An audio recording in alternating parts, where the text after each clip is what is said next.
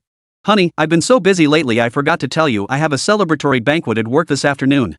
If you could wait until after the banquet, we could go get the papers this afternoon, okay? Upon receiving the message, Jiang Chen felt nothing but a sense of relief wash over him. He knew that someone as stubborn as Zhuang Weiwei would never agree to a divorce so readily. She was clearly playing for time. Still, Jiang Chen was determined the divorce had to happen. He pressed her, no problem, then this afternoon. What time? Zhuang Weiwei angrily pounded the pillow beside her. Her husband was truly set on divorce. I don't know the exact time yet. Come to the office at noon to wait for me. As soon as the celebration banquet ends, we'll leave together. Jiang Chen, all right. Zhuang Weiwei flung her phone onto the bed, ran her fingers through her hair in frustration, her heart filled with resentment. She even felt a twinge of blame toward Jiang Chen. Her husband was truly heartless. It's fine, honey. I won't give up. Zhuang Weiwei snorted softly, rolling over to grab a small medicine bottle from the nightstand. Lu Xiping's plan won't work. Only Schwer's idea will be effective. Back in college, it was Zhao Schwer who'd given her countless tips on how to win Jiang Chen over. These included, but weren't limited to, playing the hero to rescue the damsel in distress, playing hard to get, and making a done deal. Today, Zhuang Weiwei planned to employ the making a done deal tactic once more. They say quarrels at the head of the bed are settled at the foot. My husband still won't forgive me, and it's definitely because we haven't been intimate in so long. Once we're intimate again, he'll feel guilty. Then I'll play the weak, helpless card, have Anan throw a couple of tantrums. He won't have the heart to divorce me. Even if he still insists on divorce, as long as he feels guilty toward me, there's still a chance we could reconcile. Zhuang Weiwei murmured to herself, her delicate face flushing crimson with a mix of shyness and nervousness, her full chest rising and falling. After calming her breathing, Zhuang Weiwei finally got up to wash up. Only after Jiang Chen moved out did she realize how inconvenient life had become. In the past, with Jiang Chen around, she never had to worry about anything at home. He took care of her perfectly. Now, although Aunt Wang and her staff had moved in to look after her, Zhuang Weiwei couldn't help but feel they didn't care for her as well as Jiang Chen had. The same bathwater Jiang Chen always got the temperature just right. The same skincare products Jiang Chen could mix and match them to perfectly suit her skin type. Not to mention her daily outfits. Aunt Wang was older, her sense of style outdated, and nothing she picked out suited Zhuang Weiwei as well as Jiang Chen's choices. In short, every single detail left Zhuang Weiwei feeling profoundly dissatisfied. Not to mention that Jiang Chen was the one she loved. With her beloved far away and countless temptresses waiting to take her place, Zhuang Weiwei found herself unable to sleep day or night. In such a foul mood, Zhuang Weiwei had little desire to attend the company's celebratory banquet. But since it marked the successful delivery of the company's largest recent project, the celebration would help boost the employees' flagging morale. After dragging her feet until noon, Zhuang Weiwei finally decided to go to the office. The office building was festively decorated, and passing employees wore broad smiles as they greeted Zhuang Weiwei with, "Good afternoon, President Zhuang." Zhuang Weiwei was in such a foul mood she didn't even respond. This scene didn't escape Lu Xiping's notice. Seeing Zhuang Weiwei's state, he wondered if she had already obtained the divorce certificate. "Good morning, sister." Lu Xiping greeted her with boundless energy. "Oh, sis, what's wrong? Are you feeling down? You've got dark circles under your eyes." Zhuang Weiwei touched her face. "Really? Do I have dark circles? What if her husband thought she wasn't beautiful anymore when he saw her later?" Zhuang Weiwei grew flustered and tried to leave. Lu Xiping quickly stopped her. "It's okay, sis. I brought powder. Let me touch up your makeup and cover those dark circles." "Oh, okay." Without thinking much of it, Zhuang Weiwei went to the lounge and let Lu Xiping touch up her makeup. Gazing at the stunningly beautiful face before him, and the snow-white skin visible when she lowered her gaze slightly, Lu Xiping lowered his eyelids to hide the lecherous glint in his eyes. "Sis, you're in a bad mood. Is it because you and brother Jiang got your divorce papers?" Zhuang Weiwei frowned. "Don't bring that up." She didn't want to hear anyone mention her divorce from her husband right now. Lu Xiping felt even more certain Zhuang Weiwei and Jiang Chen had already obtained their divorce certificate. Tonight was the night he would make his move. "Alright, sis, I won't mention it. Why don't you rest a bit longer? I'll go set up the venue and come back to get you?" Zhuang Weiwei nodded indifferently. Just as Zhuang Weiwei sat alone in the dressing room, eyes closed in quiet reflection, her phone buzzed again. It was from Zhao Schwer. The message was simple, just a single photo. The photo was taken from a distance and was somewhat blurry. But it was clear that Anan had fallen to the ground. Lu Xiping had his arms outstretched, his body leaning forward, though he hadn't completely collapsed. Zhuang Weiwei's eyes widened, her mind going blank. The phone rang. She instinctively answered it, listening to her best friend's furious voice on the other end, demanding that Lu Zhiping pay the price. Zhuang Weiwei's first reaction was denial. Impossible, Schwer. Did someone trick you? Zhao Schwer, stripped of her usual composure, retorted furiously, tricked? I sent out every available person I had to track down this lead. Who could possibly be so skilled at deceiving me? I'm not some big dumbass like you. Someone harmed your daughter, and you're still defending him. Zhuang Weiwei shook her head repeatedly. No, Schwer, that's not what I meant. I'm saying, maybe there's some misunderstanding here. Zhiping keeps insisting it was his fault that he slipped and fell while trying to help Anan. Look at the photo, his posture makes it entirely plausible he was reaching to catch Anan. It all adds up. Zhao Schwer's voice rose sharply with anger. Zhuang Weiwei, are you heartless? At a time like this, you're still defending an outsider? Me, your daughter, your husband, the three of us combined aren't as important as some outsider, is that it? He bullied your daughter, and instead of taking him down, you're covering for him? I sent you the clues immediately, and this is how you react. Are you fit to be a mother? Zhuang Weiwei stammered guiltily, no, it's not that. I just believe we need evidence. After all, this involves a human life, we must be cautious. Chapter 68, Friendship Shattered, Bond Severed. Zhao Schwer sneered coldly, you call yourself someone who values human life? Ha! You can fool others, but you can't fool me. Overcome with fury, Zhao Schwer spat out a threat. Fine. Very fine. Zhuang Weiwei, you want evidence? I'll find it and shove it in your face. Until then, don't contact me. Our friendship is over. I don't have friends as heartless as you. Zhao Schwer found it hard to accept that after a month of painstakingly gathering evidence, her best friend would react this way. Zhuang Weiwei, Schwer, listen to me. Schwer, hello? Listening to the dial tone, Zhuang Weiwei lay back on her bed, utterly defeated. Could Lu Zhiping really be behind this? What on earth was he after? Zhuang Weiwei couldn't make sense of it, her head throbbing from the strain. Lu Zhiping pushed open the door with a smirk. Sis, everything's set up. Get ready to make your entrance. Zhuang Weiwei shot him a cold stare. Why didn't you knock? Ha? Sis, didn't you say I'm your little brother and don't need to knock? Lu Zhiping looked genuinely hurt. Zhuang Weiwei clenched her phone. Remember to knock from now on. Lu Zhiping lowered his head. Okay, sis. I'll do whatever you say. Zhuang Weiwei replied, then asked, is there anything you want to tell me? What? Lu Zhiping's heart skipped a beat as an ominous feeling washed over him. Zhuang Weiwei's cold gaze swept over Lu Zhiping's face. At the amusement park earlier, did you bully Anan? Lu Zhiping hurriedly denied, no, I didn't.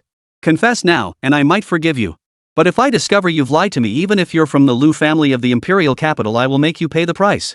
Zhuang Weiwei declared with unwavering resolve. Lu Zhiping's hands trembled slightly. He swallowed hard. Sis, don't scare me like this. You know I'm a scaredy cat, I can't handle this. I wouldn't even dare kill a chicken, sister. I swear it. I swear on my entire family's lives that I never hurt Anan.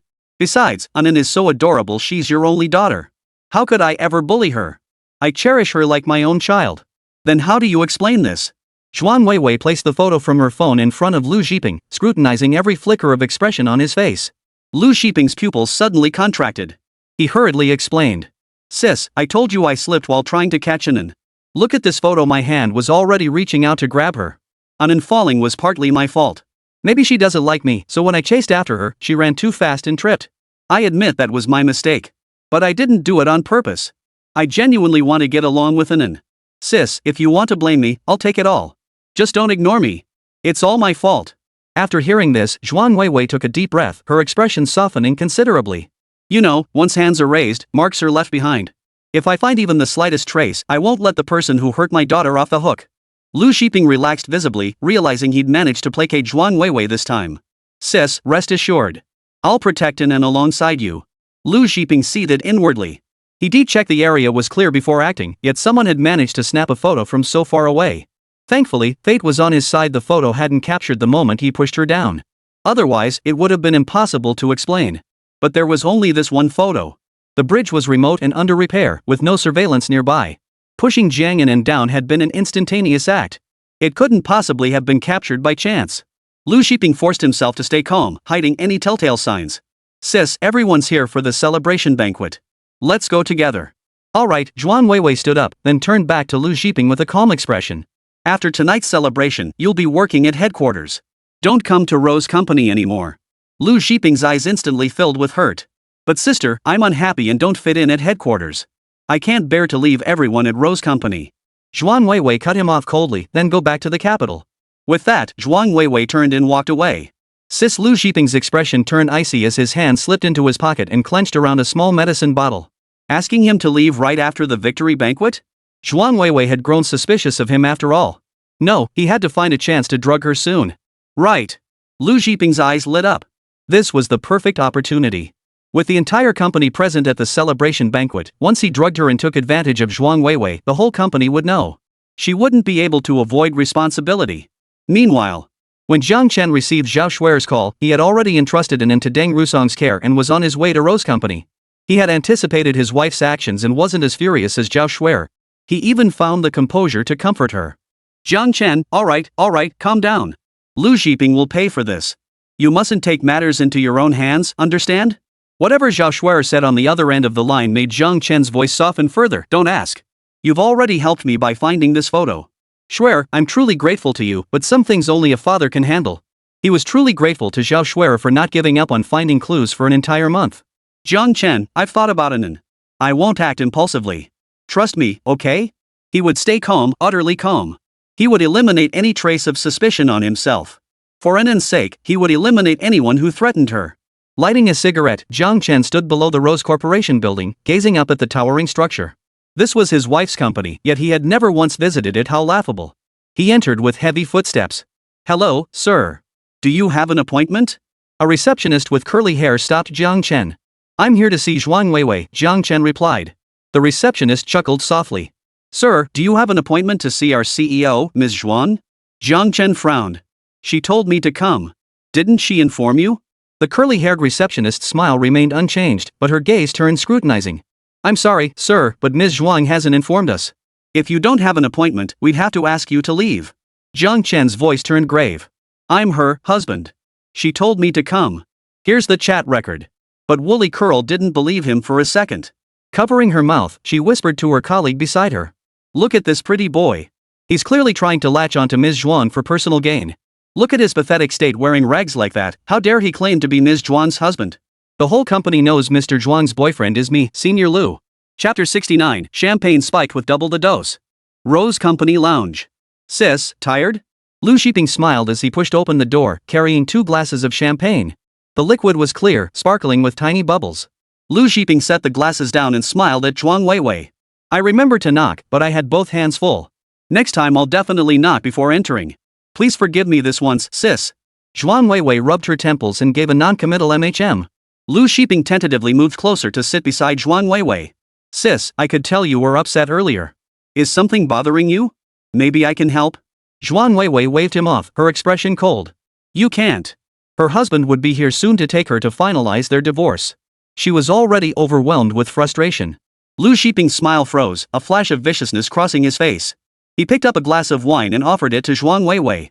Well then, sis, care for a drink? A little booze might ease your troubles. Zhuang Weiwei took it casually. Just as the glass touched her lips, her phone rang. She set the glass on the table and answered the call under Lu Xiping's nearly murderous glare. Hello, honey? You're here? What? I never said that. I'll have them light you up right now. Then, Zhuang Weiwei dialed her secretary's number, angrily demanding they bring Jiang Chen up immediately while also complaining about the secretary's failure to handle internal company rumors properly. Hanging up, Zhuang Weiwei shot Lu Xiping a displeased look. My husband is here too. Xiping, you know he doesn't care for you. Why don't you go somewhere else for now? Give us some space. Honestly, why hadn't Lu Xiping seemed so irritating before? Knowing full well her husband disliked him, he still lingered here. How annoying. Lu Xiping found it absurd. Just a short while ago, she'd been calling him little brother, and now she was kicking him out. He wasn't blind, he could see the disgust in Zhuang Weiwei's eyes. Fine. Lu Xiping gritted his teeth, casting one last reluctant glance at the wineglass before leaving. What a waste of the poison he'd just slipped in. What a waste of such a golden opportunity. Lu Xiping left, but the 2 untouched glasses of champagne remained in the lounge. Just as Zhuang Weiwei pulled out the small vial she'd brought from her bag, she noticed the 2 glasses of champagne. Her fingers moved slightly. The measured amount of powder would only make Jiang Chen believe his actions were driven by his own desires. After arranging the glasses, Zhuang Weiwei hurriedly checked her appearance. The air conditioner was deliberately set to heat, her gaze was alluring, and she wore a black lace bra that was one size too small. Zhuang Weiwei undid 2 more buttons on her blouse. Everything was ready. Honey. Zhuang Weiwei blushed as she stood up upon hearing the door open. But she hadn't anticipated that Jiang Chen had no intention of entering at all. Standing at the doorway, Jiang Chen said expressionlessly, "Ms. Zhuang, it seems the celebration banquet has ended.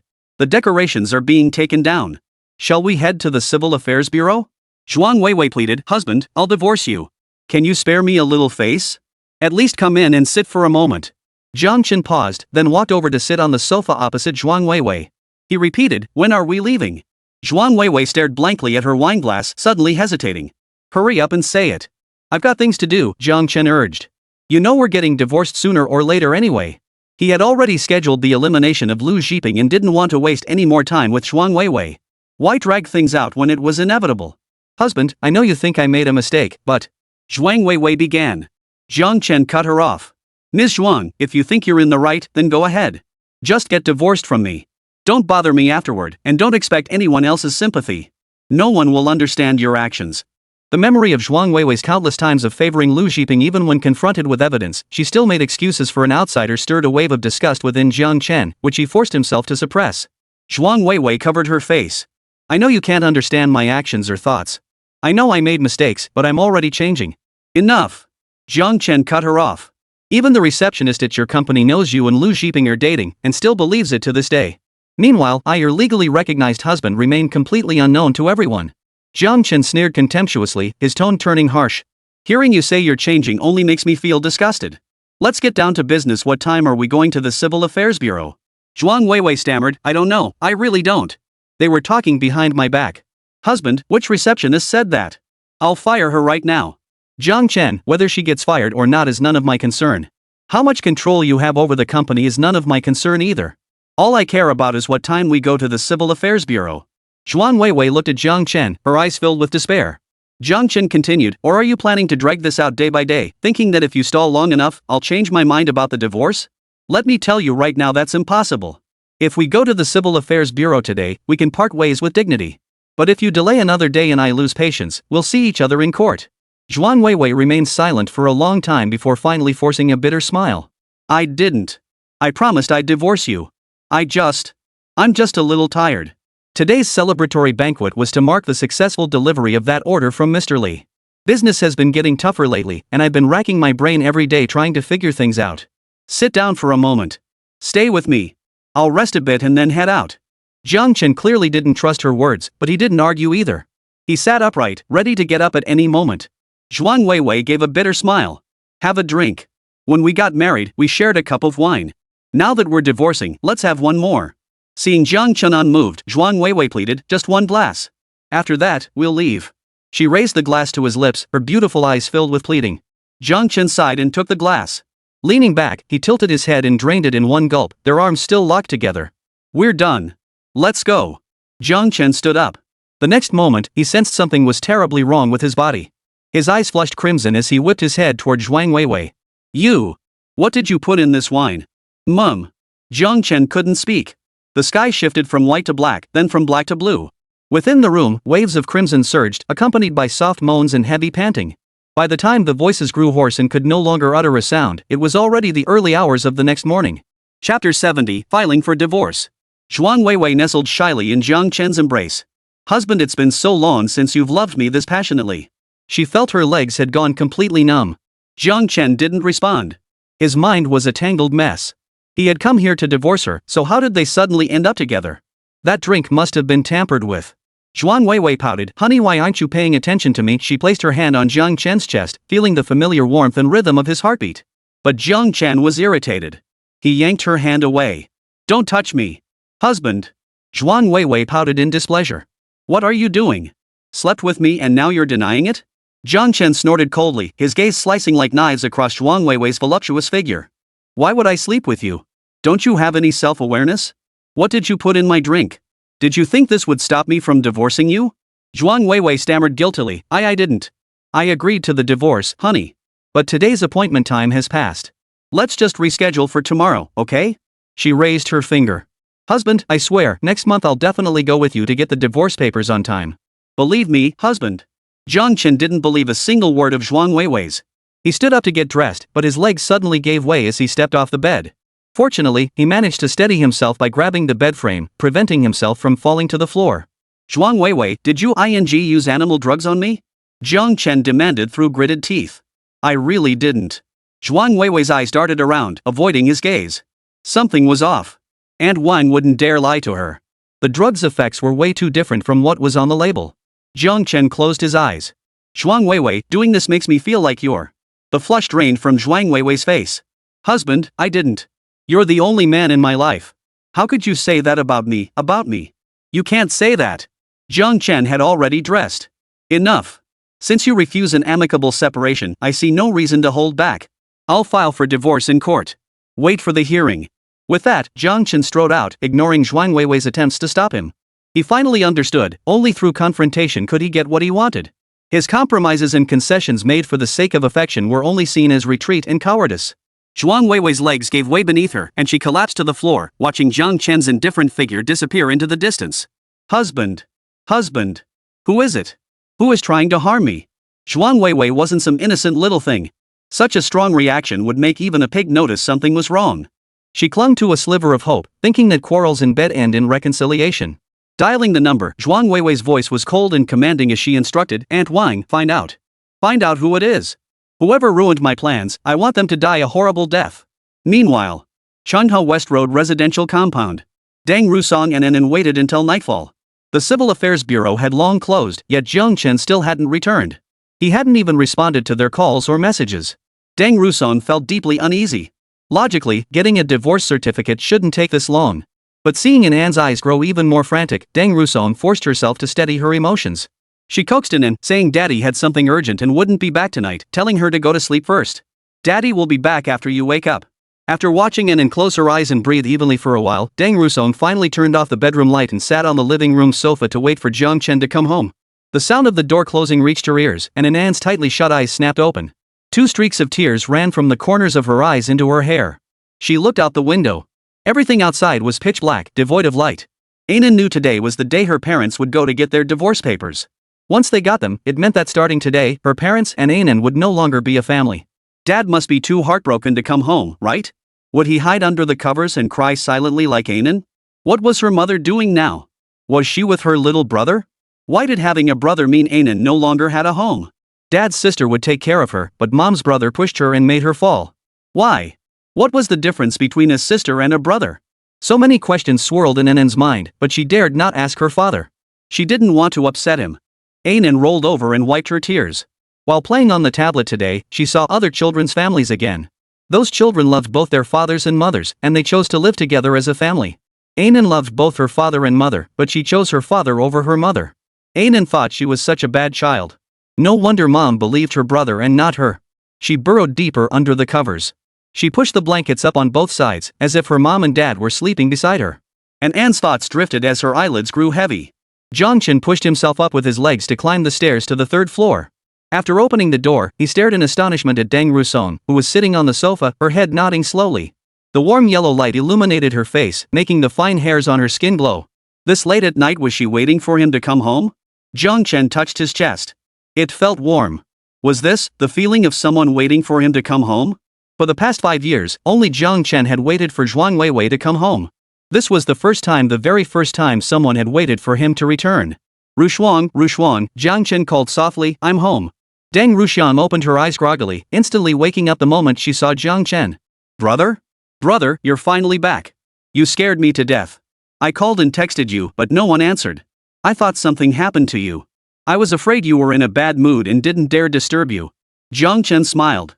It's my fault for worrying you. Is Anan asleep? Deng Rushuang nodded. She fell asleep ages ago. Brother, how did things go this time? Did you get the divorce papers? Jiang Chen plopped down on the sofa, undid the top 2 buttons of his collar, and sighed. No. I should have seen this coming. With her personality, she'd never agree to a divorce easily. I was too careless. Deng Rusong wasn't surprised by this outcome either. From their few brief encounters, she'd already seen Zhuang Weiwei's stubborn nature.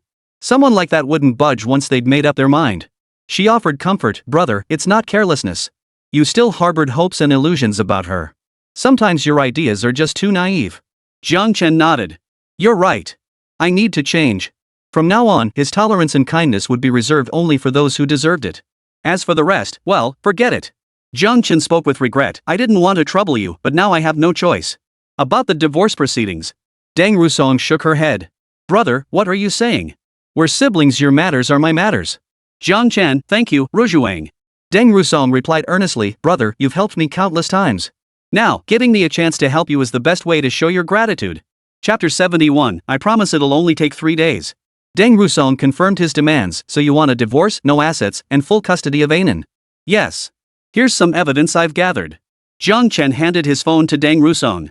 From the moment he decided to divorce, he had compiled all the evidence he could find.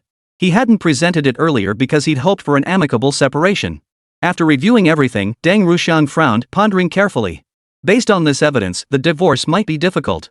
The main issue is the lack of conclusive proof of an extramarital affair. After submitting the relevant documents and application, we'll have to wait for the court to accept the case.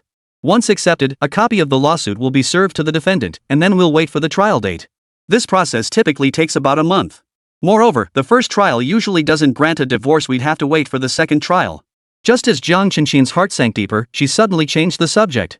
But recently, the capital introduced a new policy, and Shangjiang City is one of the pilot cities. With the fast-track court system, after submitting documents, you only need to wait about a week for the hearing. Once the divorce is granted, you can skip the cooling-off period and go straight to the registry office with the judgment to obtain your divorce certificate. Deng Rusong raised an eyebrow and smiled. What a coincidence. With my help, we can even shorten the waiting time for the hearing. 3 days, just 3 days for the hearing, and the divorce will be granted in the first instance. Lu Qingfeng swayed in as he pushed open the door. Whoa, what kind of help? I want in on this. Jiang Chen pressed his hand to his forehead. He'd forgotten to close the door earlier. Your wound hasn't healed yet. You've been drinking and staying up late, haven't you? What time did you even get back? Jiang Chen's nostrils flared as she caught the scent of alcohol on Lu Qingfeng. Deng Rujuang frowned too, wiping Lu Qingfeng's face with her hand. What on earth did you draw there? Who gave you permission to tell me what to paint? Lu Qingfeng protested indignantly. I'll just wipe it off. Stop being so mean, oomph. And you? Who gave you the right to tell me what to drink or when to sleep? Anan couldn't play with me today, so I got bored and went out. Lu Qingfeng grabbed Jiang Chen's shirt and wiped it across his face. And listen, I'm only giving you two some face. If it were anyone else, I'd have smacked them silly already. Jiang Chen chuckled. Come on, let me see who Miss Lu plans to slap. Lu Qingfeng shook her head, her cheeks puffing out like a peeled lychee. No one. I didn't say anything. Jiang Chen and Deng Rusong exchanged a knowing smile. After spending time with her these past days, they'd come to understand Lu Qingfeng's childlike personality, playful and mischievous, disliking being bossed around, yet never refusing genuine kindness. Lu Qingfeng, unaware of their amusement, called out, What were you two saying about helping? Tell me too. Jiang Chen sighed helplessly. Rushuang's handling it. You stay out of it. Lu Qingfeng was a troublemaker who loved stirring up drama. If she got involved, who knew how this would end? All right. Go wash your face and go to bed. Jiang Chen grabbed him and shoved him toward the door. Lu Qingfeng clung to the doorframe, refusing to budge. No way. I won't sleep a wink tonight if you don't tell me. Unmoved, Jiang Chen turned the tables. If you can't get up tomorrow, you won't get the breakfast I make. Ha! I'm going to bed right now. I'll be the first one here tomorrow. Ha!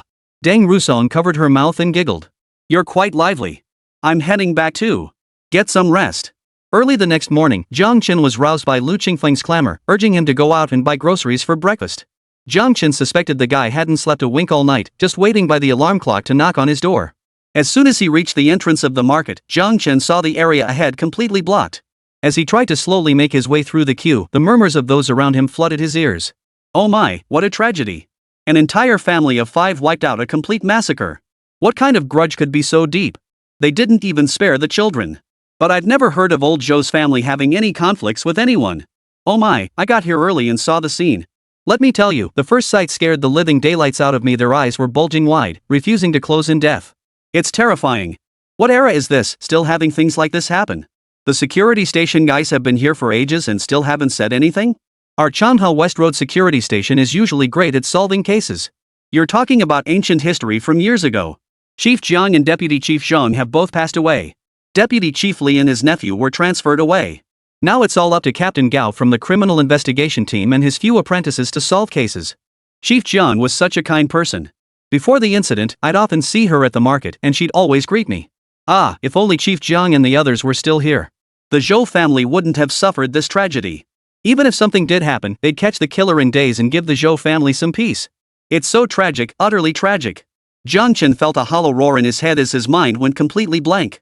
Old Zhou's family had met with misfortune? The vegetable vendor who smiled warmly and handed him cherry tomatoes when he was a child?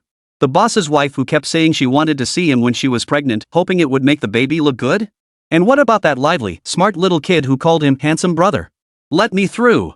Move aside, let me through. Jiang Chen pushed his way to the very center of the crowd. The very vegetable stall he frequented.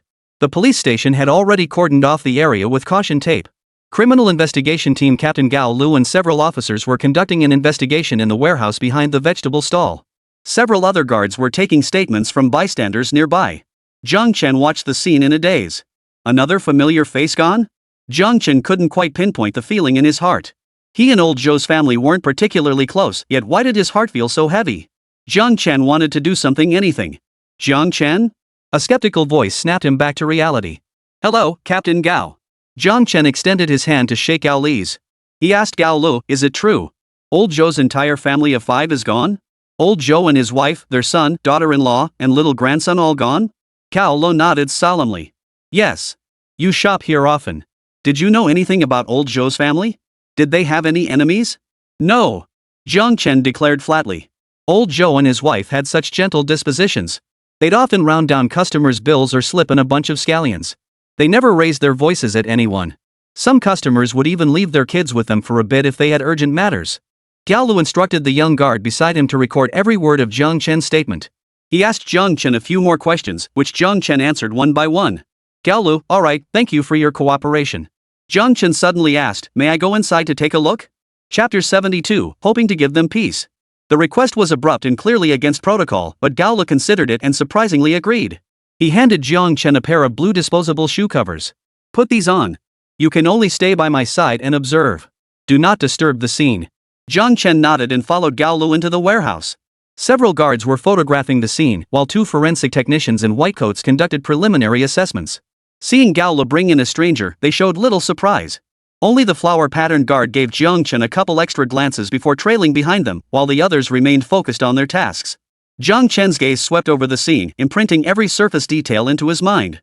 Then, one by one, they were dissected and swiftly analyzed. After Gao Lu led Jiang Chen around the perimeter, he stopped at the warehouse entrance and handed him a cigarette. I heard you're the son of the late Chief Jiang? Jiang Chen took the cigarette. Gao Lu lit his own and then lit Jiang Chen's with a flick of his wrist. Taking a deep drag, Jiang Chen nodded. That's correct. Gao Lu opened his mouth, then closed it without speaking. The 2 men finished the entire cigarette in silence. Huan Yanchuang stood nearby, not moving, watching the 2 exchange cryptic glances with a look of suspicion on her face. Jiang Chen ground out the cigarette but with his foot and suddenly declared, the killer is between 30 and 40 years old. He has a slight limp in his right foot, barely noticeable when walking, but obvious when running. He's single, never married, and suffers from sexual dysfunction. Gao Li's eyes lit up. He quickly pulled a small notebook from his pocket to jot down notes. I knew it. Keep going. Jiang Chen continued, the blood footprints at the scene show very slight differences between the left and right feet. All victims suffered severe damage to their genitals, yet forensic examination will reveal no signs of penetration. The killer is a methodical criminal. He's intelligent, and every piece of evidence left at the scene is precisely what he intended to leave. He grew up in a large family but suffered a tragic childhood, beaten, abused, and likely mentally unstable. Recently, he felt unfairly treated at work, which fueled his murderous intent. He casually noticed the victim's family and carried out the crime. He would actively participate in the investigation, sometimes even volunteering as a witness, which gave him a sense of control over his life. This was his first time committing murder, which explains why the crime scene appears somewhat sloppy and contradictory. Jiang Chen suddenly paused, another, even more bizarre thought popping into his head. No, that's not right. There were 2 perpetrators, a mastermind and an executor. Their personalities were completely opposite. Jiang Chen's eyes lit up, and Gao Li's eyes lit up too. This hypothesis explained why there were inconsistencies at the crime scene. The executor is between 25 and 30 years old, slight in build, with a slight limp in his right leg, yet remarkably strong. He's not intelligent, has little education, and struggles with interpersonal relationships. He obeys the mastermind and has a criminal record, mostly for minor offenses like disputes and altercations. The mastermind is between 35 and 40 years old. He is intelligent, older, and physically strong, at least stronger than the perpetrator. He is either the perpetrator's superior or someone who protects him in daily life. The leader first took the child hostage, allowing the other to control the remaining 4 victims. They then inflicted harm sequentially, explaining why there were no signs of struggle at the scene and only 1 set of bloody footprints. Because the ringleader merely stood by holding the child hostage, forcing the victim's family to submit to being killed by the perpetrator. Jiang Chen's eyes were bloodshot as he concluded in a trembling voice, this was a crime of passion driven by jealousy. Gao Li's expression grew solemn. After a moment of silence, he said, you figured it out exactly as I did. No, you've covered more ground than I did.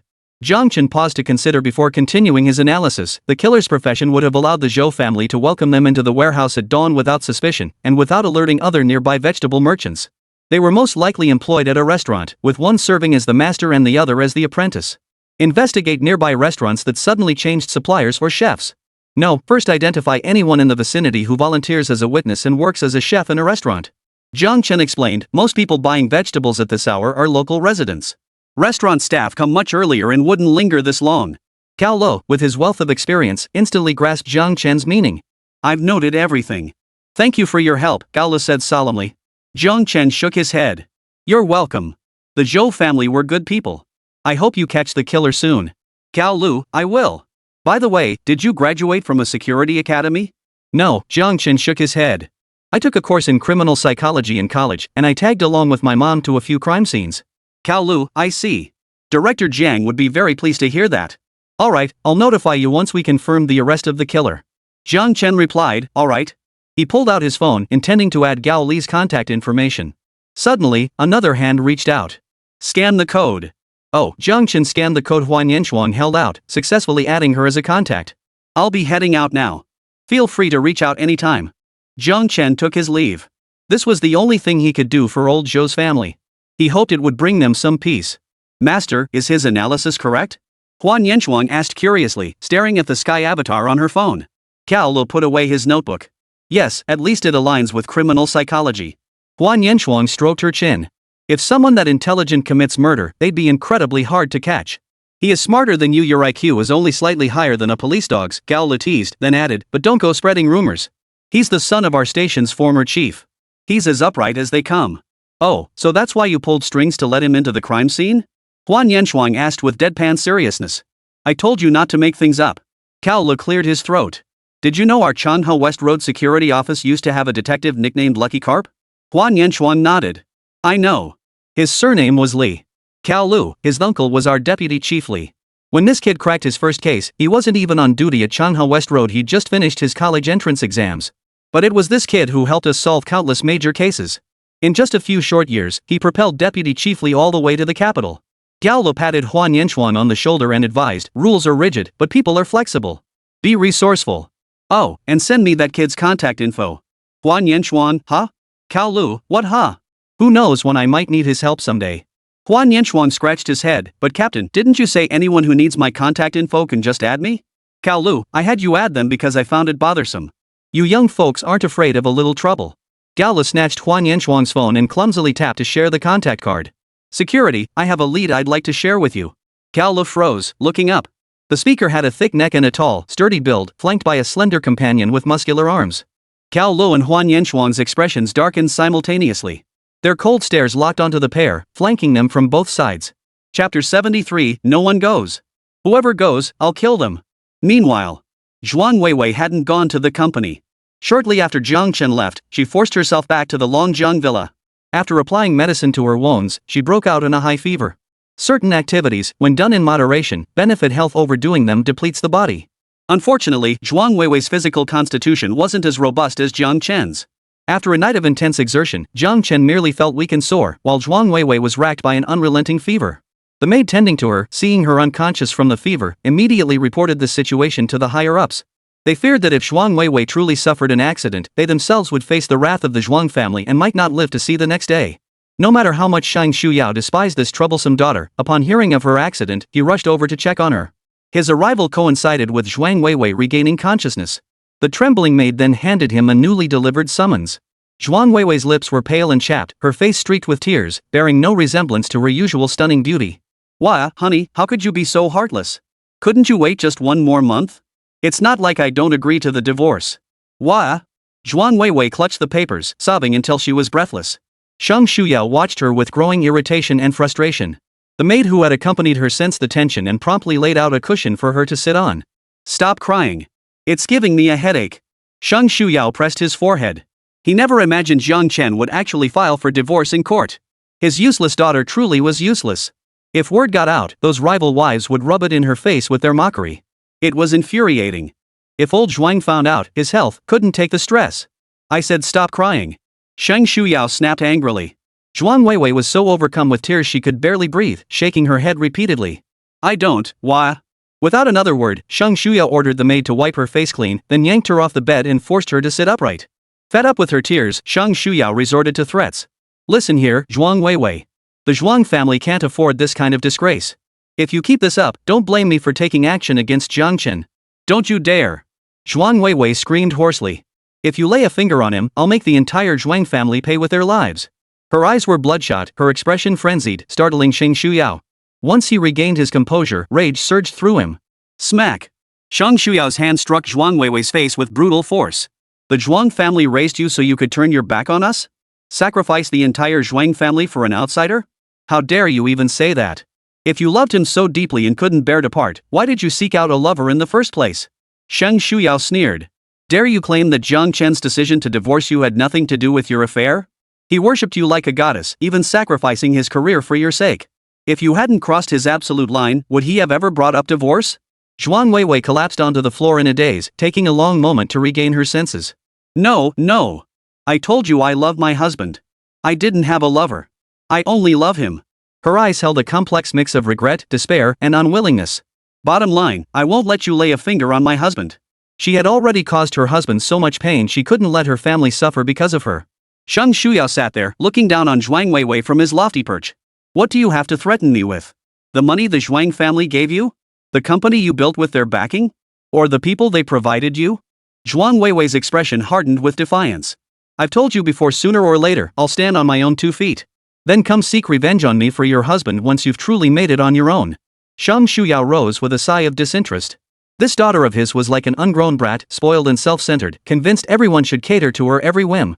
Shang Shuyao instructed the person beside him, have someone take care of it. Keep it quiet. Cover all your tracks. Get rid of him before the trial begins. You dare. Zhuang Weiwei lunged at Shang Shuyao like a starved tiger pouncing on its prey. Caught off guard, Shang Shuyao was knocked sprawling onto the floor. Gritting her teeth against the pain, she glanced at her scraped palm. Having lived a pampered life for years, she'd forgotten the sting of injury. And now her precious daughter had let some outsider hurt her. Shang Shuyao roared, abandoning all dignity, Zhuang Weiwei, you're insane. Xiao Wang, you go. Take Jiang Chen to a mental hospital right now. Make sure they torture him properly. Zhuang Weiwei, I'll show you if I dare. Zhuang Weiwei's legs buckled, yet she struggled to block the way. None of you go. Whoever goes, I'll kill them. The servants, naturally loyal to Shang Shuyao, paid no heed to Zhuang Weiwei. Not even a moment's hesitation or pause. Mom, you can't lay a finger on him, Zhuang Weiwei's mind raced.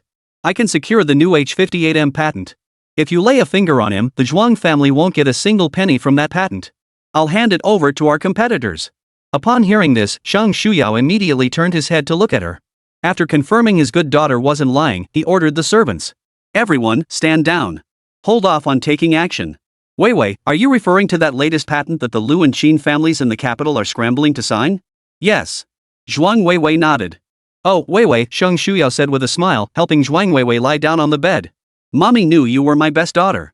Back when you insisted on independence, striving on your own, and marrying that penniless boy, your mother was heartbroken too.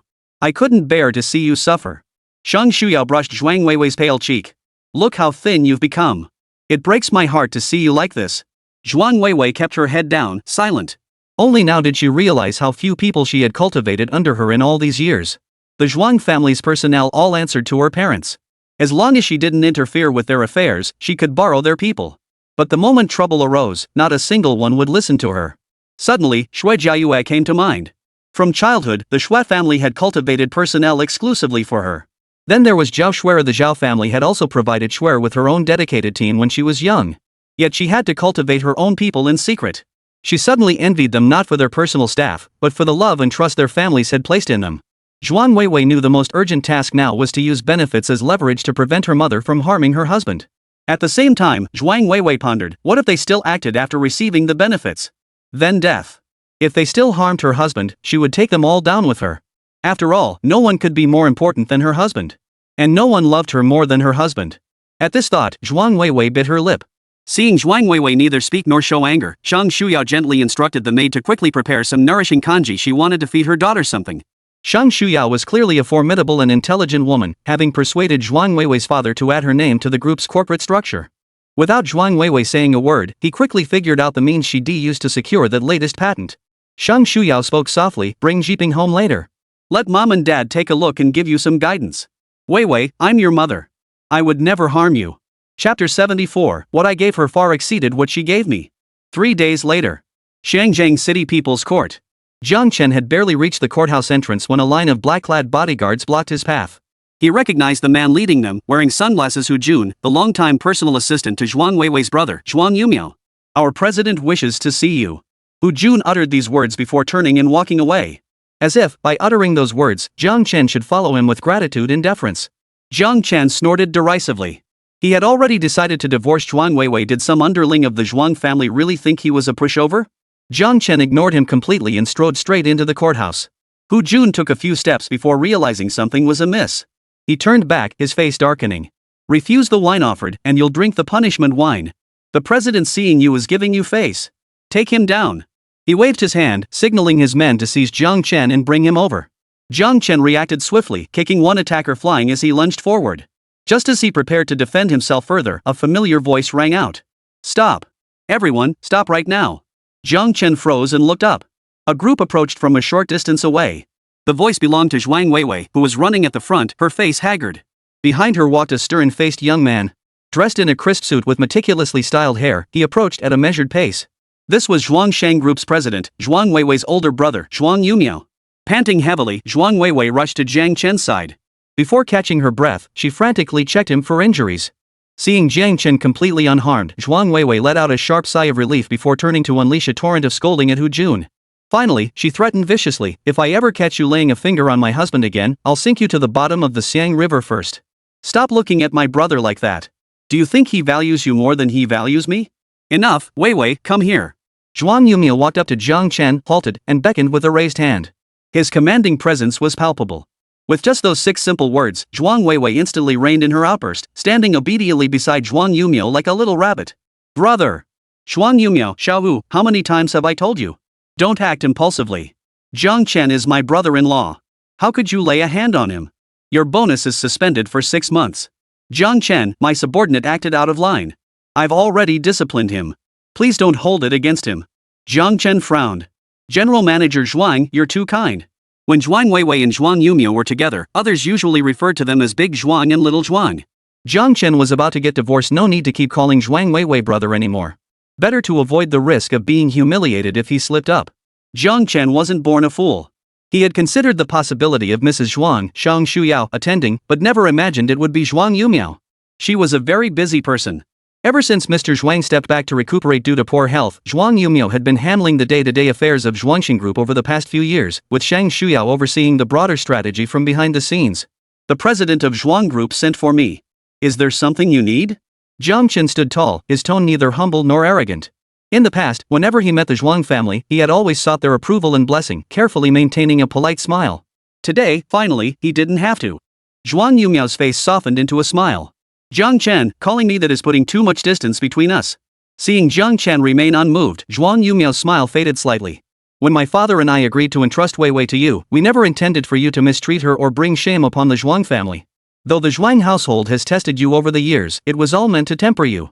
It's a pity you never understood our earnest intentions. Jiang Chen smiled politely in return. What exactly does the chairman mean by that? I'm a bit slow on the uptake. Perhaps the chairman could elaborate? A flicker of regret crossed Zhuang Yumiao's eyes as she looked at Jiang Chen. I'll make this brief, withdraw the lawsuit. If you truly wish to divorce, we can settle amicably. Weiwei has agreed. It's merely a matter of waiting 1 more month. A man should have patience. She can wait, can you not? Jiang Chen shook his head. I've already waited a month. I can't wait any longer. He turned to Zhuang Weiwei. Are you here today to pressure me into staying married, bringing your family along? Too bad, I'm determined to end this marriage today. Zhuang Weiwei shook her head. No. It's my brother who insists. Weiwei. Zhuang Yumiao's expression remained unyielding. Zhuang Weiwei turned her head away. Oomph. Zhuang Yumiao continued her plea. Jiang Chen, you're a very intelligent young man. I trust you'll choose the path that serves you best. Jiang Chen replied, the path I've chosen now is already the most advantageous one for me. Oh? Zhuang Yumiao narrowed her eyes slightly. Seems you're quite confident in yourself. Ambition in a young man is a good thing. Jiang Chen's kindness toward Zhuang Weiwei was evident to all. That was precisely why Zhuang Yumiao, despite Jiang Chen's lack of background or family connections, had agreed to the marriage between her sister and him. A genius who treated his sister well could bring immense benefits to the Zhuang family. Unfortunately, after 5 years of marriage, Jiang Chen had transformed from a prodigy into a house husband. Aside from a single patent secured before their wedding, he had brought no tangible benefits to the Zhuang family. Now that Jiang Chen insisted on divorce, he was unlikely to bring any further benefit to the Zhuang family afterward unless he still held a place for his sister in his heart. Zhuang Yumiao sought to gauge how important Zhuang Weiwei still was to Jiang Chen. She deliberately provoked him. Jiang Chen, for the past 5 years, Weiwei has provided for all your needs: food, clothing, shelter, and transportation. Once divorced, you'll lose that source of income.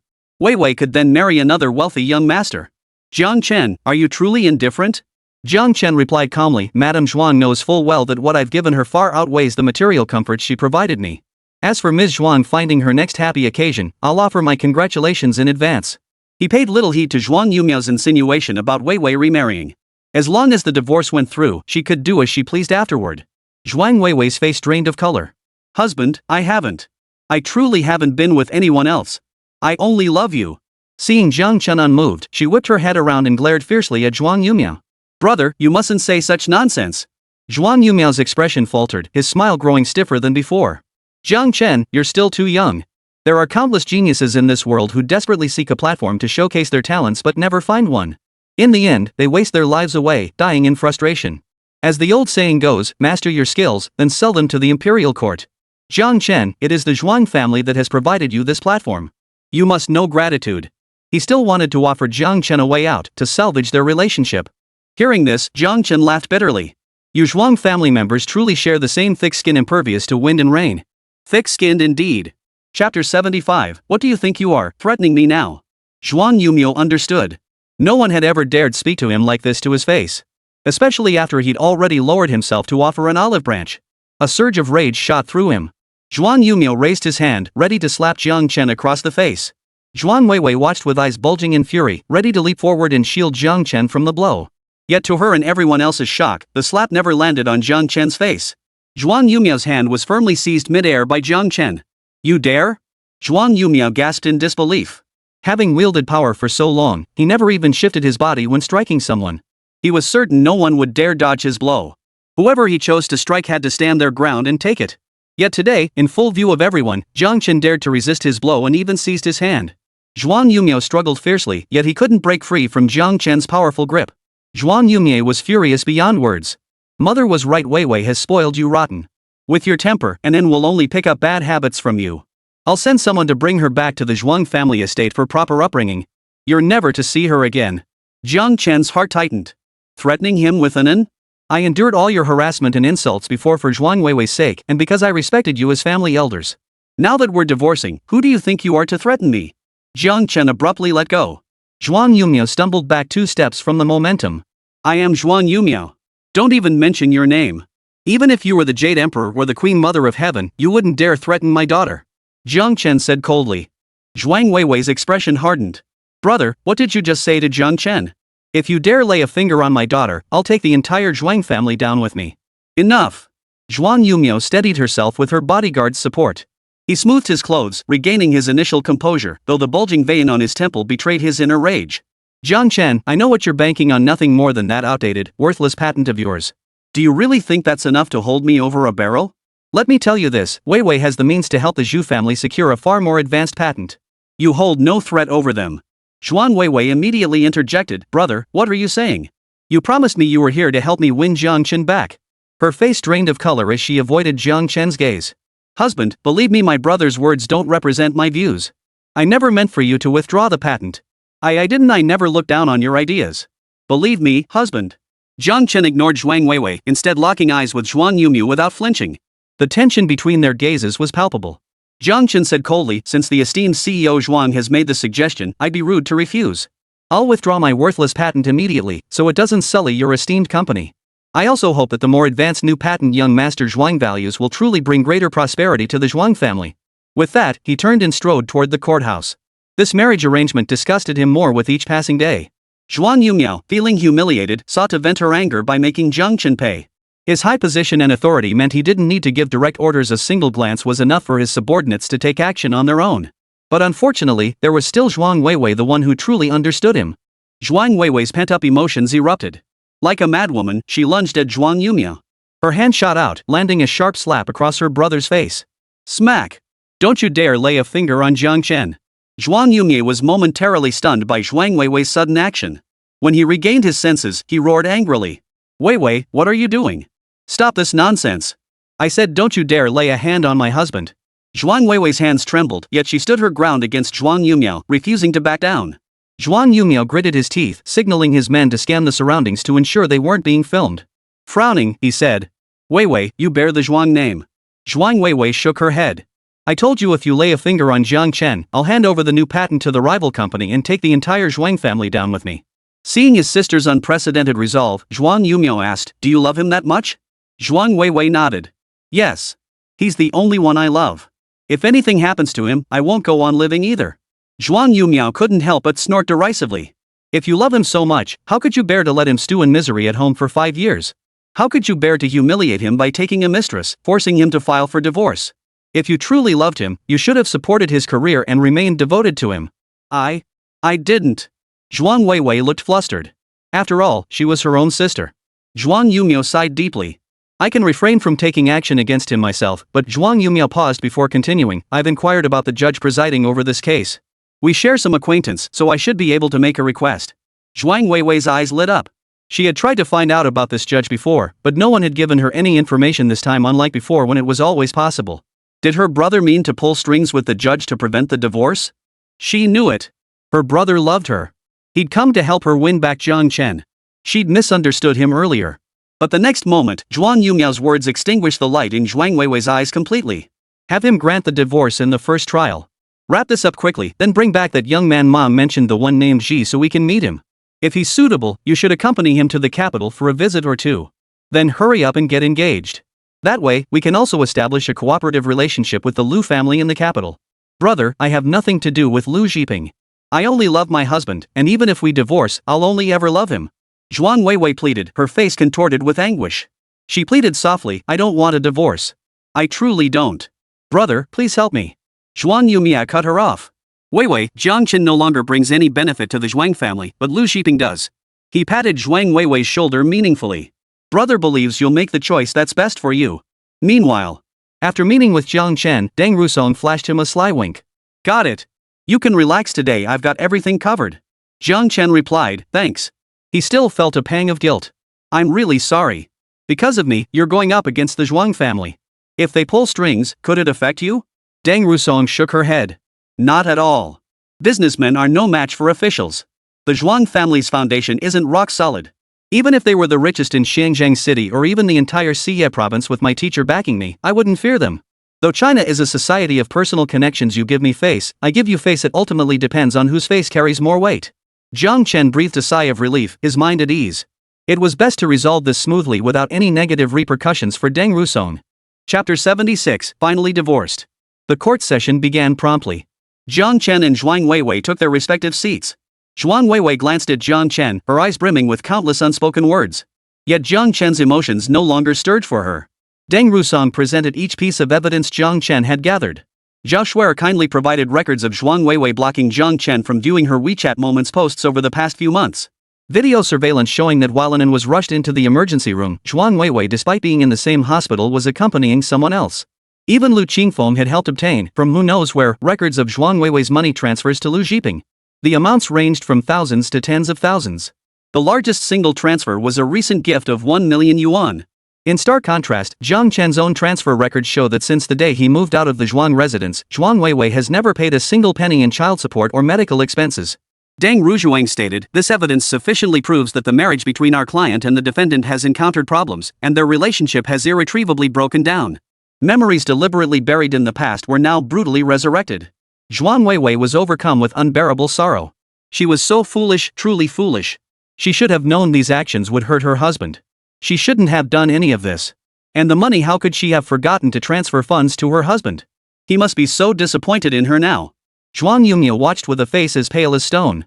He knew his sister was outrageous, but he hadn't realized she was this outrageous. No matter how much he disliked that sickly Jiang Yanan, he had to admit the child carried the Zhuang family blood. She was his sister Zhuang Weiwei's biological daughter, his own niece. Yet his sister had prioritized a stranger over her own daughter, refusing to even glance at her as she was rushed into the emergency room. Zhuang Yumiao closed his eyes, refusing to witness any more of this heartache. He even began to wonder if there was something wrong with his family's feng shui. Zhuang Weiwei tried one last desperate plea, "Husband, I truly know I was wrong." "Silence," the judge warned, banging his gavel. Ignoring the order, Zhuang Weiwei pleaded with Jiang Chen, "I'm changing. I've loved you for 9 years. Think of it, and she needs me to pay her medical bills. I'll transfer the money to you right now." Jiang Chen replied expressionlessly, "You don't need to pay anymore." He now had the means to cover both Anan's medical expenses and living costs. So even if Zhuang Weiwei gave all her money to someone else, it wouldn't matter. "Silence." The judge banged the gavel again. Zhuang Weiwei stood up, her expression agitated. "I refuse to agree to the divorce. Our relationship hasn't broken down. We've always been deeply in love." The judge frowned and ignored her, turning instead to Jiang Chen and Deng Rusong. "Does the plaintiff have any additional evidence to present?" Deng Rusong shook her head. Only then did the judge turn his gaze to Zhuang Weiwei. "Defendant, regarding the evidence presented by the plaintiff, please now state your defense." I've been changing. And I haven't committed any fundamental wrongdoing. I haven't cheated. My constant work outside is solely to provide a better life for this family. I love my husband and daughter deeply. The issues between my husband and me can be resolved.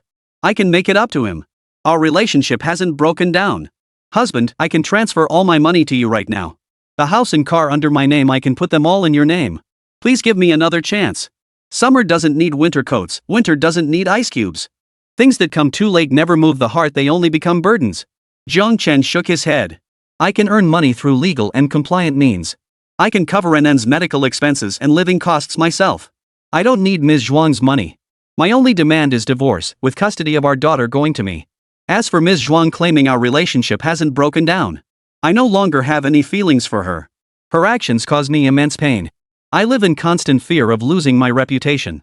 I cannot endure this marriage any longer. I insist on divorce." Zhuang Weiwei slumped into her chair, suddenly unable to speak. Her husband was adamant about divorce. Her mother and brother didn't want her to continue this marriage. Her best friend had cut ties with her. Why had her life suddenly become such a failure? Zhuang Weiwei's lawyer, listening from the back, turned pale. By convention, divorce was never granted in the first hearing of such cases.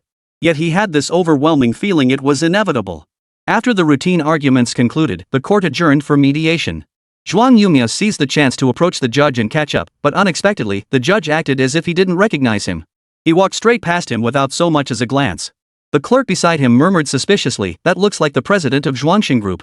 Was he looking for you?" The judge shook his head. "Even if he did, I wouldn't recognize him. Until today's case is decided, I don't recognize anyone who comes before me." This case had been personally entrusted to him by his mentor's youngest and most favored disciple. If he botched it over some outsider's connection, his master would publicly expel him from the school. No matter who this person was, he would never allow anyone to interfere with the verdict. He must adjudicate this case with absolute impartiality and fairness. After a long pause, the mediation period ended. The judge cleared his throat and banged the gavel. "The court hereby grants the divorce between Jiang Chen and Zhuang Weiwei." Zhuang Weiwei couldn't believe it. She had thought that by agreeing to the divorce, she could use the divorce cooling-off period policy to delay it time and time again. She was certain that after a few months, her husband would see her remorse and reconsider. Even if he sued her, she wasn't afraid. Her lawyer had told her that courts rarely grant divorce on the first attempt, and even separation required a minimum of 2 years. She believed she still had ample time to win back her husband and salvage this marriage. But this was only the first hearing and they were already divorced? She and her husband were divorced? The judge continued reading the verdict. Based on the circumstances of both the plaintiff and defendant, as well as the evidence presented, it is sufficiently proven that the daughter, Jiang Yanan, has been raised by the plaintiff throughout the past years. Furthermore, the child exhibits a strong attachment to the plaintiff. Therefore, the court hereby issues its ruling on custody of the child. Jiang Yanan is awarded to the custody of the plaintiff, Jiang Chen. Child support, visitation rights, shall be negotiated between the plaintiff and defendant. The gavel fell. A heavy weight lifted from Jiang Chen's heart. The judgment took effect, and his marriage to Zhuang Weiwei was officially dissolved. "I disagree." Zhuang Weiwei snapped back to reality, lowering her head under Jiang Chen's icy stare. "I agree. I agree to give custody to my husband." Zhuang Weiwei lifted her head to look at Jiang Chen again, her smile bitter. Though she was smiling, it looked more like she was crying. Her heart ached so deeply. She wanted to scream, to shout, to declare she refused to agree to the divorce. She'd rather die than consent. But all her words died in her throat when she saw the cold, unfamiliar look in Jiang Chen's eyes. If divorce could make her husband a little happier, then so be it. But she believed they would remarry. Zhuan Weiwei's lowered eyes brimmed with stubbornness and madness. Just as she had relentlessly pursued him for 2 years back then, finally winning his heart despite his initial refusal to date her. She believed she could win him back once more. The hearing concluded. Jiang Chen stood up and said to Deng Rusong, "I have matters to attend to. I'll take my leave." He couldn't wait to send Lu Zhiping packing. Stepping out of the courthouse gates, a misty drizzle began to fall from the overcast sky. Pedestrians hurried along the streets, their faces and clothes quickly dampened by the falling rain. Jiang Chen's face lit up with delight. It was as if heaven itself was aiding him. Chapter 77. Without you, I might as well die. The thought of taking Lu Zhiping's life with his own hands made his hands tremble slightly with excitement. He clenched his fists tightly, forcing himself to calm down. Only then did he stride purposefully toward the exit. After taking just a few steps, he felt someone tugging at his sleeve from behind. He knew exactly who it was. Without turning his head, he kept walking only to find his progress halted. Turning around, he saw it was indeed Zhuang Weiwei. He couldn't fathom where she'd found such strength. "What is it?" Jiang Chen frowned. "Legally speaking, we're no longer connected. Husband, my heart hurts so much. Will you rub it for me?" Zhuang Weiwei pointed to the spot over her heart. Jiang Chen froze. Why was she saying this after they'd divorced? "Ms. Zhuang, we're divorced. If you have any needs, please seek someone else. Don't come to me." Zhuang Weiwei stubbornly insisted, "No, we're just divorced. It doesn't mean we have no feelings left.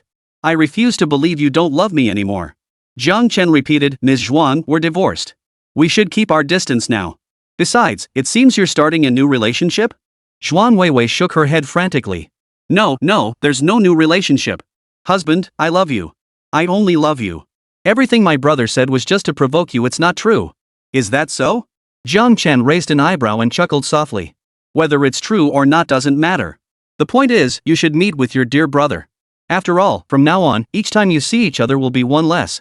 He added meaningfully, "Who knows? One of those meetings might just be the last." Zhuang Weiwei stared in shock at the familiar, handsome face before her. "Husband, what are you doing?" She instinctively took a step back, then realized what she'd done and stepped forward again. "Husband, you can't. That's illegal. If you really want him dead, just wait a little longer, okay?" Zhuang Weiwei's expression flickered with conflict and hesitation before hardening. "Just give me some time. I'll take care of him myself to make you feel better." Jiang Chen hadn't expected Zhuang Weiwei to concede, agreeing to eliminate Lu Zhiping. But it was unnecessary now. He had already devised a plan and made all the necessary preparations. He would personally eliminate this scum who had tried to kill his daughter. Seeing Jiang Chen remain silent, Zhuang Weiwei thought her offer had swayed him. Seizing the moment, she pressed. "Husband, promise me we'll remarry, okay?" Zhuang Weiwei clutched the hem of Jiang Chen's shirt tightly, pleading with her eyes. She wasn't afraid of a temporary separation. She feared never being able to continue her life with Jiang Chen. Jiang Chen snapped back to reality and replied calmly, "No. I will never remarry you." Zhuang Weiwei's eyes dimmed as a wave of despair washed over her. She bit her lip. "No, I don't believe you." Jiang Chen tugged at his clothes. "Let go." He needed to hurry to the scene to take action. Zhuang Weiwei refused to let go. "Then you must promise me this: you will never stop me from seeing Inan. Any time, any place I can meet Inan, and you must accompany us." Jiang Chen frowned. "I won't stop you from seeing Inan. But Ms. Zhuang, I have my own career. When I'm busy, I can't possibly be available to accompany you on your whims at any time or place." He'd already wasted 5 years of his life. He couldn't afford to waste any more. A man must have his own career. Zhuang Weiwei refused to back down. "I'll stay by your side. I won't disturb you." "Husband, I've already agreed to divorce you." Jiang Chen tried to pry her hand off forcefully. "Zhuang Weiwei, I'm telling you it's impossible. Let go." But Zhuang Weiwei refused to let go, not even when a sharp crack echoed from the joint of her index finger as it dislocated. The excruciating pain contorted her face, yet she still refused to let go. "Enough." Jiang Chen released her hand, clenching his eyes shut. "Zhuang Weiwei, we're divorced. Do you understand? How many times must I say it? We have no connection anymore. You're Anin's mother. I won't stop you from being with her, but I won't indulge your whims by staying with you." Zhuang Weiwei burst into tears, her face contorted in grief, abandoning all dignity. "No, husband. Without you, I might as well die." "Then go ahead." Jiang Chen took a deep breath, swallowing the words that nearly slipped out. "You're an adult. You're not some child who throws tantrums when she doesn't get her toys. Zhuang Weiwei, are you rejecting the dignity I offer you, determined to turn against me as an enemy?" Zhuang Weiwei shook her head frantically. No, no. I'm just so worried. Husband, you're too good, so good that all those women are circling around you, trying to devour you. I'm scared. Who knows what they're thinking? Anen is so young. What if they bully him when you're not looking? I have to protect him. How about this, honey?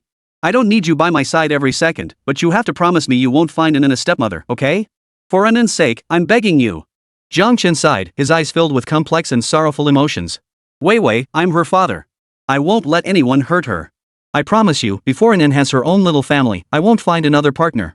Hope flashed in Zhuang Weiwei's eyes. Honey, then please stop seeing that dang woman, okay? She's so wicked, her motives are shady, she. Jiang Chen frowned. Mrs. Zhuang, watch your words. Ru Zhuang would never hurt Anen. He seized the moment when Zhuang Weiwei wasn't looking and yanked his clothes back. I really shouldn't have wasted my breath explaining this to you. Jiang Chen shook his head. He truly shouldn't have harbored any expectations or tolerance toward Zhuang Weiwei. Zhuang Weiwei watched Jiang Chen's resolute retreating figure. Husband. Her hand fell to her chest. Her heart ached so badly it felt like it would break. On an urban expressway, a Japanese brand vehicle sped along. Lu Xiping sat inside, cursing under his breath. He'd been waiting for an opportunity all this time. He believed that after her divorce, Zhuang Weiwei would be emotionally vulnerable and seek comfort from someone. The Zhuang family was formidable, and Zhuang Weiwei valued her reputation. The only person she could confide in was undoubtedly him. He was certain he'd get his chance. But since the company's celebratory banquet, he hadn't seen Zhuang Weiwei again. Although it was officially due to her illness and recuperation, Lu Xiping keenly sensed a shift in her attitude. This woman was placing more and more importance on Jiang Chen. Even using the patent as bait couldn't sway her anymore. The more Lu Xiping thought about it, the angrier he became, nearly exploding with rage. Damn woman! Think you're better than God? Just wait till I get my hands on you. I'll lock you in the basement and make you eat my and drink my piss. Chapter 78, Heaven smiles, Lu Xiping dies. And Jiang Chen, that pretty boy, once I seize the Zhuang family's money and company, I'll tie you up and slash that pretty face of yours. Then I'll make you watch me torture your woman every single day. After I'm done with her, I'll make you lick my asshole clean. And your daughter? She'll be mine too. If that little bastard dares ignore me, I'll them both. Just thinking about it makes me hard.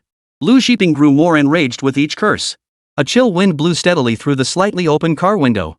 Raindrops pelted the windshield, making Lu Xiping's heart race even faster. His foot pressed down harder and harder on the accelerator. Awesome.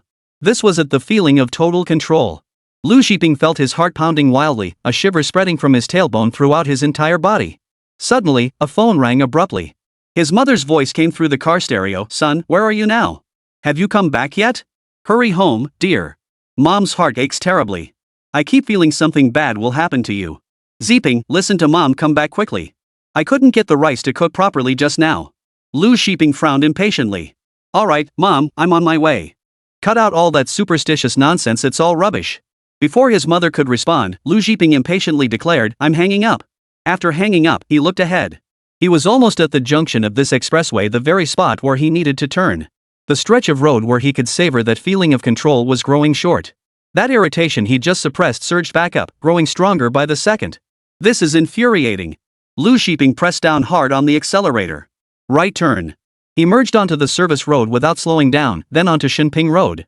Perhaps even the heavens wanted Lu Xiping to enjoy a moment of peace. This road, which usually had little traffic, was completely empty today, just Lu Xiping's car. Through the fine, dense curtain of rain, the silver-white car sliced through the road like a dragonfish gliding across the river's surface. This is awesome. Lu Xiping pressed harder on the accelerator. Faster. Faster still. Faster. Lu Xiping's eyes suddenly widened as he jerked the steering wheel. Boom. The silver car rolled, slid, and finally came to a stop, its undercarriage facing the sky, motionless. Like a fish lying on a cutting board, stunned by a fish club to the head, helplessly awaiting its fate. Restrained by his seatbelt, Lu Xiping hung upside down. A trail of blood streaked across his eyes, rousing him from unconsciousness. He opened his eyes groggily, a buzzing ringing in his ears. What happened? A huge sign suddenly fell from the sky in his memory, and then what? Then he seemed to have instinctively jerked the steering wheel. How did the car just fly off? What was wrong with him now? His head throbbed painfully, and he felt faint again. Was anyone there? Anyone nearby? Anyone at all? Lu Xiping frantically scanned his surroundings. Clunk. Clack. A pair of shoes stopped in place. Meow. Jiang Chen squatted down with a smile, looking toward the green strip along the sidewalk. He extended his hand, calling softly, Mimi, come here, Mimi. The bushes rustled slightly as a tiny figure darted through them. After coaxing the gray kitten into his arms, Jiang Chen stood up, cradling it as he watched the puddle on the street nearby turn a murky color. The little gray cat lay quietly and obediently in Jiang Chen's arms until a sudden burst of flames and an explosion startled it. The gray cat strained its hind legs, struggling to jump down. Good girl. Jiang Chen pinched the kitten's scruff to calm it. Let's take you home, our little hero, okay? Meow. Come on, let's go home and feed you some grilled fish. Meow. Jiang Chen turned and walked away. Today, even the heavens seemed to be smiling upon him. All it took was a small stone to startle a little gray cat. The cat scrambled onto a nearly broken branch of a roadside camphor tree, alongside a loose roadside billboard crushed by the branch. And a calculation as intricate as anything from Final Destination. To anyone observing, today was nothing but an accident. As for Jiang Chen, he was merely a passerby who, seeing the pitiful stray, felt pity and intended to take the stray cat home. What did you say? There was a car involved in an accident on Shunping Road? Oh, I thought he'd already gotten out. Who'd be so foolish to stay inside? Ah, I'm too scared to notice if anyone got out. Huh, it exploded? Real men never look back at explosions. Then go ask the car dealer for money. Why come to me? What? Not helping someone in danger? Then go ahead and sue me. Oh my, look at that. Is that a car accident? Is anyone still inside? There's someone in there. Call an ambulance. Forget the ambulance, just call the funeral home. They're charred to a crisp. What's the point of saving them? They're fried chicken bones. Shut the hell up. I just bought some chicken wings and haven't eaten them yet. Wait, shouldn't we call the traffic police first? Shouldn't we call the security office? Oh my god, what time is it? Just pry the car open and get the person out first. Heave ho. Heave ho. Easy there, everyone. Careful now, get him out. Ah. I pulled his arm off. I didn't mean to. Damn it, I broke his leg. I didn't mean to. He's so fragile. Alright, just leave him there. We'll wait for the professionals to handle this. Where'd this stray dog come from? Hey, don't bite. Don't put that thing down. Don't run. Chomp chomp chomp, don't run. Missing arms and legs, won't that affect his reincarnation? Probably not, but it looks like it took half his skull. Losing your skull, that'd mess with reincarnation, right? Well, that dog's got some sharp teeth, huh? Maybe the bones were roasted crispy. This guy's got it rough. Yeah, pretty miserable. So, should we wait here for the traffic police? Yeah, let's wait. We can all vouch for each other later. Yeah. We're all just trying to help out. Who knew it'd turn out like this? We're not dogs, after all. Who knows why that stray came running over? Can't blame us. Exactly. We saved someone's life out of kindness. Their family should be thanking us. Exactly. We were all just passing by and stopped to help. It's called acting courageously in the face of danger. Jeeping, my son, why aren't you answering your phone? Lou's mother paced the room, clutching her phone. As time passed, her expression grew increasingly anxious and fearful. For some reason, she felt something terrible had happened. Could something have gone wrong? No, it can't be, Mrs. Lu muttered to herself. As long as their big banner remained intact, she refused to believe anyone in Shangjiang City would dare lay a finger on Lu Zhiping. Gazing out the window at the relentless drizzle, Mrs. Lu blurted out in frustration, why won't this rain ever stop? Chapter 79, Securing the New Lab, Writing Your Name. Jiang Chen took the gray kitten to a pet hospital for a checkup, confirming it was merely malnourished and underweight, with no other illnesses. After deworming it, Jiang Chen picked up some basic pet supplies and brought the gray kitten home. Meanwhile, knowing Jiang Chen didn't have a car yet, Zhao Shuer drove over to bring in. By the time Jiang Chen arrived home, Zhao Shuer and Anin had just pulled up. He hurried downstairs to take Anin, thanked Zhao Shuer, and invited her up for a visit. Zhao Shuer glanced at Jiang Chen and shook her head gently. No, thank you. I found a lead on that case I was investigating. I need to head back and wait for the latest updates. That matter? Yes. I'll notify you immediately once I have any updates.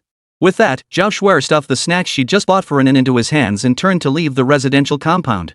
Daddy, what were you and Auntie Shui talking about? Anin unwrapped 2 lollipops, shoving one into Jiang Chen's mouth and one into her own, asking with her mouth full. Jiang Chen smiled. Nothing much. Want to guess what's changed around here, Anin?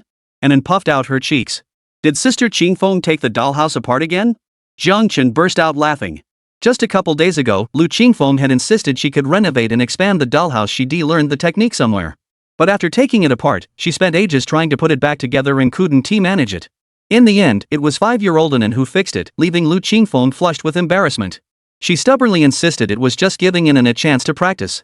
The door opened. Jiang Chen didn't speak right away, but Anin rushed over to check on her dollhouse. Daddy, the dollhouse is still fine. Did Sister Qingfeng learn how to assemble it? Jiang Chen couldn't help but laugh. Nope, Anin guessed wrong. Anan furrowed her little brow and began scanning the room for any changes. Meow the little gray cat woke up, crawled out from under the sofa, stretched lazily, and stretched herself into a long, slender line. Ah! Kitty! It's a kitty! Anan exclaimed. She stamped her feet in place, then curiously walked over to the gray kitten and crouched down. Kitty, hello, I'm Anan. Meow the little gray cat stood up straight and rubbed its head back and forth against Anan's calf. Anan carefully stroked the kitten's back with her hand. Daddy, what's its name? Jiangchen was stumped. He hadn't really thought about what to name the kitten. Today, he had avenged a great wrong, and his heart was light with joy. This little cat had been a major contributor to that victory. Maybe he should name it again. Stroking his chin, Jiangchen thought to himself that his naming skills were truly impressive. Seeing Jiangchen remain silent, Anan assumed the kitten had no name. Daddy, doesn't it have a name? Can I name it Kong Kong? Kong Kong? Anan declared proudly, yep. It's Kong Kong healthy and strong. I'm Anan safe and sound. Everyone stays healthy and safe. Clearly, she was utterly delighted with both the name and its meaning. Jiangchen readily agreed, and the little gray kitten, though missing out on that lovely name, was now officially known as Kong Kong. Daddy, does the kitten have a place to sleep? Not yet. Do you want to make one for the kitten, Anan? Anan nodded happily. Yes. I'll go get Sister Qingfeng. Jiangchen pressed his hand to his forehead. Children grow up fast once they reach a certain age, parents can't control their choices anymore. Now, whenever playtime came up, Anan's first thought wasn't of Jiangchen, but of Lu Qingfeng. Perhaps it was because their mental ages were closer. Wow! Such a gray little white cat. Lu Qingfeng crouched before the kitten, marveling. Anan corrected her from the side. Kong Kong is a little gray cat. It's clearly a white kitten. Just give it a bath and you'll see. Lu Qingfeng was full of energy, already getting up to run water in the bathroom. Jiangchen quickly interjected, it just had its dewormer treatment. We have to wait a few days before bathing it. It's a gray kitten. Anan declared, hands on her hips. White kitten. Lu Qingfeng refused to back down. Gray cat. White. Jiangchen. Here we go again. But Anan's stamina wasn't as good as Lu Qingfeng's. After playing for a while, Anan grew tired and went inside to take a nap.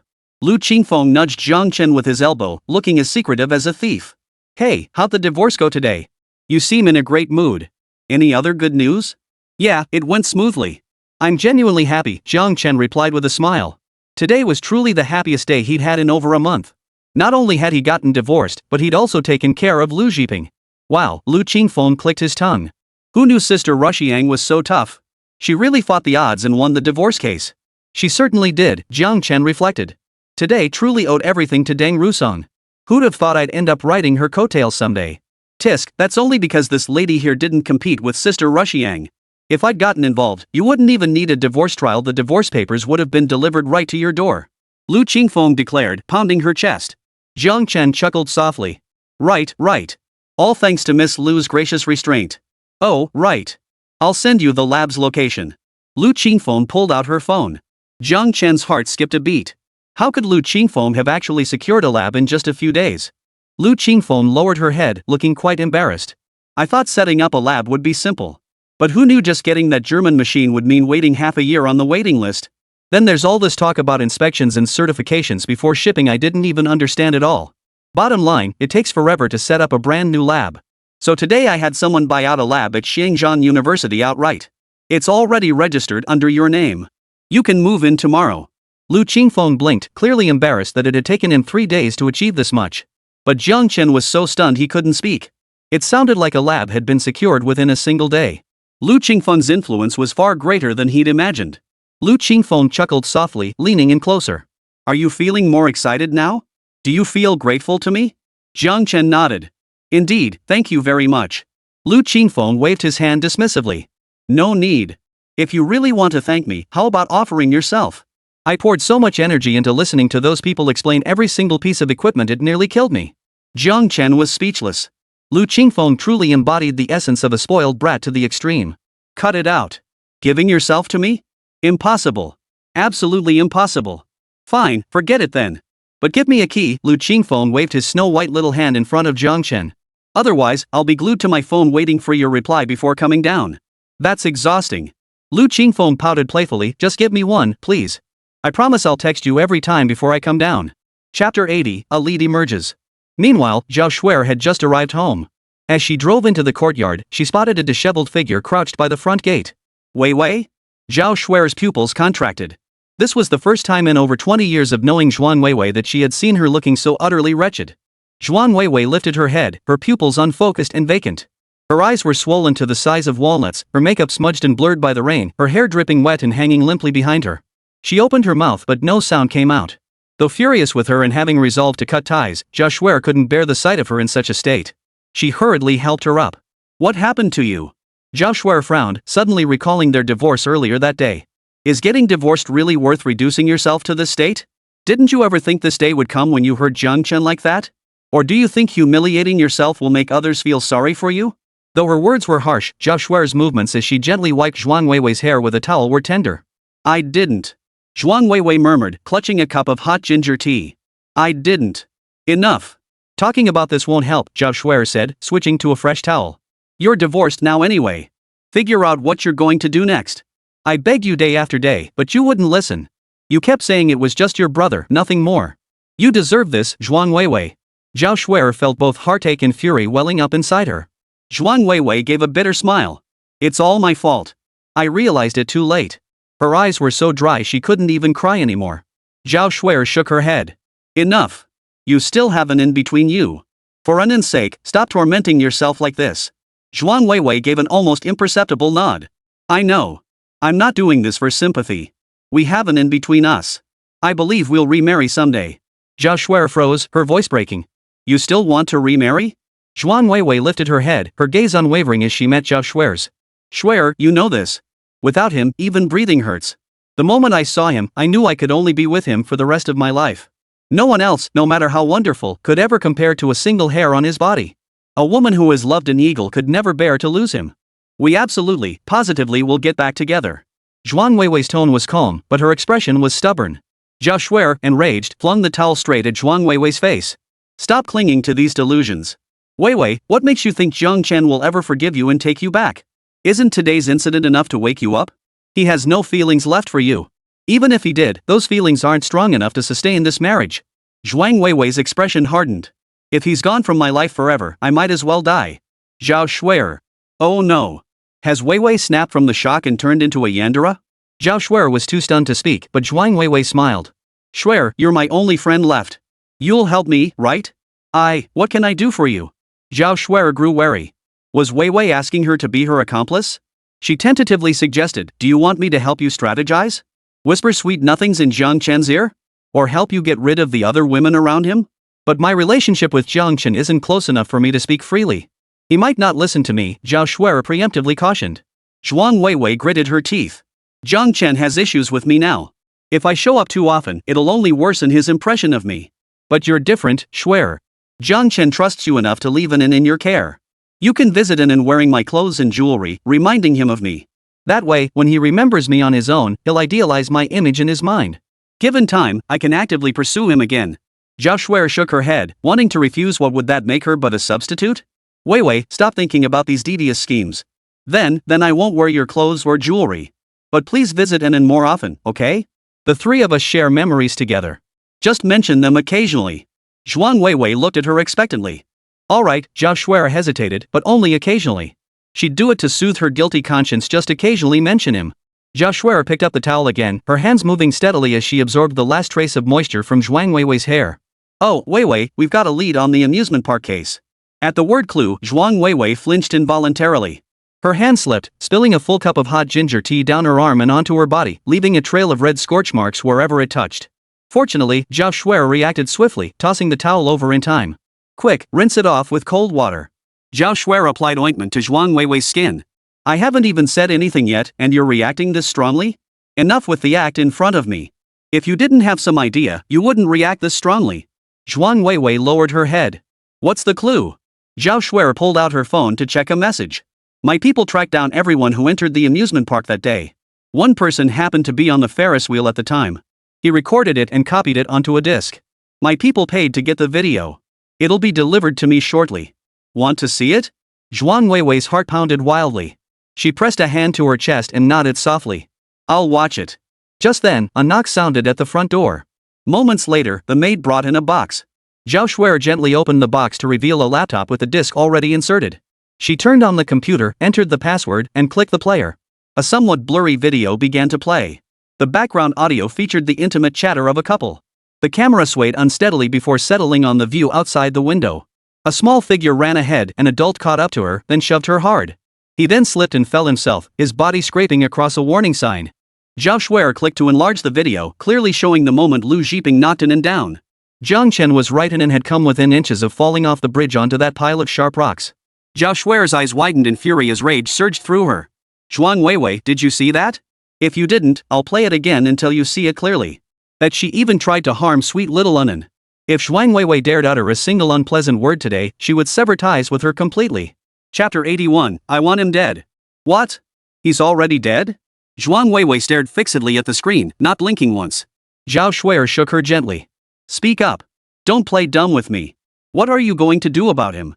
Zhuang Weiwei mechanically turned her head. I want him dead. I want him dead.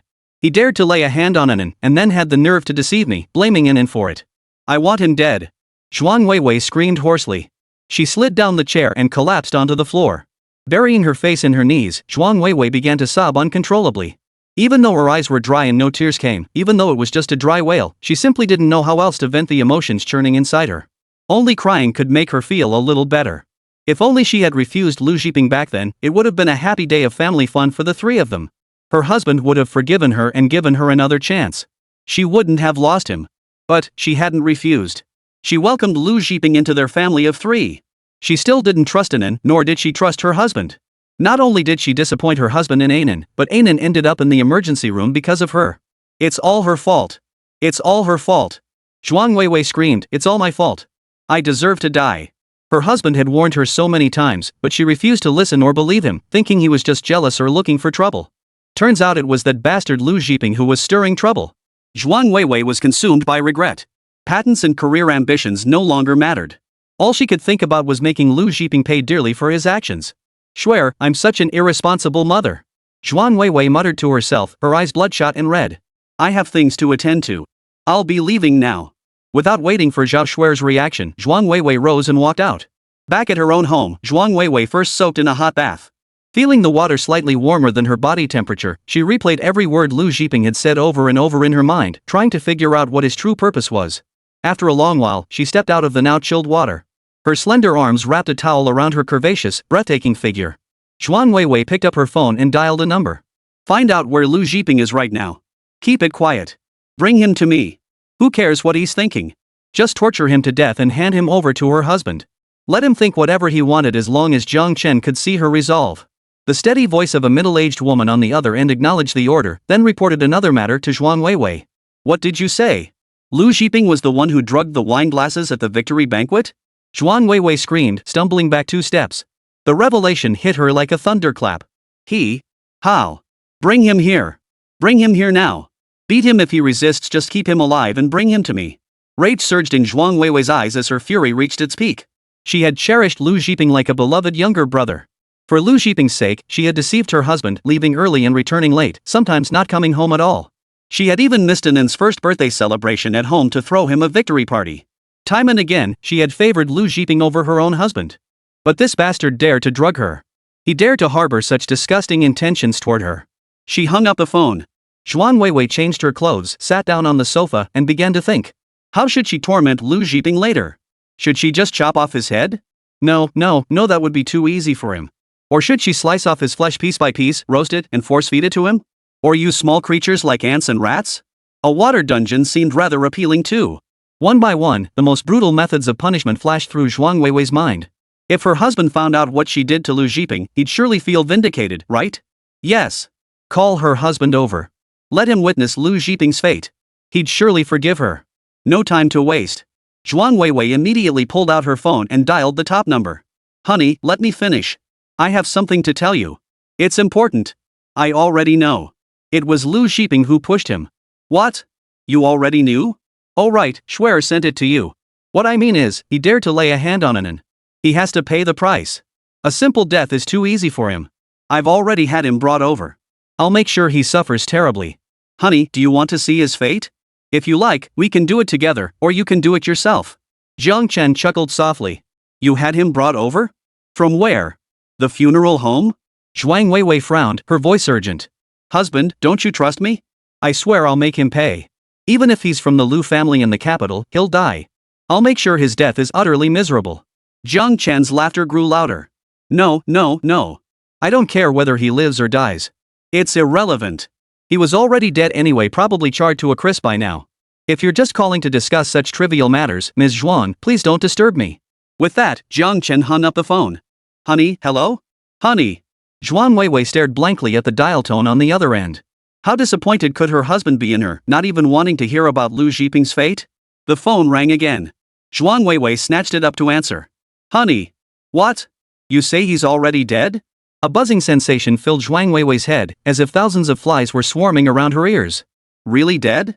Did they confirm his identity? How did he die? Zhuang Weiwei stumbled back 2 more steps and collapsed weakly onto the sofa. She hadn't even gotten her hands on him, and Lu Zhiping was already dead. Without enduring her torment, how dare he die so easily? How was she supposed to explain this to her husband now? The body's still here, right? Bring it over. And bring 2 wolfhounds too. I'm going to cut his flesh and feed it to the dogs. Zhuang Weiwei's gaze grew utterly cold. So what if he's dead? Did he think death would bring him release? Not a chance. Even in death, he'll pay the price. Her husband and daughter weren't people to be pushed around. Just before hanging up, Jiang Chen's words suddenly flashed through Zhuang Weiwei's mind. You had someone take him there? Where from? The funeral home? Did her husband already know Lu Zhiping was dead? Could it be? Could it be her husband who did it? One more thing, no matter how Lu Zhiping died, wipe every trace clean at any cost. Make it look like an accident to anyone who investigates. Do you understand? At any cost.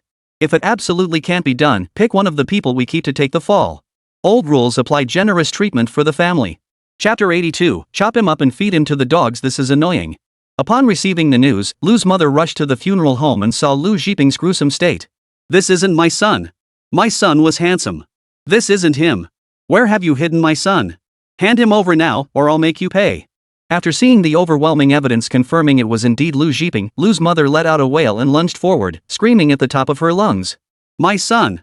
My son! How did you become like this? We were only apart for 1 day. How could you leave me like this? My son! My son! Weeping uncontrollably, Lu's mother rolled her eyes and fainted. When she awoke, she learned her son's body had vanished. She wailed and threw a fit at the funeral home, but gone was gone. Wailing, Lu's mother called Lu's father, Lu Nang. Hurry over. Your son is gone. You must find the killer. He was so outstanding.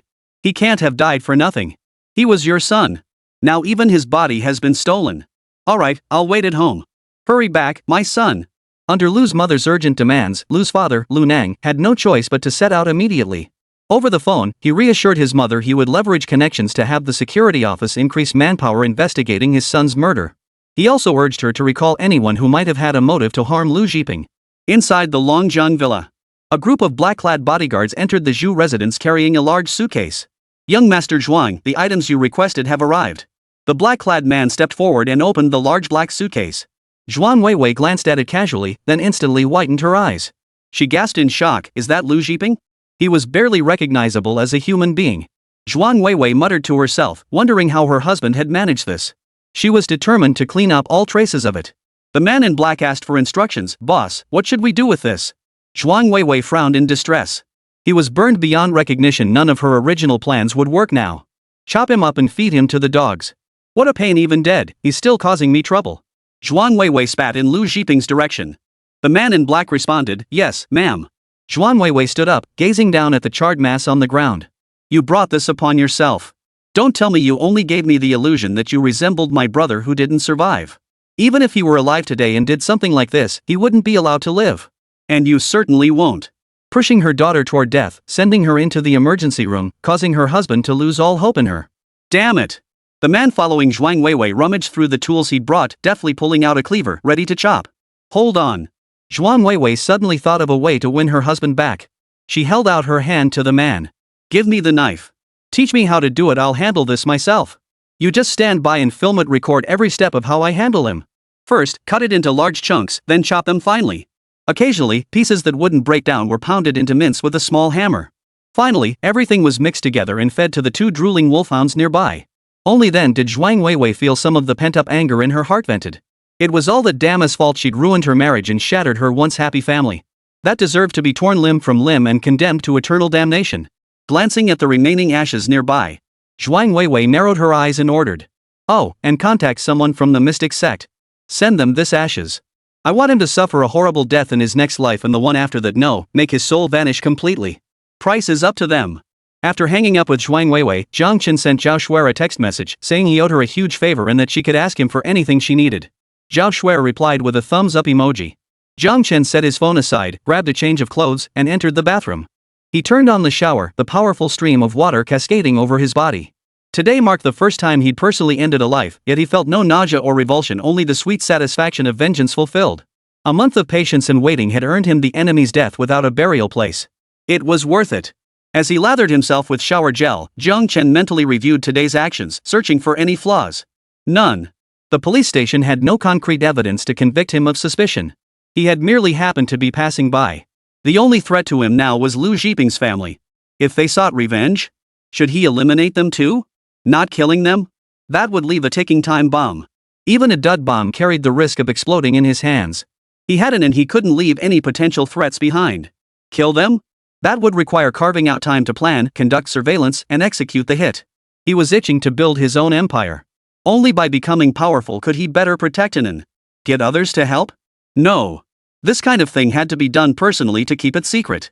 Others might leak information. Even after Jiang Chen finished showering, he hadn't reached a decision. Putting the troubling matter aside for now, Jiang Chen dried his hair, pulled a bottle of liquor from the cabinet, and opened it. Today was a good day. He deserved a drink to celebrate. Come to think of it, this liquor was actually brought by Lu Qingfeng. He'd never seen this brand before, but it tasted pretty good. Clang, clang, clang. While Jiang Chen was drinking, a sudden knock sounded at the door. Hearing the noise, Jiang Chen frowned. He had a feeling the visitor wasn't someone he wanted to see. Opening the door, sure enough, standing there was Zhuang Weiwei. Ms. Zhuang, it's very late. What brings you here? We are no longer legally connected. I know. I came to show you a video. If she showed her husband how she had dealt with Lu Zhiping, might it lift his spirits and lead him to forgive her? Zhuang Weiwei swiped through the screen and handed the edited footage to Jiang Chen. After watching it, Jiang Chen remained expressionless. Zhuang Weiwei pressed on, I've already contacted someone from the mystical arts who's willing to step in. They guarantee Lu Zhiping's soul will be utterly destroyed, never to be reborn. Husband, I know I was utterly wrong to let you down like this. I should have helped Shuer uncover the truth sooner. If only we'd found out earlier. Jiang Chen shook his head, picking up the wine bottle for another sip. No. You still don't understand where you went wrong. Zhuang Weiwei noticed the label on the bottle and her heart skipped a beat. Such an expensive liquor, where could her husband have gotten the money to buy it? Who gave it to him? Jiang Chen continued, you didn't trust Anan, nor did you trust me. We are your daughter and your husband, together we form your family. Yet you chose to believe an outsider over your own kin. Zhuang Weiwei shook her head frantically. No, I have my reasons, husband. If I tell you why, you'll forgive me. Jiang Chen met her gaze with a cold stare. Then speak. Chapter 83, Remarriage? Get lost. The words were on the tip of Zhuang Weiwei's tongue, yet she shook her head and fell silent. Tears rolled down her cheeks like beads. Husband, I truly have my reasons.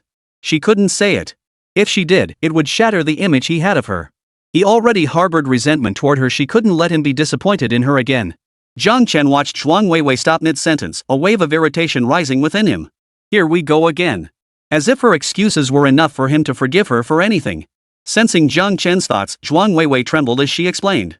Husband, I care about you and Anan. I love you both deeply. If anything ever happened to you, I'd make sure he paid with his life. At the time, I just thought Lu Zhiping had no reason to do those things. I had no idea his thoughts were so vile and disgusting. Besides, his family is powerful and wealthy. If I attacked him for no reason, the Lu family would retaliate against us, bringing disaster upon our little family. Jiang Chen sipped his drink, letting her pour out her thoughts until Zhuang Weiwei finally trailed off. Only then did he calmly counter. But now that you've mutilated his corpse like this and shattered his soul, aren't you afraid of the Lu family's retaliation? Zhuang Weiwei, if you had been the one harmed at the amusement park, I would have sought revenge at any cost. I would have fought with everything I had, risking my life to get his. Even if my life could only wound him, I would have done everything in my power to avenge you. Evidence? I don't need evidence. Just name the person, and that person is guilty. But how did you do it? Is your anger now truly not because you discovered he deceived you?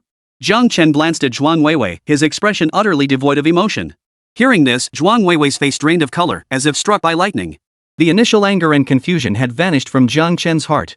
Having exacted his revenge with his own hands, he continued. Zhuang Weiwei, you're a smart woman. When you went to see Ru Shuang, you understood her meaning so quickly. Do you remember what Lu Zhiping did and said when I first met him? What did it all mean? Zhuang Weiwei's legs went weak and her body swayed precariously. Yes. From their very first meeting, no, even before Lu Zhiping had met her husband, he had spoken ambiguous words in front of her, sowing discord. And every time she met her husband, Lu Zhiping would subtly or overtly provoke him. She felt as if her brain had been smeared with paste. How could she not have noticed anything was wrong? Instead, she thought her husband was being petty, that he was overthinking things because he had too much free time at home. She'd even suspected he was seeing someone else and no longer loved her. All of this was that bastard Lu Zhiping taking advantage of her trust to drive a wedge between her and her husband. Zhuang Weiwei wanted to storm back and make those two vicious dogs vomit up whatever was inside them. She would make Lu Zhiping suffer terribly. After saying what he needed to, Jiang Chen signaled it was time to see her out. He gave a light chuckle. Alright, if there's nothing else, Ms. Zhuang, you may go now. Zhuang Weiwei shook her head hastily. No, I still have something to discuss.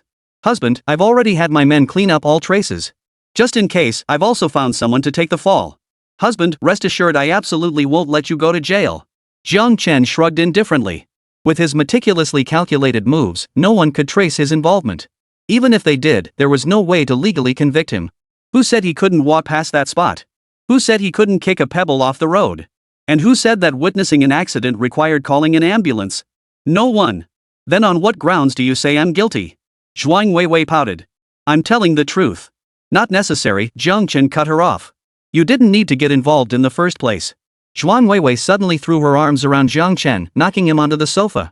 Husband, now that Lu Zhiping is dead, there's nothing standing between us. Can we remarry? Are you dreaming? Jiang Chen shoved Zhuang Weiwei aside. The bottle toppled over, spilling alcohol all over her. Her clothes clung wetly to her body, revealing her voluptuous curves. Zhuang Weiwei lay sprawled on the floor, gazing at Jiang Chen with a pouty expression, arching her body into a seductive S-curve in an attempt to tempt him. Her ample bust, slim waist, and pert hips, combined with her submissive posture on the floor, were utterly alluring. Jiang Chen didn't even glance at her. He merely lifted his chin. Get up. The door isn't on the floor. Zhuang Weiwei opened her mouth to plead for reconciliation, but Jiang Chen cut her off sharply. Shut up. If you utter another word about remarriage, get the hell out. Zhuang Weiwei promptly obeyed, snapping her mouth shut. She knew her hopes were delusional, yet she still clung to a sliver of expectation. If you're done, leave. Jiang Chen raised his glass again, signaling her departure. Zhuang Weiwei scrambled to her feet, her ample curves jiggling with each movement as she shuffled toward the door like a turtle. Just as she was about to step outside, Zhuang Weiwei suddenly turned back. Husband, I want to sleep with an in tonight. You promised me you wouldn't restrict me from spending time with an in. Zhuang Weiwei's eyes lit up. Jiang Chen frowned. Anan is already asleep. Zhuang Weiwei blinked innocently. When she wakes up tomorrow and sees me, she'll be so happy. Jiang Chen considered it. Anan knew about today's court hearing. Though she acted unaffected on the surface, she must still feel sad inside. Having her mother by her side would surely lift her spirits a little. With that thought, Jiang Chen stepped aside, letting Zhuang Weiwei freshen up and then stay with Anan as she slept. To prevent Zhuang Weiwei from sneaking in like she had at the villa, Jiang Chen decisively removed the key from his bedroom door. He specifically warned Zhuang Weiwei before she left the bathroom not to enter his room. If she did, he'd kick her out each time. After speaking, Jiang Chen ignored the way Zhuang Weiwei was glaring at him with a look of resentment, her bare shoulders exposed and even most of her cleavage visible. He simply locked the door and went to sleep. The next day, Lu Qingfeng unlocked the door with her key and headed straight to Anan's room. He, little Anan, are you awake yet? Lu Qingfeng tiptoed to the bedside, pressing her cheek against Anan's face to wake her up. Instead, she brushed against Zhuang Weiwei. Both of them jumped in surprise. Lu Qingfeng, ah. What are you doing here? Zhuang Weiwei, ah. How did you get in? Lu Qingfeng waved the key in his hand. I came in through the door. How did you get in? Zhuang Weiwei stared coldly at the keys in Lu Qingfeng's hand. Why do you have a key to my husband's house? Ex-husband, Lu Qingfeng corrected. Lu Qingfeng was about to show off some more, but noticed Anan stirring nearby and stopped himself. Hey, lazybones. What time is it? Get up already, I'm up. I'm not a big lazybones, you bad sister. Anan retorted with her eyes still closed. Lu Qingfeng reached out and pinched Anan's little cheeks. You little rascal, calling me bad sister. Anan grabbed Lu Qingfeng's cheeks in return. I'll call you that if I want to. Chapter 84, you want the key too? Do you even deserve it? Zhuang Weiwei watched their interaction from the side, feeling rather uneasy inside. When had her daughter become so close with someone else? Her daughter had never played around like this with her before. And that key, how did this woman even get her hands on it? Did she use her power to threaten and coerce my husband into giving it to her? Under Lu Qingfeng's kneading and kissing, Anan finally lost all traces of sleepiness. She opened her eyes, about to return the kiss, when she spotted Zhuang Weiwei nearby. And Anne's drowsy eyes instantly widened. Mommy. She threw herself into Zhuang Weiwei's arms. Mommy, when did you come to see Anan? Zhuang Weiwei suppressed her urge to question Lu Qingfeng. She quickly forced a smile. Mommy came last night, you know. I've been sleeping right here with Anan all this time. Lu Qingfeng interjected with a pout. Oh no, Anan, now that you have a mommy, you don't care about me anymore, do you? I'm so sad. Lu Qingfeng made a show of crying, and Anan quickly soothed her. I'll pay attention to you, I'll pay attention to you. Today we'll make little clothes for Kong Kong to wear together. Zhuang Weiwei smiled and asked, Anan, who is Kong Kong? Would you like mom to help you make clothes for her? Sure. Anan nodded. Lu Qingfeng's eyes widened. Anan, you're being unfair. We made plans yesterday, but today you're letting someone else cut in line. That's not fair. She wasn't about to play with this shameless woman. Oomph. If it weren't for Anan being here, she'd show her how to scold someone. The commotion in the room woke Jiang Chen. He hadn't set an alarm. Feeling good last night, he'd slept exceptionally soundly, waking up much later than usual. Opening the door, Jiang Chen immediately witnessed the scene of 3 women and a child creating quite a spectacle. What are you all talking about? Jiang Chen froze, bewildered by the scene. On the bed, Zhuang Weiwei held Anan, who was poised to dive off the edge. Lu Qingfeng sat sprawled on the floor, her 2 little legs kicking frantically. You're awake? Lu Qingfeng's eyes darted around, and she immediately shifted her focus. Right in front of Zhuang Weiwei, she flung herself toward Jiang Chen, grabbing his arm and shaking it back and forth. Jiang Chen, what are we having for breakfast today? I want that fried rice with eggs you made the other day. We're out of rice. I'll have to go buy some later, Jiang Chen replied after a moment's thought. Then I want pan-fried dumplings. All right. Jiang Chen nodded. He turned to head to the kitchen to make breakfast. Seeing this, Zhuang Weiwei hurriedly got out of bed to follow him. Oh my. Why aren't you wearing any clothes? Shame on you. Lu Qingfeng pretended to cover her eyes with one hand while quickly pushing Jiang Chen out of the room with the other. Zhuang Weiwei had her excuse ready. My clothes got wet last night because of my husband.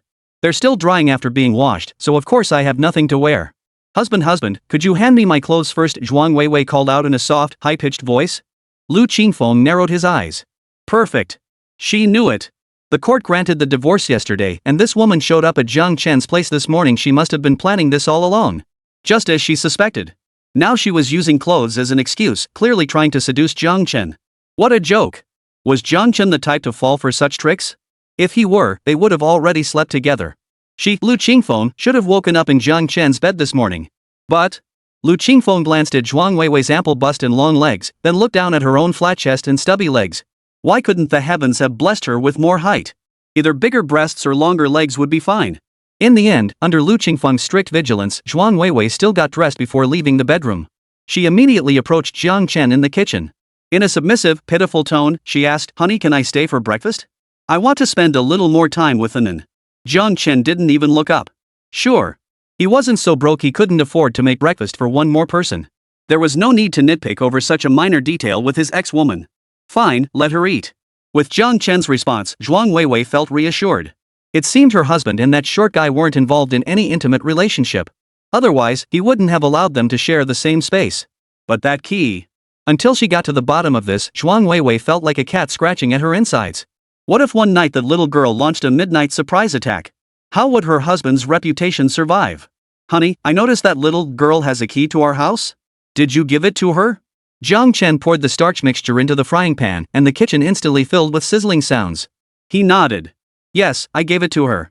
He hadn't wanted to give it, but Lu Qingfeng, that big yellow-haired brat, could spout dirty talk like there was no tomorrow. She'd talked him into it. Plus, the favor he owed was genuinely huge. A key was the least he could give. Lu Qingfeng had promised to text him before each visit, but today he'd been asleep and missed the message. Zhuang Weiwei's heart sank.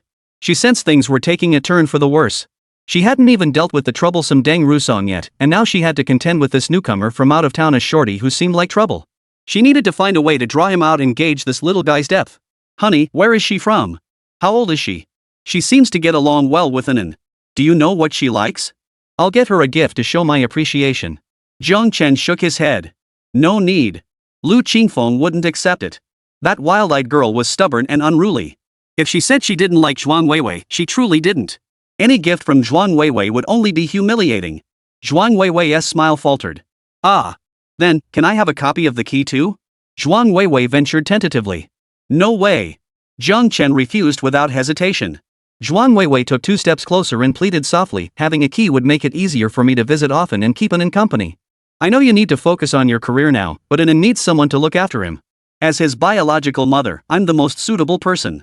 Before Jiang Qin could respond, Lu Qingfeng exploded, you deserve it? How many keys do you think you deserve? You're divorced. What the hell do you need keys for? Have you no shame, you? Taking advantage of Inan being in the bathroom brushing his teeth and unable to hear, Lu Qingfeng unleashed a torrent of expletives. Zhuang Weiwei's face flushed crimson as she forced herself to say, we were married. We could remarry. If you can have a key, why can't I? Then why did you get divorced? Because you have a history. But Sister Rujuang and I don't. Ha ha ha. Lu Qingfeng made a face. Before Zhuang Weiwei could respond, Lu Qingfeng hopped between them like a proud little rabbit. Alright. Jiang Chen, let's eat. After dinner, I'll take you to the lab. Chapter 85, The Little Guy's Got Big Spending Power? She had originally intended to give Jiang Chen the address so he could go on his own, while she stayed home to play with Inan. But seeing Zhuang Weiwei, Lu Qingfeng deliberately wanted to drive a wedge between them. She was doing it on purpose just to infuriate that old woman. Oomph. The mention of the lab made Jiang Chen's eyes light up. The divorce was final, and he'd personally dealt with Lu Zhiping. Now he could devote himself entirely to technological research. If his research concept became reality, it would absolutely revolutionize the battery industry. It would also bring him untold wealth. He was confident he could use his intellect to give Inan a life even more prosperous than before. A lab? Zhuang Weiwei gasped, covering her mouth. She pulled Jiang Chen out of the kitchen and whispered, honey, the lab she found for you? Is it legit? You've only just met her. Better to be cautious. Zhuang Weiwei had grown wary of Lu Qingfeng and naturally wanted to prevent her from interacting with Jiang Chen. Besides, she thought her reasoning was sound. That little runt looked completely crazy and unstable, definitely not someone you could trust. Judging by his face, he might not even be an adult yet. Unreliable, absolutely unreliable. Honey, you really don't need to work yourself so hard. My company is your company. If you need money, I'll give it to you. I don't need your money. Besides, Xingfeng is at least more dependable than you. Jiang Chen shot Zhuang Weiwei a cold glance. I merely saved her by chance. For a simple favor, she gave me $1 million. He sneered, who did you give $1 million to? The murderer who slandered your daughter. Jiang Chen listed the details one by one. Oh, right, she also gave an apartment. She invested in my research without demanding equity dividends. She spent 8 figures to buy me a lab and gifted it to me. If she's unreliable, who is? Jiang Chen countered icily. Zhuang Weiwei's face paled, her pupils shrinking to pinpricks. This little runt was spending money like water. She handed out 8-figure sums like it was nothing. For her husband's sake, she sure was generous. She trusted him far too soon. Zhuang Weiwei clenched her fists so tightly her knuckles turned white. Husband, she must be plotting something. Giving you money and a house could be seen as gratitude for saving her, but an 8-figure lab and ongoing research funding? That's a hefty expense for any second-generation heir. It's only 20 or 30 million. That kind of money is like a piece of paper towel on the floor to me. I wouldn't even bend down to pick it up. What? Can Miss Shuang not afford such a small sum? Lu Qingfeng poked his head out from the kitchen, his tone dripping with sarcasm. Jiang Chen smacked her forehead. Go away. Stop eavesdropping. Oomph. Lu Qingfeng stuck out her tongue and asked, are the pan-fried dumplings ready yet? I'm starving. Can I eat first? Jiang Chen nodded, replying casually, they're ready. Help yourself. The chili sauce is in the fridge. It's spicy, go easy on it first thing in the morning. Jiang Chen, you're so gentle. I told you to be meaner to me. I like it when you're sshshish. Lu Qingfeng's words were cut off as Jiang Chen covered her mouth. Jiang Chen shoved him into the kitchen. Go eat already. Zhuang Weiwei watched their playful, intimate banter, a sharp ache piercing her heart like needles. Husband, you don't know what she's scheming. What she gives you now is just the beginning, she'll want more. Husband, please don't take her things. I can give you everything. Jiang Chen refused. I won't. If I take a single penny from the Zhuang family, my patents might not even be mine anymore. Zhuang Weiwei opened her mouth to protest further. But Jiang Chen spotted Inan emerging from the bathroom after washing up. And Anne's out now. Don't discuss this in front of her. I understand. Zhuang Weiwei reluctantly shut her mouth. The meal passed with each person lost in their own thoughts, except for Anan, who was simply happy to have both her mom and dad present. After the meal, just as Jiang Chen was about to ask Zhuang Weiwei to leave, she wrapped her arms around Anan and wouldn't let go. Honey, if you're going out, I'll stay home and keep Anan company. Don't you need to go to the office? Jiang Chen frowned. Zhuang Weiwei shook her head. Honey, the company won't collapse if I'm away for a day. I need to make time to be with Anan too. Jiang Chen narrowed his eyes. This wasn't what she'd said when he'd previously asked her to spend a day with Anan and him. But when he saw An's bright, sparkling eyes, Jiang Chen paused and nodded. I've already asked Schwerer to come over. Zhuang Weiwei cut him off. Wouldn't you feel more at ease if Schwerer and I stayed home with An together? Jiang Chen considered it. True, even if Zhuang Weiwei acted up again, Zhao Schwerer watching over An would keep things under control. Jiang An, you're not allowed to make clothes for Kong Kong with anyone else while I'm gone. Only with me.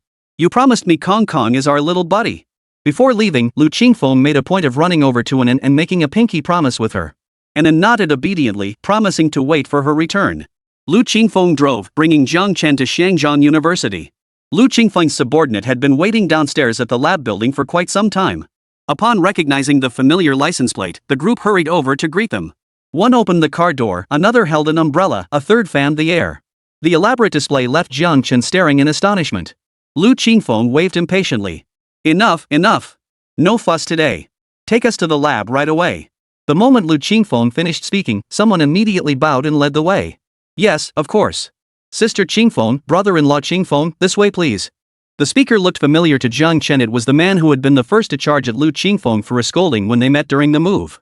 But now, he was smiling at Jiang Chen with an extremely obsequious expression, a complete reversal from his previous demeanor that nearly made Jiang Chen fail to recognize him.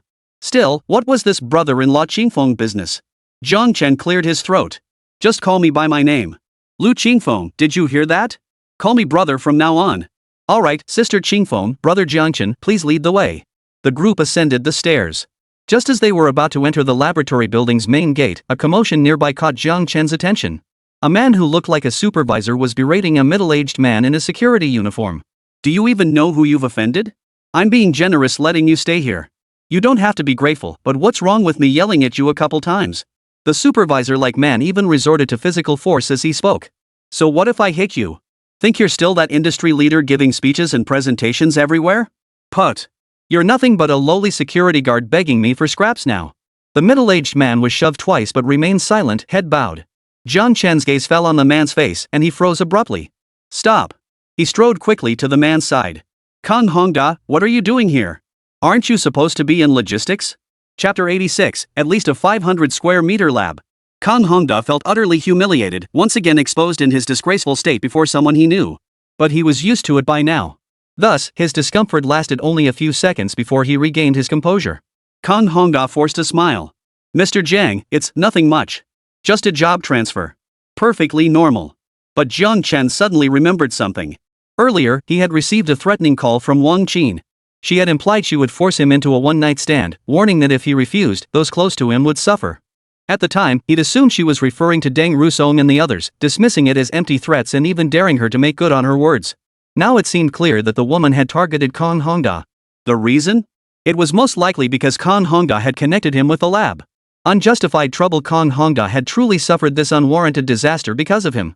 Is it because of me that you got transferred here? Jiang Chen frowned, feeling deeply guilty. No, Kang Hongda hastily waved his hands. As if afraid Jiang Chen wouldn't believe him, he added, guarding the gate here is actually pretty good. It's easy work, sheltered from wind and rain. It's really quite nice. Jiang Chen sighed. The more Kang Hongda acted like this, the worse he felt. He vowed to find a way to make it up to him later. The man who seemed to be the supervisor, seeing Jiang Chen approaching with such intensity, slipped away quickly while he was talking to Kang Hongda. Lu Qingfeng and the others had never been here before and had no idea where the lab they'd purchased was located. In the end, it was Kang Hongda who volunteered to lead the way, and only then did the group find the place. Lu Qingfeng was still a bit excited. Hooking her arm through Jiang Chen's, she whispered. This is my first time in a lab like this. Are there lots of high-tech gadgets inside? Like time machines or something?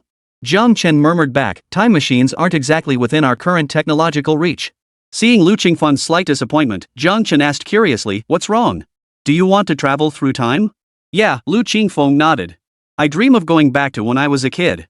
The usually energetic man now seemed unusually downcast. Jiang Chen sighed. He could tell Lu Qingfeng must have a deeply sad story in his past.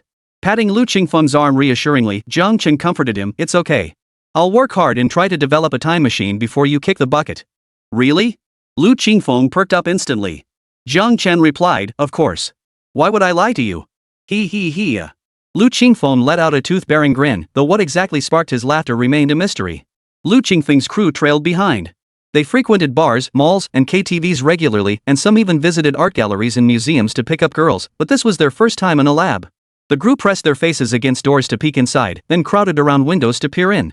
By the time they reached the lab registered under Jiang Chen's name, quite a while had passed. Whoa, this place is huge. Stepping inside, Jiang Chen was stunned. He whispered to Lu Qingfeng, "Are you sure you only spent 10 or 20 million to get this lab?" At least 500 square meters. Most university labs ranged from 50 to 300 square meters. 500 square meters was already considered a large or equipment-intensive research lab. Anything larger than that would be classified as a core facility or a large specialized lab, such as a clean room or a BSL-3 biosafety level 3 facility. With such a vast area, Jiang Chen even suspected they might have combined two labs. Then there were the instruments inside. After walking around and inspecting them, Jiang Chen found they looked practically brand new. Lu Qingfeng beamed with pride. Of course. When Lu Qingfeng, stepped in to buy their lab, I was doing them a favor. Fearing misunderstanding, Lu Qingfeng hastily added, "Hey, I didn't force them into anything. They set the price themselves." The longer Lu Qingfeng knew Jiang Chen, the more he understood this man. Jiang disliked those who abused power to bully ordinary people, and Lu naturally adjusted his own behavior accordingly.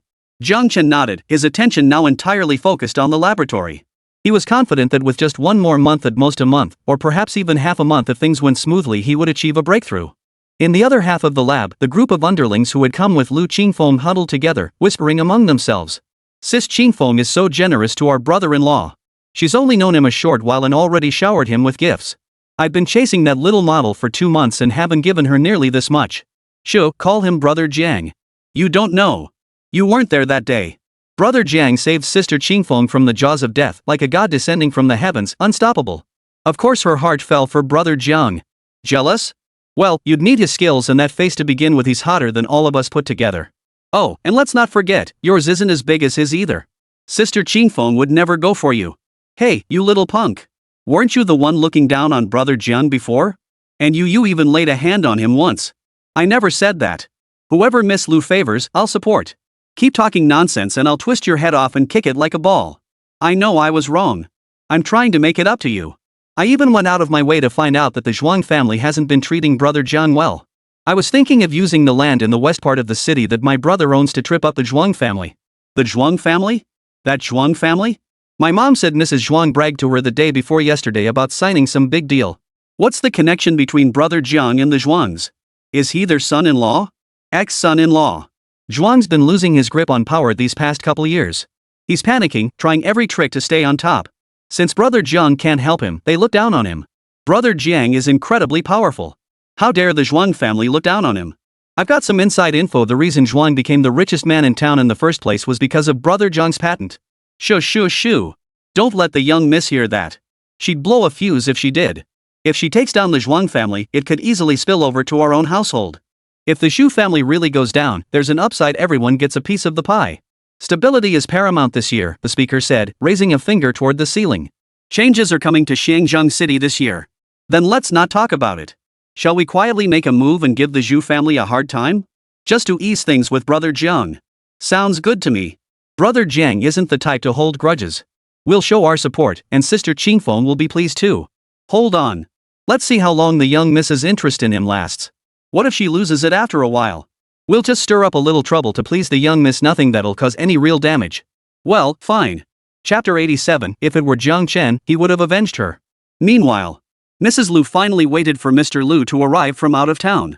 The moment they met, Mrs. Lu wailed and threw herself into Lu Nang's arms. "You heartless man. You didn't even see your son one last time. He was your son too. Did you secretly wish for his death so you wouldn't have to give him his inheritance? What's wrong with giving him some of your money? If you had given him some, he wouldn't have come to Xiangzheng City to scheme against the landlords, and he wouldn't have died. How heartless you are." Lu's father felt deeply distressed too, but he was far more level-headed than his wife. Hearing her utter such reckless nonsense, he glared at her. "Why do you harbor so much resentment toward me? Would you be happy if I died too? You were the one who chose to follow me back then, claiming you didn't want my money, only me as a person. What? Was it all a lie?" Lu's mother sneered coldly. "Look at yourself. You should hold up a mirror to see your own face. Our son is dead, and you show no sorrow. Instead, you blame me? He was my only son." Lu's father waved his hand. "Enough. He was my child too. How could I not grieve? But now that he's gone, the most important thing is to uncover the truth. Was it an accident, or did someone do this? If someone did this, we must find a way to avenge our son." Lu's father pinched the bridge of his nose. Though Lu Zhiping wasn't his only son, he had always cherished this clever, scheming child. But his wealth was limited. Giving more to this son meant less for the others, especially the precious heir destined to inherit the family fortune. Besides, even if he hadn't given this son wealth, he had given him the Lu family name. In smaller towns, bearing the surname of the imperial capital's Lu family was enough to ensure a son's comfortable livelihood. Upon hearing her husband speak of avenging their son, Lu's mother finally ceased her wailing. A sudden realization struck her, and Zhuang Weiwei was the first name that came to mind. It must be Zhuang Weiwei from the Zhuang family. It absolutely has to be her. Lu Nong frowned. He knew the Zhuang family was the wealthiest in Xiangzheng City, but this complicated matters. He had the means to take on a minor family, but going after the wealthiest Zhuang family was beyond his reach unless he could persuade the main branch of the Lu family to act. But he had no standing with the main branch. Think again, Lu Nong prompted. Is there anyone else who might have a grudge against Zhiping? Lu's mother pondered for a moment before declaring firmly, it must be that Zhuang Weiwei who killed Zhiping. Earlier, Zhiping planned to drug her, and she must have found out, so she took action against him. Lu Nang's brow furrowed deeper. Zhuang Weiwei? I heard she's already married? Yes, but she's divorced now, Lu's mother replied. Zhiping said they split up the day he attended that celebratory banquet. That was the day he planned to drug Zhuang Weiwei. Then could it be that Zhuang Weiwei's ex-husband did it? A flicker of thought crossed Lu's father's eyes. The Zhuang family's son-in-law had no connections. Now that he'd lost the Zhuang family's backing, crushing him would be as easy as squashing an ant. It had to be him. Impossible, Mrs. Lu dismissed flatly. He's just a freeloading pretty boy. It must be Zhuang Weiwei. Only she has the means to pull this off. Lu's father pondered for a moment before saying, all right, I'll have someone look into it. Don't go spreading rumors outside, lest we alert the culprit. Meanwhile, Zhuang Weiwei played with Anan for a while. Just as she was about to coax some information about the little guy out of her, Shang Shuyao's call came through. Without explanation, he demanded she come to the Zhuang residence immediately. Zhuang Weiwei's face fell. She couldn't leave Anan home alone. Fortunately, Zhao Shuer arrived just in time. Driving to the Zhuang residence, Zhuang Weiwei had a premonition that this visit would be unbearably painful. Sure enough, the moment she stepped through the door, a slap came flying at her. Zhuang Weiwei's head jerked to the side from the impact. She offered no protest, no apology, merely stood silently in place. Shang Shuyao grew angrier at her stubborn defiance. He sneered coldly, Zhuang Weiwei, you've really grown some nerve, haven't you? Answer me. What did you send Xiao Wang and the others to do yesterday? Speak. Zhuang Weiwei sneered, it was merely dealing with a little pest. Is that really worth your anger? You. Shang Shuyao nearly choked on his anger. Is this not enough to make me furious? She roared, abandoning all composure, I'm asking you now that he's dead, who's going to sign that patent contract for us? Zhuang Weiwei remained indifferent. For a mere patent contract? Back when my husband gave you his patent, you didn't treat it this seriously either. Shang Shuyao took a deep breath. Fine. Even without the patent contract, you said Lu Zhiping was from the Lu family of the capital. How dare you lay a finger on someone from the Lu family? Did you even think before acting? Do you think we can withstand the Lu family's retaliation? Your father and I have struggled just to maintain the Zhuang family's standing in Xiangzheng City.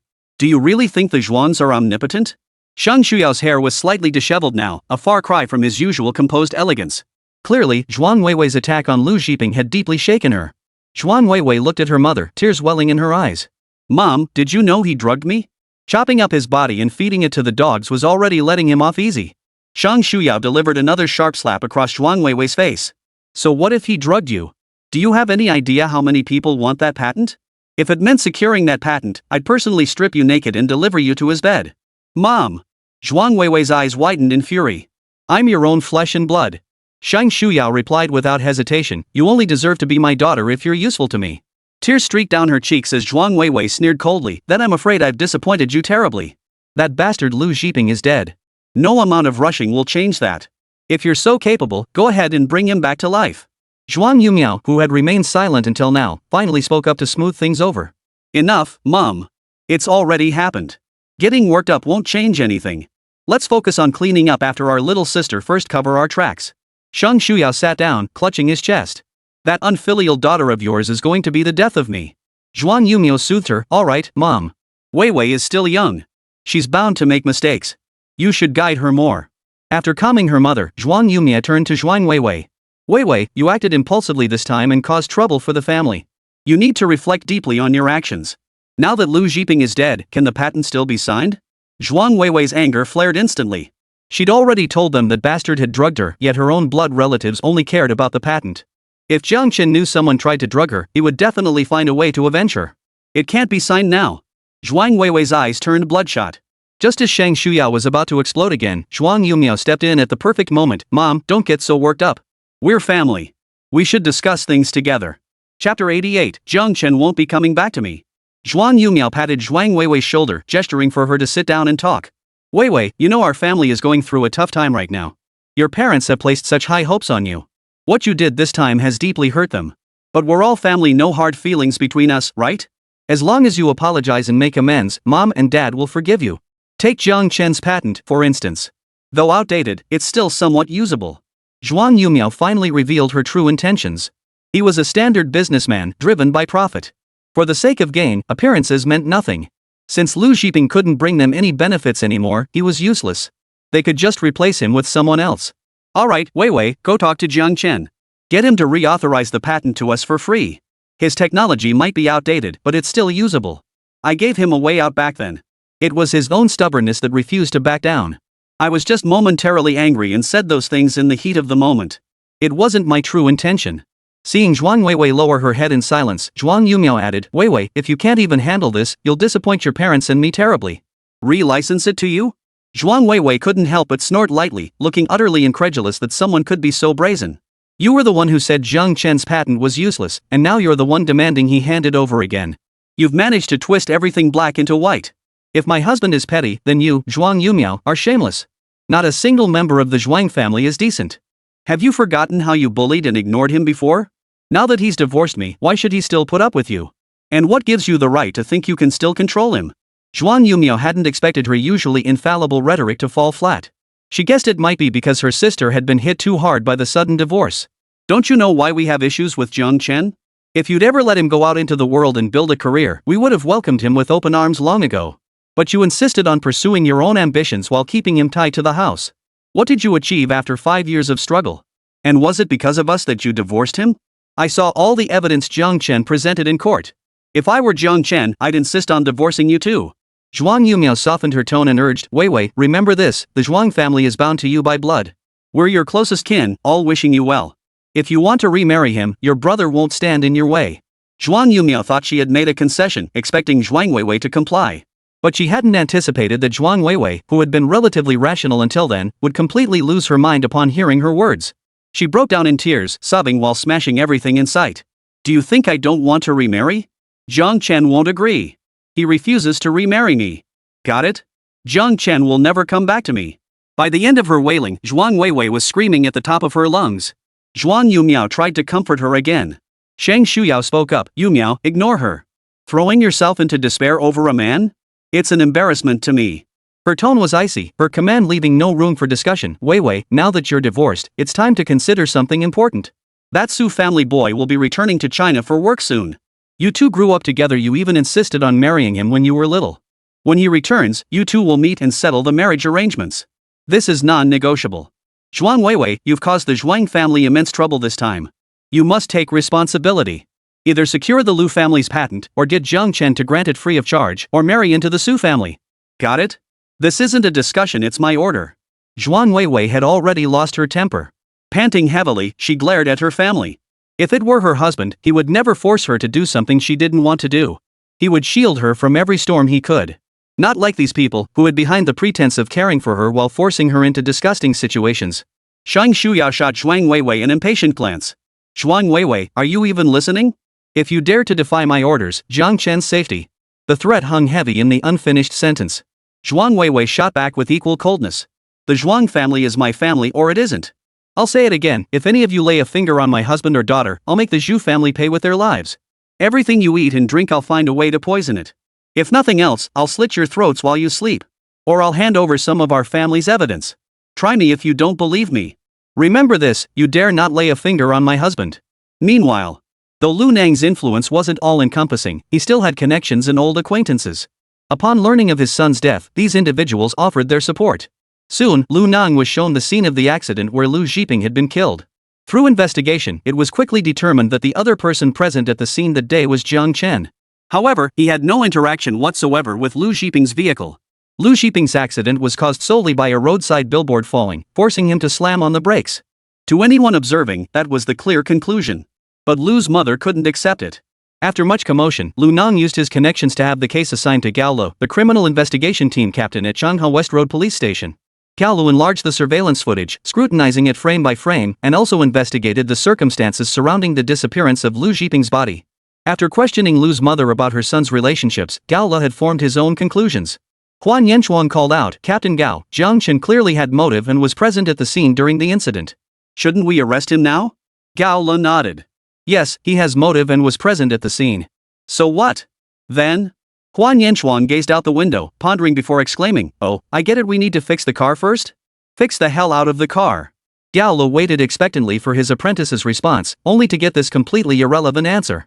"But Captain Gao, you taught me that when civilians catch human traffickers and don't rush to the scene, it's because they're fixing their car." Huan Yanchuan looked utterly perplexed. "Gao Lu, you. Forget it. Look at the surveillance footage. Jiang Chen just happened to trip while walking and kicked a rock. What does that have to do with Lu Zhiping's accident? Are we supposed to arrest him and say, 'You passed by here and kicked a rock, so you're a murderer?'" Huan Yanchuan looked half understanding. Gao Lu sighed helplessly. "Alright, just keep watching and learning more." Chapter 89, inviting Kong Hongda to join. Even the seasoned Gao Lu couldn't prove Jiang Chen had acted intentionally. He racked his brain but couldn't fathom how kicking a stone could have caused Lu Zhiping's accident. If Jiang Chen really had done it, he would be terrifying. In the end, Gao Lu closed the case as an accidental traffic accident. Upon hearing the verdict, Lu's mother refused to accept it. She stubbornly insisted Zhuang Weiwei was the culprit. Even when Lu showed her the surveillance footage proving only Jiang Chen had passed by the scene, she refused to believe it. Instead, she became even more convinced that Zhuang Weiwei was the killer. She's framing her ex-husband. Even before they divorced, she'd give her husband the cold shoulder over a single word from Zhiping. Clearly, she was no good.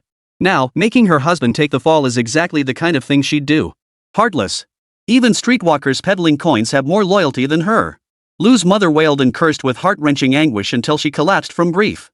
Her husband and a group of bodyguards carried her away. Shangjian University Laboratory. Lu Qingfeng's underlings' initial excitement at seeing the lab quickly evaporated. These spoiled brats fidgeted restlessly, scratching their ears and cheeks, as if trapped like monkeys in the lab. Lu Qingfeng also felt bored, but he forced himself to stay put out of deference to Jiang Chen.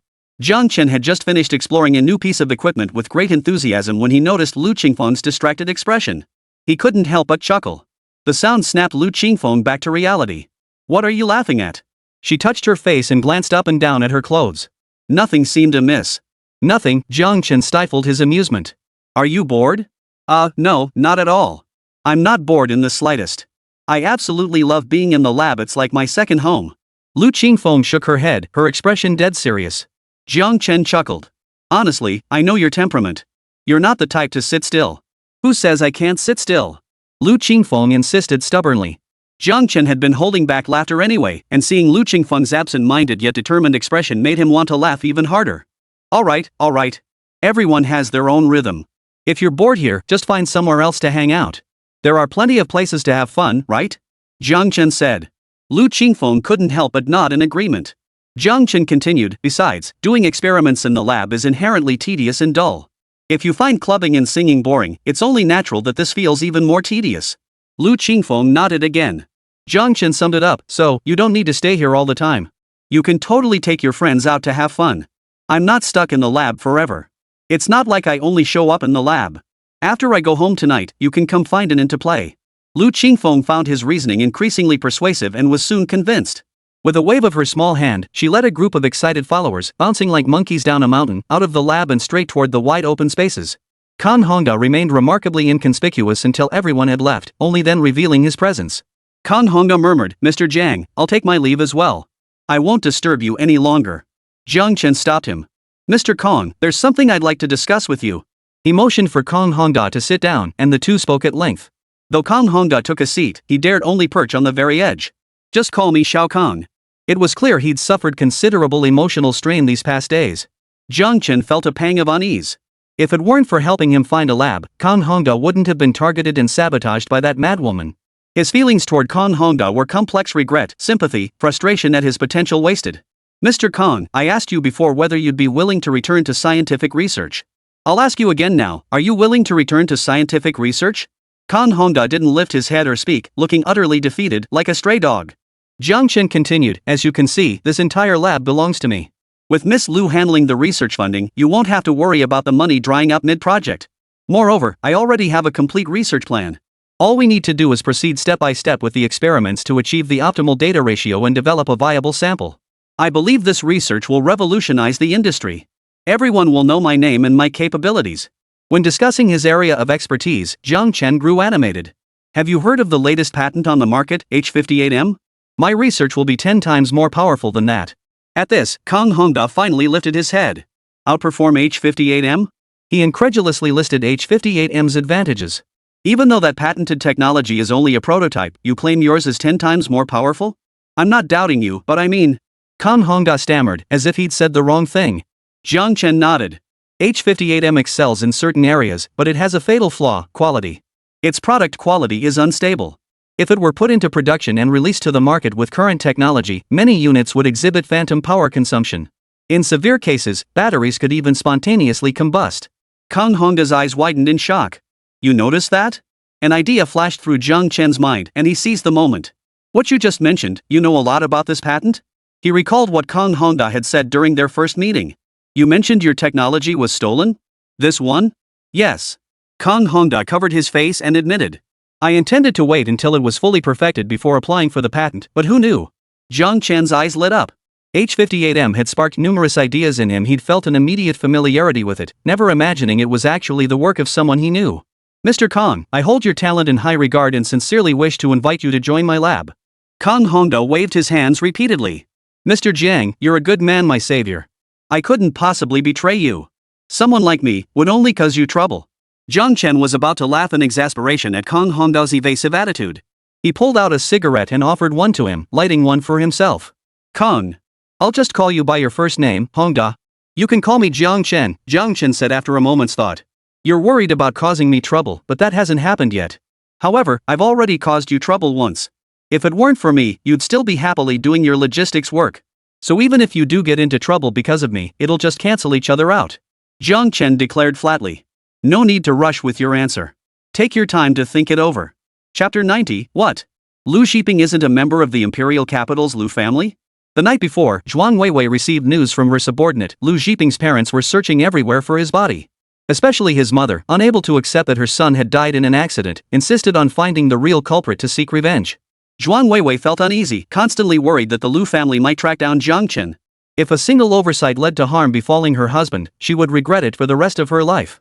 So before dawn that day, Zhuang Weiwei led a group to wait outside Jiang Chen's residence. They waited until Lu Qingfeng came downstairs and unlocked the door. Only then did Zhuang Weiwei, braving Lu Qingfeng's disapproving glare, try to force her way inside. Auntie, why are you always coming to Jiang Chen's place? Considering an N is my friend, it's already generous of me not to chase you away. Now you want to use my key to get inside? Lu Qingfeng braced the door with one hand, blocking Zhuang Weiwei's path with an air of I'm the one who built this gate, I'm the one who planted this tree arrogance. But the way she looked up at Zhuang Weiwei made her imposing stance lose much of its edge. Zhuang Weiwei remained unyielding. This is my husband's family home. Why can't I come here? Lu Qingfeng's gaze lingered on her pert chest. He gritted his teeth. Damn it, why did they have to grow so big? Doesn't that hurt? Lady, you two are divorced. Do you even understand what divorce means? Zhuang Weiwei retorted, we'll remarry.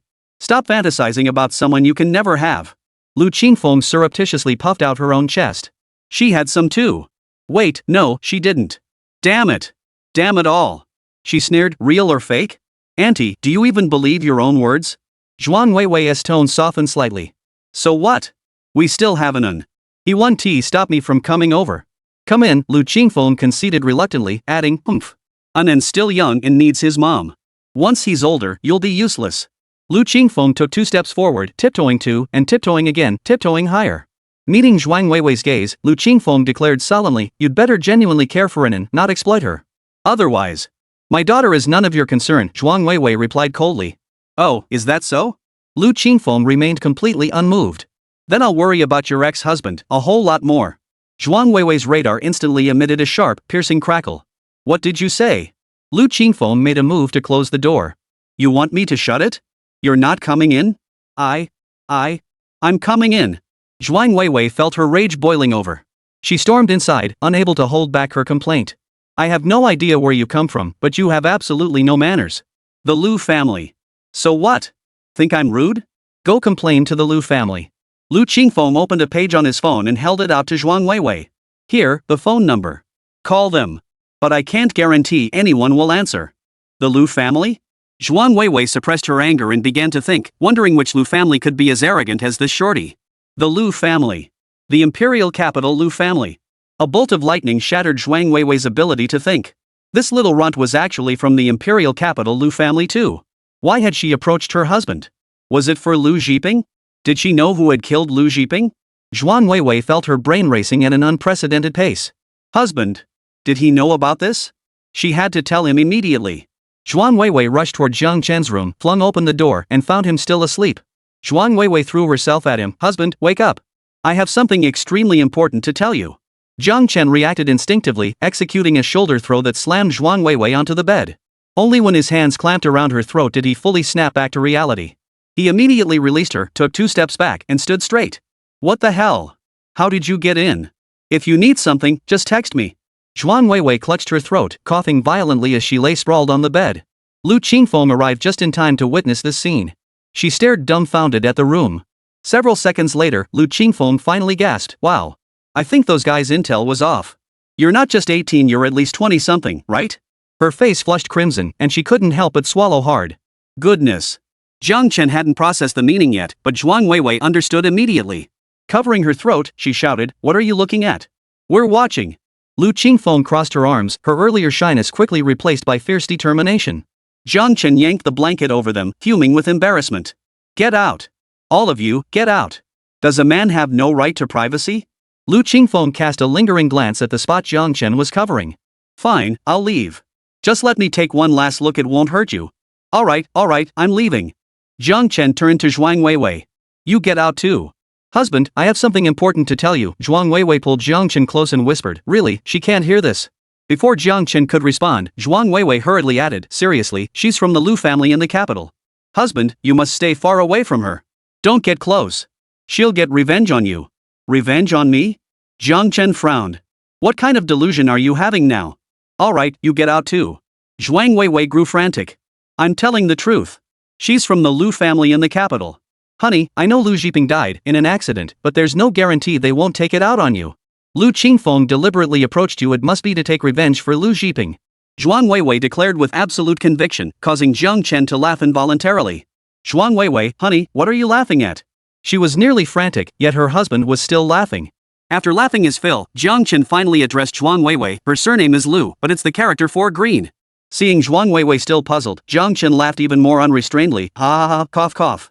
The Lu family doesn't have a generation named Shi. Zhuang Weiwei hadn't caught on yet. "This isn't about generation names or anything like that. It's..." "What did you just say? What do you mean there's no generation named Ji in the Lu family?" Zhuang Weiwei wanted to say Lu Qingfeng was lying, wanted to say Lu Qingfeng was the one impersonating a Lu family member, wanted to say Lu Zhiping's identity couldn't possibly be in question. But the memories churning relentlessly in her mind silenced Zhuang Weiwei. Lu Qingfeng handed her tens of millions for her husband's expenses, while Lu Zhiping had only ever spent a few $100,000 on her. Yet she had transferred nearly 5 million yuan to Lu Zhiping in various installments. Commission fees, bonuses, consolation red envelopes, nutritional allowances. All sorts of excuses couldn't hide the fact that she had transferred money to Lu Zhiping. Could it be? Lu Zhiping wasn't actually from the Lu family of the capital at all? Was he an imposter? Then what had all her actions these past days amounted to? What had they amounted to? Zhuang Weiwei felt a chill run through her body as tears slowly rolled down her cheeks. A fraud. Because of a fraud, she had lost the husband who loved her most. Zhuang Weiwei clutched her chest. The pain was so intense it felt like she couldn't breathe. Chapter 91, An Ill Omen. At that moment, Zhuang Weiwei wished those 2 big wolfhounds would spit Lu Zhiping out so she could grind him to dust. Her hatred for Lu Zhiping reached its peak, yet her heart was also filled with endless regret and self-loathing. She had truly made a mistake. She shouldn't have lied to her husband, given him the cold shoulder, and even blamed him all for the sake of an outsider. Zhuang Weiwei trembled violently with rage. But Lu Zhiping was dead. Even his body had been used to the last scrap, turned into dog food. This left Zhuang Weiwei with a belly full of rage with nowhere to vent it. And she must have disappointed her husband again today, right? "Husband, I truly didn't know he was deceiving me with the Lu family's identity. If I'd known back then, I absolutely wouldn't have." "If you had known?" Jiang Chen sneered. "If not him, there would be others. Don't expect that line to win my forgiveness. The only reason I'm being nice to you now is for Renan's sake. It's not because I still have feelings for you. None. Not a single bit." Jiang Chen had intended to warn Zhuang Weiwei, but after being threatened with an end that day, he'd forgotten in his anger. Yet today, Zhuang Weiwei actually believed Lu Qingfeng would seek revenge over Lu Zhiping, this fake Lu family member? And that he'd even deliberately lurked around her, investing tens of millions just for this? Jiang Chen thought this was the most ridiculous joke he'd heard in days. What kind of family would do something like this? And from now on, don't enter my room without permission. With that, Jiang Chen shoved Zhuang Weiwei out the door. Oh, you're out too? Lu Qingfeng had been lingering at the doorway, savoring the moment. Before he could savor it fully, Zhuang Weiwei emerged with a deadpan expression.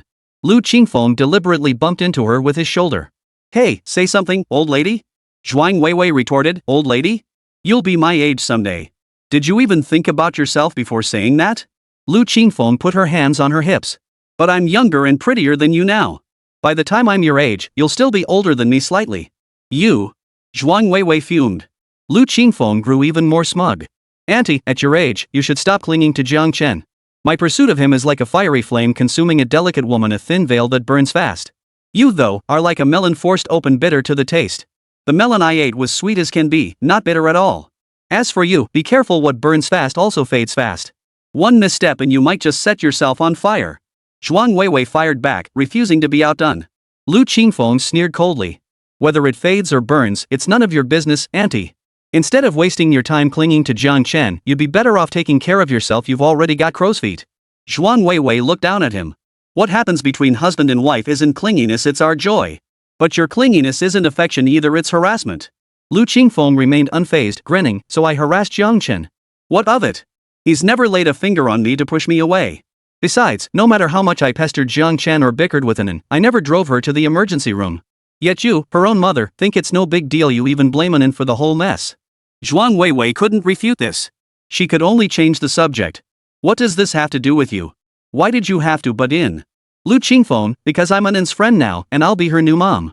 I feel wronged for my new daughter, and I want justice for her. Zhuang Weiwei, I didn't refuse to stand up for Anan. I was just misled at the time. I never imagined she'd end up in the ER. Lu Qingfeng pressed relentlessly, you think a flimsy excuse about being misled will cover up your mistake?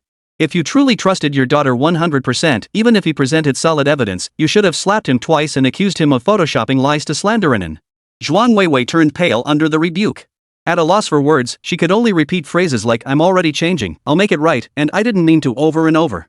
Lu Qingfeng listened for a while before losing patience. He rolled his eyes and went to wake Anan. Meanwhile, Lu Nang stepped out of the car with his mother, followed by a team of black-clad bodyguards. Boss, when you called us, you didn't mention coming to the police station's family compound, one bodyguard remarked with a hint of displeasure, glancing at the gate sign. Lu Nang waved his hand dismissively. I'll add 5,000 to each of your paychecks. This isn't about the money, the bodyguard shook his head. It's about your credibility for not informing us beforehand. Lu Nang pulled out his phone. Make it 10,000. The bodyguard still shook his head. The security bureau compound is a high-risk zone for our line of work. If you'd mentioned that beforehand, we definitely wouldn't have taken this job. Lu Nang opened the payment page. 20,000. Well, we're not above risking our lives for the boss. Go ahead. The black-clad bodyguard waved his hand, and one by one, the team approached Lu Nang, pulling out their phones to scan his QR code. Lu Nang. A rough start, a bad omen. Lu's mother chattered incessantly beside him, I told you it couldn't be that freeloader Jiang Chen. Why won't you believe me? My intuition has never been wrong. Lu Nang raised his hand to cut her off. Whether it's him or not, I'll just go ask him, won't I? He turned to survey the team of black-clad bodyguards he'd brought along. Each one was tall and burly, with menacing expressions. Most people would have been scared stiff by this display, trembling in answering any question asked. Given Jiang Chen's experience, he'd spill everything. Then, whether Zhuang Weiwei used him as a shield and he served as her witness, or if he really did it and he dealt with him himself. Either way, it would be him, as a father, seeking justice for Zhiping. Lu Nang smoothed his suit jacket and adjusted his tie. His expressionless face radiated an intimidating presence as he strode purposefully into the residential compound. Behind him followed a squad of equally expressionless, uniformly dressed black-clad bodyguards. They looked intimidating enough. But the next second. Stop right there. Registration required, the security guard declared without lifting his head. The black-clad bodyguard, having been paid handsomely, stepped forward dutifully, our boss Lu is entering. Open the gate quickly. Security guard, what Mr. Lu or Lu Lao Lu? You're the head of the security agency. Even if you live here, you still need to register. The black-clad bodyguard. Lu Nang waved the bodyguard aside and stepped forward to negotiate. Sir, I'm here to see someone. Could you make an exception? I don't care who you're looking for. Take off your glasses and get scanned. The security guard waved his hand. And you lot, take them all off. Face scan. Lu Nung. Damn it, a rough start, a bad omen. Chapter 92, Lu Qingfeng and Zhuang Weiwei's mutual standoff. Jiang Chen dressed and prepared breakfast as usual while Lu Qingfeng volunteered to serve the dishes. Zhuang Weiwei tried to help but accidentally shattered a bowl in her flustered state. She stood frozen in place, flustered. Honey, I didn't mean to. Anan rushed over, taking Zhuang Weiwei's hand to check. Mommy, are you hurt? Jiang Chen suppressed his instinctive reaction, crouching down to gather the shards into a separate plastic bag. Tears welled in Zhuang Weiwei's eyes as she shook her head at Anan. Mommy's fine. Anan, go sit down nicely. We'll eat soon. A faint glimmer of hope flickered in Zhuang Weiwei's eyes. Even after all the mistakes she'd made, her daughter still rushed to her side first, and her husband still cleaned up the messes she created. Even if Jiang Chen claimed he felt nothing for her anymore, his instinctive actions now couldn't be deceiving. His body language just now clearly showed he intended to come over and check on her. Especially in front of the little one. This made Zhuang Weiwei feel exceptionally sweet inside. It would be best if that shorty backed off, realizing that she and her husband were the devoted couple who'd weathered every storm and would grow old together. As for the shorty? He was merely a passing diversion for her husband. Since the person her husband loved most had admitted her mistake, he would ultimately choose her. The four of them sat down, each lost in their own thoughts. Zhuang Weiwei held back for a long while before finally blurting out, Honey, are you mad at me? I promise I won't slip up again tomorrow. Jiang Chen shot her a puzzled glance, wondering what had gotten into her so early in the morning. What? Lu Qingfeng couldn't resist butting in. Hey, if you can't handle it, step aside. I'll take over. Mind your own business. Zhuang Weiwei flung her head toward Lu Qingfeng. Lu Qingfeng widened his eyes. When I, Lu Qingfeng, want a medal, it's not called meddling. You? Caught off guard by Lu Qingfeng's remark, Zhuang Weiwei frowned and kept quiet for a moment. Quiet, everyone. Let's eat. Jiang Chen snapped impatiently. These two really never stopped bickering, didn't they? And they didn't even consider the situation they were in. Fortunately, they hadn't said anything inappropriate in front of Anan, otherwise, he would have kicked them both out. Breakfast vanished rapidly amid the group's silence. Lu Qingfeng and Zhuang Weiwei both speared a breakfast sausage with their chopsticks, neither willing to yield as they tugged at it. Lu Qingfeng, with stronger grip and quicker reflexes, managed to wrestle it into his bowl. She deftly moved her bowl away and shielded it with her hand, blocking any chance for Zhuang Weiwei to snatch the sausage back. Only then did she begin eating with a smug look. Zhuang Weiwei, however, picked up the last sausage on the plate and placed it tenderly into Jiang Chen's bowl. Honey, you worked so hard making breakfast. Eat more. Earlier, Zhuang Weiwei had noticed her husband hadn't eaten much of the vegetables. Sure enough, only she, his original wife, would notice such small details about her husband. She shot Lu Qingfeng a triumphant glance before placing a piece of corn into Anan's bowl. Anan, this is your favorite sweet corn. Lu Qingfeng. Damn it. Cheating. This is blatant cheating. Lu Qingfeng wasn't about to back down. He snatched the plate from Zhuang Weiwei just as she was about to pick up another piece of food with her chopsticks. He dumped it straight into Jiang Chen's bowl and demanded without explanation, eat it. Or I'll cry right here. Jiang Chen lowered his voice. What are you two up to now? It's just 2 servings of food. Why are they fighting over the plate now? Mind your own business. Eat your food. Lu Qingfeng shook his head without answering. Having lost the initiative, she could only win by sheer volume. If all else failed, she'd throw money at it. She was sure she could sway Jiang Chen more than Zhuang Weiwei ever could. Jiang Chen was utterly baffled and confused. But the food was already in his bowl, he couldn't put it back. He could only bury his head and eat. Just then, a sudden knock sounded at the door. Jiang Chen frowned. Your guys? Judging by the sound, it was quite a large group. Lu Qingfeng blinked. No, I didn't tell them to come over. Lu Qingfeng stood up. And then, come inside first. Stay put, I'll get the door. Jiang Chen opened the door, his pupils suddenly contracting. The group outside. Why were their hair all messy, and where did they get that dust on their clothes? Noticing Jiang Chen's unusual expression, Lu Nang felt a surge of irritation. Damn it, whatever was wrong with that gatekeeper? Insisting their facial recognition results were invalid, he grabbed one of them and started dragging him toward the guardhouse. They had no choice but to run farther away before scaling the wall. And then there were dogs in the complex. They just kept barking and biting. They had no choice but to climb back over the wall, run farther away, and scale it again. And then, they had to climb over the wall yet again, just to get back in. You're Jiang Chen? I'm Lu Nung. You might not recognize the name, but let me put it this way, I'm Lu Zhiping's father. Lu Nang stretched his hands behind his back, tugging at his clothes, while straightening his posture to make his presence seem more intimidating. However, rip. The second button on Lu Nang's suit jacket finally gave way under the strain, declaring its retirement. Boss, your button's undone, the black-clad bodyguard reminded him. He removed his own coat and handed it over. Lu Nang felt a flicker of emotion. Well, even if it was purely a monetary arrangement, his personal charm had already won over a subordinate so quickly. Just as he was about to wave it off after all, he was a formidable figure who didn't sweat minor details like a missing button. The black-clad bodyguard whispered, "This is designer stuff. 2,000. Lu Nang. An ill omen." Jiang Chen frowned, studying him for a long moment before finally speaking. "Mr. Lu, you've brought such a large entourage to see me. What is it?" Only then did Lu Nang scrutinize Jiang Chen from head to toe. Sure enough, a pretty boy who relied on his looks to get by. Relieved, he flashed a menacing grin. "Don't you know why I'm here?" Jiang Chen. "Spit it out. If you have nothing to say, don't interrupt my meal." "Damn it, I have to guess what two women are thinking at home, and now I have to guess what you, a middle-aged man, are thinking outside? Whatever you want to think. This is annoying."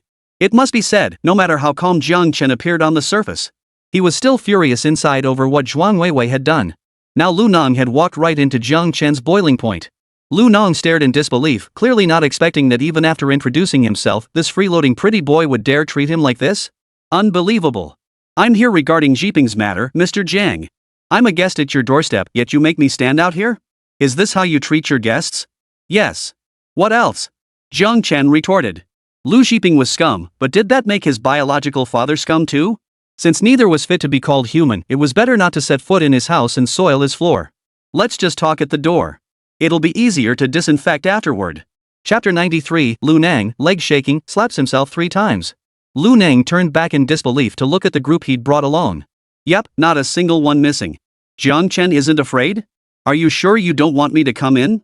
Jiang Chen felt a surge of impatience, but he forced himself to remain calm. I have guests at home. If you have something to say, just say it here. Fine. You refuse the wine, so you'll drink the punishment wine. I, Lu Nang, have never seen anyone so arrogant in my life. Lu Nang threw his head back and laughed, a dangerous glint flashing in his eyes. Jiang Chen. Seriously, get your head checked. Lu Nang, are you certain you are Jiang Chen? The real deal. Jiang Chen replied. Lu Nang, good. He waved his hand dramatically, and then. Another sweeping gesture. I ordered you to arrest him. Lu Nang shouted, furious. The black-clad bodyguards obediently stepped forward, then addressed Lu Nang. Boss, you didn't mention this request before we arrived. Lu Nang, we do now. Bodyguard. Lu Nang, pay extra. Bodyguard, yes, sir. Guys, move in. Jiang Chen furrowed his brow and instinctively assumed a fighting stance. Lu Nang curved one side of his mouth, silently sighing to himself, Jiping, your old man has done his best for you. No matter what happens, this at least fulfills our father-son bond in this lifetime. But the smile froze on Lu Nang's face the moment he spotted a figure emerging behind Jiang Chen. You! Freeze! Don't move! Father Lu was so utterly shocked he couldn't speak. The black-clad bodyguards were hired to do a job naturally, they obeyed their boss's command. The entire group immediately froze in the positions they had been moving into moments before. It was a real-life sitcom scene. Zhuang Weiwei burst out from behind Jiang Chen. What are you doing here? Her gaze locked onto Lu's mother, and the words spoken that day at the hospital came flooding back. This woman had been subtly manipulating her all day. She was Lu Jiping's accomplice. The moment Mrs. Lu saw Zhuang Weiwei, all the pent-up emotions she'd suppressed throughout the journey erupted. You killed my son. Pay for my son's life. Mrs. Lu lunged forward, trying to scratch Zhuang Weiwei's face. Zhuang Weiwei quickly sidestepped to avoid her.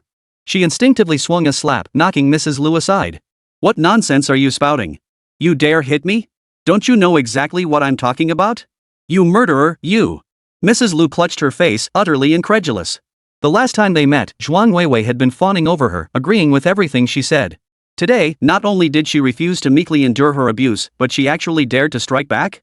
Zhuang Weiwei harbored resentment toward Lu Jiping. Now, with Lu's mother coming right at her, all her pent-up anger naturally directed itself toward the woman. What's wrong with hitting you?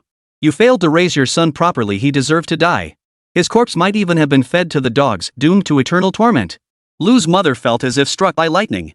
Her son's body was truly nowhere to be found. How could Zhuang Weiwei know? It had to be Zhuang Weiwei's doing. She knew it. Ah! I knew you killed my son. And you pushed your husband out as a shield. No wonder he wants a divorce from you. Spit! You filthy whore, you who slept with my son, you deserve to be beaten to death. Mrs. Lu spat venomously. Enough! Zhuang Weiwei couldn't bear to listen anymore. When you pretended to be the Lu family from the capital to deceive me, you should have known this would be your fate. You've only brought this upon yourselves. Keep bothering me, and I'll show you what Zhuang Weiwei is capable of. Jiang Chen couldn't stomach this farce any longer and blurted out, "What exactly are you here for? If you suspect your son's affairs involve us, go report it to the police station next door. Let them arrest me. If you keep yapping at my doorstep, I'll have you removed." Mrs. Lu staggered toward Jiang Chen, raising her hand as if to strike him. Jiang Chen grabbed her wrist and shoved her back. Well, Jiang Chen sneered. The apple doesn't fall far from the tree. If the son is like that, the parents must be cut from the same cloth. Mrs. Lu, like a madwoman, nearly jabbed her finger into Jiang Chen's nose. What did you say? Don't you dare speak ill of my son. You cowardly cuckold. You don't know yet, do you? Your woman's been worn out by my son, worn. Ah. Jiang Chen withdrew his hand. I've never had the good habit of not hitting women. Get out now, or I'll beat you both. Mrs. Lu clutched her rapidly swelling cheek, pointing at Lu Nang. Do you know who my husband is? He's a Lu. I came here to make your entire family pay for my son's life. You two bastards dare lay a hand on me? I'll make you wish you were dead. Lu Nang, make them do it. Make them avenge your son. Lu's mother shook his body, trying to snap him out of it. Lu Nang merely swallowed hard. You. Shut the up. Lu Nang swung his hand back and slapped his mother across the face again. The force sent her stumbling backward, crashing into a bodyguard who had been maintaining his stance nearby. Thud. A chorus of groans and cries of pain followed. Lu Nang paid no heed. His gaze remained fixed on a small figure before him, the floor ahead. Miss, I didn't know you were here. For disturbing your peace, it is my fault. I shall punish myself with 3 slaps. With that, Lu Nang bent over and respectfully slapped himself 3 times across the face. The frail figure before him showed no reaction whatsoever. Lu Nang's legs went weak, and the white hair on his back instantly soaked through his clothes. The damp fabric clung to his back, pressing down on him so heavily he could barely breathe. Lu Nang raised his head, tentatively beginning, "Young miss, you..." But before he could finish, Lu Qingfeng's icy glare froze him in place, forcing the rest of his words back down his throat. This was the genuine heiress of the imperial capital's main branch. He was merely a peripheral figure in the Lu family, a lowly nobody separated from the main branch by 5 generations of marriage and a vast distance. To draw an analogy, Lu Qingfeng was like a princess of the imperial family, while Lu Nang wasn't even listed in the imperial genealogy, merely a distant, peripheral branch. He'd overheard earlier that the young lady seemed to be running away from home, and the main branch had ordered all Lu family members to accommodate her. But no one told him she'd come to Xiangyang City. Had he known, he would have stayed far, far away. How incredibly unlucky. He'd disturbed the young lady's peace and offended her. Lu Nang tried to swallow to ease his nerves, only to find his throat so dry it held no saliva. It's all my fault. I'll punish myself 3 more times. Lu Nang bent his waist even lower. 3 sharp slaps echoed, and 5 finger marks instantly appeared on his face, clear evidence of the force and cruelty behind the blows. Chapter 94. This man is deeply calculating, must be eliminated. Lu Qingfeng raised his hand and yawned. Who are you? Lu Nang hurriedly replied, Miss, I am. I don't care. Just tell me what you're here for. Bringing all these people you came to wreck my place? Lu Qingfeng said coldly. Her large eyes narrowed. Though she hadn't heard clearly from inside the room earlier, she'd caught fragments of the conversation. Something about toasting, drinking penalties, and arrests. No. Lu Nang knew the answer to this question could cost him his life. He hurriedly explained, Miss, I'm here to pay a visit to Mr. Jiang. Yes, just a visit. Lu Qingfeng remained silent, her gaze fixed coldly on Lu Nang. Lu Nang felt the air around him grow increasingly suffocating. For someone of Lu Qingfeng's stature, speaking to him was likely a show of courtesy. Her silence now meant his life was in danger. Lu Nang hastily recounted what he'd seen on the security monitors. I thought to myself, walking along peacefully only to run into something like this, it's just too unlucky for Mr. Jiang. I figured I'd come over to apologize to Mr. Zhuang. Apologize, huh? Oh? So you're not here suspecting my husband of wrongdoing and looking for trouble? Zhuang Weiwei asked. Lu Nang patted his chest emphatically. Absolutely not. The guards confirmed it was an accident, a complete accident. It's all because our Zhiping was so reckless. He's dead now, so what's the point of frightening Mr. Jiang? If he were still alive, I'd give him a good beating and drag him here to apologize to Mr. Jiang myself. I only came to apologize, Mississippi. You go ahead with your business. We'll leave now, right away. Lu Nang bowed low again, not daring to lift his head, and waved for the black-clad bodyguards to carry his mother off the floor. Hold on. Lu Qingfeng strolled leisurely over to Mrs. Lu, circling her to examine her from all angles. He nudged the hand she'd used to point at Jiang Chen with his foot. So this is the finger pointing at Jiang Chen. Who gave you this burden? Was it you? Or? Lu Qingfeng didn't finish, but Lu Nang already knew what to do. He glanced at the woman lying on the ground, her face frozen in utter panic and helplessness. Though she had been by his side for 30 years and given birth to his son, she had dared to provoke the young miss. Too bad for her. Lu Nang pushed aside a black-clad bodyguard and drew a small iron hammer from the man's waist. He practiced the motion a few times in the air, testing its weight in his hand. Then, closing his eyes, he swung his right hand down hard with the hammer in it, all while Lu's mother watched, her eyes bulging in horror. Ah! After the blow landed, Lu Nang signaled to the black-clad bodyguards, instructing them to quickly carry Lu's mother away.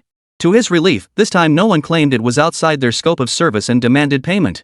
Instead, they swiftly hoisted Mrs. Lu and carried her away. My apologies for the disturbance, everyone. I'll be on my way right now. With that, Lu Nang curled himself into a ball and rolled down the stairs. He literally rolled down.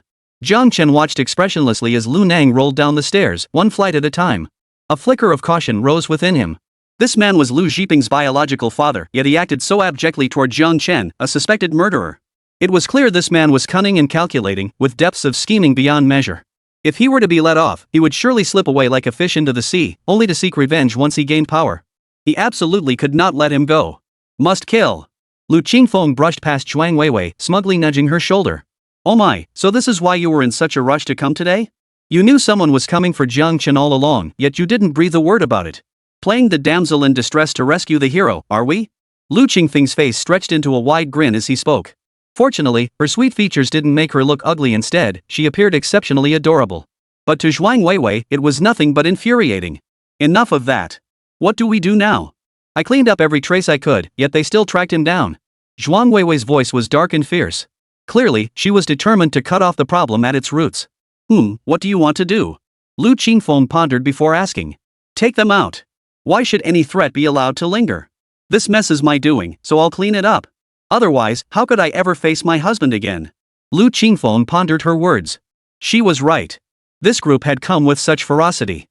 Their hasty retreat this time was only because he was present. What if they lost their heads again someday and came looking for trouble with Jiang Chen when he wasn't around? You've already made up your mind, so why bother telling me?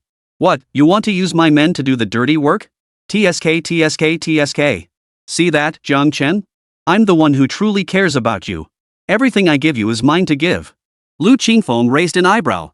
Zhuang Weiwei truly lived up to her reputation as the woman capable of hurting Jiang Chen. What a dark heart she possessed. She'd brought this trouble upon herself, yet now she expected him to clean up her mess. Heh, what a perfect chance to rub salt in the wound. She wasn't about to let it slip by. Lu Qingfeng seized the moment to wrap her arm around Jiang Chen's, sticking out her tongue at Zhuang Weiwei in a taunting gesture. Zhuang Weiwei's face stiffened. I never thought that. I caused this mess, so I'll be the one to fix it. Honey, I'm the one who loves you most. Jiang Chen pulled his arm away. Let's just eat. The bickering was giving him a headache. Thankfully, it was just the two of them today. If Deng Rusong returned from her business trip, the three of them together. Jiang Chen couldn't even imagine the scene. Lu Qingfeng shot Zhuang Weiwei a fierce glare. It had to be that old woman messing with Jiang Chen's mood, otherwise, she could have held him a little longer. Zhuang Weiwei, clueless, instinctively glared back. What was this shorty playing at? Messing with her husband had upset him, otherwise, he would have listened to her. Jiang Chen walked to the window and looked down as Lu Nang and his group departed. He rubbed his thumb and index finger together lightly, his gaze flickering between Lu Nang and his mother. Only when their figures vanished completely did Jiang Chen withdraw his eyes, lost in thought. Zhuang Weiwei held her bowl and chopsticks, her mind elsewhere. Though her husband had never explicitly told her, she knew deep down that Lu Zhiping's death must have been his doing. She didn't know how he'd done it, because even the people she'd sent to cover up the evidence hadn't found any trace of Jiang Chen's involvement. It was as if he had merely passed by, casually kicked a pebble, or picked up a stray kitten from the street. After everyone finished eating, Jiang Chen went into the kitchen to wash the dishes as usual. Zhuang Weiwei cautiously followed him in. Honey, please stop saying hurtful things to me, okay? Speak plainly, Jiang Chen replied without pausing his movements. Zhuang Weiwei, honey, I know Lu Zhiping is your. Actually, you could have waited. I've already sent people to handle it. You didn't have to get involved in this mess at all. Chapter 95, The Big Yellow Girl Lu Qingfeng. Jiang Chen sneered sarcastically. Wait? Until the cows come home?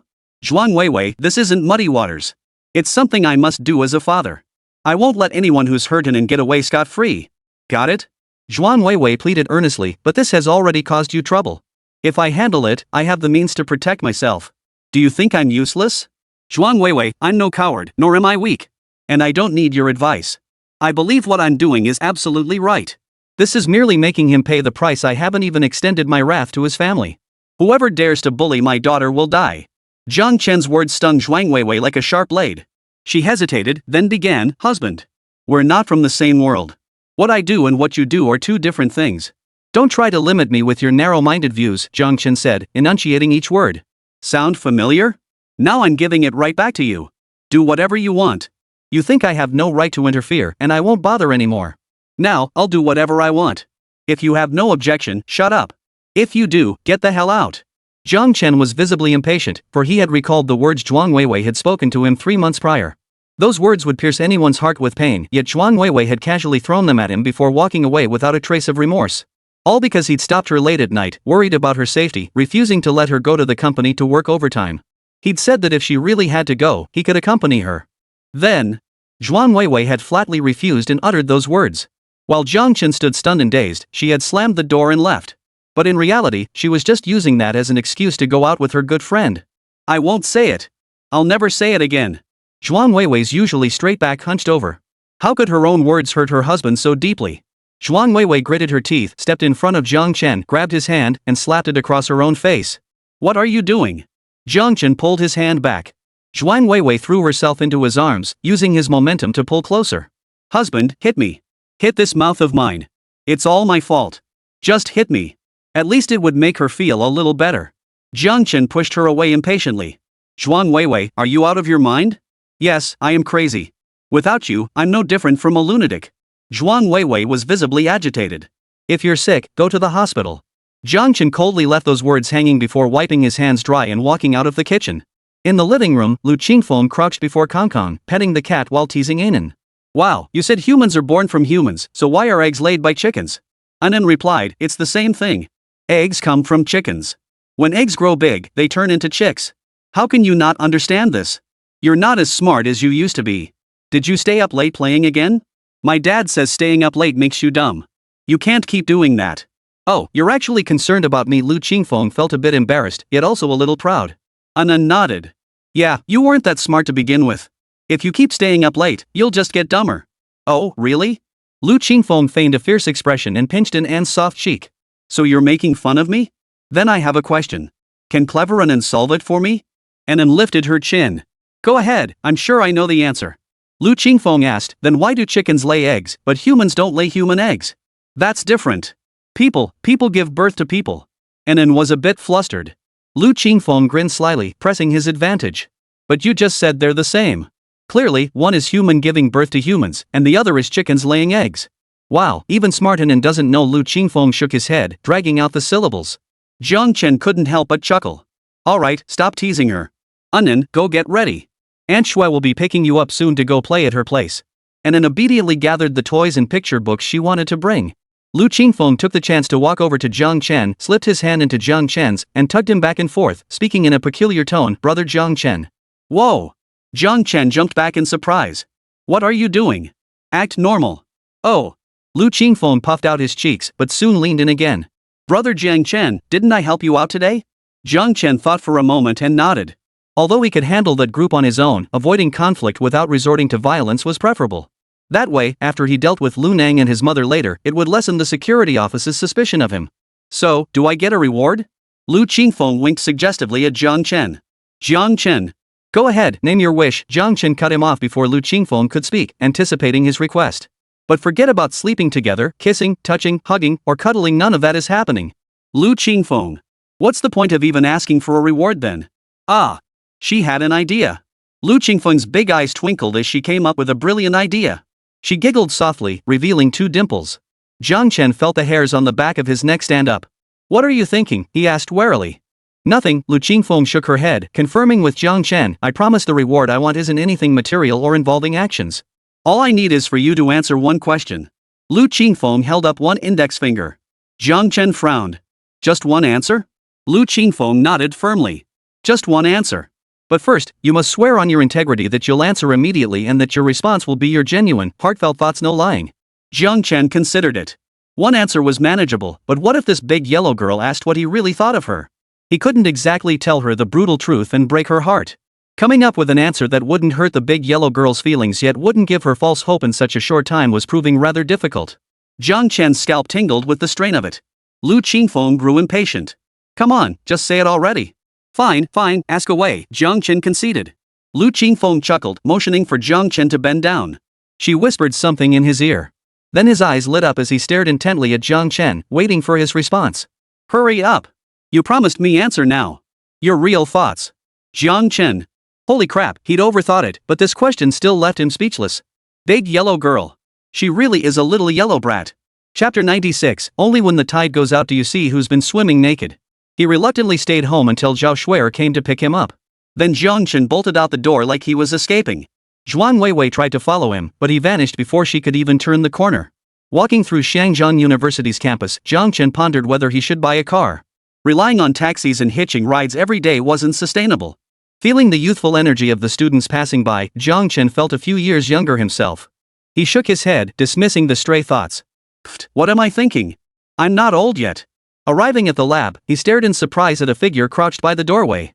Kang Hongda? You made up your mind? Jiang Chen was visibly excited. Kang Hongda had once been one of the leading figures among the younger generation. Having someone like him join his team would be like adding wings to a tiger. Though his past experiences had sapped his fighting spirit, his mind remained sharp. Jiang Chen was confident he could lead Kang Hongda to overcome one scientific hurdle after another. I've made up my mind. I'm in. Kang Hongda staggered to his feet, his voice thick with nasal congestion. Jiang Chen looked closely and saw Kang Hongda's eyes were red and swollen, clearly bloodshot, with dark circles encircling them. It was clear he had cried himself to sleep and hadn't rested all night. Mr. Jiang, you're right. I can't just accept my fate like this, Kang Hongda said, rubbing his hands together tightly. I need to set a good example for Jinjin. Had he not seen his daughter Jinjin's torn essay, Kang Hongda would have continued retreating, hiding and backing away whenever provoked, hoping others would eventually lose interest and leave him alone. That had been Kang Hongda's original mindset. But last night, he saw Jinjin's essay. Its title was My Father. Jinjin wrote that her dad was a scientist who invented many amazing things, and that many people admired him. Yet the essay received a score of 0. The teacher's comment warned her against plagiarism, calling it despicable. When classmates saw this, rumors spread. They called Jinjin a plagiarist. When she protested, they retorted that the teacher had called her a plagiarist. She was a thief who stole others' essays now and would steal everyone's belongings later. That essay, written by Jinjin with every stroke filled with genuine emotion, was torn to shreds during the struggle between her and her classmates. But Jinjin couldn't bear to throw it away. She gathered the pieces back together, carefully gluing them back into shape. She brought it home and tucked it away in her drawer. If Kang Hongda hadn't happened to open the drawer, Jinjin would never have told him. Plagiarism? Kang Hongda wondered, where could Jinjin have plagiarized? He had once been a scientist she was proud of. He wanted to defend Jinjin and her teacher, demanding that the teacher and classmates apologize to his daughter. He had to clear his daughter's name. But now, he was just a gatekeeper. Mr. Jiang, I don't want a high salary. I only ask that you give me a platform for scientific research, one where I can continue my studies and inventions. Kang Hongda's tone was sincere. Jiang Chen nodded. I will provide you with a platform where you can work freely and unleash your full potential. Kang Hongda, I'm worried those people will still target me. Could you please avoid mentioning me externally? I'm willing to go underground. If they come after you because of me, just tell me, I'll leave voluntarily. Jiang Chen nodded again. Don't worry. I'm not afraid of them. Our lab has powerful connections. Lu Qingfeng might be a big yellow brat, but she's genuinely reliable. Kang Hongda continued, also, on occasions when it's inconvenient, I could bring Jinjin along for a short while. She's very well behaved. I'll instruct her beforehand she won't wander off or touch anything here. Kang Hongda spoke quickly and urgently, afraid that any delay might make Jiang Chen impatient and refuse him. All right. Jiang Chen nodded and repeated, all of that is acceptable. Not only that, but I'll give you a high salary. As long as you perform well, you'll get your share of the profits and dividends, nothing will be withheld. I have only one request, I want to see the Kang Hongda from before. Jiang Chen was desperate to grow stronger. Time was tight and the task was heavy. He couldn't afford to give Kang Hongda any time to adjust. He planned to have Kang Hongda regain his touch while working as his assistant. After signing the employment contract and confidentiality agreement, Jiang Chen briefly outlined his research approach and project plan to Kang Hongda. At first, Kang Hongda listened attentively, nodding and furrowing his brow in thought. But as Jiang Chen delved deeper into the details, Kang Hongda's head stopped nodding and his mind ground to a halt. Holy crap, what the hell was he even hearing? Such a complete and clear research approach meant the chances of success were extremely high. And it was precisely that high probability of success that left Kang Hongda utterly stunned. Were he and Jiang Chen truly scientists from the same world? Could Jiang Chen possibly be an alien from a technologically more advanced world? After all, if Jiang Chen's development became reality, it would trigger a seismic shift across the entire industry. The technology he had stolen to apply for the H58M patent was utterly insignificant compared to Jiang Chen's research. Three thoughts raced through Kang Hongda's mind at that moment. First, could Jiang Chen truly be the rising tide that sweeps him, the established figure, onto the shore and crush him so thoroughly he couldn't even scrape back? Second, thank goodness he'd achieved results early. Had he come after Jiang Chen, he couldn't even imagine how utterly hopeless he'd feel. Third, Jiang Chen's brilliance meant he'd found a powerful ally. If he could just survive through Jiang Chen's growth phase, his days of constant anxiety would be over. Kang Hongdo's face flushed with excitement. Mr. Jiang, you will succeed. You absolutely will.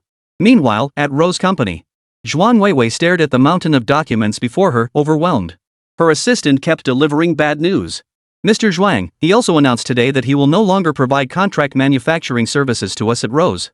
And now that Mr. Zhao and Mr. Wang have caught wind of it, they've both started probing us, applying pressure to force us to compromise and agree to delay the delivery date. Rose Company's standing in Xiangzheng City was built partly on the free patent granted by Jiang Chen, and partly on the robust production and logistics services backed by the stable power of Zhuangxing Group. With these dual buffs, it was impossible for Rose Company not to thrive. But now, Rose had lost both buffs simultaneously. Only when the tide goes out do you see who's been swimming naked. Chapter 97. Come on, what's your favorite movie? Some of the previous orders were still in production and hadn't been delivered yet. Rose Company must complete all production and deliveries before the protection period expires. Otherwise, once the protection period stipulated by Huaxia's laws expires, they'll have to pay compensation to Jiang Chen for late delivery or face penalty fees for breach of contract with the client. Business warfare knows no mercy. Partners who once greeted each other with pleasantries now bared their claws at the first whiff of profit. A single-minded approach now faces pressure from both ends. And it didn't end there. Before Zhuang Weiwei could catch her breath, new problems surfaced. The sales department has also reported that many companies they've been in talks with no longer intend to continue cooperation. Sales figures have plummeted recently, and the finance department reports a significant deficit. President Zhuang. Our flagship product relied entirely on the J01C patent. Now that the patent authorization has expired, we can no longer produce it. As for our other products, none of them are willing to partner with us. President, what are we going to do? One piece of bad news followed another. Zhuang Weiwei's face remained cold as she felt everything was going wrong. Distraught, she no longer wished to stay at the company. Perhaps a walk outside might bring a turning point. Oh my, the whole company's been buzzing lately. I heard we're about to make some big moves, is that true? Of course it's true. We've been discussing it in our small group chat. The company is switching its core product. Rose is finished. A woman with permed curls stood at the center of the crowd, excitedly sharing her insider knowledge with others. I told you so. A woman like CEO Zhuang could never run a business properly. She should have married my senior Lu earlier and let him take over the company. My senior Lu is incredibly capable. If he were president, he'd already be out securing deals. He'd definitely grow this company into a powerhouse. No one needs to worry about losing their jobs. Hearing her words, some in the crowd grew restless, while others wore looks of disdain. But they all flattered Woolly Curl, hoping she'd share more insider information. They wanted to gather enough clues to determine whether the Rose ship would sink or stay afloat. Floating on a cloud of flattery, Woolly Curl's voice grew increasingly high-pitched as she spoke, saliva occasionally flying from her mouth. Yet her articulation remained crystal clear, ensuring every listener could grasp her every word. My senior Lu was CEO Zhuang's personal assistant and her boyfriend. Everyone knows how many contracts he helped her close. Within 3 months of joining the company, he achieved what others couldn't in 3 years. What a powerhouse! Yet CEO Zhuang wanted to throw the horse out after it had done its work, transferring my senior Lu away. What else is that if not throwing the horse out after it had done its work? So, you really gotta treat your top performers right. Don't mess with people lightly, or else look at what happened to Rose. If you ask me, Ms. Zhuang just isn't cut out for management. She should go home and live comfortably as a wealthy housewife, spending her days shopping whenever she feels like it. Zhuang Weiwei nodded in agreement. As soon as Woolly Curls finished speaking, she was the first to burst into applause. Seeing it was her, everyone's heart skipped a beat. The entire company lobby fell silent, broken only by Zhuang Weiwei's applause. Go on, why stop there? That was quite the tirade. You know me better than I know myself. When did Lu Zhiping become my boyfriend? How come I didn't know? Every contract he signed and every deal he closed came from me. Without me, how could a rookie like him survive in this industry? What kind of hero does he think he is? Spreading rumors about me in my own company? You've got some nerve. Zhuang Weiwei suddenly recalled the time her husband had come to the office looking for her, saying he'd overheard rumors at the front desk. Now it was clear this woman was the source. At the time, she'd been so focused on tracking down who drugged her that she'd completely forgotten about this little ant. You're fired. Pack your things and get out now. And for publicly slandering me? The lobby has surveillance. Everything you just said was recorded. Expect a court summons. And you, Zhuang Weiwei turned to the other receptionist. She wasn't sure if Yang Maowan had spread the rumors alone or if all the receptionists had participated, but it didn't matter, they were all fired. You're out too. Replace every single receptionist. Start hiring again. Ignoring their pleas, Zhuang Weiwei pointed toward the company entrance and barked, "Get out now, or I'll have security throw you out. Get out." The other receptionist shot Wooly a hateful look. As she stepped out the door, she finally couldn't resist giving Wooly a vicious shove. It was all that fault she lost her job. Rose Company had such great benefits. Zhuang Weiwei's face darkened as her gaze swept over the crowd. And you lot. What are you all doing standing around here? Listening to rumors? Don't you have your own work to do? Every single one of you here, your bonuses for this month are cancelled. Get back to work. Zhuang Weiwei gritted her teeth as she began shooing everyone away. When Jiang Chen returned home, Anan was still at Zhao Shuer's place, which meant he was likely to run into that big yellow girl. So he opened the door on tiptoe, afraid of waking Lu Qingfeng, who might be upstairs. Hey, what are you doing? Sneaking around like a thief? Just as Jiang Chen closed the door and let out a sigh of relief, a voice suddenly appeared behind him. Startled, Jiang Chen instinctively raised his hand to strike, only to freeze when he recognized the voice. What are you doing here? I didn't get your message. When Jiang Chen had given Lu Qingfeng his house key earlier, they'd made an agreement. Lu Qingfeng could come over, but only if he sent a message in advance. Having received no messages all day, Jiang Chen naturally assumed Lu Qingfeng wasn't home. Seeing Jiang Chen's accusatory expression, Lu Qingfeng quickly explained, "I sent you a message this morning." One message in the morning covers the whole day? The words were barely out of his mouth when Jiang Chen realized one message in the morning really did cover the entire day. That big yellow girl hadn't left his house all day. No, I mean, are you really this obsessed over one answer? Jiang Chen covered his face. Lu Qingfeng retorted, "Of course. I was going to say the same thing to you. You could have just told me the answer back then. Why did you have to hide? You've been avoiding me all day. What happened to telling me the answer immediately?" Jiang Chen. As a young lady, is it really appropriate to have those words on your lips every day? Lu Qingfeng, wow, I have those words on my lips? When have you ever had work on your lips? Jiang Chen. What kind of talk is this? Lu Qingfeng wouldn't let it go. You have to tell me today. Hurry up. What are your favorite movies? And give me the links too. Chapter 98, Fresh Lotus Root. Through sheer shameless persistence, Lu Qingfeng finally pried the answers he wanted out of Jiang Chen. Returning to her apartment upstairs, she fired up her computer and immediately searched for the links Jiang Chen had provided. A notebook and pen lay beside her. She looked ready to take serious notes. Lu Qingfeng chuckled to herself. I'm just too clever for my own good. They say you can tell a man's preferences by the movies he watches. Once I've figured out all these films, I'll have Jiang Chen's heart wrapped around my finger. Then I'll just cater to his, what was it again? Anyway, I'll remodel everything to suit what Jiang Chen likes, Lu Qingfeng's grin stretched wide until the video loaded and the female lead revealed her towering peaks. Finding no useful reference material, Lu Qingfeng decisively moved on to the next one. Next one. Damn it, Jiang Chen, you stinking man, can't you switch it up for once? Glancing down at herself, Lu Qingfeng stubbornly pulled open her collar. She definitely had it. Lu Qingfeng fell silent. Wah? Downstairs, Jiang Chen had no idea how miserable Lu Qingfeng felt. Embarrassed beyond measure, he pushed the incident to the back of his mind, pretending nothing had happened. Before long, Zhao Shuer drove over with Anan. The medicine prescribed by Dr. Yao worked wonders. Anan's complexion had become rosy, her health had improved significantly, and she now possessed the vitality typical of children her age. Jiang Chen began considering sending Anan to kindergarten. Ever since her birth, Jiang Chen had cherished Anan more than his own eyes, utterly unwilling to let her leave his sight to attend kindergarten. Consequently, Anan had few close friends her own age. Currently, her closest playmate was the older Lu Qingfeng. But a child needed peers to play with and spend time alongside, something Jiang Chen simply couldn't provide for Anan. He'd wait a little longer, Jiang Chen decided. Once Anan finished her course of medicine and her health improved further, he'd send her to kindergarten to make new friends. Jiang Chen motioned for Zhao Shuer to sit down. Stay for dinner tonight. Someone gave me some fresh lotus root, so I'll make a pork rib soup shortly. The fresh lotus root was arranged by Gao Lo via phone. Jiang Chen had picked it up while passing by the security office. After the security post solved the case, old Zhou's elderly father had personally picked them and sent them over to thank the guards for their work. Jiang Chen found it hard to imagine how a man over 90, with snow-white hair and a shuffling gait, could bend down into the pond to dig out each lotus root, wash and pack them, then make the journey to the city. All to offer whatever token of gratitude he could muster to the guards who had caught the murderers of his son's family.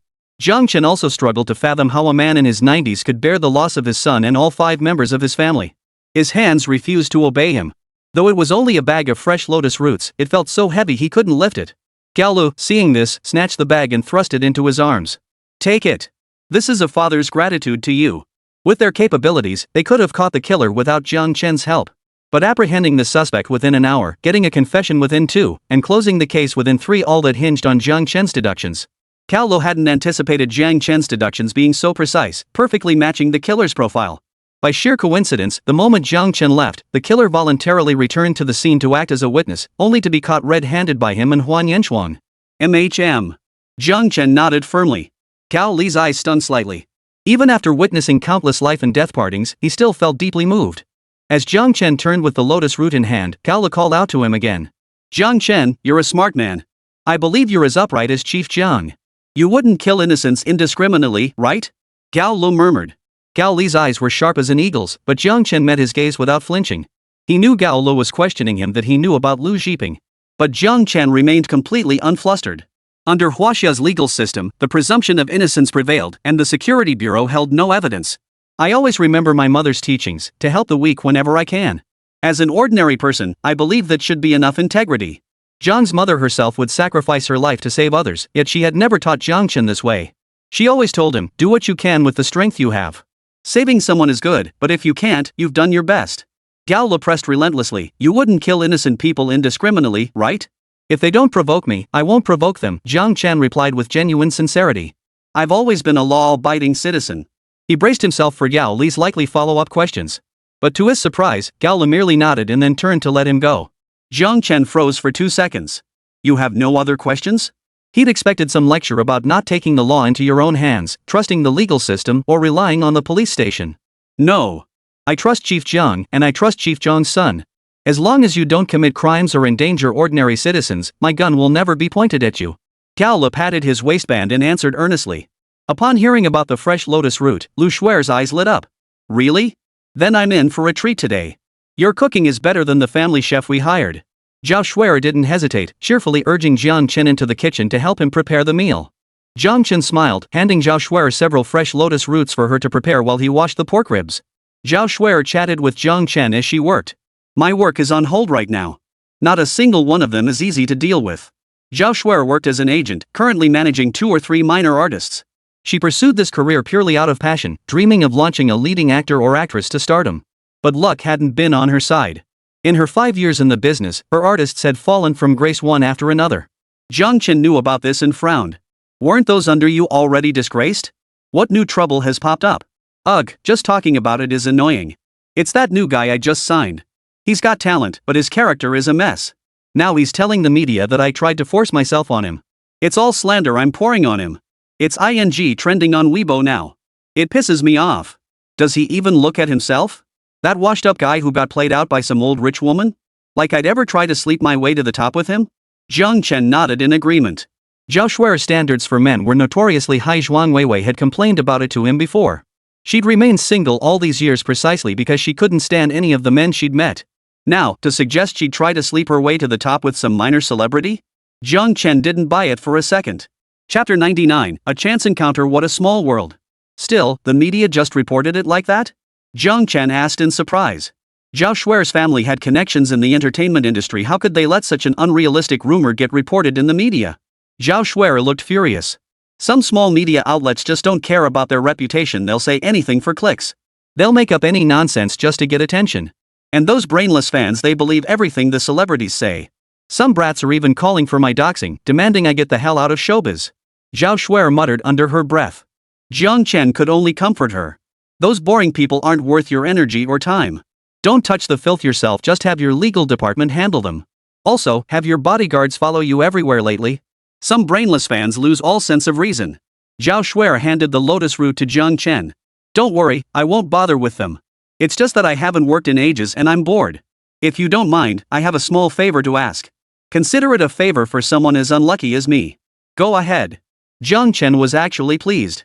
Zhao Shuer wasn't upset about this matter, and it was just a small request. What harm could it do? Zhao Shuer's eyes twinkled. I'd like to come over often to keep an in company.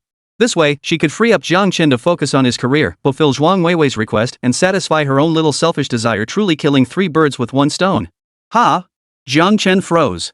This was a request directed at him, clearly an offer of help. Lately, he'd been leaving early and returning late. It seemed Zhao Shuer wanted to help him but feared rejection, so she'd come up with this excuse. Zhao Shuer quickly added, "What? Is that not okay? Worried I'll interrupt your sweet moments with someone else? Don't worry, I'll just be with an. As soon as you're home, I'll leave immediately. I absolutely won't disturb you and that special someone."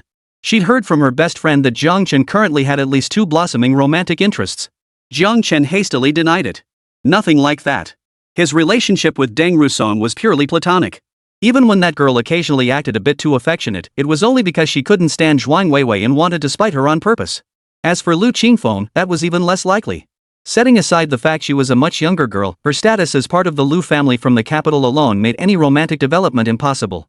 Now that he was divorced, Jiang Chen was single both legally and emotionally. He wasn't opposed to another relationship, but not right now. Zhao Shuer breathed a sigh of relief. She wasn't afraid of others aggressively pursuing Jiang Chen, she feared only that Jiang Chen himself might become emotionally involved.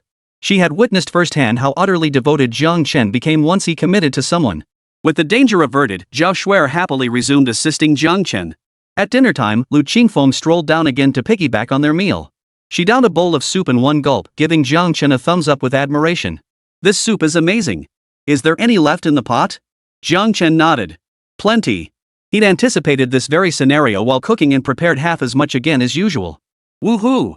Lu Qingfeng let out a delighted yell, leaping from her chair and dashing toward the kitchen. Zhao Shuer remained silent, carefully observing the dynamic between Lu Qingfeng and Jiang Chen. This was her first meeting with Lu Qingfeng. Logically, Lu Qingfeng shouldn't be Jiang Chen's type, yet the familiarity between them surpassed even that between her and Jiang Chen. At the very least, she wouldn't finish the soup in her own bowl only to then take a sip from Jiang Chen's bowl. And Jiang Chen hadn't stopped her. If Jiang Chen knew Zhao Shuer's inner thoughts, she'd surely protest her innocence. It wasn't that he hadn't tried to stop her, he'd tried too many times. In the end, he'd given up, resigning himself to Lu Qingfeng's presence. As long as that big yellow-haired girl didn't sneak into his bed in the middle of the night and force herself on him, everything else was manageable. Everything was manageable.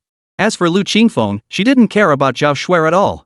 As long as she wasn't in her way, having one more person and like to keep her company was fine by her. Jiang Chen and Kang Hongda worked tirelessly all day, pushing their research forward another step. "Alright, let's call it a day," Jiang Chen glanced at the clock. "School's about to let out. I should pack up and go pick up Xinjun." "Alright." Kang Hongda chuckled as he began gathering his things. He hadn't changed much physically, yet he looked far more vibrant than just days ago. Being able to return to his beloved profession had breathed new life into his withered soul. And Jiang Chen wasn't some workaholic either, he always reminded Kang Hongda to leave early to pick up his daughter. Kang Hongda felt like life had something to look forward to again. After Kang Hongda left, Jiang Chen worked just a little longer before calling it a day. Anen was waiting for him at home too. Jiang Chen locked the lab door and turned to leave.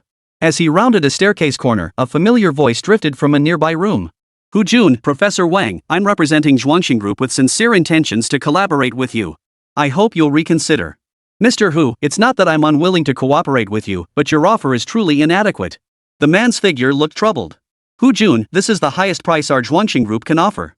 Dean Wang, oh, no, now I should call you Lecturer Wang. You know your current reputation. Only Zhuangxing Group can afford to overlook it because we can absorb the cost.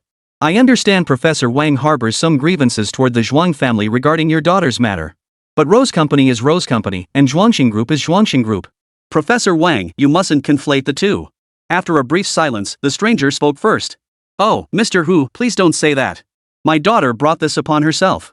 She offended Miss Shuang and was expelled from Shangzheng City.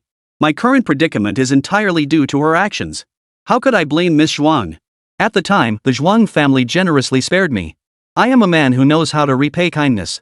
"Hu Jun, what exactly are you implying, Lecturer Wang? Let's seal the deal at the price you offered, Mr. Hu." The man's voice was gritted with determination. Jiang Chen's thoughts drifted absently. Hu Jun must be referring to Zhuang Weiwei helping him deal with Wang Qin.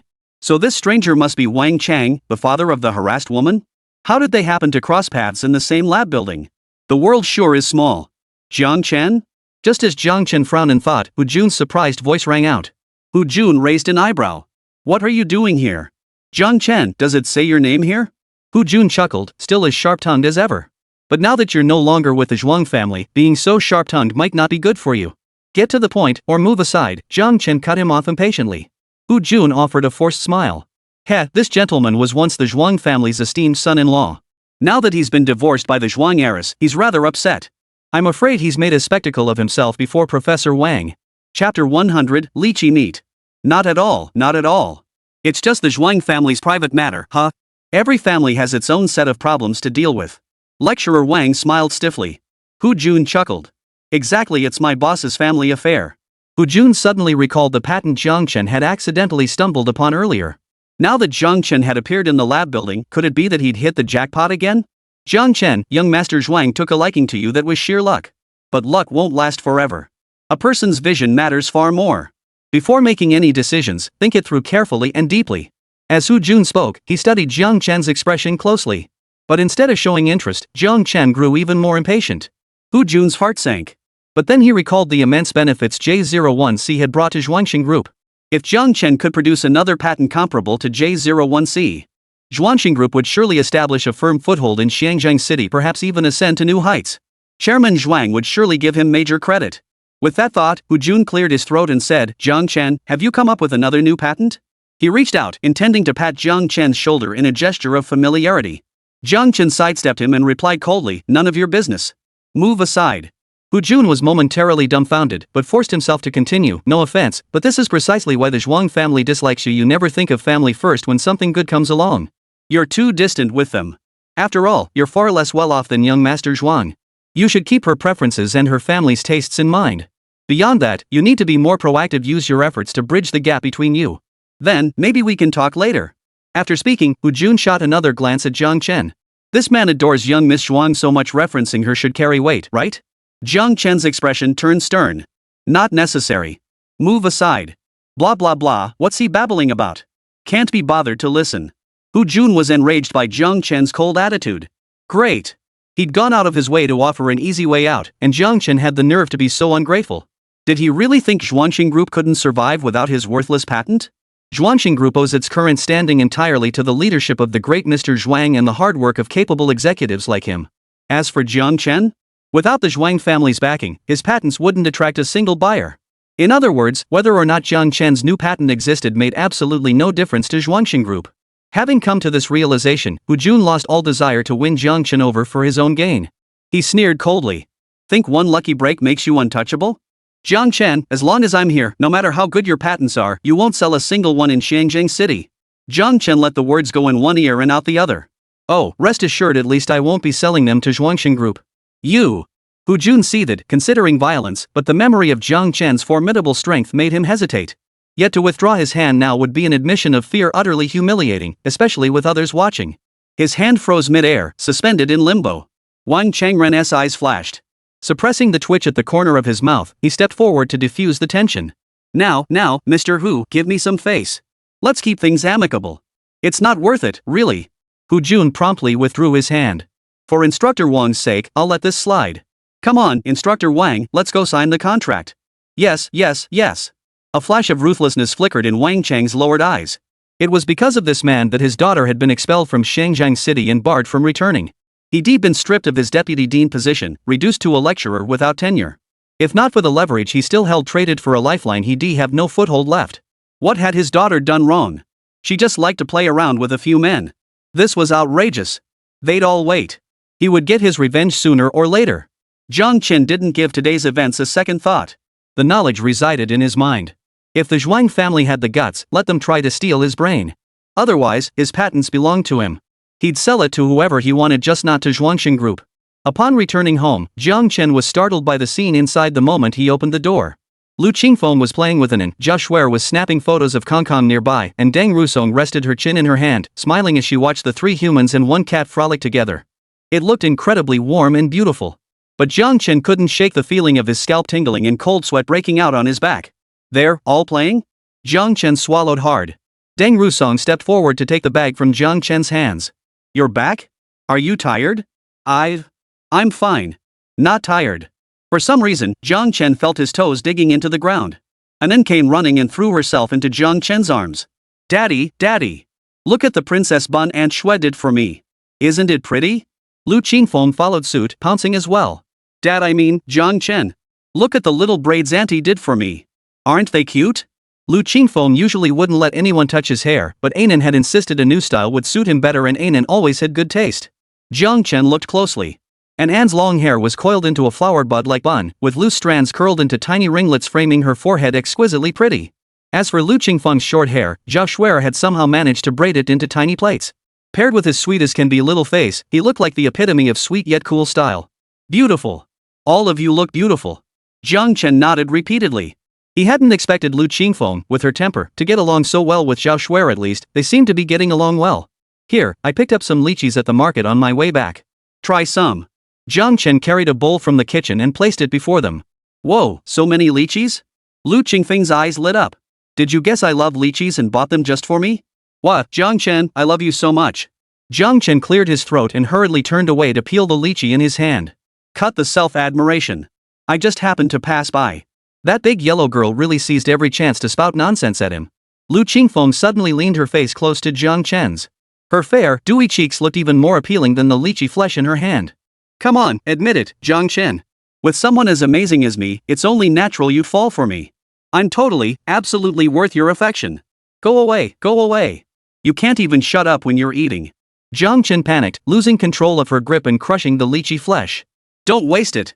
If you can't peel it, let me do it, Lu Qingfeng exclaimed regretfully.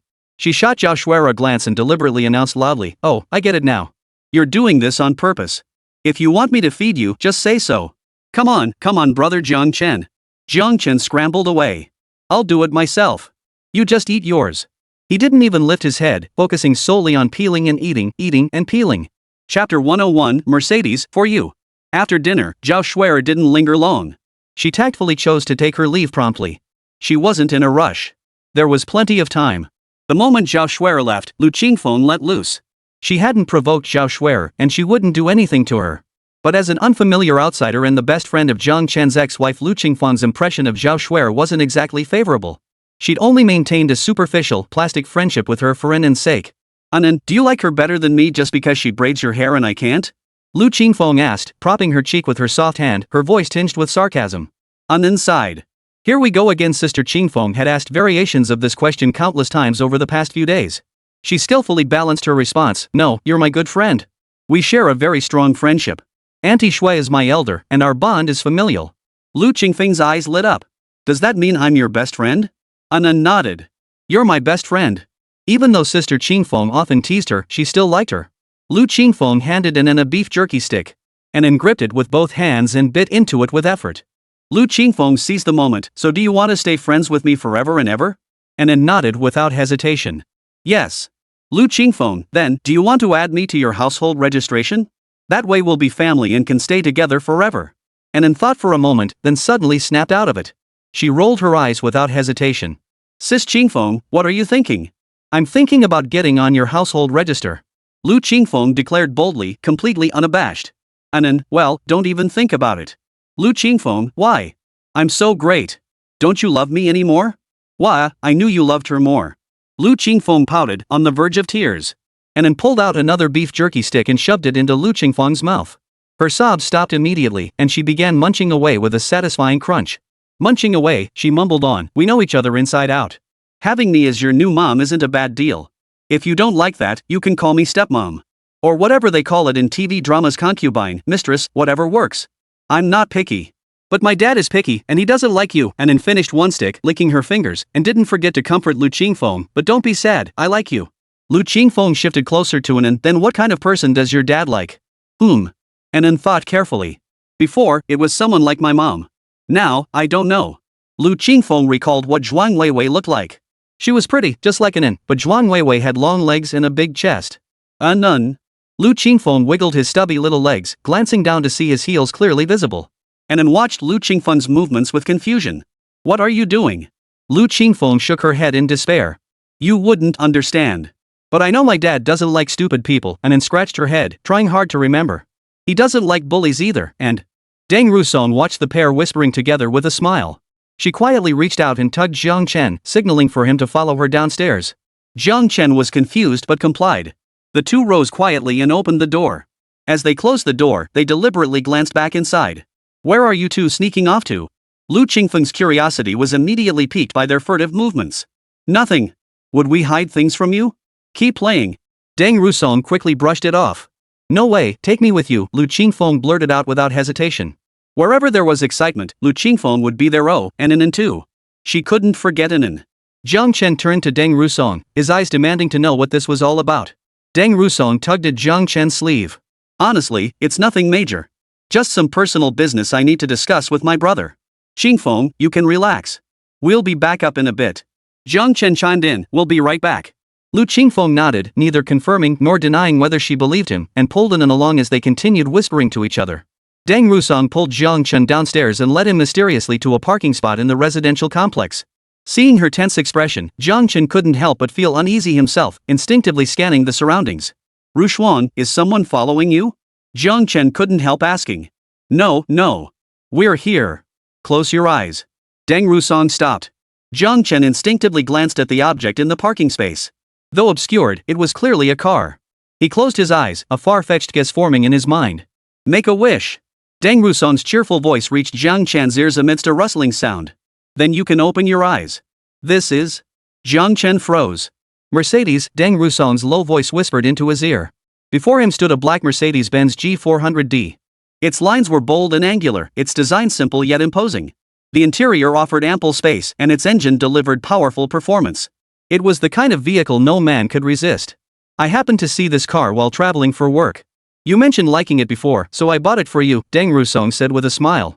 Jiang Chen's mouth opened and closed, speechless for a long moment. Deng Rusong was referring to something from a long time ago. Back then, Jiang Chen was just a young, naive kid who dreamed of driving an off-road vehicle on adventures. He had only mentioned it casually, never expecting Deng Rusong to remember it for so long. It's too expensive, Jiang Chen shook his head hastily, refusing. Deng Rusong gently yet firmly pressed the keys into his hand. Compared to my life now, it's not expensive at all. Though purchasing this vehicle drained most of her savings, it was worth every penny if it made Jiang Chen happy. Without Jiang Chen, she would have given up on life long ago. Brother, take it. Do you really want me driving this big car? Deng Rusong batted her eyelashes. What's mine is yours. Are you being polite to me? Or do you think the car I bought isn't good enough? Then I'll give it away. I really will. Jiang Chen shot her a resigned look. Fine, I'll take it. Thank you, Rujuang, Jiang Chen said earnestly. I really appreciate the surprise you gave me. Deng Rusong draped her arm over his. No need for formalities. Want to hop in for a test drive? Sure. Jiang Chen nodded and turned to climb into the driver's seat. Deng Rusong climbed into the passenger seat. The car started up and slowly rolled out of the residential compound. Upstairs, Lu Qingfeng peered cautiously down at the ground floor and whispered to Inan, what are Dad and Sister Rujuang up to? Acting all mysterious and keeping it from us, something's definitely going on. Chapter 102, Wait for me, my bra fell off. Inan covered her mouth and giggled. Whenever Auntie has something nice, she thinks of Dad. And whenever Dad has something nice, he thinks of Auntie. Auntie must be preparing another surprise for Dad. Lu Qingfeng watched them get into the car, then saw the exhaust trail as it drove away. She sprang up like a cat whose tail had been stepped on. Ah! I knew it. Sister Rujuang must have given your dad a car. Damn it! Why won't he even look at the car I gave him? Now he's driving the one Sister Rujuang gave him.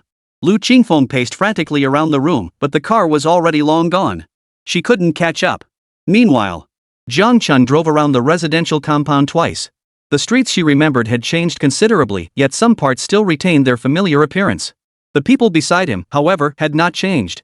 As the car completed its second lap, Deng Rusong spoke up. Brother, do you remember this place? Jiang Chen followed the direction Deng Rusong was pointing. It was a busy intersection with heavy traffic. Deng Rusong drifted into memory, her voice faint. They took me out to wait for the traffic lights. Suddenly, they shoved me out. Luckily, you grabbed me just in time, and the car braked quickly. Otherwise, I'd have been hit hard.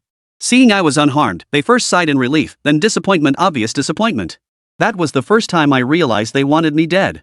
They truly wanted me dead. It wasn't just about venting their anger through beatings and insults. Only when my life was gone would they be satisfied.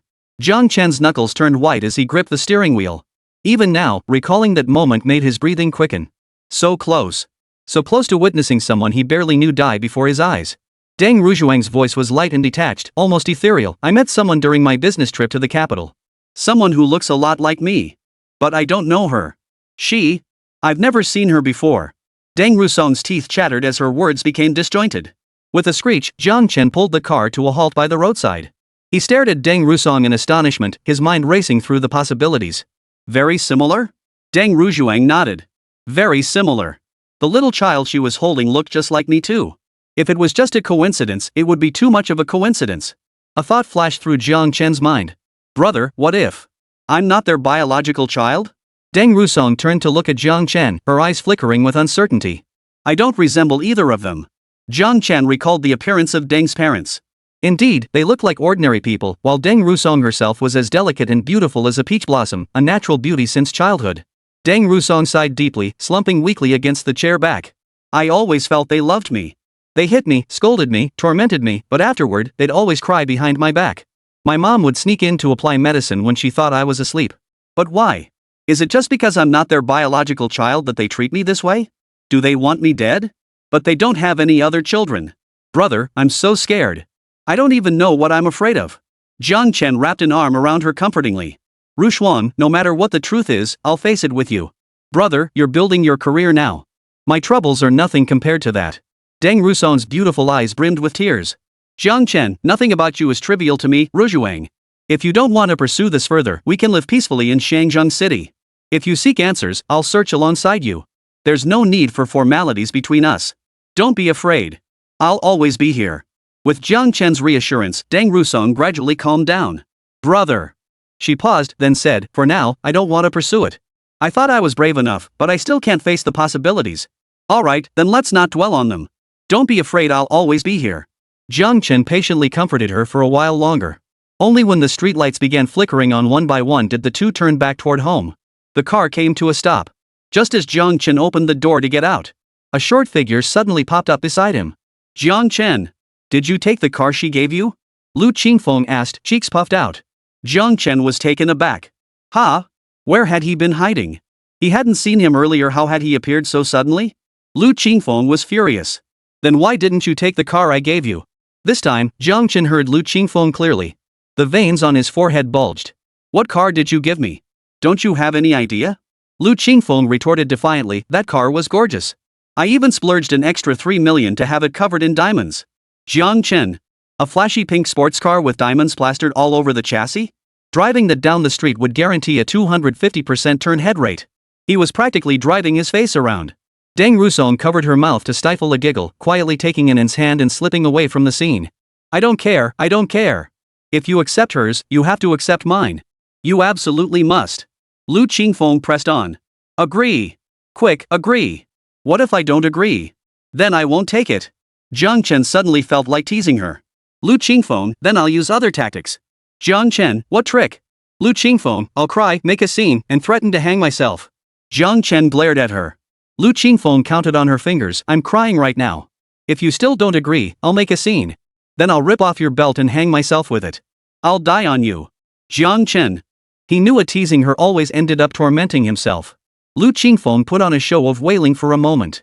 Seeing Jiang Chen remained unmoved, she quietly opened one eye to peek at him. Now that their eyes met, Lu Qingfeng suddenly felt awkward. What if she caught him faking his tears? But Lu Qingfeng was no pushover. The awkwardness lasted less than a second before she brushed it aside. She straightened her back and hinted, why are you staring at me? Seeing Jiang Chen hadn't noticed what she wanted him to see, Lu Qingfeng swayed her hips again. What are you looking at? Jiang Chen looked stunned. You? Only then did he notice the changes in Lu Qingfeng. Lu Qingfeng urged, hurry up and say it. Jiang Chen blurted out, did you have surgery? How else could she have grown so much in such a short time? Lu Qingfeng, not at all. A proud smile spread across her lips. Is it your favorite big? Jiang Chen, oh, implants. Lu Qingfeng's eyes widened. How did you know? Wait, you didn't even touch it, how could you tell? See? You've been eyeing me all along, haven't you? Ha, I knew it, Jiang Chen, you just can't resist my charm. Lu Qingfeng placed her hands on her hips and laughed heartily. But when she looked down, she saw Jiang Chen's figure disappearing into the entrance of the apartment building. Hey, don't go. Jiang Chen, just admit your feelings. Wait for me. Ouch, my chest fell out. Chapter 103, Daddy's so great, someone should love Daddy. Anin had been playing wildly with Lu Qingfeng for half the day, tiny beads of sweat now glistening on her forehead. Her neatly tied princess bun had loosened. Seeing it was getting quite late, Jiang Chen called Anin over to wash her hair. Warm water washed away the thick lather. Jiang Chen swiftly grabbed a towel and covered An's eyes until the water ran clear. Alright, lift your head. Jiang Chen gently dried An's hair, his movements as delicate as if handling a fragile treasure. An gazed at him through the mirror. Daddy. Jiang Chen, Was I too rough? No, An shook her head. Anan loves you so much. Daddy loves Anan too. Jiang Chen chuckled softly, tickling Anan's nose. Daddy, Anan called again. She sat on her little stool waiting for Jiang Chen to blow dry her hair, tilting her head back with her big, round eyes blinking. What's up, Anan? Is there something you want to tell Daddy? Jiang Chen set down the hairdryer and crouched down to meet Anan's gaze. Daddy, do you like Sister Qingfeng? Anan's lips pressed into a thin line as her fingers tugged at her shirt hem. Why would you ask that? Did Daddy's actions make you misunderstand? Jiang Chen's heart sank, and he hurriedly reassured her, Anan, Daddy only loves you. Daddy promised you he wouldn't find you a new mommy. You don't need to worry about that. If Daddy's actions made you uncomfortable, I'll change. I won't be so close with her anymore, okay? Jiang Chen fell into deep reflection. Had he grown too complacent lately, neglecting his responsibilities? Had his interactions with other women become too ambiguous? No, Daddy, that's not what I meant. Anan hurriedly protested, her eyelashes fluttering rapidly. Daddy, I like Sister Qingfeng. I don't dislike her, and I don't feel uncomfortable around her. You always say I'm just a kid and shouldn't be affected by grown-up matters. But you're my daddy. We're family. I'm part of this family too. Jiang Chen spoke gently, it's Dad's fault for overlooking this. Whatever you want to tell Dad, I'm listening. And Anne's eyes welled up with tears. Daddy, I know I'm sick. I want to grow up, go to school, and earn lots and lots of money so Daddy can live comfortably. I want to stay with you forever until you're 100 years old. Hearing Anne's words, Jiang Chen felt both a pang of sadness and deep emotion. Anan, as long as you're safe and sound, that's my greatest blessing. But what if I can't be with you anymore? Anan pressed. Don't say such nonsense. Children speak without restraint. Shush, shush, shush. Jiang Chen hurriedly cut her off. Anan insisted on finishing her thought. Daddy said he won't find me a new mommy until I grow up. But what if I never grow up? That won't happen, Anan. You're already much stronger now. Let's keep taking your medicine, okay? You'll get better and better. You'll live a long, healthy life. Jiang Chen felt a tight ache in his chest. Anan turned Jiang Chen's head to meet his gaze. Daddy, let me finish. Jiang Chen, Daddy won't listen. Daddy won't let that happen. Let's dry your hair now, okay? Anan pouted. Daddy always says he respects me, but now he won't even let me finish speaking. Jiang Chen shook his head. This is different. It is the same. Anan insisted. Father and daughter stood facing each other for a long while, until finally Jiang Chen relented. Anan, Daddy respects you. Daddy will listen to you finish speaking. But promise Daddy you won't say those childish things, okay? Anan thought for a moment and nodded. Dad, I want you to have someone to be with. You're so good, someone should love you. If. I hope you can live with someone who loves you. After speaking, Anan felt a twinge of pain in her heart. She wanted her parents to stay together. But since they separated and Dad moved out 2 months ago, he'd been smiling more and looked full of energy every day like a rooster on TV, strutting around with his head held high. His head had never been held so high before, and he used to be so gloomy. Dad must be happier now than before. As long as Dad is happy, that's all that matters. Daddy, Anan pressed her soft little cheek against Jiang Chen's face. I like Sister Qingfeng, Aunt Ruzhuang, and Aunt Shuer. I like them all. Sister Qingfeng really likes Daddy. Aunt Ruzhuang is very kind to Daddy. Aunt Shuer takes such good care of us. They're all very, very good people. Anan blinked, keeping one thing to herself, something she'd accidentally discovered. The way Aunt Shuer secretly looked at Dad was just like how Dad used to look at Mom. But Anan didn't want to mention it now. She was a good girl. Since she was willing to let them join her in Daddy's family, she'd keep this little secret to herself. Meichem, Daddy's written it all down. Jiang Chen's voice was muffled as he hugged Anan, shielding his face from her. Anan, once we finish this medicine in a few days, Daddy will take you back to see Dr. Yao for a follow-up. You'll get better and better. Anan felt droplets fall onto her. Was Daddy crying? Or was it water from her hair? Feeling guilty about neglecting his daughter lately, Jiang Chen took Anan everywhere he went these days. Zhao Shuer hadn't seen Anan in days. Zhuang Weiwei was swamped at work, and upon returning home, she learned the news from her best friend. For some reason, an urge welled up inside her, compelling her to see Jiang Chen and Anan urgently. So that evening, Zhuang Weiwei arrived. She arrived quite late, but instead of going straight to the door, she parked her car downstairs and waited. Looking up from the ground floor, the windows were pitch black, with no light shining through. Clearly, no one was home. Jiang Chen hadn't returned yet. Click. Leaning against the car door, Zhuang Weiwei flicked open her lighter and lit a cigarette. She hadn't smoked before, it was a recent habit she'd picked up. Her mind was too troubled, and smoking was the only way to ease it a little. By the time Zhuang Weiwei finished her third cigarette, an SUV pulled up below the building. Jiang Chen had returned. Spotting Zhuang Weiwei, Anan's eyes lit up. She jumped out of the car and ran toward her, shouting, Mommy. She hugged Zhuang Weiwei's legs. Mommy, I missed you so much. Anan, Mommy missed you too. Zhuang Weiwei ruffled Anan's hair and turned to Jiang Chen. Honey, I need to talk to you about something. Is that okay? Sure, Jiang Chen nodded, gesturing for Zhuang Weiwei to follow him upstairs. Zhuang Weiwei's gaze fell on the car behind Jiang Chen, her expression darkening. Chapter 104, Company Transfer Contract? After entering the room, Jiang Chen poured a glass of water and placed it before Zhuang Weiwei. Zhuang Weiwei stood up. Honey, don't. Jiang Chen was being overly polite, treating her entirely like a guest. It's fine, sit down. Jiang Chen gestured toward the sofa, his expression relaxed. He had come to terms with it. After all, Zhuang Weiwei had given birth to Anan for him. As long as she didn't cross his boundaries, Jiang Chen was willing to give her some leeway. Zhuang Weiwei gripped her handbag tightly. Sit down.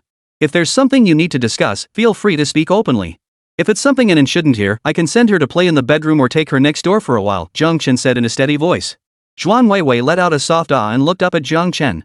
She felt that after the divorce after moving out every time she saw Jiang Chen, it was like encountering a new person. Each time, he seemed more vibrant, radiating a brighter glow than before. Zhuang Weiwei had to admit that during their 5 years of marriage, she had dimmed his light. Jiang Chen motioned for Anan to go play inside by herself for a while. Zhuang Weiwei paused silently before opening her handbag. She pulled out a stack of documents and laid them before Jiang Chen.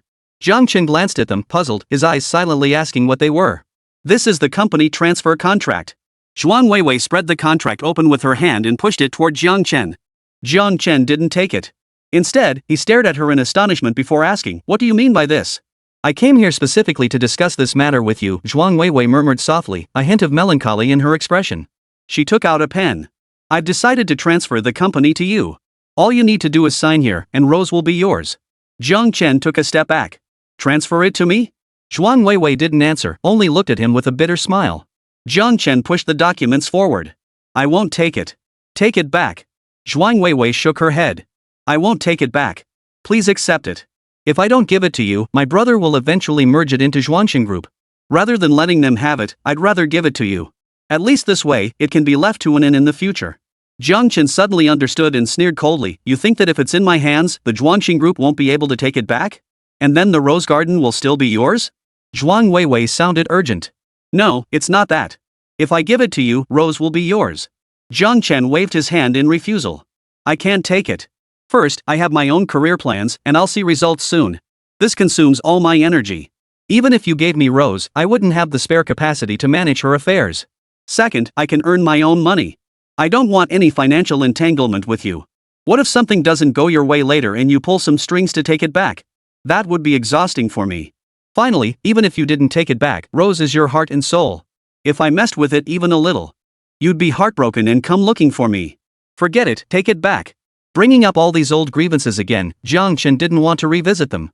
He only wanted to rush toward a beautiful future life. Zhuang Weiwei leaned forward, reaching for Jiang Chen's hand. "No, I won't. I promise I won't. Jiang Chen, we were husband and wife after all. You're the only one I can trust. There are plenty of people you can trust like your own family." Recalling past events, Jiang Chen couldn't resist taking a jab at Zhuang Weiwei. "Husband, just sign the contract first. Take over Rose Company. Let's talk properly. Otherwise, I'm really struggling. Husband, you don't have to fight the company like this." Zhuang Weiwei pleaded. She had assumed that by offering him the company, Jiang Chen would be overjoyed. After all, he had accepted the money and house from Lu Qingfeng and the SUV from Deng Rusong. There was no reason he wouldn't accept Rose Company too. But Zhuang Weiwei never imagined Jiang Chen would genuinely refuse. Seeing Jiang Chen unmoved, Zhuang Weiwei grew so flustered her eyes reddened. She grabbed the contract and tried to shove it into Jiang Chen's hands. "Honey, just take it." Jiang Chen dodged backward, scattering the contract across the floor. "Honey." Jiang Chen frowned. With no other choice, he crouched down and helped Zhuang Weiwei gather the papers. They sat back down, their feet sinking into the thick carpet. The third floor wasn't very high. Sitting here, they could see the nearby security office through the large windows. The lights were still on, and staff were still working inside. Zhuang Weiwei gazed at the warm yellow glow, her expression distant. "Is that where your family used to work?" Zhuang Weiwei suddenly asked. "Yes, my mother worked there. My father wasn't there, we couldn't access his workplace." Jiang Chen nodded. Zhuang Weiwei sighed. "How wonderful. You must really love living here, right?" "Yeah," Jiang Chen nodded again, his gaze softening considerably. Zhuang Weiwei stared blankly at the lights. They didn't speak for quite some time. After waiting and waiting, Jiang Chen finally urged, "If you have something to say, just say it. Anan and I haven't eaten yet. I've been doing experiments all day and I'm exhausted. I just want to eat and get some rest early. Zhuang Weiwei, husband, I know you think I was wrong back then. I feel the same way. Jiang Chen cut her off, it's fine. The past is the past. The divorce certificate has drawn a line under it. Let's not keep rehashing those things. It wears you out and it bothers me. These words came straight from Jiang Chen's heart. He genuinely believed that no matter how ugly things had gotten between him and Zhuang Weiwei in the past, now that they were divorced, it was over. It was time to turn the page and never bring it up again. Zhuang Weiwei's constant harping on the past only irritated Jiang Chen, causing his tone to harden.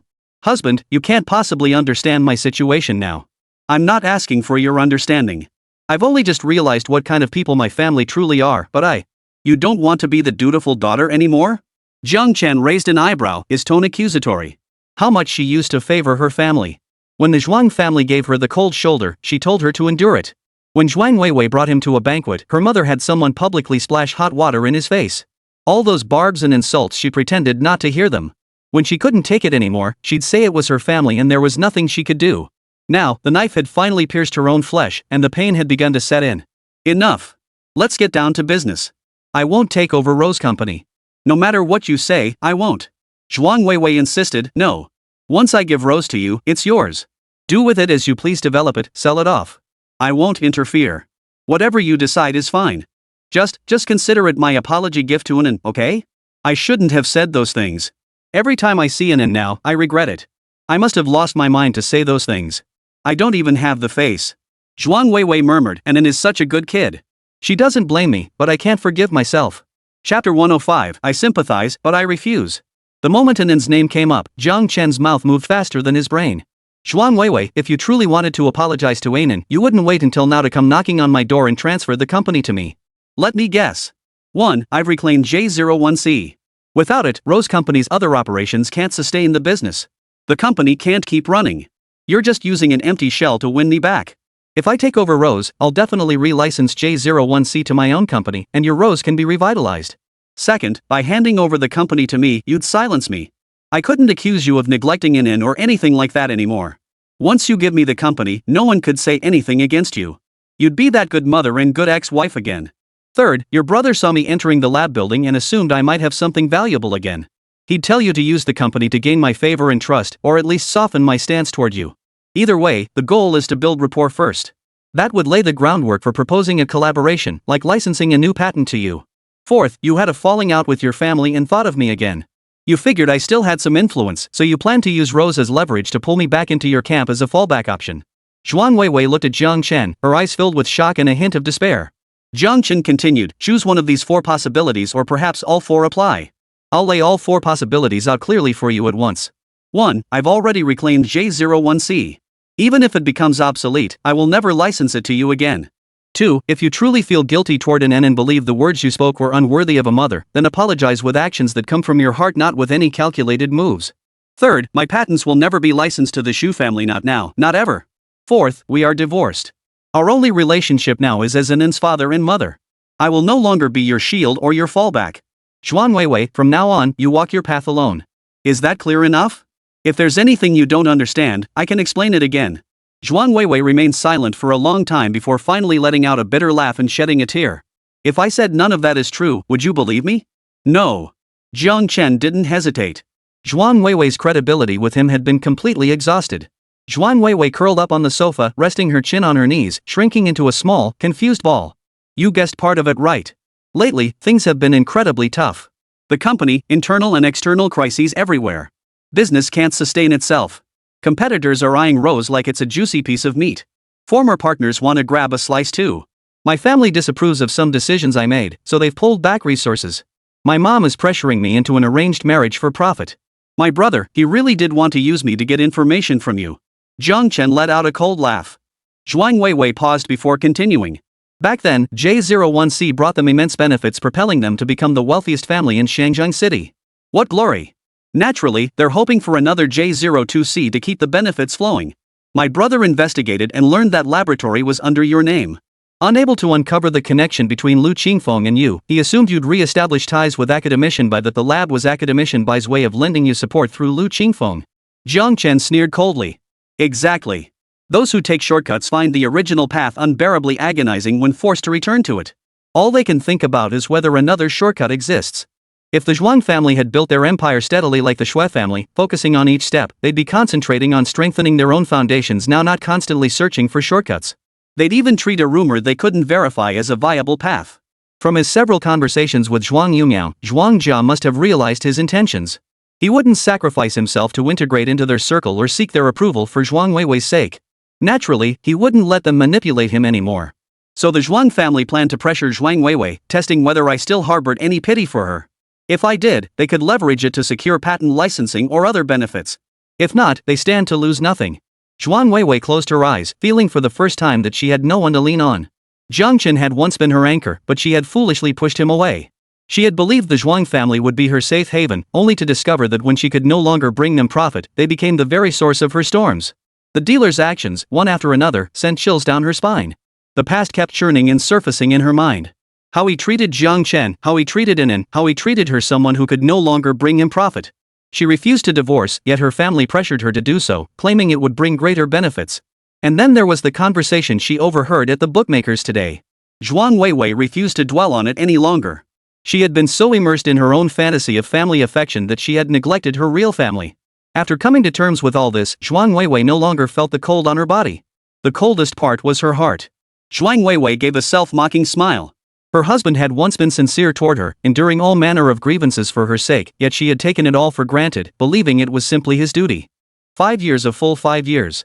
She had been like a blind and deaf person, turning a blind eye to everything right before her. Only after pushing her true family away did she awaken. Was this heaven's punishment for her failure to cherish what she had? By the time Zhuang Weiwei snapped back to reality, the company transfer contract was already printed. She thought, if the company must change hands, she would rather give it to her husband. As Zhuang Weiwei spoke these words, she felt as fragile as a glass doll, as if she might shatter at any moment. She peeled back her own scars, baring her heart to Jiang Chen, hoping only to earn a shred of his trust. Even the tiniest sliver would suffice. Jiang Chen remained silent, listening quietly. Zhuang Weiwei looked at Jiang Chen, her eyes filled with stubbornness. So, please take over Rose Company. Jiang Chen sighed deeply. I sympathize with your situation, but Rose, I won't take it. Zhuang Weiwei's expression turned frantic and uneasy. Jiang Chen, however, had thought it through clearly. He replied calmly, after leaving your Zhuang family, my life is now stable and peaceful, filled with hope. Taking over Rose Corporation would be like throwing myself into a whirlpool. Given your family's character, do you really think I'd get to live peacefully? They'd probably be breathing down my neck 3 times a day. Why would I abandon my peaceful life to wade into this mess? So, Zhuang Weiwei, I sympathize with you, but I refuse. Chapter 106, 3 Armies Confronted. Jiang Chen thought it through clearly and with foresight. Zhuang Weiwei's actions today contained an element of compensation, but it was minimal. To him, Rose Company was neither appealing nor worth discarding. There was simply no reason to accept it. Zhuang Weiwei gave a self-deprecating chuckle before letting out a long sigh. I really can't accept this. Never mind, let it be. She lowered her eyes, gathering the documents and tucking them into her bag. She then pulled out a set of keys and placed them before Jiang Chen. If you don't want the company, that's fine. But please take these. Jiang Chen, what's this? Zhuang Weiwei, car keys, honey. We have our own car. There's no need to drive someone else's. I can buy you one. Jiang Chen froze, instantly on guard. He instinctively glanced toward where Inan was sitting. What are you up to now? Zhuang Weiwei murmured softly, I don't mean anything else. I just wanted to say I can buy you a car too. You should return the car to Deng Rusong. Jiang Chen sneered coldly, no thanks. I have a car. If your brother won't buy you one, does that mean my sister can't buy me one? If he truly wanted to buy one, he would have done so long ago. Why had he gone 5 years without anything? Now that he didn't need it, why would he buy one? What was the point? I'll leave the car here for you to drive. Zhuang Weiwei acted as if she hadn't heard him, setting the keys down as if it were none of his business. Jiang Chen's temper flared instantly. He shot back, barbs flying, take it back. The Zhuang family is so strapped that even your brother has to personally negotiate deals with others. You'd be better off giving the car back to him. My brother? Zhuang Weiwei froze, then snapped back to reality. He's him, I'm me. A car isn't worth that much anyway. Jiang Chen frowned. I said I don't need it. Take it back. Otherwise, don't come here anymore. With that, Jiang Chen stood up to see her out. But seeing that neither of her requests had been granted, Zhuang Weiwei refused to leave empty-handed. She pressed on, fine, I'll take it back. Honey, have you been really tired lately? It's fine, Jiang Chen replied. His research was nearing completion, and success was within reach. Jiang Chen didn't feel tired. Zhuang Weiwei hesitated before speaking. The way you're constantly taking Inan everywhere, I have to wait forever just to see her. Why don't I take Inan to stay with me for a few days? I'm doing this for my career. Jiang Chen cut her off before she finished. Remember what you told me 3 months ago? As long as my career is thriving, nothing else matters. He had reminded her that she hadn't been home to spend time with Anan lately and that the child needed her mother's companionship. That was when Zhuang Weiwei had uttered those words to him. Zhuang Wei's lips trembled as she once again regretted her foolishness. She had made so many mistakes. How could she possibly make it up to her husband and earn his forgiveness? Jiang Chen lowered his voice. Besides, handing Anan over to you to care for? Where exactly would you care for him? To the emergency room? Zhuang Weiwei practically fled in panic. As soon as she reached the building entrance, she spotted Deng Rusong and Lu Qingfeng approaching one after the other. The moment their six eyes met, Deng Rusong and Lu Qingfeng both darkened. Deng Rusong, why are you here again? Lu Qingfeng, why are you here again? The smile that had just appeared on Zhuang Weiwei's face vanished instantly. This is my husband's home, and it's also my home. Why can't I come here? Deng Rusong stepped forward. Ex-wife, let me correct your wording. This is your ex-husband's home. Lu Qingfeng's tone grew even more arrogant. Lady, Jiang Chen will be mine sooner or later. Keep your hands off him. You too. Zhuang Weiwei's anger flared. Jiang Chen is my husband. We'll remarry. Neither of you will ever take his place. You're already divorced, Deng Rusong stated flatly. Yes, Jiang Chen and I are divorced. He's remarried now, with a child. Do you think your families would approve of this? Zhuang Weiwei seemed to have struck a nerve. Why are you all wasting so much effort entangling yourselves with someone utterly impossible? If you just like another man's husband, there are plenty on the streets for you to poach. But my corner isn't so easy to dig up. Deng Rusong smiled gently. My family is dead. No one will stop me from being with brother Jiang Chen. But as for you, sister ex-wife, I hear your mother's been arranging a marriage for you lately? The commotion was so loud even my senior sister heard about it. Saying I like someone else's man? Sister ex-wife, your habit of playing both sides doesn't seem any better than mine. After all, brother Jiang Chen wouldn't say goodbye to me just because I like him, but he would divorce you for playing both sides. As Deng Rusong's words fell, Zhuang Weiwei's body visibly trembled. Lu Qingfeng couldn't help but whistle in admiration. Sister Ruzhuang wasn't just gentle, she was fierce. How could she not love her even more? Zhuang Weiwei refused to lose her composure in front of her rival. Quickly regaining her poise, she retorted, say what you will, but the fact that Jiang Chen was once mine is something you can't change. Deng Rusong smiled softly. Not anymore. He belongs to someone else now. Zhuang Weiwei, you. Deng Rusong's smile broadened. Yes, me. He's mine now. Lu Qingfeng watched the spectacle with delight, even clapping and cheering. Deng Rusong. Fine, no point arguing with a child. Zhuang Weiwei couldn't hold back. What's your name? My name is Lu Qingfeng. You're getting forgetful in your old age, aren't you? Lu Qingfeng said casually. Zhuang Weiwei sneered coldly, no matter what you say, you're both clinging to a married man. If you have any dignity left, you'd better back off. Deng Rusong covered her mouth and giggled. If I'm clinging to brother Chen, why hasn't he kicked me out? Lu Qingfeng chimed in, exactly. I'm still living in Jiang Chen's place. Why don't you move in too, ma'am? Don't you want to? You too. Shameless. Zhuang Weiwei fumed. Deng Rusong only laughed harder. You call us shameless? What about what you did? For your godbrother, you hurt brother Chen and Anan. He's just a stranger you met 3 months ago. Is he closer to you than family? Deng Rusong's expression turned cold. Don't forget who sent Anan to the emergency room. His body, which had finally recovered, became. My brother is already being incredibly generous by allowing you to see Anan. As his ex-wife, you should know when to be satisfied. This struck at Zhuang Weiwei's most vulnerable spot. She sprang up like a cat whose tail had been stepped on. How many times have I told you? I didn't know. If I had known, I would have dealt with that long ago. Deng Rusong retorted, you knew? Didn't my brother and Anan tell you? You just refused to believe them. Now you claim ignorance, it's just a fig leaf to cover your shame. Chapter 107, Two Armies Unite. Zhuang Weiwei stiffened her neck. I know I was wrong. I'm changing. Jiang Chen will forgive me. I'm Anan's mother, that's a fact no one can change. This statement instantly silenced Deng Rusong. True, as long as Anan existed, the bond between Zhuang Weiwei and Jiang Chen would endure. Deng Rusong was silenced, but Lu Qingfeng perked up. You're Anan's old mom, I'm her new mom. The old one can't hold a candle to the new one. Anan said she loves me. She loves me to bits. Deng Rusong retorted, yes, speaking of facts, it's true, neither of us ever hurt Jiang Chen or Anan. But you and your stepbrother have hurt Jiang Chen countless times. You even gave him a green tie, you might as well have given him a green hat. Oh, wait, that's practically the same thing. Bull. Zhuang Weiwei trembled with rage, the last thread holding her composure snapping. I never cheated. I've always loved only my husband. I genuinely saw him as a brother. Just like. Zhuang Weiwei suddenly stopped. Deng Rusong, can't even keep up your own story? Zhuang Weiwei glared at the two across from her, took a deep breath. I don't need to make anything up. Everything I've said is the truth. First, I genuinely haven't had any substantive relationship with anyone else. Second, my husband and I have loved each other for 7 years. I pursued him for 2 years. I've invested more heart into him than either of you have. One of you claims to be his childhood sweetheart, yet I've never even heard of you. The other just appeared out of nowhere. How deep could your feelings possibly be in such a short time? You can't seriously claim you spent 7 years together in some parallel universe, can you? That's impossible. This world operates on science. Besides, he loved me, not you. Finally, I know I made a mistake and will make amends. I've decided to return to my family. Jiang Chen will forgive me sooner or later. Deng Rusong tucked a strand of hair behind her ear. Forgive you? It seems you still don't understand my brother. Forget everything else, just consider how you deceived him. You didn't deceive him for a day or two, but continuously for 3 months, 100 days and nights. If you'd ever truly thought of him, you wouldn't have gone this far. Do you think he's some naive little darling who's easy to fool? No. He's the sharpest genius I've ever met. Oh, and just because you've seen plenty of promiscuity in your own circle of ex-wives, you think what you did isn't a big deal? Too bad my brother grew up in a perfectly normal, monogamous family. He can't handle your messy relationships. Zhuang Weiwei pursed her lips. No, I didn't. Deng Rusong emphasized heavily, and my brother's character, what kind of man is he? He does what he says. He cares more about his principles than love.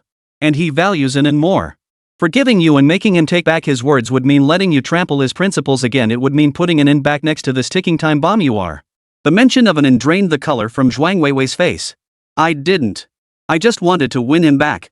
Deng Rusong snorted. Ex-wife, you're just so contradictory. Zhuang Weiwei averted her eyes, avoiding Deng Rusong's gaze. She turned to Lu Qingfeng, seeking a breakthrough from him. Lu Qingfeng straightened his chest. Threaten me? I'm a member of the Lu family of the imperial capital. Zhuang Weiwei shook her head, her expression slightly more relaxed than when facing Deng Rusong. Precisely because you're from the Lu family of the imperial capital, I don't need to threaten you. I don't even have to think about it. I know your family would never approve of you and my husband.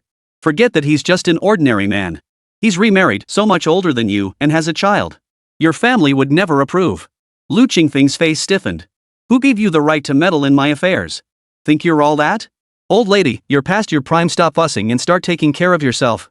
If you don't look after yourself, Anan and Jiang Chen will both be mine. Fine then.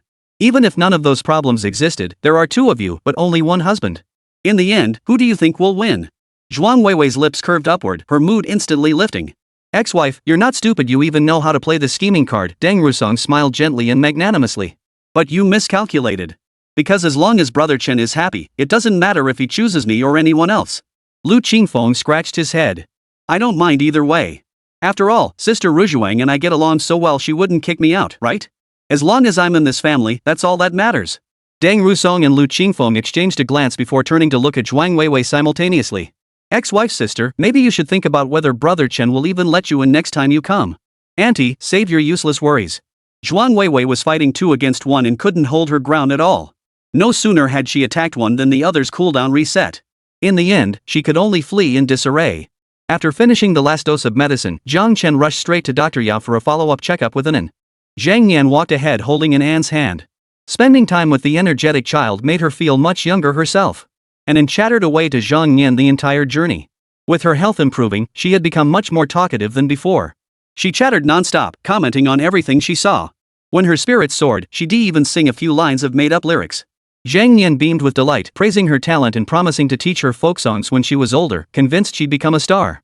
The laughter abruptly stopped the moment they saw Dr. Yao. When Jiang Chen and the others arrived at Dr. Yao's house, they saw him pushing and shoving with a middle-aged man. Dr. Yao clearly disliked the man, flinging the items he had brought straight out the door. The items scattered across the ground. Dr. Yao! Jiang Chen called out. Dr. Yao turned and his face drained instantly. Oh, you're here. Quick, come inside. He grabbed a stick and barked at the middle-aged man, get out.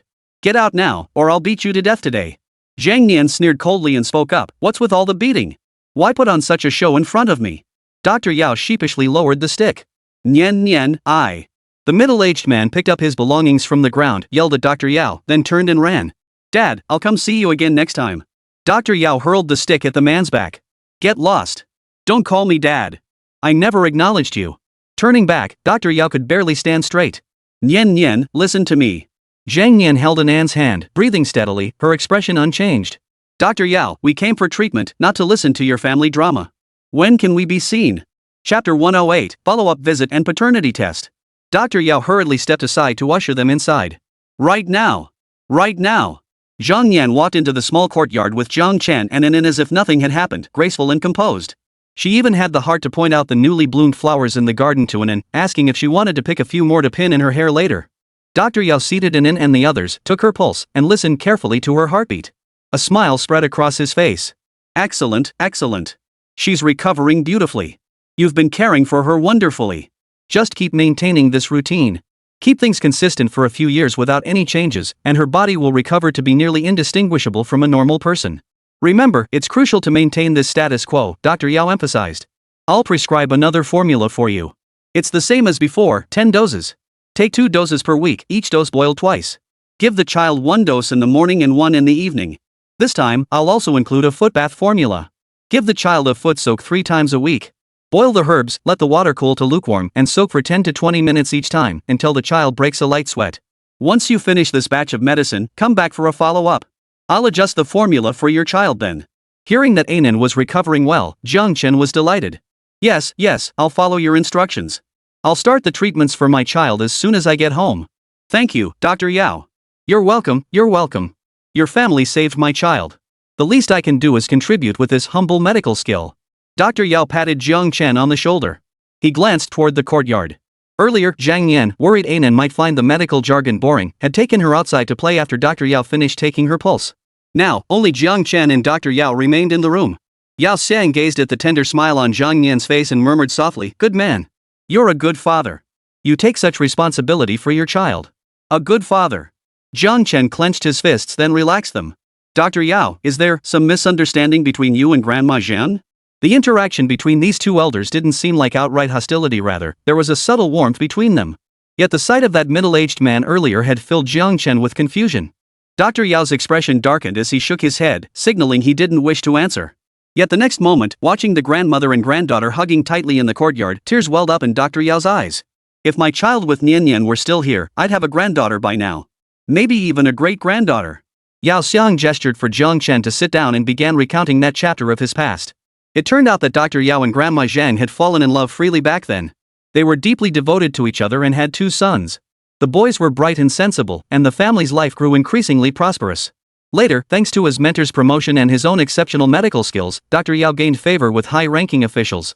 He then brought his family to the big city. The flattery from his younger brother and sister-in-law, the praise from those around him, and the esteem of his superiors made Dr. Yao feel like he was floating on air. He began to indulge in endless social engagements. One day, when he woke up from a drunken stupor, he found a naked stranger lying beside him. Just then, Grandma Zhang returned home and witnessed the scene. Dr. Yao was terrified out of his wits, immediately explaining and begging for her forgiveness on his knees. After months of crying, screaming, and struggling, Grandma Zhang looked at her son's innocent face, wiped away her tears, and decided to forgive Dr. Yao this once. The two continued their life together. But 5 months later, a baby left at their doorstep shattered the family's hard-won peace. Dr. Yao rubbed his temples. I didn't believe the child was mine, so I went for a paternity test. But the result showed a 99.99% probability. I couldn't abandon my responsibility to the child, but I couldn't bring him into this family either. Nian Nian would never accept it. So I secretly entrusted the baby to my younger brother's care. But Nian, your grandmother Zhang, found out. She couldn't accept it. We fought and argued like sworn enemies, and in the end, we separated. She took Xiao Qiao and Xiao Yu, while I kept you. Even though we split up, having the kids around helped us gradually learn to coexist peacefully. Then one day, Xiao Yu disappeared. I couldn't find him. I searched everywhere with my younger siblings. I begged my superiors, went on TV, nothing worked. Your grandma Zhang hated me from that day on. She moved to Xiangzheng City with Xiao Qiao and refused to see me again. It's all my fault, all my fault. If only I'd been more careful back then, this wouldn't have happened. I destroyed this family. Dr. Yao closed his eyes, and 2 streams of tears slid down his weathered cheeks. Zhang Chen listened quietly until Dr. Yao finished recounting the past. Only then did he speak, his first words sending a chill through Dr. Yao. Dr. Yao, did you arrange the paternity test yourself? Dr. Yao looked at Zhang Chen as if suddenly understanding something. His lips trembled. No, I had my younger brother do it. But the results showed 99.99% probability, and that child bears a resemblance to me. That can't be fate. Zhang Chen frowned, pondering for a moment. A possibility dawned on him. Dr. Yao, why don't you arrange for another paternity test? It won't take much of your time. Jiang Chen had spent considerable time at the police station with his mother, even accompanying her to crime scenes. He'd seen his share of bizarre civil cases. Whether it was to repay the kindness of free meals during his youth by helping Grandma Jiang resolve this lingering pain, or to repay Dr. Yao for treating Anan, Jiang Chen wanted to help resolve this matter. Jiang Chen practically stated it plainly. Dr. Yao, uncles and nephews share blood ties. Resemblance isn't impossible. As a doctor, you understand human physiological responses better than I do. Someone genuinely intoxicated cannot have a physical reaction. Furthermore, who were you drinking with at that banquet back then? And the paternity test back then was arranged by your brother. Swapping samples would have been child's play. Dr. Yao hesitated several times, unable to speak. He sat silently with his head bowed. Only the bulging veins on his palms and forehead betrayed the turmoil within. Jiang Chen suddenly regretted speaking so bluntly. Dr. Yao was elderly. What if the shock proved too much and something happened? Fortunately, he was fine. Dr. Yao sat up straight, exhaled a long, slow breath, stood up, and patted Jiang Chen on the shoulder. But the moment his hand touched Jiang Chen's shoulder, Yao Doctor's legs buckled, and he stumbled forward. Jiang Chen reached out and grabbed him. Dr. Yao, are you alright? I'm fine, Dr. Yao waved him off. I can hold myself up. He glanced toward the courtyard, where Grandma Zhang was cradling Anan and whispering softly. Dr. Yao murmured, I have to hold on. Chapter 109, I owe you a big favor. Jiang Chen raised his arm to support Dr. Yao. He opened his mouth to say more, but seeing the doctor's deathly pale face, he closed it again. Speak, Dr. Yao urged. Say whatever you need to say. I can handle it. That kid practically had I'm about to say something you won't like written all over his face. He wasn't a complete fool, how could he not see it? Jiang Chen responded, you truly see through everything. Are you mocking me? Feeling sorry for your Zhang grandmother? If I were truly perceptive, I wouldn't have made those mistakes, Dr. Yao said dejectedly. He knew full well that over the years, Nian Nian had only sought him out twice. The last time was for a little girl with heart issues, whose father and uncle had once worked alongside Xiao Xiao. The fact that Jiang Chen could persuade Nian Nian to seek his treatment meant he was someone she trusted. Dr. Yao added quietly, I know what I'm talking about. If my brother really did it, I won't let him off the hook. Nian Nian, Xiao Xiao, and Xiao Yu are my family. Only then did Jiang Chen whisper, back then, when Uncle Yu went missing. Did you ever suspect your brother? Did you investigate him? Dr. Yao's teeth chattered, making a creaking sound. I didn't. I understand. I'll look into it. Jiang Chen felt a pang of sympathy, but pressed on. After all these years, there might not be any leads left. Dr. Yao patted Jiang Chen's shoulder. You youngster, you don't understand. Some things don't need evidence. Just look at who benefited, and you'll know. Jiang Chen froze, silently repeating the words to himself. Some things don't need evidence, you just look at who profited. Jiang Chen, I'll start investigating this immediately. But I need you to promise me one thing for now, please don't tell Grandma Zhang. Dr. Yao's expression was earnest. This matter has already cost us nearly a lifetime. If the investigation reveals something terrible, I fear she might never want to see me again. Jiang Chen considered it, then nodded. Alright, I won't tell Grandma Zhang for now. I hope one day you'll be able to tell her yourself. Dr. Yao, I will. I absolutely will. He turned and retrieved a treasured little medicine box from the room. Inside is my oldest wild ginseng root, 300 years old. Once I've processed it into health-preserving pills, I'll send them to you. Given in one every 3 days. It will benefit her. Jiang Chen was startled. The ginseng in the wooden box had fully developed roots and hair, already taking on a human form.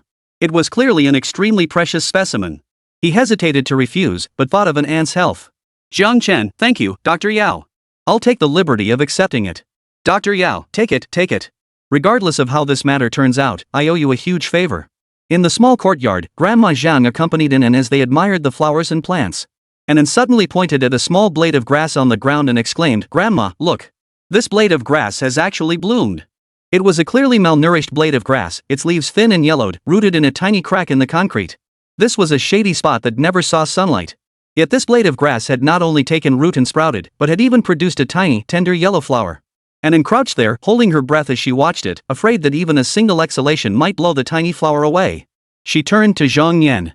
Madam, can it really bloom here? Zhang Nian crouched beside her, studying the tiny plant intently. Yes. Anan, as long as there's even a sliver of chance to survive, plants will tenaciously sprout, take root, bloom, and bear fruit. People are the same. Zhang Nian's gaze seemed to see through everything. Now that benevolent gaze rested on Anan. Anan, people should be like plants. Even if they fall onto concrete, they must root downward.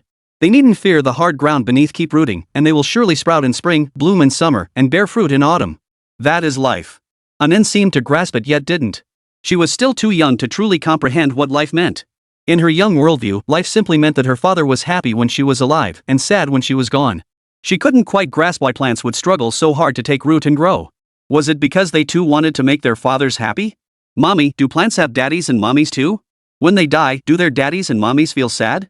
Zhang Yan felt both heartache and amusement. They do have parents, but they strive to live not just for their parents, but also for themselves. No matter how harsh the environment, they want to survive. It's the instinct of life. Little Anin, crouched there, looked like a tiny bundle. She tilted her head, her face full of confusion as she stared at Zhang Yan. Zhang Yan's heart melted under that gaze. She called softly, Anin, you don't quite understand, do you? That's okay. If you don't understand now, you will someday when you grow up. And Anne's brow furrowed repeatedly as her eyes blinked rapidly. Okay. I'll listen to you, Mrs. Zhang. Good, listen to Mrs. Zhang. Zhang Yan helped Anin to her feet, holding her steady for a moment to prevent dizziness before letting go. So, how about staying at Mrs. Zhang's house tonight? She'll make you a pretty little dress and teach you a lullaby. Anin looked down at the dress she was wearing, a lovely pale yellow bud-patterned skirt, made by Madame herself. Zhang Yan, who had taught folk music her entire life, possessed not only graceful poise but also exceptional craftsmanship and refined taste. Every little dress she made was treasured by Anin and kept like a precious gem in her wardrobe. The clothes she'd originally brought from home were rarely worn now. She only wore the ones Zhang Yan made for her. Then Anin wants 2 pretty little dresses. Alright, Madame will make them for Anin today. I'll wash the fabric tonight and it'll be dry tomorrow. Anin can wear her new dresses tomorrow. Alright. As he saw Jiang Chen and the others off, Dr. Yao looked at Zhang Yan as if he wanted to say something but held back, ultimately saying nothing. He stood alone at the alley entrance, watching their receding figures. He remained rooted to the spot, not moving an inch, until they vanished around the corner. Jiang Chen held Anin's hand, racking his brain for words to comfort Grandma Zhang. Grandma, if there were hidden truths behind what happened back then, would you still? He told you everything? That stubborn old man, he can't keep his mouth shut. Zhang Yan smiled wryly. I'm practically 6 feet under already. What's the point of bringing it up? Let's not talk about it. Oh dear, I think Anin's shoes might be a bit worn? Could they be too small? Jiang Chen followed Grandma Zhang's gaze. Let me see, they do look a bit worn. Anin, do they pinch your feet? Daddy will buy you new shoes today. What kind do you want? And hair ties, Qingfeng's sister has worn them all out. Daddy will get you some new ones too. Jiang Chen was successfully sidetracked by Grandma Zhang's remark, now preoccupied with what kind of new shoes and hair ties to buy for Anin. Out of the corner of his eye, he saw Grandma Zhang beside him breathe a sigh of relief, and he couldn't help but sigh inwardly. Fate plays cruel tricks, or rather, human hearts are to blame, that kept this once loving couple apart for a lifetime. Chapter 110, You Want to Have Your Cake and Eat It Too. That evening, Zhao Shuer came to visit Anin again. Coincidentally, Lu Qingfeng and Deng Rusong were both present, and Jiang Chen once again sensed that familiar, eerie atmosphere. He scrutinized the 3 women present but detected nothing amiss. The 3 seemed to get along harmoniously and amicably. Jiang Chen scratched his head, feeling like he was covered in goosebumps. And then suddenly sniffed the air and said she wanted fried sweet potato cakes. Jiang Chen immediately got up to go buy sweet potatoes. But the moment he opened the door, he saw Grandma Zhang carrying a plate of sweet potato cakes up the stairs. Spotting Jiang Chen, she called out cheerfully, perfect timing. Come quick, these sweet potato cakes are fresh out of the fryer and still piping hot. Take these for Anin. The center's piping hot, make sure she blows on them before eating. Don't let her have too many, just 2 at most. Too many will upset her stomach. Pushing the plate into Jiang Chen's arms, Grandma Zhang turned and headed back downstairs. Jiang Chen. Fortunately, the others in the room didn't notice Jiang Chen's discomfort. They all shared the plate of sweet potato cakes. Grandma Zhang's cooking was excellent. Her sweet potato cakes were fragrant, soft, and delicious. Even Lu Qingfeng and Zhao Shuer, who came from wealthy families and were accustomed to fine foods, couldn't resist eating one after another. Anin ate 2 and wanted more, but Jiang Chen dared not give her any more, fearing she'd get indigestion. Anin didn't fuss, obediently accepting the milk Jiang Chen handed her. She sat to the side, gulping down her milk while watching everyone eat the sweet potato cakes.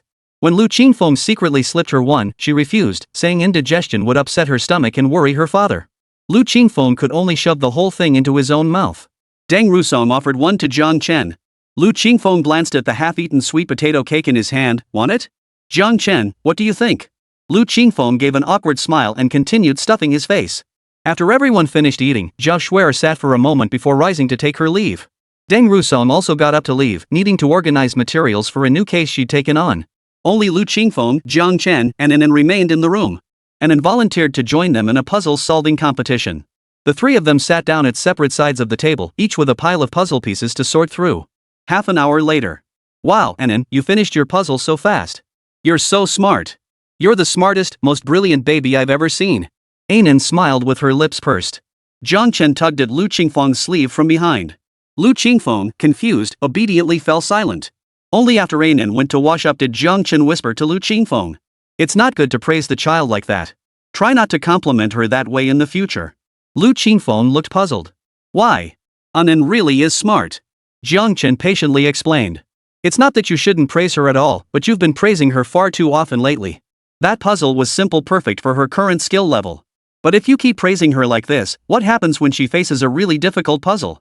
She might become overly sensitive, doubting herself at the slightest setback. When someone is constantly praised, they struggle to accept criticism or correction. They also find it hard to accept that they aren't always the best in the group. Jiang Chen himself was a genius among geniuses. He'd seen too many prodigies, though not quite his equal, who were still the darlings of heaven. After stumbling at his level, some quickly regrouped and fought again, while others doubted themselves and never recovered. After a single failure, they couldn't handle it. Forget competitions, they didn't even want to take regular school exams anymore. They preferred to stay in their comfort zones, drifting along with the crowd, afraid to challenge themselves again. They feared losing the label of genius they carried. But, how should I praise her? I can't just not praise her. Constantly criticizing and scolding her would be unbearable too, Lu Qingfeng frowned. Jiang Chen raised an eyebrow and replied, praise her for the effort and focus she put into the puzzle. Highlight some of the small details she did well and encourage her to express her thoughts. Lu Qingfeng glanced at Jiang Chen, swallowing the flood of words on the tip of his tongue. Finally, he managed a single word, okay. After a long pause, she finally continued, Jiang Chen, you really are a great dad. Jiang Chen had no idea what she was up to, but his guard was already up. This was the reckless, big-mouthed girl he knew he had to be extra careful. This time, however, Lu Qingfeng didn't cross any lines. She sat there quietly. Her large eyes stared unblinkingly at Jiang Chen from her pale, delicate face, saying nothing, just watching. Finally, Jiang Chen couldn't hold back any longer and spoke first. Ahem, I have a question I've been meaning to ask you. This question had been weighing on Jiang Chen's mind for quite some time, but he'd never found the courage to voice it until now. My ex-wife, Rujuang, I know I don't like her much, but why don't you like her either? Jiang Chen had never quite understood. He knew Deng Rujuang disliked Zhuang Weiwei, and he understood why. But why was Lu Qingfeng so against her? If it was just simple jealousy, that wouldn't explain it. After all, Lu Qingfeng treated Deng Rusong exceptionally well and wasn't bad to Zhao Shuer either. You're asking why I don't dislike Sister Rujuang but dislike her, right? Lu Qingfeng instantly guessed Jiang Chen's true question. She retorted indignantly, I'm no little darling. I can tell when people are sincere toward me. Sister Rujuang genuinely cares for me, not because she's afraid of my power. Your ex-wife. Lu Qingfeng sneered, her eyes are practically glued to the power grid. I just can't stand the sight of her. If it weren't for Anan, I'd teach her a lesson she'd never forget. Wait, why are you suddenly asking me this? Are you thinking of getting back together with her? Lu Qingfeng instantly grew wary. She studied Jiang Chen for a moment before suddenly understanding. She leaned in close, winking at him. I get it now. You're testing me to see if you can have your cake and eat it too, right? Wow, Jiang Chen, when did you finally get your head screwed on straight? Jiang Chen rolled his eyes. Cut it out. I was just asking casually, and you're already jumping to conclusions. Lu Qingfeng tentatively asked, you really don't mean it? Absolutely not. Jiang Chen replied with unwavering certainty, not a hint of hesitation. Oh, it wouldn't matter if you did, Lu Qingfeng said skeptically. I'm after you as a person, after the family atmosphere you offer. Nothing else matters. Besides, if I were the main wife, I'd have to be magnanimous. If I were one of your other mistresses or lovers, I wouldn't have the right to compete with other women either. So you're saying it's fine to keep the red flag flying at home while letting the colorful flags wave outside? Jiang Chen. Cut the nonsense. Seriously, I mean it, Lu Qingfeng declared solemnly. How about this? If I can't be your main wife, I'll settle for being your adopted daughter. As long as we're family, that's fine. Chapter 111, we did it. In the end, Jiang Chen succumbed once more to Lu Qingfeng's relentless advances. He truly couldn't fathom why someone like Lu Qingfeng existed, someone so more unrestrained than he was as a man. But looking at her face and considering her status as a major investor, Jiang Chen couldn't bring himself to say anything harsh. He could only raise his hands in surrender and placate her for now. Yet Lu Qingfeng's rambling words had left a mark on Jiang Chen's heart. That night, he tossed and turned, unable to sleep. Images kept flashing through his mind, Deng Rusong's gentle face and her courageous act, Lu Qingfeng's fair, lychee-like complexion, and her lively, energetic demeanor. Ugh. Jiang Chen pulled the blanket over his head, trying to drown out his racing thoughts with the suffocating sensation. Jiang Chen, what are you thinking about? Did you finish your experiment? Did your research succeed? Did you make any money? After 3 consecutive questions, Jiang Chen finally managed to calm himself down and forced himself to fall asleep. Early the next morning, Jiang Chen rose with dark circles under his eyes to make breakfast. And then stared curiously at Jiang Chen's eyes, examining them closely. "Daddy, did you go make friends with the pandas last night?" "No, no. Daddy. Daddy's experiment is almost successful. I was just too excited to sleep." As he spoke, he casually poured Anan a glass of milk and placed it before her. Lu Qingfeng raised his hand beside them. Before she could speak, Jiang Chen placed another glass of milk in front of her. Oh right, there was also Deng Rusong. Deng Rusong poured herself a cup and brought it over. 3 glasses of milk were placed on the dining table one after another. Only then did Jiang Chen sit down to eat his breakfast. "Anan, would you like to go to the lab with Daddy today, or have Aunt Shui accompany you?" Lu Qingfeng hesitated beside them, wanting to accompany Anan herself. But Jiang Chen completely ignored her. As if Lu Qingfeng were to take Anan for a day, she'd probably take the child to the moon. Seeing Jiang Chen ignore her, Lu Qingfeng blinked her eyes, looking at Anan expectantly. Anan? What could she do? She was her best friend, she'd spoil her, of course. "Daddy, can I play with Sister Qingfeng at Grandma's house today?" "Grandma Zhang?" Jiang Chen hesitated. Grandma Zhang was getting on in years. She could manage Anan just fine, the girl was well behaved, but could she handle Lu Qingfeng's antics? "Daddy, I promise Sister Qingfeng will listen to me. Today, I'm her commander." "Today Anan is my commander. If she tells me to chase chickens, I won't chase dogs. If she tells me to sleep, I won't drink." Lu Qingfeng nodded wildly, looking utterly devoted to Anan's every word. Jiang Chen couldn't bear to watch. "Daddy, Grandma Zhang is all alone too. She wants me and Sister Qingfeng to keep her company." "Fine." Knowing this was also Grandma Zhang's wish, Jiang Chen relented.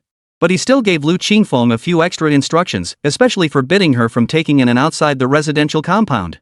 Only then did he drive off to the lab. When he arrived, Kang Hongda had already begun working in the lab. Kang Hongda handed Jiang Chen a stack of papers. "What's this?" Jiang Chen opened it to find a stack of experimental data and asked, "You just got here, and you've already done so much?" "Not too bad. I dropped Jinjin off at school and came straight over. I didn't arrive too early." Kang Hongda smiled, though it was slightly stiff, yet he looked much more energetic than before. "Great," Jiang Chen said, flipping through the data with delight. "Our experiment is almost a success." "Really?" Kang Hongda's face lit up with surprise. Jiang Chen couldn't contain his excitement. "Yeah, let's push through and finish it today." All day long, Jiang Chen and Kang Hongda worked tirelessly. They didn't even take a break to eat, let alone drink water. But all their hardship vanished the moment they saw the small black square prototype. Kang Hongda's eyes welled up with tears as he choked out, We did it, right? We succeeded?" Jiang Chen nodded, his eyes welling up with tears. These past days, they'd overcome countless obstacles, barely resting. They'd arrive each morning and work until nightfall. If not for the thought of their children at home, they would have gladly slept on the lab floor, eaten in the lab, and lived there. Seeing Jiang Chen nod in confirmation, Kang Hongda wept openly. He had become a scientist once more, a real one he could write about in essays. This time, he could proudly tell everyone he was exactly as his daughter described in her composition. Moreover, throughout the entire experiment, he had learned so much. Working alongside a genius like Jiang Chen, his progress was nothing short of meteoric. Take the H58M patent that was stolen from him, for instance. He had researched it entirely on his own. But it took him years. And it still had many flaws. Jiang Chen, however, had perfected a near-flawless product in just over a month. While he did assist, his role was purely supportive. Every research approach was entirely Jiang Chen's own. Kang Hongda couldn't help but marvel once more. Apart from sharing the same basic features, Jiang Chen and he were worlds apart in every other way. The gap in their mental prowess, intelligence, and innate talent was as vast as the distance between the South Pole and the North Pole. Challenges certainly arose during the experiments. At first, Jiang Chen would occasionally seem a bit confused when problems surfaced, but he'd figure things out after tinkering for a moment. By the time Kang Hongda was still biting his nails, Jiang Chen had already moved on to the next experiment. How could he possibly feel wronged? If he dared to dwell on it for even a second, he'd lose track of the research thread the very next moment. Straightening up, Jiang Chen realized his body had gone completely stiff. The slightest movement sent his bones cracking. With the development successful, the next step was to undergo a series of inspections and tests before applying for a patent. At that thought, Jiang Chen's expression suddenly froze. He finally remembered what he'd forgotten the patent application process. Typically, an invention patent application takes 2 to 4 years. Preliminary examination takes 1-3 months, publication lasts 18 months, substantive examination spans 1-3 years, and authorization takes 1-2 months. By the time the patent was granted, his golden opportunity would have long passed. His previous J01C application process had been entirely handled by his professor. He'd merely signed his name, so the details had left no lasting impression. That's why he'd completely forgotten about this crucial step. That said, he could certainly license his new invention to others without applying for a patent. This would be based on a trade secret or know-how licensing model. But this approach carried significant risks. After much deliberation, Jiang Chen decided to call Lu Qingfeng. After all, she was his largest investor. Now that he had tangible research results, he needed to share the good news with her and see if she had any suggestions. Chapter 112, Celebration. The day Jiang Chen's experiment succeeded, Lu Qingfeng insisted on seeing it for herself. She arrived at the lab accompanied by Anan and a contingent of bodyguards. If she were alone, she could be as reckless as she wanted. No one dared lay a finger on her except that one person. But not Anan. Anan absolutely couldn't come to harm. Lu Qingfeng cherished her. After getting out of the car, the group headed straight for the lab. When he saw the tiny cubes, the disappointment on Lu Qingfeng's face was unmistakable. Ah, why is it so small? Lu Qingfeng stood up straight, gesturing with both hands. I thought after working for over a month, it would be this big. Jiang Chen chuckled. If I spent a month researching something that big, I'd just scrap it and start over. Why? Lu Qingfeng asked suspiciously. Jiang Chen picked up a small cube and held it up to Lu Qingfeng's face. Lu Qingfeng's wide eyes crossed in confusion, yet he still couldn't make out what it was. What is this? What's it for? Lu Qingfeng asked. Jiang Chen replied, you really haven't read the project proposal at all, have you? Jiang Chen, if I could understand that thing, would I be here? Lu Qingfeng declared with certainty. My family would have sent me abroad for training ages ago, okay? Just tell me, what is this? Watch closely. Jiang Chen took Lu Qingfeng's phone directly. Using tools, he disassembled the phone, removed the battery, and pressed the small black square into place. He reassembled the phone, powered it on, and handed it back to Lu Qingfeng. Lu Qingfeng fiddled with his phone. That's it? What's changed? You won't notice it right away. Play around with it for a while, Jiang Chen explained. Despite the same size, this battery holds more power. Under normal usage, say, 24 hours a day, it can last 10 to 15 days on a single charge. Even when running power-hungry apps like large games or complex software, it can still last over 5 days of continuous use. In complete standby mode, it lasts even longer, but I haven't had time to test that yet. Lu Qingfeng did the math in his head. So I only need to charge it once a week? Correct, Jiang Chen replied. Lu Qingfeng pondered it, then pondered some more, but still couldn't grasp the principle behind it. But she knew just how remarkable Jiang Chen's invention was. The best battery life on phones currently on the market was only about a day, and Jiang Chen had just multiplied that by 10. Realizing this, Lu Qingfeng's eyes lit up. Jiang Chen, what are you waiting for? Get it into production and start selling. Oh, right. Lu Qingfeng faltered, remembering that Jiang Chen's situation differed from hers. What are your thoughts now? Is there anything I can do to help? Jiang Chen outlined the patent application process he needed help with. After listening, Lu Qingfeng offered without hesitation, leave it to me. If you're talking about research and scholarship, that's not my forte. But when it comes to navigating these channels? Just ask Lu Qingfeng. Anan listened intently, her eyes sparkling. She couldn't resist reaching out to tug at Jiang Chen's sleeve. Daddy, is that little square really that amazing? Jiang Chen smiled. Of course it is.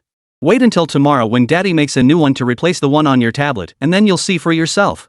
Kan Hongda chuckled, your daddy invented something truly remarkable. It's no exaggeration to call it world-leading. Before, we were always playing catch-up with foreign countries in this technology.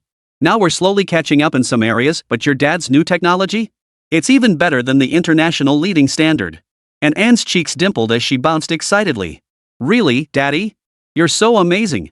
Does that mean Daddy will have lots and lots of money? Jiang Chen nodded firmly. He picked up a small cube. Anan, with this, Daddy can buy you the best medicine in the world and get the best doctors to operate on you. We'll definitely cure you.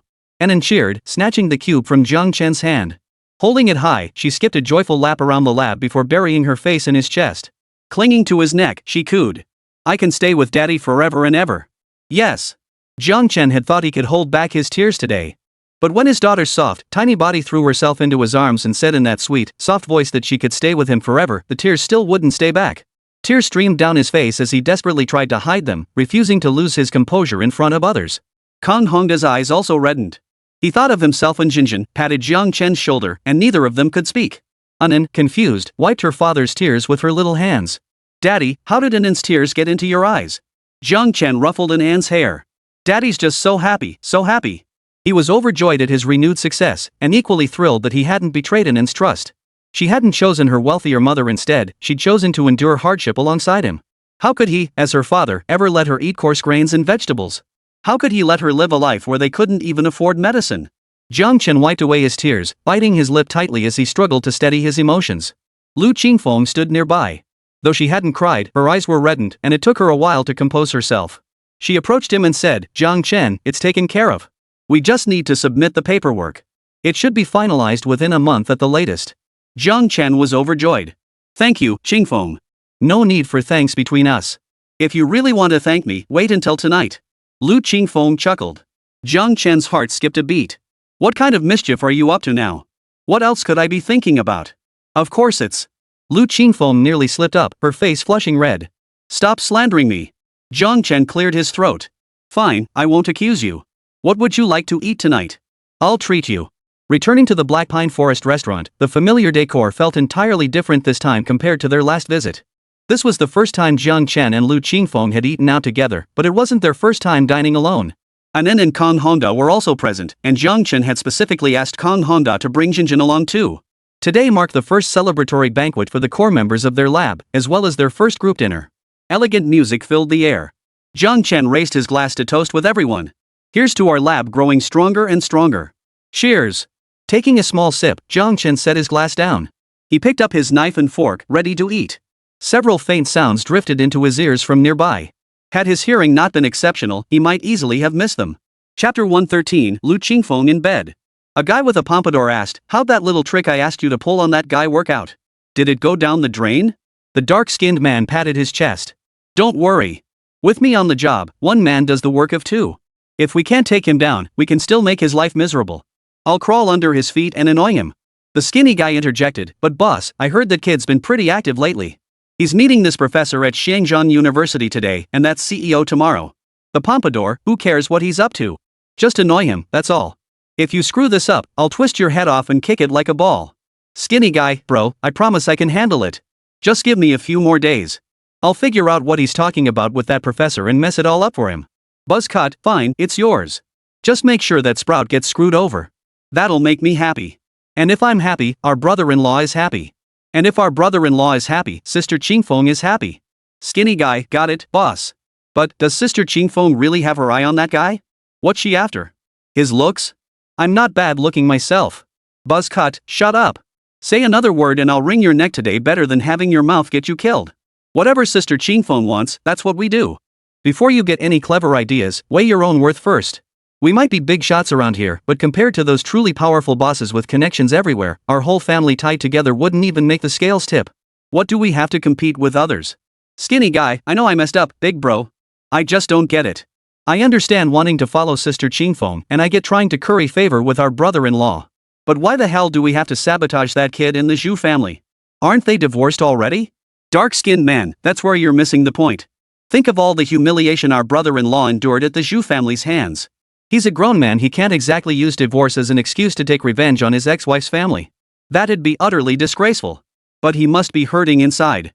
If we take the initiative to smooth over his grievances, well, wouldn't that bring us closer to him? At the very least, it'd make him forget what we did before. Jiang Chen followed the voices and recognized three familiar faces, three of the underlings who followed Lu Qingfeng.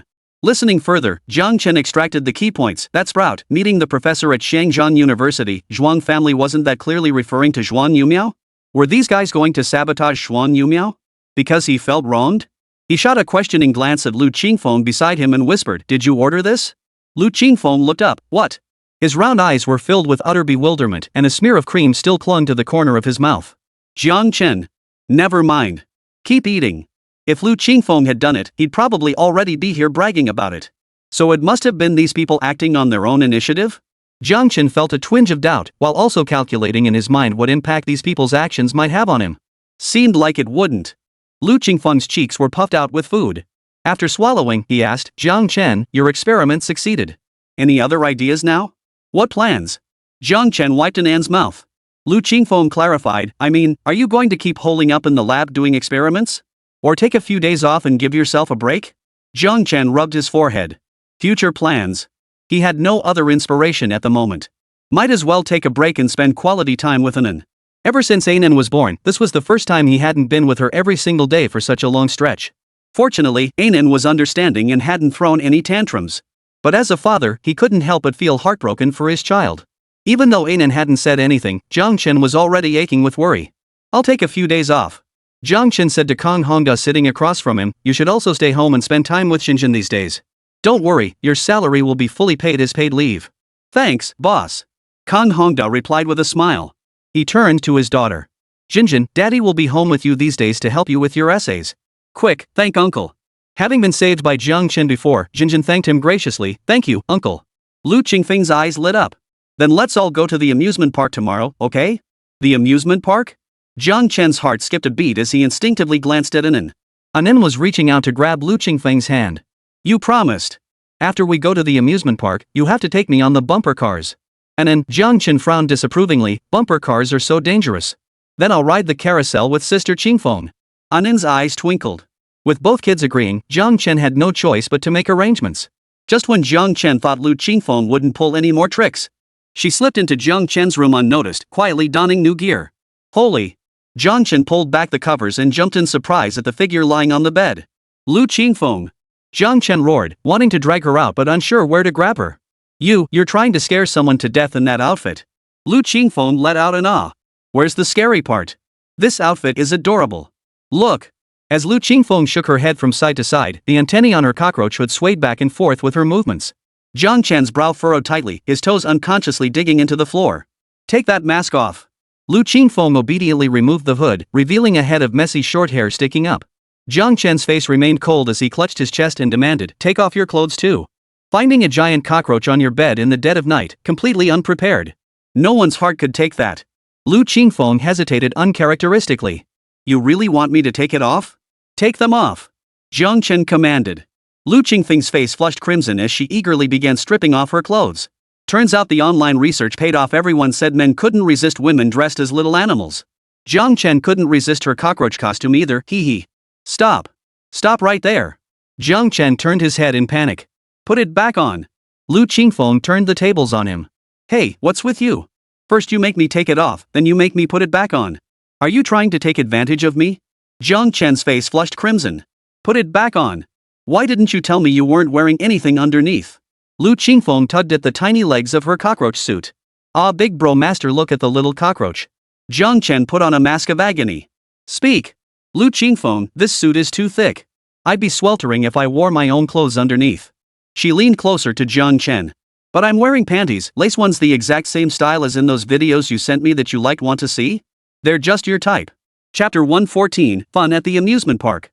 She even checked herself in the mirror. Though she was flat-chested, she had a butt. That lace panty looked absolutely stunning on her. Jiang Chen would definitely love it. Jiang Chen. What a sin. He must have committed some terrible sin in his past life. Get out. Put your clothes on and get out now. Oh. Lu Qingfeng slowly pulled the hood over her head. Reluctantly, she headed toward the door. Just as she reached it, she suddenly turned back. Oh, I just remembered something. Jiang Chen frowned. What now? Lu Qingfeng chuckled, pulling her phone from the cockroach's legs. Here, let me show you something cool. She tugged Jiang Chen toward the bed. This looks best under the covers. Come on, I promise it's worth it. Jiang Chen stood rooted to the spot like a tree. No matter how hard Lu Qingfeng tugged, he wouldn't budge. He wouldn't allow a giant cockroach on his bed. He'd have to replace his entire bedding set soon. Lu Qingfeng pouted, reluctantly conceding, fine. If you won't get on the bed, then don't. Just come closer to me, and I'll show you. Jiang Chen glanced at Lu Qingfeng's entire outfit, gritted his teeth, and refused to get closer.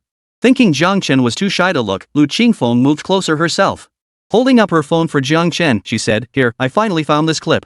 It's the same actress as the ones you sent me. You'll definitely like this one.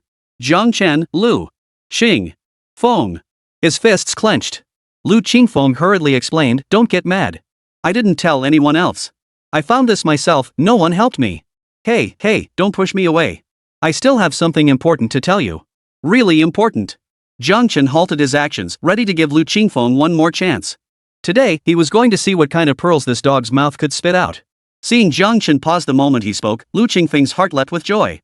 Just as she suspected men were all like this, saying one thing and meaning another. Today, she would take down Jiang Chen once and for all. Plucking the long antennae from her head, Lu Qingfeng brushed them across Jiang Chen's chest, her voice strained and affected. Master, I heard that feels really good. Is it true? Want to try it with Mantis? After speaking, she stared intently at Jiang Chen, her large eyes blinking rapidly. Jiang Chen kept his eyes shut, clenching his teeth again and again, clenching and clenching. Clenching my ass. Get out. Jiang Chen grabbed Lu Qingfeng by the back of her neck and flung her out. He dragged him all the way to the front gate. Hey, Jiang Chen. Hey, if you don't want to try it, fine. Hey, I'm afraid of heights. Stop dragging me around. Get out. You're not coming back in today. And don't ever let me see you wearing that outfit again. Early the next morning, Anan woke Jiang Chen up. This time, Lu Qingfeng obediently waited until Jiang Chen called her before going inside. After a quick breakfast, the group lined up to enter the amusement park. Hey, listen, we could have just arranged for someone to get us in, or I could have had the place cleared out. Why do we have to stand in this line? Lu Qingfeng complained, shielding her eyes from the sun with one hand. Anan handed her a small handheld fan. But that would take all the fun out of the amusement park. It's supposed to be crowded, that's what makes it fun. If it weren't for the lively, crowded atmosphere of the amusement park, she'd have her own little playground at the big villa. Why bother coming here? True, Lu Qingfeng agreed, glancing around. It wouldn't feel the same without anyone to play with. She crouched down and nudged Anan discreetly. Want to go on the roller coaster later? Think you can handle it? Anan peeked up at Jiang Chen, but he seemed oblivious to their exchange. She whispered back to Lu Qingfeng, but... No, Jiang Chen cut her off immediately, letting out a cold laugh. You two still want to ride the roller coaster? He'd been watching Lu Qingfeng's every move. Today, not a single one of her actions would escape his notice. Anan and Lu Qingfeng shared an equally awkward smile. No. We don't. Jiang Chen nodded. Oh, so it seems you also don't want to ride the pirate ship, or the bumper cars, or the river rafting? The rides Jiang Chen mentioned except for bumper cars were all highly thrilling. They were the ones Lu Qingfeng wanted to try, and Anan was also somewhat tempted. But now, facing Jiang Chen's dark expression, both shook their heads in perfect unison. That's more like it. Seeing their dejected expressions with heads bowed, Jiang Chen felt a pang of sympathy. It's not that I won't let you play. It's just that these rides are too intense and carry significant risks. Anan and Lu Qingfeng nodded together, their heads still bowed. Jiang Chen. Now he was the bad guy. This was the first time Anan had thrown a tantrum over something she wanted. Amidst his frustration, Jiang Chen felt a tinge of novelty and relief. It was good that his daughter had a temper. It meant she wouldn't be bullied when he wasn't around. Alright then, Jiang Chen said, I'll take you on the bumper cars. The moment the words left his mouth, smiles lit up both their faces. But the other thrill rides are still off limits. Thank you, Daddy. I knew you were the best. Thanks, Master. Lu Qingfeng's mouth was promptly covered. Noticing Anan's puzzled look, Jiang Chen forced a smile. Your sister Qingfeng is just a little tired. It's nothing. He shot Lu Qingfeng a glare before withdrawing his hand. That big yellow girl, she really doesn't know when to keep her mouth shut. The amusement park was packed. The three of them spent quite a while just waiting in line for the carousel. Anan held Lu Qingfeng's left hand in Jiang Chen's right hand, refusing to let go even while riding the carousel. Almost every attraction at the amusement park offered photo services. Prices ranged from 10 yuan to 50 yuan, and even several hundred yuan. When Jiang Chen wasn't looking, Lu Qingfeng slipped away to buy the most expensive photo package from a staff member. The staff member efficiently handed Lu Qingfeng a receipt, explaining that they could pick up the photo album at the souvenir shop near the main entrance after finishing their rides, or provide an address for delivery. Sis Qingfeng, where did you go just now? Anan asked curiously. Lu Qingfeng waved the receipt in her hand. I went to buy photos. This is your first time riding a carousel, you little cutie, so of course I had to get you a keepsake. Anan shot back, Sis Qingfeng, have you ever been on a carousel before? No, it was my first time too. Why? Lu Qingfeng countered. Anan chuckled, then this photo should be for you to commemorate your first time riding the carousel, you little darling. Lu Qingfeng laughed too. Actually, this is the first time all three of us have ridden a carousel together. Anan rolled her eyes expertly. Here we go again. When you can't win an argument, you resort to cheating. You big cheater. Little cheater. Chapter 115, Bumper Car Incident. After enjoying some warm, childlike attractions, the group had lunch at the amusement park's restaurant. After resting for a while in the restaurant, Lu Qingfeng fidgeted like a monkey unable to sit still, whispering to Anan. The amusement park's bumper car area was newly opened. It was spacious, the cars were brand new, and there were different speed zones. Lu Qingfeng desperately wanted to try it. She'd always longed to experience the thrill of racing, but her height didn't qualify her for the go-karts or motorcycle rides. She wasn't keen on riding in a sports car either. Playing bumper cars with Anan was the best experience Lu Qingfeng could think of. Don't worry, with me guiding you, I promise you'll be the one bumping into others the whole time. No one will bump into you. Come with me. I promise to get you up there and back down safely. You can hang out with Jiang Chen anytime, right? But chances to play with me are rare. Come on, let's play together. Lu Qingfeng saw nothing wrong with acting childish with someone over 10 years younger than her. She looked at Anan expectantly. Anan thought for a moment before nodding. Alright then, I'll ride with you. We'll bump into others together, but we can't bump into my dad's car. Yes. I knew Anan was the best. Qingfeng darling is great too. And just like that, it was settled. A row of bumper cars featuring various cartoon characters lined the entrance, ready for visitors to choose. Anan and Lu Qingfeng hopped into a pink My Little Pony themed car, while Zhangchen picked a random blue car featuring an unknown IP. At 6 feet 3 inches, he felt cramped and uncomfortable in the tiny car, so he shifted his position to make himself more comfortable. Meanwhile, Lu Qingfeng, who should have been fastening her own seatbelt, stared wide-eyed at Zhang Chen's movements. Anan waved her hand in front of Lu Qingfeng. Sis Qingfeng, what are you staring at? Lu Qingfeng replied instinctively, watching your dad. My dad? What's so interesting about him? Is the car he's sitting in uncomfortable? Anan asked, puzzled. Lu Qingfeng swallowed hard. You're just a kid, you wouldn't understand. Your dad is so handsome, with such a great body, swoon. Her mind was already conjuring up unspeakable images. Anan. Lu Qingfeng, Anan, sweet Anan, let's talk about something. If you ever want a stepmom, consider me first. Let's keep the family wealth in the family. Anan. Lu Qingfeng, look at your dad, how many little vixens would throw themselves at him? They'd devour him whole. But I'm different.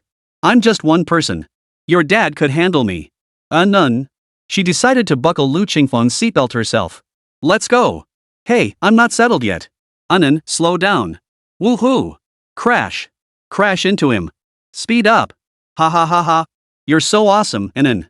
Round after round, Anan and Lu Qingfeng kept playing until they were thoroughly satisfied. Zhang Chen had been keeping a close eye on Anan's condition. Seeing their car come to a stop, he hurried over to ask how she was. A fine sheen of sweat glistened on Anan's forehead, yet her complexion showed no trace of pallor. Instead, it was rosy and radiant. Daddy, I had so much fun. Great. Want to keep playing? Zhang Chen asked with a smile, glad she was enjoying herself. Anan shook her head. I'm done playing now. If I keep going, I'll lose my enjoyment of it. Let's save the rest for next time we come to the amusement park. With that, she unbuckled her seatbelt, ready to climb out of the ride. Zhang Chen reached out to catch her. Suddenly, the park erupted in chaos. Move it. Can't stop in time. Hit the tire wall. A speeding car from the adjacent lane slammed straight into the tire barrier. The stacked tires bounced wildly in all directions under the impact. One tire hurtled rapidly toward Zhang Chen and his group. Zhang Chen's pupils contracted. Clutching it into his chest, he twisted his waist and spun around, using his back to brace against the impending impact. But the expected shock and pain never came. Turning his head, Zhang Chen saw that he had caught Lu Qingfeng, who had been knocked down onto him. She had braced against the flying tire, but her own feet had lost their footing, causing her to stumble and fall. Qingfeng! Zhang Chen cried out in alarm. He set the unharmed Anan down on the ground and quickly checked Lu Qingfeng's condition. Cough cough. Lu Qingfeng couldn't speak, but managed to point toward the direction the tire had come from. A group of young men with crew cuts, dressed in everyday clothes, suddenly darted out from the side and immediately began surveying the scene. After confirming it was merely an accident, their leader waved his hand, and the group blended back into the crowd, vanishing without a trace. Leaning against Zhang Chen, Lu Qingfeng looked coy and vulnerable. Ahem. Zhang Chen, you've saved me again. I have nothing to repay you with, so I'll offer myself instead. Please accept me. Zhang Chen had no patience for her nonsense. Supporting her, he asked with concern, are you hurt? Lu Qingfeng shook her head instinctively, then nodded urgently. Like a chick pecking at grain, she said, I'm hurt, so badly hurt. I can't even move. Cough cough. I need my big brother to carry me, kiss me, and love me before I can get up. Zhang Chen. Seeing Zhang Chen's silence, Lu Qingfeng bargained, if no cuddles or kisses, then let's make love instead. Zhang Chen. My chest hurts so much, please rub it for me. Sniffle sniffle, are you mad at me? Sniff. Lu Qingfeng feigned tears while peeking at Zhang Chen's expression through her fingers. Zhang Chen, I'm not blaming you at all. I should actually thank you for blocking the tire and protecting Anan. If anyone deserves blame, it's me. Lu Qingfeng grew flustered, jumping up from Zhang Chen's embrace and standing straight. No, it's because I wanted to take Anan to play bumper cars with me. That means I have to bring her home safe and sound, not let her get hurt at all. Blocking a tire is nothing, even blocking a car is what I should do. Zhang Chen didn't respond, instead giving her a thorough once-over. Looks like you didn't get hurt. Heh, well, maybe just a tiny bit. Lu Qingfeng held up 2 fingers. My heart got hurt by your coldness. Zhang Chen flicked her forehead with his finger. As long as you're okay. You gave me quite a scare. Lu Qingfeng tried to say more. Anan reached out and tugged at her clothes. Sis Qingfeng, you look so cool. Lu Qingfeng's attention shifted instantly. She scratched the back of her head and chuckled, tilting her head at Anan with a smile. Really? How handsome. Super cool. Like this cool. Then you and your dad must be a perfect match, right? After handling matters here, the group headed toward the next activity. Lu Qingfeng brought up the rear, grimacing as she clutched her chest. Chapter 116, Night Market Heart to Heart. Jiang Chen had trained since childhood and considered himself quite fit. Yet even he was outmatched by Lu Qingfeng and Anan. These two kids played like mad. Lu Qingfeng was full of energy, showing no signs of fatigue. Anan was a bit tired but still buzzing with excitement. In the end, it was Jiang Chen who threw in the towel first, admitting his stamina was truly shot and suggesting they come back to play another day. Lu Qingfeng and Anan whispered to each other for a moment before agreeing to make one last trip to the night market before heading home. Not far from the amusement park was a large plaza, and right next to the plaza was a night market street. You could find anything there. Balloon popping, ring toss, size guessing, coin flipping, plaster doll painting. Flower vendors, bird sellers, pet stalls with cats, dogs, rabbits, and hamsters. Food stalls, drink stands, and even street performers. All along the way, Anan couldn't take her eyes off the sights. For the past 5 years, Jiang Chen had kept her under constant watch at home and in the hospital. She'd never seen such a lively place before. Soon, An's attention was drawn to a juggling stall nearby. A small monkey wore a collar around its neck, the other end of the chain held by the performer. With a flick of the whip, the monkey stood up and performed various tricks. After winning applause from the crowd, the owner cracked the whip again. The monkey immediately held out a small bowl, begging for rewards from the onlookers. Some spectators gave 1 or 2 yuan, while others gave 10 or 20. When the monkey approached Anan, she tugged at Jiang Chen's sleeve. He pulled out a bill and placed it in the monkey's bowl. The monkey obediently bowed in thanks. When it reached Lu Qingfeng, he also placed a banknote in the monkey's bowl. But the monkey didn't move. Its large eyes stared intently at Lu Qingfeng's wrist. Suddenly, the monkey reached out and grabbed Lu Qingfeng's wrist. Before she could react, it yanked hard at the bracelet on her wrist. Hey, what are you doing? The vendor lashed out with a whip, striking the monkey. The monkey yelped in pain. But it never loosened its grip. Seeing it couldn't pull the bracelet off Lu Qingfeng's wrist, the little monkey actually began to shed tears. One hand gestured toward the collar around its own neck, while the other tugged at the bracelet on Lu Qingfeng's wrist. Its voice rose in a series of sharp, piercing cries. Lu Qingfeng stared blankly at the monkey's actions. She understood what it meant. Precisely because she understood, she froze momentarily. Let go. Damn it. The vendor yanked the monkey violently to the ground, whipping it with his other hand. The whip struck the monkey's flesh with dull, stinging cracks. Stop it. Lu Qingfeng suddenly erupted. She snatched the whip from the vendor's hand and lashed it back at him. What are you doing? What are you doing? Help. She's hitting me. The vendor squealed and scrambled, dodging Lu Qingfeng's whip. Lu Qingfeng lashed out with increasing ferocity. As the vendor dodged, she seized the chain holding the little monkey. The crowd gathered around, some peering curiously, others pulling out phones to record, and a few attempting to intervene. Jiang Chen held Anan with one hand while trying to calm Lu Qingfeng with the other. Qingfeng, calm down. Jiang Chen forcibly pulled Lu Qingfeng out of the crowd. The scene was left to the bodyguards Lu Qingfeng had brought along to handle the aftermath. One group of young men with crew cuts efficiently deleted the footage captured by onlookers, while another pulled the stall owner from the ground to negotiate compensation and a non-disclosure agreement. Jiang Chen led Lu Qingfeng to the car in silence. Why did you hit him? What did he do to you? Why hit this little monkey? Just buy it. We'll make an offer the vendor won't refuse to sell it to us. Jiang Chen gently wiped the tears from Lu Qingfeng's face. Lu Qingfeng shook her head. You don't understand. It tried to save me. It didn't want me to be locked in a collar too. Jiang Chen still couldn't quite grasp it. Though Lu Qingfeng acted recklessly, there was always an underlying logic to her actions. As long as someone didn't provoke her, she wouldn't lash out violently. Lu Qingfeng glanced at the small monkey crouched obediently in the car. Its face was blank and terrified, yet it still clutched Lu Qingfeng's bracelet tightly, refusing to let go. As she watched, Lu Qingfeng suddenly let out a wail. This wasn't the fake crying from earlier that day. It was a wail that cared nothing for appearances, a cry born purely of raw emotion. Jiang Chen silently stayed by her side, while Anan patted Lu Qingfeng's back to comfort her. After crying herself out, Lu Qingfeng's emotions settled. Between sobs, she asked, Do you know why I came to Xiangjang City? Jiang Chen shook his head. Anan nodded and handed Lu Qingfeng tissues. She was exhausted after a full day of play, and the recent commotion had left her eyelids drooping heavily. Lu Qingfeng gathered Anan into her arms. Good girl, Anan. Go to sleep now. I'm fine. Lu Qingfeng cooed softly. Before long, Anan drifted off in her arms. Lu Qingfeng lowered her gaze, watching Anan's sleeping face. She gently kissed her forehead. Jiang Chen, I really love Anan. You've taken such good care of her. Ever since I can remember as a child, I performed street acrobatics and sold my skills on the streets, Lu Qingfeng said with a smile, noticing the surprise on Jiang Chen's face. Yes, just like this little monkey, chained up and forced to perform.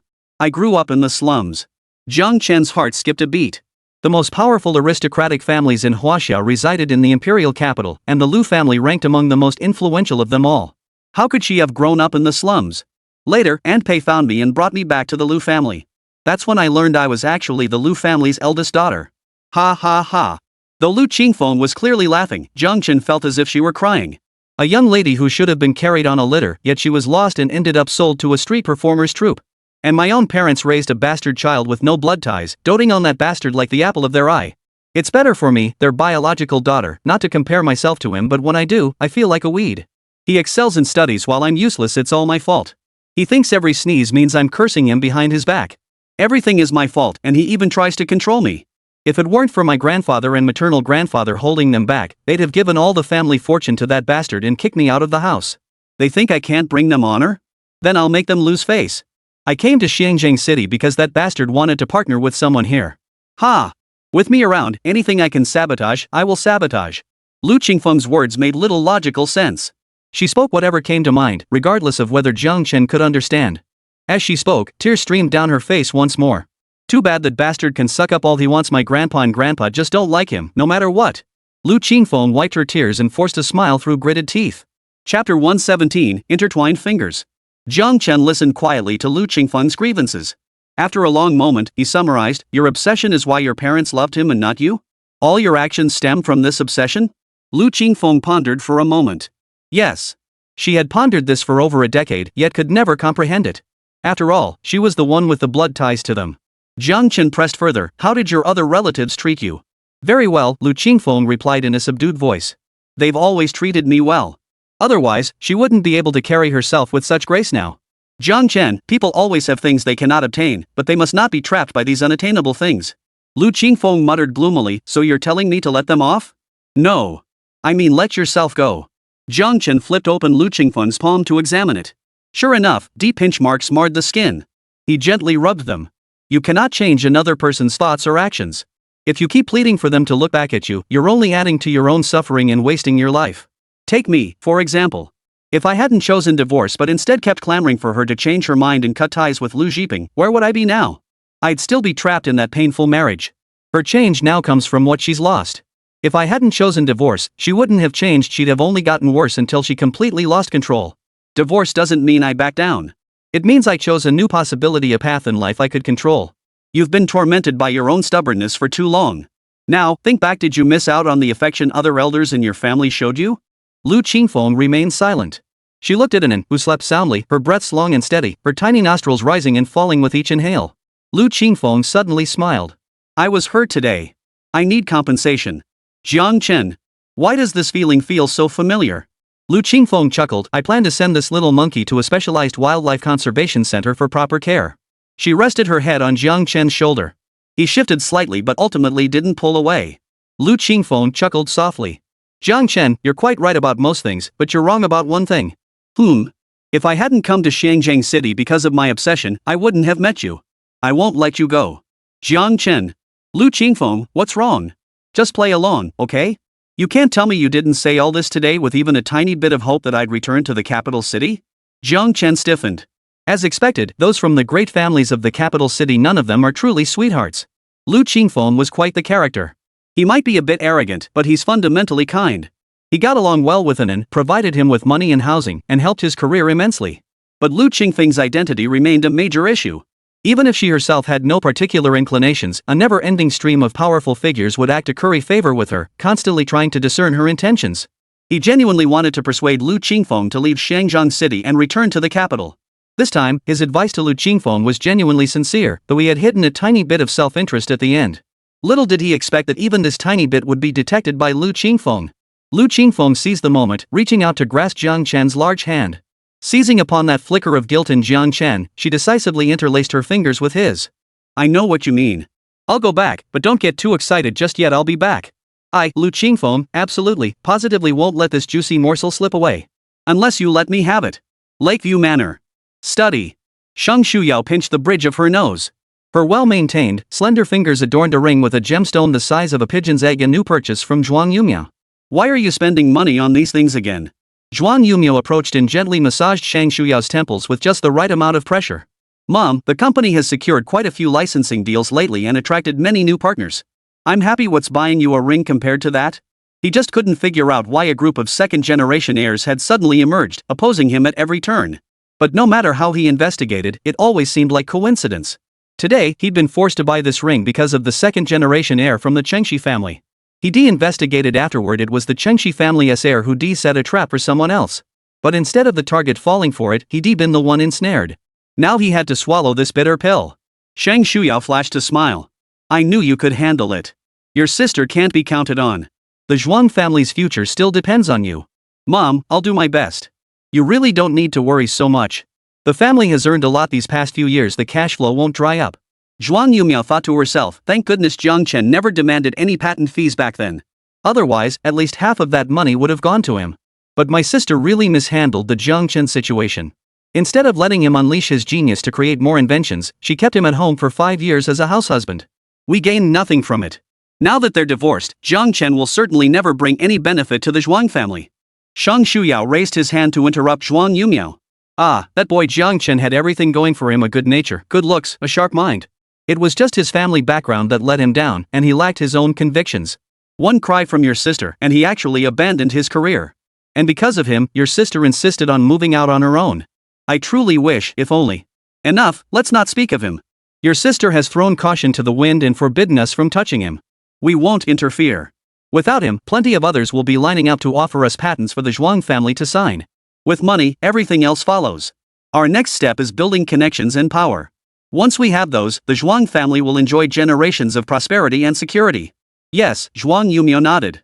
He took a breath and continued, but one of my subordinates ran into Jiang Chen recently while negotiating a licensing deal. Shang Shuyao frowned. Tell me. At Xiangzhang University's lab. My subordinate heard Jiang Chen has his own private lab there. I suspect his professor has taken him back. You mean academician by? Could Jiang Chen have made some new breakthrough? Shang Shuyao fell deep in thought. Zhuang Yumio dared not speak, afraid to interrupt Shang Shuyao's train of thought. He didn't even dare alter the slightest pressure of his subordinate's movements. After a long moment, Shang Shuyao opened his eyes. Don't dwell on this matter. Even if Jiang Chen is a genius, 5 years of a life free from financial worries have pretty much broken his will. Besides, bringing a patent to market is no easy feat. It takes at least 2 or 3 years. Hearing Shang Shuyao's words, Zhuang Yumio felt relieved, but still asked, what if he really has a new invention? Shang Shuyao waved his hand dismissively. If it were real, would I need to teach you how to handle it? Right. I understand. Zhuang Yumio instantly grasped her mother's meaning. Chapter 118, Danger. Zhao Shuer is in trouble. Lu Qingfeng's departure swept through like a gust of wind on the beach. The wind swept through, seemingly leaving no trace, yet the distribution of the sand grains had already shifted. At least these past few days, Jiang Chen had been wearing a mask whenever he went out.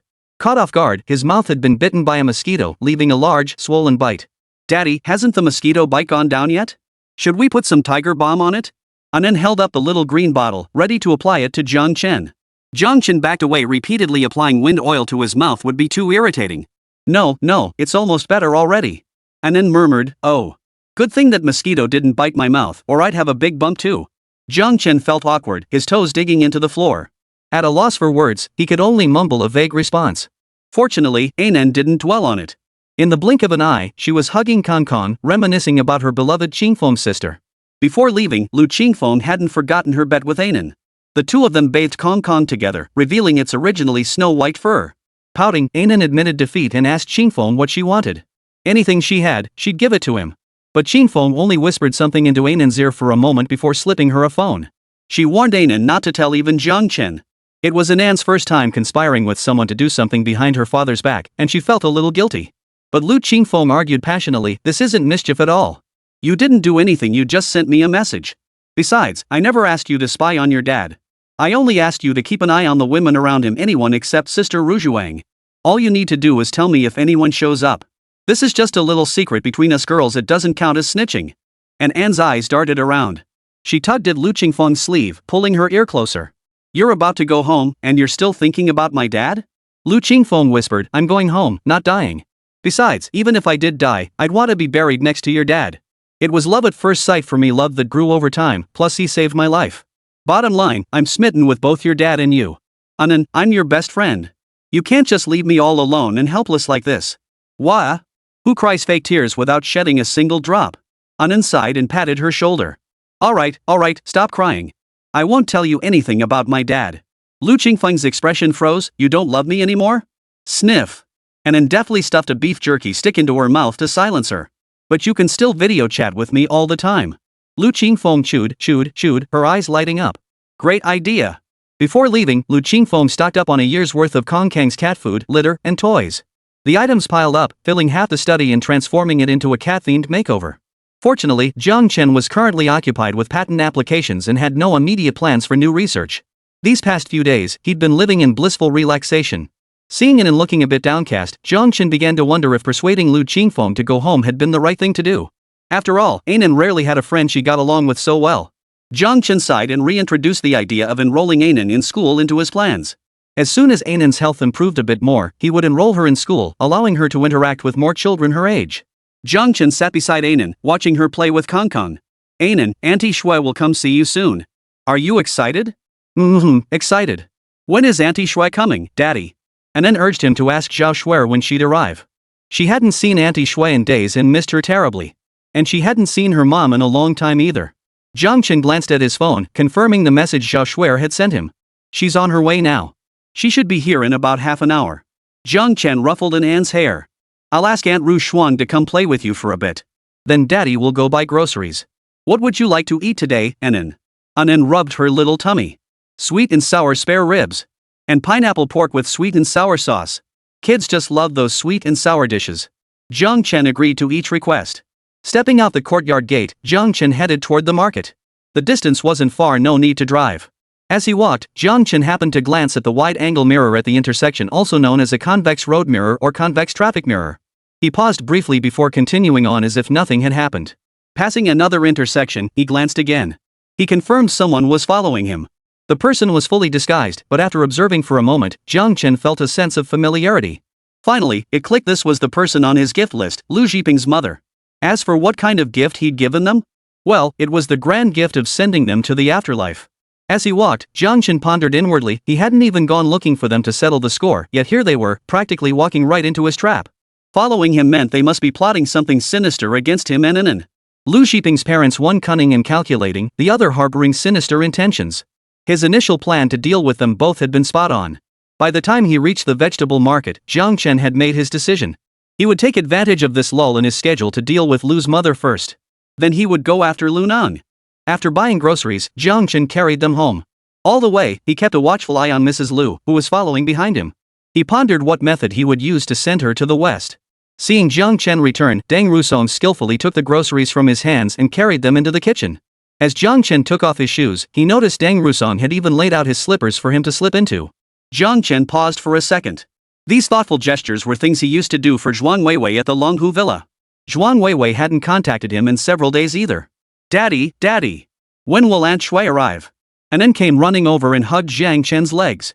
Jiang Chen pulled out his phone to check the time. She should be arriving soon.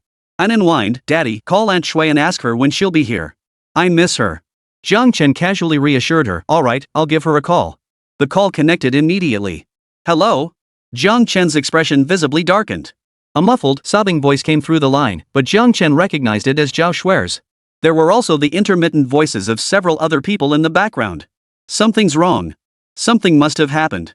Zhao Shuer wasn't the type to joke about something like this. Rushuan, keep an eye on Anan. I'll be back soon. Don't open the door for anyone until I return. With that, Jiang Chen dashed out the door. He drove straight to the nearby guard station. As he passed by Gao Lu, he grabbed him abruptly. Someone's been kidnapped. Hurry. Chapter 119, found it, this is it. Meanwhile, inside a speeding sedan on the main street, Zhao Shuer, her mouth gagged with tape and limbs bound with rope, was tossed into the trunk of the sedan. Zhao Shuer scanned the trunk, desperately searching for a way to escape. The moment she was bound, she had hidden her phone in the small of her back. The moment it rang, she instinctively pressed the answer button. She didn't know who it was, but she hoped whoever answered would sense something was wrong and call the police or contact her family immediately. A faint, unrealistic hope flickered in Zhao Shuer's mind. Could it be Jiang Chen calling to ask where she was? Could he have discovered her situation? Squeak! The car slammed on its brakes, sending Zhao Shuer tumbling around in the trunk. Her phone flew from her grasp. By the time the car steadied again, Zhao Shuer couldn't find her phone. A wave of despair washed over her. Was fate conspiring against her? Her career hadn't taken off yet, her family was waiting for her to come home, her friends. She hadn't even told Jiang Chen how she felt. Inside the car, the three people were arguing heatedly. First, disfigure her face, throw acid on her. Then gouge out her eyes so she dares not covet my brother with them again. No, burn her alive. Sacrifice her, I heard it'll make brother's career soar. She ruined his career and got him sidelined. Now it's only fair to trade her life for his success. Stick to our plan. Head to the warehouse first, it's practically deserted. We'll figure out how to deal with her once we get there. I absolutely must vent my anger for brother. Did you bring your cameras? We'll record everything and show it to him later to make him happy. Poof. We've been staking her out for days. Finally caught her coming out alone. Meng Dai, your plan worked like a charm. Just feigning unconsciousness, this woman actually got out to check on me. Not at all. Sister Fei, you're the real pro, you pinned her down and tied her up in one swift move. How much longer till we reach the warehouse? I can't wait to tear her flesh alive. First, we'll pry off all 10 of her fingernails, hee. Hearing the details of her impending fate from the front car, even the usually composed Zhao Shuer couldn't help but feel a surge of terror. These extreme fans were no different from lunatics. She absolutely couldn't let them toy with her like this. Her hands, bound behind her back, trembled violently as she continued to fumble around inside the trunk. She had to find her phone. She had to save herself. Jiang Chen paced anxiously, clutching his phone. He repeatedly urged Gao Lo to get the security company's technicians to track the signal. No one knew who had kidnapped Zhao Shuer or what their motives were. If they were even a minute too late, Zhao Shuer's life could be in danger. In his panic, Jiang Chen suddenly thought of Zhuang Weiwei. She must have Zhao Shuer's family contact information. Since his own phone was needed for signal tracking, Jiang Chen snatched Huan Yenshuang's phone and called Zhuang Weiwei. Hello? Seeing the unfamiliar number, Zhuang Weiwei frowned as she answered, expecting another competitor trying to buy roses at rock-bottom prices. The moment the call connected, Jiang Chen blurted out, "Contact Zhao Shuer's family immediately. Something's happened to her." What? Zhuang Weiwei stared at the screen in shock, confirming it was an unknown number. Yet she had clearly heard her husband's voice moments ago. Contact her family immediately. I'm at the security office reporting this now. Technicians are tracking her phone signal. Just in case, you need to reach her family right away. Hurry. Husband, you. Jiang Chen cut her off impatiently. Stop calling me that. Just make the call. After hanging up, Jiang Chen turned back to urge the technicians. Zhao Shuer fumbled around for a while before finally finding her phone. But just then, the vehicle screeched to a halt. The sound of doors closing and footsteps approaching grew louder. Zhao Shuer hurriedly stuffed her phone back into the waistband of her pants. But it was too late. The trunk lid swung open. In her panic, Zhao Shuer's finger accidentally tapped the screen, ending the call. Beep beep beep. A series of busy tones reached Jiang Chen's ears. He took several deep breaths to steady himself before asking the technician, "Have you pinpointed the signal's location yet?" The technician's face darkened as he pointed at the screen. "We only pinpointed the general area. The signal stopped here." "Then send people to search immediately," Jiang Chen urged impatiently. Kaola spoke up to calm him. "Jiang Chen, don't panic. This area is too vast, and we don't have enough personnel. Wait a moment while I report this to headquarters and request additional support." Jiang Chen shook his head. Every minute delayed could mean danger. He grabbed the technician's hand. "Can you zoom in on this section?"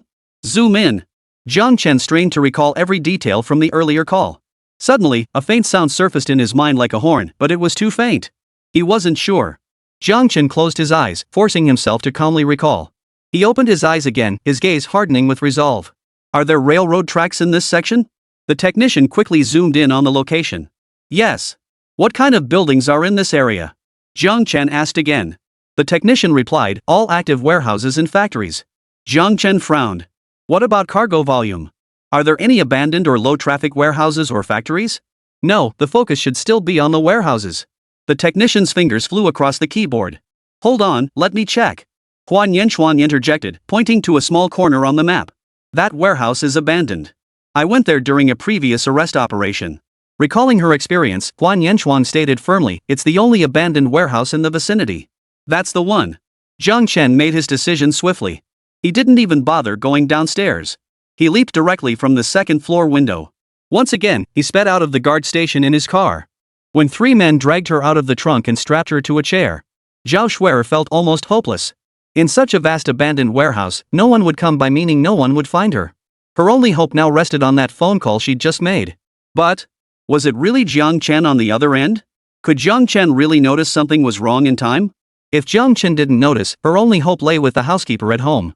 She hadn't returned yet, and they might sense something was wrong and report it to her family. But by then, she'd likely be cold or even charred. 3 people were watching her. She wouldn't even have a chance to grab her phone and call the police. Zhao Shuer took a deep breath, forcing herself to stay calm as she searched for a way out. Even if death was inevitable, she would delay it by 1 more second. Chapter 120, Self-Rescue, Rescued. It's you. It's your honor that brother chose you as his agent and you dare to take advantage of him? If brother doesn't want it, he doesn't want it. How dare you ruin his career? Do you know that destroying him means destroying our paradise? See the words tattooed on our arms? This is all our love for brother. The 3 formed a circle, taking turns stepping forward to confront Zhao Shuer. Zhao Shuer's pupils contracted. She knew this person was her nemesis. What a 1,000-mile horse. She was nothing but a plague-ridden Sima. Zhao Shuer forced a smile, trying to placate the 3 before her. Even the calmest person couldn't remain composed when facing 3 irrational mad women. Zhao Shuer was no exception. Her hands trembled uncontrollably behind her back. Look what's behind this old woman. The speaker yanked the phone from behind Zhao Shuer. Oh, so you hid your phone here to call the cops? The ringleader, Sister Fei, slapped Zhao Shuer across the face. Her delicate, fair face instantly swelled up. Zhao Shuer's first reaction was fury. No one had ever dared strike her face before. Only then did the stinging pain register. But her situation was far too dangerous now. Realizing this, Zhao Shuer suppressed the rage in her eyes and forced a smile at the 3 of them. I honestly have no idea what you're talking about. What unwritten rules? I know your brother, but I never played any games with him. Did you see my phone screensaver? That's my boyfriend. I'm completely devoted to him. Why would I touch your brother? Zhao Shuer gestured for the leader, Sister Fei, to unlock her phone and view the screensaver. It was a side profile photo of Jiang Chen she'd secretly taken during her university days. Sister Fei frowned as she examined it closely. The moment Zhao Shuer relaxed, Sister Fei swiftly drew a gleaming dagger from behind her back. You're lying. My brother is so handsome, so many people like him, and you dare to look down on him? Are you asking for trouble? Zhao Shuer nearly choked on her own blood. How could she possibly reason with 3 lunatics? She forced herself to sound more conciliatory. Exactly, you said it yourselves. Your brother is so wonderful, so many people adore him. That makes it even less likely I'd touch him because I love money more. He's perfect. He can bring me even more money. I'd love to make him a sensation overnight so more people can see him. I'm dying to invest in him. He's the most talented in the entertainment industry, handsome and skilled, but he just needs a platform. Unfortunately, my influence isn't enough to sigh. A flash of inspiration struck Zhao Shuer, and a way to save herself appeared in her mind. Besides, he doesn't listen to me anyway. I've advised him countless times, but he takes his personal assistant's word over mine. The 3 of them asked in unison, his personal assistant? Yeah, didn't you know? Zhao Shuer feigned surprise. His personal assistant has known him for over a decade. I tried to replace her with someone more professional, but your brother insisted on keeping her. Zhao Shuer feigned complaint, that girl is so scatterbrained. Young lady? My brother's personal assistant is a woman? The 3 die-hard fans across from her exploded in shock. Zhao Shuer nodded repeatedly. Yeah, she's a woman. Whenever I need to talk to your brother about something, I have to go through her first. She has to approve before I can even see him. You're here about those online incidents, right? She's the one behind them. She thinks I'm not giving your brother good enough resources, but she sabotages so many opportunities. She even tells your brother that fans are little cuties. Whatever she says, you believe. What? She sabotaged it? She dared to badmouth us to our brother? Seeing the other's attention diverted, Zhao Shuer breathed a sigh of relief. As long as she could redirect the conflict, these people probably wouldn't harm her. She'd bought herself some time. She hoped someone would notice something was wrong and come to her rescue. Zhao Shuer prayed frantically in her heart. But after a moment of murmuring among themselves, the 3 still shot her disapproving glances. One held a camera, another gripped a rope, and the 3rd carried a can of gasoline. They closed in on her from 3 corners. That assistant deserves to die, but this old woman must die too. If she doesn't die, she'll call the police. Then we can't help brother eliminate the traitors around him. For brother's great cause, let's do this together. Zhao Shuer's taut nerves snapped completely. She knew she was about to die here, at the hands of 3 lunatics. She refused to accept it. Let me go. Zhao Shuer screamed.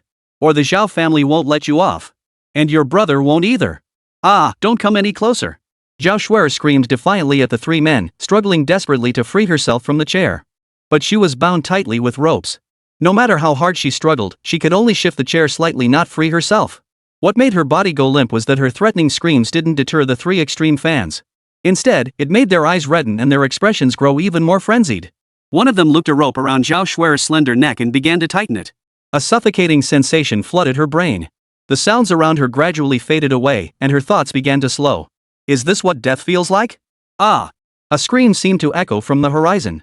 Zhao Shuer gasped for air, only then realizing she could breathe fresh air again. Had the rope around her neck loosened? She followed the direction of the scream. A familiar, towering figure came into Zhao Shuer's view. It's you! Zhao Shuer froze in shock. She never imagined Jiang Chen would actually appear before her eyes to save him. It was Jiang Chen. Jiang Chen had come to save her. Jiang Chen kicked the man holding the rope who had been about to strangle Zhao Shuer, flying across the room. He then bent down and delivered a powerful punch to the man's forehead, knocking him unconscious. He immediately sprang to his feet, rushing toward Zhao Shuer to untie the ropes binding her. But a flash of light reached Zhao Shuer even closer and faster than Jiang Chen. It was Sister Fei, the leader, pressing a dagger firmly against Zhao Shuer's throat. Jiang Chen's pupils contracted. A vivid red mark now marred her once slender, bare neck, a gleaming blade pressed against it. Jiang Chen held out his hands. Put the knife down. Ha ha ha ha. Don't give me that bull about leniency for confession and severity for resistance. I won't listen. As long as I can make this old hag die and make my brother happy, I fear nothing. Jiang Chen narrowed his eyes, seeing through the woman's bluster. Truly fearless people wouldn't talk this much. But Jiang Chen glanced at Zhao Shuer and swallowed the words he'd been about to say, quickly shifting his approach. Do you really think someone like you deserves to say you love your brother? Do you know what he wants? Someone like you has the nerve to say you love your brother? Do you even know what he wants most? What he fears most? No, you understand nothing. You deserve nothing. The woman was indeed provoked. Her hand gripping the dagger jerked back slightly before lashing out toward Jiang Chen. Jiang Chen shot Zhao Shuer a quick, meaningful glance.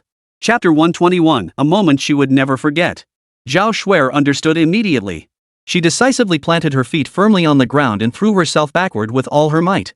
She and the chair crashed to the floor, kicking up a cloud of dust. She understood Jiang Chen's meaning. They coordinated like this during their university theater performances. She trusted Jiang Chen would get her home safely. Sister Fei turned her head in surprise, staring at Zhao Shuer lying on the ground. An ominous foreboding washed over her, sending a chill down her spine. She wanted to rush forward and subdue Zhao Shuer on the ground. She knew full well that the man across from them was a tough nut to crack. He'd taken out one of their own in a single move. Unless they used the old woman before them as leverage to threaten him, they were finished today. But Jiang Chen's movements were faster than hers. With just a sidekick, Sister Fei flew past Zhao Shuer's eyes, crashing heavily onto the open ground and kicking up an even larger cloud of dust. The dagger in her hand flew far away, completely out of her reach. Jiang Chen swiftly untied the ropes binding Zhao Shuer, intending to help her to her feet. Sister Fei snapped, "Freeze! Shut up! Get lost!" Jiang Chen barked, paying no attention to the three defenseless, mentally unstable children. He turned his attention back to Zhao Shuer. "Quick, can you get up? Are you hurt anywhere?" Sister Fei flicked open a lighter and aimed it at the ground. "I said none of you move. The moment any of you move, I'll light this. Look at the ground beneath you. Once the flame ignites, you'll all be burned alive." The woman's expression was maniacal, her laughter distorting her features. "I only intended to take her out, but since you walked right into this, you'll die with her. Today, you two lovers will become a pair of dead lovebirds. Your pleas are useless. My brother's future is ruined, so you'll both pay for his career. You'll be his funeral companions." Sister Fei spat out the last words through gritted teeth, and even the cameraman beside her clenched his jaw in anger. For their brother, they were willing to do anything. Now it was just a matter of finishing the job. They wouldn't let Zhao Shuer off easily. Jiang Chen understood the whole situation upon hearing her words, especially when combined with Zhao Shuer's recent complaints. He didn't take her seriously. With his skills, he could carry Zhao Shuer to safety even through a raging inferno. But if she really started a fire, putting it out would be a hassle. Amid the woman's shouts, Jiang Chen lifted Zhao Shuer into a princess carry, ensuring she wouldn't be the first to catch fire if flames did erupt. Only then did he adopt a dismissive tone toward the woman. "Do you even know who she is? Do you have any idea how much I'm worth?" Before she could answer, Jiang Chen pressed on. "Just put that lighter away. We'll pay for your brother to spend 3 days and nights with you. Don't you want to be intimate with him? Don't you want to tell him yourself what you've done for him?" Zhao Shuer clung tightly to Jiang Chen's neck. She made no sound, no movement, leaving everything to Jiang Chen's initiative. She trusted him completely.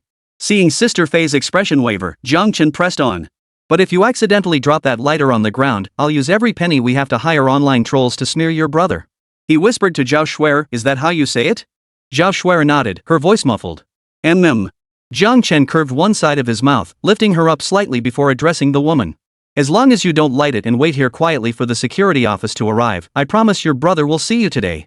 I'll invest at least 10 billion yuan to pour resources into him until he becomes a top-tier male star. I'll even tell him this investment is because of you. For these starstruck fanatics who've lost their minds, bribing them with money or threatening their lives and families was useless.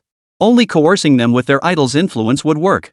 Sure enough, Jiang Chen's words ignited a wild gleam in the woman's eyes. Wasn't everything she was doing now for her brother's sake? She feared losing her life less than she feared her brother's suffering. Now, Jiang Chen's offer promised both a better life for her brother and the recognition that it was all thanks to her efforts. Sister Fei was swayed. The person beside her, holding the camera, was even more tempted. She decisively tossed aside the camera. I accept your terms. Sister Fei, you should agree too. Sister Fei looked at Jiang Chen and Zhao Shuer. Is this true? Can this woman guarantee it? Jiang Chen nodded and Zhao Shuer followed suit. Put the lighter away now. Once the security office personnel arrive, I guarantee you'll be fine. Jiang Chen spoke with unwavering conviction, but Sister Fei remained skeptical. What if you break your word? She turned to another person. Hand me the camera. I'm going to record a video. Repeat what you just said. If you're lying to me, I'll post the video on Weibo and expose you. Fine. Jiang Chen agreed readily, repeating his statement directly into the camera. I've got it all on tape. If you go back on your word, just think about this video first. After speaking, Sister Fei slowly lowered the lighter in her hand. She and the other person helped the unconscious man up from the ground. The three of them sat together, waiting for the security guards to arrive. Jiang Chen quietly breathed a sigh of relief. What a bunch of brainless lunatics. Hurry! Take him away. Cao Lo led his team charging in. Huan Yanchuang followed close behind. They took down all three men in a single exchange. Seeing the security personnel gain control of the situation, Jiang Chen finally relaxed completely. Shuer, are you okay? Jiang Chen asked softly. He had held her in his arms the entire time, clearly feeling her body tremble. No sooner had he spoken than Zhao Shuer threw her arms around his neck and burst into loud sobs. I almost died. Zhao Shuer wailed between sobs. That suffocating feeling, she never wanted to experience it again in her life. It was terrifying. As he listened, Jiang Chen gently stroked her back. It's okay now. It's all over. They've been arrested. Zhao Shuer suddenly lifted her tear-streaked face after sobbing, droplets rolling down her pale cheeks. Without you, I truly would have died. Zhao Shuer knew she would never forget the feeling of that moment. As consciousness faded into a hazy daze, Jiang Chen's sudden appearance had felt so reassuring. I came too late, Jiang Chen murmured softly, patting her back to calm her. Though she and Zhao Shuer were only friends, Zhao Shuer was one of the few people in this world she could truly trust to care for Anan. Her affection for the child was genuine. For that reason alone, saving her was the right thing to do. Chapter 122, Unexpected Bear Encounter. Meanwhile, Sister Fei, still restrained, turned back and shouted at Jiang Chen. Don't forget what you promised me. Jiang Chen's lips curved slightly, revealing a puzzled expression. Promised you something? What was that? Sister Fei froze. You dare lie to me? Jiang Chen laughed even louder. Tricking you little cuties. This is pretty fun. Sister Fei began thrashing wildly. I'll expose you. I got video proof. I'll expose you. Zhao Shuer patted Jiang Chen's shoulder, signaling him to put her down. She strode quickly toward the woman. She delivered a hard slap across her face. Expose me? If you can even get that video online, I'll take your last name. The security guard nearby made a show of trying to stop her. After all, the victim deserved to vent her anger, so they only held her back for a moment before letting her go. Jiang Chen seized the moment to pick up the discarded camera, eject the memory card, and asked, You mean the footage inside this? Sister Fei's expression turned frenzied. Yes. What are you doing? Are you trying to destroy the footage? Jiang Chen shook his head and handed the memory card to the guard. This is evidence of your crime. Why would I destroy it? Now it's in the hands of the police. Go ahead and expose it if you have the guts. Watching the guards escort the three men out and into the police van, Jiang Chen turned to Zhao Shuer. Oh, right. I was worried something might go wrong when I came, so I had Zhuang Weiwei call your family. Now that you're safe, you should call them and let them know you're okay. Alright, I'll call them right now, Zhao Shuer replied. Thank goodness you called me. Otherwise. Jiang Chen patted her shoulder. Don't worry, you're safe now. We'll go to the police station to file a report shortly. Zhao Shuer smiled faintly and followed Jiang Chen's footsteps. Since Zhao Shuer was the victim and Jiang Chen had acted heroically, the security office treated both of them very well. As for those three fanatics who'd chased celebrities to the point of madness, the evidence was irrefutable. The glaring video footage was right there. All three were detained, awaiting prosecution and sentencing. I won't let these three off the hook, and that Sima guy too. If he dared incite fans to attack me, he'll pay the price. Zhao Shuer clutched a cup of hot water, a thin blanket draped over her shoulders, leaning against Jiang Chen with a pout. She was like a bird startled by a bowstring now, jumping at every passing stranger. Only by Jiang Chen's side did she feel a shred of security. This was the scene Zhuang Weiwei witnessed upon arriving. Zhao Shuer clung to Jiang Chen like a little bird, complaining with a look of grievance, while Jiang Chen comforted her with a gentle expression. A strange feeling washed over Zhuang Weiwei. Standing outside the door, she stared at the two inside, utterly incredulous. One was the man she loved, the other her best friend. Zhuang Weiwei wanted to pull them apart, to stop them from being so close, but her mouth opened and closed several times without a sound. "Excuse me, ma'am, please step aside." The voice of a passing police officer startled all three people inside and outside the room. Zhao Shuer and Zhuang Weiwei locked eyes, startled. Zhao Shuer immediately stood up. "Weiwei, you're here." Before the words left her mouth, Zhao Shuer's legs buckled, sending her tumbling straight into Jiang Chen's arms. And as luck would have it, her landing spot was rather awkward. She landed directly on Jiang Chen's chest. Cough cough. Zhao Shuer scrambled to her feet, her pale face flushing crimson. Weiwei, my legs gave out." Zhuang Weiwei bit her lip until it turned pale, turning her head to look at Jiang Chen. Jiang Chen was still reeling in shock. What had just happened? What soft, fragrant thing had landed on his face before flying away? Zhuang Weiwei's eyes instantly reddened, tears teetering on the brink of spilling. "Husband, tell me what's wrong with you today?" Zhuang Weiwei stepped forward, shaking Jiang Chen's arm as she demanded an answer. "Weiwei." Zhao Shuer awkwardly took a couple of steps back, making room for Zhuang Weiwei. Her earlier actions had indeed been a bit presumptuous. Jiang Chen briefly recounted the day's events. Zhuang Weiwei instantly leapt from her chair. She threw herself at Jiang Chen, frantically checking him over. "Honey, are you hurt? There were 3 people across from you. You should have waited for the guards to arrive. That was so dangerous." Zhao Shuer couldn't help but speak up. "Weiwei, if Jiang Chen hadn't arrived in time, I wouldn't be alive tonight." Burying her feelings deep, she feigned reproach. "All you ever see is men. Can't I get a little space as your friend? Didn't you even ask if I was safe?" Zhuang Weiwei pressed her lips together, her tone dripping with sarcasm. "You've got enough energy to flirt with others. Of course you're safe." She was practically clinging to her husband. And she even.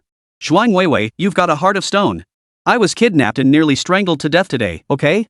Zhao Shuer pointed at the purplish red marks on her neck, her expression agitated. The sensation of death was too terrifying she couldn't even bear to recall it now. Zhao Shuer began trembling uncontrollably again, and Jiang Chen hurried to comfort her. Zhuang Weiwei clenched her fists so tightly her nails dug deep into her flesh. Concern for her friend and jealousy tugged fiercely at her heart. "Shuer, I should have checked in with you sooner. Today was far too dangerous. You really should move back home to live with your family. It'll be safer that way." Jiang Chen nodded in agreement upon hearing this. If he hadn't called Zhao Shuer today at an insurging, the consequences would have been unimaginable. After all, that abandoned warehouse was rarely visited by anyone. And those 3 were all deranged, extreme fans. Had he been even a moment later, Zhao Shuer would have lost her life? Zhao Shuer remained silent, her head bowed as if lost in thought. After Zhuang Weiwei asked a few more questions, Zhao Shuer finally shook her head. "I feel unsafe everywhere now. Even going home might not help." "Then what should we do?" Zhuang Weiwei frowned deeply before suddenly asking, "What happened to those 3? If they've all been arrested, you wouldn't have to worry anymore." Jiang Chen replied, "They've all been arrested, but 2 of them are barely adults. They'll probably struggle to get even a life sentence." After speaking, Jiang Chen sighed. These people had been brainwashed by those so-called idol brothers, daring to commit criminal acts. "Then get rid of them," Zhuang Weiwei said coldly, making a gesture with her hand. "That way you won't be afraid anymore, right?" Zhao Shuer thought for a moment before shaking her head. "That's too easy for them." She recalled the conversation she'd overheard in the trunk. If she hadn't acted on a sudden impulse to divert their attention, she would have been tortured by those 3. Compared to that, being strangled to death with a rope would have been a mercy. Merely dying? That would be too easy for them. Chapter 123, Why don't you move in with Jiang Chen? Jiang Chen suddenly spoke up. "Those 3 don't seem quite right in the head. Maybe they have mental issues? Should we send them to a psychiatric hospital?" Zhao Shuer suddenly seemed struck by an idea. She paused for a moment before exclaiming, "Great idea." She pursed her lips. "I'll send them to the best hospital and get them the best treatment." The last words were practically ground out between her teeth. She would repay them handsomely for today's hospitality. Don't give me that nonsense about youth, ignorance, or brainwashing. They're adults, they should take responsibility for their choices. Whatever price they paid, they deserved it. Zhuang Weiwei nodded in agreement. "And whatever his name is, don't let the mastermind off the hook either." Zhao Shuer gritted her teeth. "I won't let him off the hook. He refused an amicable contract termination and insisted on causing trouble. Well, I'll show him what I'm capable of." Zhuang Weiwei hummed in agreement before adding, but what if he has other extreme fans? You should stay at home, Shuer. The Zhao family's security is better than you living alone. A vague sense of foreboding made her eager to get Zhao Shuer home. At this suggestion, Zhao Shuer grew displeased. Her eyes darted about before she suddenly wrapped her arms around Jiang Chen's arm and curled up into a ball. Stop talking, I'm scared. Wah, I'm scared. Zhuang Weiwei. If you're scared, then be scared. Why are you hugging me? Doesn't that just bring me closer to you? Why are you hugging my husband? Zhuang Weiwei's uneasy feeling grew stronger, and she berated herself for speaking out of turn earlier. She tried a different approach. Shuer. Why don't you just move somewhere else? The Zhao family owns so many properties in Shangjiang City. It's impossible for someone to be watching every single one of them. Zhao Shuer buried her face in Jiang Chen's arm, refusing to lift her head no matter what Zhuang Weiwei said. Only when Jiang Chen spoke did Zhao Shuer lift her head. Oh. I just remembered, isn't An still waiting for me? I promised to take her out today. Her eyes brightened instantly. She sprang to her feet, urging, quick, let's go now. We can't keep Anan waiting. Zhuang Weiwei bit her lip. Shuer. I'll talk to Anan. You've been through so much today, you should go home and rest. No way, Zhao Shuer declared firmly. We can't let Anan get impatient waiting. Jiang Chen, let's head back. Jiang Chen realized he had indeed been out for quite some time. Just as he was about to agree to leave, he suddenly remembered Mrs. Lu, who had been following him. Zhao Shuer had just been followed and kidnapped today. Adding Lu's mother, who was now following him, might it cause her distress? Or even threaten her safety? For a moment, hesitation clouded Jiang Chen's mind. Zhao Shuer frowned. Whenever she visited Jiang Chen's home to accompany Anan before, he had always welcomed her warmly. What was going on today? Was it because Zhuang Weiwei was present, or was Jiang Chen concerned about Zhuang Weiwei's feelings? It was perfectly normal for Jiang Chen to care about Zhuang Weiwei, yet Zhao Shuer felt inexplicably uncomfortable. Zhuang Weiwei's eyes lit up, her expression brightening with excitement. Her husband must not want Zhao Shuer to come over either, right? It must be. Husband still cares about my feelings. With newfound confidence, Zhuang Weiwei's tone grew more resolute. Shuer, your uncle and aunt are both worried about you. You should go home and see them first. No, I can't go back, Zhao Shuer insisted, pointing to her neck. If I return looking like this, they'll be heartbroken. I'll probably never be able to go out again. If I go back, it'll have to be in a few days, after my wounds heal a bit. In the end, Zhao Shuer wore down Jiang Chen until he agreed. She bounced up happily and followed Jiang Chen toward the SUV. Just as she reached for the passenger door handle, Zhuang Weiwei called out from the side, Shuer, come on over. I've got the door open for you. Zhao Shuer's hand froze on the door handle. Ah, but it wouldn't be right for us to ride together while Jiang Chen takes the other car. What's inappropriate about it? We've always ridden like this before. Zhuang Weiwei walked over, smiling as she took Zhao Shuer's hand and smoothly pulled open the back door of Jiang Chen's SUV. Alright, I'll ride with you then. Zhao Shuer rolled her eyes. Why didn't you just say you wanted to ride with Jiang Chen? It's such a short distance, we'll be getting out soon anyway. And you. The moment they got in the car, Jiang Chen heard someone calling his name. Wait in the car for me. I'll be right back. The moment Jiang Chen stepped out, Zhuang Weiwei's expression turned serious. Shuer, are you hiding something from me? Zhao Shuer replied calmly, what could it be? I was just kidnapped today and barely escaped death. What could I possibly be hiding from you? Would I even have the heart to keep it from you? Zhuang Weiwei looked thoughtful. True, her best friend had narrowly escaped death today, saved by Jiang Chen. Her attitude toward him should be normal, right? Then why didn't you go home to rest today? Why did you insist on going to his place? What if the injury on your neck scared Anan? Zhao Shuer's eyes darted around before she puffed out her cheeks in indignation. Zhuang Weiwei, are you even my friend? Don't you have a shred of conscience? Oh, but earlier, you were too embarrassed to go over yourself. Who was it crying and begging me to visit Anan more often, and keep an eye on Jiang Chen for you while I was at it? Who was it? Come on, look in the mirror and tell me who it was. Which heartless? Your friend barely escaped death and you're talking nonsense? How dare you get angry? How could you not notice something happened to me? Put. You didn't care one bit about my life or death. Scaring Anan? Anan would only feel sorry for me. Besides, I could have worn a scarf to cover it. Zhuang Weiwei, why are you so impossible to please? Zhao Shuer grew more and more indignant with every word. If her voice hadn't been strained, she could have kept ranting at Zhuang Weiwei for 10 straight minutes without pause. But even this brief exchange had already silenced Zhuang Weiwei. Her voice was barely above a whisper. You really did this just to get a closer look at Jiang Chen? What else? I barely escaped death just to help you, and you're still fussing over trivial details. Zhao Shuer fumed. Look at my neck. Look at it and tell me. Zhao Shuer thrust her neck right in front of Zhuang Weiwei's face, forcing her to stare at the wound. In her dazed state, Zhuang Weiwei was completely taken in by Zhao Shuer's ploy. Head bowed, guilt etched across her face, Zhuang Weiwei murmured, "I'm sorry, Shuer. It's my fault." Zhao Shuer exhaled deeply, relieved she'd pulled it off. "It's fine. After facing life and death like that, I've seen through a lot of things. I'll forgive you this time." Zhuang Weiwei nodded. "Meisheng, Shuer, you must feel really insecure after getting hurt this time.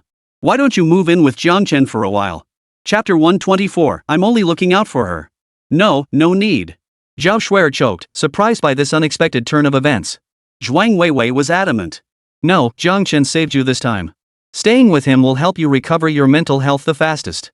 Plus, you can keep an eye on those two women who have designs on him." Zhuang Weiwei's mind raced. Her husband didn't think highly of her. Whenever she showed hostility toward those two women, he always sided with them. But her best friend was different. Her husband had no reservations about her. If her friend clashed with those two, her husband would surely see through their true colors. Plus, she'd misunderstood her best friend today. If she could arrange for her friend to stay at Jiang Chen's place for a while, it would showcase her own magnanimity and redeem her image in Jiang Chen's eyes. It was truly killing two birds with one stone. Once she figured this out, Zhuang Weiwei was dead set on it. No matter how much Zhao Shuer protested that it wasn't necessary, she insisted on letting Zhao Shuer move in. Not only did she take charge of packing and transporting Zhao Shuer's belongings, but she also guaranteed she could persuade Jiang Chen to let Zhao Shuer move in. Zhao Shuer clenched her lips tightly, fighting back laughter. "All right then. I'll reluctantly stay for a few days. Thanks, Weiwei. I knew you weren't the type to abandon a friend just because they're down on their luck." Zhuang Weiwei beamed with satisfaction, though a faint sense of unease lingered. Before long, Jiang Chen returned and brought the two of them home together. Upon opening the door, they saw a big and small figure playing happily with a little white cat. Anen was busily trying to put a new red collar on the kitten. Deng Rusong held a sky blue bow collar in her hands. Hearing the door open, Anen jumped up from the floor, scooped up Kong Kong, and dashed to the entrance. "Daddy, doesn't Kong Kong look cuter with the red collar?" Her eyes sparkled when she spotted the two people following Jiang Chen. "Mom, Aunt Shui. You both came." Deng Rusong rose and walked to the doorway, deftly taking the items from Jiang Chen's hands. "We have an extra guest today? Brother, you should have told me earlier. I could have prepared more dishes." Her smile was gentle, but when she met Zhuang Weiwei's gaze, a hint of unyielding resolve flashed in her eyes.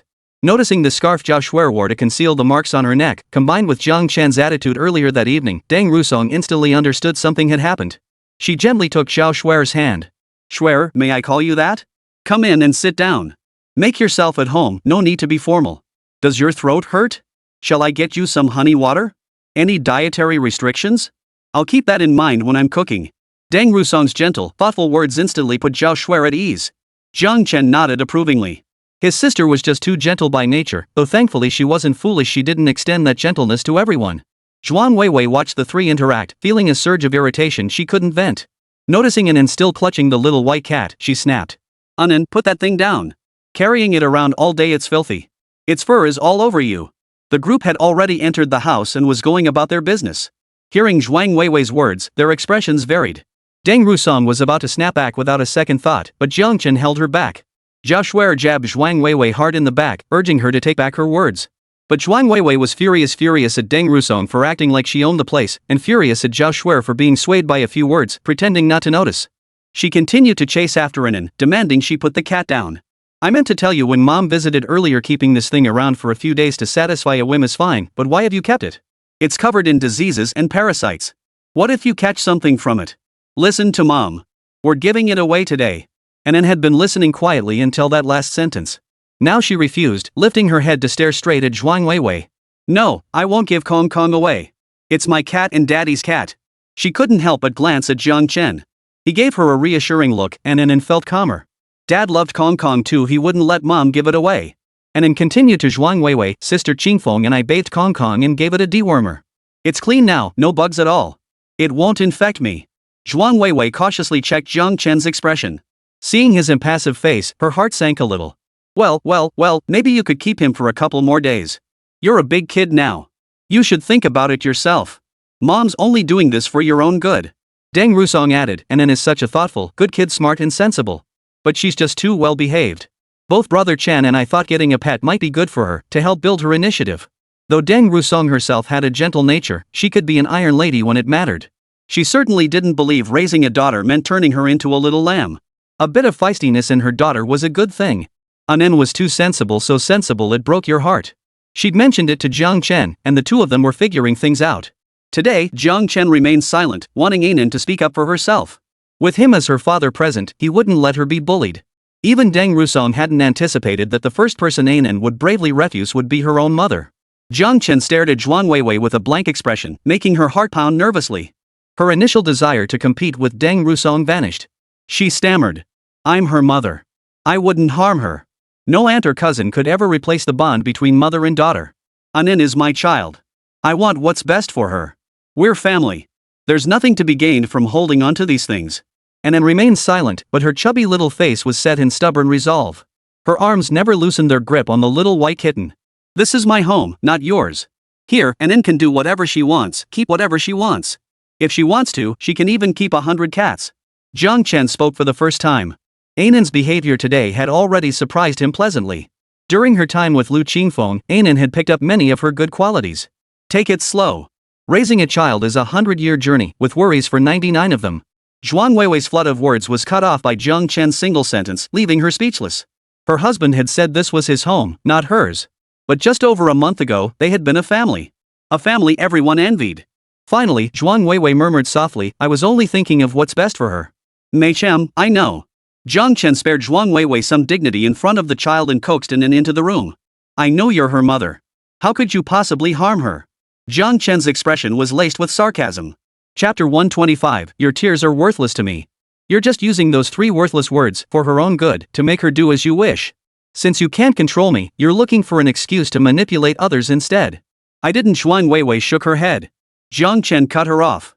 Zhuang Weiwei, I understand you perfectly now. Zhuang Weiwei's head snapped up to meet Jiang Chen's gaze, her eyes brimming with hope. You're not wrong.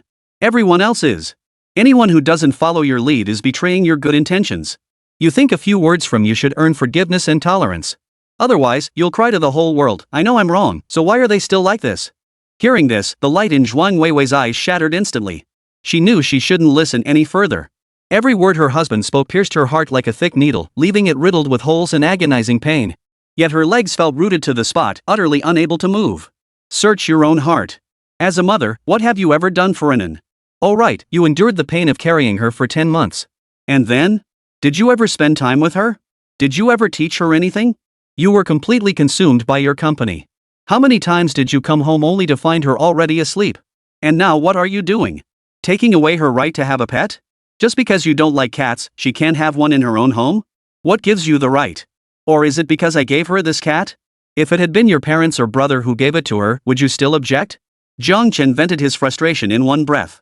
He genuinely wanted to coexist peacefully with Zhuang Weiwei for Anan's sake. But every single time, almost without exception, Zhuang Weiwei had to make a scene. In the past, driven by affection, Jiang Chen could tolerate and yield. But now that they were divorced, why should he put up with it anymore? He wasn't some kind of ninja turtle. If you want to win Anan over, it's easy, just agree to keep the cat. You'll be the supportive, encouraging mom she deserves.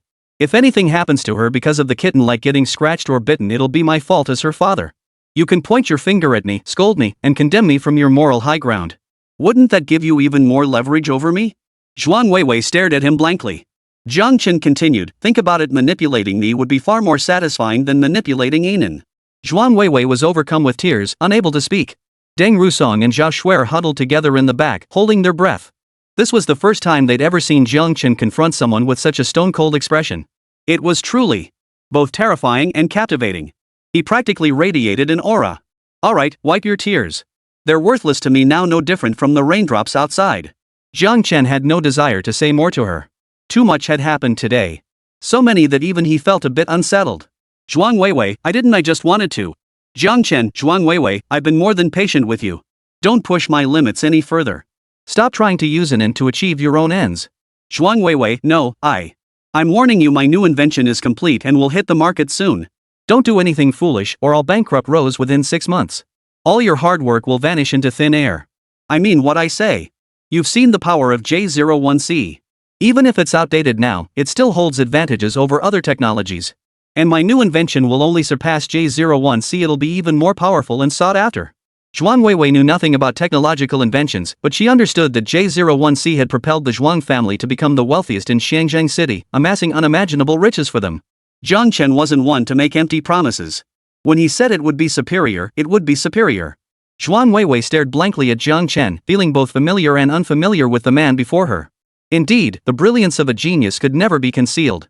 Even after 5 years of wear and tear, it only took him a moment to soar once more.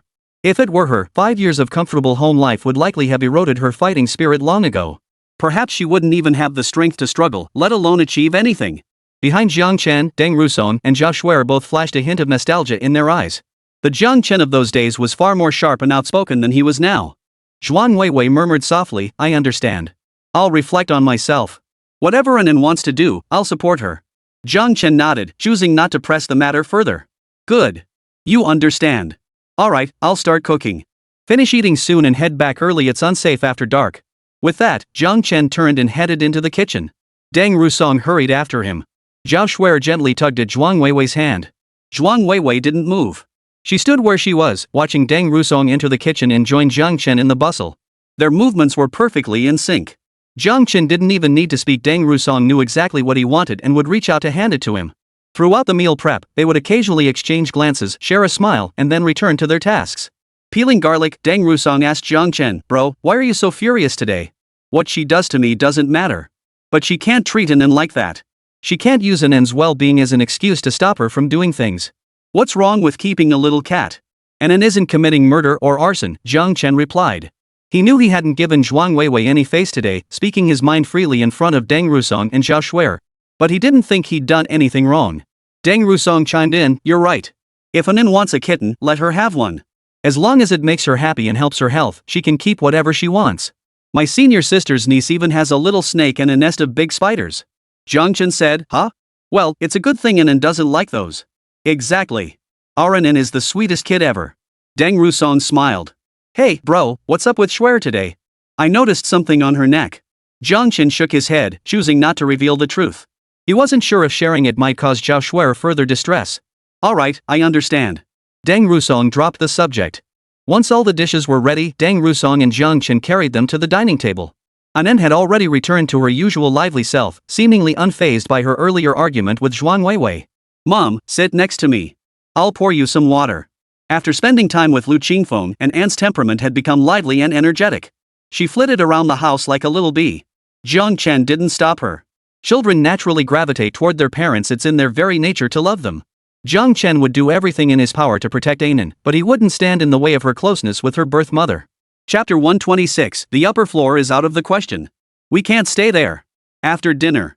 Zhao Shuer hesitantly voiced her thoughts. She wanted to stay for a few days, promising to move out immediately once she recovered. Zhuang Weiwei had calmed down considerably over the course of the meal. She'd been observing the room's surroundings the entire time. She noticed something crucial: Lu Qingfeng hadn't shown up at all. If Lu Qingfeng was gone, adding Zhao Shuer to the mix would put her and Deng Rusong in a 2-against-1 advantage, a sure win. Therefore, Zhuang Weiwei decided to speak up and help her best friend stay at Jiang Chen's place. Jiang Chen wasn't opposed to the idea. Having someone keep Anin company suited him just fine, especially since Zhao Shuer was dependable. The problem was, there was no room left in the house. There were only 3 rooms, one for him, one for Anin, and a study that Lu Qingfeng had completely transformed into a storage room for cat food and litter before his departure. Jiang Chen explained the situation. Zhao Shuer frowned slightly, while Anin raised her hand and offered to share a room with Aunt Shui. Zhuang Weiwei hesitated before asking, What about upstairs? Can't we stay there? Didn't you say the upstairs is in your name now? Jiang Chen's expression turned cold. While the upstairs had indeed been gifted to him by Lu Qingfeng, he couldn't possibly let others move in while Lu Qingfeng was away. If Lu Qingfeng returned and discovered this, Jiang Chen couldn't even imagine the uproar she would cause. The upstairs is out of the question. No one can stay there. Jiang Chen offered no further explanation, simply insisting it was out of the question. Deng Rusong smiled and tried to smooth things over. Sister Shuer, if you don't mind, I could lend you my place for a few days. Deng Rusong gently proposed a solution. Unfortunately, neither Zhuang Weiwei nor Zhao Shuer seemed inclined to accept this arrangement. The atmosphere instantly turned awkward, a strange tension spreading through the dining room. Compared to Zhuang Weiwei's sullen expression, Zhao Shuer reacted more quickly. She smiled and said, Thank you for your kindness, but I've been feeling a bit insecure lately. Staying with you might make me jump at every little thing and scare you. Oh, I see. Well, okay then. Deng Rusong didn't say whether she believed it or not. For some reason, Jiang Chen suddenly felt a chill run down his spine, as if he were standing on a battlefield without the smell of gunpowder. If you don't mind, I can clear out the study. In a couple of days, you and Anin can share a room again, okay? Jiang Chen recalled the scar on Zhao Shuer's neck and proposed a compromise. Zhao Shuer nodded happily in agreement. Jiang Chen swallowed hard, inwardly sighing. Lu Qingfeng had barely left before another person, Zhao Shuer, moved in. Thankfully Lu Qingfeng wasn't here. If she were too, Jiang Chen closed his eyes, not daring to imagine how chaotic the house would become. Meanwhile, inside the security office, Gao Lo and Huan Yanchuang were still working overtime organizing case files. Huan Yanchuang suddenly spoke up, "Captain, you told me to observe and learn more. He really is quite skilled." Gao Lo paused, lowering his crossed legs from the chair. Who? Him. Oh, right. He really is quite skilled. Gao Lo realized. Your brain just isn't as sharp as his, Gao Lo consoled her. But you're not bad either. While you might not be great at solving cases, you're really good at catching people. Of course, he's also incredibly skilled. He's trained in martial arts. Huan Yanchuang and Gao Lo were, of course, referring to Jiang Chen. Both were part of the security system and could easily recognize Jiang Chen's skills. They guessed he'd trained under Chief Jiang back in the day, learning orthodox martial arts. Huan Yanchuang tapped her temple and grumbled, "I think he's better than you. Aren't you a top graduate from the police academy? Yet you can't crack cases as fast as he does." Hey, what are you saying? What kind of talk is that? I worked my way up on my own, while he comes from a family with deep roots in martial arts. Gao Lo crossed his arms, clearly displeased. Huan Yanchuan listed his points seriously. In old Zhou's case last time, he instantly identified the killer's characteristics and modus operandi. This time too, before our tech team pinpointed the exact location, he already knew where to find the suspect. Her voice boomed from deep within her chest. For a moment, Gao Lo felt his face flush crimson. Gao Lo snapped, "I'm your captain." Huan Yanchuan pursed her lips. "Yes, captain. I've decided I'll use my free time to study more and observe more." Gao Lo lifted his chin. "Of course. Learn from me, and I guarantee you'll be a master detective within a year." "No, I'm going to learn from him." Huan Yanchuan shook her head. "Who?" Gao Lo was completely baffled. Just as Huan Yanchuan opened her mouth to speak, the office door swung open. A loud voice bellowed, "Captain Gao. Someone wants to take away the 3 suspects we just arrested today." "Who?" Gao Lei was completely baffled. "It's someone sent by Deputy Director Zhao from the Municipal Health Promotion Department. They say those 3 have mental illnesses. Their families are magnanimous and don't intend to pursue charges. They want to send them to a mental hospital for proper treatment." Gao Lei's mouth twitched. He found it hard to believe. What did the chief say? The chief said he's aware. Gao Lo waved his hand dismissively. "Fine, if the chief knows, that's that. Why bother telling me? Go on, just get them out of here. The law doesn't punish the masses, and surely they wouldn't drag his little squad leader into this too." The visitor stammered a few times, then finally pouted and shut the door behind him. Huan Yanchuang stared at Gao Lu with a look of eager curiosity. "Gao Lu. Forget about it. Go back to your files." Oh. The 3 girls were overjoyed to see someone come and lead them away from the guardhouse. They thought their brother hadn't forgotten them and had come to pick them up. "Are you here to rescue us, sent by our brother? Why, he's so wonderful. I knew Big Brother would see all our hard work. We'll keep doing everything for him, giving him our all. Where is brother waiting for us? It's a shame we didn't succeed this time, otherwise we could have brought him good fortune." The group of black-clad figures escorting the 3 remained silent, moving without a sound. Even as they were loaded into the van, the girls chattered incessantly about brother. The men in black twitched their lips. To an outsider, it would have looked like they were transporting a van full of chickens. Inside the van, the trio fantasized about a bright future, planning what they'd say and do when they finally saw their brother. Their chatter was punctuated by giggles. "Oh, and that guy today, he dared to deceive me. I'll make him pay," Sister Faye declared, her teeth clenched. The other 2 chimed in, "Exactly. He still owes our brother 10 billion and hasn't paid it back." The chatter continued all the way until they got out of the car. The door slid open, and all 3 stepped out with smiles on their faces. The next second, their smiles froze on their faces. "Where the hell is this? Let us go. This is kidnapping. We're not sick. Let us go. Help."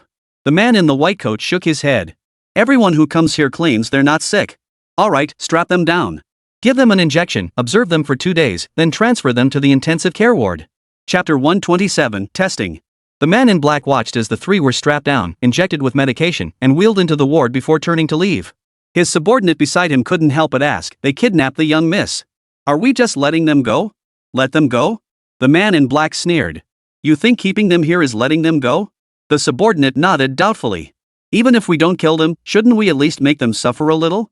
The man in black patted the subordinate on the head. "If you can't let it go, come check on them more often. You'll understand." He glanced back at the mental hospital receding in the rearview mirror. "Staying here is worse than death." Meanwhile, Zhao Shuer packed her things and cheerfully moved in. She didn't mind the half-room study, smaller than her own bathroom, or the narrow little fold-out bed. Beaming with delight, she set about making the bed herself. Anin waved her little arms and legs energetically, trying to help. Auntie Shue, let Anin handle this. Anin will do it for you. Alright, thank you, Anin. You're welcome. Jiangchen leaned against the doorway, smiling as he watched the two little bees inside. Such a warm and ordinary feeling, how lovely. He straightened up and turned to see Zhuang Weiwei off. Husband. Zhuang Weiwei called after him. Just say what you need to say. It'll be dark soon, and it's not safe to walk back. Jiangchen stopped and turned to face her. Nothing really. I just want to spend a little more time with Anin. She hasn't seen me in days. Zhuang Weiwei was reluctant to leave. She wanted to stay by her husband's side, even if it was just for one more second. She took 2 steps closer, and a wave of fragrance washed over Jiang Chen's face as she moved. Jiang Chen was momentarily dazed. It was the scent of her favorite perfume, a rose-based fragrance with a hint of minty freshness in both its top and base notes. Jiang Chen closed his eyes briefly before opening them again. He shifted his body to make way. I won't stop you. Go inside and spend some time with Anin and the others. When you've had enough, just leave on your own. No need for me to see you off. If you ever want to visit Anin in the future, just send me a message. As long as I have time, I won't stand in your way. Zhuang Weiwei fell silent. Jiang Chen narrowed his eyes, raising his eyebrows slightly as he looked at Zhuang Weiwei questioningly. What? Not going in? No. I'll go in now. Zhuang Weiwei lowered her eyelashes, hiding the emotions in her eyes. Jiang Chen recalled the woman he'd spotted following him earlier that afternoon. A sudden thought crossed his mind. Wait a moment. He called out to Zhuang Weiwei. Zhuang Weiwei whipped her head around, her eyes brimming with surprise and anticipation. Jiang Chen continued, after Lu Zhiping's parents visited last time, do you know where they went? They left Shangjiang City, Zhuang Weiwei said, sounding slightly annoyed. I was planning to teach them a lesson, but they left too quickly. You know our family background isn't strong. We've only just managed to establish ourselves in Shangjiang City. We can't extend our reach to other cities yet.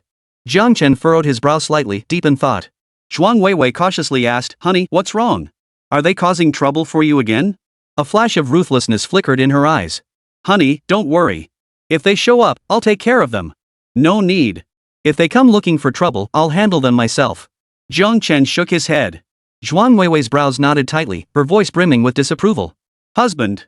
Realizing her outburst, Zhuang Weiwei pressed her lips together and whispered. Honey, I know you're upset. Tell me about these dirty jobs, and I'll have my people handle them. They're experienced. Even if they get locked up, I won't let their families go without. Honey, doing it yourself is far too risky. Zhuang Weiwei pleaded earnestly. Last time. I don't know how you pulled it off, but you can't walk along the riverbank without getting your shoes wet. Honey, think about it, do it for Anin. As soon as Zhuang Weiwei finished speaking, Jiang Chen shook his head in refusal. Some things were simply more satisfying to handle personally, and carried less risk. It would just require a bit more brainpower to orchestrate an accident.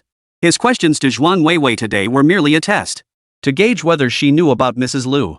If she was unaware, that would be best.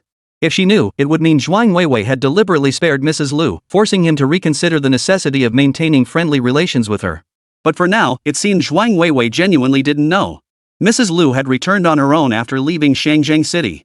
Zhuang Weiwei's attempts at persuasion had failed, leaving her with a headache. Why was her husband so stubborn? Could she possibly be the one to harm him? Honey. Zhuang Weiwei tried to say more. Jiang Chen, speak your mind if you have something to say. Otherwise, go inside. Zhuang Weiwei's breathing became slightly uneven as her slender fingers twisted together. Honey, couldn't you at least be nicer to me? Even if we're divorced, couldn't you at least give me a decent look? She watched helplessly as her husband treated Lu Qingfeng kindly, treated Deng Rusong kindly, treated Zhao Shuer kindly. Yet he spoke harshly only to her, never giving her a kind look. She was nearly suffocating from the pain. Jiang Chen didn't respond at all. If you don't want to go inside, you can just leave. No. Zhuang Weiwei's expression turned frantic as she grabbed Jiang Chen's arm. Jiang Chen remained expressionless, only giving her a cold, dismissive glance. Zhuang Weiwei's earlier agitation was instantly doused as if she'd been hit with a bucket of cold water. She knew she'd wronged her husband, and it was only natural he harbored resentment toward her. She knew how outrageously wrong she'd been. If not giving her a warm reception could make her husband feel even a little better, then she would endure it. Zhuang Weiwei entered the house with lowered eyes and submissive demeanor, joining in and Zhao Shuer in tidying up. Her quiet obedience was a stark contrast to her usual self. Zhao Shuer glanced at her repeatedly, but ultimately said nothing. Jiang Chen sat in the living room, smoking while watching the lights outside the window. He had already put resolving the matter with Mrs. Lu on his agenda. Now he was weighing in his mind which method to use to send her on her way. Continue with a car accident? That wouldn't work. Based on his previous investigation into Lu Xiping, Mrs. Lu didn't drive this plan was out. What kind of accident should he arrange for her? For a moment, Jiang Chen found himself at a loss. It wasn't that he couldn't think of anything, but rather that too many ideas flooded his mind. He needed to choose the one with the fewest loopholes. Before long, the cigarette burned down to a stub. Jiang Chen stubbed it out in the ashtray. He lit another and brought it to his lips. By the time the ashtray was overflowing, the clock had struck midnight.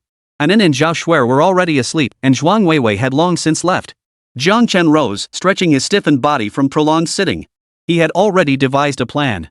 It would take a few days to verify his hypothesis and refine the plan. He casually pushed open the bathroom door, leaving the light off. Under the hazy glow of moonlight, Jiang Chen stripped off his clothes and turned on the showerhead. A stream of warm water slid down his solid, muscular frame. Chapter 128, I didn't see anything. In the study. Zhao Shuer had drunk too much water earlier and was now jolted awake by the urge to pee. Groggily feeling her way in the dark, she stumbled out the door, found the bathroom door, and clicked it open. The sound of rushing water filled Zhao Shuer's ears. Ha! I haven't peed yet, so why is there running water? She was still groggy, her mind barely functioning. Though puzzled, Zhao Shuer instinctively walked into the bathroom toward the toilet. She flipped on the light switch as she went. The next second, their eyes locked. One pair was filled with shock and panic, the other still heavy with sleepy haze. Jiang Chen reacted faster, swiftly covering his most sensitive area. Zhao Shuer belatedly covered her eyes. I didn't see anything. I didn't see a thing. Get out. Jiang Chen was equally embarrassed. What kind of situation was this? Taking a shower and getting caught. And it wasn't even a girlfriend or wife he was intimate with. Does a man's innocence not count as innocence? In her panic, Zhao Shuer stumbled out of the bathroom, forgetting to close the door behind her. Jiang Chen endured the awkwardness, went over to close the door, and quickly rinsed the soap off his body. After a moment, Jiang Chen finally wrapped himself up tightly and stepped out.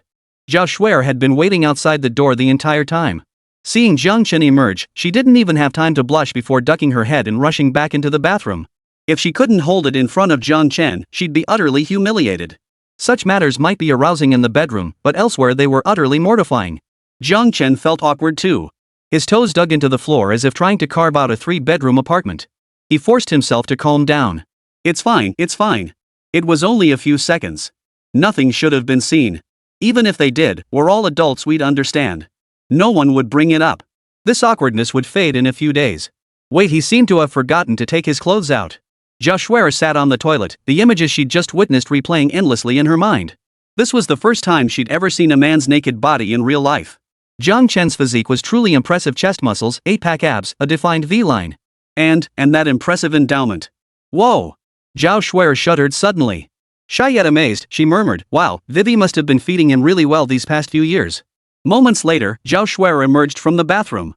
Seeing Jiang Chen standing nearby without entering the room, Zhao Shuer froze.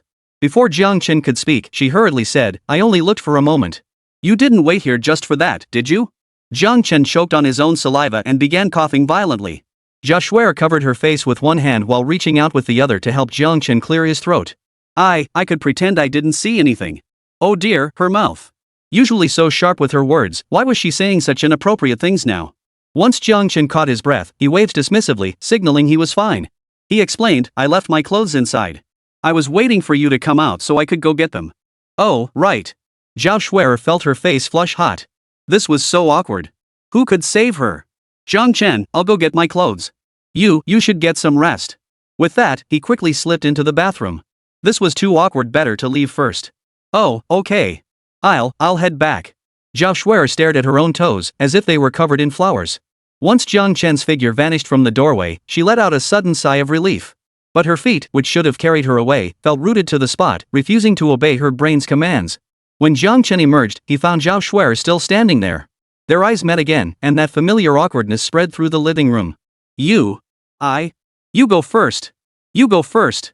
Fine, I'll speak. Then I'll speak. A smile broke the awkwardness, and both of them sat down on the sofa at the same time. I just wanted to ask, when you were talking to those people at the warehouse, Zhao Shuer finally voiced the question that had been on her mind, were you really planning to give them money to throw at resources? Zhao Shuer thought to herself, was it just to keep her from getting caught up in the flames? Jiang Chen chuckled. Of course not. I don't have that kind of fortune. 10 billion? I couldn't raise that much even if I sold myself. I was just fooling those little cuties. Though he considered himself a kind person, his moral boundaries were surprisingly flexible. When action was needed, he acted. When deception was required, he deceived. Promises made to villains? Those aren't promises, they're aids to evil. Zhao Shuer let out an "oh," unable to pinpoint whether she felt disappointed or something else. What's wrong? Are you really planning to throw your money away like skipping stones? Seeing her expression, Jiang Chen grew a bit puzzled. Zhao Shuer raised her hand to touch her neck. Of course not. I'm not stupid, why would I give money and favors to people who've wronged me? Zhao Shuer suddenly thought of her best friend and glanced up, stealing a peek at Jiang Chen's expression. Why are you looking at me? Jiang Chen froze for a moment. There was nothing on his face. Nothing, I'm getting sleepy. I'm going to bed first. Zhao Shuer stammered. Alright, go ahead. If you're scared or can't sleep, just wake me up. Don't worry about it. Jiang Chen said. For a moment, he fell deep in thought. Strange. Why did Zhao Shuer suddenly ask that question? Lying in bed, Jiang Chen still hadn't figured it out. Wanghu Manor. Yu Miao, are you telling the truth? This is a patent contract signed by the Lu family from the imperial capital. Would they really agree to let us get a piece of the pie? With our Zhuang family scale, we don't even meet the threshold for cooperation. Given the value of the H58M product, once it's released, who knows how many companies will fight tooth and nail to get their hands on it? Why would it just fall into our laps for nothing? Shang Shuyao pressed her temples, overwhelmed by the immense surprise. Zhuang Yumiao sat across from her, her expression agitated. To be precise, it's not that the Lu family agreed to let us share in the profits. Shang Shuyao frowned in confusion. Explain carefully. Don't tell me we've been set up. Zhuang Yumiao smiled, unconcerned. Of course not. It all ties back to that ring I bought for you a while back. When I bought it, I happened to meet the second son of the Chengxi family. Later, he accidentally tricked me once. This time, he's using this opportunity as an apology to make me forgive him. Shang Shuyao frowned, silent. Something felt off. Who would offer such a huge benefit as an apology? Shouldn't he be keeping it for his own advantage? Zhuang Yumiao coaxed, Mom, trust my judgment. Dad entrusted me with the temporary management of Zhuangxing Group these past 5 years. Have I ever made a mistake? This time, I conducted thorough investigations and confirmed everything was in order before coming to share the good news with you. Chapter 129, this time, I saw nothing either. Zhuang Yumiao's voice wasn't loud, but every word reached Shang Shuyao's ears clearly. Zhuang Yumiao's voice wasn't loud, but every word was crystal clear to Shang Shuyao. Though doubts lingered in her heart, her trust in her son softened her resolve. Alright, then you have the group's resources at your disposal. Yu Miao, I believe in you. You will surely lead Zhuangxing Group to even greater heights. Seeing her mother's approval, fireworks seemed to explode in Zhuang Yumiao's mind, the thrill overwhelming her. She had already mapped out her strategy. Once the contract was signed in a few months, she would immediately ramp up production to seize the market. By then, Zhuangxing Group wouldn't be confined to the small patch of land in Xiangzheng City. Instead, it would expand beyond Xiangzheng City to the province, the region, and even the entire nation. In his lifetime, he would make the Zhuang family stand shoulder to shoulder with the 4 great families of the capital. Mom, you can rest assured. Zhuang Yumiao spoke with unwavering confidence. With the Zhuangxing Group in my hands, it can only rise, never fall. Shang Shuyao nodded, lifting the glass of water on the table for a sip. As for your sister, if possible, give her a boost too. This time, see if you can bring her along. Shang Shuyao sighed deeply. This woman, who usually radiated brilliance with her head held high, now showed a rare glimpse of weariness. Though I'm angry with her, she's still a piece of my flesh and blood. We're family. Seeing her struggle now breaks my heart. After saying this, Shang Shuyao fell silent. She sat quietly across from Zhuang Yumiao, her gaze gentle yet unwavering, fixed on her son. Zhuang Yumiao's smile remained unchanged as he assured her. Mom, don't worry. I was already planning to share the benefits with Wei Wei. We're family after all. Her little company only makes a modest profit each year, and it's not very large. I was thinking, why not just merge her Rose company into our Zhuangxing Group? After all, her company already relies on the group for business. Now it's just a matter of merging the names together. It won't make much difference. Shang Shuyao rubbed his temples as he listened to his son, his expression one of agreement. Zhuang Yumiao, Mom, do you think this is the right thing to do? As her brother, I wouldn't deliberately harm her. I've always felt for her. Think about it, we invested so much in her development, yet she turned her back on the family for a man and went off to start her own business. Just thinking about it leaves a bitter taste in my mouth. These past 5 years, Jiang Chen never once tried to reconcile her with our family. Mom, tell me, is it wrong that I can't stand him? Shang Shuyao shook her head. She shared the same sentiment. No matter how stubborn she appeared, deep down she acknowledged it. Jiang Chen was a capable and intelligent young man. But no matter how capable or clever he was, he had stolen her daughter away and made her reject her family. That was unacceptable. And if he didn't bring benefits to the Jiang family, that was unacceptable too. She hadn't given Jiang Chen a single friendly glance in these 5 years precisely to make him back down. He couldn't think that snatching away their daughter would make them bow their heads and accept him. Never. Mother and son sat together again, exchanging some casual family talk. Seeing the time was getting late, Shang Shuyao lifted his cup and took another sip of water. Alright, you should head to the company now. Your father isn't in good health, try not to disturb him. Zhuang Yumiao bowed respectfully in acknowledgement. Shang Shuyao added, keep your sister's divorce from him a secret for now. Once I find her a suitable match, we'll gradually break the news. Zhuang Yumiao opened her mouth to speak but closed it again. Alright, I'll remember everything. Go now. The company is in your hands. Meanwhile, Jiang Chen woke up early that morning and headed straight to the bathroom to relieve himself. As soon as he stepped out of his room, he bumped into Zhao Shuer, who was still half asleep. Jiang Chen cleared his throat abruptly and quickly turned his head away. You? Zhao Shuer blinked sleepily, huh? Jiang Chen, why are your ears red? Jiang Chen, cough cough cough. Zhao Shuer took a few steps closer, as if discovering a new continent. Hey, your face is turning red too. Are you running a fever? Zhao Shuer raised her hand to touch Jiang Chen's forehead. Jiang Chen scrambled to dodge her hand. You. But no matter how much he dodged, that snow-white face kept pressing closer. Cold sweat beaded on Jiang Chen's temples. He turned his back abruptly. Shuer, your clothes, cough cough. What? What's wrong with my clothes? Zhao Shuer looked down, utterly confused. Ah! She fled into the study as if escaping. Blushing as she changed, Zhao Shuer scolded herself. Zhao Shuer, could you please be more mindful before leaving the house? This isn't your own home. How could you possibly go out like that? Her sleeping habits weren't great. Often, the neat pajamas she put on before bed would be all askew when she woke up. And she especially loved wearing her silk spaghetti strap nightgown. She was used to it at home, and since she'd gone to bed late last night, her brain hadn't registered it at all this morning. Did someone just see me naked? Oh my god. She just caught Jiang Chen off guard last night, and now she'd been. Zhao Shuer's face flushed so bright red it seemed like steam could rise from it. After changing back into her clothes, Zhao Shuer took several deep breaths before finally mustering the courage to twist the doorknob. The moment she opened the door, her eyes locked with an Anne's. Auntie Shuer, what happened just now?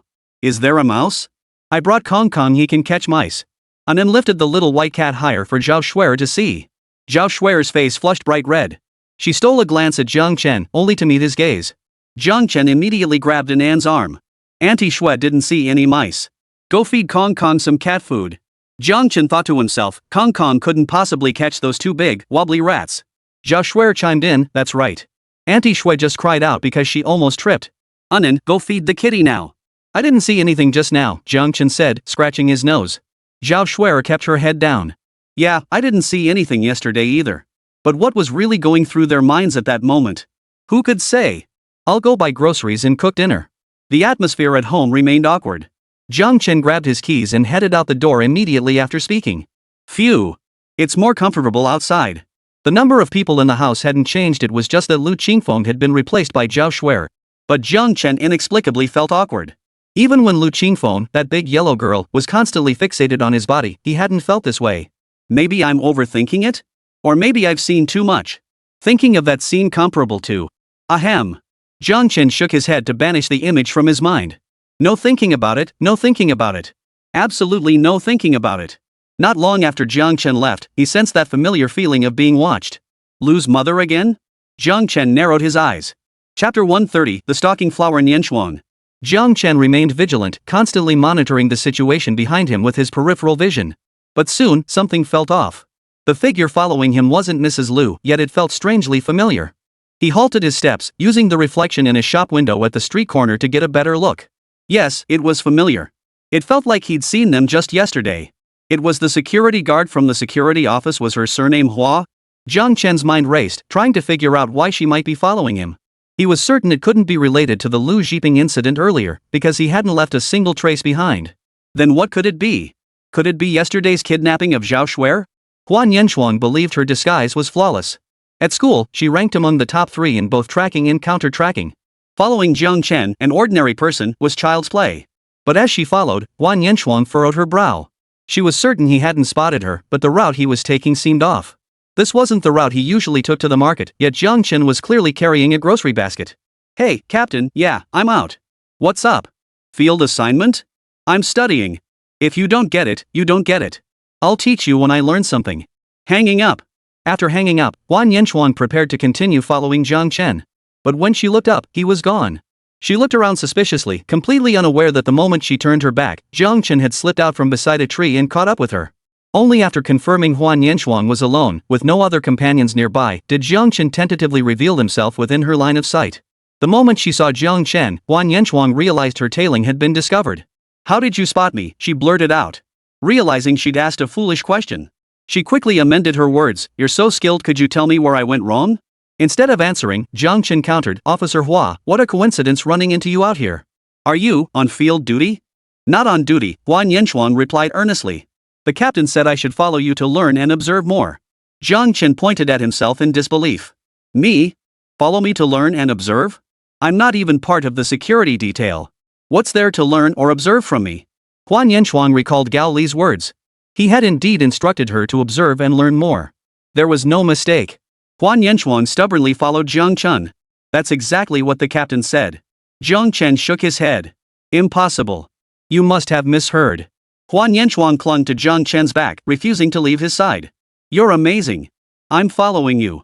What's so great about me?" "I'm just an ordinary person," Jiang Chen laughed. Huan Yanchuang counted on her fingers. "The first time we met, you caught that strong criminal. The second time, you helped solve the market murder case.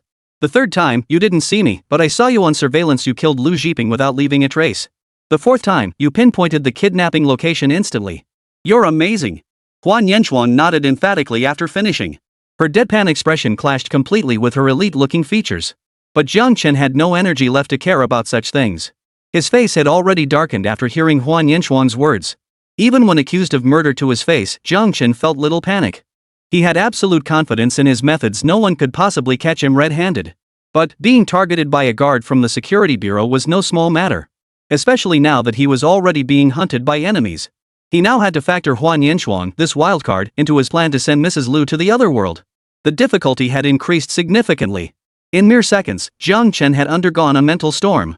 Huan Yanchuang, unaware of Jiang Chen's thoughts, said earnestly, "You're very skilled. I want to learn from you.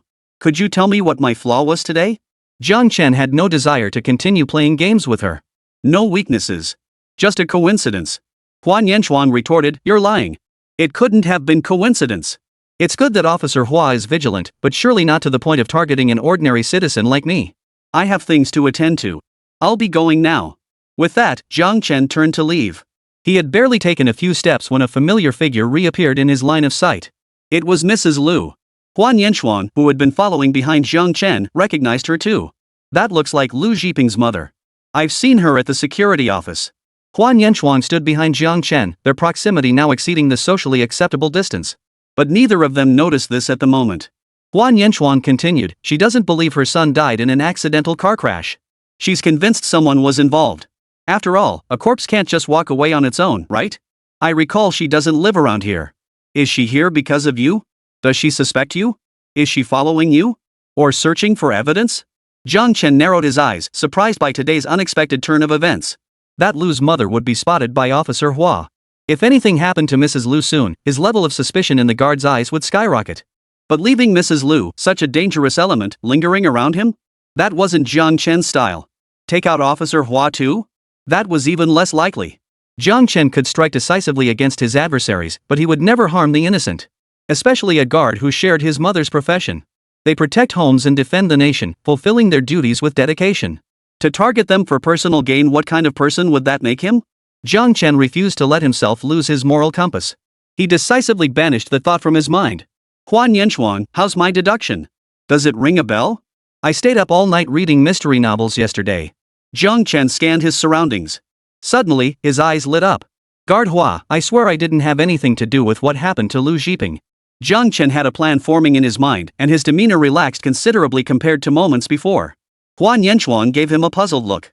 Jiang Chen smiled. "I have a way to prove it. Would you like to hear it, Officer Hua?"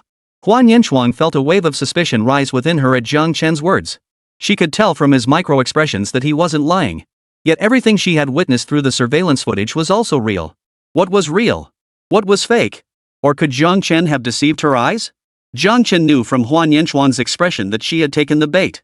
"Come with me, and I'll explain why," Jiang Chen said, striding purposefully in one direction. "Didn't Officer Hua say she wanted to learn from me?" Huan Yanchuang promptly followed suit. Today, she was determined to learn something from Jiang Chen. The two walked through the narrow alley. Jiang Chen quickened his pace until Huan Yanchuan had to practically jog to keep up. "We're here," Jiang Chen stopped abruptly. "This is the place." Chapter 131, Lu's mother's death. This was an alley separated from the main road by just a street. Both sides featured neat, single-story buildings with storefronts and rolling shutters. The road was wide, yet rarely used by outside vehicles, making it a popular spot for children to play. This location was also part of Jiang Chen's original contingency plan. Today, Huan Yanchuan's tailing had solidified his resolve, making this the perfect spot to send Mrs. Lu on her final journey. Jiang Chen halted, Huan Yanchuan close behind him. "Where are we?" Jiang Chen raised a finger, signaling Huan Yanchuan to lower her voice. "Shoo!" Footsteps approached from nearby. "Damn it! I clearly saw him leaving the residential complex carrying a vegetable basket. Why didn't I spot him at the market?" Mrs. Lu's hand was still encased in a plaster cast in bandages. She hurried along, muttering curses under her breath. She had to hurry faster. She needed to get to the entrance of Jiang Chen's complex and wait to see when he'd return. "Once I figure out your routine, I'll take action and avenge my son." The redness in Lu's mother's eyes couldn't hide the fierce glint in her gaze. She had sold all her assets and scraped together every last penny. Once she figured out Jiang Chen's routine, she'd hire a ruthless killer to take him out and then deal with Zhuang Weiwei. No matter what the security guards claimed that Lu Zhiping had died in an accident with no contact with others, Lu's mother refused to believe it. She was convinced Zhuang Weiwei and Jiang Chen were behind it. Zhuang Weiwei had formidable security, while Jiang Chen was alone. Thus, Lu's mother resolved to strike at Jiang Chen first. "I hear that has a child too. What a pity. If only Jiang Chen would take the child out more often. Then she could capture the child first to threaten Jiang Chen and Zhuang Weiwei. She could first torture those two bastards to vent her anger, then kill them to avenge her son." Unfortunately, after following them for 2 days, she hadn't seen Jiang Chen bring the child out once. "It doesn't matter. Once I kill you and your wife, that child will be an easy target too." Lu's mother comforted herself, a cruel and excited smile curling her lips. Just then, her phone suddenly rang. Lu's mother stopped in her tracks, pulled out her phone, glanced at the caller ID, then hung up angrily. "Damn Lu Nung. He doesn't even have the guts to avenge his son, yet he wants to take me with him. Pa! Useless piece of trash. Lu Nung? I say you should change your name to Lu Wunung. What's this about powerful connections? Even if they cover the sky, I'll avenge my son. I must have been blind back then to marry a good-for-nothing like you, wasting decades of my youth." Lu's mother stood there cursing under her breath. Just around the corner, Jiang Chen listened to her tirade, a faint smile playing at the corners of his mouth. His calculations had been spot on. Lu's mother intended to take a shortcut back to the neighborhood entrance to lie in wait for him. For someone like her who rarely came to this area, this path was the closest shortcut she would definitely pass through here. Next would be. Jiang Chen's eyes flashed. The opportunity had arrived. Not far away, a group of children were kicking a ball around. One boy kicked the ball hard, sending it crashing into the wall. It rebounded toward Jiang Chen and Huan Yanchuan. Jiang Chen reacted with lightning speed, sidestepping to dodge it, leaving Huan Yanchuan exposed behind him. He dodged to her right, her dominant side. Instinctively, Huan Yanchuan kicked the incoming ball to her left. The ball slammed hard into the left wall of the building with a loud thud. The support frame at the rooftop edge toppled over, crashing onto the flower pots at the edge. The flower pot teetered precariously, balanced on a razor-thin edge. Jiang Chen narrowed his eyes as his mind raced through calculations. A second later, Jiang Chen picked up the ball that had rolled to his feet. He pretended to toss it to a child nearby but accidentally dropped it. The ball struck the left wall once more, completely shattering the flower pot's precarious balance. Mrs. Lu spat viciously at the base of the wall. Her face, still garishly made up despite middle age, was now etched with exhaustion and madness. "My son is gone. I live only for revenge now. Just wait, Jiang Chen, Zhuang Weiwei, I'll be watching you forever. Wait for me." Boom! The flower pot plummeted under gravity. The coarse clay shattered into pieces, scattering across the floor with a sharp crackling sound. Lu's mother felt a heavy blow to her scalp, followed by a wave of intense dizziness. Splattered yellowish-black soil slid down her forehead, past her eyes and nose bridge, finally mingling with bright red blood as it fell to the ground. Darkness clouded Lu's mother's vision as countless shifting shadows danced before her eyes. A piercing ringing filled her ears, causing a throbbing headache. It hurt so badly. Was it her son coming for her? Lu's mother reached out her hand. "Son, wait for your mother. I'll avenge you, then come find you. Wait for me, son. This time, I will protect you." Bright red blood flowed into her eyes. Lu's mother felt a panic unlike any she had ever known. Bleeding? She was bleeding. In an instant, a bone-chilling coldness surged up her spine. Had she been struck on the head? The thought flickered through her mind just as her body went limp, crashing to the floor. "My child." In the final moment before her life slipped away, Lu's mother murmured the last 3 words of her existence. She hadn't avenged her son yet. Why? With her last ounce of strength, Lu's mother widened her eyes. But the last remnants of her consciousness faded away completely. The commotion drew Huan Yanxuan's attention, and she immediately rounded the corner to investigate. "Call emergency services," she shouted, rushing forward to check the fallen person's vital signs. Jiang Chen reached out, his large hand with thin calluses grabbing Huan Yanxuan. "She has no vital signs. Call the funeral home directly." Only then did Huan Yanxuan recognize the fallen figure as Mrs. Lu. She whipped her head around, eyes wide, staring at Jiang Chen. It was you. Jiang Chen did it. He killed Mrs. Lu right before her eyes? How did he do it?" Jiang Chen looked utterly innocent as he retorted, "Me? What about me? Officer Hua, I was just picking up the ball the kid kicked over here. I tried to throw it back but accidentally slipped." But Huan Yanxuan quickly scanned the surroundings. She was certain it was Jiang Chen who had killed Mrs. Lu right under her nose. It was Jiang Chen who had smashed the ball into the wall, causing the flower pot to fall and crush Mrs. Lu to death. "She was killed by the falling flower pot," Jiang Chen said with a gentle smile. Neighbors who'd heard the commotion were already gathering to watch. Huan Yanxuan instinctively lowered her voice so only Jiang Chen and herself could hear. "No, it was the ball. The ball hit the wall and caused the flower pot to fall." Jiang Chen looked surprised. "Ah, so Officer Hua is implying. Officer Hua is my accomplice?" Chapter 132, Jiang Chen, I'm growing more and more curious about you. He had deliberately planned it so Huan Yanxuan would be the first to kick the ball into the wall. All for the purpose of dragging her into this mess right now. "Of course not." Huan Yanxuan instinctively denied. "Don't you have anything else to say? She was a security guard." Jiang Chen had actually committed murder right in front of her, a security guard. How audacious. Didn't he fear she'd arrest him? Jiang Chen raised a hand to his forehead, squinting as he examined it. His expression remained calm as he remarked, "If that flower survives, it should bloom even more vibrantly. Its owner has fertilized it quite generously." Huan Yanxuan's momentum faltered. Had Jiang Chen calculated that she wouldn't arrest him? Shaking her head to clear the chaos from her mind, Huan Yanxuan asked earnestly. "Jiang Chen, if you intended to target her, why not handle it like you did with Lu Zhiping? Now you've dragged the flower's owner into this. He'll suffer financial losses for no reason and carry psychological scars because of you. Officer Hua, why don't you take a look at what kind of fertilizer the owner put in the flower pot before you say anything else to me?" Jiang Chen took a few steps closer, though he didn't need to get too near. His keen eyesight could make out the object buried in the soil from a distance. It was caked in yellowish-black soil, but clearly discernible as a distinct, human-like hand, a whole chunk of flesh. A single human hand. Huan Yanxuan said nothing. She stepped forward to clear the crowd, preserving the scene while calling Captain Gao Lu. She instructed him to bring his team over immediately. Jiang Chen stood to the side, watching Huan Yanxuan bustle about, then glanced at Lu's mother, who had long since ceased breathing. A mother avenging her son, a father avenging his daughter. There was no distinction between noble and base in their actions. It was simply a matter of survival of the fittest. As for Lu Nang, the father far away, Jiang Chen raised an eyebrow. Such a deeply scheming man, if spared, he would surely become a thorn in his side someday. He'd find an opportunity to deal with him too. The location was close to the guard station, and Gao Lu arrived with his team shortly after. With the scene secured, Huan Yanxuan stepped back. Gazing at Jiang Chen, tall and graceful, standing nearby like an immortal, Huan Yanxuan felt a complex mix of emotions. She had so many questions she wanted to ask Jiang Chen. How did he know these coincidences could kill Mrs. Lu? Did Jiang Chen know about the connection between the flower pot owner and the murder case?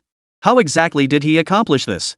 In the end, all her questions boiled down to one sentence from Huan Yanxuan: "You have supernatural powers? Didn't they say no spirits were allowed after the founding of the nation?" Jiang Chen chuckled at Huan Yanxuan's wild imagination. "I'm just an ordinary person. If you must label me, I'm also a dad. Officer Hua, I still need to go grocery shopping and cook dinner. If there's nothing else, I'll take my leave. I suppose I won't need to take a statement, since Officer Hua was right beside me at the time." With that, Jiang Chen waved and turned to leave. "Hey, Jiang Chen!" Huan Yanxuan called after him. Jiang Chen turned back. "If being present at the scene counts as murder, then Officer Hua is my accomplice right now. Huan Yanxuan, my name is Huan Yanxuan. Remember it. Jiang Chen, I'm growing more and more curious about you." Zhao Shuer was braiding Anan's hair when the phone Lu Qingfeng had left for Anan before leaving suddenly rang. Anan jumped off the stool like she'd been burned. No matter how loudly Zhao Shuer called after her, she couldn't stop her. With half her hair hanging loose, Anan dashed back to her bedroom and locked the door behind her. Only then did she hold her breath and cautiously answer the video call. "Anan, have you missed me?" Lu Qingfeng's boisterous voice blared from the phone. Anan buried her head in the covers and whispered, "I miss you." "Wow, Anan, why are you acting like a thief? Did Jiang Chen forbid you from calling me? I told you, just adopt me as your new mom." "Wait, I'm flying over to confront him right now." Lu Qingfeng was all fired up, grabbing her phone and rushing toward the door. She looked like she was genuinely ready to fly over. Anan hurriedly protested, "No, no. I just think this feels like a secret rendezvous. Don't you think we look just like two spies on a mission?" "You're right," Lu Qing immediately lowered her voice, whispering to Anan like a thief. "Then why didn't you call me? I've been waiting for your call until I got wrinkles." Anan scratched her cheek sheepishly. "I was having too much fun. I forgot." "Oomph. Your punishment is to play match 3 games with me next time we meet. No puzzles allowed." Lu Qingfeng's eyebrows arched upward as if picturing the scene, his whole demeanor brimming with delight and satisfaction. "Fine, fine, I'll play with you. Who can resist spoiling you?" Anan replied with a mature tone. Lu Qingfeng didn't find it awkward at all, he agreed wholeheartedly. "I knew Anan was the cutest. I adore you too.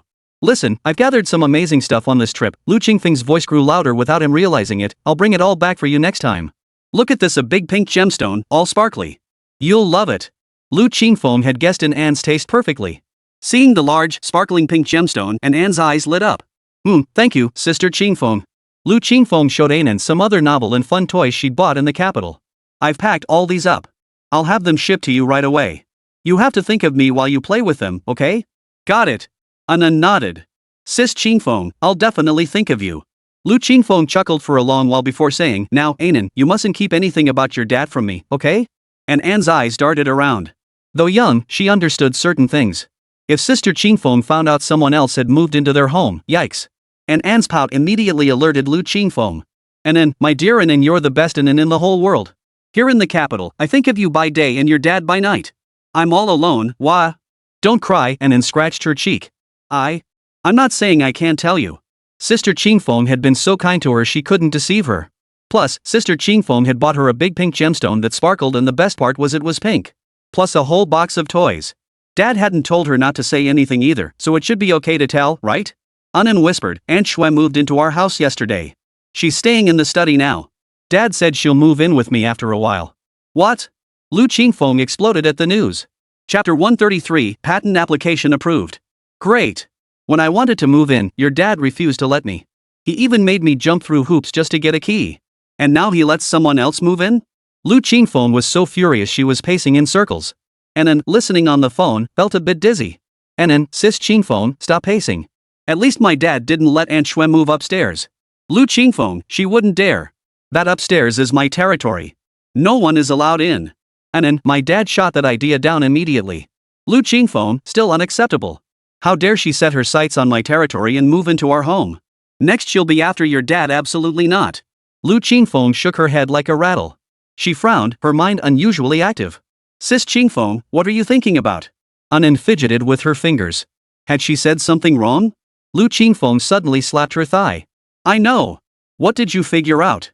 Anan asked, confused. "Lu Qingfeng, your dad did this on purpose. He deliberately had that Aunt Shui move in." "Huh?" Anan was even more confused. "Think about it.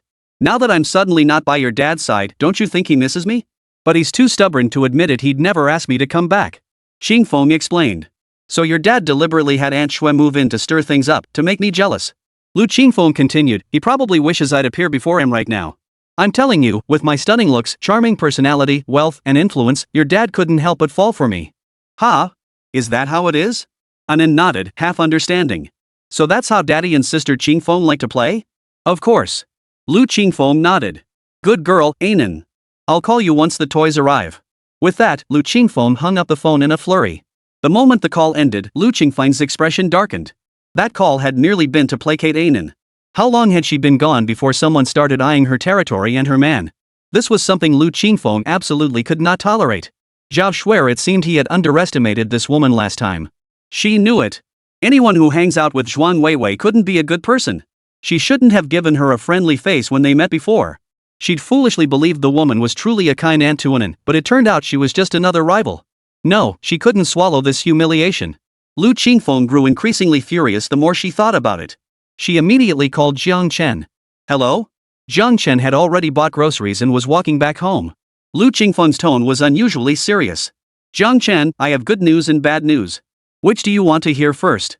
Tell me the bad news first." Jiang Chen's heart skipped a beat. Was there a problem with the patent?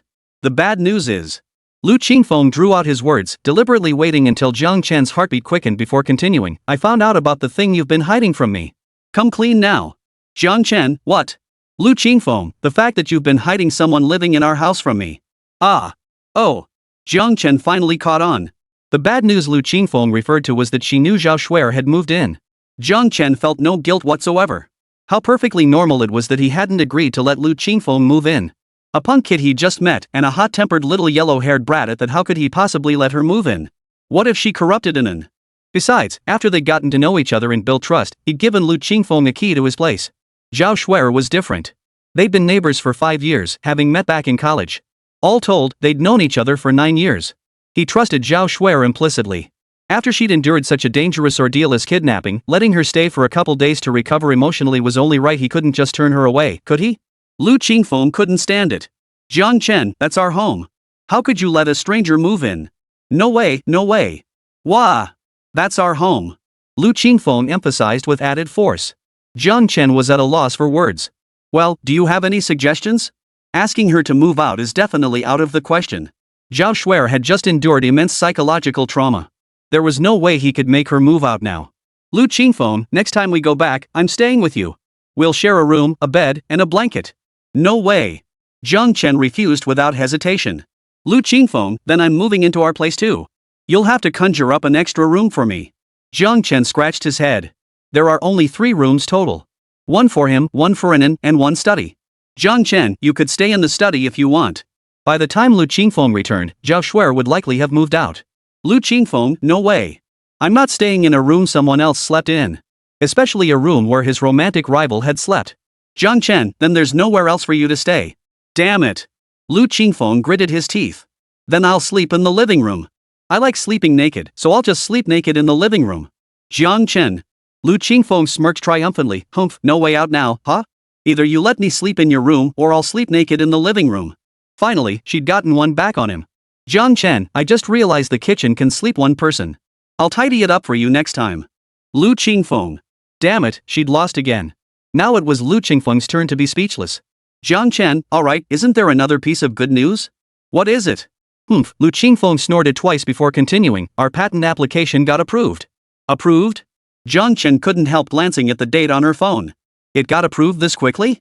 The Lu family's influence was even greater than he'd imagined. Lu Qingfeng nodded. Yeah, I didn't expect it to happen so fast either. I thought it would take nearly a month. But the moment I submitted the patent under your name, they approved it within days. Using your name worked better than using mine. Jiang Chen, do you have some hidden background or something? Lu Qingfeng's mind was already racing with speculation. Jiang Chen, it got approved just because it was under my name? Yep. Jiang Chen froze in place, speechless. The only person he could think of who might have helped him was one person. The last time his patent application had been processed so quickly, it was also because of this person. His mentor, academician Bai. It had to be his mentor helping him out again. Hey, Jiang Chen, what are you thinking about? Why aren't you saying anything? Shouldn't our next step be to collaborate with the company? I told you before, you absolutely cannot partner with the Lu family. Absolutely not. Jiang Chen, MHM. Right, the next step was partnering with the company, launching production, and delivering the new product to the market for validation. This would be the first step in launching his career. Who should he partner with? Or should he go it alone? Chapter 134, A Bitter Fate. The thought of going solo flashed through Jiang Chen's mind only briefly before he dismissed it. Truth be told, he had no capital to speak of beyond the lab Lu Qingfeng had given him. If he went solo now, he'd inevitably attract unwanted attention. Relying solely on Lu Qingfeng's resources to go solo was also unrealistic. He couldn't depend entirely on Lu Qingfeng. Setting aside the question of whether Lu Qingfeng could be relied upon forever in the long years ahead. But the Lu family behind her? Their influence was far too complex. As for seeking help from his mentor, Jiang Chen hadn't even considered it. Back then, he had defied his teacher's pleas to stay, insisting on abandoning everything to return to his family. Now, unless he achieved something worthwhile, he had no face to show himself before his teacher. It wasn't until he reached the entrance of the residential complex that Jiang Chen finally recalled a suitable candidate. His old friend Ji Huayan, who had once dragged him into entrepreneurship together. Anan, Daddy's home. Anan? Jiang Chen set down the grocery basket beside him and peered suspiciously into the house. Strange. Usually, Anan would come out to greet him when he returned. What was going on today? Glancing at Zhao Shuer, who was winking at him, Jiang Chen instantly understood. He deliberately opened the pastry packaging, letting the aroma waft out. Annan, Daddy bought sesame cakes and rose cakes today. If you don't come out soon, Daddy and Auntie Shue will eat them all. Coming. Daddy, here I am. Hearing about her favorite treats, Annan abandoned her game of hide and seek with Daddy and popped straight out from behind the cabinet by the door. Hee, Daddy, I was right beside you just now. Oh dear, Daddy's so sorry for not finding you sooner. I had to use treats to coax you out. Jiang Chen chuckled as he ruffled an An's hair. Go wash your hands first, then come eat. Zhao Shuer spread her hands innocently. I didn't tell your dad anything, you know. Annan swung her ponytail as she wiggled off to wash her hands. No worries, next time I'll hide somewhere else. Let me handle this. You go rest for a bit. Zhao Shuer picked up the vegetable basket and gestured for Jiang Chen to sit on the sofa. All right. Jiang Chen nodded, just about to walk over when a knock sounded at the door behind him. Jiang Chen reached out and opened the door. Zhang Yan and Yao Xiang stood outside, laden with bags and packages. Grandma Zhang, Dr. Yao, please come in. Jiang Chen ushered them inside. As soon as they entered, Zhang Yan and Yao Xiang bowed deeply to Jiang Chen. Jiang Chen, thank you so much. Jiang Chen hurriedly helped them up. Both were old enough to be his grandparents, he couldn't accept such a formal gesture. But judging by their expressions, Jiang Chen could guess what had happened. The appraisal results are in? Zhang Yan and Yao Xiang exchanged glances and nodded simultaneously. Yao Xiang spoke up, yes, there is a blood relationship, but he's not my biological son. I managed to get my brother's sample tested, it's his seed. Old Master Yao's face flushed crimson with rage as he spoke of this. How dare he keep me and Nian Nian apart for all these years. Grandma Zhang couldn't help but retort, and he made you pay to raise his child all these years. Nian Nian, it's all my fault, Old Master Yao clasped Grandma Zhang's hand. My negligence caused you such suffering. The more he thought about it, the more regretful he felt. It was as if something exploded in his mind, and a wave of dizziness washed over him. Grandma Zhang hurriedly supported him, patting his chest to help him breathe. Grandma Zhang said, I was also at fault. I should have trusted you more back then. No, Nian Nian, you're not to blame. Anyone would have believed it back then. You were willing to forgive me once and continue our life together, that was proof enough of your trust. Dr. Yao's head was spinning with rage, yet he still remembered to comfort his elderly wife. As Dr. Yao recounted the story, Jiang Chen pieced together the sequence of events. After Yao Xiang made a name for himself outside their hometown, he brought his younger siblings there. He found them jobs and arranged housing. But they weren't satisfied. Because Yao Xiang associated with important figures, his lifestyle from dining to lodging was far beyond theirs. They felt Yao Xiang was biased, yet because they needed him, they buried all their jealousy and discontent deep inside, maintaining appearances as good brothers and sisters. Yet jealousy and resentment were like weeds, a mere nudge from outsiders was enough to set their minds afire. Yao Doctor's siblings conspired together. First, they got Yao Doctor drunk and had his brother's lover lie with him in the same bed, deliberately letting Grandma Zhang witness it. They believed Grandma Zhang, who tolerated no wrongdoing, would surely divorce Dr. Yao. Then their lover could take his place, and with inside and outside forces working together, they could seize everything Dr. Yao owned. But to their shock, Grandma Zhang forgave Dr. Yao. Undeterred, the siblings hatched another scheme. Coincidentally, the mistress became pregnant. They then falsely claimed the child was Dr. Yao's. The moment the child was born, they delivered it to the Yao family's doorstep. Then, Dr. Yao's brother stepped forward, pleading with Dr. Yao to keep and raise the child. This time, they succeeded in driving a wedge between Dr. Yao and Grandma Zhang. But no matter what, Dr. Yao refused to keep the child and raise it. Even after the tragic loss of his own child, Yao Yu, when grief overwhelmed him, he remained adamant. Yet, being his own flesh and blood, Dr. Yao had generously provided his younger brother with ample funds over the years to raise the child. As the child grew older, though Dr. Yao never formally acknowledged him, he tacitly approved whenever those he had saved offered the boy favors. All the anguish Dr. Yao endured over the years, the loss of his wife and children, was entirely due to his younger siblings' greed. I truly cannot fathom it. All these years, I've been nothing short of devoted to them, pouring out my heart and soul. They're my own flesh and blood, why treat me this way? It's a joke, a colossal joke. Tears streamed down Dr. Yao's aged face. He didn't want to lose his composure in front of others, but he simply couldn't hold back. It was bitter, so bitter. He had a good family. It should have been filled with marital harmony and a house full of children and grandchildren.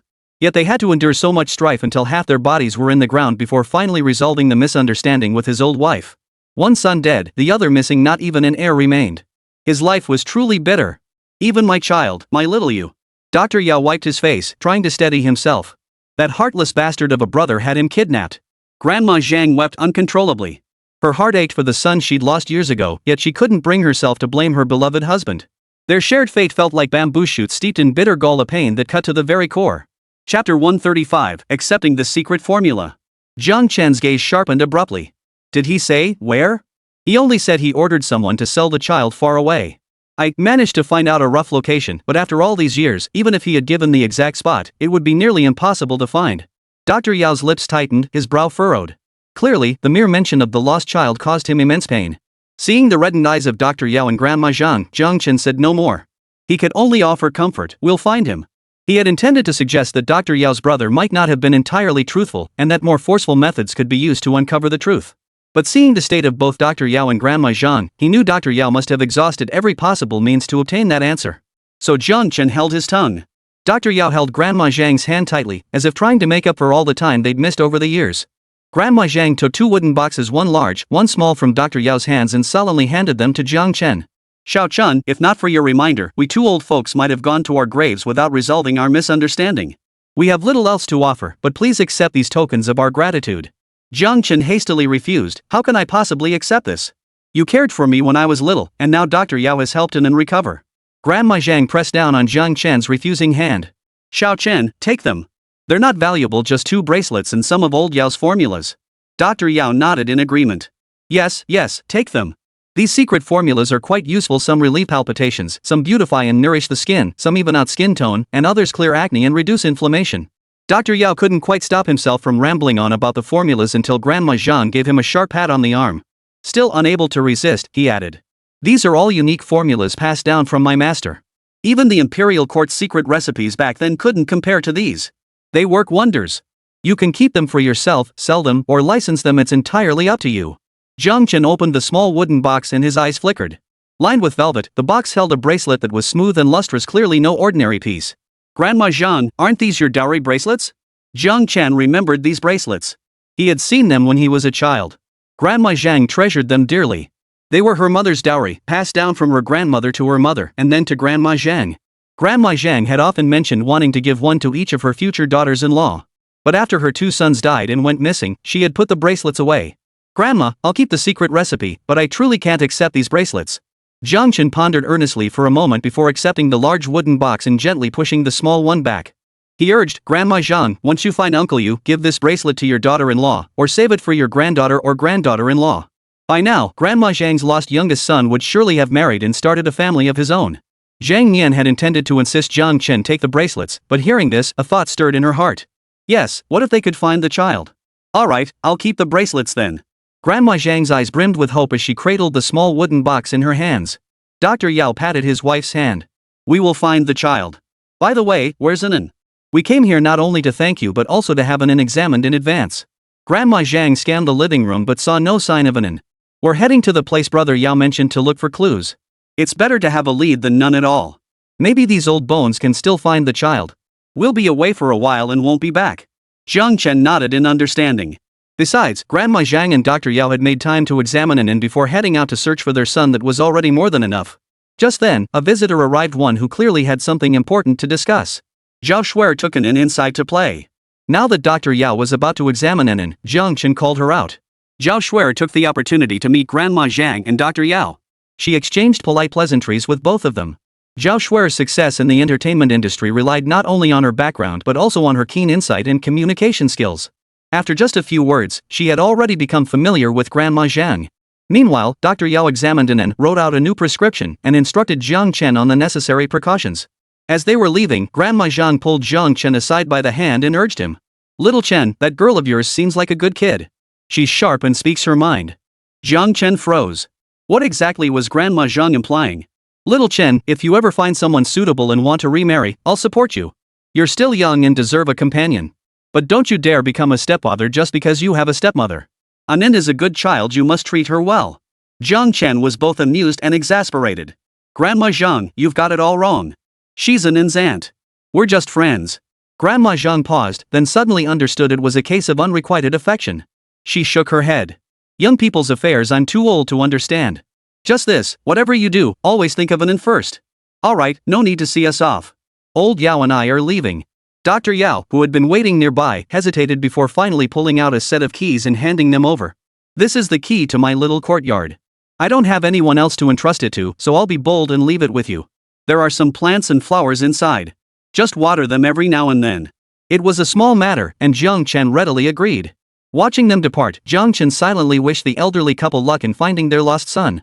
and then scampered over in tiny steps and wrapped her arms around Jiang Chen's leg. Daddy, is the wife going on a long trip? To a place far, far away? Jiang Chen nodded. Yes, so we won't see Grandma for a while. When she comes back next time, Daddy will take in to spend lots of time with her, okay? Okay. Anan nodded emphatically. Daddy, can Anan grow flowers at home like Grandpa did? Anan suddenly recalled the flowers he'd seen in Dr. Yao's garden earlier. She still didn't quite understand what the mistress had meant that day. But it didn't matter. She could learn to grow flowers. One day, she would understand. Dad had said that if there were things she didn't understand, she could put them aside for now. She'd understand them naturally when she grew up.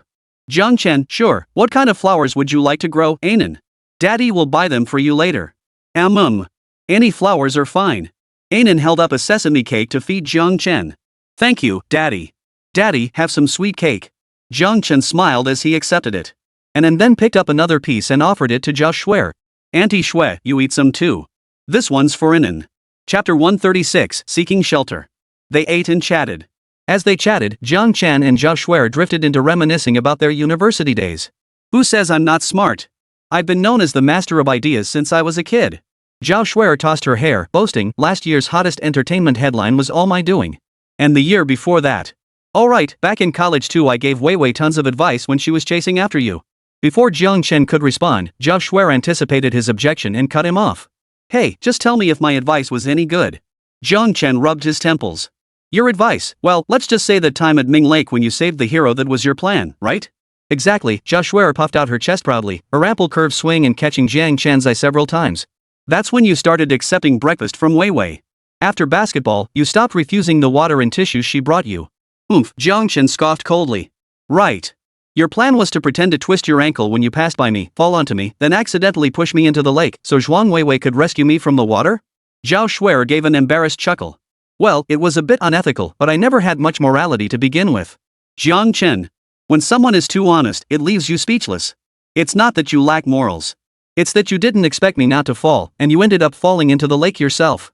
In the end, I was the one who pulled you out. Zhao Shuer. Her guilty eyes darted around nervously as she scrambled to change the subject. It was during this incident that she slowly began to care about Jiang Chen. Yet from that moment onward, Jiang Chen gradually accepted Zhuang Weiwei. She could only bury all her feelings deep within, pretending nothing had happened. That evening, when Jiang Chen finally had some alone time, he sent a text to the number etched in his memory. Phew. Jiang Chen exhaled deeply, flipping his phone face down on the bed. He didn't dare look at the reply. For the past 5 years, Jiang Chen had rarely dared to revisit the actions he had taken back then. Just as the company was getting on track, his best friend was eager to build something big with him only for him to announce he was leaving the company and taking the patents with him. Time ticked by, but the phone remained silent, no text notification chime. Instead, a knock sounded at the front door. Jiang Chen stepped out of the bedroom and locked eyes with Zhao Shuer, who had also come to investigate the sound. He opened the door. Standing outside was Zhuang Weiwei, lugging 2 large suitcases. Jiang Chen frowned deeply. What are you doing here? Zhuang Weiwei pressed herself against Jiang Chen's side, looking aggrieved, trying to rub her ample curves against his arm. Let's talk this out properly. Stand up straight. Jiang Chen scolded, taking a step back. Zhuang Weiwei pursed her lips, batting her big eyes at him with a seductive gaze, her voice soft and sweet. Husband, could you take me in for a while? What? Jiang Chen's eyes turned cold, a flicker of impatience crossing his brow. Ms. Zhuang is a wealthy woman. It's not my place to take someone in when I haven't worked in 5 years. What are you up to now? Just say it. Zhuang Weiwei looked pale and haggard. I have no ulterior motives. I truly have nowhere else to go. I'm too scared to stay alone in the villa, and I don't want to return to the Zhuang family. Jiang Chen frowned deeply, saying nothing. Zhao Shuer tried to intervene. Weiwei, why don't you stay with me? My place is empty right now. You'd be familiar with the housekeeper there, and you wouldn't have to live alone and be scared. She didn't have the right to refuse Zhuang Weiwei's request to stay, so she resorted to redirecting the issue, hoping to get her to stay somewhere else. Zhuang Weiwei stared at Zhao Shuer in disbelief. Bestie, don't screw me over. Zhao Shuer shifted her gaze guiltily, but quickly regained her composure and continued her persuasion with renewed vigor. Zhuang Weiwei insisted on moving in, saying she had nowhere else to go and would end up homeless, sleeping under bridges. Husband, I beg you. Just give me a place to stay. I know I've done so many wrong things. It's normal that you can't forgive me. I'm not asking for your forgiveness, nor am I asking us to remarry. I just want you to see my determination to change. Just take me in for a little while, okay? You took in Shuer, why can't you take me in too? Zhao Shuer's hands, clenched behind her back, dug her fingernails deep into her palms. Well, no wonder she'd been able to manipulate Zhuang Weiwei so easily back then. So Zhuang Weiwei had planned to get in first, then bring her in later. But she'd only been staying here a few days when Zhuang Weiwei moved in too. How was she supposed to get the first chance now? The slightest hint of her intentions would surely be detected by Zhuang Weiwei. Jiang Chen was torn. He didn't want any entanglement with Zhuang Weiwei beyond being Annan's parents. He knew full well that her moving in was definitely not just about having nowhere else to go. But Zhuang Weiwei was, after all, Annan's mother and his ex-wife, with whom he'd shared 7 years of love and 5 years of marriage. He couldn't ignore her homelessness and leave her to sleep on the streets. Gritting his teeth, Jiang Chen tried to refuse once more. There's no extra room in the house. It's fine. Annan and I can share a room. Zhuang Weiwei immediately seized the opportunity. Jiang Chen. Annan is already asleep. Zhuang Weiwei, I'll be very quiet. I won't waken in at all. Jiang Chen, by the way, Annan likes to sleep with Kong Kong. Zhuang Weiwei gritted her teeth. It's fine. I love cats. I've wanted to try sleeping with a kitten for ages. Jiang Chen, you can only stay for a few days. As soon as you find a place, you move out immediately. After saying that, Jiang Chen couldn't bear to stay any longer. He turned and headed back to his own room. Zhuang Weiwei and Zhao Shuer were left in the living room, staring at each other in silence. My husband agreed to let me stay? Zhuang Weiwei exclaimed in delight. Zhao Shuer offered a forced smile. Yes, he said you could stay for a few days. Zhuang Weiwei puffed out her cheeks indignantly. Shuer, why didn't you help me just now? You even undermined me. Is that what a good friend does? Shoo. Zhao Shuer whispered. Weiwei, I only said that to help you. Did you forget why I moved in? I moved in to test the waters for you. Before I could even gauge the depth of the water, you decided to move in too. Now the water's so muddy you can't see a thing. Zhuang Weiwei looked skeptical. Zhao Shuer steeled herself. You don't trust me? Then let's end our friendship today. I believe you. I trust you, Shuer. Quick, tell me everything you've observed these past 2 days and any precautions I need to take. Tell me everything. Zhuang Weiwei hurriedly stopped her friend from leaving. Chapter 137. And now, everything has changed. The next morning, Jiang Chen was roused by the clatter of pots and pans coming from the kitchen.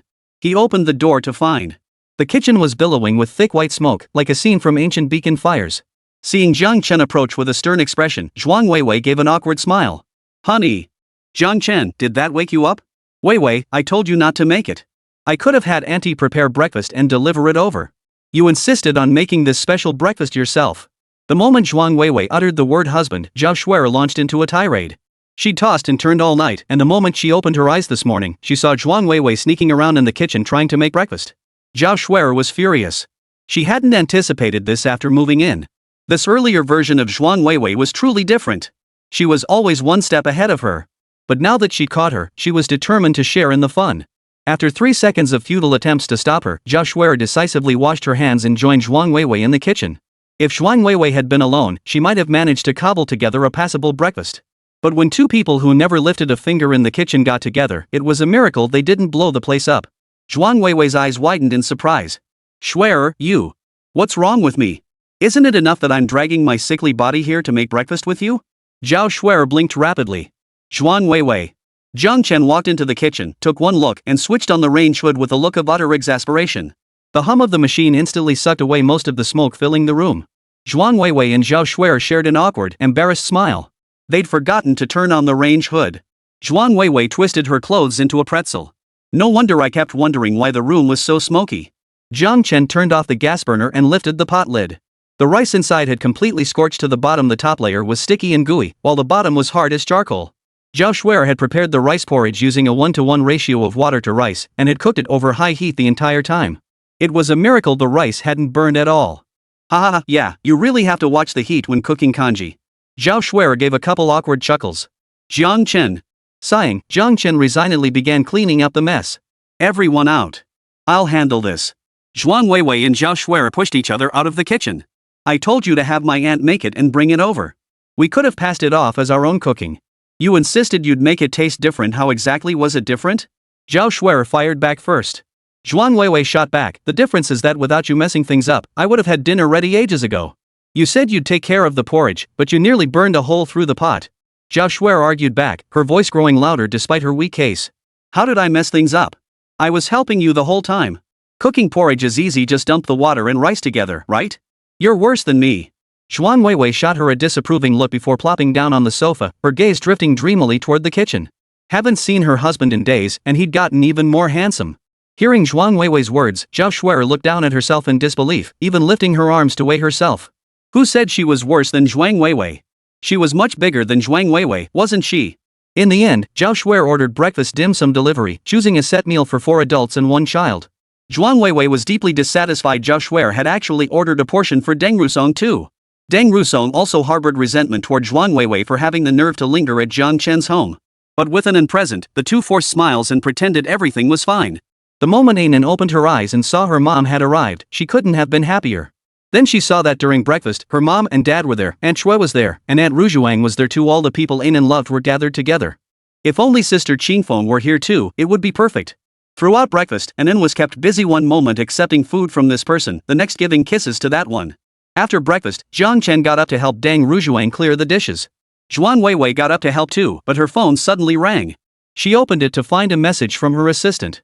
Her staff had spotted Ji Huaiyan, the chairman of Chun & Company, arriving in Xiangjiang City on the earliest flight. What's more, he was heading straight for the building where Rose Company was located and was currently still at the cafe downstairs. Zhuang Weiwei's heart skipped a beat. Ji Huaiyan, after her husband withdrew from the company they co-founded years ago, he had gone alone to develop his career in the provincial capital. Now he had firmly established himself there. Why was he visiting her company today? Had he heard about Rose's current predicament and intended to take advantage of the situation to make an acquisition? Or was he investing in her out of respect for her husband? A whirlwind of emotions churned within Zhuang Weiwei, every possible thought racing through her mind. While Zhuang Weiwei was lost in her thoughts, Jiang Chen and Deng Rusong had already tidied up the room. Jiang Chen washed his hands, changed clothes, gave his hair a quick fix in the mirror, and headed out. Zhuang Weiwei snapped back to reality and rushed downstairs. Honey, where are you going? Let me walk you out. To Zhuang Weiwei, her husband was now her absolute priority. Whatever Ji Huaiyan intended to do downstairs at Rose Mansion didn't matter. All she wanted was to win her husband back. Even if it only meant gaining a sliver more of his affection, it would be worth it. Jiang Chen declined without hesitation, his gaze toward Zhuang Weiwei thick with wariness. Zhuang Weiwei naturally sensed it, especially since Jiang Chen made no effort to hide it. He was genuinely afraid of her stubbornness and tendency to stir trouble. Husband. I wouldn't hurt you. Zhuang Weiwei felt ashamed of herself. What had she done to hurt him so deeply that he now guarded against her like she was a thief? It was all her fault. I don't need you to drive me. If you want to stay, stay. If you don't, leave. I can drive myself. I know the way. With that, Jiang Chen turned and got into his car, driving away. As she drifted back to the 3rd floor like a lost soul, Zhuang Weiwei suddenly had a flashback to a scene from 3 months ago. Back then, Anan's health had improved, and Jiang Chen was overjoyed. He suggested taking Anan to drop her off at work and staying to keep her company. And this was what she had told Jiang Chen. You don't need to drive me. Just stay home and take care of things here. I can handle everything at the office myself. And the look on Jiang Chen's face then was both proud and disappointed. Proud that his wife had achieved success in her career, yet disappointed that he could only wait at home for her. Now, everything had flipped. The one left behind was now her. It's okay, Zhuang Weiwei told herself. This situation was entirely her fault. She was atoning, making amends for her mistakes. Deng Rusong stood at the top of the stairs, arms crossed, looking down at Zhuang Weiwei with a faint smile. Sure enough, some blows only her brother could deliver to make this woman feel the pain and recognize her mistakes. Chapter 138, 5 years ago, we would have ruled the world together. As she stood there, Zhuang Weiwei approached her. What are you doing at my doorstep? Deng Rusong snapped back to attention, rolling up her sleeves with a sneer. Your house. Is this really your house? Yes, wherever my husband is my home. You'd be better off staying at your own place from now on. Oomph. Try calling it home and see if it agrees with you. My home has a property deed, do you have one? You're twisting the facts. Go ahead, call it your home and see if it answers you. Deng Rusong's home, respond if you hear me. Present. Master, what are your orders? A mechanical electronic voice echoed from Deng Rusong's house. Deng Rusong raised an eyebrow. It answered me. Zhuang Weiwei's eyes widened in disbelief. How is that possible? She turned her head, looking around helplessly, trying to pinpoint where the sound was coming from. Deng Rusong retrieved a small, spherical robot from inside the house. It looked somewhat clumsy, clearly an unfinished prototype. She declared proudly, this is something Brother Chen made. It can handle simple conversations. Zhuang Weiwei stared at the little robot, silent for a moment before exclaiming. You used my husband's talent to fix this crappy speaker? Deng Rusong shot back with a sarcastic tone. Oh, so you knew Brother Chen was gifted, yet you kept him cooped up at home for 10 years? Did you do that on purpose? I didn't. Zhuang Weiwei hissed like a cat with its tail stepped on. Stop spreading lies. Keep slandering me and I'll sue you. Go ahead. If you can even find a lawyer in Xinjiang City, I'll admit defeat. You. Alright, I'm going back to my own home. My ex-wife should also return to hers sooner rather than later. Deng Rusong emphasized certain words deliberately. She then closed her own door with deliberate grace, leaving Zhuang Weiwei stomping her feet in fury. Jiang Chen drove to the location Ji Huaiyan had sent him. As soon as he stepped out of the car, sure enough, the familiar storefront, the familiar decor, the familiar stance. The tall, gracefully poised young CEO had every strand of hair meticulously styled with hair gel. He wore gold-rimmed glasses and a full Italian bespoke suit, with large gemstones adorning the cuffs of his sleeves. A team of black-clad bodyguards carrying black briefcases followed behind him. His aura was so overwhelming that other patrons in the cafe dared not linger, grabbing their coffee and fleeing. Jiang Chen took a deep breath, closed the car door, and steeled himself to walk into the cafe. Long time no see.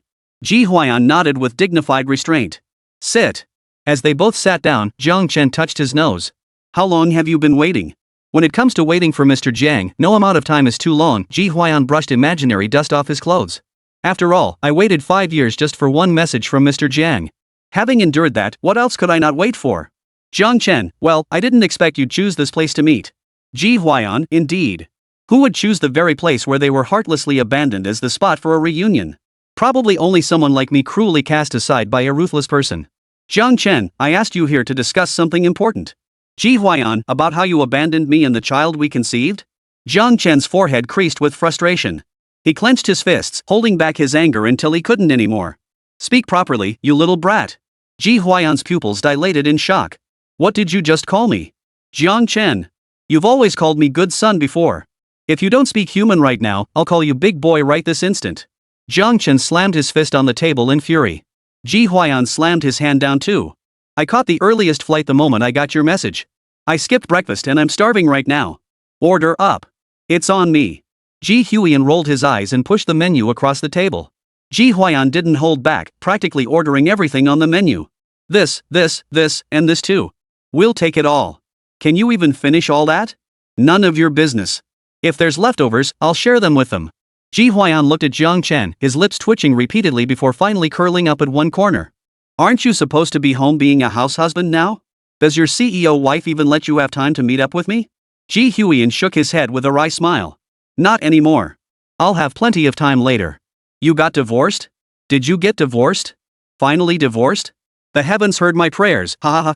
Ji Huaiyan's eyes lit up as he sprang from his chair and hopped over to sit beside Jiang Chen. He slung an arm around Jiang Chen's shoulder and motioned for a bodyguard to retrieve documents from his briefcase. Then come work for my company.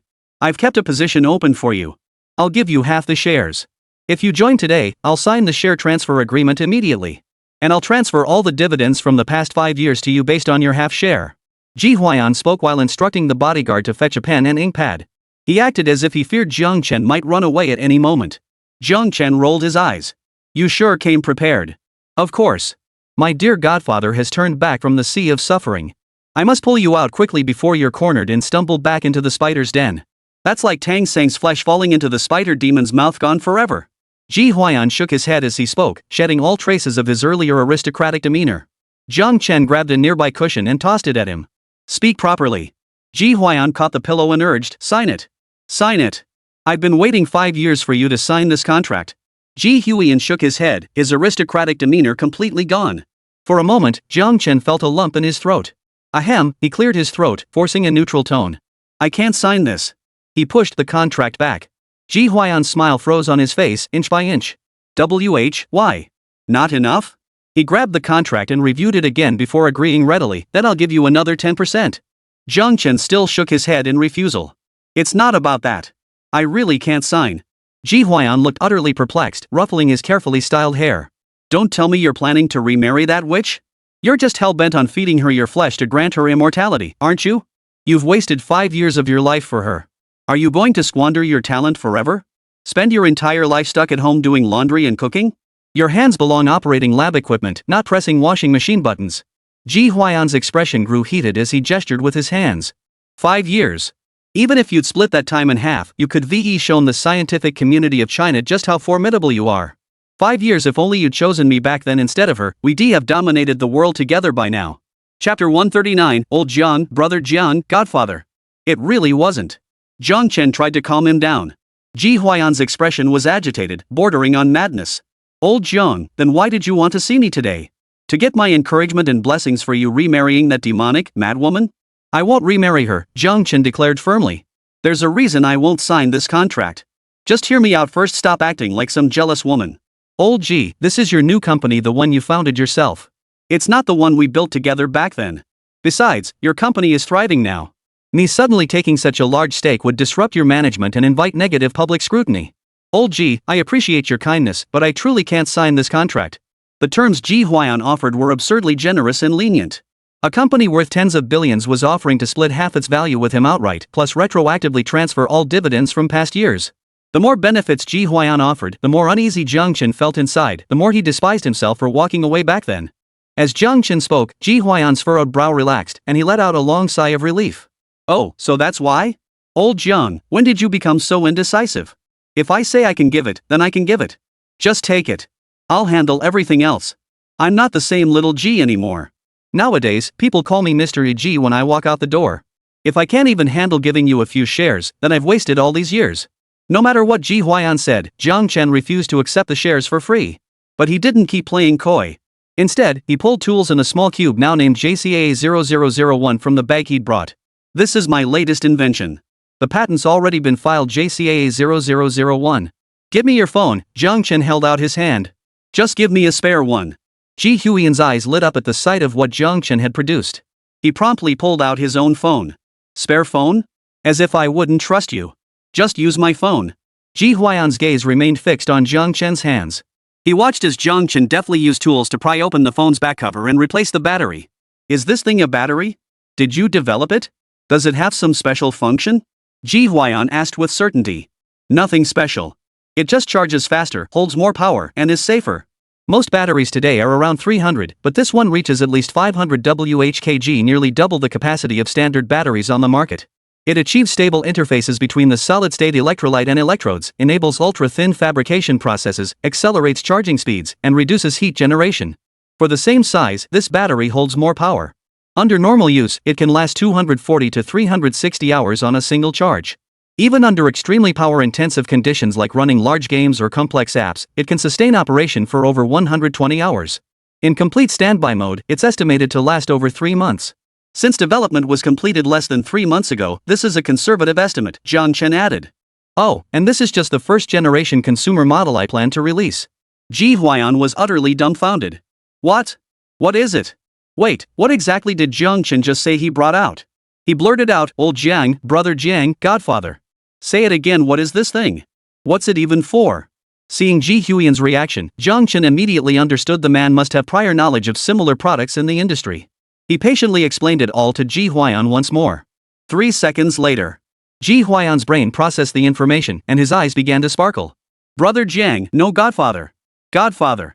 How did you know I'm planning to break into the mobile phone industry? With this patent, I can take over the market. If he could secure the licensing rights to produce this patent, his Chun & Company would take off immediately. Ji Huayan eagerly massaged Jiang Chen's shoulders and back. Godfather, do you know anything about chips? I could probably build a lithography machine with my bare hands, Jiang Chen replied, his mood relaxed as he cracked a dry joke. Ji Huayan took it at face value. Really, bro? Then these past 5 years weren't wasted. With this skill, you could walk all over the country. Ji Huayan looked dumbfounded. Can't you tell I was joking? I couldn't even get my hands on the restricted materials that foreign countries are using to strangle us. How could I just roll one out of my hands? Ji Huayan's eyes sparkled with hope. Just because others can't doesn't mean you can't, Godfather. You could develop some substitute materials. Jiang Chen, cough. Let's focus on the JCAA0001 collaboration for now. Ah, sure. Father, you speak, son listens. Ji Huayan flashed 8 pearly white teeth in a grin. Jiang Chen tossed another pillow at him and raised an eyebrow. Want exclusive licensing rights? Yes.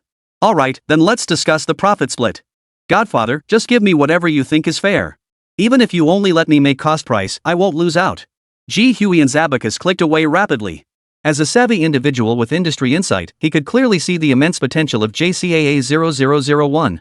Breaking into the market with this product and securing his foothold in the mobile phone industry was paramount. Only by staying could he survive, and only by surviving could he grow and thrive. Money? Ji Huayan truly didn't care about it. But Jiang Chen disagreed with this arrangement. 5 years ago, he had wronged this friend. Choosing to partner with Ji Hwayan today wasn't just because he was the most suitable candidate, it was also a way to make amends. Here's my proposal: we both invest to establish a new company. You provide the capital and management, I contribute the patents. We split the shares and profits 50-50. No sooner had Jiang Chen finished speaking than Ji Hwayan vehemently objected. No way. It's a 90-10 split, I'll take just 1%. Old Jiang, no matter who buys this technology or how high the price, people will be fighting to get it. I'm genuinely happy you thought of me first, but a 50-50 split is absolutely out of the question. I'd be taking too much. We're brothers, but we still need to keep the accounts clear. If I take advantage of our friendship to grab more than my share, how can we ever get along properly in the future? Old Jiang, you know this technology's worth, it could easily be worth tens of billions. I'm just throwing in some manpower and a pittance, and you want half? That'd be shameless. Jiang Chen sighed. Then let's make it 60-40. Consider the extra as compensation for me leaving the company 5 years ago. Ji Hwayan still objected. That's too much. Make it 80-20, you take 80, I take 20. A2 split? That sounds kinda weird, like you're my dad, I'm your son. Ji Hwayan's expression froze as the implications dawned on him. But he quickly consoled himself, as long as he could latch onto Jiang Chen's coattails, he'd gladly call him godfather for life. After all, he'd done it plenty during his 4 years at university. Chapter 140, I'll consider never letting you see Anan again. Seriously, Ji Hwayan declared bluntly, what's there to make up for? I built the company up on my own afterward. It's different. Jiang Chen fixed his gaze on Ji Hwayan until the young man looked away. What I did back then was no different from stabbing you in the back. Best friends had founded a company together, chasing their dreams. Just as it was taking off, I walked out midway and handed over the patent the company depended on to Zhuang Weiwei. The company Ji Hwayan later founded was in a completely different field from the original one. How much hardship and suffering Ji Hwayan endured during that time. Yet today, upon meeting again, he showed not a shred of resentment toward him. The more Jiang Chen thought about it, the more he regretted his choice 5 years ago. I kept track of your news afterward. You went to the provincial capital alone. It took tremendous effort to achieve what you have now. Let's split it 60-40. Consider it my way of making myself feel better. Once we settle this, we can discuss the rest. No. Ji Hwayan still felt he was getting the better end of the deal. Then I'll find someone else to negotiate with. After some back and forth, they settled on a 60-40 split for the initial phase. Once profits covered Ji Hwayan's investment, they would transition to a 70-30 model. During this period, Ji Hwayan would provide the company's production facilities, equipment, and personnel. Jiang Chen, meanwhile, would supply the exclusive patented technology. Hey, old Jiang, don't look like you're getting the short end of the stick. I'm not losing out at all. This partnership is a huge win for me. I've always wanted to break into the mobile phone industry, but without a standout competitive edge, people would naturally choose trusted established brands over my new one. Now it's different. Your technology gives me the ability to compete with them. Current phone batteries meet basic needs, but who wouldn't want a single charge to last a week or longer? How often do we get stuck because our phones die? Plus, your tech charges faster and safer than anything else out there. It's groundbreaking. No one can compete with you in the market.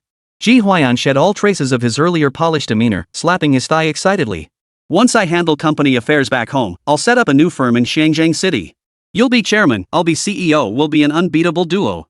Oh, and you can pick the company name. You've got plenty of time to think about it now. With this major hurdle cleared, Jiang Chen felt an immense sense of relief. His cheerful mood lasted until he returned home, where it abruptly ended. What are you two up to now? A large box sat in the middle of the living room, filled with all sorts of toys. On the sofa, Anan and Zhuang Weiwei sat on opposite sides, while Zhao Shuer sat in the middle looking utterly exasperated. Spotting Jiang Chen, Anan immediately ran over and hugged his leg. Daddy, I missed you. Anan clearly looked upset, her voice trembling. But she stubbornly held back her tears in front of him. Jiang Chen lifted Anan into his arms and asked gently, what's wrong, Anan? Tell Daddy what happened at home, okay? Anan pouted, clenching her little fists tightly without speaking. She couldn't say it. Daddy was already so angry with Mommy. She couldn't make him angrier. Then how about Daddy takes Anan to wash your face? Zhuang Weiwei stood up, about to walk over and say something, but Zhao Shuer grabbed her arm and shook her head, signaling her to stay silent. Jiang Chen observed everything, forming his own thoughts. After washing Anan's face, Jiang Chen carried her into the bedroom. Did Qingfeng buy those toys for you? Yeah, Sister Qingfeng said she thought I'd like them, so she bought them for me. She had them delivered overnight. Mentioning Lu Qingfeng instantly brightened Anan's mood. How about Daddy plays with you? Yes, Anan's eyes lit up.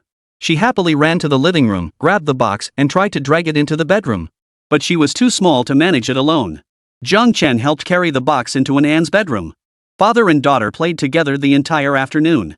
Jiang Chen motioned for Zhao Shuai to accompany An into the bath while he gave Zhuang Weiwei a knowing look, signaling her to follow him into the bedroom. Honey. Zhuang Weiwei's eyes lit up as she quickly followed Jiang Chen into the room, closing the door behind them. As soon as Jiang Chen turned around, he saw Zhuang Weiwei already reclining on the bed, striking a seductive pose. She was dressed lightly, and from Jiang Chen's angle. Jiang Chen whipped his head around. Why aren't you wearing any clothes? Zhuang Weiwei shifted her position, causing Jiang Chen to turn his head even further away. Husband, I just thought this would make it easier for you, husband. Look at me, Zhuang Weiwei cooed in a sweet, playful voice. You wanted me to walk around like this at home before, but now you won't even glance at me. Jiang Chen was utterly speechless. We're divorced now. This behavior constitutes sexual harassment. Either get dressed before coming over, or stand up straight and talk to me now, he snapped. Zhuang Weiwei stood up, looking slightly displeased. Honey, what's wrong with my body? Can't you just touch it? It misses you so much. Don't you want it at all? Jiang Chen ignored her question and asked instead, did you tell Anan not to play with those toys today? Why not? Who knows what the person giving the toys is thinking? If Anan wants to play with toys, I can buy her a whole roomful. Zhuang Weiwei felt a pang of bitterness. She had already lost her husband, and now someone was trying to take her daughter too. Seeing Zhuang Weiwei show no remorse and instead justify herself, Jiang Chen's anger flared. You can't control me, so now you want to control our daughter? I didn't. Zhuang Weiwei hurriedly explained. Jiang Chen, she can be friends with whoever she wants, hang out with whoever she chooses. You have no right to interfere. Answer me this, have you apologized to her? No, Jiang Chen sneered. I have no idea where you get the nerve to interfere with her friendships. Zhuang Weiwei's face drained of color. Jiang Chen's words poured cold water over her, instantly dousing all her anger. After a long moment, Zhuang Weiwei stiffly managed, I'll apologize to Anan today. I'm her mother. I worry she'll be hurt by bad people. I want to protect her. Jiang Chen shook his head, his gaze cold as ice. Zhuang Weiwei, when will you understand that Anan and I are independent individuals? We have our own minds, we don't live according to your whims. If you can't grasp this, I won't continue any relationship with you out of consideration for Anan. In fact, I'll consider not letting you see her anymore. Think carefully about this. Chapter 141, Planning a Surprise for Jiang Chen. Zhuang Weiwei sat alone, lost in thought for a long time. Only after everyone else had finished washing up did she drag her numb feet into the bathroom.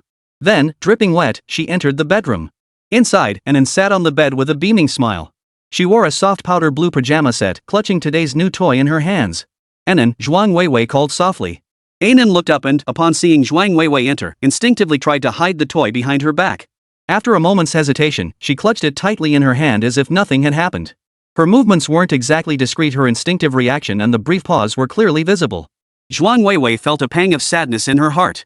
Fiddling with her toy, Anan looked up at Zhuang Weiwei and asked, Mom, what's wrong? Zhuang Weiwei smiled faintly and shook her head gently. Nothing's wrong. I just wanted to call you. Oh, okay. Anan lowered her head, her delicate eyebrows slightly furrowed. Zhuang Weiwei walked over and held out her hand. Anan, give your toy to Mommy. Mommy wants to play with you, okay? Would you like to share the toy your good friend gave you with Mommy? And Anne's eyes lit up as she nodded. Of course, Mom. Let's play together. She hurriedly handed the toy in her hands to Zhuang Weiwei. Zhuang Weiwei suppressed her inner discomfort and played gently with Anan for a while. Seeing her daughter's innocent, carefree smile, Zhuang Weiwei's heart softened. Anan, I'm sorry. Ha? What did you just say, Mom? Once the words left her mouth, the rest came much easier. Anan, Mommy said she's sorry. It was all Mommy's fault before. Mommy didn't believe you. Mommy was wrong. Our Anan is the sweetest, best child in the whole world. Mommy shouldn't have misunderstood you or doubted you just because of what someone else said. Mommy promises this will never happen again. Mommy loves you, Anan. Will you forgive me, Anan? Anan nodded eagerly. Yes, I forgive Mom. She let go of her toy and threw herself into Zhuang Weiwei's arms, feeling the warmth of her mother's embrace. Mommy, I'm not a bad child, right? Yes. Anan is the very best child. Your mom's most beloved treasure. Mommy, don't look at me, my eyes are broken. They've turned into faucets. Okay, Mommy won't look. Do you want to see Mommy? Mommy's eyes have turned into faucets too. Anan loves Mommy the most. Mommy loves Anan the most too. Mother and daughter cried together, then washed their faces clean and snuggled close, whispering secrets. Mostly Anan was talking, while Zhuang Weiwei listened. Just as Zhuang Weiwei was about to say something to Anan, a ringtone sounded from the nightstand. Anan hopped up like a little rabbit and pulled the phone from the nightstand. She glanced at the caller ID, her expression hesitant. Mom. Anan took a deep breath. Mom, it's my friend calling me. Answer it, Anan. She's your friend. You can decide for yourself. I'm so happy you have new friends. Zhuang Weiwei felt a pang of sadness, but she still smiled at Anan. She even stepped aside to give Anan space to chat with her friend. Anan, come out and call me when you're done talking. I'll be waiting for you. Okay. Hey, why are you standing here? Aren't you going to bed? Zhao Shuer looked suspiciously at Zhuang Weiwei, who had sat down beside her bed. You. Shuer, I've been wondering if I went too far before. I was so wrong. A family of 3 is such a blessing. Every time I come home, my heart feels warm and at peace. For this family, I'm willing to fight in the business world. Whenever I face a challenge, thinking about home gives me strength again. The study bed was small just right for Zhao Shuer alone. Now that Zhuang Weiwei had squeezed in beside her, their bodies pressed directly against each other. They could clearly sense each other's breath and heartbeat. Zhuang Weiwei's voice trembled with regret and remorse. Now our family is shattered. Jiang Chen blames me. Anan doesn't blame me, but I've let her down. I've let Jiang Chen down, I've let Anan down, I've let our family down. You? It's too late to dwell on that now. Zhao Shuer felt a pang of sorrow, unable to fully sort through her own emotions. Noticing Zhao Shuer's distress, Zhuang Weiwei mistakenly thought she was upset for her sake and hurriedly said, "It's not too late, Shuer. I've truly come to terms with it now. It won't be too late. I will change." Everyone knew how deeply she loved Jiang Chen. She felt that since meeting him, she had finally begun to truly live not as the Zhuang family's eldest daughter in others' eyes, but simply as Zhuang Weiwei in Jiang Chen's eyes. Weiwei, you. Actually, you two could part ways amicably. Meet up, exchange a few words like good friends, Zhao Shuer advised. Zhuang Weiwei turned to comfort her instead. Don't worry about me, Shuer. And don't feel bad for me either. This time, I've truly come to my senses. Just wait and see how I handle things. Zhao Shuer hesitated, then nodded with a complex expression. Meanwhile, Anan confirmed her mom wasn't upset about her talking to Lu Qingfeng on the phone. She was actually quite happy Lu Qingfeng was the first friend she'd ever met who she could play with so well. Earlier today, when her mom wouldn't let her accept the toy Lu Qingfeng had sent, Anan felt terribly sad, though she couldn't quite pinpoint why. But now she didn't need to dwell on it, because her mom wasn't angry anymore. Mom even apologized to her today, saying she was the best child. So when Lu Qingfeng's call connected, the joy on An's face was unmistakable. Lu Qingfeng noticed it immediately and felt relieved. So, how about it? Did I pick out some good toys? Are they all things you like? Thank you, Sister Qingfeng. You're welcome. Just keep an eye on who's getting close to your dad. Qingfeng, here we go again. Alright, I won't say another word. Just have fun with your toys. I'll send you more later. The two of them chattered away for quite a while longer. They bickered and made up repeatedly. Finally, as she hung up, Lu Qingfeng couldn't resist asking, Anan, what did Aunt Shui do today? Did she show any interest in becoming your stepmom? Are there any other little temptresses around your dad? Anan, you gotta help me out here so your Qingfeng sister can smoothly transition into your stepmom. Anan scratched her cheek, batting her big eyes, and decided to play dumb, saying nothing. She'd already let slip about Aunt Shui last time she couldn't risk revealing her mother this time. Lu Qingfeng didn't really expect Anan to say anything. She was mainly trying to ease her own anxiety. Being so far away, unable to see Jiang Chen, who knew if there would still be a place for her by his side when she returned? Damn it, if she'd known, she never would have fallen for Jiang Chen's trick and come back to the capital. Lu Qingfeng's eyes darted around. Her uncle had recently been transferred to Xiangzheng City. She could use the excuse of visiting him to dash back to Xiangzheng City. Lu Qingfeng had already begun planning how she would surprise Jiang Chen when she returned. Chapter 142, Seeking Jiang Chen's Help. Stop spacing out. Look at your case files and figure out how to crack this. Gaola slammed the file folder onto the office desk. The entire room remained silent, every head bowed, staring at their shoes or the floor. Not a single person looked up. Cao undid the top 2 buttons of his collar. Look at me. What, am I on the floor or something? Look at this case. Cao pulled the cap off his marker pen and began writing key details on the whiteboard in the center of the room as he spoke. Huan Yanchuan knows how it started. She was there. A group of kids were kicking a ball, which knocked a flower pot off the rooftop. It killed a passerby instantly. A severed hand was found inside the pot. Our field investigation revealed this as a heinous dismemberment case. But the crucial detail is this: the victim found in the flower pot had their face completely skinned off, the entire face, from left to right, top to bottom, peeled away entirely. Additionally, the body was covered in knife wounds, particularly the skull, which was nearly shattered by blunt force trauma. The forensic pathologist's report confirms all knife wounds were inflicted post-mortem. The cause of death was strangulation. This case is exceptionally heinous. The newly appointed leadership demands we solve it within 24 hours. Right now, Gaola glanced at his wristwatch. We have 22 hours left. Get your brains working. Figure out how to crack this case. The room erupted in heated discussion, but an hour later, everyone's mouths were dry and they still hadn't pinpointed a clear investigative direction. None of this works. Following your suggestions would take at least 3 days just to trace the leads, and we only have 21 hours left. Gao Lu paced frantically, making Huan Yenshuang and the others dizzy. Don't blame me for not warning you if this case isn't solved within 24 hours, starting with me and ending with every last one of you, we'll all be disciplined. We might even have to strip down to our underwear. Huan Yenshuang, Captain Gao, sitting here isn't getting us anywhere. Why not let everyone spread out and comb through the files? Maybe we'll find a clue. Action is better than inaction. Gao Lu waved his hand, and the room emptied as everyone scattered. What exactly are you trying to do? Gao Lu lit a cigarette, blowing smoke rings. You're not usually the type to say something like that. Huan Yenshuang's expression remained unchanged as he lowered his voice and prompted, Jiang Chen. Gao Lu raised an eyebrow, understanding Huan Yenshuang's implication. They could discreetly bring in outside help. Last time, the market case had been solved on the spot because of Jiang Chen and his team. Gao Lu frowned. Will it work? This time it's about our livelihoods. Huan Yenshuang was confident. Jiang Chen will definitely pull it off. A man who could use external means to deal with his enemies without bearing legal responsibility himself, his mind was absolutely terrifying. Moreover, Zhuang Weiwei couldn't shake the feeling that Jiang Chen had chosen that location for a reason. He must have noticed something amiss with the flower pot long before. But how did Jiang Chen figure it out? We're leaving now. With his livelihood at stake, Gao Lu didn't care how late it was. He grabbed the case files and set off. When the door knocked, Zhuang Weiwei hadn't fallen asleep yet. She opened the door and locked eyes with Huan Yenshuang. Zhuang Weiwei's pupils contracted. Another stunning beauty, no less gorgeous than herself, showing up late at night to find Jiang Chen. Her voice was guarded. Who are you looking for? Is it my husband? Before Huan Yenshuang could answer, Gao Lu appeared at the top of the stairs, panting heavily. Does Mr. Jiang Chen live here? Zhuang Weiwei nodded. Yes. Only then did she notice they were all dressed in security uniforms. What's this about? My husband is law-abiding and has never broken any rules. Why are you looking for him? Zhuang Weiwei grew flustered, quickly messaging her lawyer as she spoke. Jiang Chen emerged from the house. You're here. I just saw your message. Please come in. Seeing Jiang Chen completely unfazed, Zhuang Weiwei relaxed. She had told herself she'd covered her tracks perfectly with the Lu Zhiping incident. There was no way the security agency could trace it back to her husband. With that thought, her expression softened considerably. She even went to the kitchen to pour 3 glasses of water and brought them over. You two talk. Honey, I'll wait for you in the bedroom. Gao Lu and Huan Yenshuang politely accepted the glasses before eagerly explaining their purpose to Jiang Chen and handing him a stack of case files. You haven't caught anyone?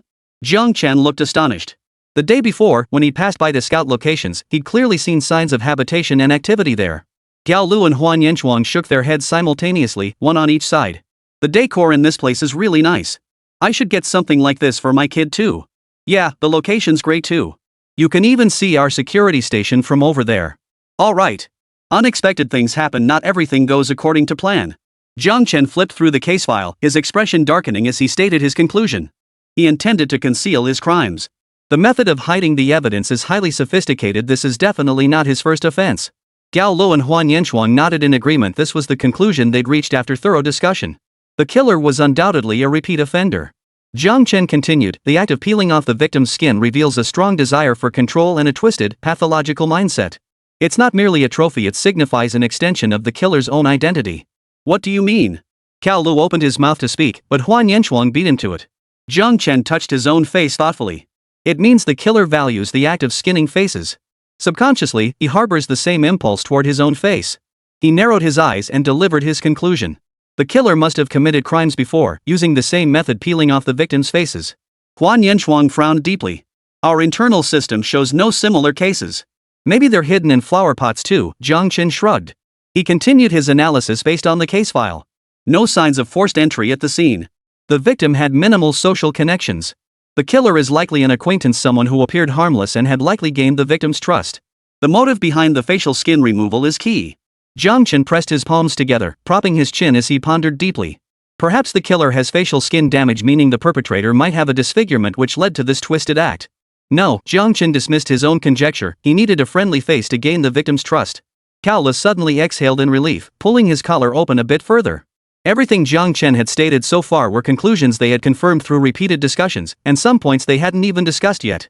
Yet Jiang Chen had gleaned all this information from just a glance at the case file, greatly boosting Gao Li's confidence that the case could be solved. Chapter 143, A Familiar Figure. The victim lost her husband years ago. Her son mentioned she'd been considering remarriage recently? And there was a large expenditure around that time? Jiang Chen swiftly shifted his gaze to a name in the case file. Can you get in touch with this potential new husband? Gao Le pursed his lips, his expression troubled. This person is currently the prime suspect, but Huan Yanchuan cut in immediately. We can't find this person in our internal database. In other words, his disguise is so thorough it fooled our entire system. He's a major suspect. We came here not only to ask for your help analyzing the case, but also to see if you can find any clues related to him. If he is the killer, we have no way to predict his next crime scene, or rather, we can't determine where he'll go next or what he'll do. Because our database contains no information on him. After that, Huan Yanchuan and Gao Lu remained silent, afraid to disturb Jiang Chen's train of thought. Most scammers target money or affection. I understand a murderer hiding their identity, but going to such lengths to remove their own skin, the motive doesn't add up. Jiang Chen shook his head, his expression grave. This was definitely not the killer's first crime. He likely covered his tracks in past cases by staging one accident after another. Jiang Chen's judgment was almost instinctive. Investigate all unexplained disappearances of women in Xiangjiang City and surrounding areas over the past few years.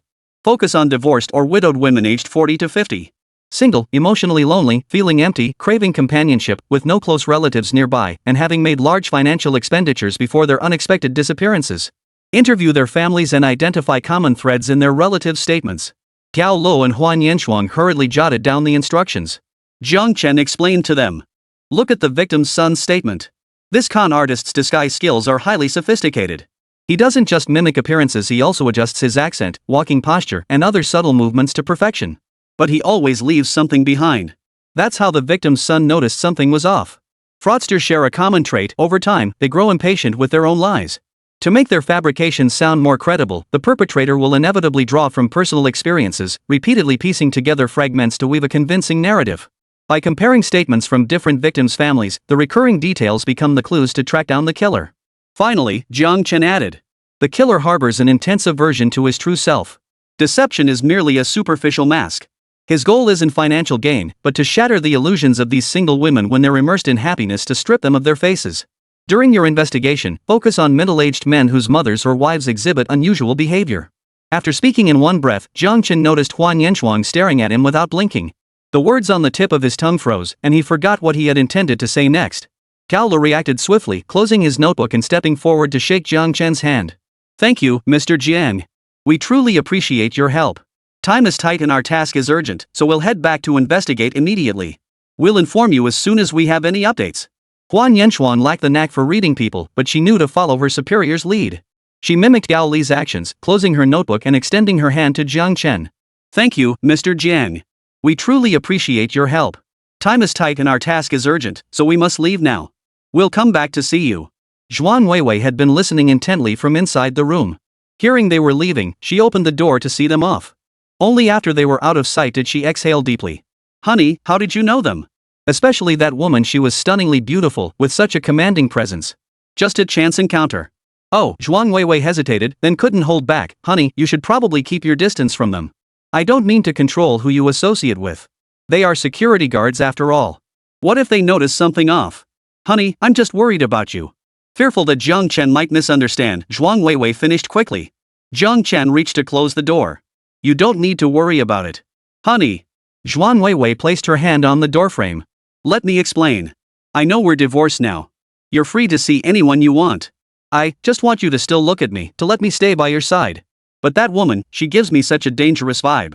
Honey, there are so many women in this world, you don't have to choose only her. Zhuang Weiwei's words caught Jiang Chen off guard.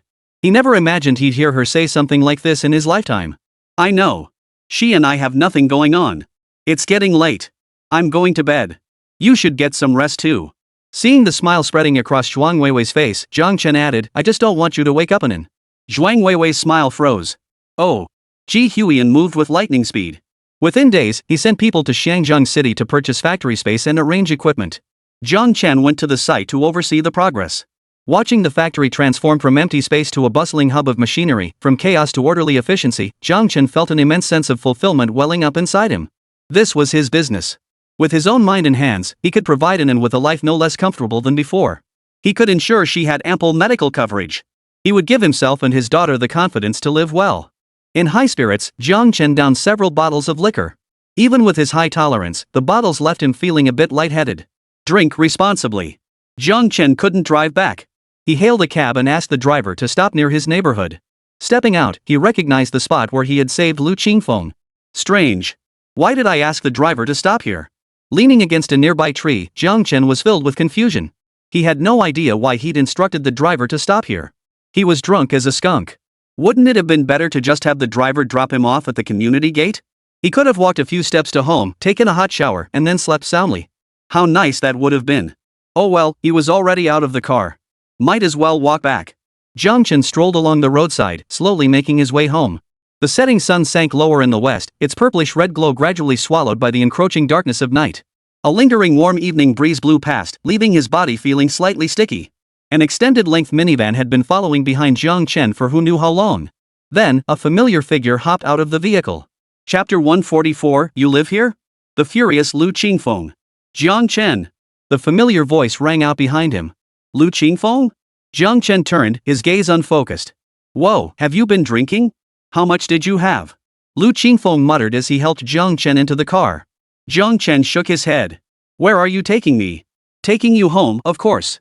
Or did you want me to take you to a love hotel for some cosplay fun? Oh, home. Home sounds good. Huh, he seemed to have forgotten something? What was it? Jiang Chen couldn't recall. Never mind, if he couldn't remember, he wouldn't dwell on it. Getting into the car, the cabin temperature set to 16 degrees helped sober him up a bit. But not much. His mind remained foggy, like gears lacking lubrication. Squeaking and grinding, struggling to turn. The car drove straight into the residential compound. The security guard waved them through the moment he recognized the license plate. Squeak. The car stopped at the entrance of the apartment building. Lu Qingfeng helped Jiang Chen out. Despite the height and build difference between them, supporting Jiang Chen proved quite taxing for her. His short legs wobbled with each step, but she gritted her teeth and persevered, refusing to let anyone help. All of you wait downstairs. Don't come up until I say so. She turned her head and continued supporting Jiang Chen as they made their way upstairs. Seriously, I'm the one who truly cares about you. That Shui girl? She moved right into your place and never once came out to help you. Now do you see who really cares? I, Lu Qingfeng, fell for you at first sight and grew more devoted with each meeting. Sure, I don't have their big boobs or long legs, but my love for you is real. You better treat me better from now on, got it? You don't have to be too nice. Just give me kisses, hugs, and touches from time to time. Jiang Chen felt dizzy. Lu Qingfeng's words, half complaint, half coaxing, sounded to him like a kitten mewing softly. It sounded lovely, making his heart flutter. But what exactly she said? He hadn't caught it clearly. That's nice, keep going. Jiang Chen waved his large hand, placing it directly on Lu Qingfeng's head. He gave it a few rubs for good measure. Lu Qingfeng's eyes lit up. She grabbed his hand and pulled it down, standing on tiptoe with her lips pouted high, hoping to take advantage while Jiang Chen was dazed. Her toes were nearly cramping from the effort, and just as she thought she'd succeed, Jiang Chen straightened up and strode up the stairs, taking 2 or 3 steps at a time. I have another cat at home. Come on, I'll take you there. Lu Qingfeng, her neck clamped between his arms, was being carried upward. Hey, Jiang Chen, hey. Suddenly seized by the neck, Lu Qingfeng only caught the last 4 words, take you home. Though it wasn't her first time entering Jiang Chen's home, those 4 words still made her heart pound wildly. What a wonderful phrase. However, Lu Qingfeng wasn't as tall as Jiang Chen, and her legs were certainly shorter. She stumbled along, barely keeping pace with his strides. All traces of romantic thoughts vanished instantly. Her mind was filled with only one thought, oh no, she was going to die before she even got to sleep with Jiang Chen. When Jiang Chen finally stopped on the 3rd floor, Lu Qingfeng gasped for breath. Thank goodness. She could breathe fresh air again. She wasn't dead yet, she could still sleep with Jiang Chen. Brother Chen, aren't you a little impatient too? No sooner had Lu Qingfeng caught her breath than her mind was flooded with lewd thoughts again. It's still daytime, you know. That's not good at all. But if you insist, I guess it's not impossible. Oh my, I'm just a little shy, it's my first time, you know. Lu Qingfeng cast a bashful glance at Jiang Chen. Jiang Chen, meow meow meow meow? What's she saying? So cute. Open up. Jiang Chen stared intently at the gate, trying to open it with his mind to bring the newly caught kitten home. Lu Qingfeng waved her hand in front of Jiang Chen's face. Jiang Chen? Are you really drunk? Oh no, oh no. Looks like I won't be sleeping with you tonight. Who didn't know that a man who was truly drunk couldn't get it up? She'd thought that with Jiang Chen being so forward today, maybe something real could happen between them. Forget it. I'll open the door. Lu Qingfeng didn't pull out the key Jiang Chen had given her. Instead, she took the opportunity to slip her hand into Jiang Chen's pants pocket and fish out his keys. Of course, she only took the keys. She didn't take anything else. Just as Lu Qingfeng inserted the key into the lock, the door swung open from the inside. Honey, why did you take so long to get back? I called you but... Their eyes locked, and Zhuang Weiwei's words caught in her throat. It's you? It's you! Lu Qingfeng and Zhuang Weiwei exclaimed in unison. What are you doing here? Didn't you leave? None of your damn business. I've got legs of my own, I can go wherever I please. This is my husband's family home. Even if I leave, I can still come back. I can even stay here. Lu Qingfeng blinked, finally catching the implication in Zhuang Weiwei's words. She instantly exploded. What did you say? You're living here now? Zhuang Weiwei had won a round, feeling triumphant. Yes. My husband let me move in. I'm living here with an in now. Jiang Chen. Lu Qingfeng stormed over and grabbed his hand. Didn't you say there's no room at home anymore? You even said I could only sleep in the kitchen when I came over. Why does she get to sleep with an in? I don't care. I refuse to sleep in the kitchen. I'm sleeping with an in tonight too. No, I'm sleeping with you tonight. Wah! Jiang Chen felt dazed as he wiped the tears from Lu Qingfeng's face. Don't cry. Lu Qingfeng's expression brightened instantly. Her eyes twinkled mischievously. I won't cry. So, can I sleep with you tonight? Jiang Chen repeated dazedly, sleep together? Overwhelming joy lit up Lu Qingfeng's face. She eagerly grabbed Jiang Chen's hand, pulling him toward the house. Yeah. Sleep together, sleep together. This time, it was Zhuang Weiwei who flew into a rage. Let go. Get off my husband. He never said he'd sleep with you. How shameless can you be? You just have to get involved with other people's men. Lu Qingfeng didn't mince words, puffing out her chest to confront Zhuang Weiwei.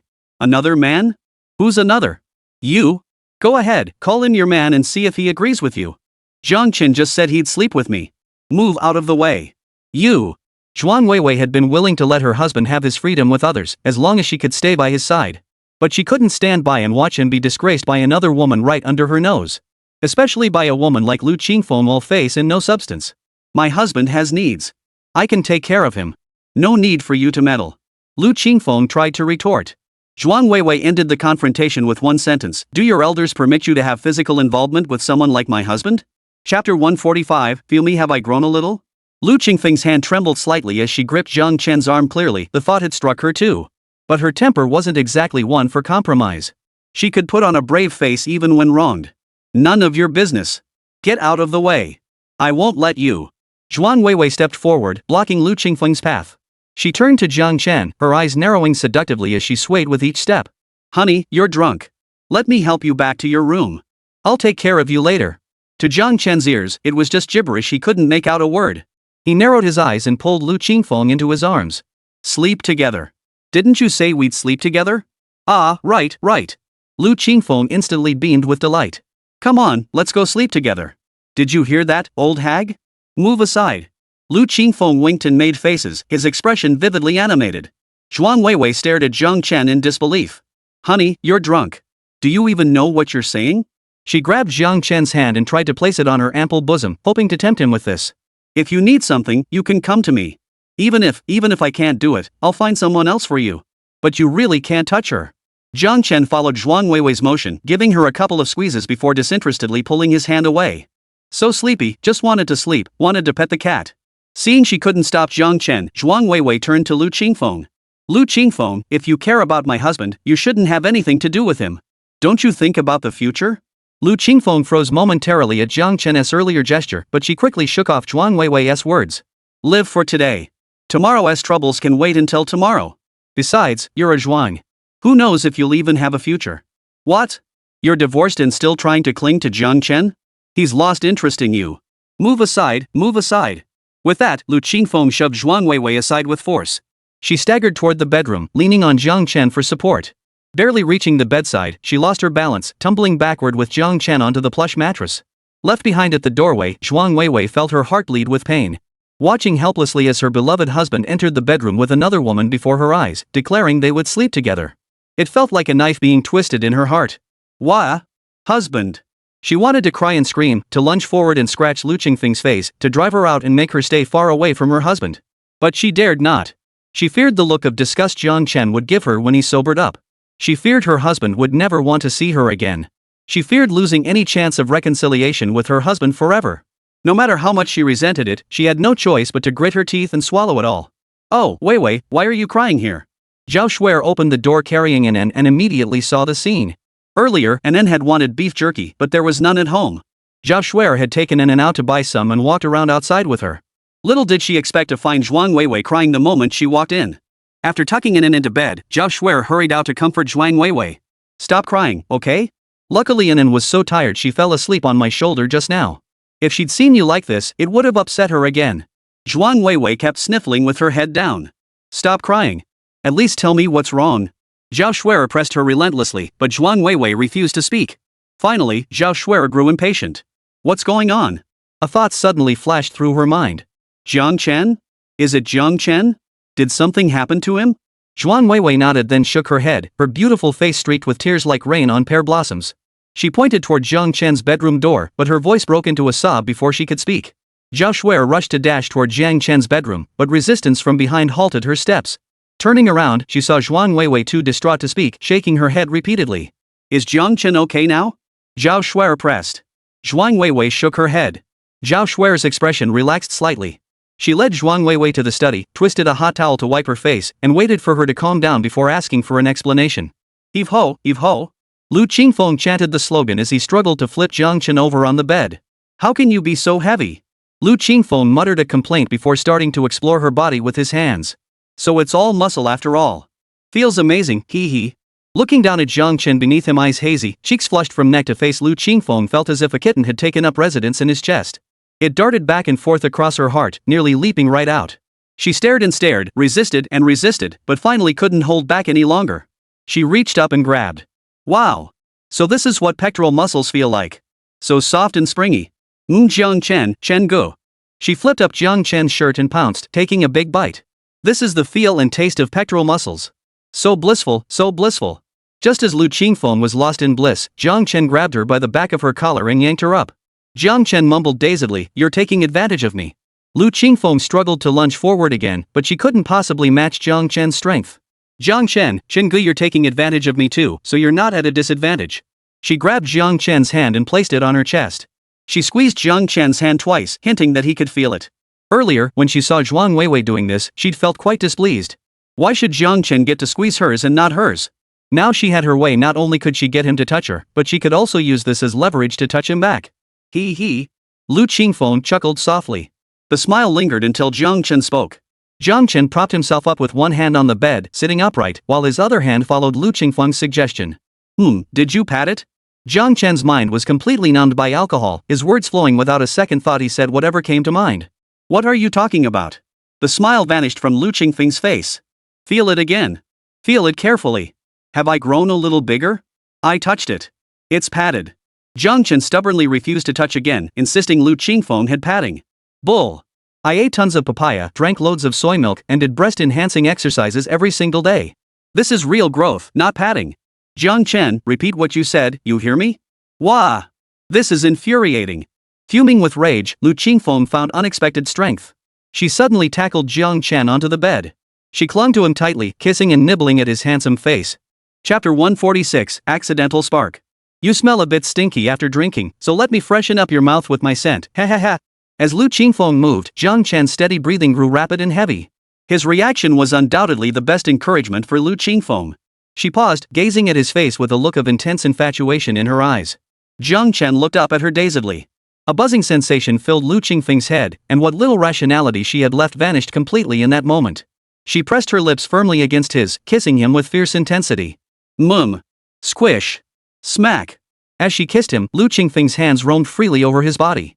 This was her first time engaging in such intimacy with someone, and being in the dominant position only made Lu Qingfeng's mind grow hotter and more hazy.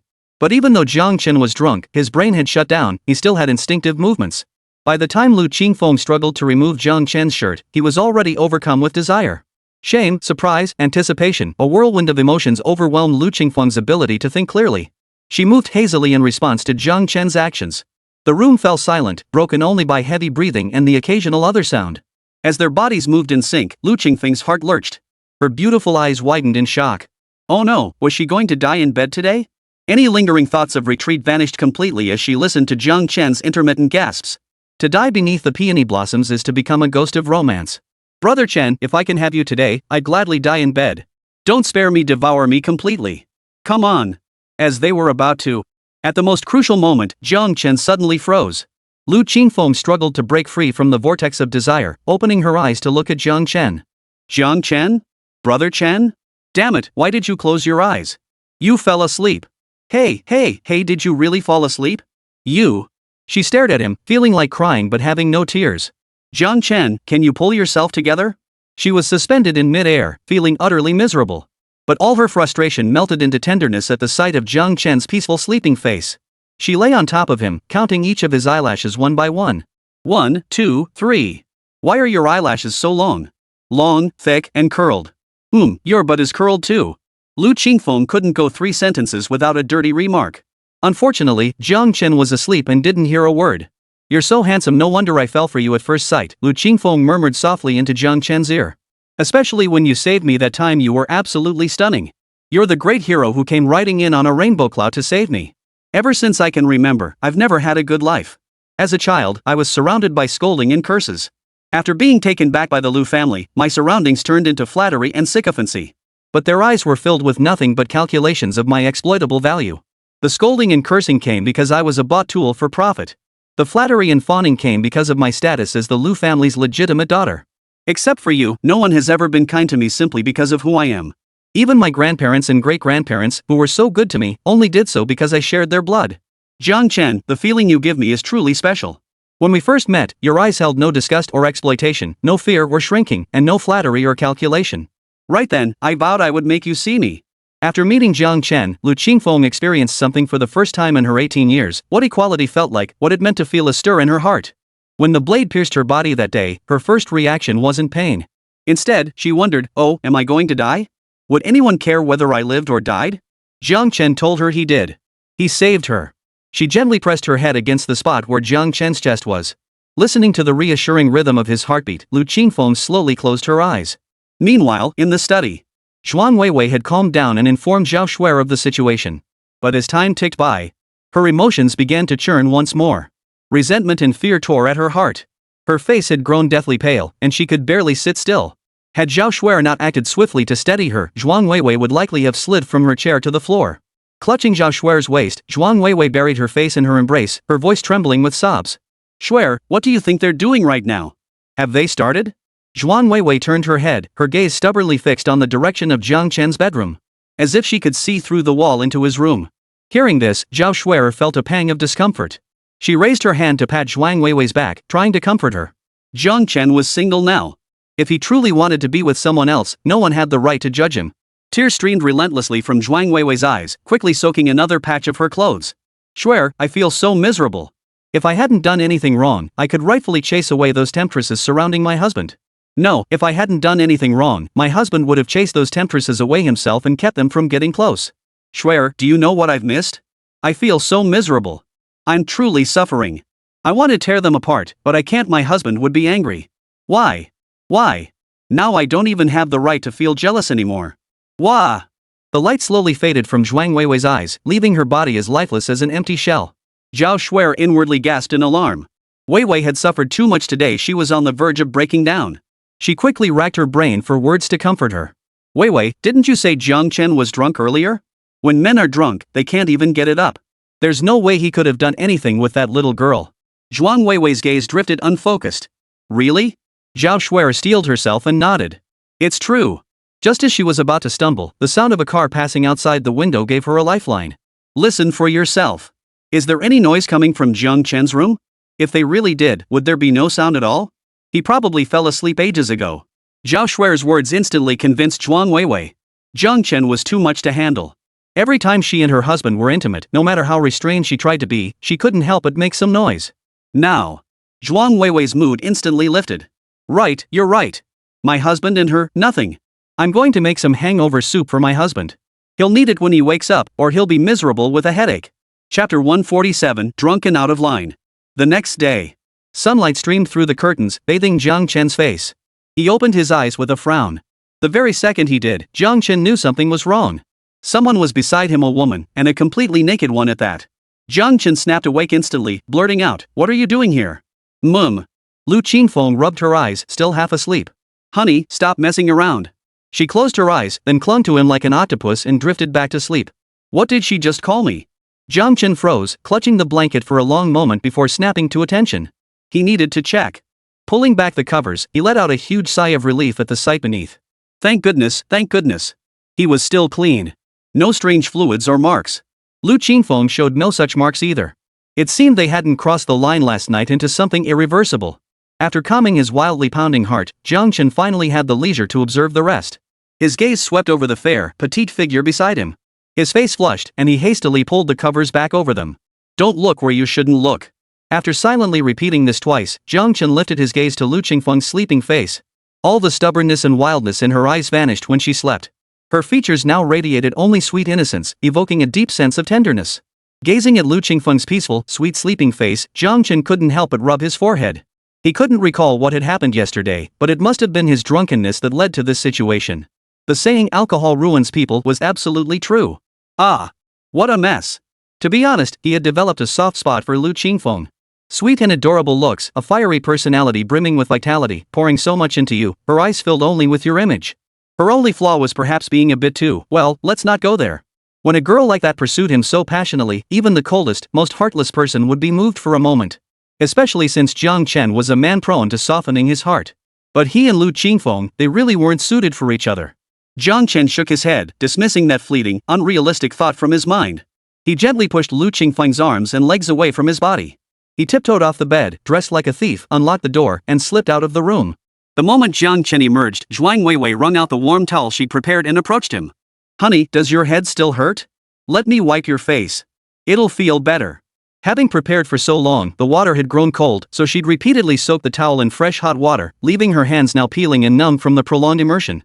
Zhuang Weiwei paid no mind to the state of her hands, usually well maintained, her heart filled with joy as her husband accepted the towel she offered. She quickly scanned Jiang Chen's entire body, her heart finally settling into place.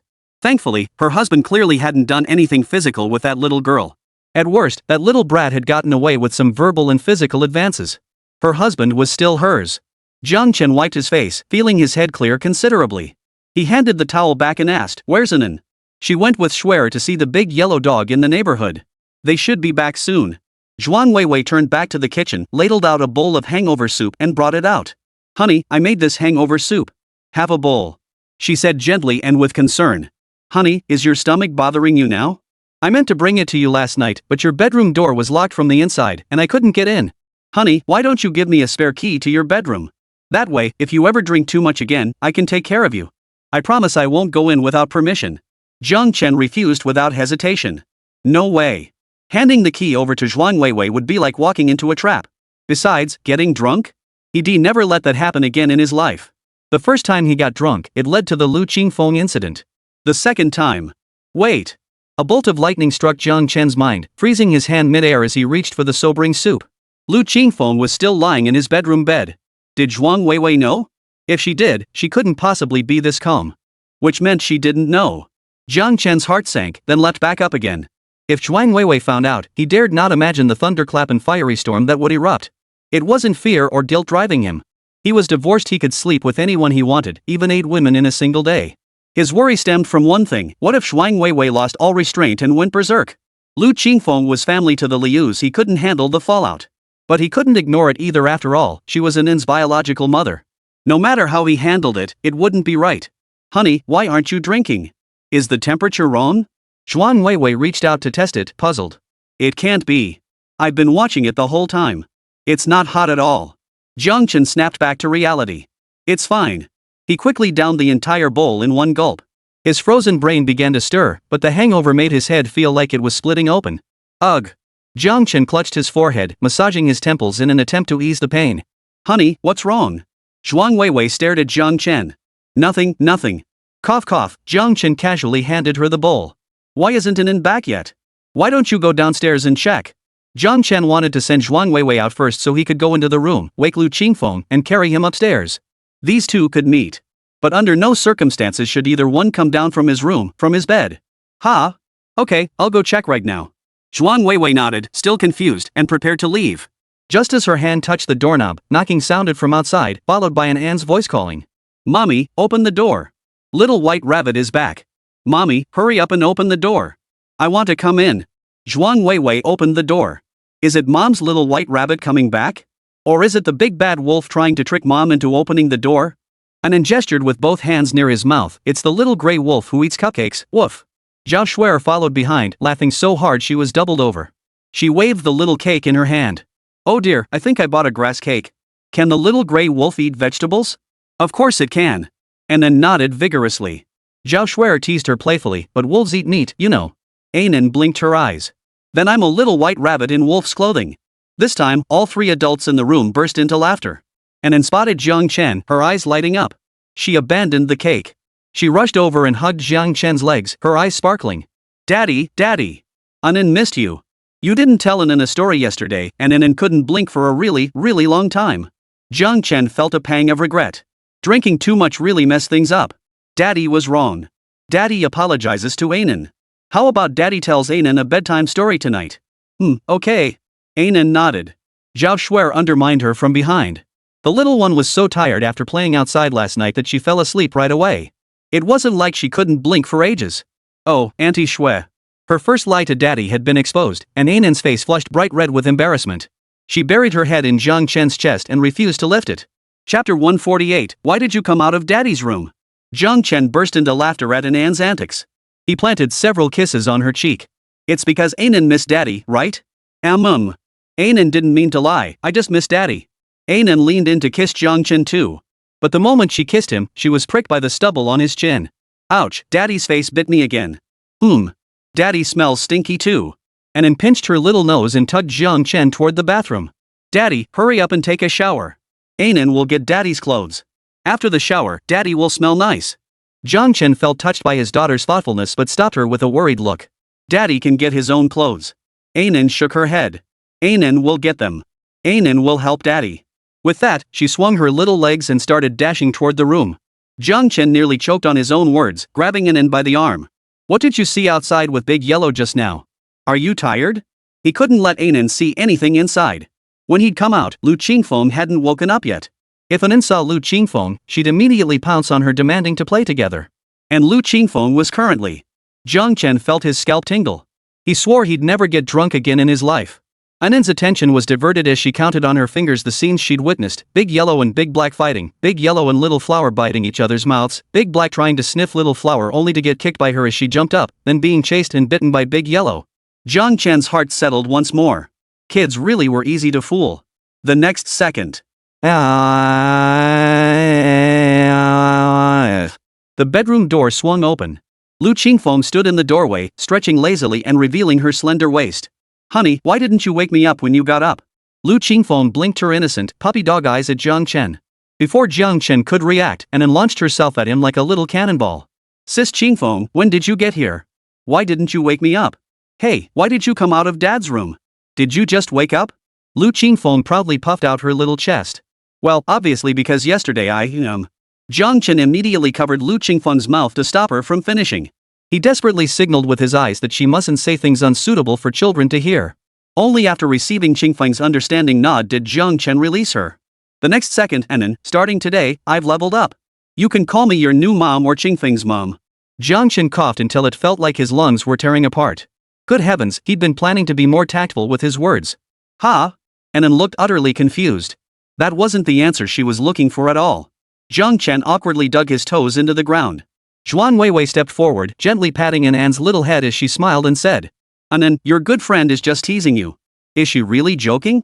Anan scratched her little bottom. Zhuan Weiwei said softly, yes, just like how Mommy and Aunt Shui were teasing you earlier. Seeing Zhuan Weiwei's reaction, Jiang Chen froze in place. Was he awake now? Was this not a dream? Yes, Anan, she's just teasing you. Stunned though he was, he still had to keep up the charade with the child. Anan nodded, successfully fooled by the two adults. He ran to the bathroom to wash his hands, then was led by Zhao Shuer to sit at the dining table to eat some grass-shaped cupcakes. Jiang Chen spoke first, you. Zhuan Weiwei held up a finger and gently pressed it against Jiang Chen's lips. Shoo, honey, I know what you're going to say. Honey, I promised you I'd change. As long as you keep a place for me by your side, I'll be content. Just let me stay like this watching over you, accompanying you, taking care of you. That alone would be a blessing for me. Zhuan Weiwei's eyes were red-rimmed, misty with unshed tears. She didn't complain, didn't lose her mind. She just sat there quietly, gently, tears welling in her eyes as she looked at Jiang Chen. Jiang Chen furrowed his brow and involuntarily took 2 steps back. Zhuan Weiwei's words sounded deeply moving, but he knew her well. The more she spoke like this, the more uneasy he felt inside. A flicker of hurt passed through Zhuan Weiwei's eyes. She was making such a desperate plea. Did her husband still not believe her? Lu Qingfeng, who had been standing by ready for a fight, was also thrown off by Zhuang Weiwei's sudden change. What the hell? Just yesterday, when she brought Jiang Chen inside, this old woman had looked like she wanted to devour her. But after just one night, now that he'd slept with Jiang Chen, this old woman suddenly didn't seem to care anymore? Something's fishy. She was about to jump up and taunt her opponent with a few cutting remarks. But the corner of her eye caught sight of Anan, sitting at the nearby dining table, her face smeared with frosting from eating cake. Lu Qingfeng clamped her mouth shut again. Forget it. Now that she'd successfully ascended, she'd show a little mercy to this defeated rival. Let her say a few nice words to salvage some points with Jiang Chen.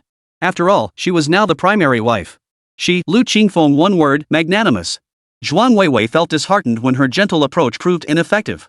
Husband, we've been married 5 years, and I've loved you for 9. I understand you. I know what you're thinking. You don't need to worry. She glanced at Lu Qingfeng and continued, I won't clash with her over my own selfish desires. Husband, go ahead and wash up. I'll get your pajamas.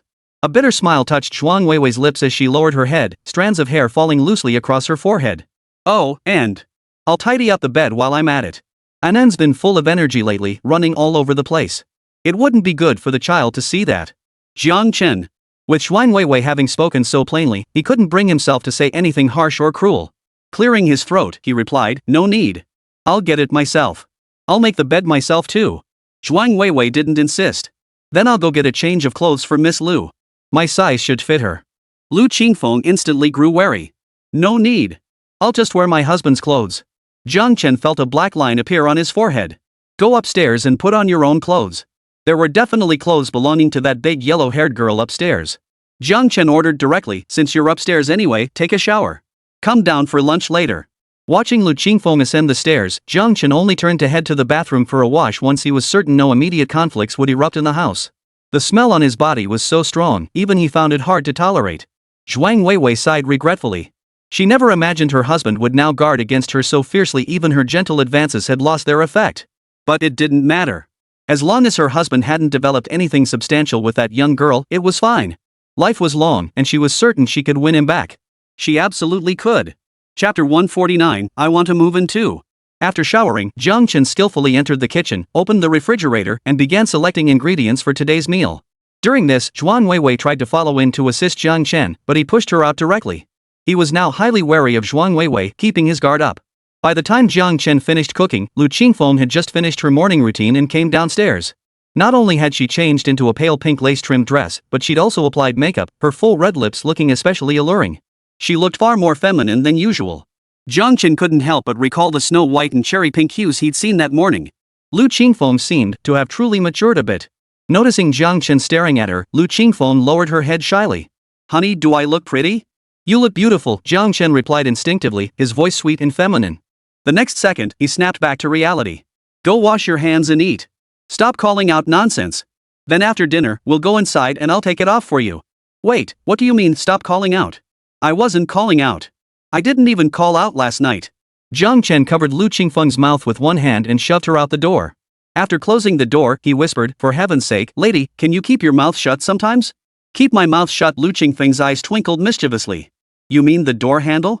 You want me to eat your door handle? Not that it's impossible, but we'd have to do it in the hallway? Lu Qingfeng's expression gleamed with anticipation. So you like being exposed, MMMPH. Jiang Chen rolled his eyes and covered Lu Qingfeng's mouth again. Enough. He was a grown man, yet this little yellow brat was more shameless than him. Behave yourself. Jiang Chen warned before releasing his hand. Lu Qingfeng pouted reluctantly, muttering under her breath, you weren't exactly being proper yesterday when you were taking off my clothes. Seeing Jiang Chen look over, she quickly covered her own mouth. Fine, I won't say it then. Though she'd shut up, Lu Qingfeng still felt a bit resentful. Jiang Chen had been so passionate with her yesterday, yet today he turned on her like that. It must be because of his ex-wife, that old woman who'd just been bad-mouthing her, right? She couldn't help asking, Jiang Chen, are you trying to avoid responsibility for me? No, we didn't do that yesterday. Jiang Chen stammered awkwardly. There was no denying it, he had indeed done some inappropriate things after drinking too much yesterday. But even if he lost all sense of decency, he couldn't admit to it. Because Lu Qingfeng, he couldn't touch her. At least not now. It was the first time in his life he'd done something so irresponsible, and Jiang Chen was filled with guilt and unease. He dared not even glance in Lu Qingfeng's direction. Just as Jiang Chen was wrestling with his conscience, Lu Qingfeng spoke up the next moment. I can take responsibility for you. I stripped you bare yesterday, I practically wore you out. I have to take responsibility for you. Jiang Chen. Holy, what kind of predatory talk is this? Jiang Chen remained silent, but Lu Qingfeng kept chattering away, listing on his fingers all the ways he could reassure Jiang Chen. Seeing Lu Qingfeng's earnest expression, Jiang Chen's heart softened. When Lu Qingfeng faced challenges without giving up, radiating such vitality, she was truly captivating. If Xiong were just a bit bigger, or if his family background were weaker, few could resist her pursuit. Thank goodness he'd drunk too much yesterday and hadn't pursued it further. Otherwise, he feared he might have fallen head over heels for Lu Qingfeng.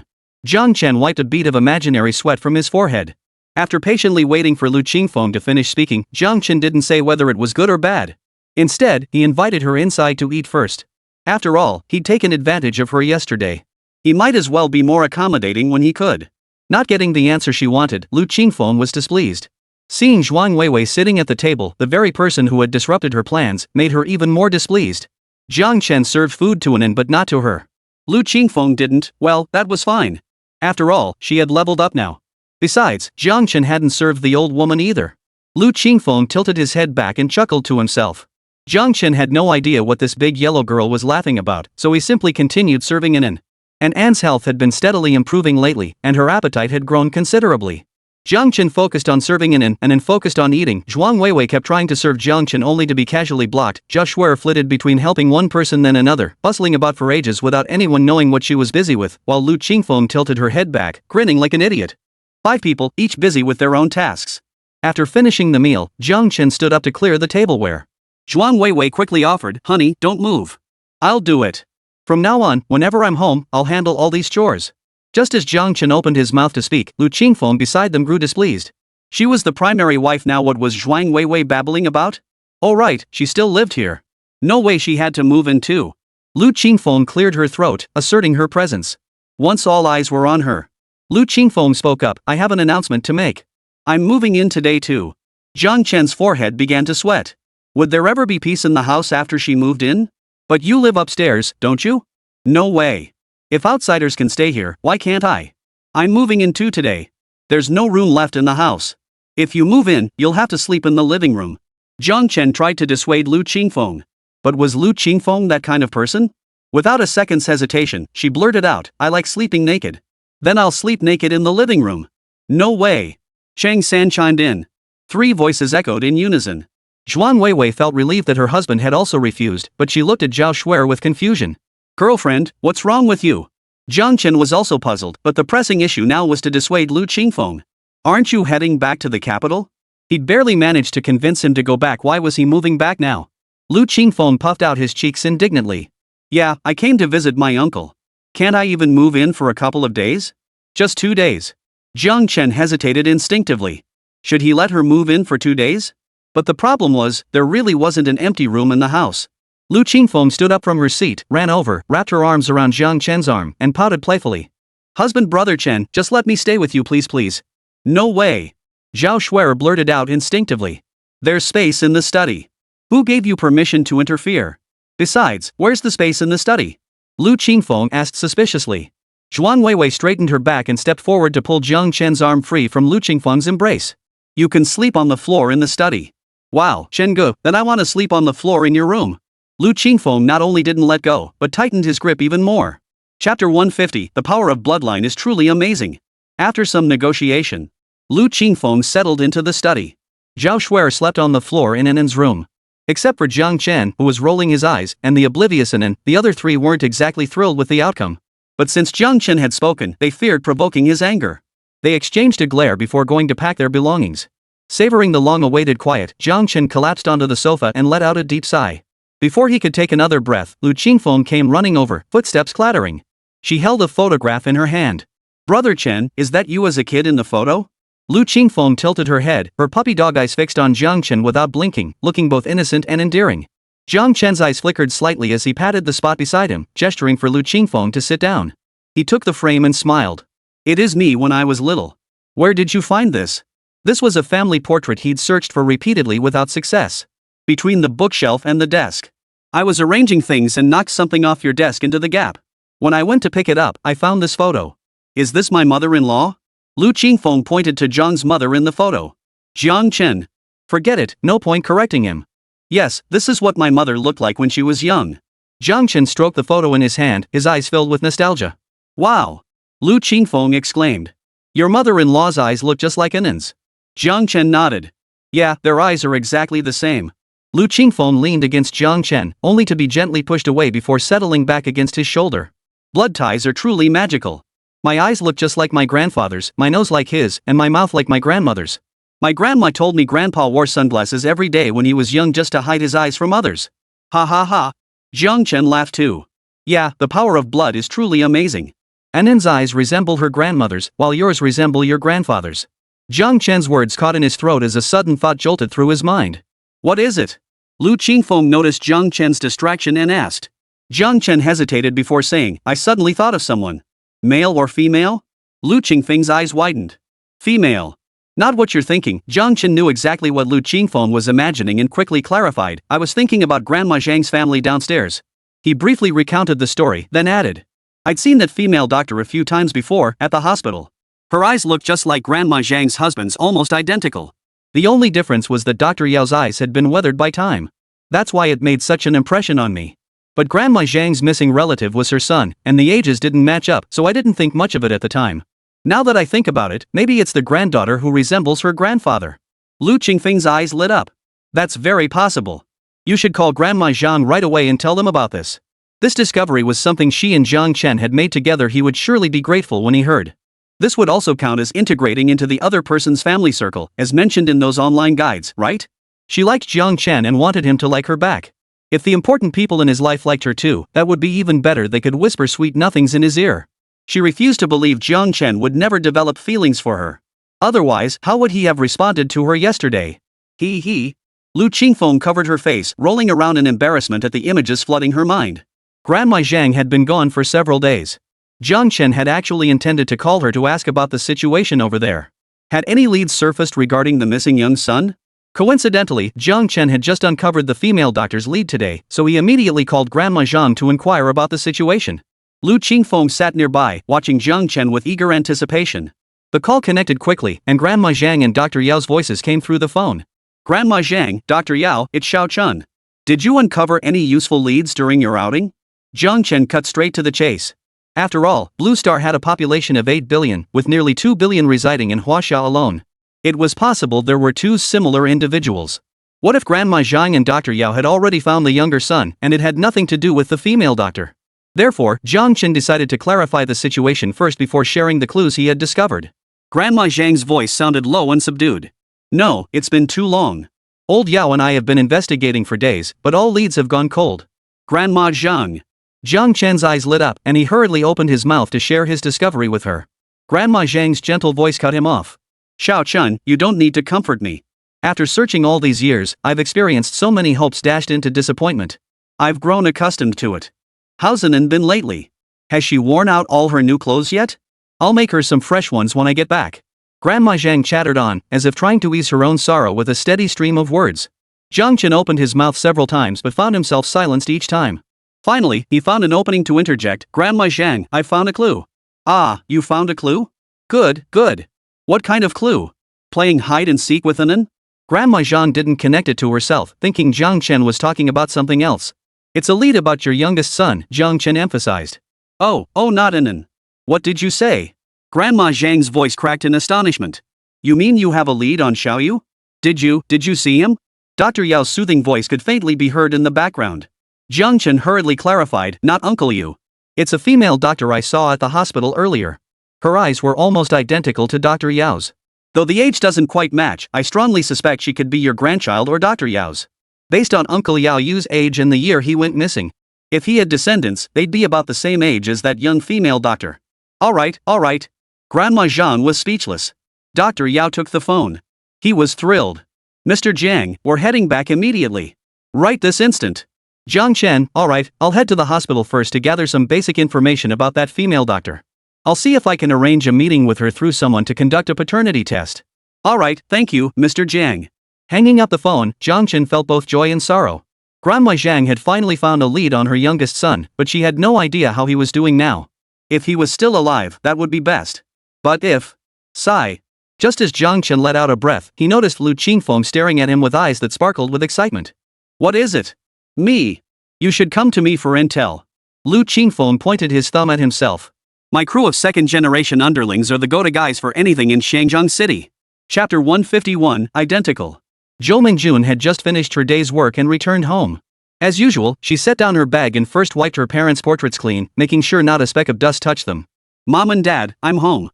Let me tell you about today. Zhou Mingjun began recounting her day's experiences to her parents. Due to her straightforward nature and tendency to stand up for others, Zhou Mingjun often encountered obstacles at work. Family members of patients frequently complained that she was meddling in their affairs. Fortunately, her technical skills were solid, and she enjoyed the lingering protection of her parents' reputation. The director always handled her with kid gloves. But privately, he found her quite troublesome and had advised her many times that turning a blind eye wasn't such a bad thing. After all, those who suffered losses had nothing to do with her. The moment she opened her mouth, she became the one at a disadvantage. Yet Zhou Mingjun simply couldn't keep quiet. When she witnessed injustice or immorality, she couldn't help but speak up. Once, she had offended a beautiful female CEO. When pressure came her way, the director had taken the hit for her. That was the first time the director had spoken harshly to her. After enduring the director's earnest, heartfelt pleas, she held her tongue for a long time, so frustrated she couldn't even eat. Today, she couldn't hold back again. Speaking up for justice earned her a complaint, but she felt a weight lift off her shoulders. Oh, Mom and Dad, someone contacted me through Director Uncle today, wanting to meet me. Do you think it might be one of the patients I cured, wanting to thank me? But if it were a patient, they should have come directly to the hospital to find me. Zhou Mingjun couldn't quite wrap her head around it. Still, it probably isn't anything bad after all. They reached out through Director Uncle. Zhou Mingjun had one good quality: she never wasted energy over things she couldn't figure out. She immediately began tidying her room, changed clothes, and prepared to head out for the meeting. Grandma Zhang and Dr. Yao had arrived at Jiang Chen's home early to wait. They didn't say a word to hurry them along, just sat there, watching Jiang Chen and Lu Qingfeng with an intensity that bordered on the eerie. Wherever Jiang Chen and Lu Qingfeng went, the two elders' gazes followed. If they split up, the two elders' gazes would split and follow them separately. Jiang Chen found himself both amused and exasperated. He had no choice but to take the two elders to the agreed location much earlier than planned. Anan wanted to come along too, but Jiang Chen worried about unforeseen circumstances and decided to leave her at home under Zhao Shuer's care. Zhuan Weiwei also wanted to come along, but Jiang Chen didn't give her a chance to speak. The car spewed exhaust and shot forward. The location, arranged by Lu Qingfeng's subordinate, was an extremely private, hidden menu restaurant. Once they arrived, Grandma Zhang and Dr. Yao kept asking Jiang Chen if their hair was messy or if their clothes were appropriate. After Jiang Chen reassured them, Lu Qingfeng chimed in with a string of witty remarks, successfully easing the two elders' nervousness. This made Jiang Chen look at Lu Qingfeng with newfound respect. Who knew the big yellow girl had such a knack for charming the elderly? Lu Qingfeng, you wouldn't know that. I was raised by my grandparents and great-grandparents since childhood. Charming elders is my survival skill. Jiang Chen, wow, Miss Lu, you're quite the expert. By the way, did your little brother tell you about that girl's family situation? What about her parents? As Jiang Chen was chatting with Lu Qingfeng, he heard someone outside announce, "They're here." The two elders hurriedly rose to their feet. Jiang Chen followed suit, glancing toward the doorway. Here? I'll go see. His words trailed off abruptly as he recognized the familiar female doctor stepping inside. The moment she entered, every eye in the room turned to Dr. Yao. The reason was simple: the resemblance was uncanny. Those eyes, they were identical. Even if the other features weren't quite alike, anyone looking would feel these two shared a bloodline. Hello? Zhou Mingjun looked around the room in confusion, sensing the awkward atmosphere. Grandma Zhang and Dr. Yao were so overcome with emotion they couldn't speak. Jiang Chen stepped forward. Hello, are you Dr. Zhou? You can call me Jiang Chen. Alright, Mr. Jiang. Director Zhou mentioned you needed to speak with me. What is it about? Zhou Mingjun was momentarily disoriented by Jiang Chen's face. Her heart settled considerably. At least this meant whoever sought her out couldn't be up to anything bad. After all, who would send someone this handsome to do something bad? Jiang Chen stepped aside to let the two elders forward. It's not me seeking you out. It's these two elders who wish to speak with you. You? Zhou Mingjun froze. Only then did she notice her eyes were almost identical to Dr. Yao's. Who are you? A premonition already stirred within her. Grandma Zhang stepped forward, her gaze fixed greedily on the girl before her. My name is Zhang Yan. This is Yao Xiang. Child, did your father ever mention these two names? Or Zhang Chao and Yao Yu? Does your father have any recollection of these names? Her youngest son had been old enough to remember when he was abducted. Grandma Zhang yearned desperately to hear confirmation from this girl. But Zhou Mingjun shook her head. I'm sorry, my father, he doesn't remember. He suffered a severe head injury years ago and lost all his memories. But he never gave up searching for his family. Jo Min-jun's expression grew solemn. She had guessed the identities of the two elderly people before her. Being straightforward by nature, she didn't beat around the bush with the elderly couple. She shared her father's background directly. Both my father and mother grew up in an orphanage. Later, they both attended medical school. After I was born, they began working at the hospital. My father showed remarkable talent in medicine and was promoted to chief physician at a young age. Dr. Yao flashed his first smile of the day. This child is good just like me. We two old men can have a proper exchange about medical techniques later. Grandma Zhang chuckled and playfully tapped him. Mind your own business. Let the child finish. Besides, what could you possibly discuss with a Western doctor? You're a traditional Chinese medicine practitioner. Dr. Yao nodded. Right, my mistake. Let the child finish first. He was so excited he'd found the child and learned the child had inherited his own talent. Yao Xiang couldn't wait to meet the child. My father. Jo Min-jun seemed to have made up her mind. What? Zhang Nian smiled at her. Seeing Grandma Zhang's kind smile and those eyes brimming with anticipation, Jo Min-jun suddenly found herself speechless. We should get a paternity test done first. She added, it's possible I just happen to resemble you both. We might not be biologically related. Grandma Zhang and Dr. Yao were taken aback by Jo Min-jun's sudden change in tone, both feeling a bit at a loss. Still, they nodded in agreement. Yes, that's the right thing to do. It'll prevent any misunderstandings later. You're so thoughtful, child. Jo Min-jun forced a smile and nodded. Jiang Chen felt a wave of unease wash over him. He thought he understood what was happening. Chapter 152, Wait for Mom. Jiang Chen had observed every expression on Jo Min-jun's face earlier. Even her voluntary mention of her father's affairs suggested she had recognized and guessed the identities of the two elderly people before her. Yet, just as the elderly couple were filled with hopeful fantasies about the future and imagining how they would interact with their grandchild, she insisted on a paternity test first. Was she trying to stall? Why would she want to stall? But Jiang Chen's bad feeling was useless. All he could do was support Grandma Zhang. There was nothing else he could do. Nearby, Lu Qingfeng rummaged through her bag. Jiang Chen asked what she was looking for, and Lu Qingfeng mumbled a few indistinct sounds. Then she pulled out a crumpled document from her bag. Here. No need to make it, I've already had someone prepare it. Her beautiful eyes and brows nearly danced with delight. Jiang Chen immediately interjected, it's the proposal for me, right? Why bring it out now? Just give it to me. Eager to prove herself, Lu Qingfeng hastily denied it. What proposal? It's their paternity test results. Jo Min-jun couldn't hold back any longer and demanded, how did you get my sample? I had no idea. Such a minor task? I just gave an order, and plenty of people handled it for me. As everyone's gaze fixed on him, Lu Qingfeng grew even more agitated. She unfolded the test results. Let's not waste time. Just look at it. After reading, we'll identify the person. If she could help Jiang Chen's friends and family reunite with their loved ones, they would surely remember her kindness. Then she'd see how that old hag of an ex-wife's sister dared to compete with her. What was that called in the 38 strategies of Sun Tzu? Something and something, couldn't recall the exact term, but they were all effective tactics. Jo Min-jun took a deep breath, reminding herself that the person across from her must have connections. People with connections are trouble. Go to hell, all of you. She couldn't take it anymore. Jo Min-jun frowned and retorted. If this is a minor issue, then what counts as major? Is having a paternity test done on me without my knowledge a minor issue? Is it only major when it happens to you? So this is how the rich and powerful apply double standards. Well, I've certainly learned something today. They obtained her sample without her permission or consent. Who knows what underhanded means they used? And now he dared to call it trivial in front of her? Jo Min-jun's temper simply couldn't tolerate it. No matter how powerful this little brat might be, she was going to stand up to her. Expressions flickered across the faces of those gathered in the room. Jiang Chen felt a pang of unease. This was supposed to be a joyful reunion banquet, Grandma Zhang's lifelong quest, and he couldn't let anything go wrong because of his own people. Seeing Lu Qingfeng about to explode, he quickly tugged her sleeve discreetly, signaling her. Lu Qingfeng looked at him with a puzzled expression, then realized something was amiss. She whispered to Jiang Chen, Brother Chen, did I cause trouble? What could Jiang Chen do? He had no choice but to grit his teeth and smooth things over. Qingfeng meant well. She probably didn't fully understand the situation and ended up doing some things out of kindness that backfired. Jiang Chen began explaining Lu Qingfeng's actions. He understood her perspective. After living at the top for so long, it was easy to overlook the concerns of those below. Teach your children in public, teach your wife in private. Blast, what was he thinking? Anyway, he'd teach her slowly over time. Jiang Chen then recounted Grandma Zhang and Dr. Yao's decades-long search for their son to Jo Min-jun, asking her to understand the elderly couple's feelings. They were completely unaware of the paternity test. It had been entirely his and Lu Qingfeng's decision. Jo Mingjun was simply upright by nature, not blind to the situation. Her father had longed to find his family before his death. She wouldn't refuse to acknowledge her kin over this matter, though it did leave a slight unease in her heart. "Let me see it."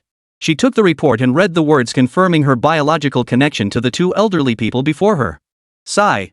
"You two, come home with me first. I'll tell you everything once we're there. You two, brace yourselves for the journey ahead." Grandma Zhang's legs buckled and she nearly collapsed. Dr. Yao and Jiang Chen caught her on either side. "Grandma. Nian. I'm fine. After all these years, what haven't I endured? I can handle it. Whatever the outcome, I can bear it. Don't worry about me. I must go see him to see my youngest son." Grandma Zhang patted Jiang Chen's hand reassuringly. She even managed to soothe the self-blaming Lu Qingfeng. "Good child, don't blame yourself. You meant well. Grandma knows that in her heart."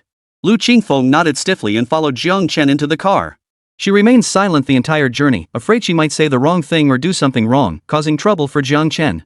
Jo Mingjun inserted the key into the lock, clenching her teeth as if turning it weighed 1,000 pounds. Grandma Zhang and Dr. Yao were already pale, supporting each other just to stay upright. Alas, the workings of many things in this world are not governed by human will. The door finally swung open.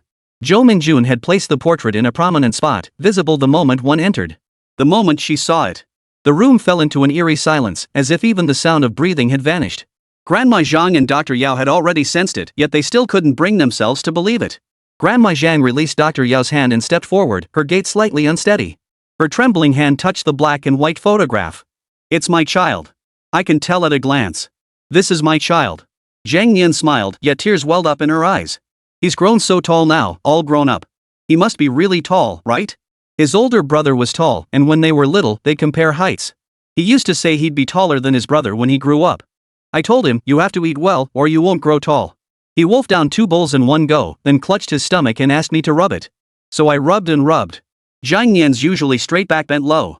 She stroked the black and white photograph over and over. As if through the photograph, she could touch the person she longed for day and night. Yao Xiang said nothing and made no move. He stood there, silently staring at the person in the photograph. Guilt and anguish nearly overflowed from his eyes. He turned to look at Jo Mingjun, tears falling one by one. "I'm so sorry. It's my fault. I let him. I want to ask, how has he been all these years? Has he been okay? Has he suffered?" Before Yao Xiang could finish, Zhang Nian lost her composure and broke down. "Do you blame me for not finding you? Why couldn't you wait for me? I gave birth to you, couldn't I even send you away? Wait for me." Zhang Nian sobbed so hard she could barely breathe, nearly fainting.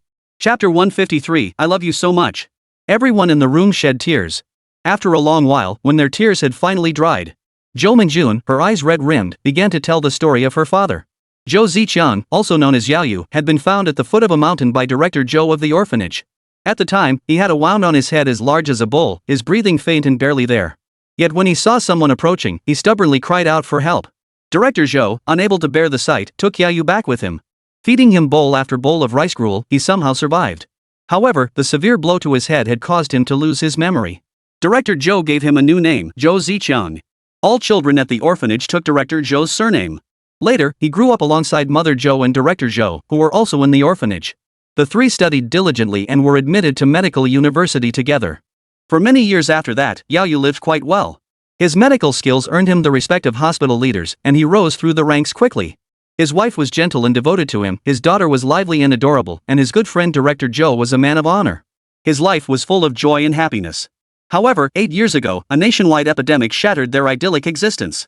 Countless lives were lost to the disease. At that critical moment, Yaoyu and Director Zhou's mother volunteered to join the front lines. They both sacrificed their lives on the invisible front lines of this war. They gave their precious lives to give others a chance to survive the disease. During that period, Jo Mingjun often felt as if her parents were right beside her. Her father would check her homework, gently reminding her to be careful and thorough. Her mother would stand nearby, offering her sliced fruit and a cup of warm milk, tenderly patting her head and telling her not to overwork herself. Jo Mingjun would nod and reach out to take them, only for her vision to go blank. No fruit, no milk, no father, no mother. She had no home. Concerned that her fragile state might lead to trouble, Director Zhou brought her to live with his family, his wife and children. Seeing the worried expressions on her uncle and aunt's faces, Jo Mingjun quickly recovered after that day. She studied with determination, gained admission to the same medical school her parents had attended, joined the hospital where her parents had worked, and pursued the same profession as her parents. She was the continuation of her parents' lives. She vowed to keep her parents' eyes open to this world. She vowed to save more lives, accumulating merit for her parents, hoping they would be reborn into a brighter future. Jo Min-jun never blamed her parents. She could not accept the reality of their loss, yet she understood their choice. A physician's compassionate heart. Jo Min-jun finished speaking and wiped the tears from her face. She stepped forward to help the two elderly people to their feet. Her voice grew solemn. My father always longed to find his family. Knowing today that you never gave up searching for him, that you kept looking, has finally fulfilled his wish. Tears welled in Zhang Nian's eyes, but she forced a smile. We never stopped thinking about him. Me, old Yao, and his brother, we've all been searching for him. The world is so small enough that she and her son had both lived in the same city. Yet the world felt vast, indeed so vast that even within that same city, she had failed to find her son. Yao Xiang's face turned pale as he sighed. Your father, it's partly my fault. The people who took him away. I will avenge him. You too. Jo Min-jun still felt somewhat unfamiliar with the elderly couple and couldn't quite bring herself to switch to informal terms just yet. Stop crying. My father searched for so many years. That today brings closure, and I can meet you both. This is a blessing. Night. After washing up, Zhang Chen lay in bed, still replaying the day's events in his mind. After a heartfelt reunion filled with tears, Jo Min-jun invited Grandma Zhang and Dr. Yao to stay at her home for a while. They were her father's parents, her only remaining family. Zhang Chen could tell Jo Min-jun genuinely wanted to build a good relationship with the two elders. So when the elderly couple hesitated, worried they might be a burden to the child, he gently persuaded them. Lu Qingfeng followed his lead, echoing the encouragement to the elderly couple. Their efforts successfully convinced Grandma Zhang and Dr. Yao to make the decision, and also caused Jo Min-jun to change her attitude toward Lu Qingfeng. Zhang Chen felt a sigh of relief in his heart, though he couldn't quite explain why. Just as Zhang Chen was lost in thought, the bedroom door creaked open. Lu Qingfeng slipped in like a thief and casually locked the door behind him. She wore a bright pink silk nightgown, the front cut low enough to reveal a hint of curve. Zhang Chen stared at her, and a phrase suddenly popped into his mind: pink makes people look darker. Right now, Zhang Chen just wanted to say that was bold, it was just that the person wasn't fair-skinned enough. If one's skin was fair enough, pink only served to make them appear even more delicate and alluring. Just like Lu Qingfeng before him now. Lu Qingfeng pounced onto the bed like a kitten, burrowing into Zhang Chen's embrace. She tilted her head and asked him, Zhang Chen, are you mad at me today? In this position, Zhang Chen's arm naturally encircled her. He didn't pull it away, instead using this posture to reason with her. I wasn't angry. I know you meant well today, wanting them to recognize each other sooner, right? Lu Qingfeng nodded frantically. Your actions are what everyone around you does in your environment, so you didn't think it was wrong before doing it. But Qingfeng, to ordinary people, they would feel your actions were offensive. Zhang Chen patiently broke down the reasoning for Lu Qingfeng, explaining it step by step. He showed no impatience or reluctance. Compared to Lu Qingfeng, he occupied the position of an elder and a leader. He believed it was his duty to guide the other onto the right path. Even if her family background meant she never had to consider whether a path existed at all. Looking into the innocent, obedient eyes of the girl in his arms, Zhang Chen couldn't help but pull her closer. I've always believed that even when in a position of power, one must maintain basic respect and compassion for those who aren't enemies. Only then can you avoid losing yourself. Feeling his movement, Lu Qingfeng's eyes crinkled with a smile. Yes. I'll remember that, Zhang Chen. I promise I will. Zhang Chen ruffled her hair. Good. That's your promise to me, and I'll remember it too. Lu Qingfeng blinked her eyes. She thought Zhang Chen looked absolutely stunning at that moment. Brother Chen. Zhang Chen responded. I like you so much. Moi. Lu Qingfeng rolled over and pounced on Zhang Chen, showering him with kisses. Hey, that's enough, okay, get off me, A moment later. Zhang Chen finally struggled to regain his senses from the whirlpool of passion. He pulled the dazed Lu Qingfeng aside. Cough, that's enough, really. Lu Qingfeng grabbed the hem of her nightgown, already hiked up to her waist, trying to pull it off. Not enough. When I'm with you, it's never enough. Chapter 154, What kind of woman do you like? Lu Qingfeng's scorching, blunt words struck Zhang Chen's heart, leaving him stunned for several seconds. By the time he snapped back to reality, Lu Qingfeng's nightgown was already hiked up to her neck. He grabbed Lu Qingfeng's hand mid-motion. Wait, don't take it off. You don't want to see? Then let me see you. No, don't take mine off either. Let go. Are you a cat or something? No, you can't kiss there. After another round of wrangling, Lu Qingfeng finally settled down obediently as Zhang Chen pinned her to the bed. But she wasn't entirely still. Like an octopus, her arms and legs clung tightly to Zhang Chen's body. He. Lu Qingfeng grinned at Zhang Chen. Jiang Chen steadied his breathing, pushing the images of her delicate form and blushing cheeks from his mind. He raised an eyebrow. What are you laughing at? Jiang Chen, Jiang Chen, Jiang Chen. I'm so happy. Lu Qingfeng chirped like a little sparrow. You didn't get angry with me today. Even after what I did just now, you didn't kick me out. That's all it takes to make you happy? Jiang Chen pressed. Meishem, Lu Qingfeng traced circles on Jiang Chen's chest with her jade-like fingers. If we could take it a step further, I'd be even happier. Don't even think about it. This little yellow-haired girl was even more fixated on that matter than he was. Oh, Lu Qingfeng still grinned. By the way, Jiang Chen, what kind of woman do you like? She rested her head against his chest and inquired. Lively little Lolas? Fiery peppers? Gentle and virtuous? Or sharp-tongued tsundere? Maybe ice queen beauties? Mature women? You wouldn't prefer seductive would you? As she spoke, Lu Qingfeng mimed each description with exaggerated expressions and gestures, leaving Jiang Chen utterly speechless. Instead of answering immediately, his gaze drifted toward the wall as memories from his university days flooded his mind. Those days, how sweet and blissful they had been. Lu Qingfeng's teeth-gritted voice snapped back. Jiang Chen, what are you thinking about? With a gorgeous woman like me in your arms, you're not still thinking about that old ex-wife of yours, are you? Lu Qingfeng was displeased. She turned Jiang Chen's head toward her, forcing him to look at her. Then she planted a smack right on his lips. Are you going to tell me? If not, I'll keep kissing you. I'll kiss your lips until they're swollen today. Ooh. Feeling her scorching body pressed against his and her warm breath brushing his jaw, a faint tingling sensation stirred within Jiang Chen. Ahem, I'll tell you. First, you have to genuinely care for Anan. I won't like anyone who doesn't treat Anan well. Lu Qingfeng's eyes sparkled as she pressed. What else? What else? Jiang Chen thought for a moment before continuing. Also, putting our little family first, being upright without being pedantic, responsible, empathetic, emotionally stable, smart and capable, sharing similar values or being able to find common ground while respecting differences, having a special skill. Jiang Chen had intended to list vague, Lu Qingfeng opposite traits to make her understand their impossibility. But seeing Lu Qingfeng's earnest expression as she took notes, Jiang Chen blurted out, "You're perfect just the way you are." The moment the words left his mouth, Jiang Chen wanted to slap himself. Damn it, his mouth was faster than his brain. Lu Qingfeng's eyes lit up with excitement. Jiang Chen go, I knew you cared about me. She held up a finger solemnly. Don't worry. I, Lu Qingfeng, swear to heaven today that I will absolutely meet all your expectations. Jiang Chen. How did this get so tangled? He could only try to salvage the situation. I also like someone with the same degree as me. Otherwise, we wouldn't have common ground and getting along would be pretty painful. A PhD? Lu Qingfeng's voice suddenly dropped. She was hopelessly uneducated, forget a PhD. If her family hadn't arranged it, she wouldn't even have a bachelor's degree. Lu Qingfeng clenched her teeth, burying herself in Jiang Chen's embrace and clinging tightly to him. Brother Chen, I'll work hard. I'll get into university through my own efforts, then go on to get my master's and PhD. Jiang Chen felt the sincerity in the young girl's words. He tightened his arms slightly, gently inhaling the scent of her shampoo. It was rose and lychee sweet and enchanting. An idea began to form in Jiang Chen's mind. What if they gave each other some time? Following the normal path, Lu Qingfeng would need about 10 years to complete her undergraduate studies, then another 10 for her master's and doctorate. He could delay things a bit longer, 13 years. 13 years later, Anan would be an adult, and he should have built a solid career by then.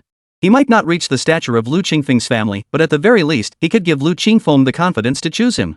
Jiang Chen's resolve wavered for a moment. But Lu Qingfeng couldn't keep a straight face for even 3 seconds. Once I get my PhD diploma, can we finally, Jiang Chen. He knew it. He knew it. Jiang Chen released his hand from covering Lu Qingfeng's mouth and sighed. Stop talking nonsense. Let's discuss something serious. When are you returning to the capital? Lu Qingfeng's mood sank. You want to kick me out? I've only been here a few days.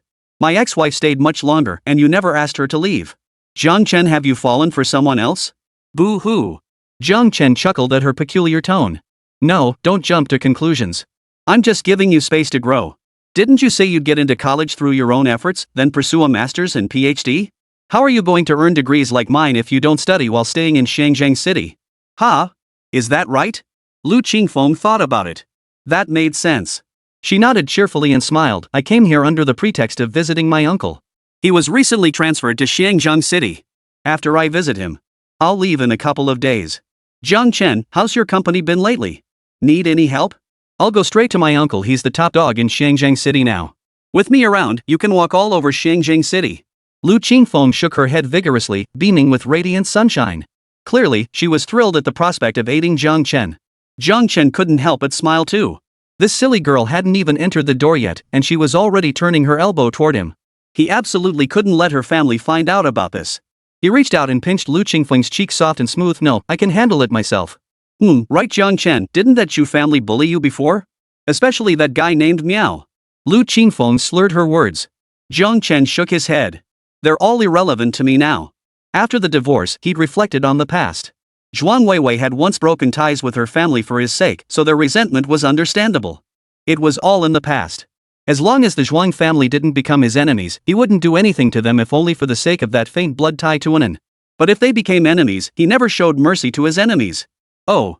Lu Qingfeng suddenly recalled an arrangement he'd made earlier. He was about to mention it to Jiang Chen, asking whether to proceed or halt it. The bedroom door handle suddenly twisted. Seeing it was locked, persistent knocking echoed against the door. Chapter 155. Be good, listen. Honey, open the door. I need to talk to you. Seeing the door remained unopened, Zhuang Weiwei grew even more anxious, pounding on it with increasing intensity. Hearing her voice, Jiang Chen felt a headache coming on. He rolled out of bed and opened the door. What is it? Zhuang Weiwei stood outside the door in a deep purple nightgown, its plunging neckline revealing a deep cleavage in most of her snow-white skin. The fabric covering her chest was lace, revealing everything but the nipples. As she raised her arms, the fabric swayed and undulated, dazzling the eyes. Lu Qingfeng had been lying on the bed, striking a pose to deliberately provoke Zhuang Weiwei. Little did he expect her to appear dressed like this. Her eyes widened. She couldn't help but glance down at her own chest, then back up at Zhuang Weiwei's. Lu Qingfeng. Tomorrow she would eat papaya like it was rice and drink soy milk like water. Liao Qingfeng's mind raced, yet her movements didn't slow. With a swift movement, she leapt off the bed and teleported between Zhuang Weiwei and Jiang Chen. Lu Qingfeng immediately reached out to cover the snow-white expanse at Zhuang Weiwei's chest. Hey, ex-wife, dressing like this isn't appropriate, is it? She must be deliberately trying to seduce her man. Covered up like this, let's see how she seduces him.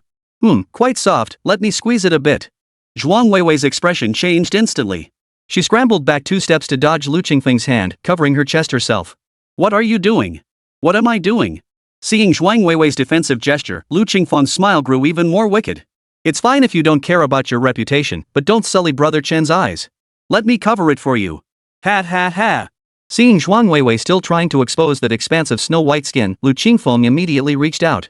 Zhuang Weiwei quickly turned sideways and pressed herself against Jiang Chen, her voice cold. Move aside.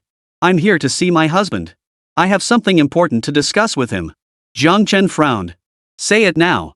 Zhuang Weiwei glanced at Lu Qingfeng. Jiang Chen grew impatient. If it concerns me, there's no need to hide it from her. Exactly. Spit it out already. Lu Qingfeng urged, thrilled beyond measure.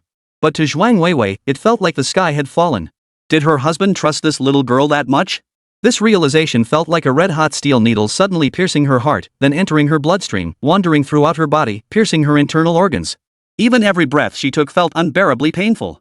Husband. Zhuang Weiwei looked at Jiang Chen through tear-filled eyes. Husband, I truly have something incredibly important, a matter of life and death to tell you. Only you. Zhuang Weiwei insisted relentlessly. Jiang Chen could only turn to Lu Qingfeng. You should go back to bed now. Staying up late isn't good for your skin. Be a good girl and listen. All right. Lu Qingfeng reluctantly nodded and left. The moment she was gone, Zhuang Weiwei darted into the bedroom and locked the door behind her. Jiang Chen frowned. What is it? Just say it. Zhuang Weiwei moved closer and wrapped her arms around his, trapping his arm between hers like dough. Let go. Jiang Chen said coldly. When Zhuang Weiwei didn't budge, he forcefully pulled his arm free. Ouch honey, you hurt me. Zhuang Weiwei slipped off her straps, revealing her entire chest and the red marks on her skin. Look, you've made me all red, husband, rub it for me. Jiang Chen turned his head away, his voice icy. If you have something to say, just say it. If not, get out. Jiang Chen felt Zhuang Weiwei was like a piece of clingy gum right now, the slightest touch and she'd shamelessly stick herself to him. Zhuang Weiwei pouted in displeasure. How was she any worse than that little brat? Her breasts were fuller, her legs longer, and her skills in bed were surely superior to that greenhorn's. Could that petite frame truly satisfy her husband? Husband, Lu Qingfeng's family background is too powerful. If you touch her, the Lu family will definitely come after you. That colossus is something none of us can stand up to. I won't stand by if something happens to you. I'll face it with you. But if both of us are in trouble, what about Anan? Zhuang Weiwei had noticed that little brat sneak into her husband's room earlier. To change her husband's perception of her, Zhuang Weiwei endured and endured, pinching her palms until they bled to hold back. She figured her husband wouldn't let the little brat stay too long, but who knew Lu Qingfeng would go in and never come out. As time ticked by, panic began to grip Zhuang Weiwei. She had no choice but to slip into something provocative, rush over, and knock on the door to interrupt whatever might be happening inside. Seeing Jiang Chen swayed by her words, Zhuang Weiwei sat on the bed, spread her legs, and licked her lips in an attempt to seduce him. "Husband, if you really can't resist, you can come find me. Don't you love my legs the most? You can play with them however you want." Zhuang Weiwei gritted her teeth, casting aside her pride. Swallowing her shame, she offered, "Husband, just treat me like a free." "No need. You can leave now." Jiang Chen cut her off coldly. He had to admit Zhuang Weiwei had a point. He needed time to think things through. But pursuing a deeper relationship with Zhuang Weiwei, better not. If he let her get close for a moment of physical pleasure, she'd immediately get cocky and demand a remarriage. His ex-wife's tenacity was beyond ordinary, and her thick skin, well, it was beyond ordinary too. Zhuang Weiwei, however, sensed Jiang Chen was clearly in a state of unfulfilled desire. She didn't want to leave. She reached out to grab little Jiang Chen. But Jiang Chen smacked a jacket over her head, then yanked her by the arm and flung her out. Click.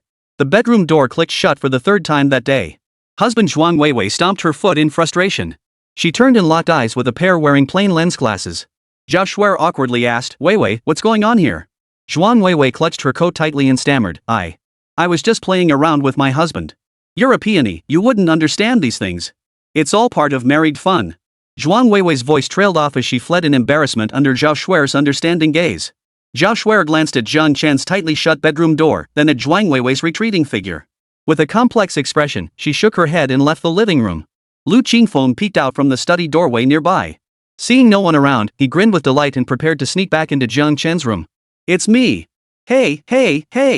How come you locked me out too? Damn old woman." Early the next morning, breakfast was served, and only Anan seemed genuinely happy at the table. Dad, Mom, Aunt Shui, and Sister Qingfeng were all present. If only Aunt Rujuang could return from her business trip too, it would be perfect. Lu Qingfeng pouted, poking at the steamed bun in her bowl with a look of resentment. Zhuang Weiwei shot Jiang Chen a mournful look, her plate of food merely a decoration before her. Zhao Shuer kept her head down, counting each grain of rice as she ate, never looking up. "Jiang Chen. I'm full. I'll be going now." With that, he stood up and left. He had plans to meet Ji Huaiyan today to check on the company's progress. Chapter 156, Let's give being the world's richest guy a try. As soon as Jiang Chen left, Lu Qingfeng also set down his chopsticks. "Anan, I have things to do too. I'll be back tonight and bring you something delicious." With Jiang Chen gone, she feared she might lose control and start a fight with Zhuang Weiwei in front of Anan. Better to visit her uncle instead. Zhao Shuer touched her neck and spoke up. "I haven't been home in days. My family wants me to go back. I'll be back tonight. Anan, be good and listen to mommy, okay?" The room was suddenly left with only Zhuang Weiwei and Anan. "Mommy, will you play with my little robot with me?" Seeing the familiar little robot in her daughter's hopeful eyes, Zhuang Weiwei gritted her teeth. "Sure, Anan. Whatever you want to play, mommy will play with you." Jiang Chen drove to the company building. This location, chosen by Ji Huaiyan, was situated in the heart of the commercial district, commanding a hefty rent. Ji Huaiyan trusted Jiang Chen implicitly. 5 years ago, he had already sensed Jiang Chen would be the one to help him soar.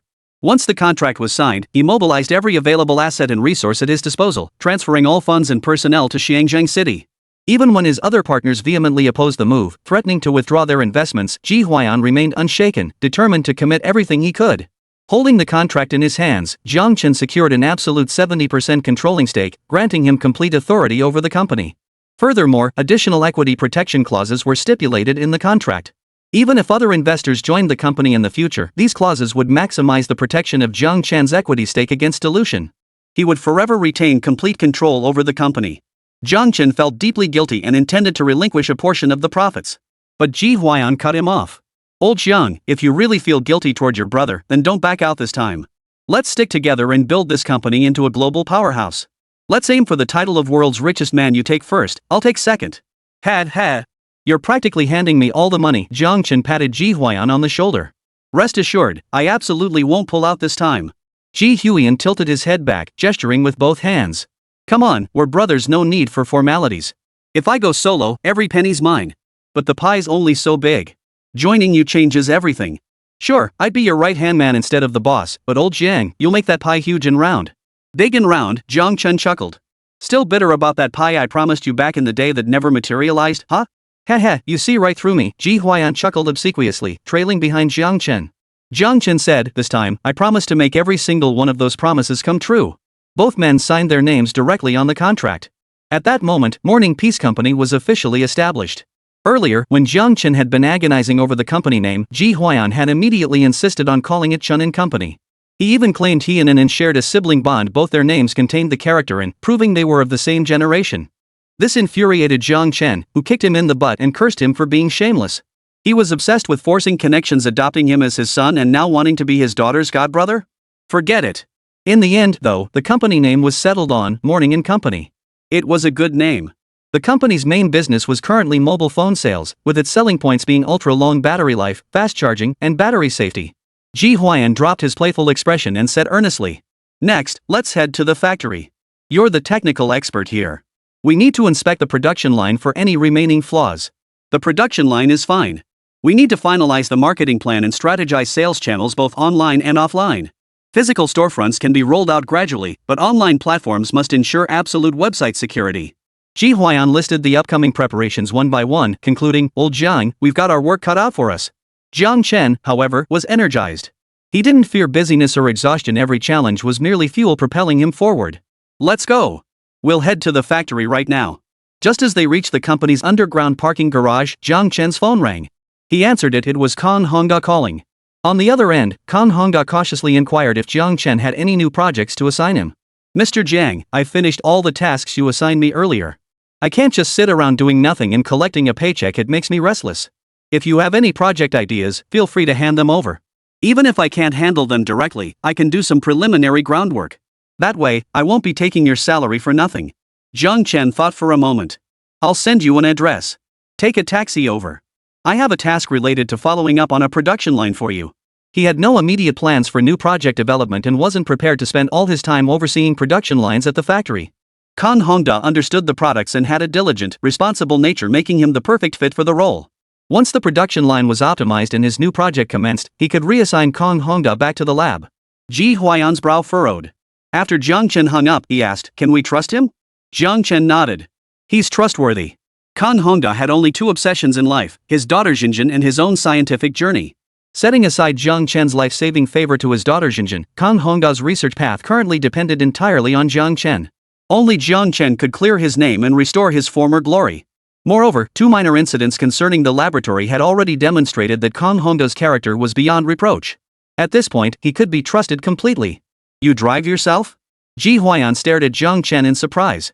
"Old Jiang, you're the chairman now. Chairmen don't drive themselves." "Hey, Li, you drive Chairman Jiang." Ji Huiyan looked at him and whispered, "My dear Jiang, with your current status, haven't you considered hiring a bodyguard or driver?"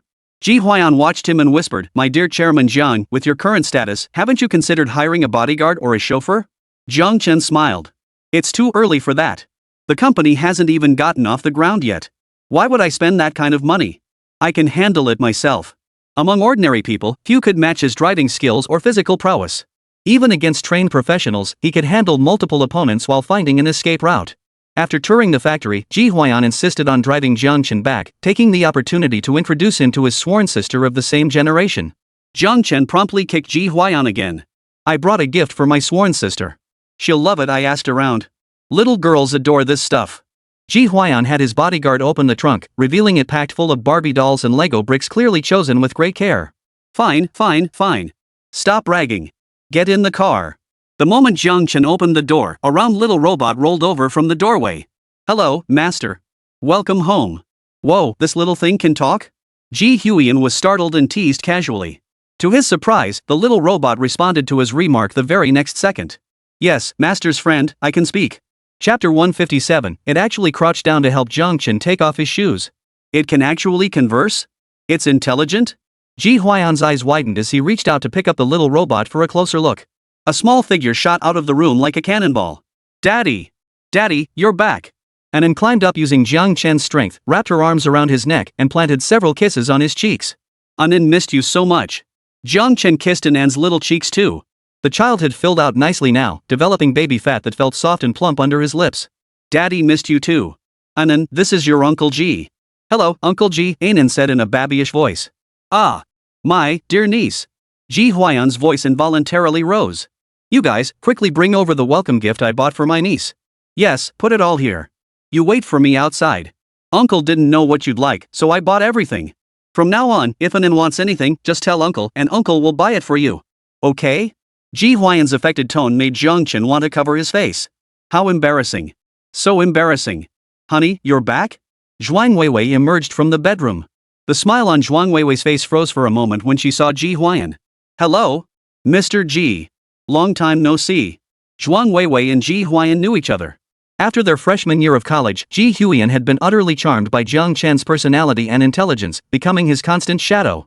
Wherever Jiang Chen went, Ji Hwayan followed, his presence ever present behind him. Ji Hwayan had thrown numerous wrenches into Zhuang Weiwei's pursuit of Jiang Chen back then. Even after the two began dating, he remained a persistent third wheel for quite some time.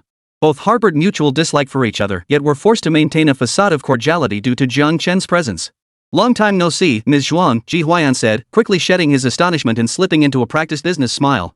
Oh, don't call me Ms. Zhuang, that's too formal. Just call me. Zhuang Weiwei caught Jiang Chen's darkening expression and stopped herself. Just call me Weiwei. Well then, please sit down. I'll get you some water. Zhuang Weiwei lowered her head to hide the reddening corners of her eyes. She had now forfeited the right to call herself Jiang Chen's lover and demand Ji Hwayan address her as sister-in-law. As Zhuang Weiwei turned away, Ji Hwayan desperately signaled to Jiang Chen. The two began communicating solely through their eyes. What's going on? Didn't you two get divorced? How come she's at your place, bro? Ahem, it's complicated. Long story short, let's not get into it today. Then make it quick, old Jiang. You wasted 5 years of your talent for her. Are you going to let her influence you again? The lap of luxury is a hero's grave. She's still the mother of my child. I can't just cut ties. It's too messy. Might as well muddle through. No way, old Jiang. This is making my heart race. Put your heart in your dog's belly, I know my limits. Really? If she were still chasing after you like she did in college, are you sure you wouldn't be tempted again? No. I don't believe you. If you do get tempted, you'll have to call me Dad. Get lost. Daddy, Uncle G, what's wrong with your eyes? Anan tilted her head curiously. Did they cramp up? Let Daddy massage them for you. Ahem, it's nothing. Daddy's eyes will be fine in a moment. Jiang Chen set Anan down. As they spoke, Zhuang Weiwei had already poured water and brought it over.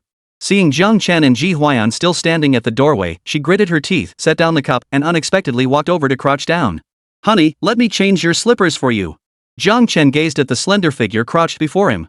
This angle offered a perfect view of both her towering peaks and full curves, but that wasn't the point.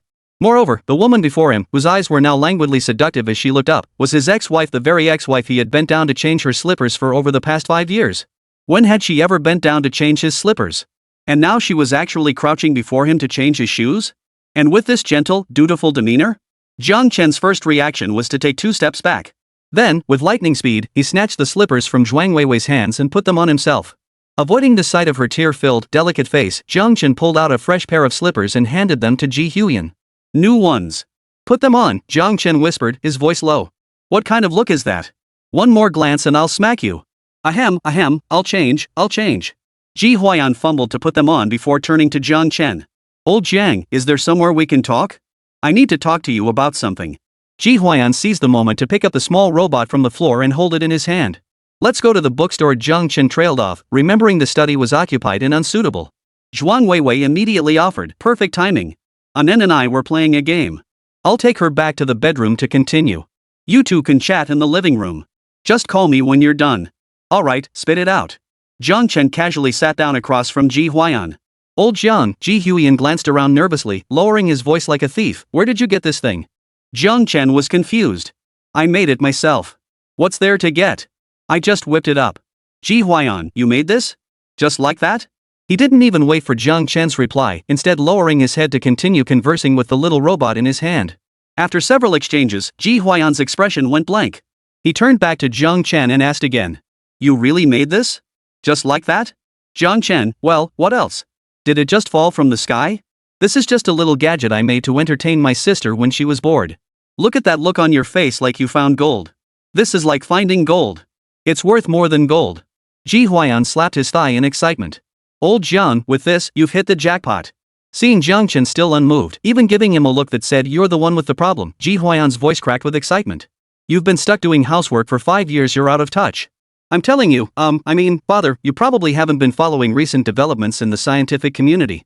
Ji Hwayan's tough stance lasted barely 3 seconds before he backed down. Even though he believed he was telling the truth, if Jiang Chen didn't want to hear it, then he wouldn't say it. He'd just talk about something else. To catch up with other nations, the government is now strongly advocating for research in artificial intelligence. You didn't know? I heard they've got AI capable of conversation overseas. It's a joint project between the States and the UAE. Jiang Chen frowned. But this isn't AI. It's just the robot we built back in college. I added a chip that lets it converse based on implanted data. Ji Huaiyan retorted, today it converses based on implanted data. Tomorrow, with more data, it could be artificial intelligence. Chapter 158, Dad's family keeps growing. Jiang Chen rolled his eyes. You're just imagining things. This is just a toy, a little robot toy suitable for kids to play with. Ji Huaiyan scoffed. A toy? A little toy robot? You're so full of yourself it makes me want to punch you. Countless research institutes in our country have poured billions into developing something like this, and you treat it like a toy suitable for children? Ji Huaiyan rose and sat beside Jiang Chen. After a moment's thought, he stood again and crouched down in front of him. He reached out. He began kneading Jiang Chen's legs. His expression was obsequious, his voice soft. Father, I have a favor to ask of you. Jiang Chen lifted his other leg. This one, a bit more pressure, please. All right, father. Is this pressure better? Ji Huaiyan was quick to catch on, promptly shifting to the other side to continue massaging Jiang Chen's leg. That's better, Jiang Chen nodded. Go ahead, what is it? Without hesitation, Ji Huaiyan blurted out, Foster father, why don't you patent this too and put it into production? Just embed this chip's functionality into mobile apps, it'll be our unique selling point. Jiang Chen raised an eyebrow. Just a basic dialogue function? Why not add a butler mode that controls all apps? Users could open or close any app with a voice command, make calls, send texts, set alarms, turn the flashlight on off, search for information, access daily services. In short, it's a voice assistant exclusively for the user. How about that? Ji Huaiyan considered Jiang Chen's suggestion before nodding decisively. Perfect. That's artificial intelligence. You're being too modest, father. This isn't true artificial intelligence. If we're being precise, it's merely weak AI at the application level. Jiang Chen shook his head, a new research direction forming in his mind. Ji Huaiyan flattered him a little, but it's still better than those other research institutes that burn through money without delivering results. Godfather, you're truly one man who can take on 1,000 armies. Let's build this conversational voice assistant and embed it into mobile apps. Once our new product launches, it'll go viral nationwide, maybe even internationally. Ji Huaiyan was thrilled, his mind already envisioning scenes of the product's explosive success. Of course, I'm not implying our previous products were subpar. You know, we're a newcomer in the mobile phone market, nobody knows us yet. Our previous main selling points were practical features like long battery life and fast charging. This meant our target audience was mainly people actively looking to buy a new phone. But users whose phones were still within their lifespan. They weren't our target. They wouldn't abandon their trusted, reliable brand for ours. But once we launched the voice assistant feature, Ji Huaiyan excitedly wrapped his arm around Jiang Chen's neck. Old Jiang, once we launch it, the vast majority of smartphone users on the market will become our target audience. This novel, cutting-edge AI innovation will attract even customers who don't need new phones. Once our product hits the market, it's bound to be a massive hit. A huge hit, old Jiang. We're set. You're like a golden goose laying eggs. Jiang Chen had been nodding along, finding Ji Huaiyan's reasoning compelling. But upon hearing that final metaphor, his face darkened. What a ridiculous comparison. Ji Huaiyan, oblivious to his faux pas, pressed on, old Jiang, you've wasted 5 years of your genius. If the scientific community had had you these past 5 years, who knows? Maybe we could have punched the US, stomped on Russia, and kicked the Arab countries in Japan like soccer balls. What a waste. What a waste. Ji Huaiyan slapped his thigh in frustration. Jiang Chen retorted, what's a pity? Go slap your own thigh.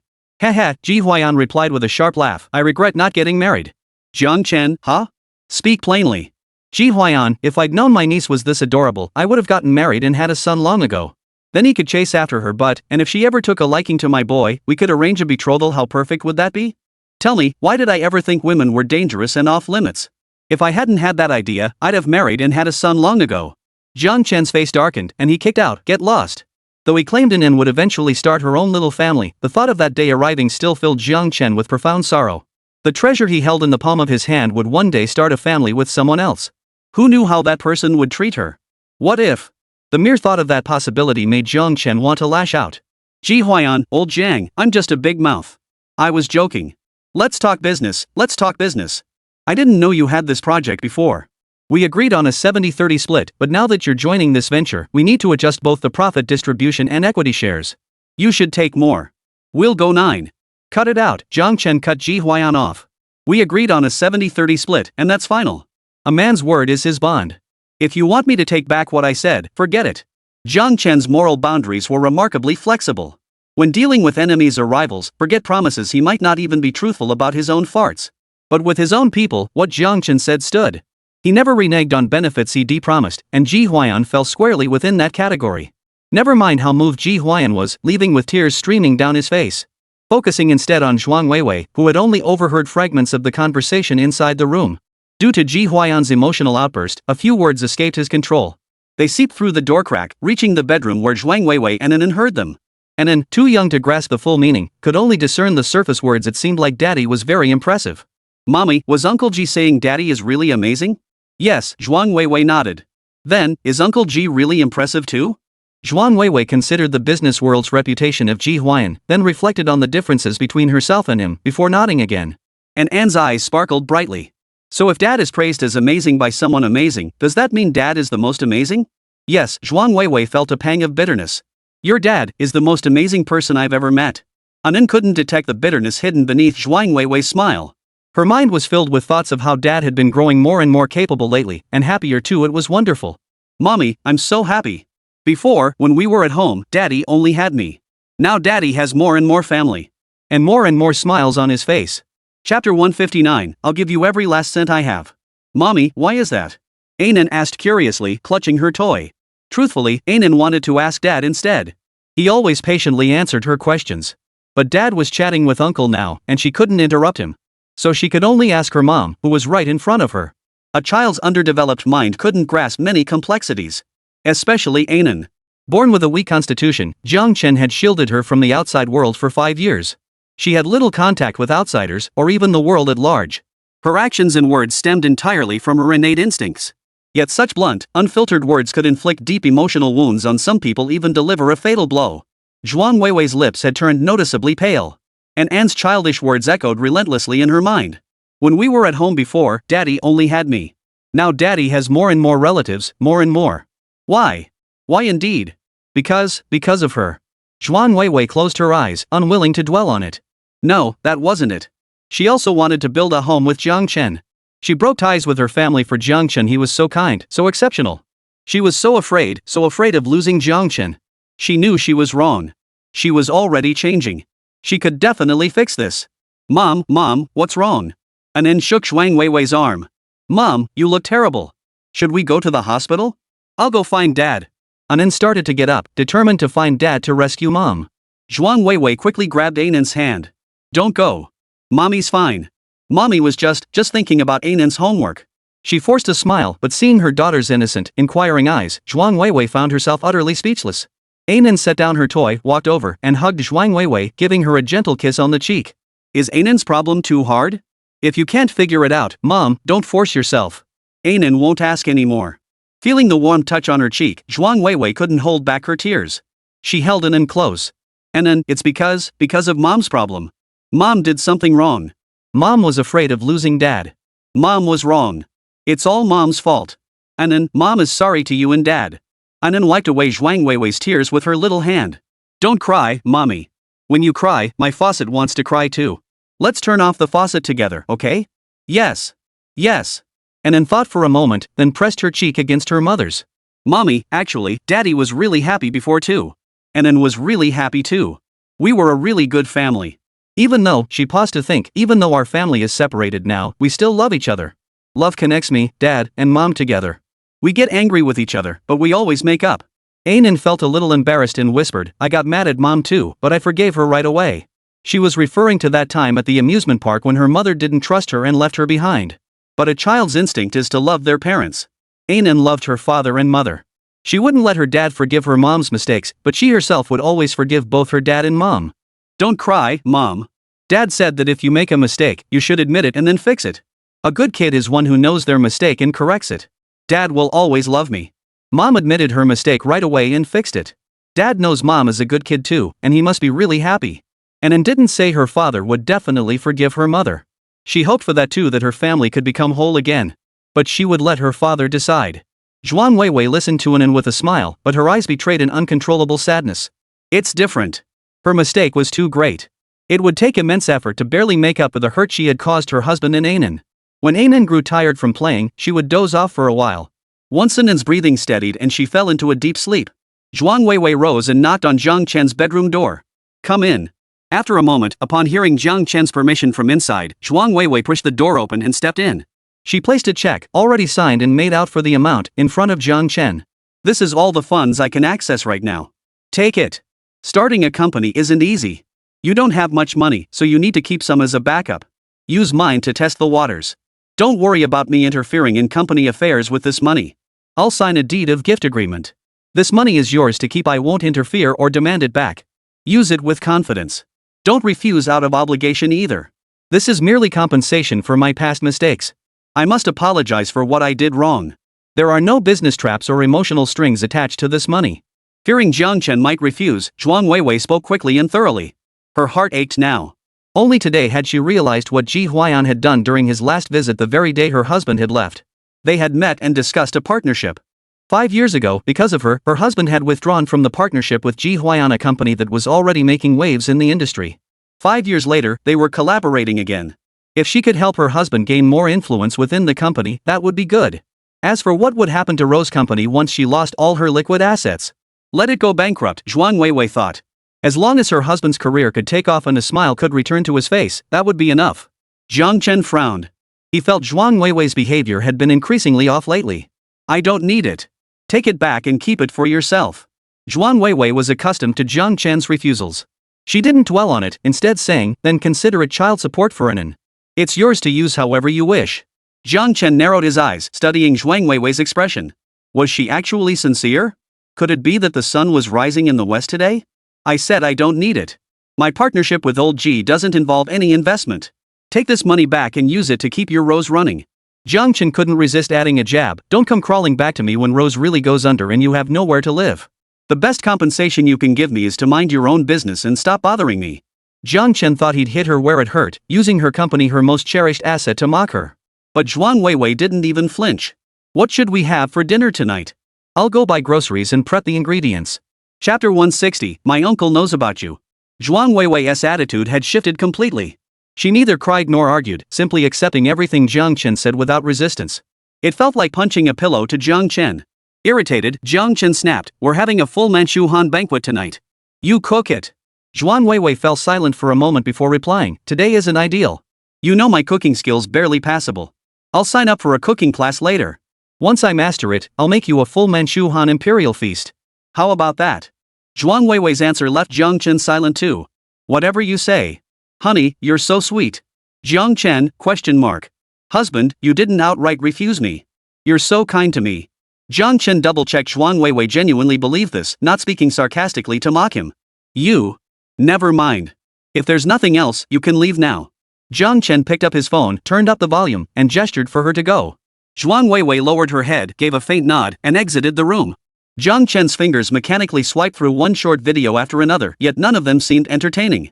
What was so funny about that loudmouth chattering away? It was deafening, yet so many people liked it. Were they all blind? And this one, the special effects warped the doorframe. What's so great about bragging about a perfect figure when she doesn't even have a tenth of Zhuang, someone else's figure? This one was beyond ridiculous. You divorce your wife for spending money on another man, yet forgive him after he sheds a couple tears? And you have the nerve to post a video seeking validation? What the hell is wrong with all of you? Jiang Chen slammed his phone shut in frustration, only to hear another notification chime. He tapped it open, and a smile spread across his face. "Bro, I'll be back from my business trip in 2 days. Did you miss me, Anan?" Jiang Chen tapped his phone and quickly replied, "Yes, I miss you." Closing his phone, Jiang Chen sat up and went to the bathroom to splash water on his face. He needed to figure out how to perfect the voice assistant feature. Not only would it serve as the selling point for the new product launch, but it would also be the first piece of his business puzzle. Naturally, it had to be flawless. After dinner, Jiang Chen accompanied Anan as usual to play and help her digest. After she finished her nightly routine, he read her a bedtime story to help her drift off. Watching his daughter's complexion grow rosier and her spirit more lively, Jiang Chen felt a wave of sweetness wash over him. How wonderful every day ahead held something to look forward to. Even as he lay in bed, drifting toward sleep, Jiang Chen's good mood hadn't diminished one bit. The door creaked open silently. A familiar figure slipped in with the stealthy ease of a thief. The quilt was pulled back, and in the next instant, a slender body pressed against hers. The rich scent of rose and lychee filled his nostrils, spreading through his respiratory tract and deep into his body. Jiang Chen resignedly pulled the person into his arms without opening his eyes. Why are you here again? Lu Qingfeng gave a soft snort, reached out to turn Jiang Chen's face toward hers, and planted a smacking kiss on his lips. You jerk! You don't appreciate what you get. Didn't you even ask how my visit to my uncle went tonight? Jiang Chen chuckled softly, gripping Lu Qingfeng's neck and pulling him back into his embrace. I never let you get your way. If anyone's the jerk, it's you jerking me around. Alright then, Miss Lu, please be merciful and satisfy my curiosity. How did it go at your uncle's place today? I'm dying to know, tell me already. Hee hee, Lu Qingfeng giggled, her petite frame trembling against his chest. You really want to know? I'm dying to know. Jiang Chen played along perfectly. Then I'll be gracious and satisfy you. Lu Qingfeng's delight practically radiated from her face. Jiang Chen knew instantly that something good was coming. Sure enough. Lu Qingfeng chattered away like a little sparrow. I went to my uncle's place today and found out he knows about your company. And they say this attracts foreign investment locally, boosts production, creates jobs, and promotes economic development. In short, all this will be chalked up to my uncle's achievements. As long as your company is doing real work, even if I don't ask him, he'll definitely make sure no one else bullies you. Not to mention she had already asked this uncle to secretly look out for her good friend Jiang Chen.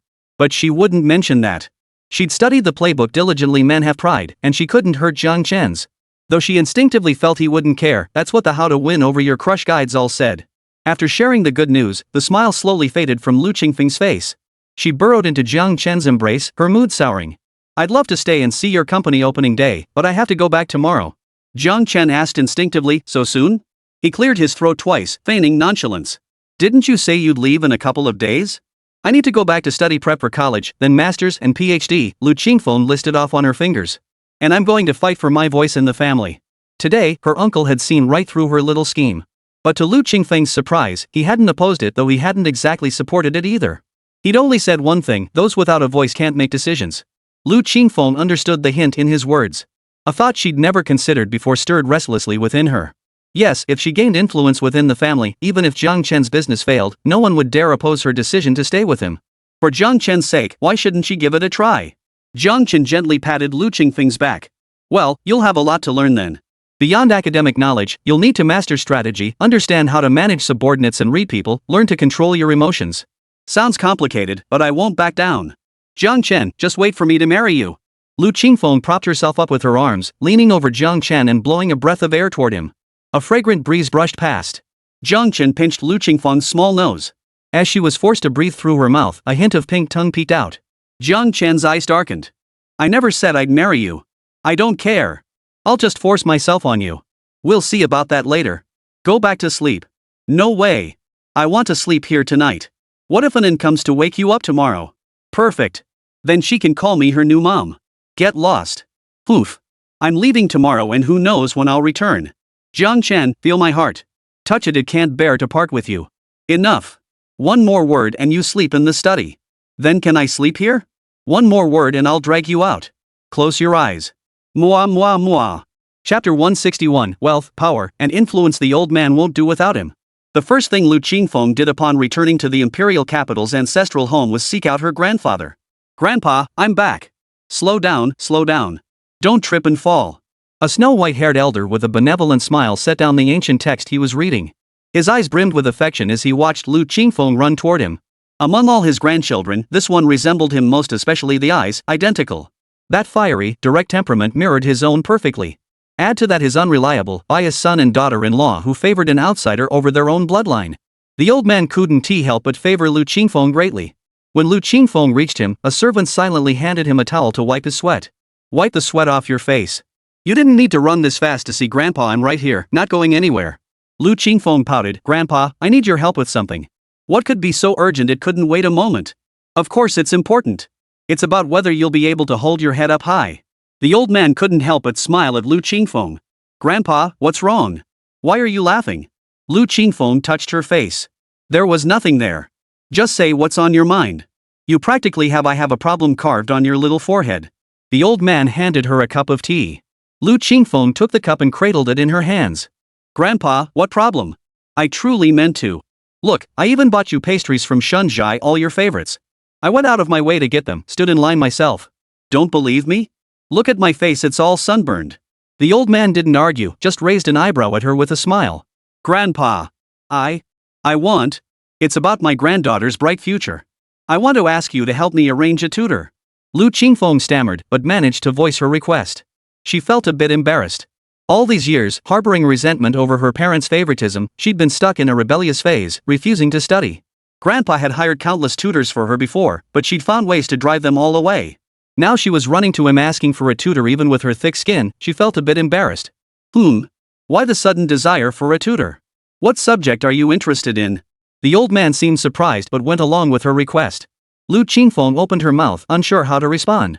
She couldn't reveal Jiang Chen just yet. But she'd been so caught up in imagining a bright future that she hadn't thought of an excuse. What reason? Your granddaughter just wants to work hard now. She wants to make you proud and let you brag to your old buddies. Have some tea. After you finish, let's talk properly about what kind of tutor you want. I'll have the housekeeper arrange it. The old man chuckled, offering no indication whether he believed her or not. Lu Qingfeng downed the entire cup of tea in one gulp. Finished, Grandpa. Goodness, you really are. The old man stifled a laugh. This premium de Hong Pao tea, you're like a cow munching on peonies. Grandpa, I want to get into Huaxia University on my own merits. I even want to pursue a master's and a PhD. Please help me. Oh? Are you sure you don't want Grandpa to arrange your admission? You want to get in on your own? The old man asked in surprise. He had always worried most about this granddaughter's future. He had even given considerable benefits to his other children and younger siblings' families, hoping that if he were to pass away one day, these relatives would lend a helping hand. Now the little girl actually wanted to strive on her own? Excellent. This is a good thing. Lu Qingfeng nodded. Yes, I also want to learn some strategic tactics. Oh, you're motivated to improve yourself, the old man summarized. Right. Lu Qingfeng thought for a moment. Striving for Jiang Chen's sake was also striving for herself. It was all the same. The old man agreed with a broad smile. Very well. If my granddaughter has this aspiration, her grandfather will certainly support her. I'll have the steward make arrangements immediately. Go back and wait. After Lu Qingfeng ran off beaming with joy, the old man summoned the steward standing nearby. Did you hear that? Go make the arrangements. Yes, sir. Also, that Jiang lad in Shangjiang City, if there's anything you can do to help him, do so. The old man rolled the jade beads in his fingers, eyes closed. His smile vanished, replaced by an overwhelming aura that silenced the servants, who dared not even breathe. Qingfeng is my most cherished and valued young relative. If that Jiang boy can truly inspire Qingfeng to strive for improvement, this old man isn't stingy. As long as he has no ulterior motives, wealth and power, this old man won't withhold them from him. With Lu Qingfeng's departure, Jiang Chen gradually became busier, often scrambling to keep up. As the company was established, the factory production lines gradually improved, and preliminary promotional activities unfolded. Morning Glory Company's activities drew inquiries from many in Shangjiang City. Jiang Chen, holding absolute controlling stake in the company, naturally appeared in the intelligence reports circulating among these individuals. Among them was Zhuang Weiwei. Only now did Zhuang Weiwei learn that her husband had quietly become chairman of a substantial company. Ji Huiyan had invested all his liquid assets, meaning Morning Peace Company held billions in readily available working capital on its books alone. Don't underestimate hundreds of millions in liquid assets. Many billionaires with fortunes in the tens or hundreds of billions might not even possess that much in total liquidity. This liquid capital alone equaled the entire market value of Rose Company. Yet Rose Company was the business she had poured 5 years of her heart and soul into building. How long had her husband been at it? He now owned a company larger than Rose Company. In that moment, Zhuang Weiwei felt profoundly and acutely what her husband had sacrificed for their family 5 years ago. She regretted it so deeply she wanted to tear out her own heart. Alongside the regret came intense worry. She had no one to confide in, and subconsciously knew telling her husband would likely earn her a cold reception. She could only turn to Zhao Shuer. Shuer, do you think I'm overthinking this? Could this really happen? Should I talk to my husband and warn him to be cautious? Zhao Shuer paused, hesitating. I think you're worrying too much. He's so smart, how could he get taken advantage of? But this is business, not academic research. Such a massive investment, if he steps into a trap, he might never recover. Zhuang Weiwei voiced her worries. Zhao Shuer gave an awkward chuckle. Shuer, I'm telling you the truth. Your family is in business too, you know how tough it is to make it in the corporate world. Even with the Zhuang family's background, I've been scammed countless times. My husband started from scratch, he's even more vulnerable to schemes. Zhao Shuer's expression grew complicated. Chapter 162, actually, I once had a brother. Part of her felt heartbroken by Zhuang Weiwei's almost controlling concern for Jiang Chen, while another part found her reasoning laughable. Seeing Zhao Shuer remain silent, her gaze still heavy with that complexity, Zhuang Weiwei's voice softened. Shuer, do you think I'm wrong? Zhao Shuer shook her head gently, rejecting the notion outright. It's not wrong, it's not right at all. How could that be? What I said makes perfect sense. Zhuang Weiwei insisted. Zhao Shuer's expression turned cold as she spoke earnestly. I've warned you once before, Weiwei. This is the last time I'll do so. She had her own selfish motives. This time, she'd consider it a final favor for their past friendship.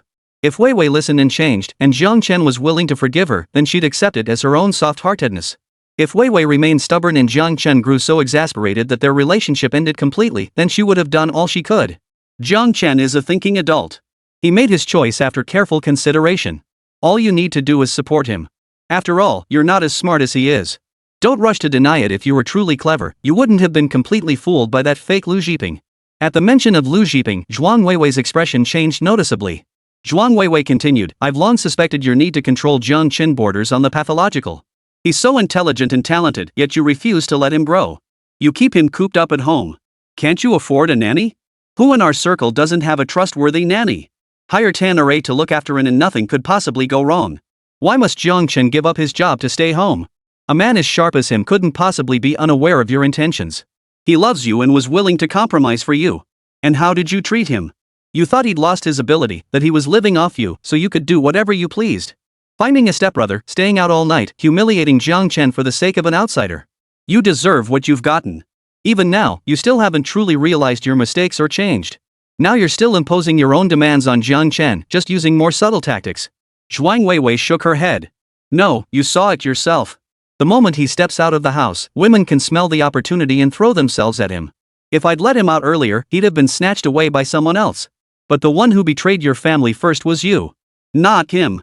Zhao Shuer tore away Zhuang Weiwei's veil of denial. I didn't. Zhuang Weiwei covered her face, muffled sobs escaping through her fingers. At first, I truly only saw him as my little brother. Zhao Shuer snorted derisively. What little brother? I've known you over 20 years and never heard of him. Zhuang Weiwei clenched her teeth and suddenly blurted out, I did. Shuer. I actually had a brother. Zhao Shuer's eyes widened. What? How had she never known? Zhuang Weiwei shook her head, unwilling to continue discussing her brother. It was truly because of that I initially looked at Lu Zhiping differently. Later, I felt like I'd lost my mind. I don't know why I acted that way. I truly love my husband. I love him deeply. I can't live without him. I've made up my mind. This new company is likely full of traps. I want to transfer Rose Company to my husband. If he's willing to take it, I'll hand it over immediately. Then he can focus on building his career outside, while Zhuang Weiwei seemed to have made up her mind. I'll stay home to secure the home front for him. I'll take care of his daily needs, so he has no worries at all. Zhao Shuer had initially scoffed at Zhuang Weiwei's idea, but by the end of her speech, she was left only with astonishment. You want to be a full-time housewife?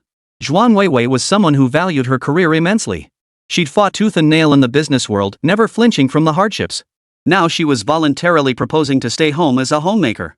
Zhuang Weiwei nodded firmly. Yes, I've made up my mind. What my husband once achieved, I must achieve too. Zhao Shuer fell silent for a moment before speaking. Now that you've moved in, your relationship with Jiang Chen is at least slightly better than before. For Annen's sake, he puts on a good face around you when others are present. If you bring these things up now, it might cause his feelings toward you to deteriorate again. Especially the matter of transferring Rose, don't even mention it. He won't accept it. Zhuang Weiwei stared at Zhao Shuer in surprise. How do you know? You actually went to ask Jiang Chen to transfer the Rose? Zhao Shuer choked, coughing twice. Zhuang Weiwei stammered, Zhao Shuer's eyes widened. Jiang Chen actually tolerated you moving in after that. Zhuang Weiwei, you really are. It's not that bad, is it? I meant well. Zhuang Weiwei seemed flustered. Zhao Shuer shook her head. You still don't understand Jiang Chen. Fine, do whatever you want. I'm not getting involved. Just wait until you get kicked out, then you'll see how serious this is. With that, Zhao Shuer stood up and returned to the study. After Lu Qingfeng left, the study bed became Zhao Shuer's again. She knew she couldn't stay with Jiang Chen much longer. The shock she'd caused would eventually need to be smoothed over. When that time came, if she wanted another chance with Jiang Chen, she'd have to find other ways. Just thinking about the mix-up that early morning made Zhao Shuer's face flush. But then, thoughts of her best friend and the other women currently surrounding Jiang Chen made her frown again. Sigh. Zhao Shuer's mind was tangled like a ball of yarn. Secret delight, anger, worry, jealousy, bitterness, all these emotions intertwined, making her feel like her head would explode. Meanwhile, at Lakeview Manor, Zhuang Yumia had naturally received updates on Jiang Chen's latest moves. His assistant, Hu Jun, had reported them to her. When she first heard Jiang Chen had become chairman with absolute controlling stake, Zhuang Yumiao refused to believe it, even scolding Hu Jun for reporting false information without verification. But the moment she saw Jiang Chen's business partner was Ji Huiyan, Zhuang Yumiao began to consider the possibility. He was well aware of Jiang Chen's past venture with Ji Huiyan, which had ended abruptly when Jiang withdrew midway. Now the two had unexpectedly joined forces again. "Boss, what should we do? Should we use some tactics to disrupt things?" Hu Jun made a suggestive gesture. As the leading players in Shangzheng City, employing underhanded methods against an outsider was the easiest course of action. Nipping any potential threat in the bud required the least effort. No. Zhuang Yumiao refused his subordinate's suggestion without hesitation. Chapter 163, Where did all your money go? Not only must we not sabotage him, but we should provide every possible convenience. A hint of reluctance flickered in Zhuang Yumiao's voice, but it vanished quickly when he recalled Ji Huiyan's background. You haven't met Ji Huiyan. You don't know him. A man who turned down his family's help, went to another city to build such a massive empire from scratch. He's no pushover. Better to cultivate goodwill than enmity. The Zhuang family had built their empire over decades, aided by Jiang Chen's occasional support. Ji Huiyan was formidable, a true business prodigy. Hu Jun was baffled. But boss, even a mighty dragon can't overpower a local snake. Why should we fear him? That depends on what kind of mighty dragon we're talking about. Zhuang Yumiao snapped, surprised by his subordinate's audacity. Do as I say. He felt bitter inside. Jiang Chen had been married to his sister for 5 years, holed up at home cooking, mopping, and raising kids. He hadn't achieved anything, nor brought any benefits to the Zhuang family. But the moment he got divorced, he started inventing and founding companies, as if afraid of missing out on the limelight. All these years, the Zhuang family had supported Jiang Chen's living expenses without shortchanging him. Now that fortune smiled upon him, he didn't spare the Zhuang family a single thought. By now, news of Jiang Chen had likely reached every influential household in Shangzheng City. Zhuang Yumiao could already imagine the ridicule the Zhuang family would face from outsiders once Jiang Chen achieved success. Gold dropped right into your lap, and you didn't even pick it up. Bull. If Jiang Chen had shown even half the capability he's demonstrated now over the past 5 years, how could he not have treated him with respect? He would have worshipped him daily with 3 sticks of incense. But it had to happen after the divorce. It was enough to drive him mad. Still, the success or failure of others was none of his concern. The Zhuang family's ultimate fate depended on his own strength. Only by growing stronger could he weather future storms. Also, focus the company's operations on the projects we've already secured. No further expansion. Pursue conservative growth and conserve all resources. Prepare for next month's H58M production run. Zhuang Yumiao walked to the window, gazing down at the nightscape below. We'll prove ourselves in the marketplace. However, continue monitoring the matters you've been overseeing. Understood. Hu Jun murmured his response. As he exited the room, he glanced back at Zhuang Yumiao's retreating figure. Turning away, his expression darkened, eyes flickering with complex emotions. Within the law firm, senior colleague knocked on Deng Rusong's office door, setting a box of fruit slices on her desk. Here you go, cherry tomatoes and pineapple, all your favorites. Deng Rusong smiled sweetly. Thank you, senior colleague. If you really want to thank me, give my advice some serious thought, the senior colleague suggested. A flicker of hesitation crossed Deng Rusong's face. Senior colleague, I'm quite happy where I live now. I don't plan to move anytime soon. TSK. If you won't move, why not use it for investment? The real estate market is booming now, with prices rising year after year. Rujuang, you need to seize this opportunity to build your capital. Her senior colleague pulled up a chair and sat down in front of Deng Rujuang, offering earnest advice. Rushuan, that newly developed property is truly exceptional. It's surrounded by elementary, middle, and high schools' prime school district housing. It's close to hospitals and major shopping centers, and the subway is coming right to that area. Buying now means you're just waiting for it to appreciate. Rushuan, whether you get married or not, the more properties you own, the more leverage you have. Your in-laws won't dare mistreat you. If they do, you can just pack your bags and leave. Don't tell me you don't have enough money. The legal fees you've earned over the years would easily cover the full price of a flat. If you need help with renovations, I can lend you the money interest-free. Such a great opportunity, it'd be such a shame to miss it. Deng Rujuang felt tempted, but still shook her head. Senior, for one thing, I already have a place. For another, I don't have enough cash on hand to pay the full price, and I don't want to take on a mortgage. Her senior sister raised an eyebrow, surprise flashing in her eyes. You don't have enough?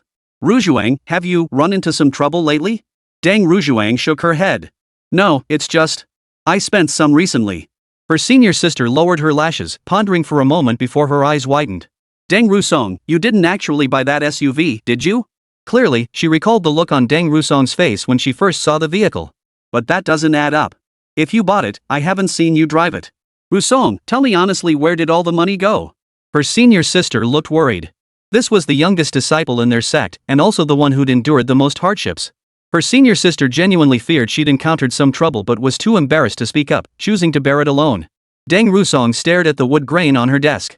Why hadn't she noticed how beautiful it was before? Tell me now, or I'm calling master. Senior sister narrowed her eyes. I just gave a car to my brother. Just? Senior sister laughed in disbelief. That car cost nearly $1 million. You gave it to a brother who isn't even related by blood? Senior sister pressed incredulously, and he actually accepted it? Deng Rujuang hurriedly explained, no, my brother didn't want it. I insisted he take it. But this explanation didn't help, it only seemed to make things worse. The senior sister was clearly so shocked she couldn't even form coherent words. He. Deng Rusong. What can I even say about you? Do you know what kind of women men in the real world love most? Women just like you, no parents or family, a troubled childhood, beautiful, kind-hearted, and able to make money. Senior sister paced the room in fury. Her ample chest rose and fell, swaying dizzyingly. I've heard about your brother too. He's divorced, has a kid, and left his ex-wife penniless. Of course he'd try to take advantage of you. How could you be so foolish? Didn't you know to keep the money for yourself? Deng Rujuang retorted indignantly, Senior sister, I won't let you speak of my brother like that. My brother is the best person in the world. If you slander him, I'll never speak to you again. For the first time, her gentle, peach blossom face flushed with visible anger. Slander him? Senior sister pointed at her own nose. What exactly is there to slander? Does he have money? Power? I'd love to crack open your skull and see how much water's inside. Senior sister pressed her hand to her forehead. No, her head hurt too much. Senior sister, my brother really is a good person. He's the kindest person in the world to me.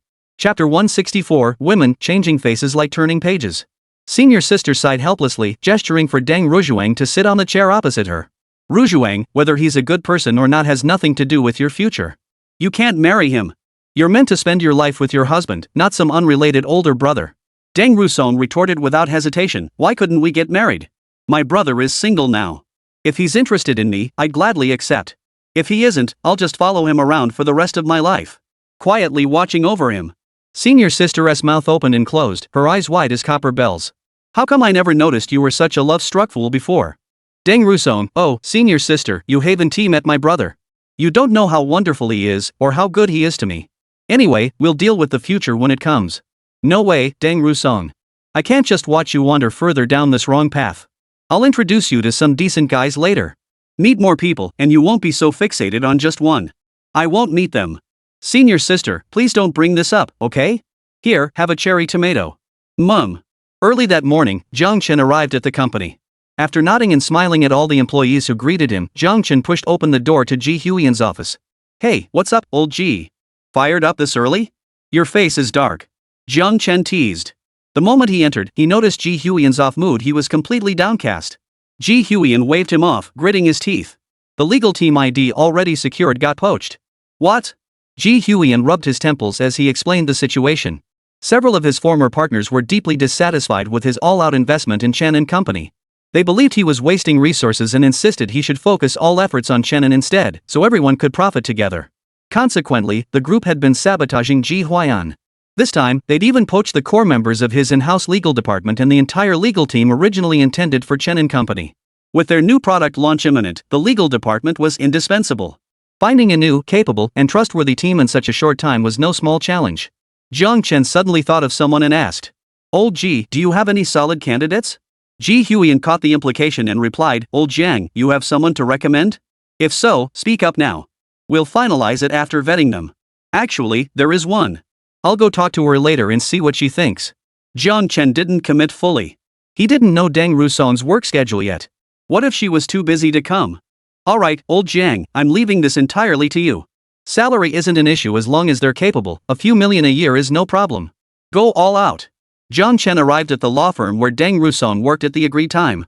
As soon as he entered, he encountered a mature, alluring woman in her 30s. She wore a black business suit, the top stretched so tight the buttons seemed ready to burst. Her slender waist strained beneath the fabric, leading down to full, peach-like curves and 2 pairs of straight, slender legs. Spotting Jiang Chen enter, the woman gave him a quick once-over. Then, with a decisive and warm smile, she stepped forward. Good afternoon, sir. Welcome to Wanbao Law Firm. I'm Fan Yi. Do you have an appointment? Yes, I'm here to see Attorney Deng. Jiang Chen nodded, his gaze shifting away from the woman. Hearing he was there for Deng Rusong, Fanny immediately gave a knowing glance to the intern beside her who was about to step forward to guide him. She took Jiang Chen upstairs herself. Though puzzled why Fanny, a renowned senior lawyer, would take her job, the intern obediently stepped aside. Sir, Attorney Deng's office is on the second floor. I'll show you there. What services might you require today? Fanny probed as they walked. She instantly recognized his extraordinary presence. His looks would stand out even in the entertainment industry, refined and gentle, with an approachable demeanor. Tall at 1.9 meters, he had a solid build with well-defined muscles. That girl Rujuang gets carried away when she acts heroically. This man could protect her and make her feel secure. Though his clothes lacked flashy logos, the fabric and tailoring were top-notch, hinting at a solid background. If this man was here for her junior apprentice sister, Deng Rujuang, then she wouldn't have to worry about her little sister falling into the trap of that twice-divorced man. A man like this was clearly a catch. Even she found him somewhat appealing, let alone her single junior apprentice sister. If there was even a sliver of a chance, she would help her little sister snag him. I'm here to discuss the legal counsel project with Attorney Deng. I'd prefer to go over the details in person. Certainly, sir. We're here. Fanny pushed open the door and greeted the room with a smile. Ru Shuang. Then she watched as Deng Rushuang, who had been buried in her work, lifted her head. Her eyes lit up, her face broke into a radiant smile, and she sprang to her feet, rushing toward Fanny. Goodness, this little minx, she never got this kind of welcome when Fanny visited her office before. Men really are a distraction, but even when seeing an outstanding man, one must maintain some composure. She'd have to smooth things over later.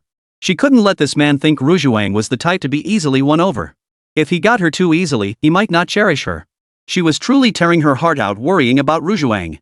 Fanny, her senior classmate, smiled as she watched Deng Rujuang run up to the man beside her and stop. Tilting her head up, she called out in a crisp, sweet voice, "Brother." "Brother?" Fanny repeated, her neck cracking audibly as she turned her head. "This is your non-blood related brother?" "Yep, senior sister. This is the best brother in the whole world." Deng Rusong beamed with pride. Her senior sister had once misunderstood her brother, but now that she'd seen it with her own eyes, surely the misunderstanding was cleared up. Hearing her junior sister's proud answer, Fan Yi's smile cracked inch by inch. Glancing at Jiang Chen again, Fan Yi's opinion of him shifted completely. With looks like that, he'd surely attract all sorts of women. Flirtatious girls would never be far away, and Rushi would only get hurt if she fell for him. And that height so tall with such a broad frame. Whether he was all show or not, imagine the hardship Rushi would face if she ever got pregnant and had to carry a child. Clothes, couldn't he wear ordinary clothes? Why flaunt his family's wealth with such attire? What a pretentious show-off. Fanny concluded decisively, this man was clearly no good. She would never agree to let her junior sister fall for him. Chapter 165, Senior Sister Has Objections. Deng Rusong enthusiastically ushered Jiang Chen to a seat. Fanny trailed behind, her nose not quite a nose, her eyes not quite eyes, trying to convey her disapproval of this match through her expression alone. But she hadn't expected her junior sister's gaze to be entirely fixed on Jiang Chen, not sparing her a single glance. Not even a cup of tea was offered to her. Ahem. Fanny clenched her fist to her lips and gave a soft cough to remind them. Oh, senior sister, Deng Rusong turned her head, then immediately asked, why haven't you left yet, senior sister? Me? Leave? Fanny pointed at her own nose, utterly incredulous. Was this man's charm really that powerful? Was it just because he had a handsome face and seemed a bit more distinguished? How could he make her little junior sister ignore her this completely? It's fine, senior sister Fan. You can sit down too. Let's discuss the cooperation matters together, Jiang Chen smiled. Fanny gave a dry chuckle. Mr. Jiang, just call me Attorney Fan. Yeah, bro, just call her by her name, Deng Rusong chimed in. Yes, yes. Fanny clenched her molars so hard they nearly shattered. She couldn't leave. She had to stay and wait. She would find a way to expose this man's true colors. By the end of the discussion, both Jiang Chen and Deng Rusong were satisfied. Even Fanny, who had intended to sabotage the deal, found herself thinking Jiang Chen seemed slightly more trustworthy after learning the details of the collaboration and the compensation slightly, mind you. Alright, we'll finalize the detailed contract at the office in a couple of days. Jiang Chen was pleased. Deng Rusong was someone he trusted, highly capable in her work, and backed by solid connections. He didn't have to worry about her being poached or coerced into doing anything. Are you leaving already, brother? A hint of reluctance flashed in Deng Rusong's eyes. Jiang Chen nodded. Yes, there's nothing urgent at the office today. I promised and I'd be back early to spend time with her. Let me walk you out. Deng Rusong tilted her head up to look at him. Then she followed closely behind Jiang Chen. Her entire demeanor radiated an irresistible charm.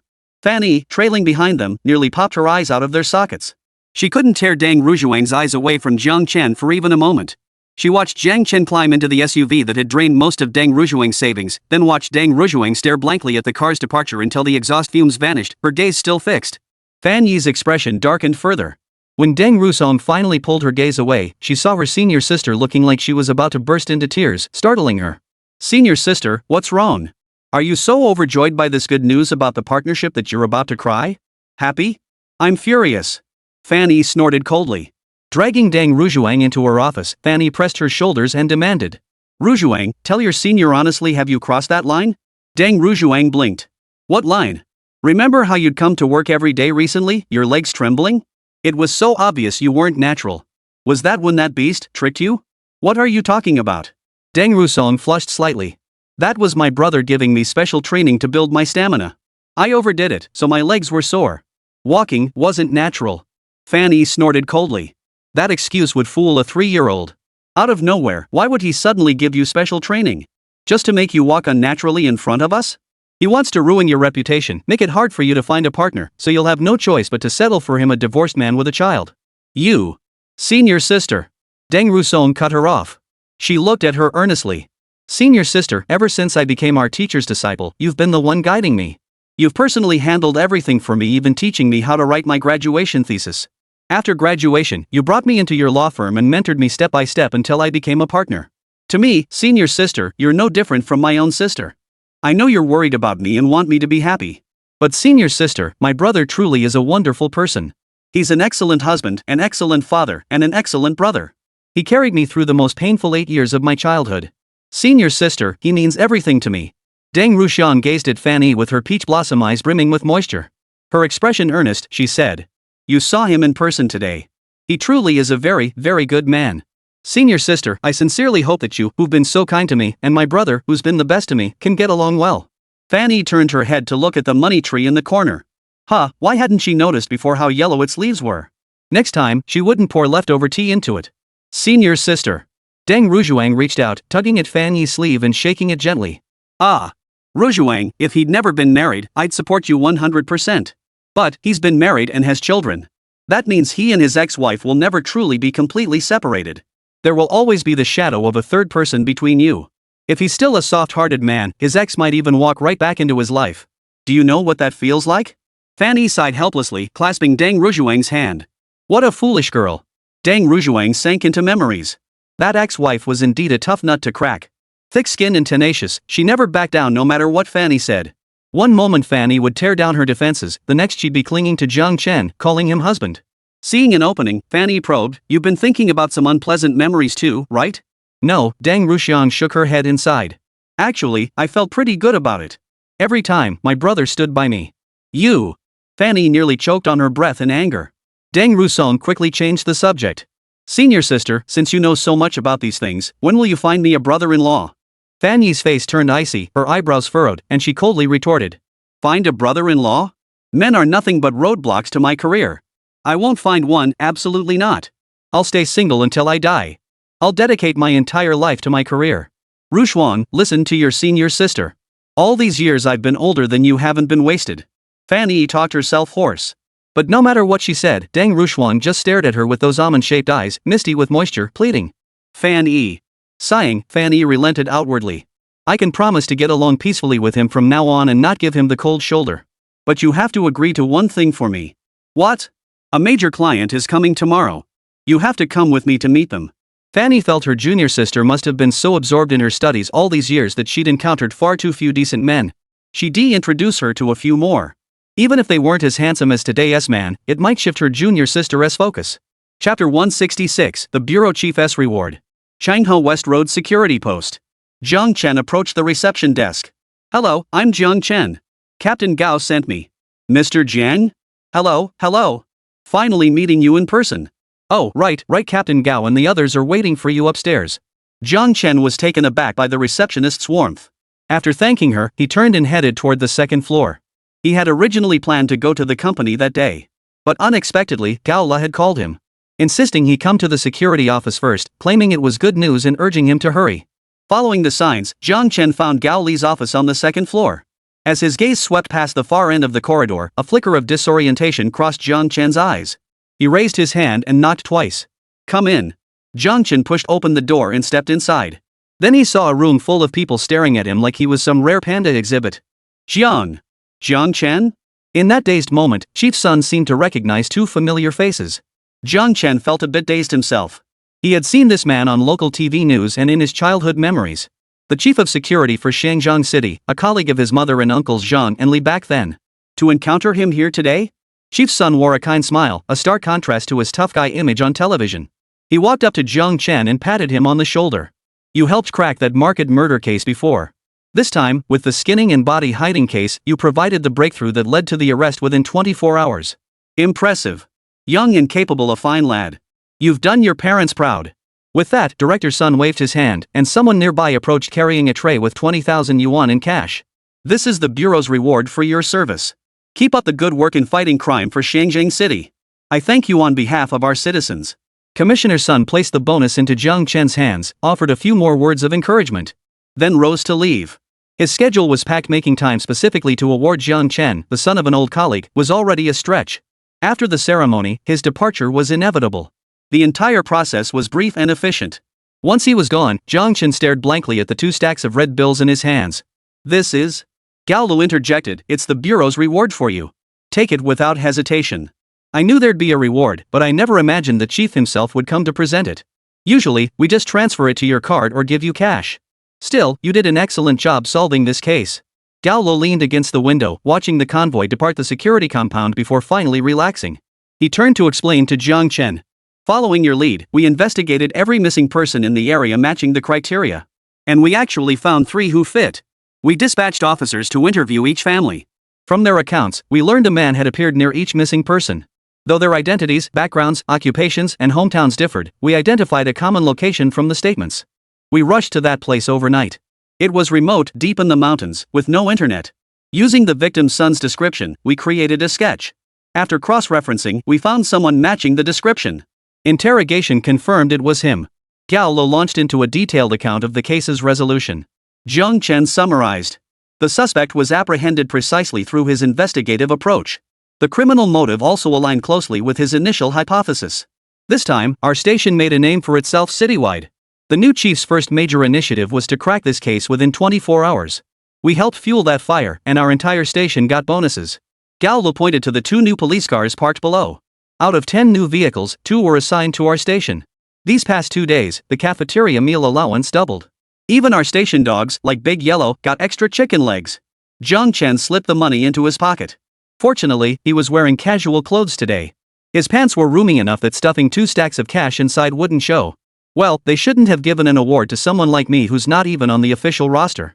And the chief himself came to present it. Jiang Chen thought for a moment before asking. Why would the security office ever listen to an outsider like him before?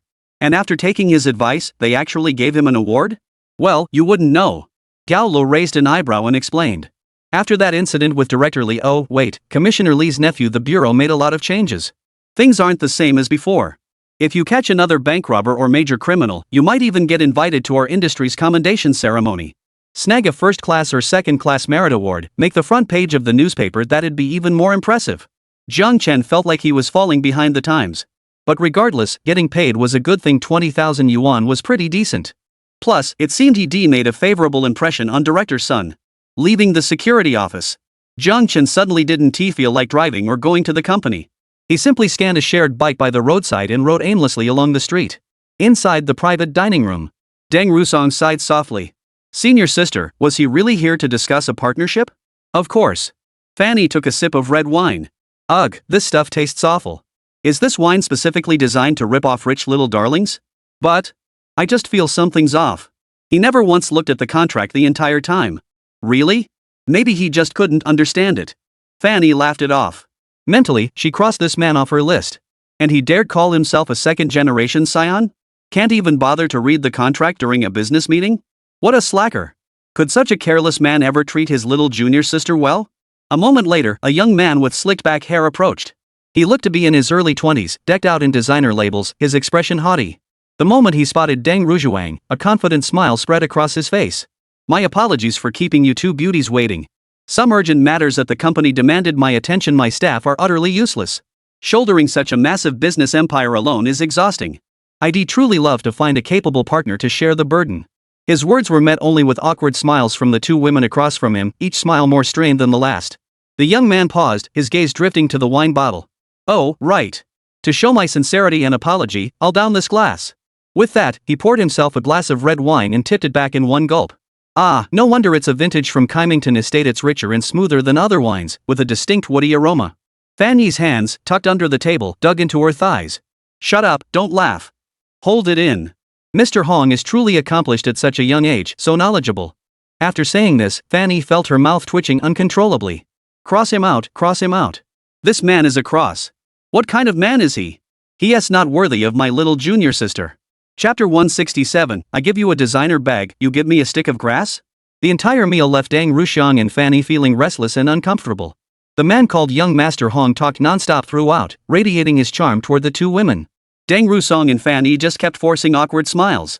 Deng Rusong kept shooting Fanny questioning glances. Senior sister, are you sure this partnership is legit? Fanny took another sip of wine to cover her unease. It's fine, Rujuang. We'll pursue other collaborations this afternoon. Fanny opened her phone, frantically recalling every promising young talent she'd ever heard of. She refused to believe she couldn't find someone better than this twice-divorced old man. After the meal ended, Deng Rusong practically dragged Fanny out of the restaurant as if fleeing. Before she could speak, a voice called out from behind. Miss Rusong! Miss Rusong! Wait for me! Xiao Hongzong caught up from behind, his gaze on Deng Rusong carrying an undeniable hint of flirtation. Miss Rujuang, don't walk so fast. Give me a chance to entertain my guest properly. It's still early. Let's find another place to continue our conversation. His gaze lingered primarily on Deng Rujuang, clearly favoring the younger, more inexperienced woman over Fanny. Deng Rusong couldn't shake the feeling this collaboration felt off less like business and more like someone had set their sights on her. She shook her head firmly. No need, Mr. Hong. My lawyer still has matters to attend to. I'll be heading back now. With that, Deng Rusong turned to leave. The man quickly reached out to stop her. Miss Deng and Miss Fan wish to leave? I can drive you both back. You've both had drinks, so driving is out of the question. It's the middle of the day, and hailing a cab isn't convenient. Let me take you. Come, this way. As he spoke, he made to grab her arm. Deng Rusong's unease intensified, and her resistance to the man grew stronger. No need. I just ate, and I get motion sickness in cars. I'll walk back myself. She turned to Fanny. Attorney Fan, if you'd like a ride, I'll head out on my own. Wait, I didn't. Fanny froze, bewildered. Why was her junior colleague suddenly upset? Hey, Miss Rujuang, Miss Rujuang. Mr. Hong intercepted Deng Rujuang again, this time gesturing behind him. His assistant promptly presented a Louis Vuitton handbag. The classic vintage floral pattern, priced at 100,000 yuan. Miss Rujuang, if you'd grace me with the opportunity to treat you today, this bag is yours. This design is even more timeless than the one you're currently carrying, and it perfectly complements your beauty and elegance. My driver has the car ready, a Rolls-Royce just imported from abroad. Please grant me this favor, Miss Deng. Come on. The man reached out again, attempting to pull Deng Rusong toward the vehicle. Let go of me. Brother.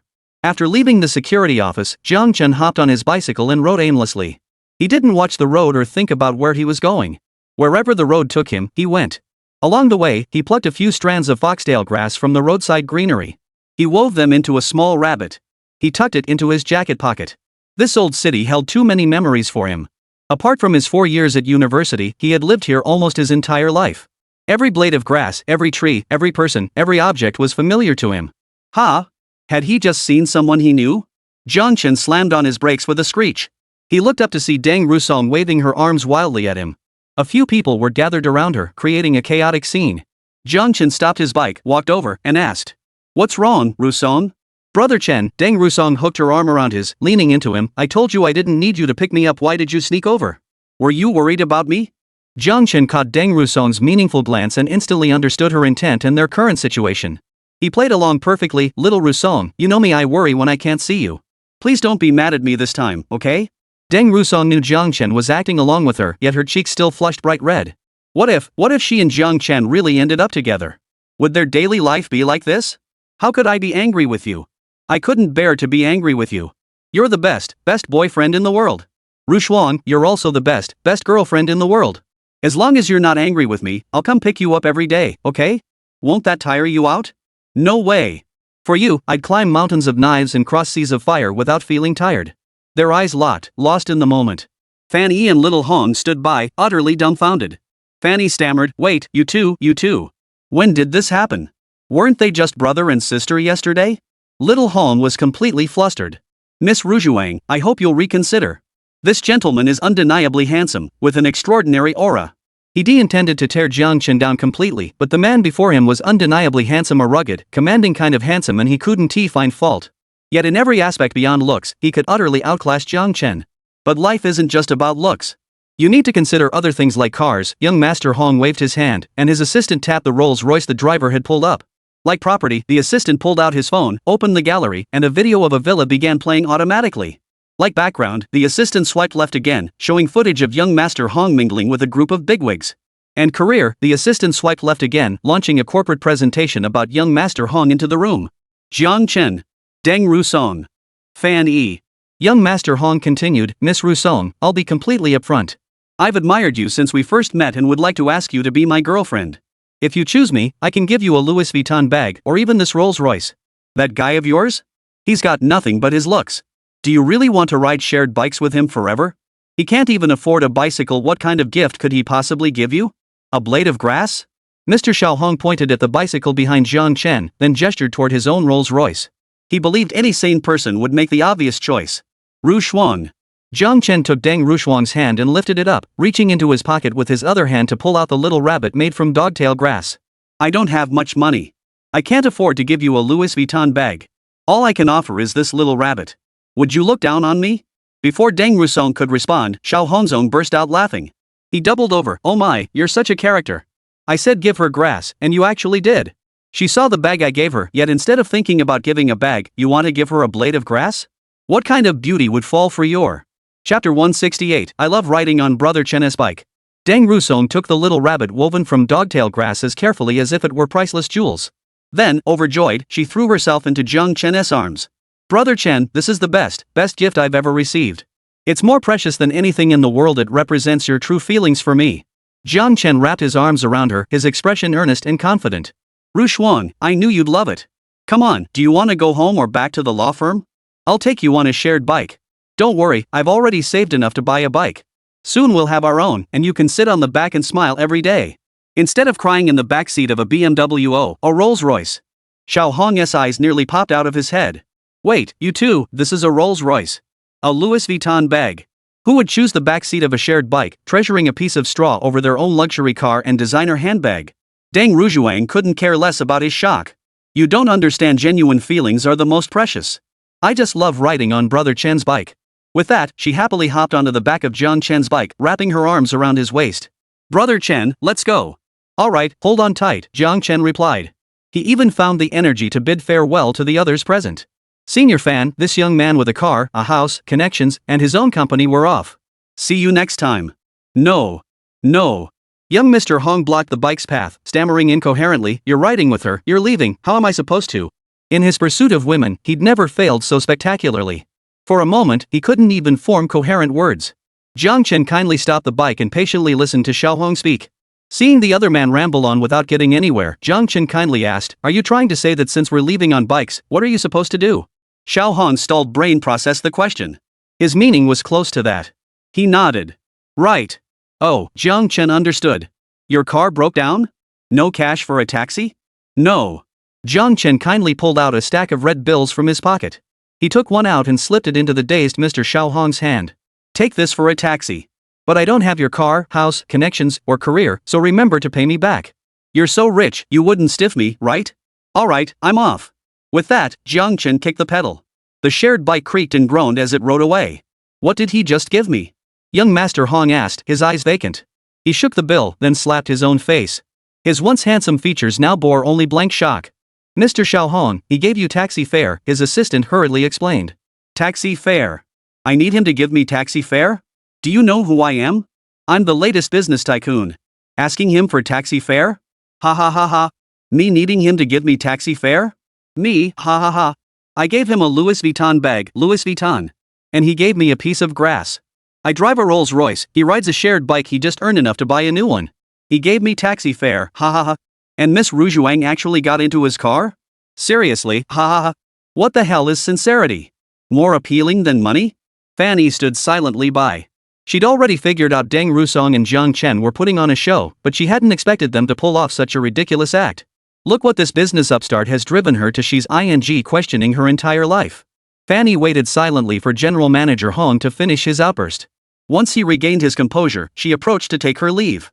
General Manager Hong, thank you for your hospitality today. I have matters to attend to at the firm and must return. We can discuss the partnership another time. Young General Manager Hong nodded. Yes, you must return to your duties. The partnership will be discussed later. Well then, I'll take my leave. Fanny felt a wave of relief wash over her as she prepared to slip away. Hold on, Miss Fanny. I can offer you a ride home. I'm quite certain you'd prefer my Rolls-Royce over, well, riding a shared bike back, wouldn't you? Mr. Hong lifted his head, his gaze still vacant and unfocused as he looked at Fanny. Fanny's heart skipped a beat. Damn it, she shouldn't have even organized this dinner in the first place. But she'd brought this mess upon herself, so she'd have to tough it out and clean it up. Yes. Fanny nodded. Young Mr. Hong's eyes regained a flicker of confidence in her. Then I trust Miss Fan would also accept this bag I'm giving you, rather than prefer picking up a blade of grass, correct? Right. Fanny nodded again. Young Mr. Hong's eyes regained half their confidence. Miss Fan, please get in. I'll properly introduce myself to you in the car. All right. Fanny steeled herself and climbed in. Then she endured a whole ride of Mr. Xiao Hong boasting and praising himself. She regretted it. She shouldn't have gotten in the car. She should have jumped onto Jiang Chen's front bumper and left with them. No, she shouldn't have organized this dinner in the first place. She shouldn't have picked Mr. Xiao Hong as her first choice. Jiang Chen rode his bicycle for an entire block before finally stopping. The moment he halted, both men burst into uncontrollable laughter. Ha ha ha ha, bro, how did you even come up with this? Deng Rusong held the little rabbit made from dogtail feathers, laughing so hard the rabbit trembled in her hands. Using this to see me off? Ha ha ha, his face turned green.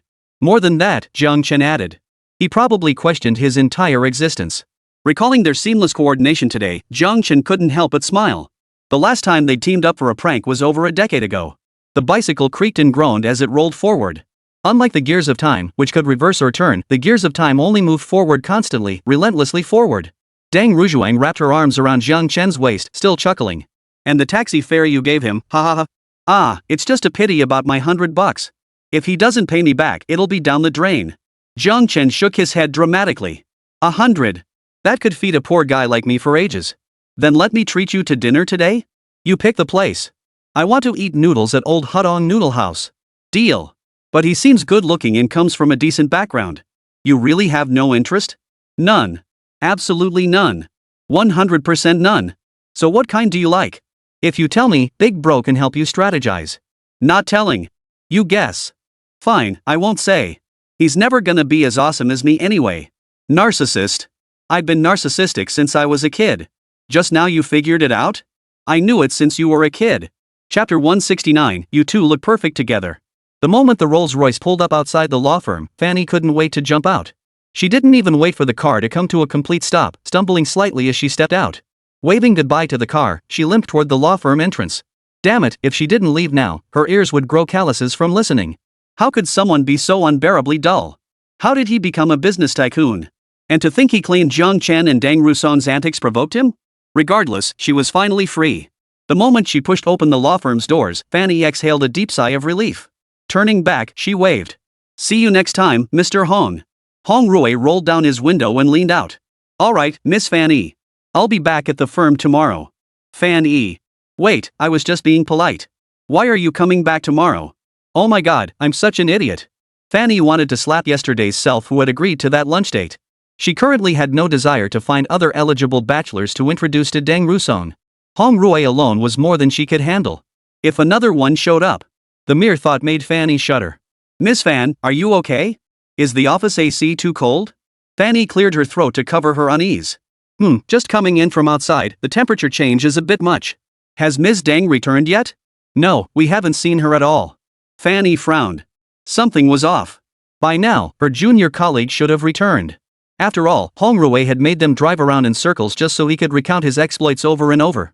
If she hadn't finally cracked and buttered him up a couple times, they'd probably still be circling the city. Fan, did something come up for Deng? Should we call and check? Alright, I got it. You two go ahead. Fanny stared at the calling screen on her phone, her expression sour. Looks like the little junior sister is mad at her. But she couldn't just stand by and watch the little junior sister fall into that twice-divorced man's trap. Never mind. She'd have a proper talk with the little junior sister when she saw her. The vehicle continued on its way. Hong Roy's face had regained its earlier confidence, bordering on arrogance. I told you most people in this world still love money. Just look how enthusiastic Miss Fan Yi was with me earlier. How sincerely she praised me. What genuine feelings. All just flattery. His young assistant naturally played along, flattering Hong Rui. Hong Rui's lips curled upward. Ahem, I am rather exceptional, after all. But the memory of the embarrassment he'd suffered today in front of Deng Rushiang made his smile fade. That man from earlier look into his background.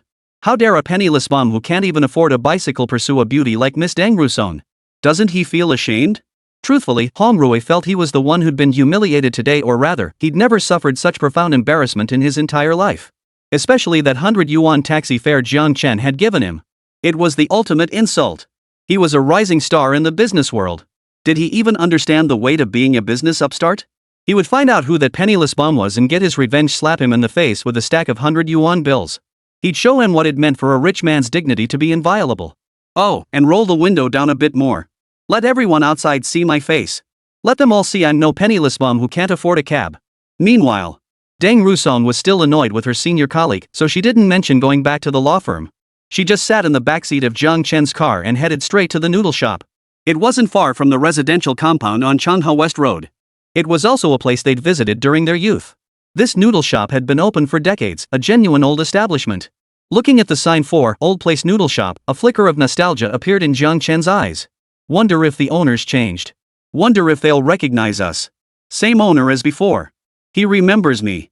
Not sure about you, though someone left for years, after all. Deng Rushuan's eyes twinkled as she teased Jiang Chen. With that, she took his hand and led him inside. Past the lunch rush, only the owners remained in the shop. The owners were an elderly couple. 10 years ago, they looked to be in their 40s, and now, a decade later, they seemed scarcely changed, still appearing to be in their 40s. In fact, looking more energetic, they even appeared younger than they had a decade prior. Anyone could tell this couple lived a comfortable life. Seeing Deng Rusong bring someone in, the owner smiled and came over to greet them. Rusong, you're here. Oh, and you brought your boyfriend? When did you come back? I thought you two were perfect together years ago. Now that you're actually together, you look even more made for each other. Deng Rusong blushed at the owner's words. Owner, what are you saying? We haven't. Oh, I know, the owner interrupted with a laugh, clearly sticking to her opinion. We're running a special promotion right now. Couples get 20% off noodles and 10% off drinks.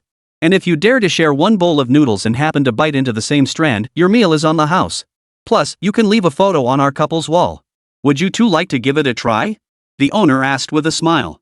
Deng Rusong bit her lip, turning to look at Jiang Chen with a bashful gaze. All her thoughts were reflected in those beautiful eyes. But Jiang Chen seemed lost in his own thoughts, offering no response to Deng Rusong. Deng Rusong lowered her head, not overly disappointed. She knew her brother felt nothing beyond sibling affection for her. It was fine. As long as he had her in his heart, as long as he thought of her when he needed help, as long as they could remain family for life. That was enough. She was content to quietly watch over him from behind, finding joy in his happiness. She shouldn't disrupt his normal life with her own foolish notions, bringing him trouble. Having come to this realization, Deng Rusong regained her usual gentle smile. No need, boss. We'll just order directly. Alright, what'll it be today? My little girl has come up with a few new flavors. Want to try them? The boss smiled, turning back and gesturing toward the stickers on the wall. Then I'll try the pea and minced meat sauce noodles. Deng Rusong picked a flavor that caught her interest from the stickers. Brother, what about you? Jiang Chen's thoughts were still lingering on the shop owner's earlier words. He belatedly realized that lately, he and Deng Rusong had been acting like a couple far too often. First, Rujuang had been affectionate with him in front of Zhuang Weiwei. Then, that crazy woman Wang Qin had misunderstood them. Next, he acted out a scene with Faniha and that man. Now, the shop owner had gotten the wrong idea. Reason told him he should immediately reflect on whether he crossed any boundaries, causing others to misinterpret their relationship. Chapter 170, The Mysterious Woman in Black. But emotionally, Jiang Chen wasn't eager to discuss this issue. His relationship with Rujuang was purely that of siblings. Why would he need to reflect on overstepping? That's how they always interacted. What could possibly be wrong? He must just be too busy lately, his mind muddled by work. I'll have the usual braised beef noodles. Brother, your taste hasn't changed in over a decade, Deng Rujuang chuckled. Can't help it. I'm a creature of habit. The owner asked, spicy and numbing, no cilantro? Right. You still remember my order? Jiang Chen nodded, surprised. He hadn't been here in years, yet the owner not only recognized him but remembered his preferences. Of course I remember. You're a regular customer, how could I forget? With that, the owner turned and headed into the kitchen to prepare the noodles. Deng Rusong pulled Jiang Chen over to a table and they sat down. Bro, I remember back when we were living at home, an wanted beef with cilantro. Didn't you make it for her? You ate some too. I thought you'd developed a taste for cilantro. Jiang Chen frowned deeply. No way. Deng Rusong looked puzzled. But don't they say people who love cilantro really love it, while those who hate it can't even stand the smell? Jiang Chen shook his head. Once you become a parent, it's not about liking or disliking anymore. If Anan likes it, I'll grit my teeth and eat it with her. As long as she takes one more bite of her meal. Over time, you just get used to it. It's not about liking or disliking anymore. Deng Rusong covered her mouth and giggled. That's called the right tool for the job. Every problem has its solution. Haha, exactly. Jiang Chen laughed too. Hey, bro, aren't you super busy lately? Why are you riding a shared bike around town? Deng Rusong casually asked, spotting the bike parked outside. Oh, it's a long story. Jiang Chen recounted how Gala had approached him earlier for advice, and how he'd been summoned today to receive an award. So, the money I lent that, what's his name? It came from that award. Deng Rusong looked surprised. That case happened right in our neighborhood? Yep, near a shortcut back from the market. Good heavens, thank goodness you helped catch him. The thought of such a brutal killer operating in her own neighborhood sent a chill down Deng Rusong's spine.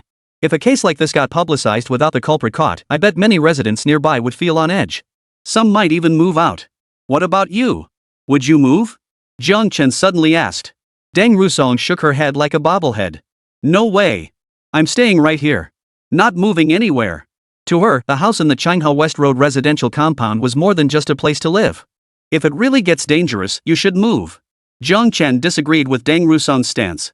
No matter what this place means to you, it's just a bunch of dead things. As long as you're still here, the memories live on, and so do those attachments. Jiang Chen spoke earnestly. His outlook on life was remarkably open-minded. For instance, during college, curiosity had led him to read a novel with Zhuang Weiwei. In it, the female lead was tormented relentlessly by the male lead or a malicious female antagonist over some memento from her parents. Jiang Chen had found it utterly incomprehensible at the time. Zhuang Weiwei explained it was something her loved ones had left her. That she endured such torment for a mere object stemmed from her love for her family. Zhuang Weiwei had been moved to tears. But to Jiang Chen, it was just an inanimate object. If the loved ones you cherished saw you being abused over something they left behind, they'd regret leaving it for you even in death. To them, you must be the most important thing. Zhuang Weiwei strongly disagreed with his viewpoint, finding him overly rational and devoid of emotion. The two had even argued a bit over it. Deng Rusong pondered for a moment before asking, so will you move? She grabbed a tissue from the table, crumpling and folding it in her hand. Me? I'll find the killer, Jiang Chen said confidently, raising an eyebrow. For him, there was nothing he couldn't accomplish if he set his mind to it. Deng Rusong chuckled. I knew you'd say that. But, she drawled, since you're the one catching the killer, I obviously won't need to move. That's different, Jiang Chen shook his head firmly. If I'm not here, you'd still have to move. Your safety is the most. How could you not be here? Before Jiang Chen could finish, Deng Rusong retorted fiercely. I meant, you're always by my side, how could? Facing Jiang Chen's puzzled gaze, Deng Rusong stammered her explanation. Her hand under the table crumpled a tissue into a tight ball. Damn it, the more she explained, the less sense it made. Just as Deng Rusong felt like she could crawl into a hole from embarrassment, the owner arrived with 2 bowls of noodles, rescuing her. An enticing aroma wafted over. Snow-white noodles, vibrant green vegetables, dark red braised beef, dotted with specks of oil. The sight alone made one's mouth water. Jiang Chen's mouth watered at the sight of the familiar dish. He began devouring it in big bites. Deng Rusong also buried her head in her bowl, eating furiously to hide her earlier embarrassment. The slurping sounds of noodles filled the small shop. Just as they were eating heartily, the curtain to the kitchen was lifted. A slender woman emerged, clad entirely in black clothes, black hat, and even a black mask covering her face. Her steps were hurried. She exchanged a brief nod with the shop owner before disappearing out the door. Owner, is that your new employee? I haven't seen her before. Deng Rusong hadn't visited in a while and was unaware of the owner hiring new staff. This long-standing shop had always been run solely by the owner and his wife. The couple watched the dark-clad figure retreat into the distance, their faces softening into affectionate smiles. Not an employee, the owner began. She's the child we recently took in. Hearing this, Jiang Chen looked up. A child you adopted? The woman seemed quite grown. Her figure suggested she was nearly an adult, if not already one. Adopting a child who was already quite old? Yes, the shopkeeper's wife replied with a smile. It was fate, really. We never thought we'd have the blessing of children in our lifetime. Who would have guessed that in our twilight years, we'd have a daughter to care for us? Jiang Chen instinctively sensed something wasn't quite right. But in human interactions, probing too deeply with someone you barely know is the worst taboo. He and the shopkeeper weren't that close. Bringing it up rashly might not be appreciated, it could even earn him blame. He swallowed the words rising to his throat. Jiang Chen smiled and said, "That truly is fate." "Oh yes." The shopkeeper's wife chattered on about the child. "She's quiet and reserved, but she cares so deeply for her father and me. She won't let us lift a finger for heavy or tiring work. She even helps us brainstorm new flavors and come up with ideas. Oh my, it's like a gift from heaven to have such a wonderful child." Chapter 171, Has my ex-sister-in-law evolved? The shop owner nodded cheerfully in agreement. Yes, yes. That child is wonderful. Though quiet, everything she does is thoughtful. After speaking, the couple exchanged a glance and burst into laughter again. "We're so sorry, we just can't help ourselves whenever we talk about her. We're just so happy, truly overjoyed." Once their laughter subsided, they couldn't resist peering outside the shop, seemingly hoping to catch a glimpse of the woman returning. Deng Rusong set down her chopsticks and silently observed the shop owners. After a moment, she offered a gentle smile. "How lovely." Jiang Chen nodded. "Yes, it really is lovely." After finishing their meal, Jiang Chen settled the bill. The two walked over to the shared bicycles. Jiang Chen mounted his bike and smiled at Deng Rusong. "Come on, princess, hop on." "You're teasing me about childhood stuff again," humphed. Deng Rusong gave a playful snort, hopping straight onto the back seat. She placed both hands on Jiang Chen's waist and abdomen, tickling him relentlessly. "Quick, say princess, I'm sorry." "Yes, yes, yes. Princess is sorry." "I forgive princess." "Oh dear, you said princess, I'm sorry." "Yes, yes, yes."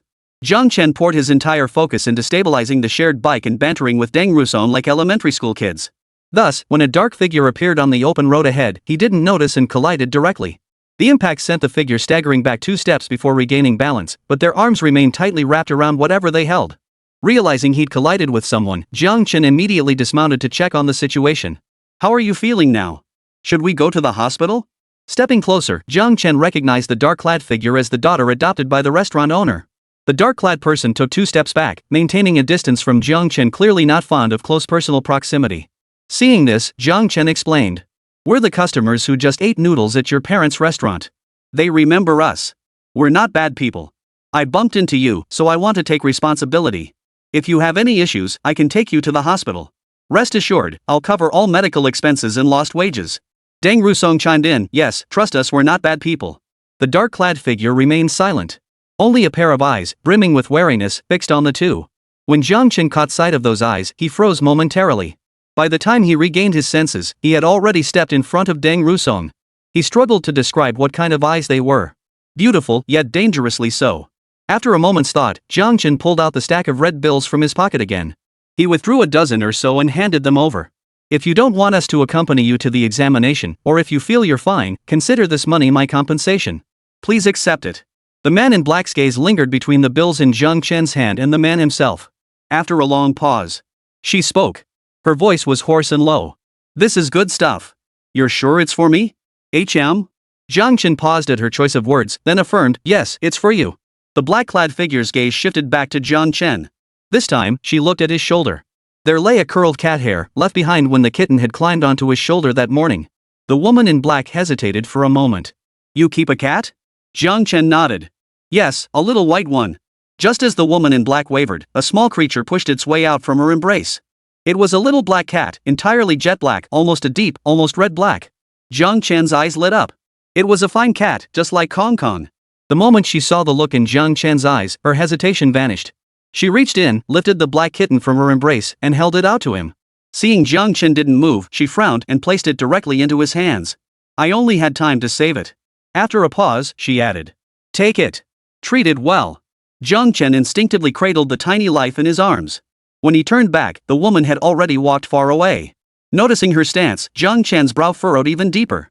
From that brief movement, he could glimpse glimpses of her foundational skills.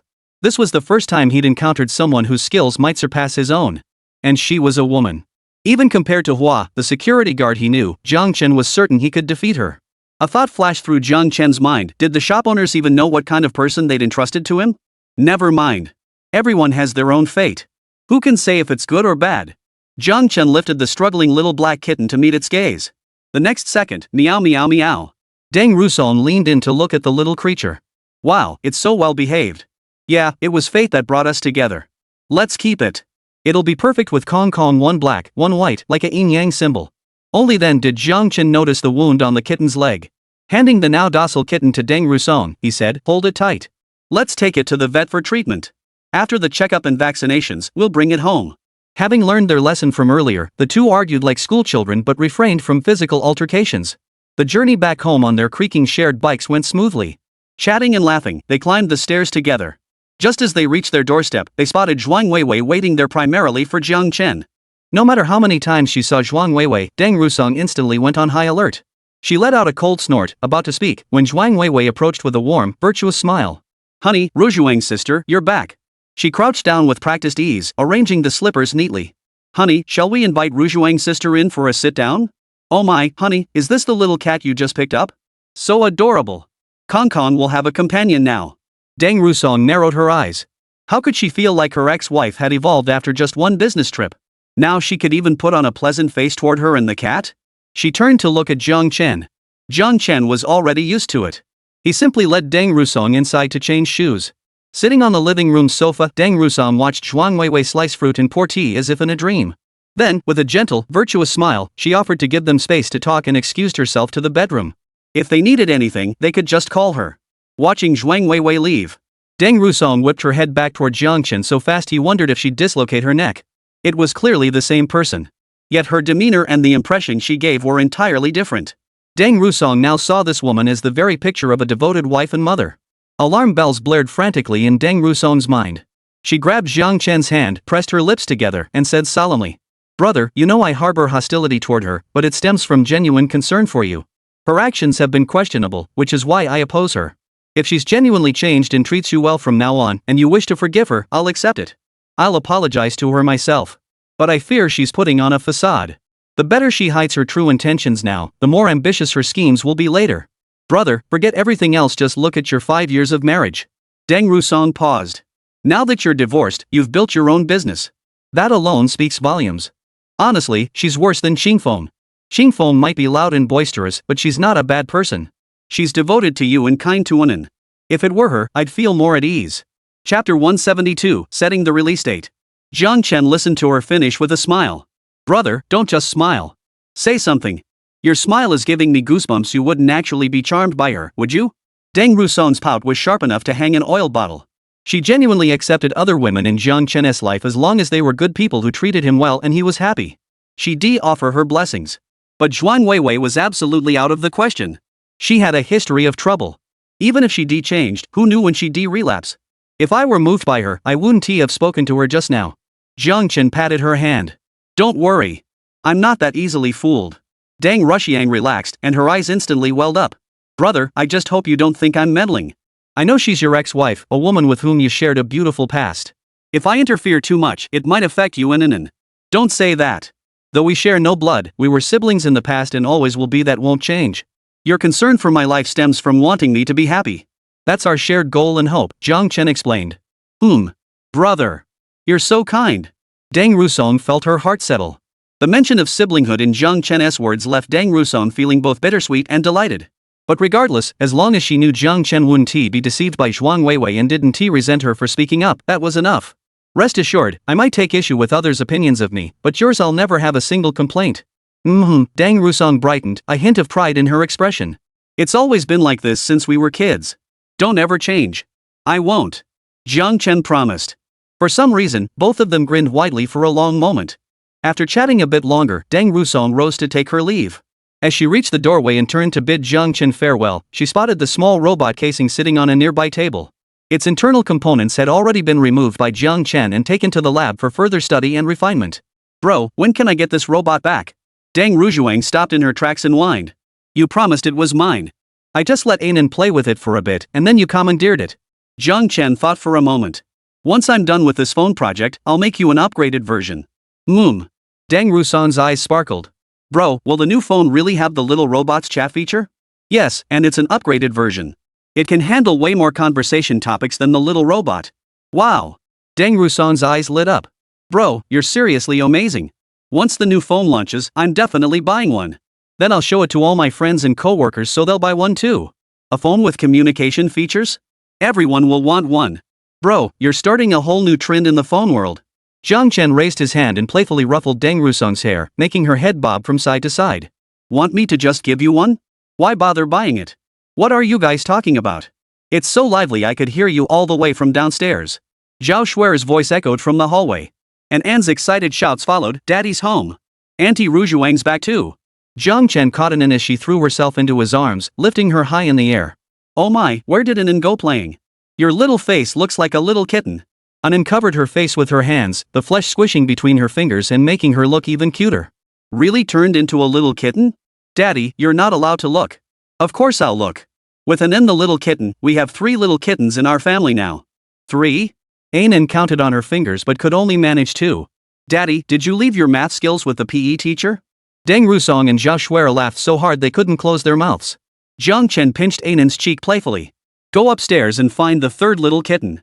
Anan realized Daddy brought home a new kitten? Woohoo! Anan is going to play hide and seek with the kittens. Anan wiggled her little legs, scrambled down from Jiang Chen's arms, and waddled into the house like a little penguin. Even standing outside the door, they could hear her sweet, childish voice. Kitties! Where are you? I'm coming to find you. Are you hiding well? A child's innocent words were the most soothing. The 3 adults exchanged smiles. Evening. Zhao Shuer gently knocked on Jiang Chen's door. Jiang Chen, is your new product about to launch? Set a date yet? Jiang Chen nodded then shook his head. Soon, but the exact date isn't finalized. The hardware was already in production, just waiting for him to finalize and embed the dialogue program.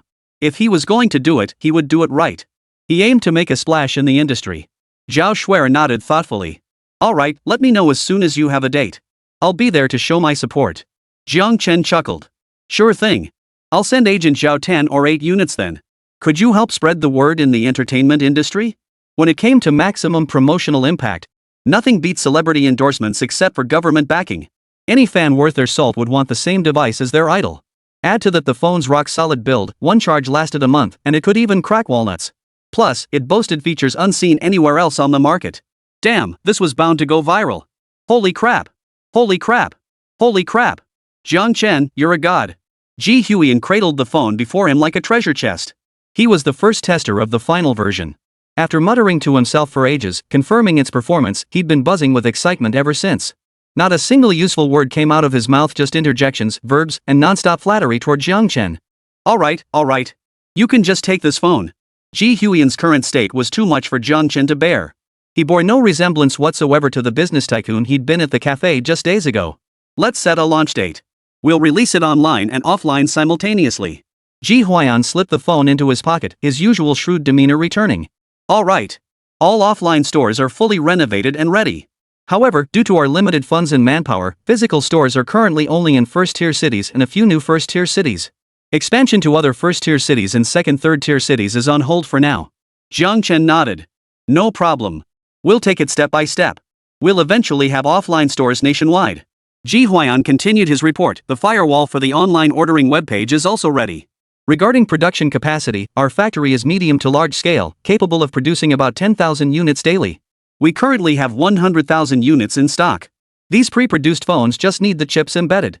Once assembly is complete, we can officially hold the launch event for promotion and sales. Jiang Chen thought for a moment and shook his head. That's still too long. Here's what we'll do, set the earliest possible launch date and sell the current inventory first. Once word of mouth and buzz build up, we'll open pre-orders for subsequent batches. We'll execute a scarcity marketing strategy. Let's set it for 8 days from now. Chapter 173, Explosive Demand. The following days were extremely hectic for Jiang Chen. Ji Huiyan practically camped out at the company, spending every waking hour either working or dragging Jiang Chen into meetings, claiming their interactions eased his nerves. Zhao Shuer and Deng Rusong were equally tense, constantly checking in to see if Jiang Chen needed their help. Zhao Shuer, in particular, kept the study light on late into the night. When Jiang Chen messaged her, he learned she was too anxious to sleep. Even though Jiang Chen felt confident, this atmosphere made his heart race and his limbs go weak. Time flew by. Before he knew it, August 8th arrived. This was the auspicious date Jiang Chen had chosen. At 7 in the morning, Jiang Chen rushed to Shangdu Plaza, the busiest commercial hub in Shangjiang City. The flagship store of Chen Experience was located here. Of course, it wasn't in the very center of the plaza. That wasn't a location within Morning's current reach. But it didn't matter.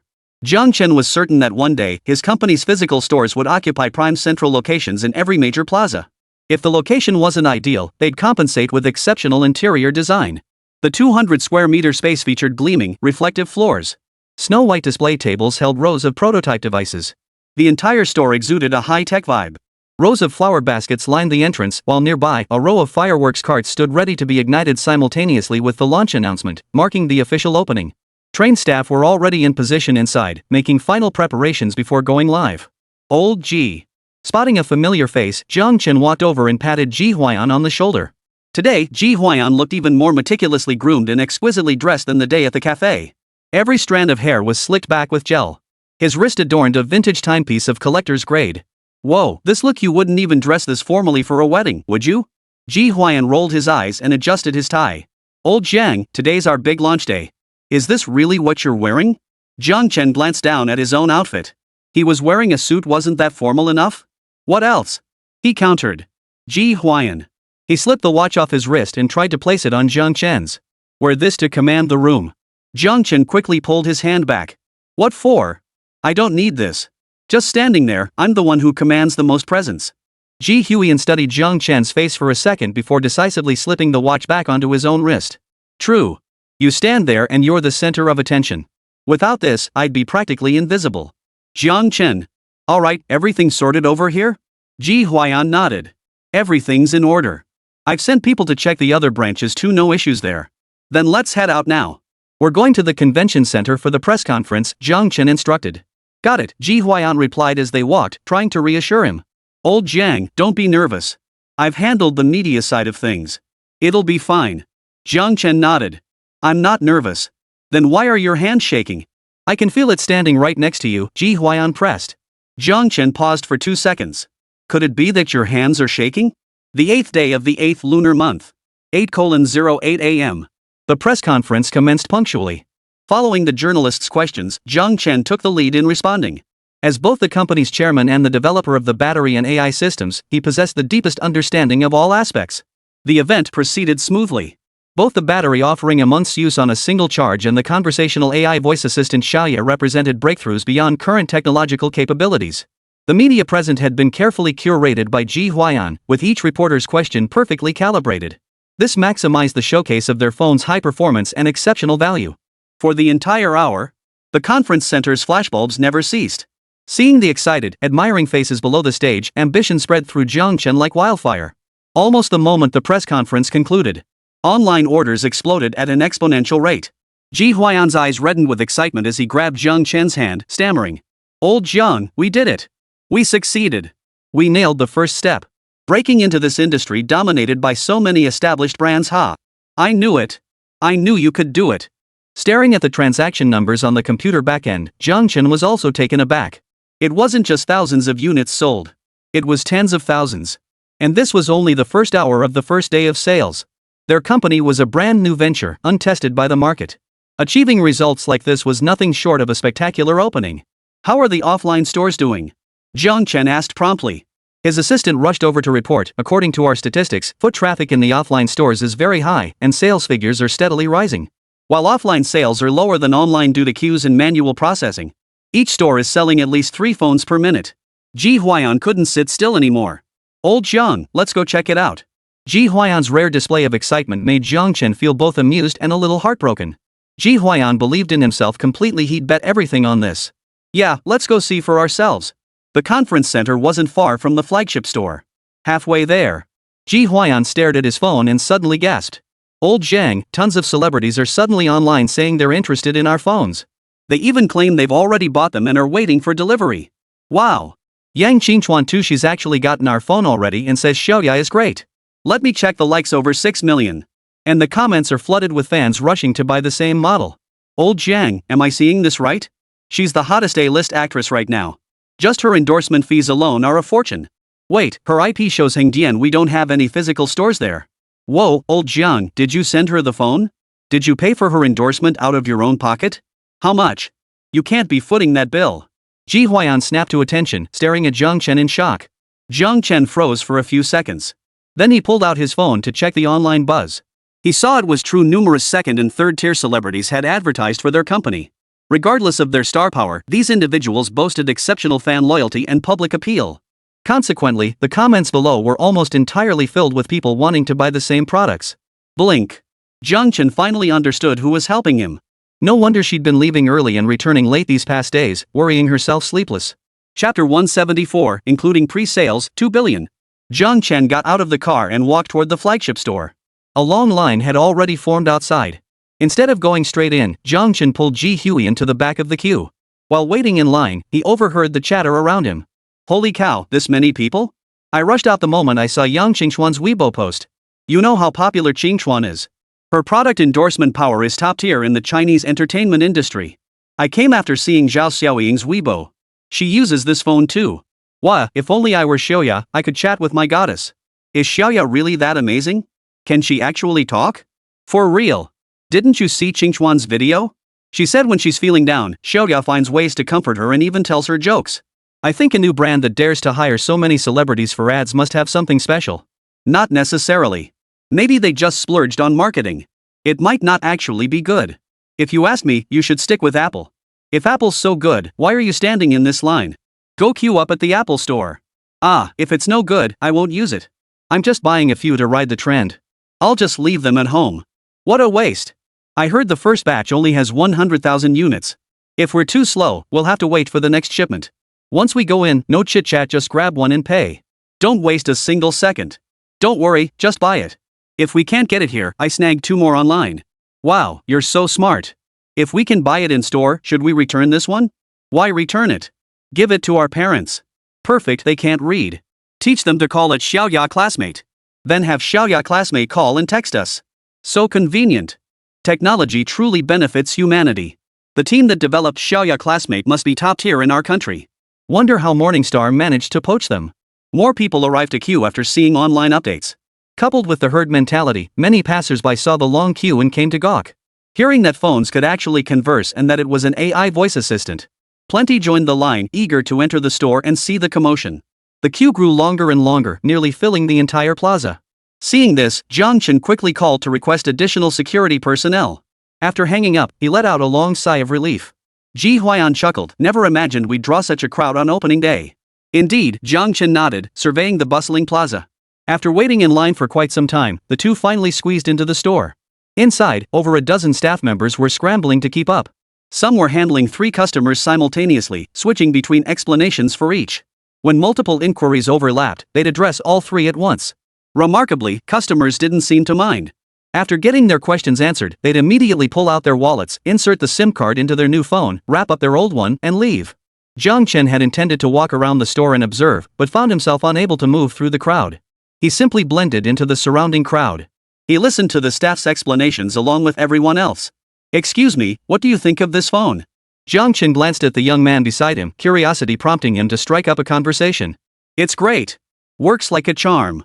Can hold conversations and even summarize simple messages. Way better than all that overhyped AI stuff you see online. Exactly. This is real AI. That's exactly why I bought it. Someone nearby chimed in. I'm different from you guys. I came for the battery life. Damn it, I travel for work 20 times a month. Once I forgot my charger and had to buy a new one. I've got 3 drawers full of chargers at home. This one lasts a month on a single charge. No more lugging chargers on business trips. Jiang Chen followed the somewhat familiar voice. It was the reporter who had questioned him during the earlier press conference. After picking up the young man's thread, he turned to vent to his companion. See? I told you coming to Morningstar's launch was the right call. Hot news, red envelopes, freebies. What's not to like? You're still sulking, saying Morningstar could never develop AI. Now you're blaming me for not letting you go to Zhuanshen Group's launch? Just check the group chat, look at how everyone who went is trashing it. Yeah. Brother Wang really has foresight, bringing his brothers to be the first to buy Xiaoya phones. Cut the banter. After we buy them, we need to rush back and get our news out. Those guys at Shenzhen Times are the fastest. We won't beat them to the first report, but we can aim to be the first with a hands-on review. Wow, Brother Wang. It actually talks back to me and remembers what I said earlier. Holy crap. This is amazing. Real AI. Xiaoya phones are awesome. Chen and Company rocks. Ji Huiyan leaned close to Jiang Chen's ear and joined the chorus, Jiang Chen rocks. Jiang Chen laughed and scolded, get lost. Jiang Chen popped the cork on his champagne bottle. Let's celebrate Xiaoya achieving over 100,000 units sold on its first day and over 300,000 pre-orders. Ji Huiyan raised his glass. Cheers. Kang Hongda and the other employees followed suit. Cheers. Cheers. Jiang Chen brought his hands down, instantly silencing the entire room. Now I declare the celebration banquet open. Eat well, drink well, and pack those red envelopes. Woohoo! Thank you, Chairman. Long live the Chairman. The Chairman is amazing. Stepping away from the noisy crowd, Jiang Chen stood alone by the floor-to-ceiling window, gazing out at the night view.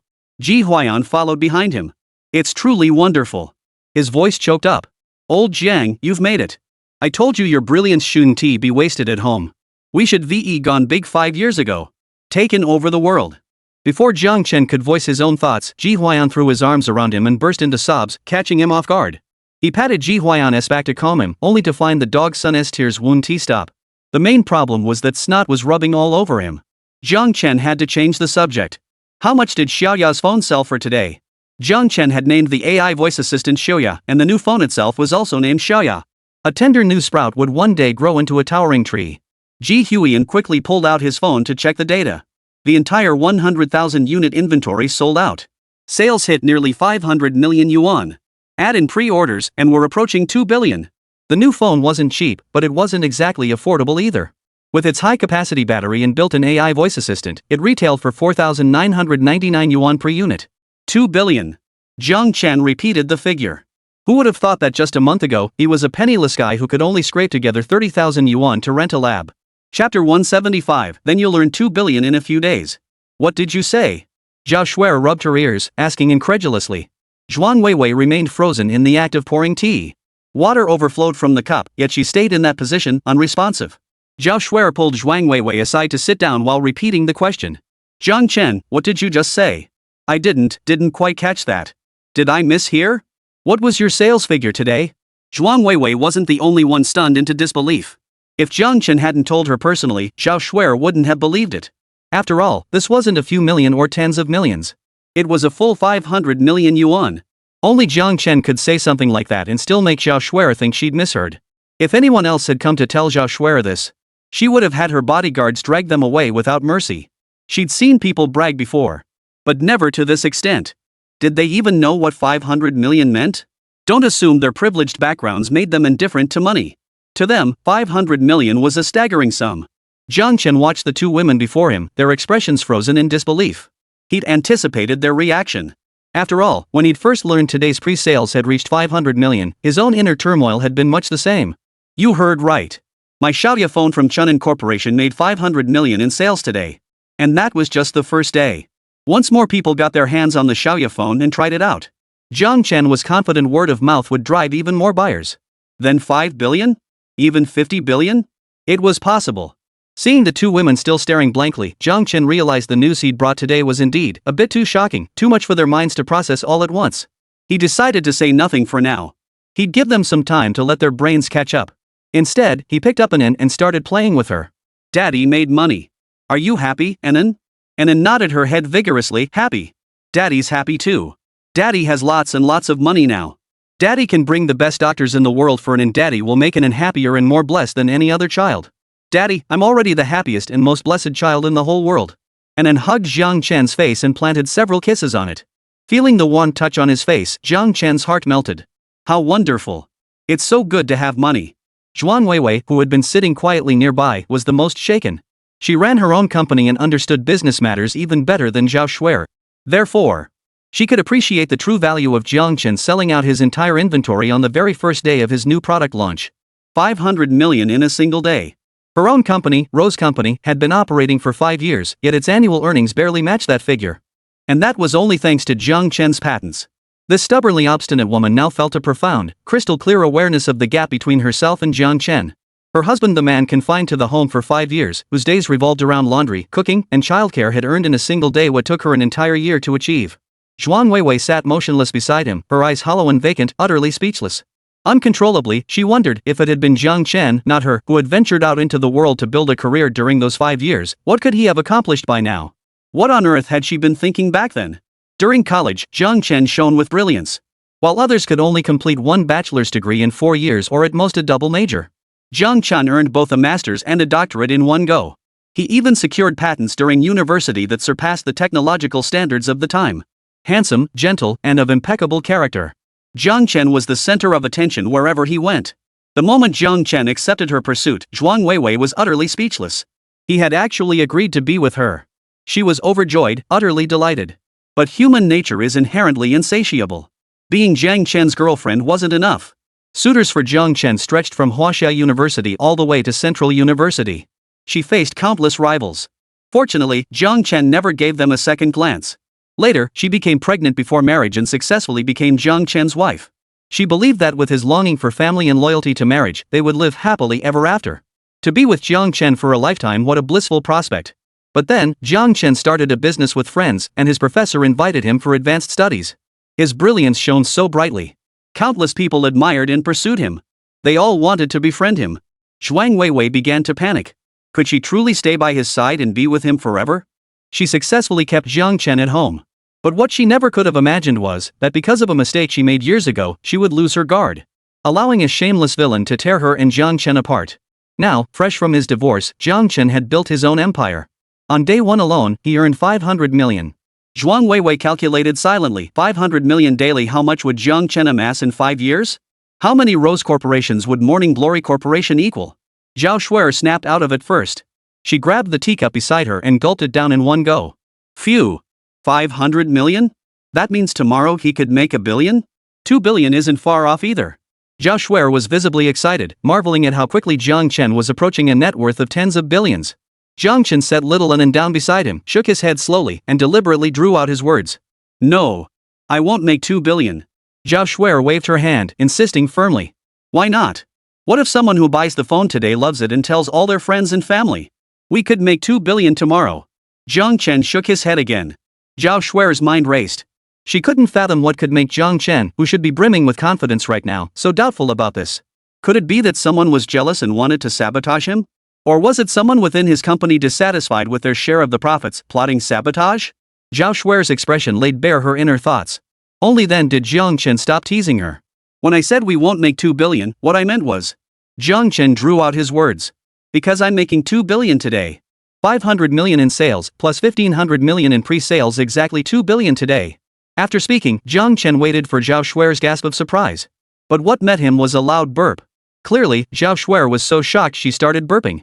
Earning 500 million in a single day had already stunned her enough. Now Jiang Chen was telling her he'd actually made 2 billion in one day. Chapter 176, Two Insomniacs. Jiang Chen hadn't expected his words to shock Zhao Shuer this much. He hurriedly handed her a glass of water to help her calm down. Zhuang Weiwei, standing nearby, also reacted. She pressed her hand to her chest, feeling her heart pounding wildly. Jiang Chen had earned 2 billion in a single day. If the product quality held up, earning 20 billion a day could become a reality.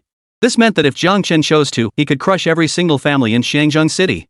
Who could have imagined? A stay-at-home husband cooking meals at home just a couple of months ago had now transformed into a company chairman earning 2 billion a day. One piece of news nearly knocked two people off their feet. Jiang Chen dared not tease them further. He briefly outlined his day's sales performance. Finally, he turned to Zhao Shuer. Shuer, quite a few celebrities promoted us online today. You helped me, right? Zhao Shuer, who had been stunned moments ago, now flushed bright red. I just mentioned it to them. I never expected they'd actually help. That shows you have good connections with them. By the way, why didn't you sign them earlier? Jiang Chen suddenly thought of this question and asked directly. Zhao Shuer, can we not talk about this topic? What could she say? That she hadn't believed in them back then, thinking they wouldn't become leading actors or actresses, so she hadn't signed them? Fortunately, even though she hadn't signed them back then, she had helped them within her means, introducing them to good companies, good agents, and connecting them with suitable scripts and resources whenever possible. They all remembered her kindness. Ahem, that's basically the situation. I'll be pretty busy these next few days, Shuer. Zhuang Weiwei, I'm counting on you to take good care of Anan. The moment she heard this, Zhao Shuer immediately chimed in, patting her chest emphatically. Rest assured, I guarantee Anan will thrive under my guidance. Zhuang Weiwei froze slightly, surprised her husband would actually address her by name. Recalling Jiang Chen's recent coldness toward her and his sudden warmth today, she instantly realized it was due to her own improved behavior these past few days. She felt flustered. Yes. I'll definitely take good care of Anan.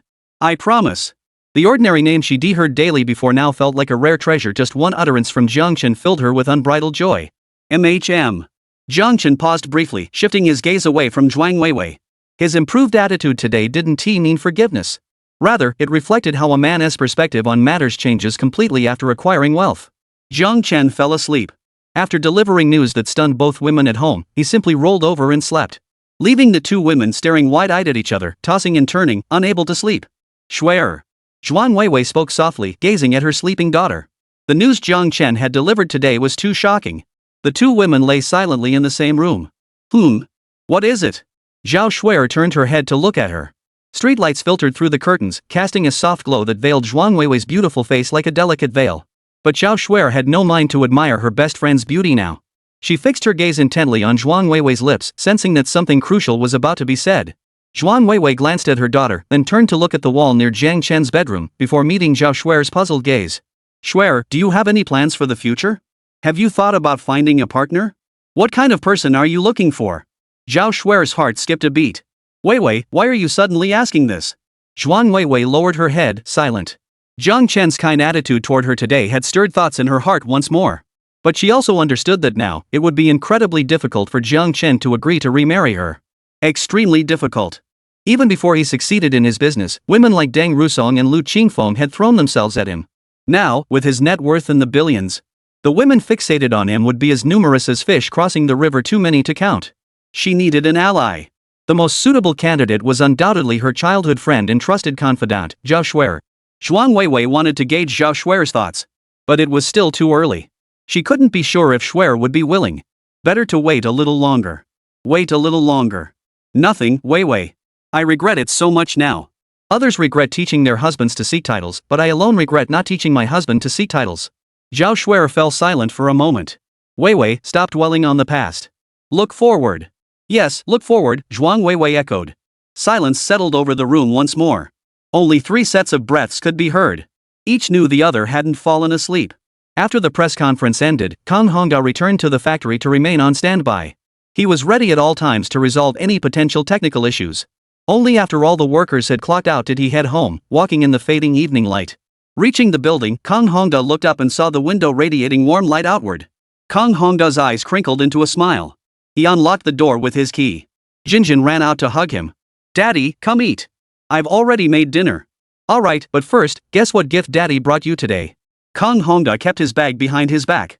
Jinjin tugged at his shirt. Daddy, I'm not a kid anymore. You can't fool me with that trick. Oh, Jinjin, just play along with Daddy. Fine then.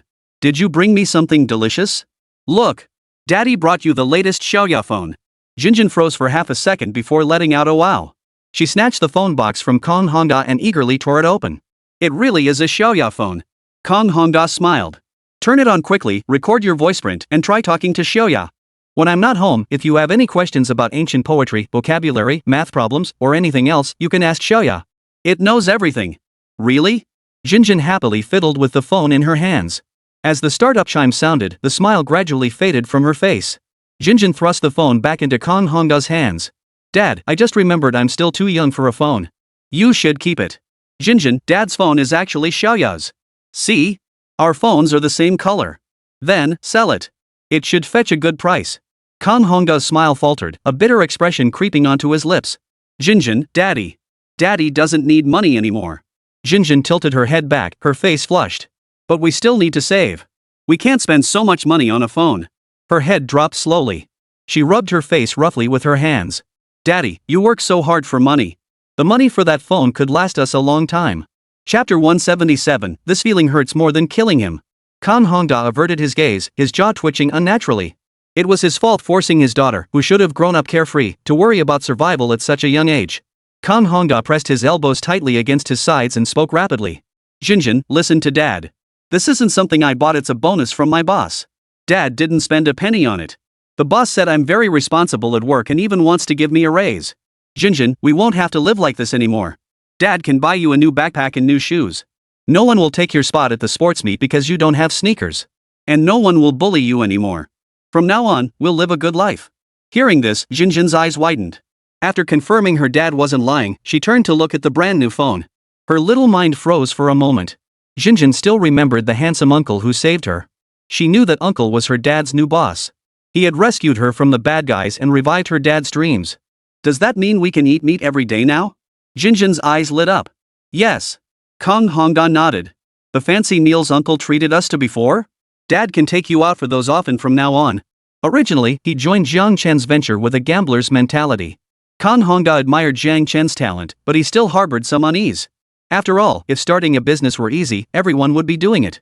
But Jiang Chen succeeded overnight. He earned in a single day what others toil a lifetime to achieve.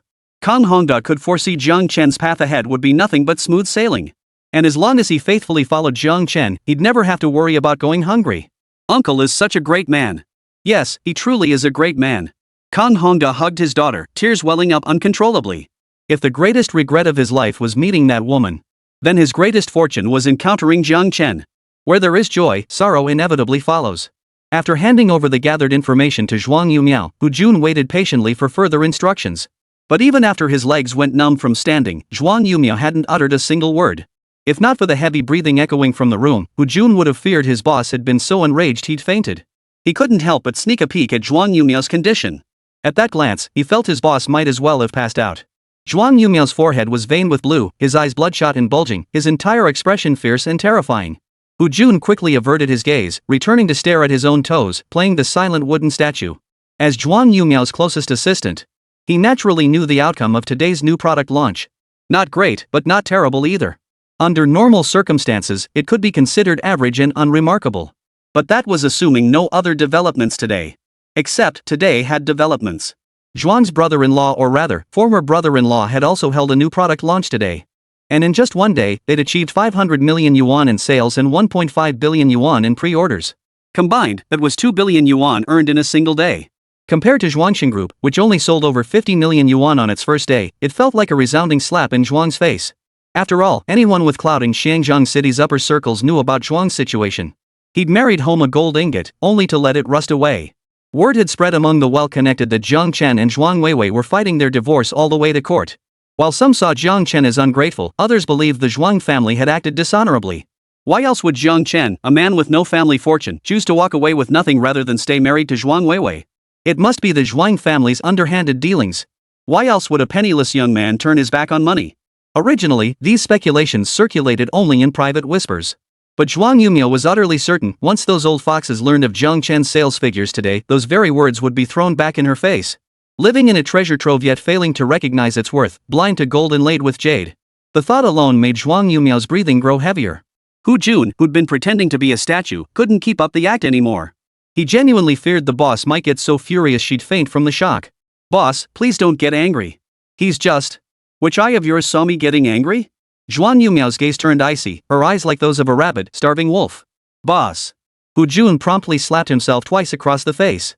Boss, I was talking nonsense. I was just guessing, and I guessed wrong. Seeing Zhuang Yumiao wasn't dwelling on his mistake, Hu Jun cautiously asked. Boss, how about I find a few guys to take care of him? Zhuang Yumiao closed her eyes and took a few deep breaths before coldly uttering two words, no. Even after her divorce, Weiwei refuses to leave my ex-brother-in-law's house. If you really kill him, and Weiwei comes for your life, I won't stop her. Given his sister's stubborn nature, if Jiang Chen truly met with misfortune, she might well eliminate the rest of the Zhuang family to accompany him in death. Jiang Chen was now a porcupine lodged in his throat. Painfully sharp, yet impossible to swallow. Did Zhuang Yumiao want to eliminate Jiang Chen? Of course she did. Jiang Chen could bring enormous profits, but those profits weren't for the Zhuang family. Watching the man he discarded soar to greatness with another family. That feeling was more unbearable than killing Zhuang Yumiao herself. His lifelong dream was to see the Zhuang family rise under his leadership. Yet he failed to seize the very person who could have made it happen. If slitting his own throat could return him to the time when Jiang Chen and Zhuang Weiwei had just married, Zhuang Yumiao wouldn't hesitate for a second. If he could have one more chance. But there were no ifs. When Zhuang Yumiao opened his eyes again, his usual composure had returned. His powerful aura forced Hu Jun to bend involuntarily. We cannot intervene. Not only that, but when others disparage Jiang Chen in our presence, we must publicly defend him. Understand? This. Hu Jun was utterly bewildered. If you don't understand, just follow orders. Zhuang Yumiao lifted his water glass and took a sip, though the whiteness of his knuckles betrayed his inner agitation. Yes. Hu Jun nodded, preparing to leave. If he didn't get out of there soon, his weakening legs wouldn't hold him up. If other shareholders in the company ask questions, do you know how to respond? Ha! Hu Jun instinctively looked up.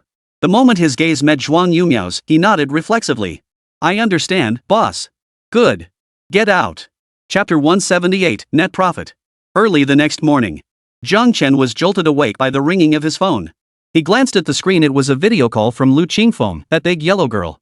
Jiang Chen instinctively reached to answer. Then he realized he was shirtless. He quickly grabbed a shirt nearby and pulled it on. Only then did he tap the answer button. It wasn't that he was being particular as a grown man, it was the girl's gaze. Ahem. Wow, Jiang Chen, why'd you take so long to answer my call? Did your ex-wife steal my peach while I was gone? Let me tell you, that peach is mine. She's not allowed to touch it, got it? The moment the video call connected, Lu Qingfeng's energetic voice burst through the screen. Hey, hey, hey! Stop talking nonsense! Lu Qingfeng's ridiculous metaphor made him think of monkeys stealing peaches. Oomph! Who's talking nonsense? Your and are all mine. I can touch them, but my ex-wife can't. Lu Qingfeng stood firm in defending her ownership of the peaches. Jiang Chen felt his face start to burn again. Fine, they're all yours. Stop talking, okay? Getting the answer she wanted, Lu Qingfeng chuckled. Alright. Didn't we just talk yesterday? Why are you calling so early? Jiang Chen asked. Only then did he properly see Lu Qingfeng's appearance. Her hair had grown slightly longer, now resting just above her chin. It was tousled from scratching, yet it didn't look messy. Instead, it added a touch of liveliness. Her cheeks had grown noticeably thinner, and her fair complexion made the dark circles under her eyes stand out even more. Didn't sleep well last night? Yeah, Lu Qingfeng nodded, yawning again. I was so excited when I heard you got in yesterday that I couldn't sleep. Ended up getting up to read and do practice problems. Jiang Chen, how did you even get into Huaxia University? Studying is so painful. Lu Qingfeng's pretty little face scrunched up in frustration. If she hadn't promised Jiang Chen she'd get into Huaxia University on her own, she would have had her grandfather pull strings for her. Studying was just too painful. I feel like my brain is being sucked out by textbooks and problems. They're like man-eating plants, wah. Every time I turn a page or solve a problem, they suck my brain right out. Pop, just like that, my brain's gone. Lu Qingfeng gestured wildly, her palm-sized face contorting with exaggerated expressions. Jiang Chen listened quietly, a faint smile playing at her lips. Every time she saw Lu Qingfeng, she was bursting with this kind of energy. And my butt. Sitting on that chair all night, it's turned into a dead piece of flesh. It won't come back to life unless someone pats it, sniffle sniffle. Lu Qingfeng covered her face, feigning tears, while peeking through her fingers to gauge Jiang Chen's expression. I feel like I'm being drained dry, completely drained. I need kisses to recharge. Lu Qingfeng puckered her lips and planted several forceful kisses on the camera. Jiang Chen's gaze drifted away. Ahem. How old are you, still, doing this? Lu Qingfeng paid him no mind, pouting her lips and demanding a kiss. Hurry up. I've already sent my kisses over. Where are yours, Jiang Chen? Go, I'm so tired. Jiang Chen swallowed hard a few times before finally brushing his lips against the camera lens at the fastest speed he'd ever managed. There. Hee, I felt Chen Ji's kiss. I'm fully charged again. Chen Gu, you're literally my charger. Lu Qingfeng's eyes suddenly lit up. She leaned close to the mic and whispered mysteriously. It just hit me and are basically a charger and a charging port, right? Cut it out. What kind of nonsense are you thinking about day in and day out? Jiang Chen was genuinely struggling to keep up. Especially since Lu Qingfeng was saying this while bent over. Her gentle curves were completely exposed. She wore a nightgown without undergarments, so everything was perfectly visible. Jiang Chen averted his gaze. What had this girl been eating lately? She seemed a bit fuller than before. If she ate more, would she? Pft, what was he thinking? Shoving the lewd thoughts far from his mind, Jiang Chen asked. How's your progress with your studies lately? Lu Qingfeng deliberately kept her bent posture, determined to see if Jiang Chen could resist turning his head back. Chinese is okay, grandma taught me a lot when I was little. Math is up to 9th grade level, and English is at 8th grade. Whoa. Hearing this, Jiang Chen felt a headache coming on. This girl's academic foundation was exceptionally weak. If you don't understand anything, you can always ask me. Jiang Chen blurted out instinctively. The moment the words left his mouth, he wished he could take them back. Lu Qingfeng had a private tutor, why would she need to ask him? Wasn't this just handing her a golden opportunity to pester him? But clearly, Lu Qingfeng had heard him. There was no retracting it now. I knew Brother Chen cared about me the most. I'll definitely keep you updated on my progress and come to you whenever I need help. Lu Qingfeng's eyes sparkled brightly, as if filled with countless little stars. Jiang Chen's lips curved upward involuntarily. Hey, Brother Chen, how much did you actually make from yesterday's 2 billion yuan sales? I mean, your net profit? Was it around 1 billion? Jiang Chen shook his head. Not nearly that much. As the lead developer for Xiaodao's phone battery and voice assistant chip, he naturally saved on those R&D costs. However, significant investments were required for other aspects of phone development. He knew Apple alone spent over $20 billion annually on R&D. While Xiaoda phones didn't match that scale, future investments would be unavoidable. Then there were marketing and sales expenses. While the celebrities promoted the phone for free as a favor to Zhao Shuer, their advertising fees and event costs were massive. Renting a single large billboard for a day cost tens of thousands. Plus material costs, employee salaries, the entire chain of expenses required funding. Xiaoya Mobile's current gross profit margin is around 15%. The exact figure will only be confirmed once the financial statements are released. Based on the profit sharing arrangement, my take-home share is roughly 10%, translating to a net profit of 20 million. Ah, only 20 million. Only 20 million? If I were to pocket 20 million in net profit daily, that's 200 million in 10 days, and in 100 days. Lu Qingfeng blurted out, that's 2 billion. Zhang Chen, did you really study math through 9th grade? Are you sure it wasn't 3rd grade? Of course I'm sure. 100 days is 200 million. Lu Qingfeng. Don't mind the little slip up. You can kiss me to forgive my mistake. Moi moi moi. Chapter 179, My brother is the most important person to me. Time slipped away like the paper notes young couples leave on their nightstands before they knew it, it was almost gone. Deng Rujuang went to work and came home as usual, returning to her normal attitude toward Fan Yi. But no matter what Fan Yi said, Deng Rujuang insisted on calling her Fan Lu. Deng Rujuang wore a cheerful smile, leaving Fan Yi powerless to protest. She could only fume inwardly about not meeting the person first before introducing them. Had she known the individual was so unreliable, she never would have brought her to meet her junior colleague. That day, before leaving work, Deng Rujuang politely bid Fan Yi farewell as usual. Fan Lu, I have to head out now. See you tomorrow. With that, Deng Rujuang walked briskly out the glass doors of the law firm. Zhang Chen had just messaged her, saying he had a surprise for her today and was waiting nearby. Her brother had been busy for ages, but whenever he had a moment, he came to see her. Deng Rujuang was so excited she could barely wait to be by Zhang Chen's side. Hey, Rujuang, wait for me. Fan Yi called out from behind. Without time to gather her things, Deng Rujuang hastily stuffed her belongings into her bag and hurried after her. Rushuang, please give me a chance to explain? Her arm tugged, Deng Rushuang turned, her face already wearing a mask of gentle grace. Fan lawyer, there's no need for explanations. I know you always have my best interests at heart. I truly appreciate your kindness. Rushuang, then could you please stop calling me Fan lawyer? Just call me senior sister again, okay? Fan Yi's eyes brimmed with inexpressible hurt. She truly felt she didn't deserve this. Ever since they became sisters-in-law, how many times had she helped Deng Rusong? Even when she became a partner at the firm, she brought Deng Rusong along with her. And now, just because she arranged a dinner meeting without Deng Rusong's permission, she refused to acknowledge her. Fan Yi felt like she could barely bear the sadness. Gazing at the alluring face before her, a face that had helped her countless times, Deng Rujuang sighed. Senior sister, I distinctly remember telling you earnestly that my brother is the most important person in my life. If it weren't for you that day, my brother wouldn't have suffered that insult from that Mr. Hong. Insult? Fan Yi gasped, her face turning pale. She racked her brain, certain her memory wasn't failing her. The one humiliated that day wasn't Zhang Chen, it was clearly Mr. Hong, wasn't it? Ever since that day, when he was provoked by Zhang Chen, Mr. Hong had been in a frenzy for days on end. He kept cornering her, demanding to know whether she valued sincerity or money more. Only after she repeatedly insisted that money mattered more than sincerity did Mr. Hong finally quiet down for 2 days. And now Deng Rusong was telling her that it was Zhang Chen who had been humiliated that day? Ha ha ha ha ha ha. If the occasion weren't so inappropriate, Fan Yi would have rolled on the floor laughing. Isn't that exactly what happened? Deng Rusong said earnestly. If my brother's career, his actions that day were an insult. He even mocked my brother, saying he could only give me a blade of grass. Whatever he gave couldn't compare to a single strand of my brother's hair. Fan Yi's stomach ached from holding back laughter. Rushuan, you're right. Everything you said is true. I acted without thinking things through. Thank goodness you enlightened me today, helping me realize my mistake. I sincerely apologize to you.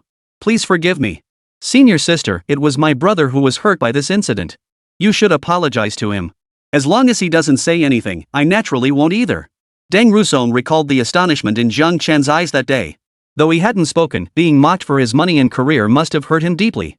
If Zhang Chen knew what Deng Rusong was thinking, he'd only shake his head in denial. He was merely astonished to witness such a peculiarity in broad daylight. Alright, I'll apologize to him. But, is this really all you're upset about? Fan Yi asked tentatively. Deng Rusong countered, what else could it be? Not because I took it upon myself to arrange a meeting for you? Fan Yi probed again. What? After all the times you've helped me, you think I'd hold a grudge against you for days over that? I might have been upset with you for a day at most. Then you can stay mad at me this long just because of your brother? Deng Rusong looked utterly unapologetic. Of course. My brother is the most important person to me. Fan Yi. Fine, she conceded. Miss Fan, we meet again. Would you do me the honor of joining me for dinner tonight? A familiar voice sounded from behind them. Both women pursed their lips, turned, closed their eyes, then opened them again. Sure enough, it was Hong Rui, clutching a large bouquet of roses. "Miss Fan, these French champagne roses were just airshipped in.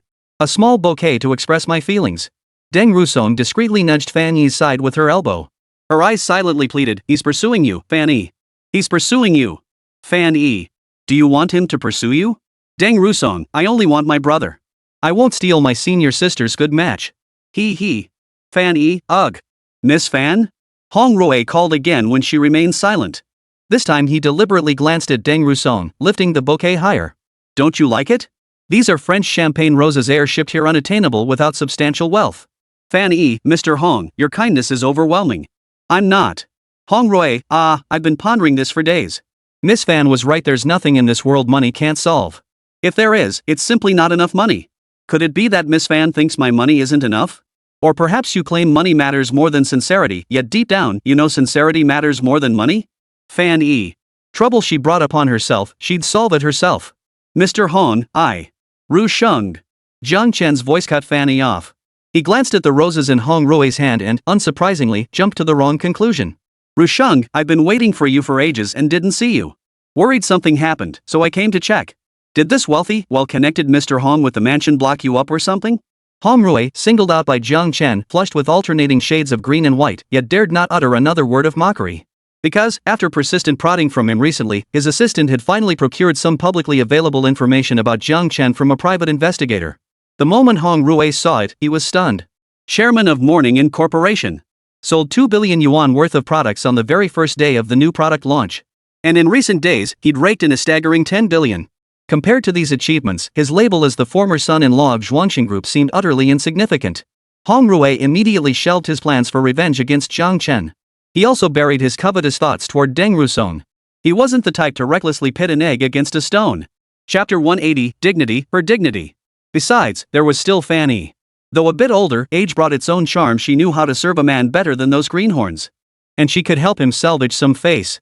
That was why Hong Rui had been finding excuses to chat her up these past days. Hong Rui smoothed his suit, tightened his tie, and steeled himself to face Jiang Chen with the air of an elite professional. He would show Jiang Chen through his actions that even if Jiang had become wealthier than him in just a few days, he would never bow and scrape before him. Absolutely not. "You must be Chairman Jiang." Deng Rusong inwardly cursed. This pretentious fool was about to spew more flattery at her brother. She couldn't let Jiang Chen be humiliated in front of her again. Deng Rusong shoved Hong Rui aside and lunged toward Jiang Chen. A strong arm caught her, and she landed in his embrace.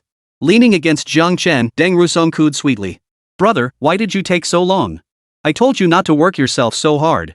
I only care about your heart, not your money, it's all filthy stuff." Ru Shuang. Jiang Chen played along, gazing at her with deep affection. "I'm sorry I was late. Let's leave this place now." Deng Rushuan returned his gaze with equal intensity. His eyes, so beautiful. Unconsciously, the distance between them grew ever closer. Ahem.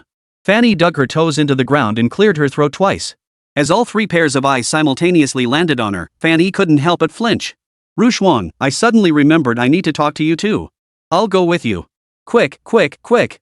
She could already envision how enraged Hong Rui would become once Jiang Chen and Deng Rujuang were gone. Though she had connections and wasn't afraid of him, she truly didn't want any more contact with a madman. She feared she might become mad herself. "Let's go. Take her with you. Even if she has to sit in the bike basket. Just don't leave her here alone." "Ha? Oh." Deng Rusong was a bit dazed, but she remembered the task of making her senior apologize to Jiang Chen in person. She prepared to get into Jiang Chen's SUV with Fan Yi. "Miss Fan." Hong Rui's face flushed crimson as he couldn't help but shout, halting Fan Yi. "I sent these champagne roses all the way from France with my heartfelt sincerity for you, yet you won't even glance at them." He shook the bouquet violently, causing the roses to rattle. Petals and leaves scattered wildly, curling down to the ground. A few yellowed petals landed on Hong Rui's black leather shoes. "You truly value money more than sincerity. Is Jiang Chen really worth you throwing yourself at him just because he has a few more stinking coins than me? Does that make him worth you fawning over him, even going so far as to steal his colleague's girlfriend?" Hong Rui's fingers trembled, his expression filled with heartfelt anguish. Fan Yi? What nonsense was he spouting? Was his left brain fighting his right brain? How much money could Jiang Chen, a sincere guy who gave her dogtail grass, possibly have? When did he become richer than her? And he dares accuse her of throwing herself at him, stealing Xiao Rujuang's girlfriend? Bull. Pure and simple slander. She, Fan Yi, would starve to death before ever stealing her junior sister's girlfriend. Besides, a twice-divorced man? No matter how handsome he is, she, Fanny, would never look his way. Watching the car's exhaust trail fade into the distance, Hong Rui was furious enough to burst a blood vessel. When he set his sights on Deng Rusong, Jiang Chen was a penniless bum. Deng Rusong loved sincerity, not money. When he set his sights on Fanny, Jiang Chen was richer than him. Fanny loved money, not sincerity. Why did he always come up short against Jiang Chen? What gave him the right? This was downright outrageous. This is a slap in the face, a brutal one. Revenge. I'll get my revenge.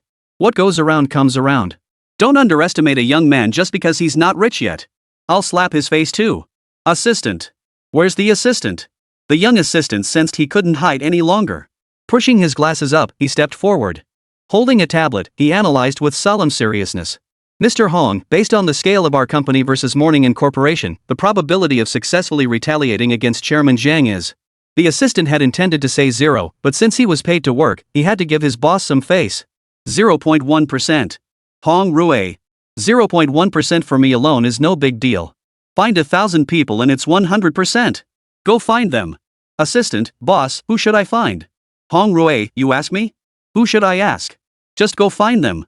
Watching Hong Rui's figure grow smaller in the rearview mirror, Fanny exhaled deeply and leaned back in her seat. Deng Rushan watched with amusement and teased, "Senior sister, are you that afraid of him?" Fanny shook her head. "No, you don't understand. This is called maintaining dignity." She had lived over 30 years as a dignified person. In life, the most important thing was preserving one's face. Otherwise, how could she have endured Hong Rui's days of continuous madness? Besides, he's just a lunatic. I can't take him seriously. Lunatic?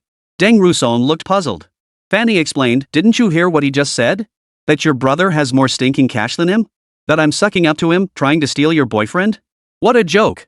But my brother really is richer than him now." "Ha?" Deng Rusong patiently clarified, "I meant my brother is wealthier than him now. Xiaodao's phone is a new product released by my brother's company. Sales have already surpassed 10 billion in just a few days." "What?" Fanny asked shakily. "You said how much?" "Over 100 billion, Deng Rusong calculated. In terms of net worth, my brother is indeed wealthier than him." Whoa, Fanny gasped sharply, her eyes widening as she stared at Jiang Chen. 100 billion, 100 billion. Gulp. Fanny swallowed hard. The man who raked in 100 billion in mere days was sitting right in front of her? It wasn't until Jiang Chen drove to the dealership and paid cash for a Rolls-Royce Cullinan for Deng Rusong that Fanny finally snapped out of her shock. "Brother, this is too expensive. I can't accept it. Besides, I already have a car." Deng Rusong insisted firmly. But Jiang Chen was even more resolute. "How many years have you been driving that old thing?" "What? You can buy me a car, but I can't buy you one?" Deng Rusong quickly shook her head. "Brother, it's too expensive. Let's look at something more cost-effective. My daily earnings could buy several of these." "Rujuang, how many years of savings did you spend on your gift?" "At least 2, right?" "Enough. Stop arguing. If you keep this up, I'll return the car." "Swipe the card, full payment." Deng Rujuang tried to refuse again, but Fanny grabbed her hand. "Junior sister, is your brother looking for a second marriage partner?" "What are you implying, senior?" "Nothing, I was just asking."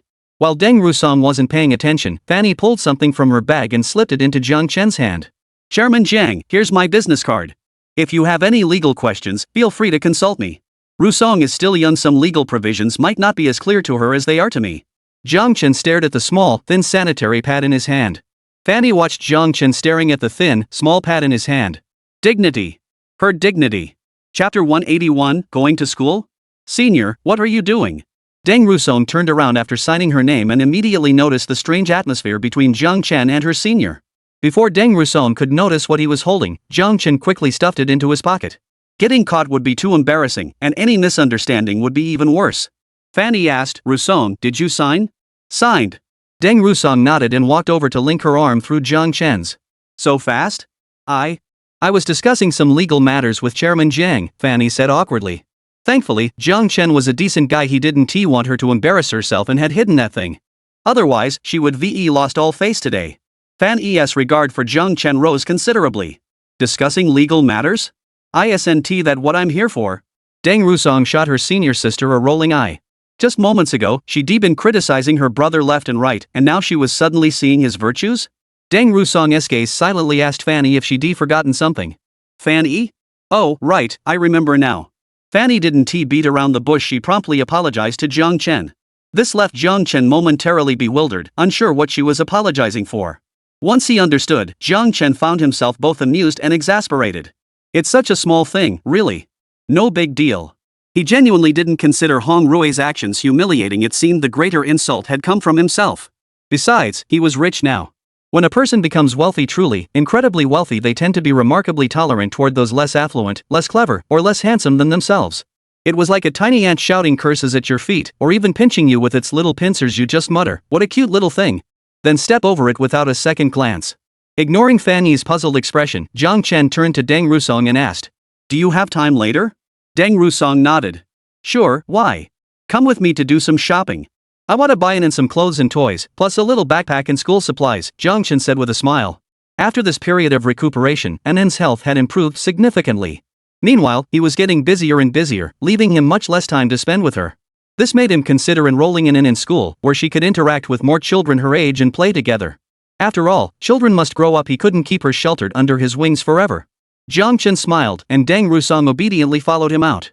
Left behind, Fanny couldn't find an opportunity to ask for her sanitary pads back or slip Jiang Chen a business card.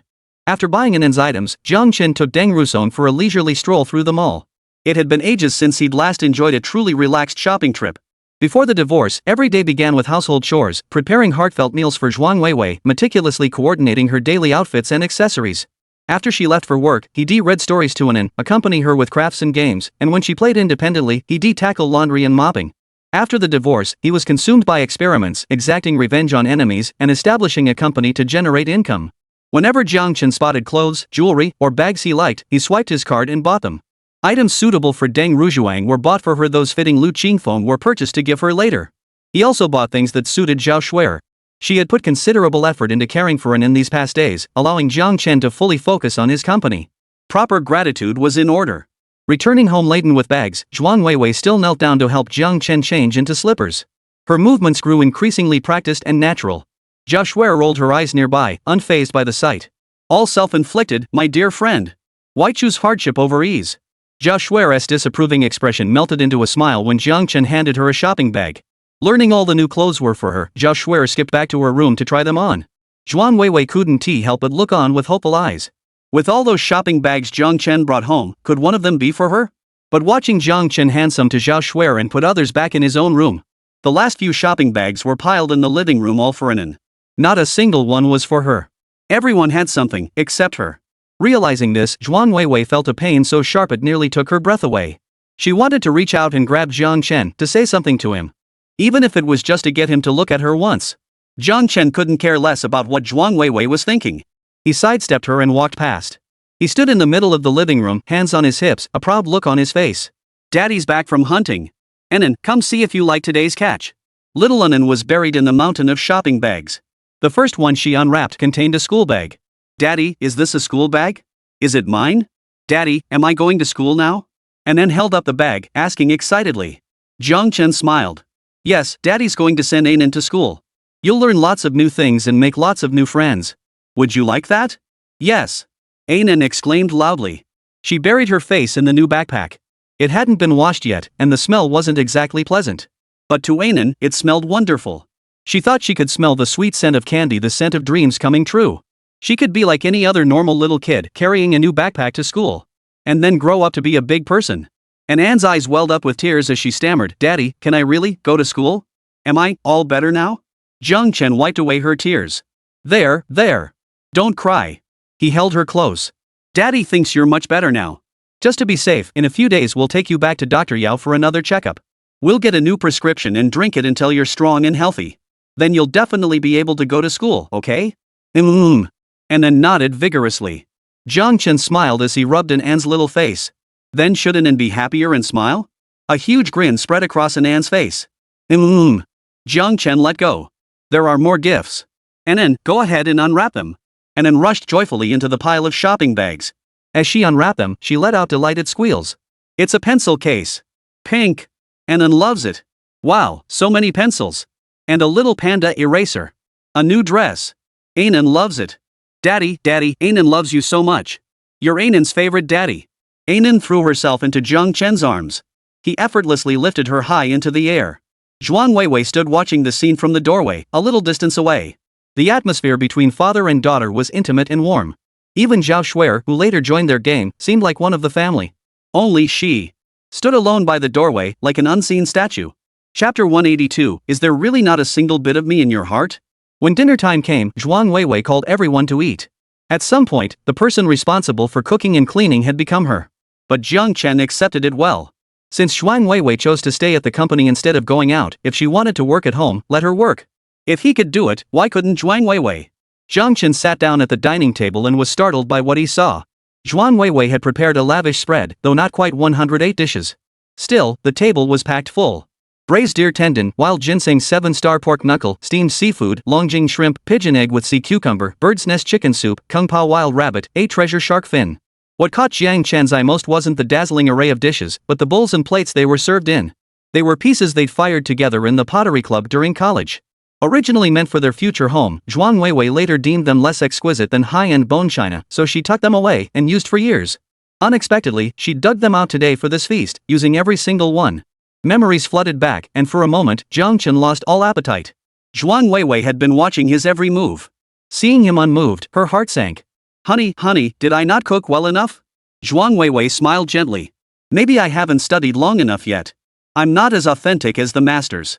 I'll practice diligently and strive to cook delicious meals sooner. But this dish tastes pretty good. The ingredients were all air-freighted and super fresh. Zhuang Weiwei picked up a piece of braised deer tendon with her chopsticks and placed it in the bowl before Jiang Chen. 7 band-aids covered her 10 fingers. A sizable piece of gauze was also visible, the white fabric faintly tinged with red. Those fair, delicate hands now bore numerous imperfections. Jiang Chen instinctively reached out to take her hands for a closer look, but his hand stopped mid-air. He picked up his chopsticks and silently finished the braised deer tendon in his bowl.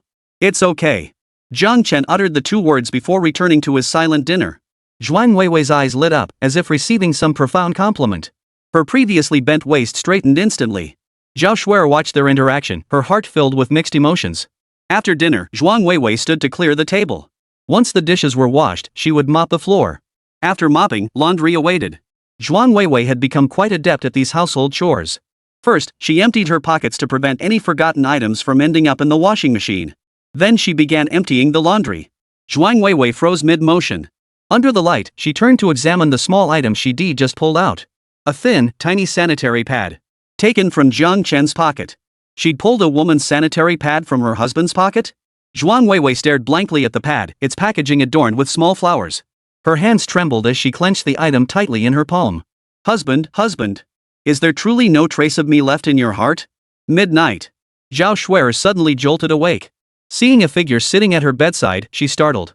She scrambled backward on all fours, trying to shout Jiang Chen's name as she retreated. It's me, Zhuang Weiwei said. Zhao Shuer exhaled sharply in relief. Feeling her limbs go limp and her heart nearly leap from her throat, a wave of shame and irritation washed over her. Weiwei, what are you doing? Sitting by my bed in the middle of the night instead of sleeping? Trying to scare me to death so you can inherit my IQ? Her mood was foul, and her tone reflected it. Zhuang Weiwei seemed oblivious. Her gaze fixed straight ahead. Shuer, if one day I need your help, would you help me? What? Zhao Shuer asked, puzzled. You would help me, right? Zhuang Weiwei turned her head. Zhao Shuer jumped again. Weiwei, what's wrong? Zhuang Weiwei paused for a moment before insisting, you would help me, right? At the very least, you'd help me take good care of Anan, wouldn't you? An ominous foreboding grew stronger in Zhao Shuer's heart. She forced down her unease and replied. Of course. Anan is no different from my own child. I'll definitely take care of her. Weiwei, have you been through something? Zhao Shuer probed cautiously. Having received the answer she wanted, Zhuang Weiwei didn't utter another word, naturally leaving Zhao Shuer's question unanswered.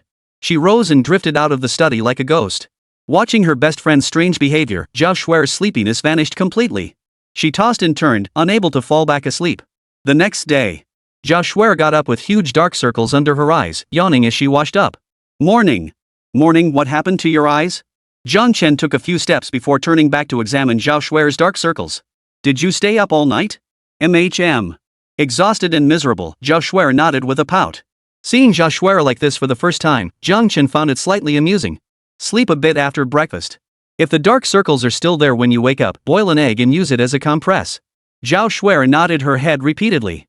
Zhuang Weiwei emerged from the kitchen like a ghost. Seeing this scene, her hands holding the bowls and chopsticks tensed up.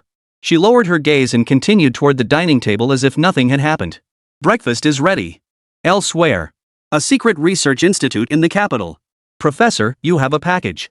A lean, middle-aged man placed an unsealed package on the desk. A snow-haired elder turned from a nearby seat, murmuring discontentedly, "My package? How old do you think I am? When have you ever seen me shop online? Did one of you lose a bet and come to prank me?" The old man walked with an upright back, striding with a vigorous step. The middle-aged man, a distinguished figure known as an academician outside, was as docile as a mouse before the old man. "Professor, it really wasn't us. I checked it earlier, it seems to be a newly released phone called Xiaoya. Rumor has it comes with an AI voice assistant. It's quite popular, many people can't even get their hands on one." The middle-aged man's voice was barely audible. "It might be a gift from your junior disciple." The old man paused with the package in hand, snorting coldly. "What junior disciple? Where did you get a junior disciple? Get your people back to the lab. Don't leave until we get results today." He took the package and walked away decisively. The middle-aged man bowed his head in acknowledgement, only daring to mutter under his breath once he was far enough away. He claims not to recognize his junior disciple, yet before disowning him, he made me arrange. Master truly has a heart of gold beneath that sharp tongue. Chapter 183, Trouble Arose. Standing before the floor-to-ceiling windows of his office, Jiang Chen gazed down at the city below. Vehicles wound their way along the roads, disappearing into the distance. He wondered if the package he'd sent had reached its destination. If asked who he felt most indebted to, Ji Huaiyan would be second, his mentor came first. Back then, his mentor had shown him boundless care and guidance at every turn. First, he overruled objections to grant him an unprecedented 4-year combined bacheloress-masteress doctoral program. Then he insisted on inviting him into the lab, even though Jiang Chen's credentials were paper-thin compared to other applicants. Finally, when Jiang Chen decided to return home, his mentor had set aside critical research to personally travel to Xiangzheng City and plead with him. To Jiang Chen, his professor was like a second father. Yet when faced with a choice, he chose his own small family, resolutely abandoning his mentor.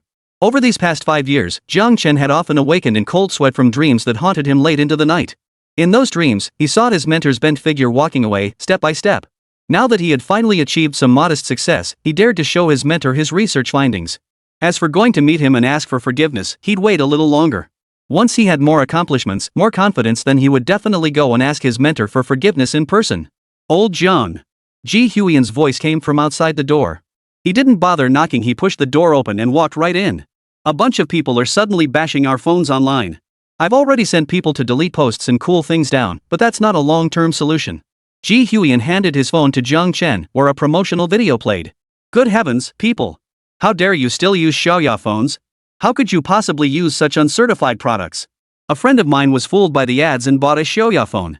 It exploded while charging and burned down his entire wedding home." Scrolling down revealed another smear video. A woman with a chin sharp enough to pop balloons was wailing into the camera. "Everyone online says Xiaoya is great, that it comforts people and tells jokes. But let me tell you, that's not true. It attacks people with vicious language. Look at all the F words coming from an AI. What does an AI even know? It's all programmed by the staff behind the scenes. Sisters, we can't use phones made by such AF company." Scrolling further down, yet another. Jiang Chen furrowed his brow. Clearly, such large-scale collective defamation must have a mastermind behind the scenes stirring the pot. Just as Jiang Chen pondered who could be orchestrating this, another company employee hurried over. "Chairman, President G. People claiming to be from the fire department are outside demanding to see you." No sooner had he spoken. A group of people in jackets walked in. The leader, with flared temples and a pair of 3 white eyes, fixed his gaze on Jiang Chen. "Which one of you is Jiang Chen, chairman of Morningen?" Ji Huiyan's expression darkened, ready to step forward to negotiate. Jiang Chen stopped him, stepping forward himself. "I am. What brings you here?" The 3 white-eyed leader immediately waved his hand, signaling his men to move in and seize Jiang Chen. Ji Huaiyan barked, "What are you doing? Stop them!" A group of black-clad bodyguards instantly surrounded Jiang Chen, shielding him at the center. The situation threatened to escalate. Jiang Chen raised his hand, pressing downward to restore control over the chaotic scene. He patted Ji Huiyan, who stood directly in front of him, signaling for him to let him exit. "Gentlemen, resorting to force without explaining the situation first is not following proper procedure." A man stepped out from among the jackets and shouted loudly. "A concerned citizen reported that your company's fire safety inspection failed. We are now taking you in for investigation." Jiang Chen's expression froze. He thought he must have misheard. "You mean someone reported our company's fire safety inspection is failing, and now they want to take me, the chairman, away for investigation?" Jiang Chen repeated. The man bellowed, "Yes. The person being taken away for investigation is you." Jiang Chen turned to Ji Huiyan, seeking confirmation. "Who's in charge of fire safety for our project?" Have him accompany these gentlemen to see what's going on. When he returns, give him a big red envelope to ward off bad luck. San Baiyan snorted coldly. Jiang Chen, we've already stated the reason. Are you refusing to comply? His eyes darted around. If your company has nothing to hide, just come with us to cooperate with the investigation. This matter will be resolved. Refusing to go? Are you hiding something? Does Chun and Company's fire inspection really fail? Jiang Chen took a deep breath, telling himself not to engage with this jerk. If he guessed right, reporters must be swarming the entrance by now. If he caved and followed these people, reports would be everywhere within hours. Rumors would spread like wildfire too. Illegal activities, murder, him being an alien. Clearing things up later would be incredibly difficult. Jiang Chen made up his mind and stood his ground. Sir, regardless of whether our company's fire safety inspection passed or failed, let's just talk about procedure. I've never heard of a company taking away its chairman just because there's an issue with fire safety. If you insist on taking me away, I'll have no choice but to have our legal and PR teams thoroughly discuss matters with your department. I'm not afraid of fame. I wonder if you are, sir? Jiang Chen was nearly laughing in anger. He'd only seen such ridiculous plotlines in TD dramas, never expecting someone in real life to pull such a brainless stunt. Whoever came up with this idiotic plan. Had they watched too many stupid TV shows? The leader with the 3 white eyes was clearly the superior of the group. As soon as Jiang Chen finished speaking, all eyes turned to the man with the 3 white eyes, awaiting his instructions. He narrowed his eyes, visibly surprised. He clearly met his match. Hadn't they said Jiang Chen was just a nouveau riche with no real power? All he needed to do was intimidate him, get him photographed by reporters during the investigation, and his mission would be complete. Could he really fail at such a simple task now? That was unacceptable. The man with the 3 white eyes snorted coldly. Adopting a righteous tone. We're conducting legitimate investigations for the people's benefit. I never imagined you'd dare threaten us with public opinion. Do you think we're afraid? Let me tell you, your actions are illegal. If I pursue this to the end, you'll all face consequences. Jiang Chen, stop resisting. We must take you away today. Otherwise, I can't give the people an explanation. Seeing Jiang Chen remained unmoved, 3 white eyes turned to incite the gathered employees. If there's a fire hazard, it could endanger everyone in this building, including your own company's employees. Don't you have a responsibility to them? Chapter 184, Chairman Jiang, please forgive me. Jiang Chen had no intention of continuing this standoff. He pulled out his phone. Then go ahead and call the police. San Baiyan's eyes widened. Ji Huiyan turned his head, his eyes lighting up. Damn, old Jiang still had his wits about him. The man with the 3 white eye look was caught off guard. We are the relevant law enforcement agency. There's no need to call the police. You just need to come with us to cooperate with the investigation. Oh, Jiang Chen nodded. Then I'll call the police. He waved the phone in his hand, the screen displaying call connected. 3 white eyes lunged to grab the phone from Jiang Chen's hand, but before he could get close, he was blocked by layers of security. You can't call the police. Jiang Chen, sir, regardless of the procedure, there's no justification for inviting me to assist with an investigation. If you insist I accompany you, then naturally I must call the police. Please have the security officers mediate this dispute. Or is it that your activities today can't see the light of day? Jiang Chen's expression had turned completely cold. Seeing Jiang Chen unmoved by threats and counter-threats, San Baiyan grew flustered, cold sweat beading on his forehead. He'd only intended to earn some extra cash. He hadn't wanted to involve the security guard and escalate the situation. He hadn't expected Jiang Chen to be anything but a clueless nouveau riche, easily intimidated. The man's heart was now filled with unease. The phone connected, and Gao Li's voice came through the receiver. Hello, Director Jiang? What's the matter? Is there anything I can help with? Captain Gao, I need to file a report. Someone. Jiang Chen. 3 white eyes cut him off, his expression already beyond control. Hang up that phone. A misunderstanding. Everything today was a misunderstanding. I was just following protocol. It's my men who acted out of line. I'll discipline them properly when I get back. Hearing that Jiang Chen was calling Gao Li, 3 white eyes felt a surge of retreating instinct. Who in Xiangjiang City's system didn't know Gao Li had recently made a big splash? He'd cracked a major case within the deadline set by the top leadership, leaving a favorable impression on the city's newly arrived high-ranking official. Judging by the tone on the other end, this upstart seemed to have quite the personal connection with Gao Lu. San Baiyan's legs began to feel weak. He seemed to have kicked a steel plate. Jiang Chen gave a cold laugh and asked, Does the leader not require me to accompany you? Not at all, not at all. It was a misunderstanding. Chairman Jiang, please don't trouble the security officers. Jiang Chen smiled but didn't speak. Suddenly, a young man with a crew cut hurried over. After arriving, he glanced at Jiang Chen first. Seeing Jiang Chen unharmed, he visibly relaxed. The young man stepped forward and inquired, Chairman Jiang, has something happened at your company? Uncertain of the man's identity, Jiang Chen whispered a few words into the phone before hanging up. He then stepped forward to shake hands, cautiously asking, "And you are?" The young man smiled, adopting a deferential tone. "I'm just the driver. Chairman Jiang calls me Xiao Wang. We passed by and saw a crowd of reporters downstairs, so he sent me up to check what's happening." Jiang Chen's heart skipped a beat upon hearing this. This sounded like the driver for some big shot. Who could it be? Three White Eyes initially dismissed the buzzcut youth, planning to slip away while the two were talking. He'd already made about 10 steps when one of his men suddenly grabbed the hem of his shirt. He violently shook off the man's hand, ready to keep running. His subordinate's voice trembled as he called out, That's the driver for a top city leader. Wang Duo. I've seen him before." "Who?" Three White Eyes froze, turning to stare at the buzzcut youth. "Whose driver are you saying he is?" The subordinate repeated, "That one, the driver for Leader Lu." A buzzing explosion rocked Three White Eyes' mind. His scheme had been witnessed by the big leader's driver. Recalling the buzzcut youth's earlier words, someone passing by had spotted reporters gathered downstairs and sent him up to investigate. It all clicked. In Shangzheng City, who else but the big leader himself could command the big leader's driver? Glancing once more at the buzzcut youth chatting amiably with Jiang Chen, San Beiyan let out a silent wail inside. The color drained from his lips in an instant. He stood frozen in place for 3 seconds, then collapsed with a thud, kneeling solidly on the floor.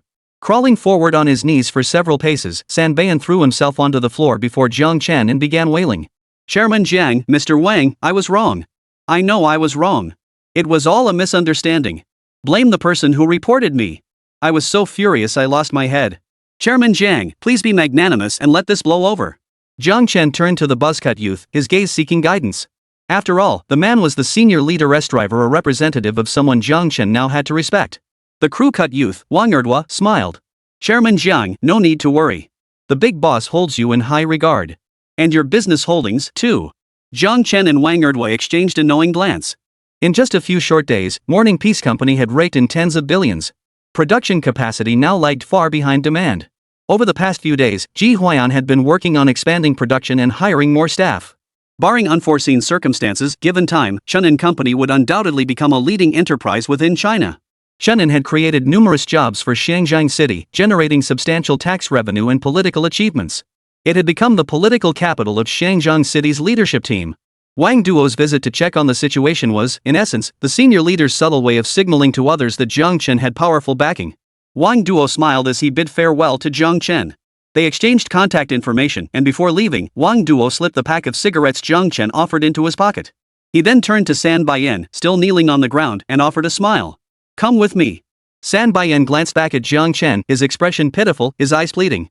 Seeing no sign of forgiveness from Jiang Chen, San Beiyan followed Wang Duo out of Chen & Company with a look of utter despair. Ji Huayan watched silently from the sidelines.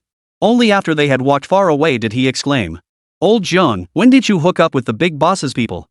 Before Jiang Chen could answer, Ji Huayan stroked his chin and gave Jiang Chen another thorough once-over. Suddenly realizing, he gasped, "Whoa, with looks like yours, did the big boss take a shine to you? Planning to make you his son-in-law?" Ji Huayan slapped him playfully. "What are you thinking?" Ji Huayan knew the real reasons behind the boss sending someone, 1, to boost his political achievements, 2, to deal with Lu Qingfeng. Dispatch someone downstairs immediately to handle those reporters. And those marketing accounts and self-media bloggers, send them cease and desist letters. Sue them to the fullest extent. Have the company issue an official statement through our corporate account to make our stance clear. Chapter 185, If you don't help him, I'll die. Zhuangxing Group. Zhuang Weiwei stormed into Zhuang Yumiao's office like a whirlwind, her high heels clicking on the floor. Several secretaries followed behind, calling out Miss Weiwei and young President Zhuang in an attempt to stop her. Seeing her already inside, they exchanged glances and waited by the door for Zhuang Yumiao's instructions. Weiwei? Zhuang Yumiao, busy with paperwork, looked up in surprise at her sister's entrance, then frowned. Zhuang Weiwei demanded, "Did you do it?" Zhuang Yumiao leaned back in her chair, giving a subtle nod toward the secretaries waiting outside. They closed the door and left. Once alone with Weiwei, Zhuang Yumia tapped her pen on the desk. "Where's your manners? Don't you know to knock before entering? Barging in like this?" Zhuang Weiwei ignored her question and pressed on, "Did you do it? What are you talking about?" Weiwei braced her hands on the desk, towering over Yumio with an intense glare. "I'm asking, did you do something to my husband?" "What exactly?" Yumia countered. "You're playing dumb? Weiwei, even if you're smearing my brother, you should at least let him know what kind of mud you're slinging, right?" Zhuang Weiwei stared intently at Zhuang Yumia. Seeing the other woman's open, puzzled expression, her tension dissolved. She slumped back in her chair. "A group of people appeared online slandering my husband's company. You really didn't send anyone to do this? Zhuang Yumio opened her mouth to answer, but laughter escaped instead. She shook her head. Wei Wei, I understand love can cloud your judgment, but I can't fathom how your mind could deteriorate to this extent. What makes you think I, Zhuang Yumiao, would resort to such underhanded tactics? I admit I have issues with Jiang Chen, major issues, but I wouldn't go after his company or Ji Huayan's. I'm not about to provoke both a wolf and a tiger at once. Seeing Zhuang Weiwei's skeptical expression, Zhuang Yumio rubbed his temples. As long as Anan is around, the Zhuang family is her maternal clan. I have no reason to deal a fatal blow to Jiang Chen, especially not openly. On the contrary, I'd protect him. As long as Jiang Chen doesn't openly defy me, I'll maintain our superficial relationship. After all, to outsiders, blood ties are unbreakable. I can leverage his influence to advance my own agenda. I'm a businesswoman. I don't go against my own interests. Zhuang Yumiao's words were logical and convincing, successfully persuading Zhuang Weiwei. Gritting her teeth, she leaned back in her chair, picked up a cigarette from Zhuang Yumiao's desk, lit it, and took a drag. She was immediately choked by the smoke and began coughing uncontrollably. Seeing this, Zhuang Yumio sighed. I swear to heaven, I truly didn't intervene this time. Zhuang Weiwei rose, circled the desk, and approached Zhuang Yumio. Zhuang Yumio stood up, offering his chair and gesturing for her to sit. Zhuang Weiwei clearly had more to say. Clenching her fists, she declared. Brother, you must help him. Rose Company is in utter chaos. My influence is insignificant. You're different, you hold the reins of the group. You can make a difference. What? Zhuang Yumio exclaimed in surprise. Brother, help my husband. Zhuang Weiwei stared blankly at Zhuang Yumio. Do you think I'm running a charity? I didn't take action against Jiang Chen and maintain superficial cordiality with him, that's more than enough. Did you think my strong objections to him were just idle talk? Zhuang Yumio looked at her. Ever since Jiang Chen's billion-dollar acquisition, the whispers behind Zhuang Yumio's back hadn't ceased. If he weren't level-headed enough to control his impulses, he would have long since poured fuel on the fire against Jiang Chen. Brother, you won't help me? Correct, I won't, Zhuang Yumio nodded. Why should I expand the Zhuang family's resources to aid an outsider named Jiang? Don't forget, you two are already divorced. And as far as I know, other women have already appeared in Jiang Chen's life. Am I supposed to use the Zhuang family's resources to support them? Do you think that's possible? Unless he's willing to cooperate with the Zhuangxing group. Zhuang Weiwei dismissed the idea outright. Impossible. She knew her husband, he'd never agree. Then I'm powerless. Zhuang Yumio spread his hands in surrender. Zhuang Weiwei understood. Her brother meant that unless Jiang Chen offered him a share of the profits, he'd only offer superficial support, nothing substantial. Despite Jiang Chen's formidable abilities, he'd earned tens of billions for Chen and Company. In just a few days he was still a newly emerged young man.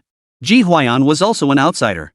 Neither had the deep-rooted connections in Xiangjiang City that Zhuangxing Group had cultivated over years.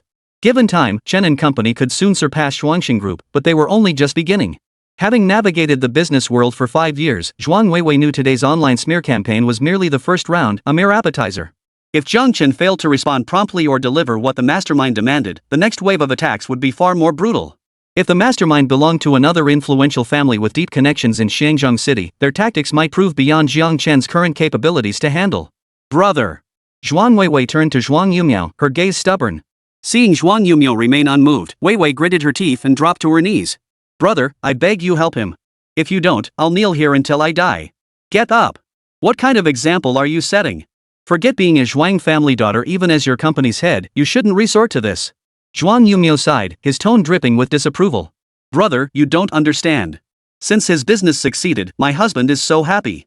He smiles every day and treats me kindly. Do you know? He even calls me Weiwei again. If this keeps up, we might even get remarried. Zhuang Weiwei spoke with hopeful anticipation. Recently, Jiang Chen's improved attitude had fueled her delusions. That's why she panicked today upon learning online attacks were targeting his company. She didn't want her current life to change. All she wanted was for her husband to smile at her and call her Weiwei. Are you getting up or not? Zhuang Yumio was furious. To him, Zhuang Weiwei's actions were throwing the Zhuang family's reputation away to cling to Jiang Chen's cold shoulder. He found it unbearable. I won't get up. Brother, I can't live without him. If you can't live, then die. Zhuang Yumio was so enraged he was gasping for breath. Zhuang Weiwei pressed her lips together, glaring at him defiantly. Brother, if I die, will you help him then? Without waiting for Zhuang Yumio's answer, she sprang up and dashed toward the window. Half her body was already hanging out before Zhuang Yumio yanked her back inside. Enough! After a long moment of contemplation, Zhuang Yumio let out a heavy sigh. I'll help. Chapter 186, The Puppet Master. Old Jiang, Ji Huayan knocked and entered. Online sentiment is fully contained. Those marketing accounts and influencers have posted apology videos, and all negative search terms have been blocked. Machem, take a seat. Jiang Chen nodded. Master Wang texted me. The guy who sent people to inspect the company's fire safety was bribed by someone named Hong Rui. Ji Huayan's eyes lit up. He gritted his teeth. Knowing who it is makes things easier. We can retaliate through business tactics, through private means. Jiang Chen shook his head, analyzing calmly. I've met this person twice. He's a newcomer in business, reckless in his actions, not someone who plans meticulously. Old Jiang, you mean there's someone else behind this? Ji Huayan instantly grasped the implication in Jiang Chen's words. Exactly. I don't believe Hong Rui alone could orchestrate such a massive operation, simultaneously stirring up a storm online to distract me and prevent clear thinking, while using the fire inspection as a ploy to lure me out of the company, and arranging for all those reporters to wait downstairs. If I'm not mistaken, they even had a coordinated press release ready just waiting for me to show my face before flooding the internet with it. There must be others behind this. One coincidence is chance, two coincidences are definitely not. Jiang Chen pondered the implications deeply. Old Ji, you said our company is in trouble. Who stands to gain the most? Ji Huiyan froze, lowering his head in serious thought. Jiang Chen lit a cigarette, drew a deep drag, and exhaled a smoke ring. Hong Rui, a man provoked into a rage by his and Deng Ruson's amateurish acting, clearly lacked depth or scheming nature. For such a person to devise such an intricately linked scheme, there must be someone else pulling the strings behind the scenes. Hong Rui is merely a front puppet for that person. If it were a genuine nouveau riche, they'd likely become intoxicated with power after raking in billions overnight, believing themselves invincible. Upon seeing the widespread negative online backlash, they'd be utterly consumed by damage control. At that moment, if authorities arrive to enforce regulations, panic could cause him to slip up. One media report could decapitate his fledgling empire. Fortunately, Jiang Chen possesses both intelligence and composure. He sensed something amiss the instant investigators demanded he accompany them for a fire safety inspection. He even turned the tables by calling the police. Huff. Jiang Chen exhaled his final smoke ring. The feeling of someone watching his back was truly unpleasant. Old Jiang, do you have any suspects? I'll send people to investigate. No. Jiang Chen shook his head. He had initially suspected Zhuang Jia, but not long ago, Zhuang Jia had gone to great lengths to help him suppress online rumors and had even discreetly sent him several useful contacts. If Zhuang Jia was behind this, they wouldn't have framed him first before offering help. Because Zhuang Yumia knew he wouldn't owe Zhuang Jia too much. If it was someone else, Jiang Chen's business was just taking off. He hadn't had time to make enemies in the business world yet. Unless it was a competitor of Xiaoya Mobile. There were plenty of those. Jiang Chen sighed. His power still wasn't strong enough. The momentary euphoria from his recent success had already faded back to earth. Ji Huayan sighed too, his head drooping dejectedly. It might be someone I've offended before. I've been pretty ruthless in the past and made a lot of enemies. They're probably targeting me, old Jiang. It can only be someone I've crossed. It's all my fault. I've dragged you down. Ji Huayan broke down, his voice hoarse. Jiang Chen immediately grabbed Ji Huayan's shoulders. Old Ji, what are you saying? We haven't even figured out what happened yet, and you're already pinning the blame on yourself? Ji Huayan told Jiang Chen everything, who he'd offended, how he'd offended them, their current situations, and all their connections. He knew his mind wasn't as sharp as Jiang Chen's. He couldn't find the mastermind behind this, but Jiang Chen definitely could. Alright, at least we have a target to investigate, Jiang Chen patted Ji Huayan's shoulder reassuringly. And now we have leadership backing us. We don't have to fear those people's tricks for the time being. Ji Huayan stood up and headed out to assign tasks to his subordinates. Watching his retreating figure, Jiang Chen suddenly recalled something Ji Huayan had said earlier. His own team seemed a bit understaffed. Take this situation, for instance, his first instinct was still to find the mastermind and deal with them personally. Jiang Chen's heart sank.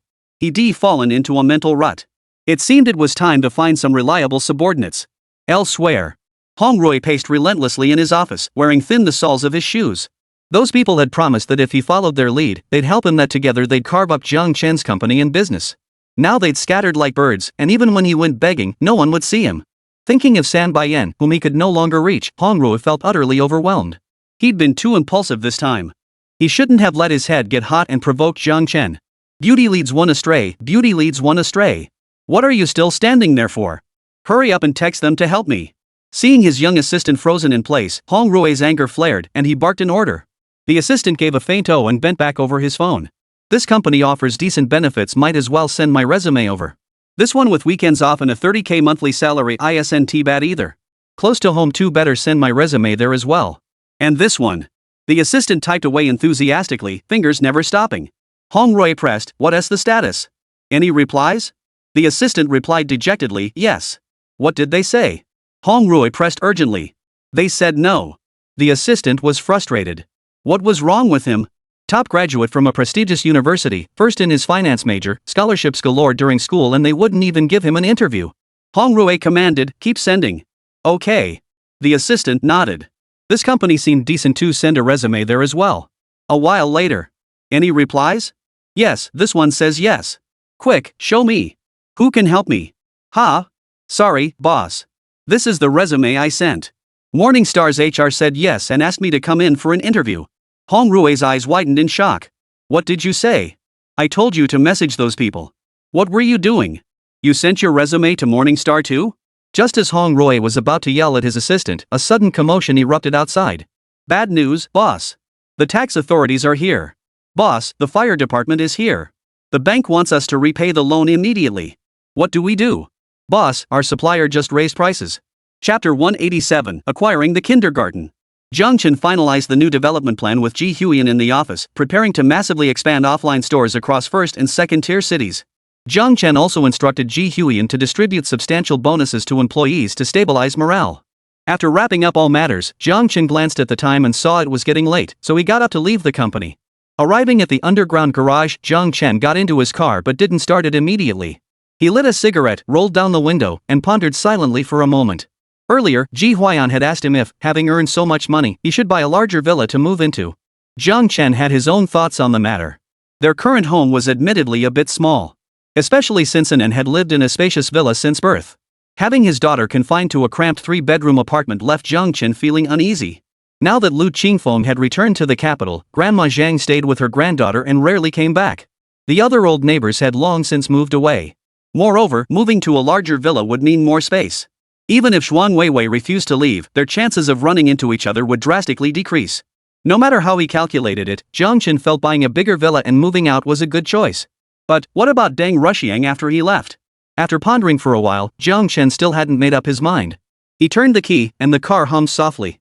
Just as Zhang Chen pressed the turn signal to leave the underground garage, a familiar car appeared in his field of vision. Zhuang Weiwei's car. What was she doing here? Husband. The second Zhuang Weiwei stopped her vehicle, she leaped out and sprinted to the passenger side of the SUV. She tugged at the door handle, finding it locked. Bending down, she tapped on the window, signaling she needed to speak with Zhang Chen.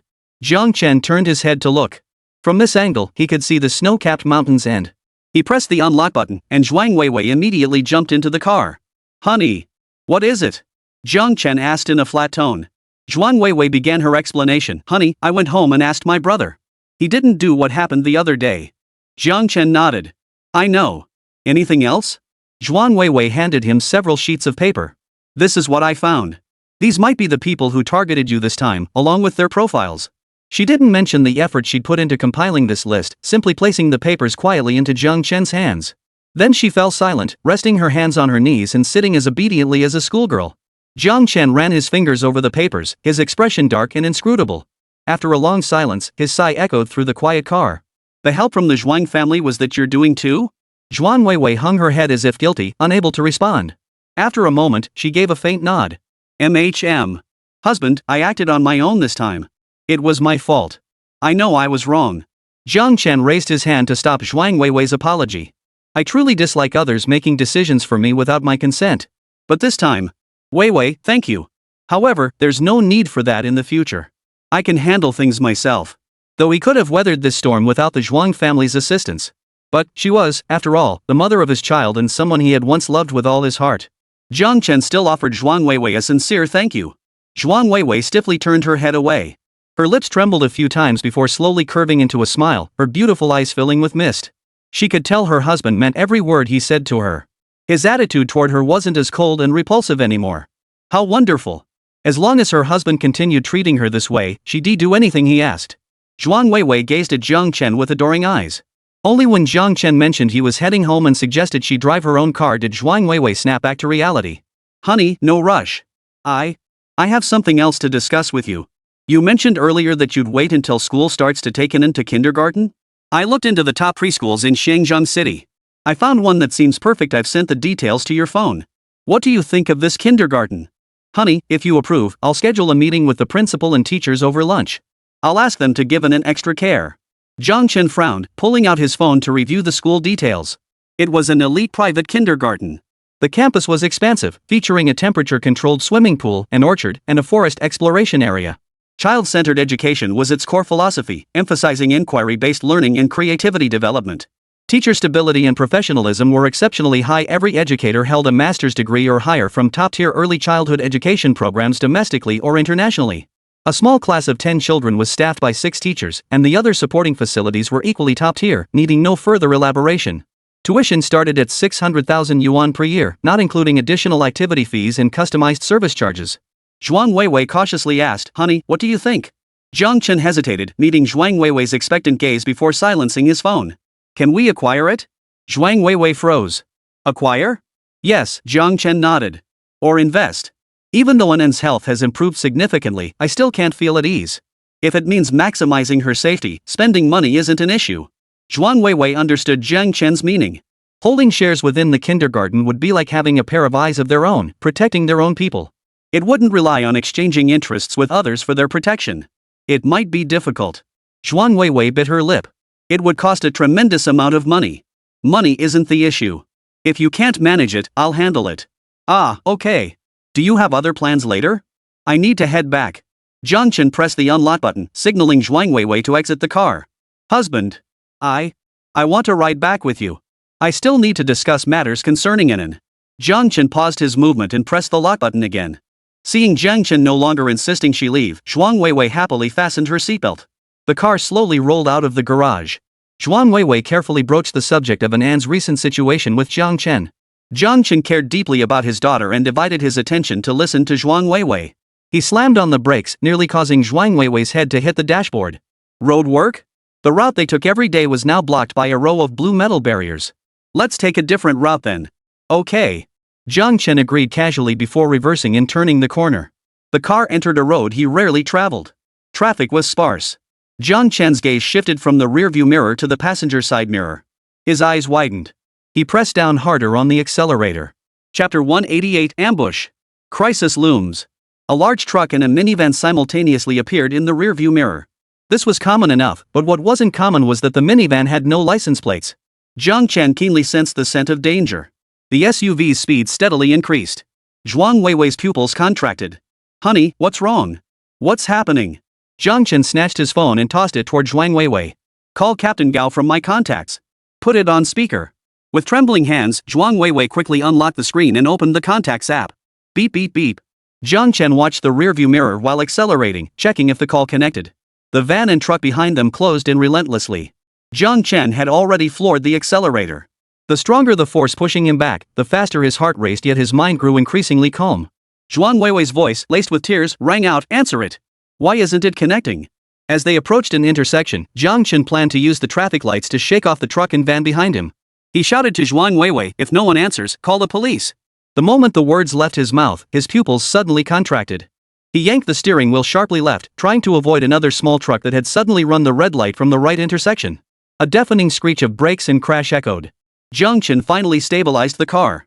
But the red light running van also stopped, then began reversing and turning, attempting to ram Zhang Chen's vehicle again. It was working with the truck and van. Realizing this, Zhang Chen decisively revved the engine again. By now, the large truck and van from behind had caught up, forming a pincer attack with the small truck. Zhang Chen's mind raced, countless scenarios forming and collapsing in his head. The best outcome was to ram the other vehicle himself, forcing a path to escape, but at the very least, he'd sustain minor injuries. Minor injuries were better than death. Zhang Chen slammed the accelerator to the floor and rammed sideways into the small truck. Boom! Crash! A series of collisions echoed. The bad news, Zhang Chen had broken out of the encirclement, but his vehicle slammed into the guardrail of the greenbelt and stalled completely, refusing to restart. The good news, the two vehicles pursuing Zhang Chen couldn't brake in time either. All three cars collided into a tangled heap, rendering them equally unable to continue. Zhang Chen shook his head. The violent impact had left him with minor injuries. A piercing pain shot through his left leg, his head felt dizzy, and nausea churned in his stomach. Connected. A faint, weak voice spoke as the phone was held up in front of Zhang Chen. He looked up to see a hand as white as jade, now smeared with blood. Zhuang Weiwei's forehead bore a gaping gash, blood streaming down her face. Within seconds, a small pool of crimson had pooled on the car mat. Zhang Chen's pupils contracted. Snatching the phone, he relayed his location and current situation to Gao Lu. "Keep this line open. If my signal moves, follow it. With that shout, Jiang Chen stuffed the phone into his pocket. He turned sideways to unbuckle Zhuang Weiwei's seatbelt. Holding her in his arms, he tried to open the car door. But after the collision, the door was jammed and bent out of shape. No matter how hard he pushed, it wouldn't budge. Through the window, Jiang Chen could see several figures emerging from the 3 mangled vehicles. They wielded foot-long machetes, gleaming daggers, baseball bats, and steel pipes. The group advanced toward him with menacing intent. If they reached him before he could escape the car, wouldn't he be as good as caught in a trap? Zhuang Weiwei's blood flowed faster and heavier in his arms, warm liquid trickling onto him, its heat tightening his heart. Jiang Chen pulled her closer, making space. With his uninjured right leg, he kicked the car door with all his might. Once, twice, 3 times. Bang! The door burst open, sending a tall man wielding a baseball bat flying. The man had been trying to smash the driver's window. Ah! His accomplices, startled, quickly closed in. Kill him. You little bastard, you're pretty tough. Get your hands together and kneel down. I'll give you a quick death. Cut the bull. Just slit his throat and get it over with. Time's tight, move fast. Get moving. Whoever screws up this job, I'll cripple them. As the men closed in, forming a circle and advancing with their weapons raised, Jiang Chen placed Zhuang Weiwei in the driver's seat, then picked up the baseball bat that had been kicked away by the tall man earlier. He held it horizontally in front of him, adopting a defensive stance. If Jiang Chen had been in peak physical condition and faced this group alone, he wouldn't have feared them at all. Even if he were unarmed and they had weapons, he was confident he could subdue them or at least escape safely. But not now. His injured left leg barely supported him, and behind him lay Zhuang Weiwei, her head bleeding. The men facing him were all trained fighters, armed with machetes and daggers. Jian Chen gritted his teeth. He had only just begun to give in a good life, he couldn't fall here now. Using the SUV as cover, Jiang Chen swung his baseball bat with fierce momentum. No matter how devious their attacks were, he blocked them all and countered with his own strikes. My arm! The man with the bushy beard clutched his arm, now exposed to white bone splinters, collapsing to the ground in agonized howls. The scarred man lay unconscious on the ground, knocked out by Jiang Chen's bat, his fate unknown. The remaining few temporarily retreated, gathering together. Damn it, this kid is a real pain in the ass. Can we still take him down? The mission time's almost up. Let's all go at him together. I refuse to believe we can't finish him off. If we don't kill him, I'll kill you. The group whispered among themselves for a moment before closing in on Jiang Chen once more, only to have their attacks blocked one after another. As time ticked away, their tactics grew increasingly brutal and reckless. Jiang Chen found it increasingly difficult to cope, pouring all his focus into defending against the attacks in front of him. The scarred man behind him, who had been unconscious, had regained consciousness at some point. Seizing his chance, he swung his machete toward Jiang Chen's back. In the sunlight, the blade glinted coldly. With an unstoppable force, it sliced through the air, aiming for Jiang Chen's back. Ah! A piercing scream of agony pierced the air, followed by the sickening sound of flesh being torn. Jiang Chen whipped his head around, his eyes widening in horror. Weiwei! Zhuang Weiwei, who had been inside the car, had appeared behind him, taking the blow for him. Kicking the scarred man flying with a single blow, Jiang Chen caught the limp body of Zhuang Weiwei. Weiwei! How are you? Seeing the horrifying wound on her back, Jiang Chen's eyes turned bloodshot. He snatched the machete from Scarface's hand. He swung it straight down at him. Chapter 189, she sacrificed both her dignity and her life. Woo-wah woo-wah woo-wah. Moo-lee moo-lee moo-lee. The wails of police sirens and ambulance horns wove together. Ignoring Gao Li's calls for him to give a statement, Jiang Chen followed the hospital staff onto the ambulance. I'm the patient's family member. Former family member. I know the patient's family. Jiang Chen's hands trembled, his face deathly pale. He didn't know whether to press the wound on Zhuang Weiwei's forehead or the one on her back, or to obey the doctors and sit by watching them fight to save her. He no longer loved her. Yet seeing her injured and near death, his heart still clenched for her. Especially since her injuries were for his sake. So much blood. What if? An unprecedented wave of terror washed over Jiang Chen.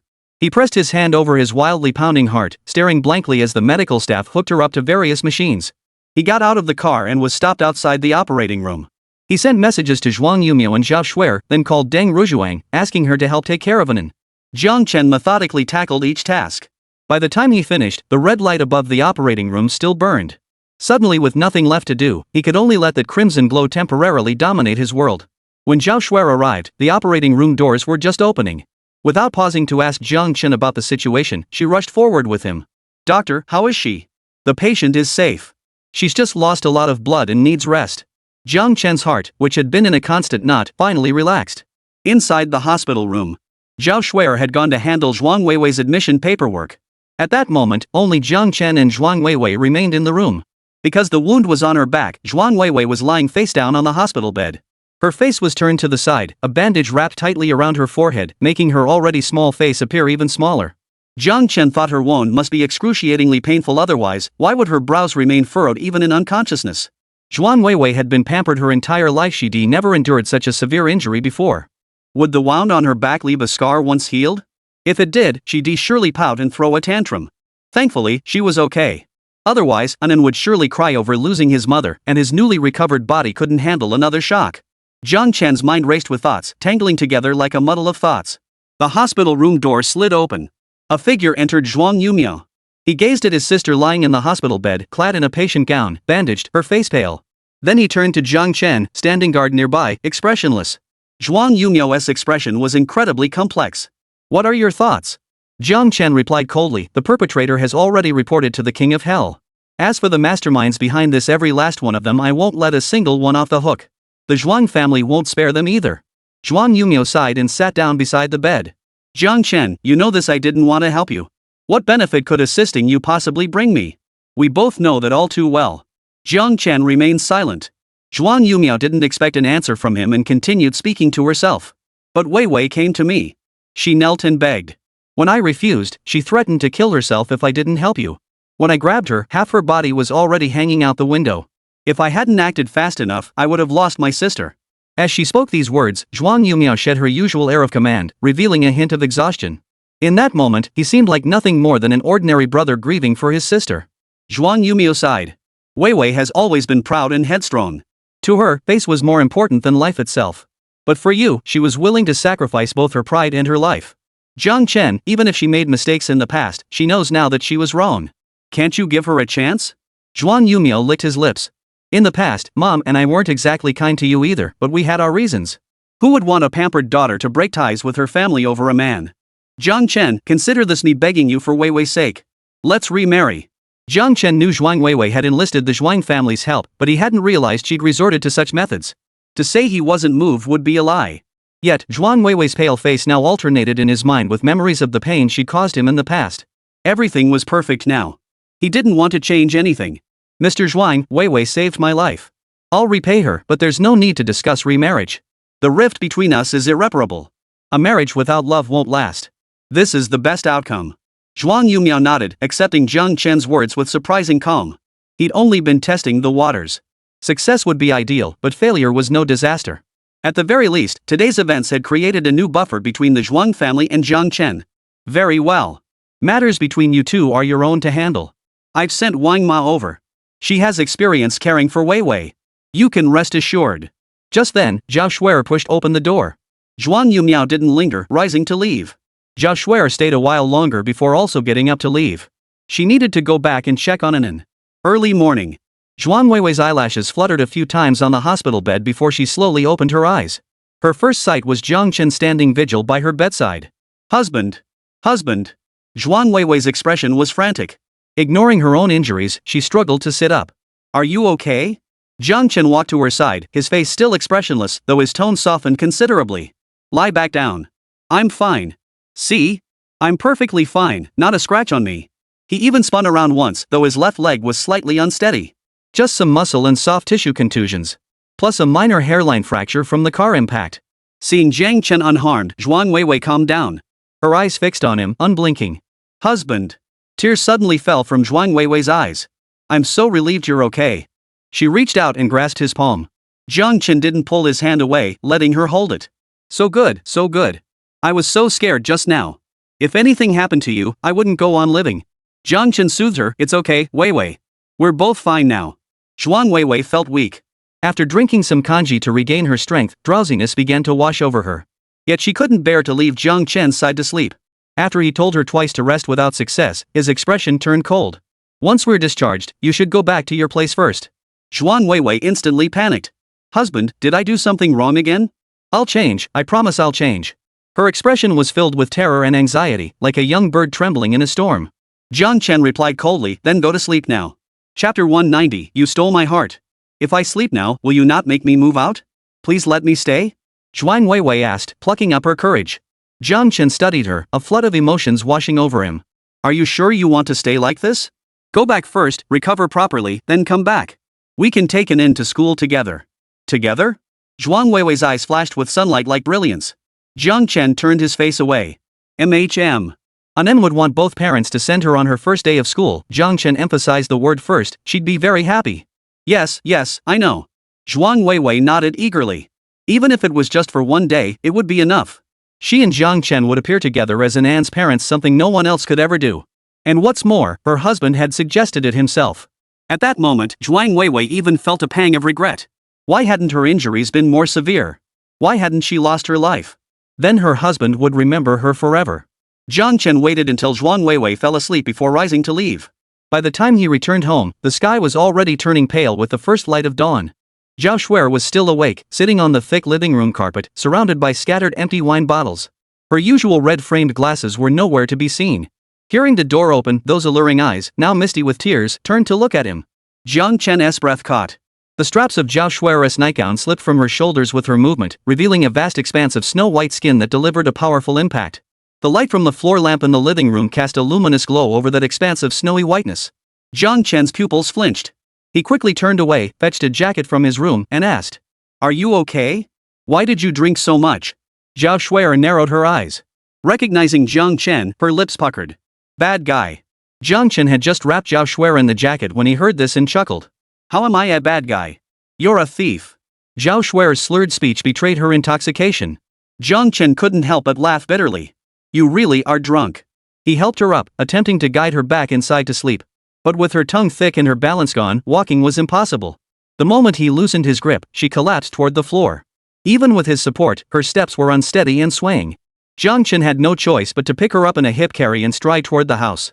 Reaching the bedside, he bent down to lay Zhao Shuer down, only to hear her mumbling incoherently. "I'm not drunk, you're the thief." Jiang Chen found it amusing.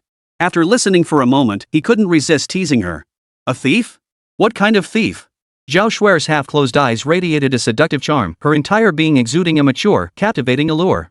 "The thief who stole my heart, Jiang Chen, you stole my heart?" His bent waist froze instantly, his whole body feeling as if struck by a petrifying spell. Zhao Shuer continued to murmur to herself. "I was just a little bit later than Weiwei, just a little bit. You big villain, stealing my heart, you bad person." Drunk as she was, she drifted off to sleep after a few more moments of muttering once she reached the bed. Her rosy lips stopped moving, her alluring eyes closed tightly, long lashes casting a small shadow across her face. Her flushed cheeks bore not a single blemish or mole, perfect as if carved from jade. Listening quietly to her steady breathing, Jiang Chen slowly straightened his back. He switched off the bedroom light. Only the dim glow from the living room floor lamp filtered in, obscuring his expression in the gloom.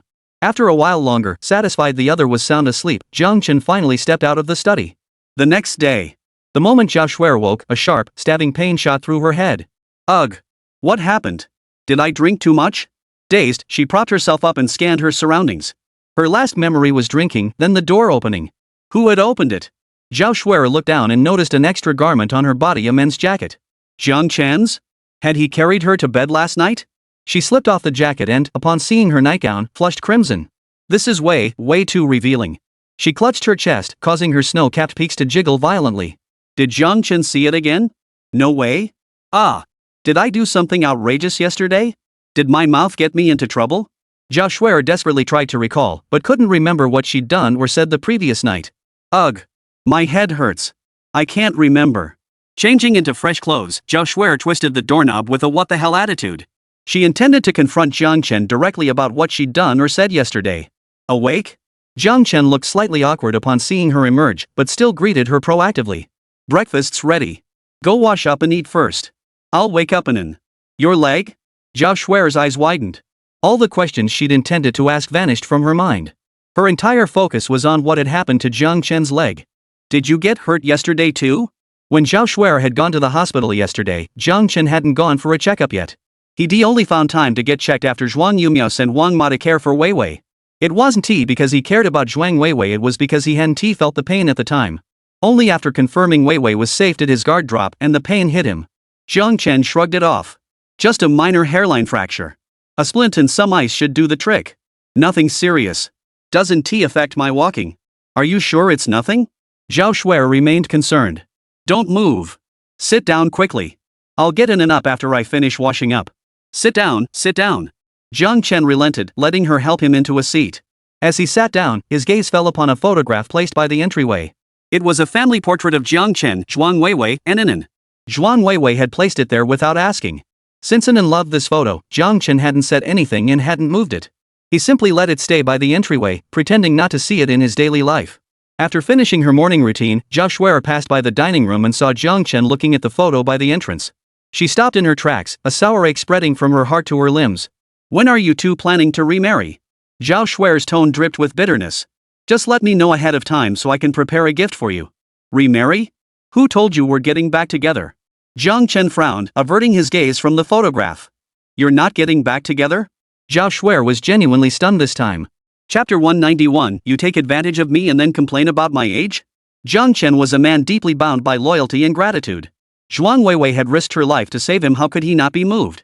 Add years of shared history and the bond of their daughter, Anan. The odds of them remarrying were extremely high, while her chances of stepping into that role were extremely low. That was why Zhao Shuer had felt such deep sorrow yesterday, trying to numb herself with alcohol. And because she assumed Jiang Chen would stay at the hospital with Zhuang Weiwei all night, she sat in the living room drinking in her nightgown after putting Anan to sleep. Then what about yesterday? Zhao Shuer asked bitterly, her heart twisting with envy as she recalled everything she'd witnessed yesterday.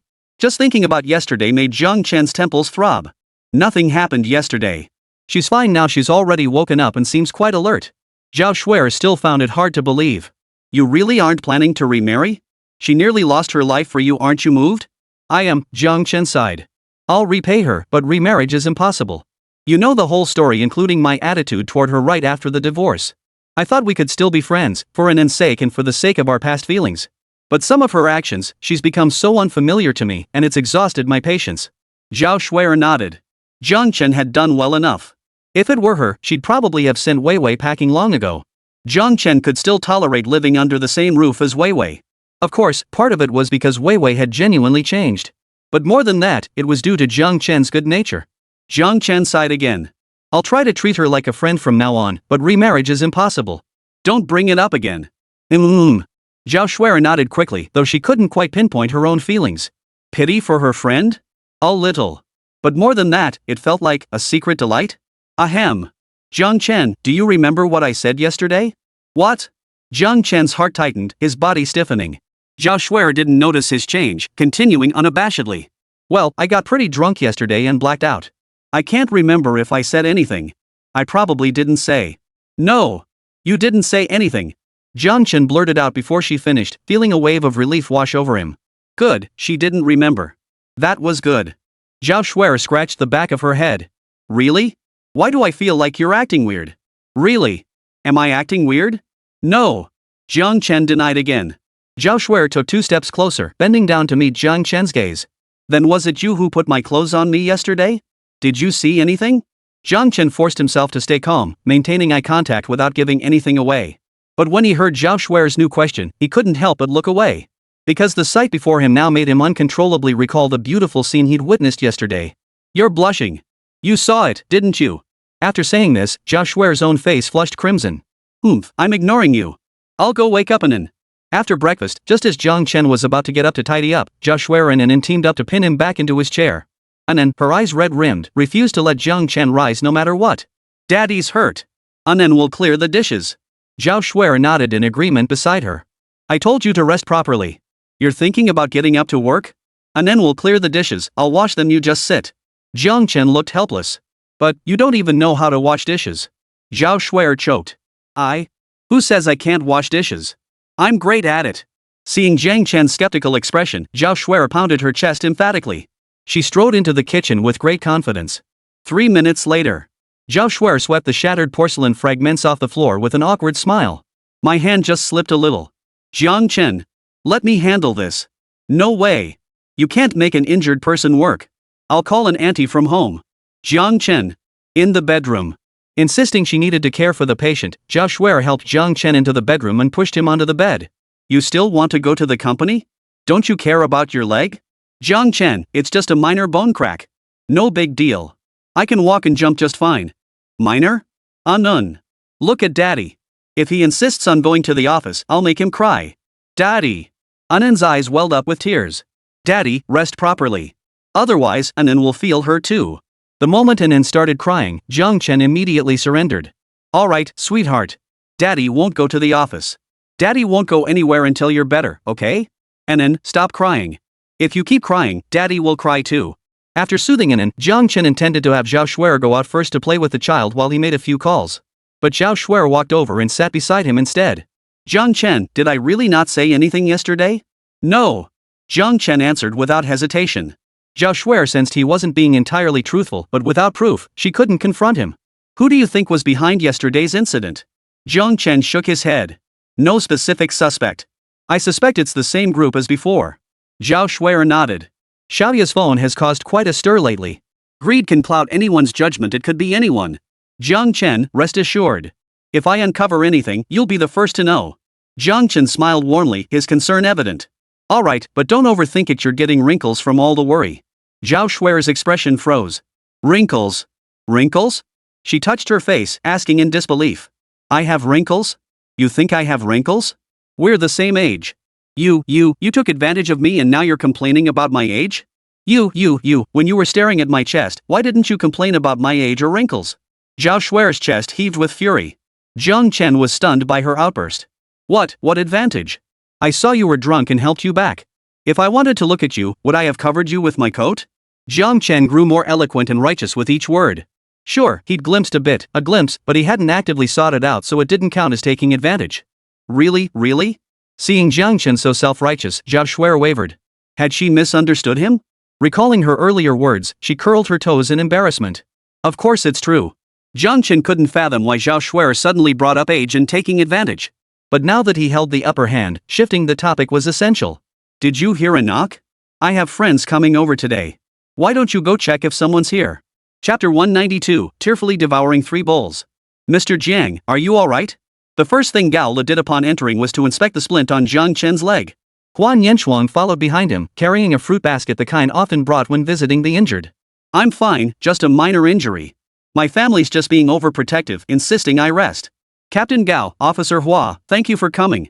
It's nothing, Gao Le waves dismissively, his expression weary, dark circles stretching beneath his eyes. Huan Yanchuang set down the basket and instinctively stroked Jiang Chen's splinted leg. You're actually injured? She exclaimed in surprise. Jiang Chen? Gao Le watched Huan Yanchuang's actions in stunned silence. Wait, was this appropriate? Touching Mr. Jian like that right in front of him?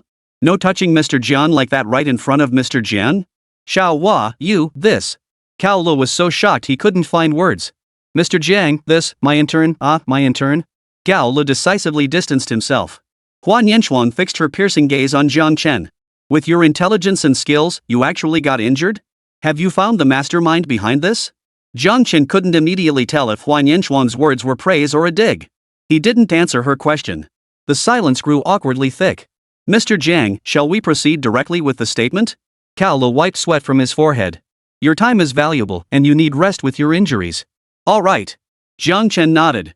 Gao Lu and Jiang Chen then went through the events of yesterday, question and answer. Midway through, Jiang Chen sensed something amiss. He asked, Captain Gao, are none of yesterday's suspects still alive? Gao Li's face twisted in bitterness. No. They were perfectly fine when we handcuffed them and loaded them into the vehicle.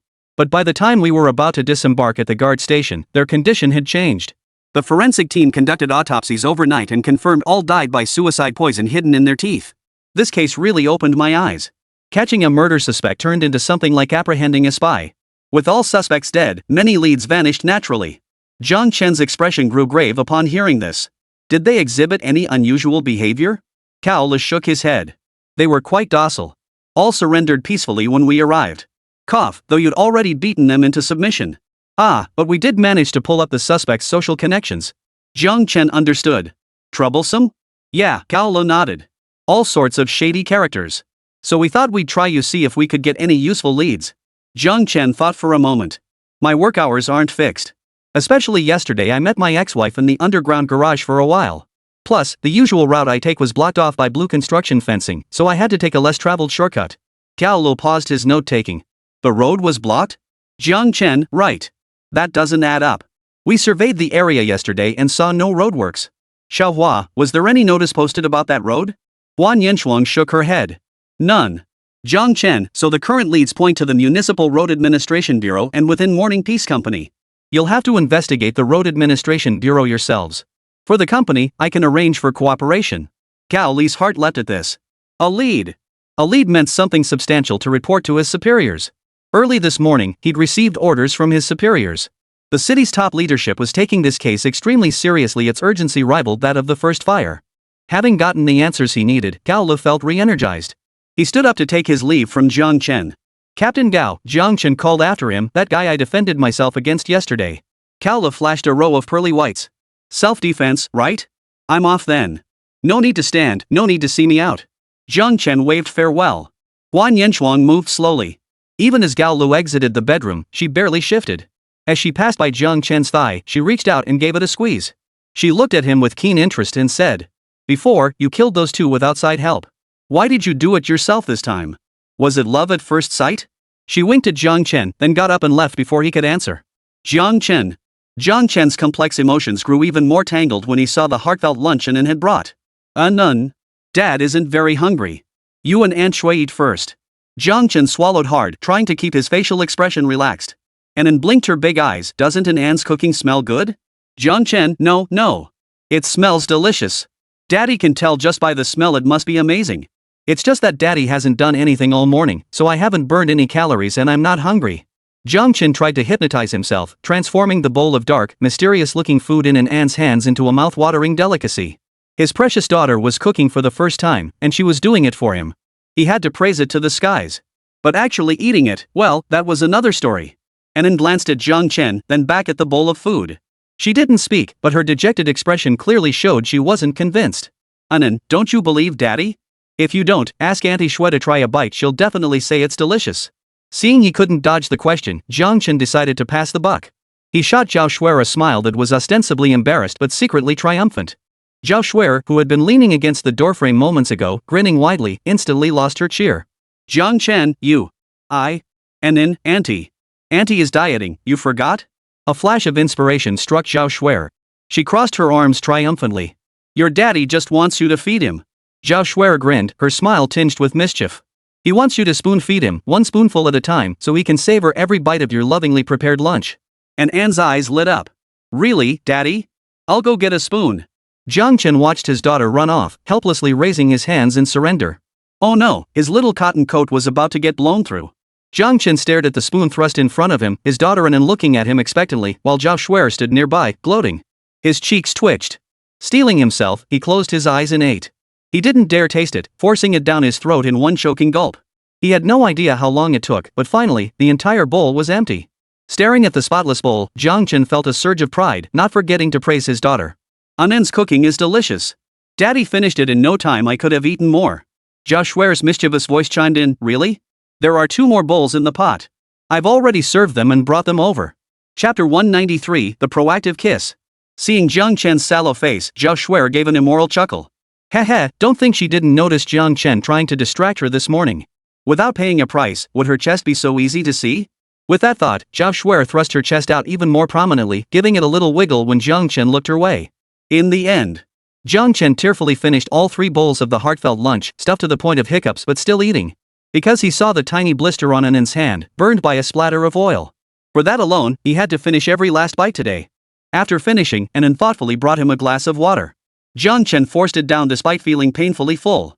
Once he finished drinking, he endured the discomfort to help Anan pop the small blister on her hand. Does it hurt? Anan shook her head, her little ponytail bouncing along with it. It doesn't hurt. Not at all. Jiang Chen looked at Anan's little face smudged with soot and grease. He wanted to laugh, but his eyes stung, and his stomach still ached from overeating. The smile he finally forced was half smile, half cry. Zhao Shui, who had been smiling too, now turned away to rub her eyes. After applying medicine to the wound, Jiang Chen instructed, don't let it get wet until it heals, understand? Anan nodded then shook her head. But what about Daddy's meals? You have Auntie Shui. Remembering Zhao Shui's culinary prowess, Jiang Chen quickly amended, you have the auntie from Auntie Shui's place. She can even order takeout. Zhao Shui couldn't hold back and burst out laughing. Right. With Auntie around, Daddy won't go hungry. In the end, Zhao Shui ordered takeout, solving lunch for both her and Anan. Anan had developed the habit of napping after lunch since she was little. Jiang Chen had just gotten her to sleep when the doorbell rang. It was Ji Huiyan. Old Jiang. He looked downcast, keeping his head bowed the entire time he walked in. Jiang Chen guessed immediately, they took the person away? Yes, Ji Huiyan replied bluntly, collapsing onto the other half of Jiang Chen's bed, his body slumped into a heap. We found the person using your method. It was Xiao Lu, my assistant, and the building's security guard. The security guard being an outsider didn't surprise him at all. What shocked and pained him was that the betrayer was someone he'd brought in from the very beginning. Did you get a reason? Got it. He said someone wanted to buy your information, arrange a chance meeting to discuss a deal. And he actually believed it. Ji Huayan's tone dripped with scorn. Jiang Chen smiled faintly. Believed it or not, all it takes is a plausible excuse. True. Ji Huayan nodded in agreement. Aren't you going to ask me about other information? Ji Huiyan propped himself up. Like who bribed him? No, Jiang Chen rubbed his stomach, utterly uninterested. It's pointless to ask. Ji Huiyan's eyes widened. Your brain is, you really see through everything. I followed the leads he gave and found nothing. Almost got myself in trouble. What a joke. If I wanted to partner with you, why would I buy info from him? I'd just pay you directly. That mastermind's move is disgusting. We're brothers who've bathed together and scrubbed each other's backs. I'll give you back. As Ji Huayan spoke, his anger flared and he gritted his teeth, cursing the mastermind. Cut it out. Jiang Chen's ears were ringing from his rant. I've seen it too. Get back to handling company affairs. If everything's fine there, screen everyone again. Replace anyone problematic immediately. Ji Huayan looked as dejected as if frost had settled on him. Old Jiang, I know. I promise this won't happen again. It's all my fault. I thought I was so clever, but really, I couldn't even tell when someone close to me was plotting against me. Jiang Chen couldn't help but laugh bitterly as he comforted him. Old Ji, you can't read people's minds. How could you possibly know what every single employee is thinking? That's impossible. When I wasn't around, you ran the business like a dream. How many people were green with envy, plotting behind your back? You must have dealt with plenty of that. Were you this down back then? Or were you fired up, ready to show those people what you're made of? I get it. I'll screen them all. Not a single one will slip through. After sending Ji Huayan off, Jiang Chen felt a wave of exhaustion wash over him. He'd gone to bed late last night and still got up on time this morning. Sleepiness was steadily creeping up on him. When Jiang Chen opened his eyes again, he noticed someone beside him. He turned his head and saw the familiar, fluffy short hair resting right next to his shoulder. It was Lu Qingfeng. Seeing him awake, Lu Qingfeng leaned in and planted several kisses on his cheek. Why are you here? You tell me. You nearly scared me to death. Lu Qingfeng's eyes reddened as he spoke. You didn't even tell me. You tried to keep it from me. If it weren't for my little brother tipping me off, I'd have been kept completely in the dark. And what's more, I rushed over without even sleeping after getting the news, and the first thing you say to me is this. Only then did Jiang Chen clearly see Lu Qingfeng's face, pale and delicate, with dark circles clearly visible. Following her words, he pictured her rushing over in the dead of night the moment she heard the news, and his heart suddenly softened. He pulled her into his embrace. You've been through so much. Are you tired? Want to sleep with me for a bit? At those words, Lu Qingfeng's previously pouting expression instantly turned coy.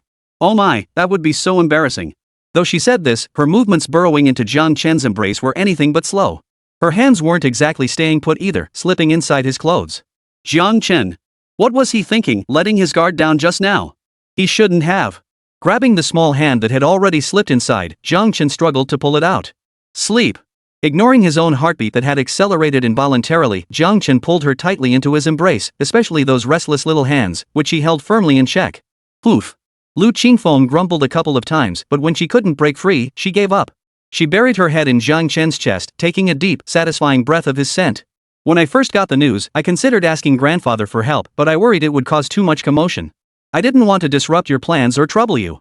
She clearly remembered the trouble she'd caused Jiang Chen before. But I've already had my guys look into it. They won't cause any trouble. Jiang Chen ran his fingers through Lu Qingfeng's short hair. Your hair's grown a bit longer, and you've matured too. Are you complimenting me or dissing me? Lu Qingfeng whined in mock displeasure. Jiang Chen smiled warmly. Complimenting you, of course. With your sharp mind, how could I possibly insult you?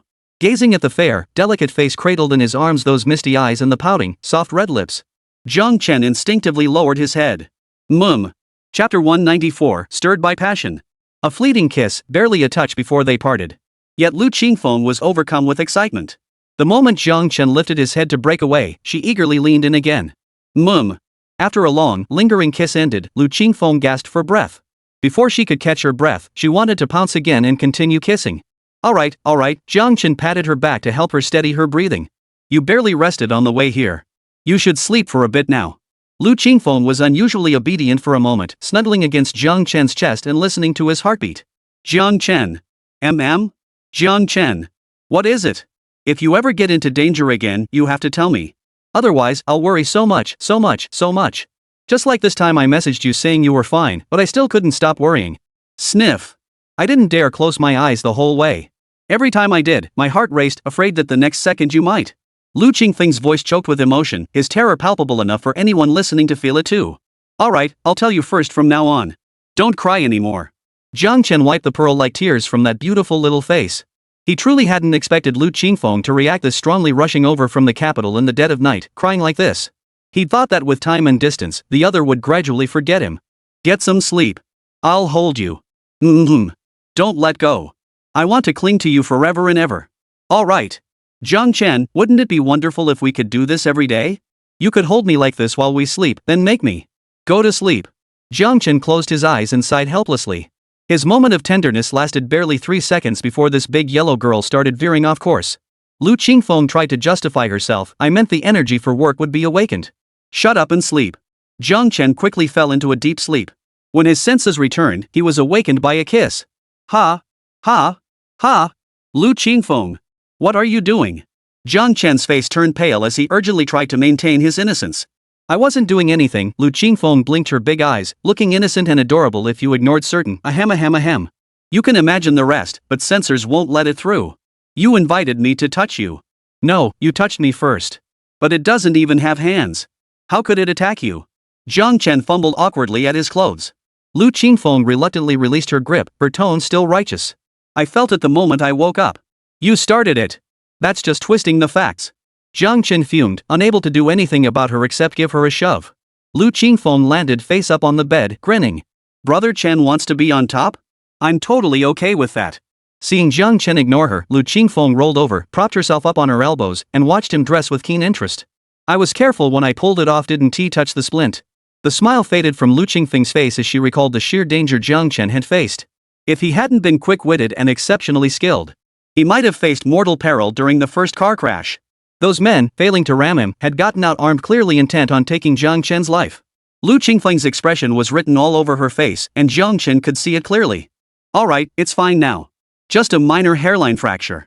No cast needed, it'll heal on its own. Damn it! Lu Qingfeng pounded his fist into the pillow, his features contorted with fury. Those bastards died too quickly. If they'd lived, I'd have shown them what it means to wish for death. I'd have beaten them from head to toe with my fists, turned them into mincemeat. Jiang Chen found her vivid expression amusing. Ah, it's fine. I took care of one myself. That's some satisfaction right there. Lu Qingfeng flashed a look of shared vengeance, but moments later, she puckered her lips in a pout. Combined with her fair, delicate skin, it looked less threatening and more appetizing. Oof. The one you personally took care of, that was the one who hurt my ex-wife, right? Lu Qingfeng's tone dripped with sourness. Jiang Chen's gaze drifted. No. I didn't finish off the others because I needed to keep some alive to track down the mastermind. Really? Really? You're lying. When I got hurt, why didn't I see you take care of that guy? Lu Qingfeng tentatively reached out a small hand and started tickling Jiang Chen's sensitive spot at his waist. Ouch, you little devil. You were bleeding like crazy, and others were closing in. Shouldn't I have prioritized your safety? Besides, don't you remember what our relationship was back then? We were just harassing and being harassed. Me stepping in to help was already pretty heroic. The moment the words left his mouth, Jiang Chen knew he'd made a mistake. He'd just handed Lu Qingfeng, that big yellow brat, an excuse to both touch and talk. Sure enough, Lu Qingfeng's eyes lit up. She tugged at Jiang Chen's shirt, her hands already moving toward his chest and abs. So what about now? What's our relationship now? Hey, don't dodge me. Let me touch you. Back then, when I was almost dying, you wouldn't let me touch you. Now I'm gonna touch my fill. Wow, your chest muscles are so soft. Why are they getting hard? Pft, pft, pft. Children speak without restraint. What's this nonsense about dying? Don't talk nonsense. Jiang Chen put on a stern face. Oh.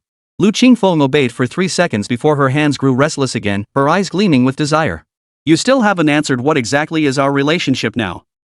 Not telling me? Fine, don't blame me for touching you until you go hee hee hee. Stop it, don't grope around. Jiang Chen clamped down on those restless hands, inwardly amused. What does hee hee hee mean? Lu Qingfeng leaned close to Jiang Chen's lips, her red mouth whispering softly, it means making you feel good. The rest of her words were drowned out by their lips meeting. Jiang Chen already had a natural physical reaction. With such soft, warm flesh in his arms, if he didn't feel stirred, he wouldn't be a man at all. Lu Qingfeng sensed Jiang Chen's arousal and was overjoyed, but she still worried about his injuries. No, you can't move your leg as hurt. I'll do it. Neither spoke again, both focused solely on their actions.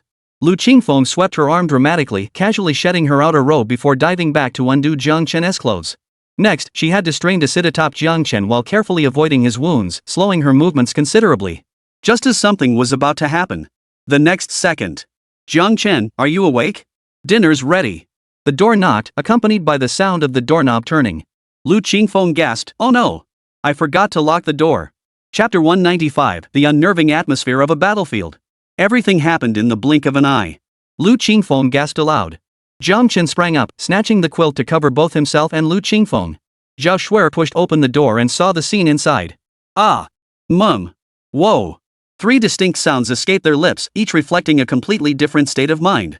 Zhao Shuer reacted swiftly, closing the door again. Jiang Chen. Ahem, Qingfeng, should we get up? He was clearly divorced from Zhuang Weiwei, now a free man. Yet being caught in bed with someone else. Jiang Chen couldn't quite explain why he felt a pang of guilt. He chalked it up to recent events overwhelming him, leaving him flustered. Ha? Why? I could just lock the door from the inside. Lu Qingfeng felt reluctant to let go. Today was such a perfect opportunity, who knew when the next chance would come? She wanted to devour Jiang Chen whole, sooner rather than later. Jiang Chen wrapped her tightly in the quilt. He knew that if he showed even the slightest hesitation in refusing, Lu Qingfeng would climb right on top of him. Seeing Jiang Chen's firm stance, Lu Qingfeng bit her lip. Reluctantly, she peeked out from under the quilt, wrapped in the quilt, ready to watch Jiang Chen get dressed. Every now and then, she let out a strange chuckle, hee hee. Jiang Chen had intended to ask her to turn away before changing. But seeing Lu Qingfeng's expression, he knew that if he spoke up, this little yellow-haired girl would only watch with even greater relish. Jiang Chen steeled himself and began changing right in front of Lu Qingfeng. At first, she giggled, but as she watched, she couldn't help but swallow hard, her wide eyes fixed on him without blinking. She stared so intently that even Jiang Chen, a grown man, felt embarrassed. Fumbling to get dressed, Jiang Chen turned away. You should get dressed too. We'll go eat together in a bit. Lu Qingfeng cheerfully agreed. A bad feeling crept into Jiang Chen's heart, and soon enough, his premonition came true. Wherever his gaze wandered, Lu Qingfeng shifted her clothes to follow. Watching her graceful figure twist and turn like a pretzel even while dressing, Jiang Chen felt his face and eyes flush crimson. Lu Qingfeng was in the prime of her youth, like a flower just beginning to bloom. She didn't need to be exceptionally beautiful, the natural vitality and energy radiating from her were enough to be mesmerizing.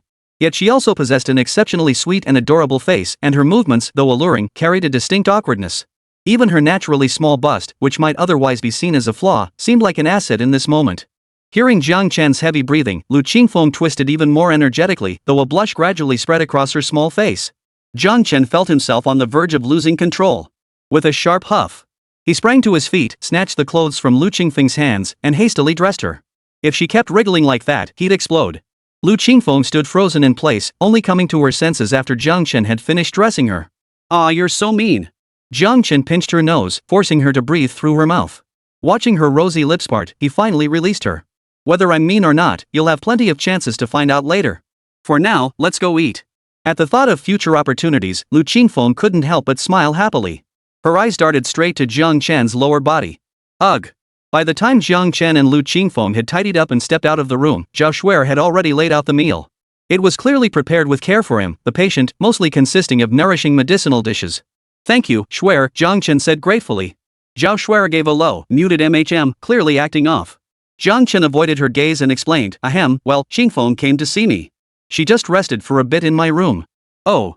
Zhao Shuer lifted her head, her expression blank. Jiang Chen couldn't read her thoughts. Lu Qingfeng's eyes still held lingering moisture, her sharp gaze darting between Jiang Chen and Zhao Shuer. "Sis Qingfeng, you're back." Anan rushed over, her face beaming with delight as she threw her arms around her. Lu Qingfeng's eyes twinkled mischievously as she caught Anan. "Anan, starting today, you can't call me Sis Qingfeng anymore." "Why?" Anan asked, puzzled. "Oh, is it because you finally accept that I'm the boss? Then I'll call you Qingfeng's sister from now on. Don't be upset. I'll be your big sister from now on. I'll take good care of you. Whenever I find something delicious or fun, I'll think of you. Lu Qingfeng. I see you need discipline every 3 days or you won't know who's the boss. I'm the boss." After all their squabbling, they still couldn't decide who was the boss and who was the second in command. It wasn't until Jiang Chen spoke up, telling them to stop playing around and hurry up and eat, that the two finally stopped their childish bickering game. Lu Qingfeng washed her hands and sat down at the dining table, suddenly remembering what she had meant to say earlier. "Ugh, you've totally corrupted me, you little rascal." Anan stuck out her tongue at Lu Qingfeng, hee. Anyway, you can't call me Qingfeng sister anymore. From now on, it's Qingfeng mom. Lu Qingfeng cut to the chase, speaking bluntly. After saying this, she deliberately glanced at Zhao Shuer's reaction out of the corner of her eye. Although she had a decent impression of this An Shue'an, who had just interrupted her plans, she sensed a strong rivalry vibe emanating from her. Dealing with just Ru Xuan was already enough, adding anyone else was out of the question. She couldn't handle it. Zhao Shuer's hand paused midway to pick up food. She said nothing, lowering her head to eat her meal. Jiang Chen sensed a strange atmosphere but dismissed it as his imagination. An shook her head like a bobblehead. No way. Why not? Lu Qingfeng was dumbfounded. Didn't you say you'd be nice to your dad and that would be enough? An tilted her head up, grinning mischievously. I'm calling you Sister Qingfeng. Even if you marry my dad, I'll still call you Sister Qingfeng. I will. I will. Lu Qingfeng shot a pleading look at Jiang Chen, who returned a helpless glance. Just like when he hadn't liked Lu Qingfeng before, he wouldn't meddle in the dynamics between a genuine child and an overgrown child. If he did, this friendship would lose its flavor. Oh. Lu Qingfeng reluctantly uttered an "oh" and began shoveling food into her mouth. After a few bites, she looked up at An. Did you miss me these past few days? I did miss you. Oomph, that's more like it. Here, this is good. Try some. Delicious. Of course. I have the best taste in the world. I pick delicious food, and I pick delicious people. Sis Qingfeng, you're using the wrong words again. Oh, you kids just don't understand. Zhao Shuer suddenly interjected, I ordered the food. Chapter 196, I'm sorry, but you want Jiang Chen to be happy too, right? Jiang Chen. Seeing Lu Qingfeng about to explode, Jiang Chen quickly cleared his throat twice. Ahem ahem. Let's eat, let's eat. The food's great today. Everyone, dig in. The atmosphere instantly turned awkward. After saying that, Jiang Chen fell silent. Aside from An, the three adults finished the meal, each lost in their own thoughts. A moment later, Zhao Shuer was the first to put down her chopsticks. I'm full. I'll head back to my room. If she stayed any longer, she feared she might lose her composure in front of Jiang Chen and Lu Qingfeng. Oh, okay. Jiang Chen nodded. As soon as Zhao Shuer entered her room, Lu Qingfeng hurried over to sit beside her, sighing softly. Brother Chen, you're so charming. Jiang Chen, having finished eating, was tidying the dishes. Go on, don't sit there chatting. Come help me take the dishes to the kitchen. I'll call a part-timer to come wash them later. With that, he stopped what he was doing and genuinely let Lu Qingfeng handle the dishes. Once Lu Qingfeng had cleared the dishes, he then directed her to wipe down the table and mop the floor. Jiang Chen didn't give Lu Qingfeng a single moment of free time, afraid that if he did, her mouth would start spouting nonsense again. After finishing her chores, Lu Qingfeng saw Jiang Chen's back walking toward the room. She couldn't be bothered to keep picking on Zhao Shuer and scurried back to the room behind Jiang Chen. Brother Chen, don't go. Wait for me. Alright, I'll wait. Jiang Chen actually stopped to wait for her. Brother Chen, were you angry just now? Lu Qingfeng asked again. No, I'm not the type to get angry easily, Jiang Chen said, pulling her into his arms. But next time, be careful around An. Don't blurt out everything. Some things aren't suitable for children to hear. Lu Qingfeng felt both pleased and puzzled. Why? What could possibly be inappropriate for a kid? I'm going to be her mom sooner or later anyway. Jiang Chen clutched his chest, feeling like he was raising another little monster. I'm not talking about that. I'm talking about something else you said. What? Lu Qingfeng suddenly understood. Oh, you mean when I said the person I picked tastes good? Jiang Chen didn't know whether to cover her mouth or his own chest. Lu Qingfeng's mouth kept moving. I didn't say anything wrong. I tasted it today, you really do taste good, Jiang Chen used his strength to pin her beneath him. No more of that. Keep your hands still. And your feet, don't move those either. Be good and listen. I'm letting you sleep in my room tonight. Tomorrow morning, we're back to the capital. If you misbehave, I'll toss you out right now. Understand? Blink if you do. Lu Qingfeng obediently blinked. Remember what I just said. Jiang Chen reminded him once more before releasing his grip. The moment he let go, Lu Qingfeng murmured dreamily, Jiang Chen, your hands smell so good too. How come your whole body smells so good? If you don't touch me, just let me smell you. Just smell you, okay? Jiang Chen pushed him away with a finger to his forehead. Cut the crap. Lu Qingfeng pouted. Fine, if you won't let me, you're just being stingy. This afternoon you were calling me sweetheart and little treasure, and now you're already fed up with me and want to kick me out? Oomph. I'm telling you, I'm really upset. As he said this, Lu Qingfeng deliberately turned away, watching Jiang Chen out of the corner of his eye. He emphasized with extra emphasis, I'm really upset, you know. Jiang Chen asked, oh? What can I do to make you feel better? Lu Qingfeng flushed, stammering, I'm not that upset anymore. Just give me a kiss, okay?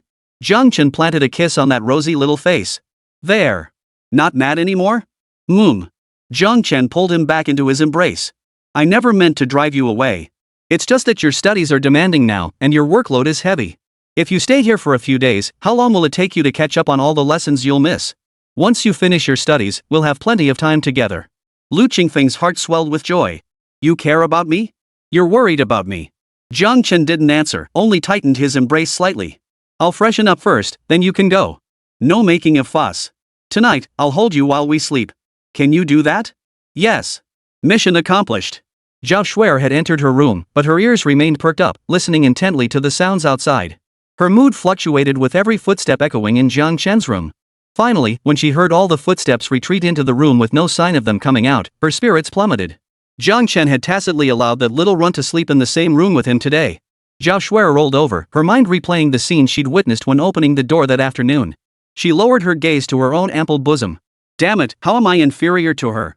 She can't even compare to Wei Wei's chest. I'm the woman with the largest breasts by Jiang Chen's side. And the most. I should be the most feminine. Zhao Shuer gave them a few firm squeezes. They still feel just as good as when I was younger. What on earth has Jiang Chen lost his mind over? Does he actually prefer small breasts? Just as Zhao Shuer was puzzling over this, her phone buzzed. It was Zhuan Weiwei asking how Jiang Chen was today, if he seemed tired, and requesting Zhao Shuer to take extra care of him. Take care of him? Your husband's been stolen right out from under you. Despite her words, Zhao Shuer still sent back an okay gesture. Staring at the smiley face Zhuan Weiwei had sent on her phone screen, Zhao Shuer felt a tightness in her chest. She turned off the screen and began to ponder. Zhuan Weiwei and Lu Qingfeng, which one posed a greater threat to her? Weiwei and Jiang Chen had years of history, plus and now she'd saved his life. Yet Jiang Chen had already stated he wouldn't remarry her, they'd remain friends at most. As for Lu Qingfeng, though her family background was a major hurdle, Jiang Chen was rising rapidly. It wouldn't take years for him to reach terrifying heights. By then, Lu Qingfeng's family wouldn't be an obstacle, it would become an asset. Add to that the fact that this little minx was attractive and proactive, she'd already coaxed Jiang Chen into making an exception for her. If she continued to indulge her, the consequences were all too clear. Almost instantly, Zhao Shuer made her choice. She unlocked her phone and opened the chat window with Zhuan Weiwei.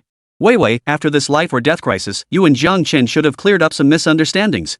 You could tell him about your lost brother and how that led to your emotional shift. Reducing the misunderstandings between you would make your chances of remarriage much higher. You know, Jiang Chen attracts so many women.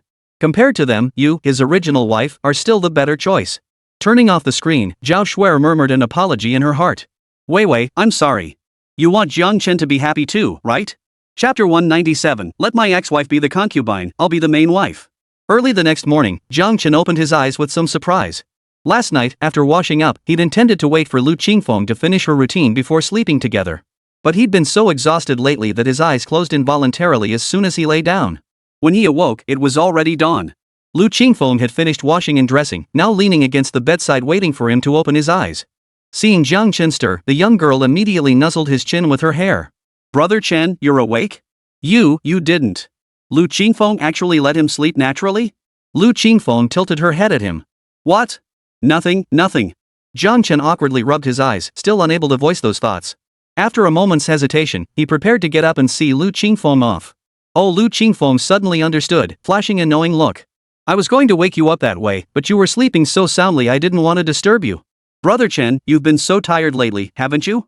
Jiang Chen had been feeling a mix of embarrassment and annoyance moments ago, but Lu Qingfeng's words melted away all his thoughts, leaving only a soft warmth in his heart. Lu Qingfeng was always so loud and clumsy, constantly messing up good things. But she had one redeeming quality: she genuinely cared about Jiang Chen. For that reason alone, Jiang Chen was willing to be more tolerant of her in their daily life. After waking up, Jiang Chen first saw Lu Qingfeng off. The young girl lingered reluctantly at parting, unwilling to leave.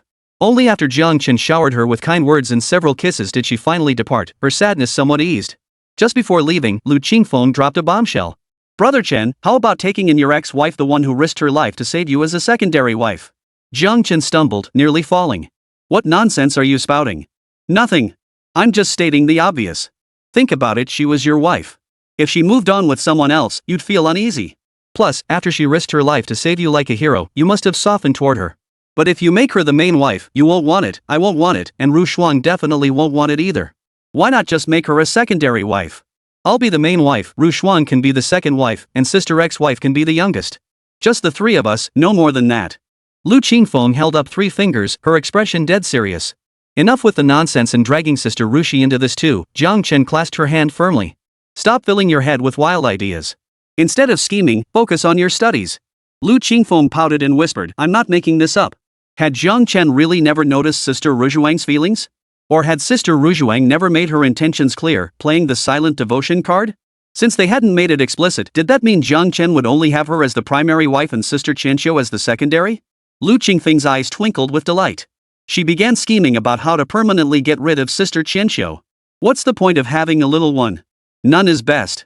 As for Zhao Shuer, who had some feelings, Lu Qingfeng nodded his teeth, wrapping both arms around Jiang Chen's neck. Anyway, no more. Okay? Say okay. After coaxing Jiang Chen into nodding, Lu Qingfeng clung to him for a few more kisses. Alright, I'm leaving. Remember to miss me every single day, every single night. And especially when you're doing it yourself. Watching Lu Qingfeng's retreating figure, Jiang Chen opened his mouth but no words came out. He simply watched the car disappear into the distance before turning and heading upstairs. For a split second, Jiang Chen considered asking her to stay, but it was just a fleeting thought.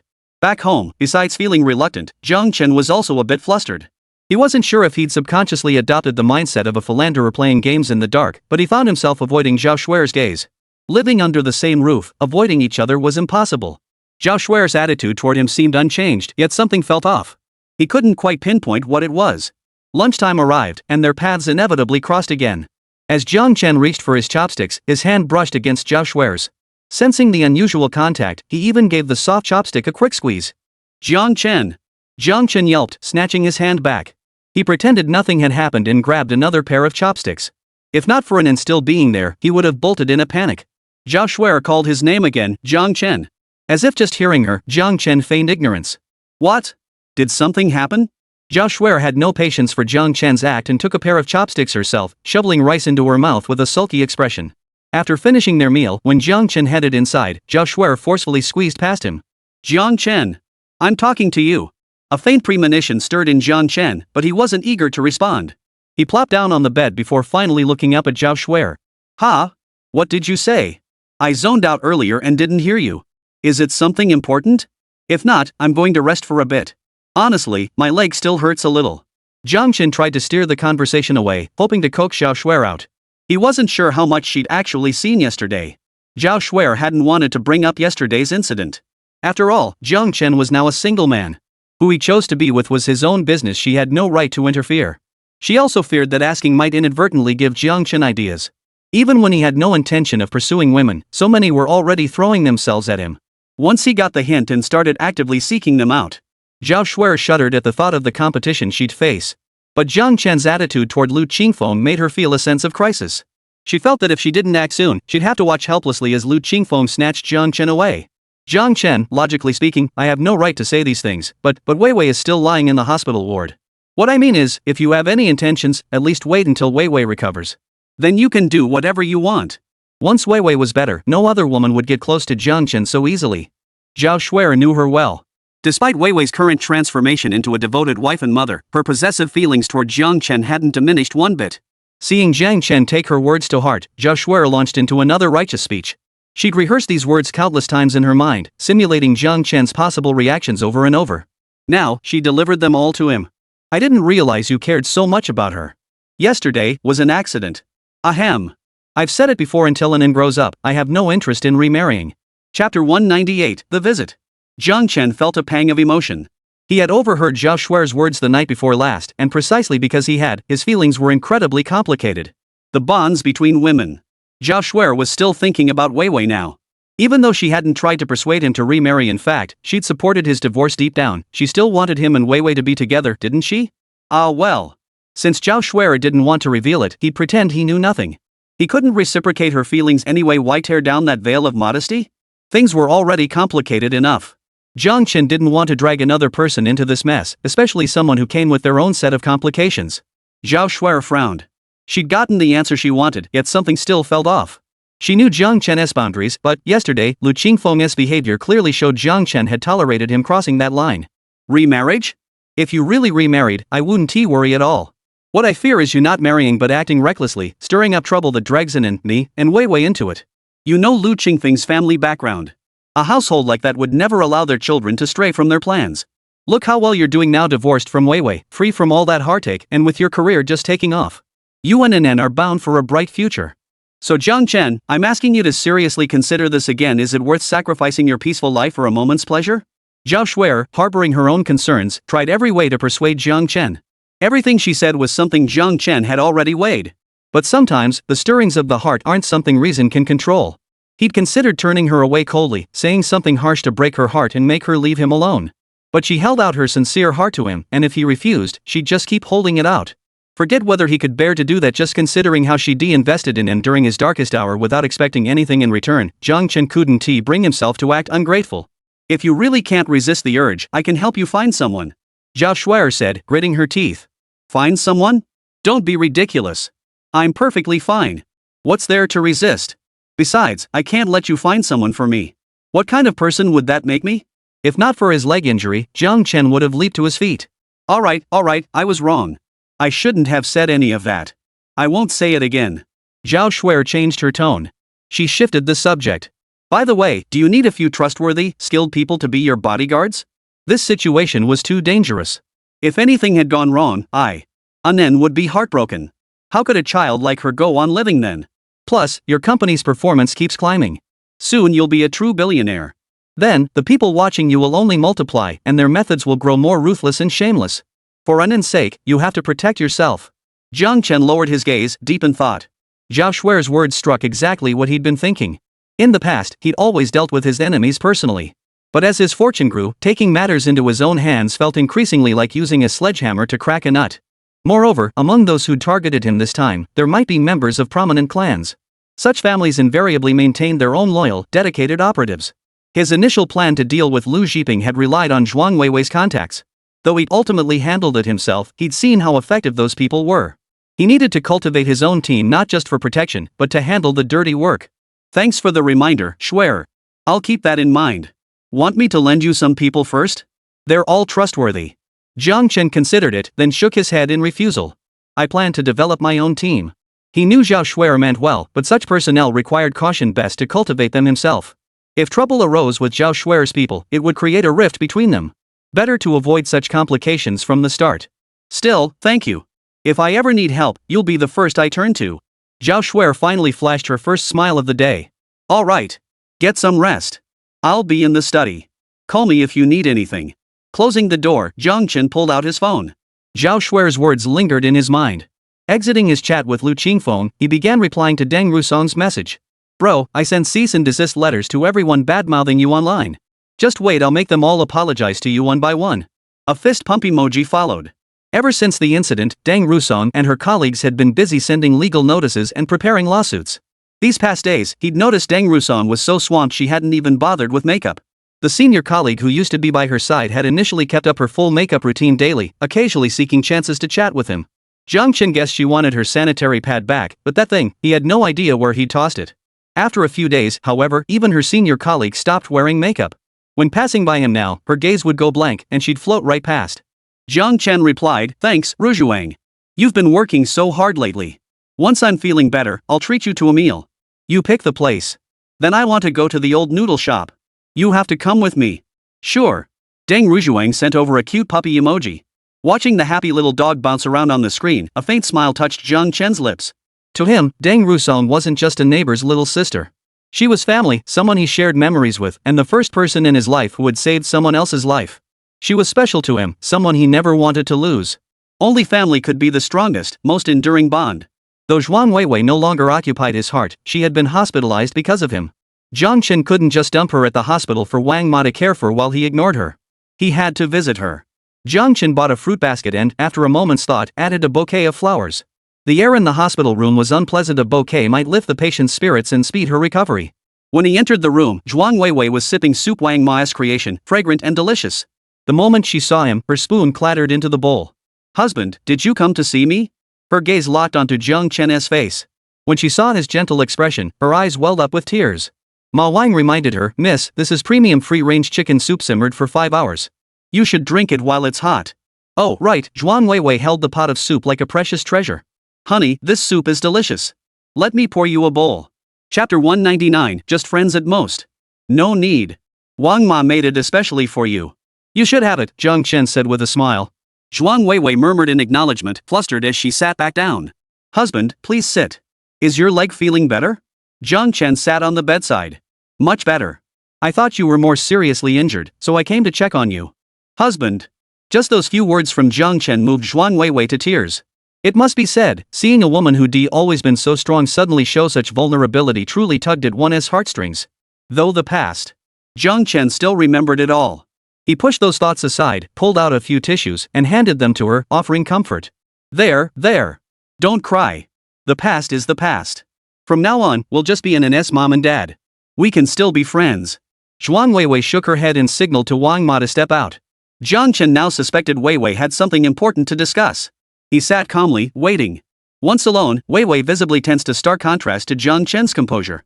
Their positions, much like their current states, had undergone an earth-shattering transformation. Seeing Zhang Chen remain silent and thinking about what she was about to say, Zhuang Weiwei felt even more flustered. Timidly, she reached out to tug at Zhang Chen's sleeve. Zhang Chen didn't pull away, letting her hold on. Zhuang Weiwei felt slightly calmer. The moment she opened her mouth, tears instantly fell. Her eyes held a hint of stubbornness as she looked at Zhang Chen. Husband, what I'm about to say might not be what you want to hear, but I beg you to listen to me. She clutched his sleeve tightly, afraid to let go. Go ahead. I'm listening. Zhuang Weiwei sobbed softly as she recounted her past. It turned out she once had a younger brother, a half-brother nearly 10 years her junior. He was an illegitimate child fathered by Zhuang's father during an accident years ago. The boy's mother had abandoned him at the Zhuang family's doorstep and never looked back. How could Sheng Shuyao accept the product of his husband's betrayal? He ignored the child completely. Zhuang Yumiao, unwilling to face another rival, followed Shang Shuyao's lead and never once looked at the boy. In the end, Zhuang Weiwei took the child in, housing him in an apartment under her name. She spent time with him whenever she could, even taking him out to play several times. But on the last outing, an accident happened. Due to Zhuang Weiwei's own mistake, the child sacrificed his life trying to save her. Not only did he lose his life, but his body was never found. She always carried the memory of that younger brother who died saving her. So when a substitute who wanted to get close came along, she didn't refuse. What happened afterward, Zhang Chen knew all about. After finishing her story, Zhuang Weiwei looked at him with pleading eyes. Husband, I'm telling you this not to play the victim and win your forgiveness. I know that even though I had my reasons, the things I did that hurt you, they're already done.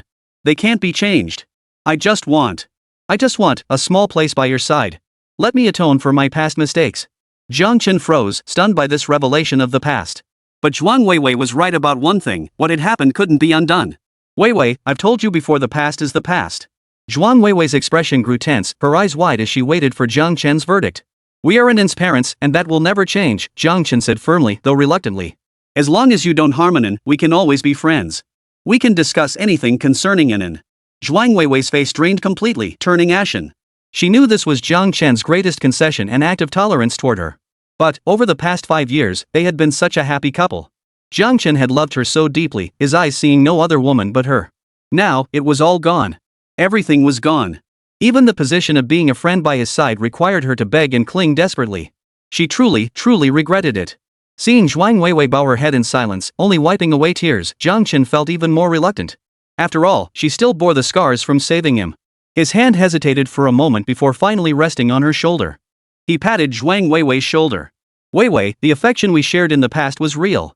But one can't live forever in the past. You need to move forward. If there's anything I can do to help Rose Company, come find me. He wouldn't offer emotional reciprocation, but he could repay her materially. Zhuang Weiwei's shoulders shook even harder. She knew this was the best outcome they could hope for at present. It's okay. As long as Zhang Chen no longer sees her as an enemy, she'll gradually change to win back her husband's heart. If it takes a year, so be it. If it takes 10 years, so be it. If it takes a lifetime, so be it. She will make him see her true feelings again. Stepping out of the elevator, Zhang Chen couldn't resist pulling out a cigarette and lighting it. He walked through the underground garage, smoking as he went, emptying his mind, trying desperately not to think about anything. A white van pulled into a nearby parking spot and several men streamed out. All of them bore injuries. They carried a man who was barely conscious and moaning in pain toward the elevator, their complaints overlapping in a cacophony. It's all your ing fault. Just eating noodles and you had to go and hit on some woman. What the hell is wrong with you? Exactly. Like you haven't had enough women? What's the big deal about one more?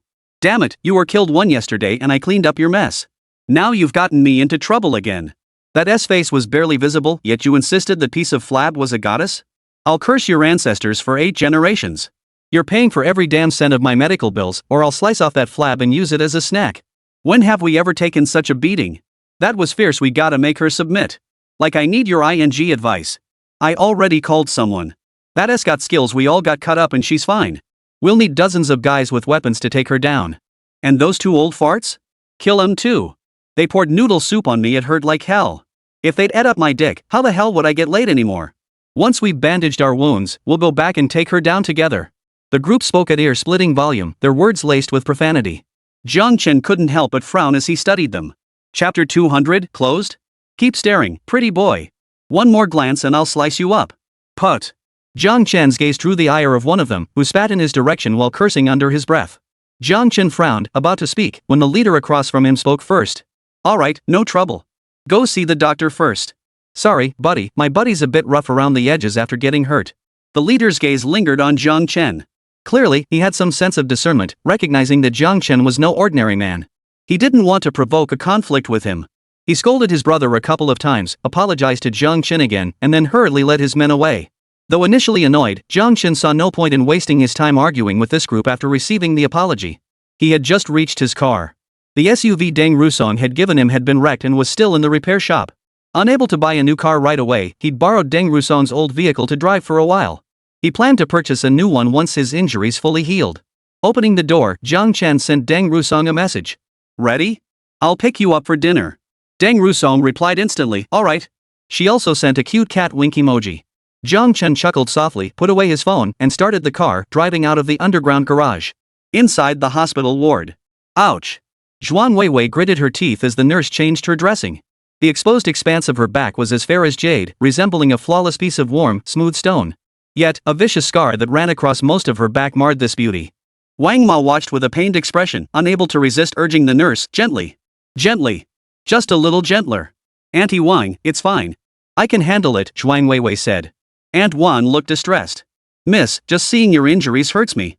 How could you possibly be fine? And your husband too, you're hospitalized because of him, yet he only stayed for a moment before leaving. He doesn't even bother to spend more time with you. Mentioning this made Wang Ma's face darken with displeasure. Though her master was Shang Shuyao, Zhuan Weiwei was also a child she had raised with her own hands. Seeing her suffer caused Wang Ma deep distress.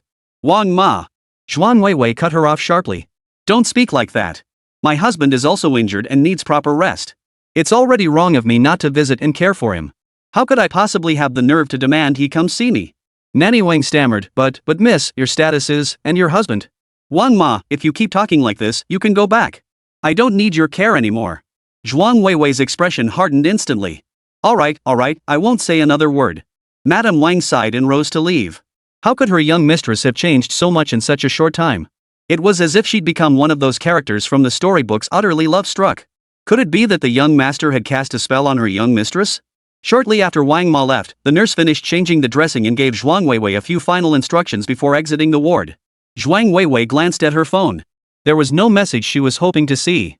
Of course not. Jiang Chen had only just left, how could he have messaged her so quickly? Better to send him one herself. Honey, let me know when you get home. Clutching her phone, Zhuan Weiwei waited expectantly for a reply, but after a long while, there was still no response. Zhuan Weiwei let her hand fall, staring blankly out the window. Several consecutive days in the hospital ward had left her looking haggard, not just in appearance but also in spirit. A ringtone suddenly sounded. Zhuan Weiwei hurriedly answered, but the voice on the other end wasn't the one she hoped to hear. Zhao Shuer asked urgently, Hey, Weiwei, how's it going? Did you clear up the misunderstanding with Jiang Chen? MHM. Zhuan Weiwei sounded downcast. Did you clear it up or not? Don't just say MHM. We cleared it up, but it didn't work. He only said we could be friends. Zhao Shuer fell silent for a moment before offering comfort. It's okay, Weiwei. There's plenty of time ahead, and with me strategizing for you, it'll happen sooner or later. Thanks, Shuer. Zhuan Weiwei flashed a genuine smile. At least she still had Shuer, a friend who remembered her and cared about her. Zhuan Weiwei realized how wrong it had been to drag Zhao Shuer into competing with other women for Jiang Chen's attention. Her best friend had only her best interests at heart, yet she had considered sacrificing her friend's happiness for her own gain. It was truly wrong. She vowed never to entertain such thoughts again. She would help Shuer find her own happiness. Somewhere in the imperial capital, far from Shangzheng City. A man studied his own face in the mirror, examining it with meticulous care, comparing every minute detail to a photograph. Tell me, do I resemble him? Comparing your face to his? Just say it if we don't. I still have time to get work done. But no amount of time can change the blood in your veins. Enough nonsense. This plan failed. If you fail again next time, you won't be allowed to live. Got it. No need for your concern. I'll succeed. Worry about yourself instead. Me? I don't need. Oh really? But I heard that old man kicked you out of the last banquet? Introduced her to his connections instead? Your position is shaky as hell. She'll resort to any trick to compete with me, that useless good for nothing. All she knows is eating, drinking, and partying. She's a complete fool who can't even read a contract. But she's still related to the old man by blood. And lately, he's hired her a whole team of tutors? So what? I'll just marry her off. You actually dare to think that? With her temperament, she's no docile little lamb. And she's got feelings for. Her parents approved. What could she possibly do? True. Those fools listen to you. I'll be waiting for your good news. I'll be waiting for yours too. The call ended abruptly. Jiang Chen smiled slightly as he watched Deng Rusong run toward him. Been waiting long? Look at the sweat on your forehead. Here, wipe it off. Why didn't you wait inside for me? You could have come out when I arrived. Deng Rusong shook her head. I wanted to see you sooner. That way we could go eat noodles sooner. She always felt her senior sister was acting strangely, so she decided to wait outside on her own. Jiang Chen chuckled softly, ruffling her hair. Hop in. We're heading to the old noodle shop. Following the familiar path downhill, they found only a tightly rolled down shutter. Did the owner have something come up today? Deng Rusong opened her social media feed with a hint of suspicion. Wait, the owner didn't post any closure notice today. Jiang Chen frowned. Then let's eat somewhere else today. Chapter 201, could you please put that dagger away first? Jiang Chen and Deng Rusong chose a nearby sour and spicy noodle shop. It was newly opened, but the flavor was excellent. The spiciness was particularly outstanding. Jiang Chen gulped down cold water, panting from the heat, while Deng Rusong's fair face flushed bright red from the spice. As they ate, a thunderstorm suddenly broke outside. Watching the torrential downpour outside, punctuated by occasional flashes of lightning, Deng Rusong chuckled, looks like we won't be leaving anytime soon. Jiang Chen nodded. Yeah, it's been ages since we've had rain this heavy. But summer rain comes quickly and leaves just as fast.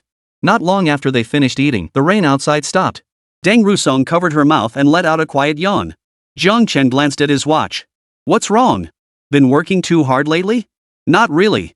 I think I just ate too much. A little food coma, Deng Rusong smiled sheepishly.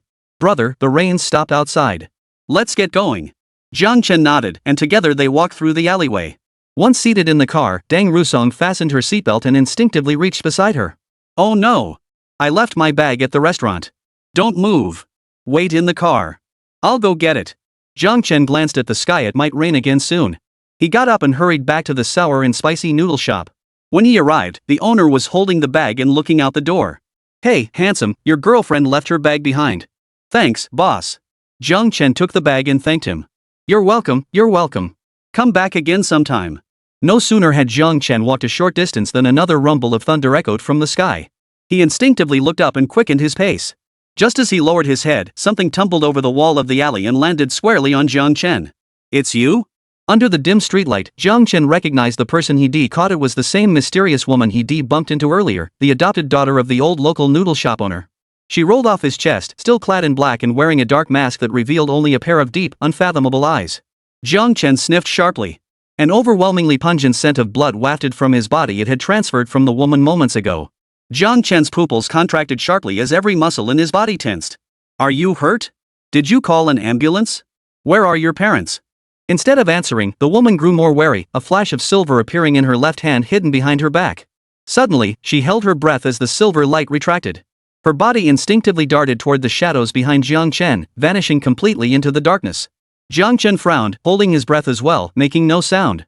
10 seconds later, a chorus of footsteps passed by on the other side of the alley wall.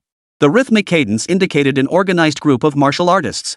They seemed to be searching for someone, their occasional exchanges punctuated by words like search, can't run far, and injured. Finally, the sounds faded into the distance until they vanished entirely. The woman concealed in the shadows suddenly exhaled in relief. As her body relaxed, her poor condition became visibly apparent. Her legs grew weak and limp, causing her to slide down the wall and collapse onto the ground, now exposed to the moonlight. Jiang Chen took 2 steps forward, studying her in the moonlight. His gaze froze when it landed on her right hand. Your hand. Before he could finish, Jiang Chen's body tensed abruptly. A silver glinting dagger pressed against his throat, not a tentative probe, but a forceful, lethal pressure aimed to kill. The blade sliced through the surface layer of skin, but stopped just short of going deeper. Don't move. This is your carotid artery. Move, and you die. Don't look at my hand. I can kill you even without it. Jiang Chen frowned, clearly pondering the woman's words. Moments later, he laughed. You're going to kill me here? Do you have the strength left to clean up the scene after killing me? Those men could return at any moment. Would you even have the energy to escape them? Besides, Jiang Chen's smile deepened as he tensed his arm. Instantly, the situation reversed. The dagger was now pressed against the woman's throat. Same position, same pressure, even the same dagger, its other end still clenched in her left hand. You can't kill me now. Jiang Chen raised an eyebrow, repeating his words with renewed seriousness. In your injured state, you can't kill me, you can't even beat me.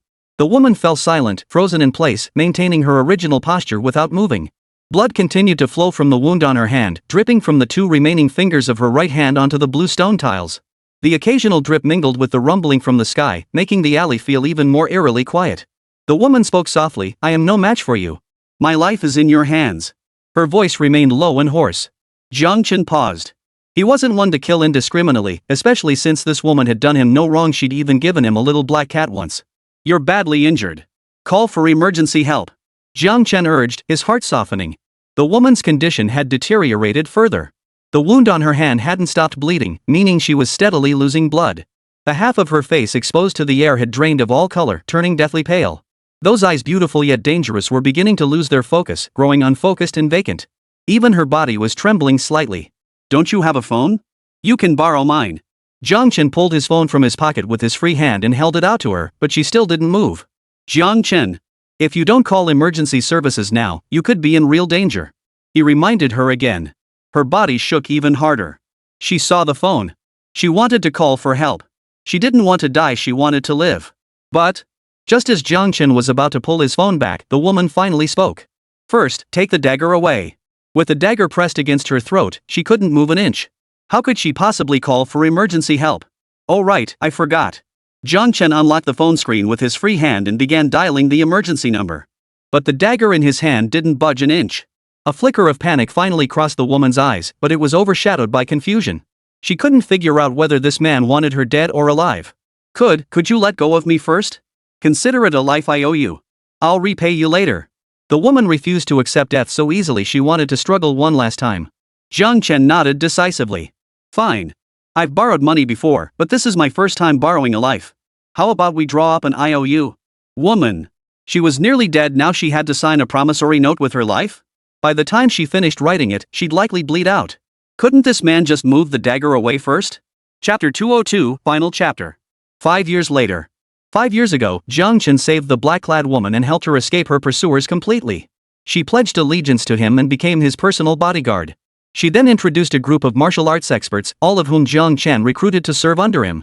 Over the next 5 years, Jiang Chen and his team launched a series of cutting-edge technological products, successfully establishing a nationwide presence. Shortly after gaining the nation's trust, Jiang Chen rose to become a top-tier tycoon, surpassing the 4 major families of the imperial capital. Those individuals and families who had once laid a finger on Jiang Chen or his people met their just deserts one by one. After Morning Group became the world's #1 corporation, people everywhere became inseparable from China's Morning Group. From daily necessities to technology and finance, everything was intricately connected to Morning Group. Jiang Chen's personal wealth had reached a point where it was merely a string of numbers. Every day, the moment he opened his eyes, another zero would appear after his fortune. Having seized control of the global economic lifeline, no threat to Jiang Chen could possibly materialize. Having reached the pinnacle of life, Jiang Chen remained humble and true to his core values. Beyond his work, he embraced life's pleasures and established his own charitable organization to aid impoverished citizens unable to afford education or medical treatment. Anan's illness was successfully treated, and the little girl recovered her health. From that day forward, she grew stronger and healthier with each passing day. Lu Qingfeng. What on earth have you been doing with Anan? Jiang Chen awoke from his nap to an immediate sense of unease. We weren't doing anything. Lu Qingfeng chuckled awkwardly, trying to slip away, only to be blocked by the dark-clad woman behind him. Hey, move aside. I'm your future master's main wife. Quick, seeing Jiang Chen approaching, Lu Qingfeng abandoned all dignity and bellowed for help. Rushuan. Rushuan, save me. Anan, run. Go get your aunt Rushuan. Lu Qingfeng, just wait for me to save you. Jiang Anan yelled, her short legs sprinting as fast as they could, vanishing in a flash. Jiang Chen's finger trembled with rage as he pointed at Lu Qingfeng. His once obedient, sensible little angel had been corrupted by Lu Qingfeng into a little devil in just a few short years. They climbed roofs to tear off tiles, dove into rivers to catch fish, any mischief imaginable, the two of them would find a way to do it. Over the years, this had transformed Jiang Chen from a gentle, patient father into a perpetually irritable old man who was always jumping up and down in frustration. Deng Rusong smiled as she took Jiang Chen's hand. There. Why get so worked up over them? She glanced at the brightly painted nails on his hands, a result of Nin and Lu Qingfeng's handiwork, and fought to suppress the smile tugging at her lips. Come on, let's go to my room. I'll help you take it off, okay? Deng Rusong wrapped her arm around his, trying to distract him with her gentle embrace. Lu Qingfeng stomped her foot. I want to come too. I'll help you take it off. Go work on the new project proposal. If you don't finish it today, you won't get dinner. Jiang Chen turned back, his face cold. Lu Qingfeng crossed her arms, puffing out her cheeks and sticking out her tongue. Fine, I'll do it. Oomph. I bet you're scared you couldn't even stand on your own 2 feet after we wore you out the other day. Deng Rusong soothed Jiang Chen while shooting Lu Qingfeng a meaningful glance. Downstairs, Zhao Shuer's voice drifted faintly up. Jiang Chen, Wei Wei's here again. Are you going to see her today? Oh, Officer Hua is here too. The end. This book didn't perform well, and its conclusion felt rushed. There are many stories that weren't fully explored. The author will strive to improve and aim to tell the next story better. Thank you to all readers for your unwavering support and for your patience with this book's shortcomings. Wishing you all bright futures and abundant prosperity.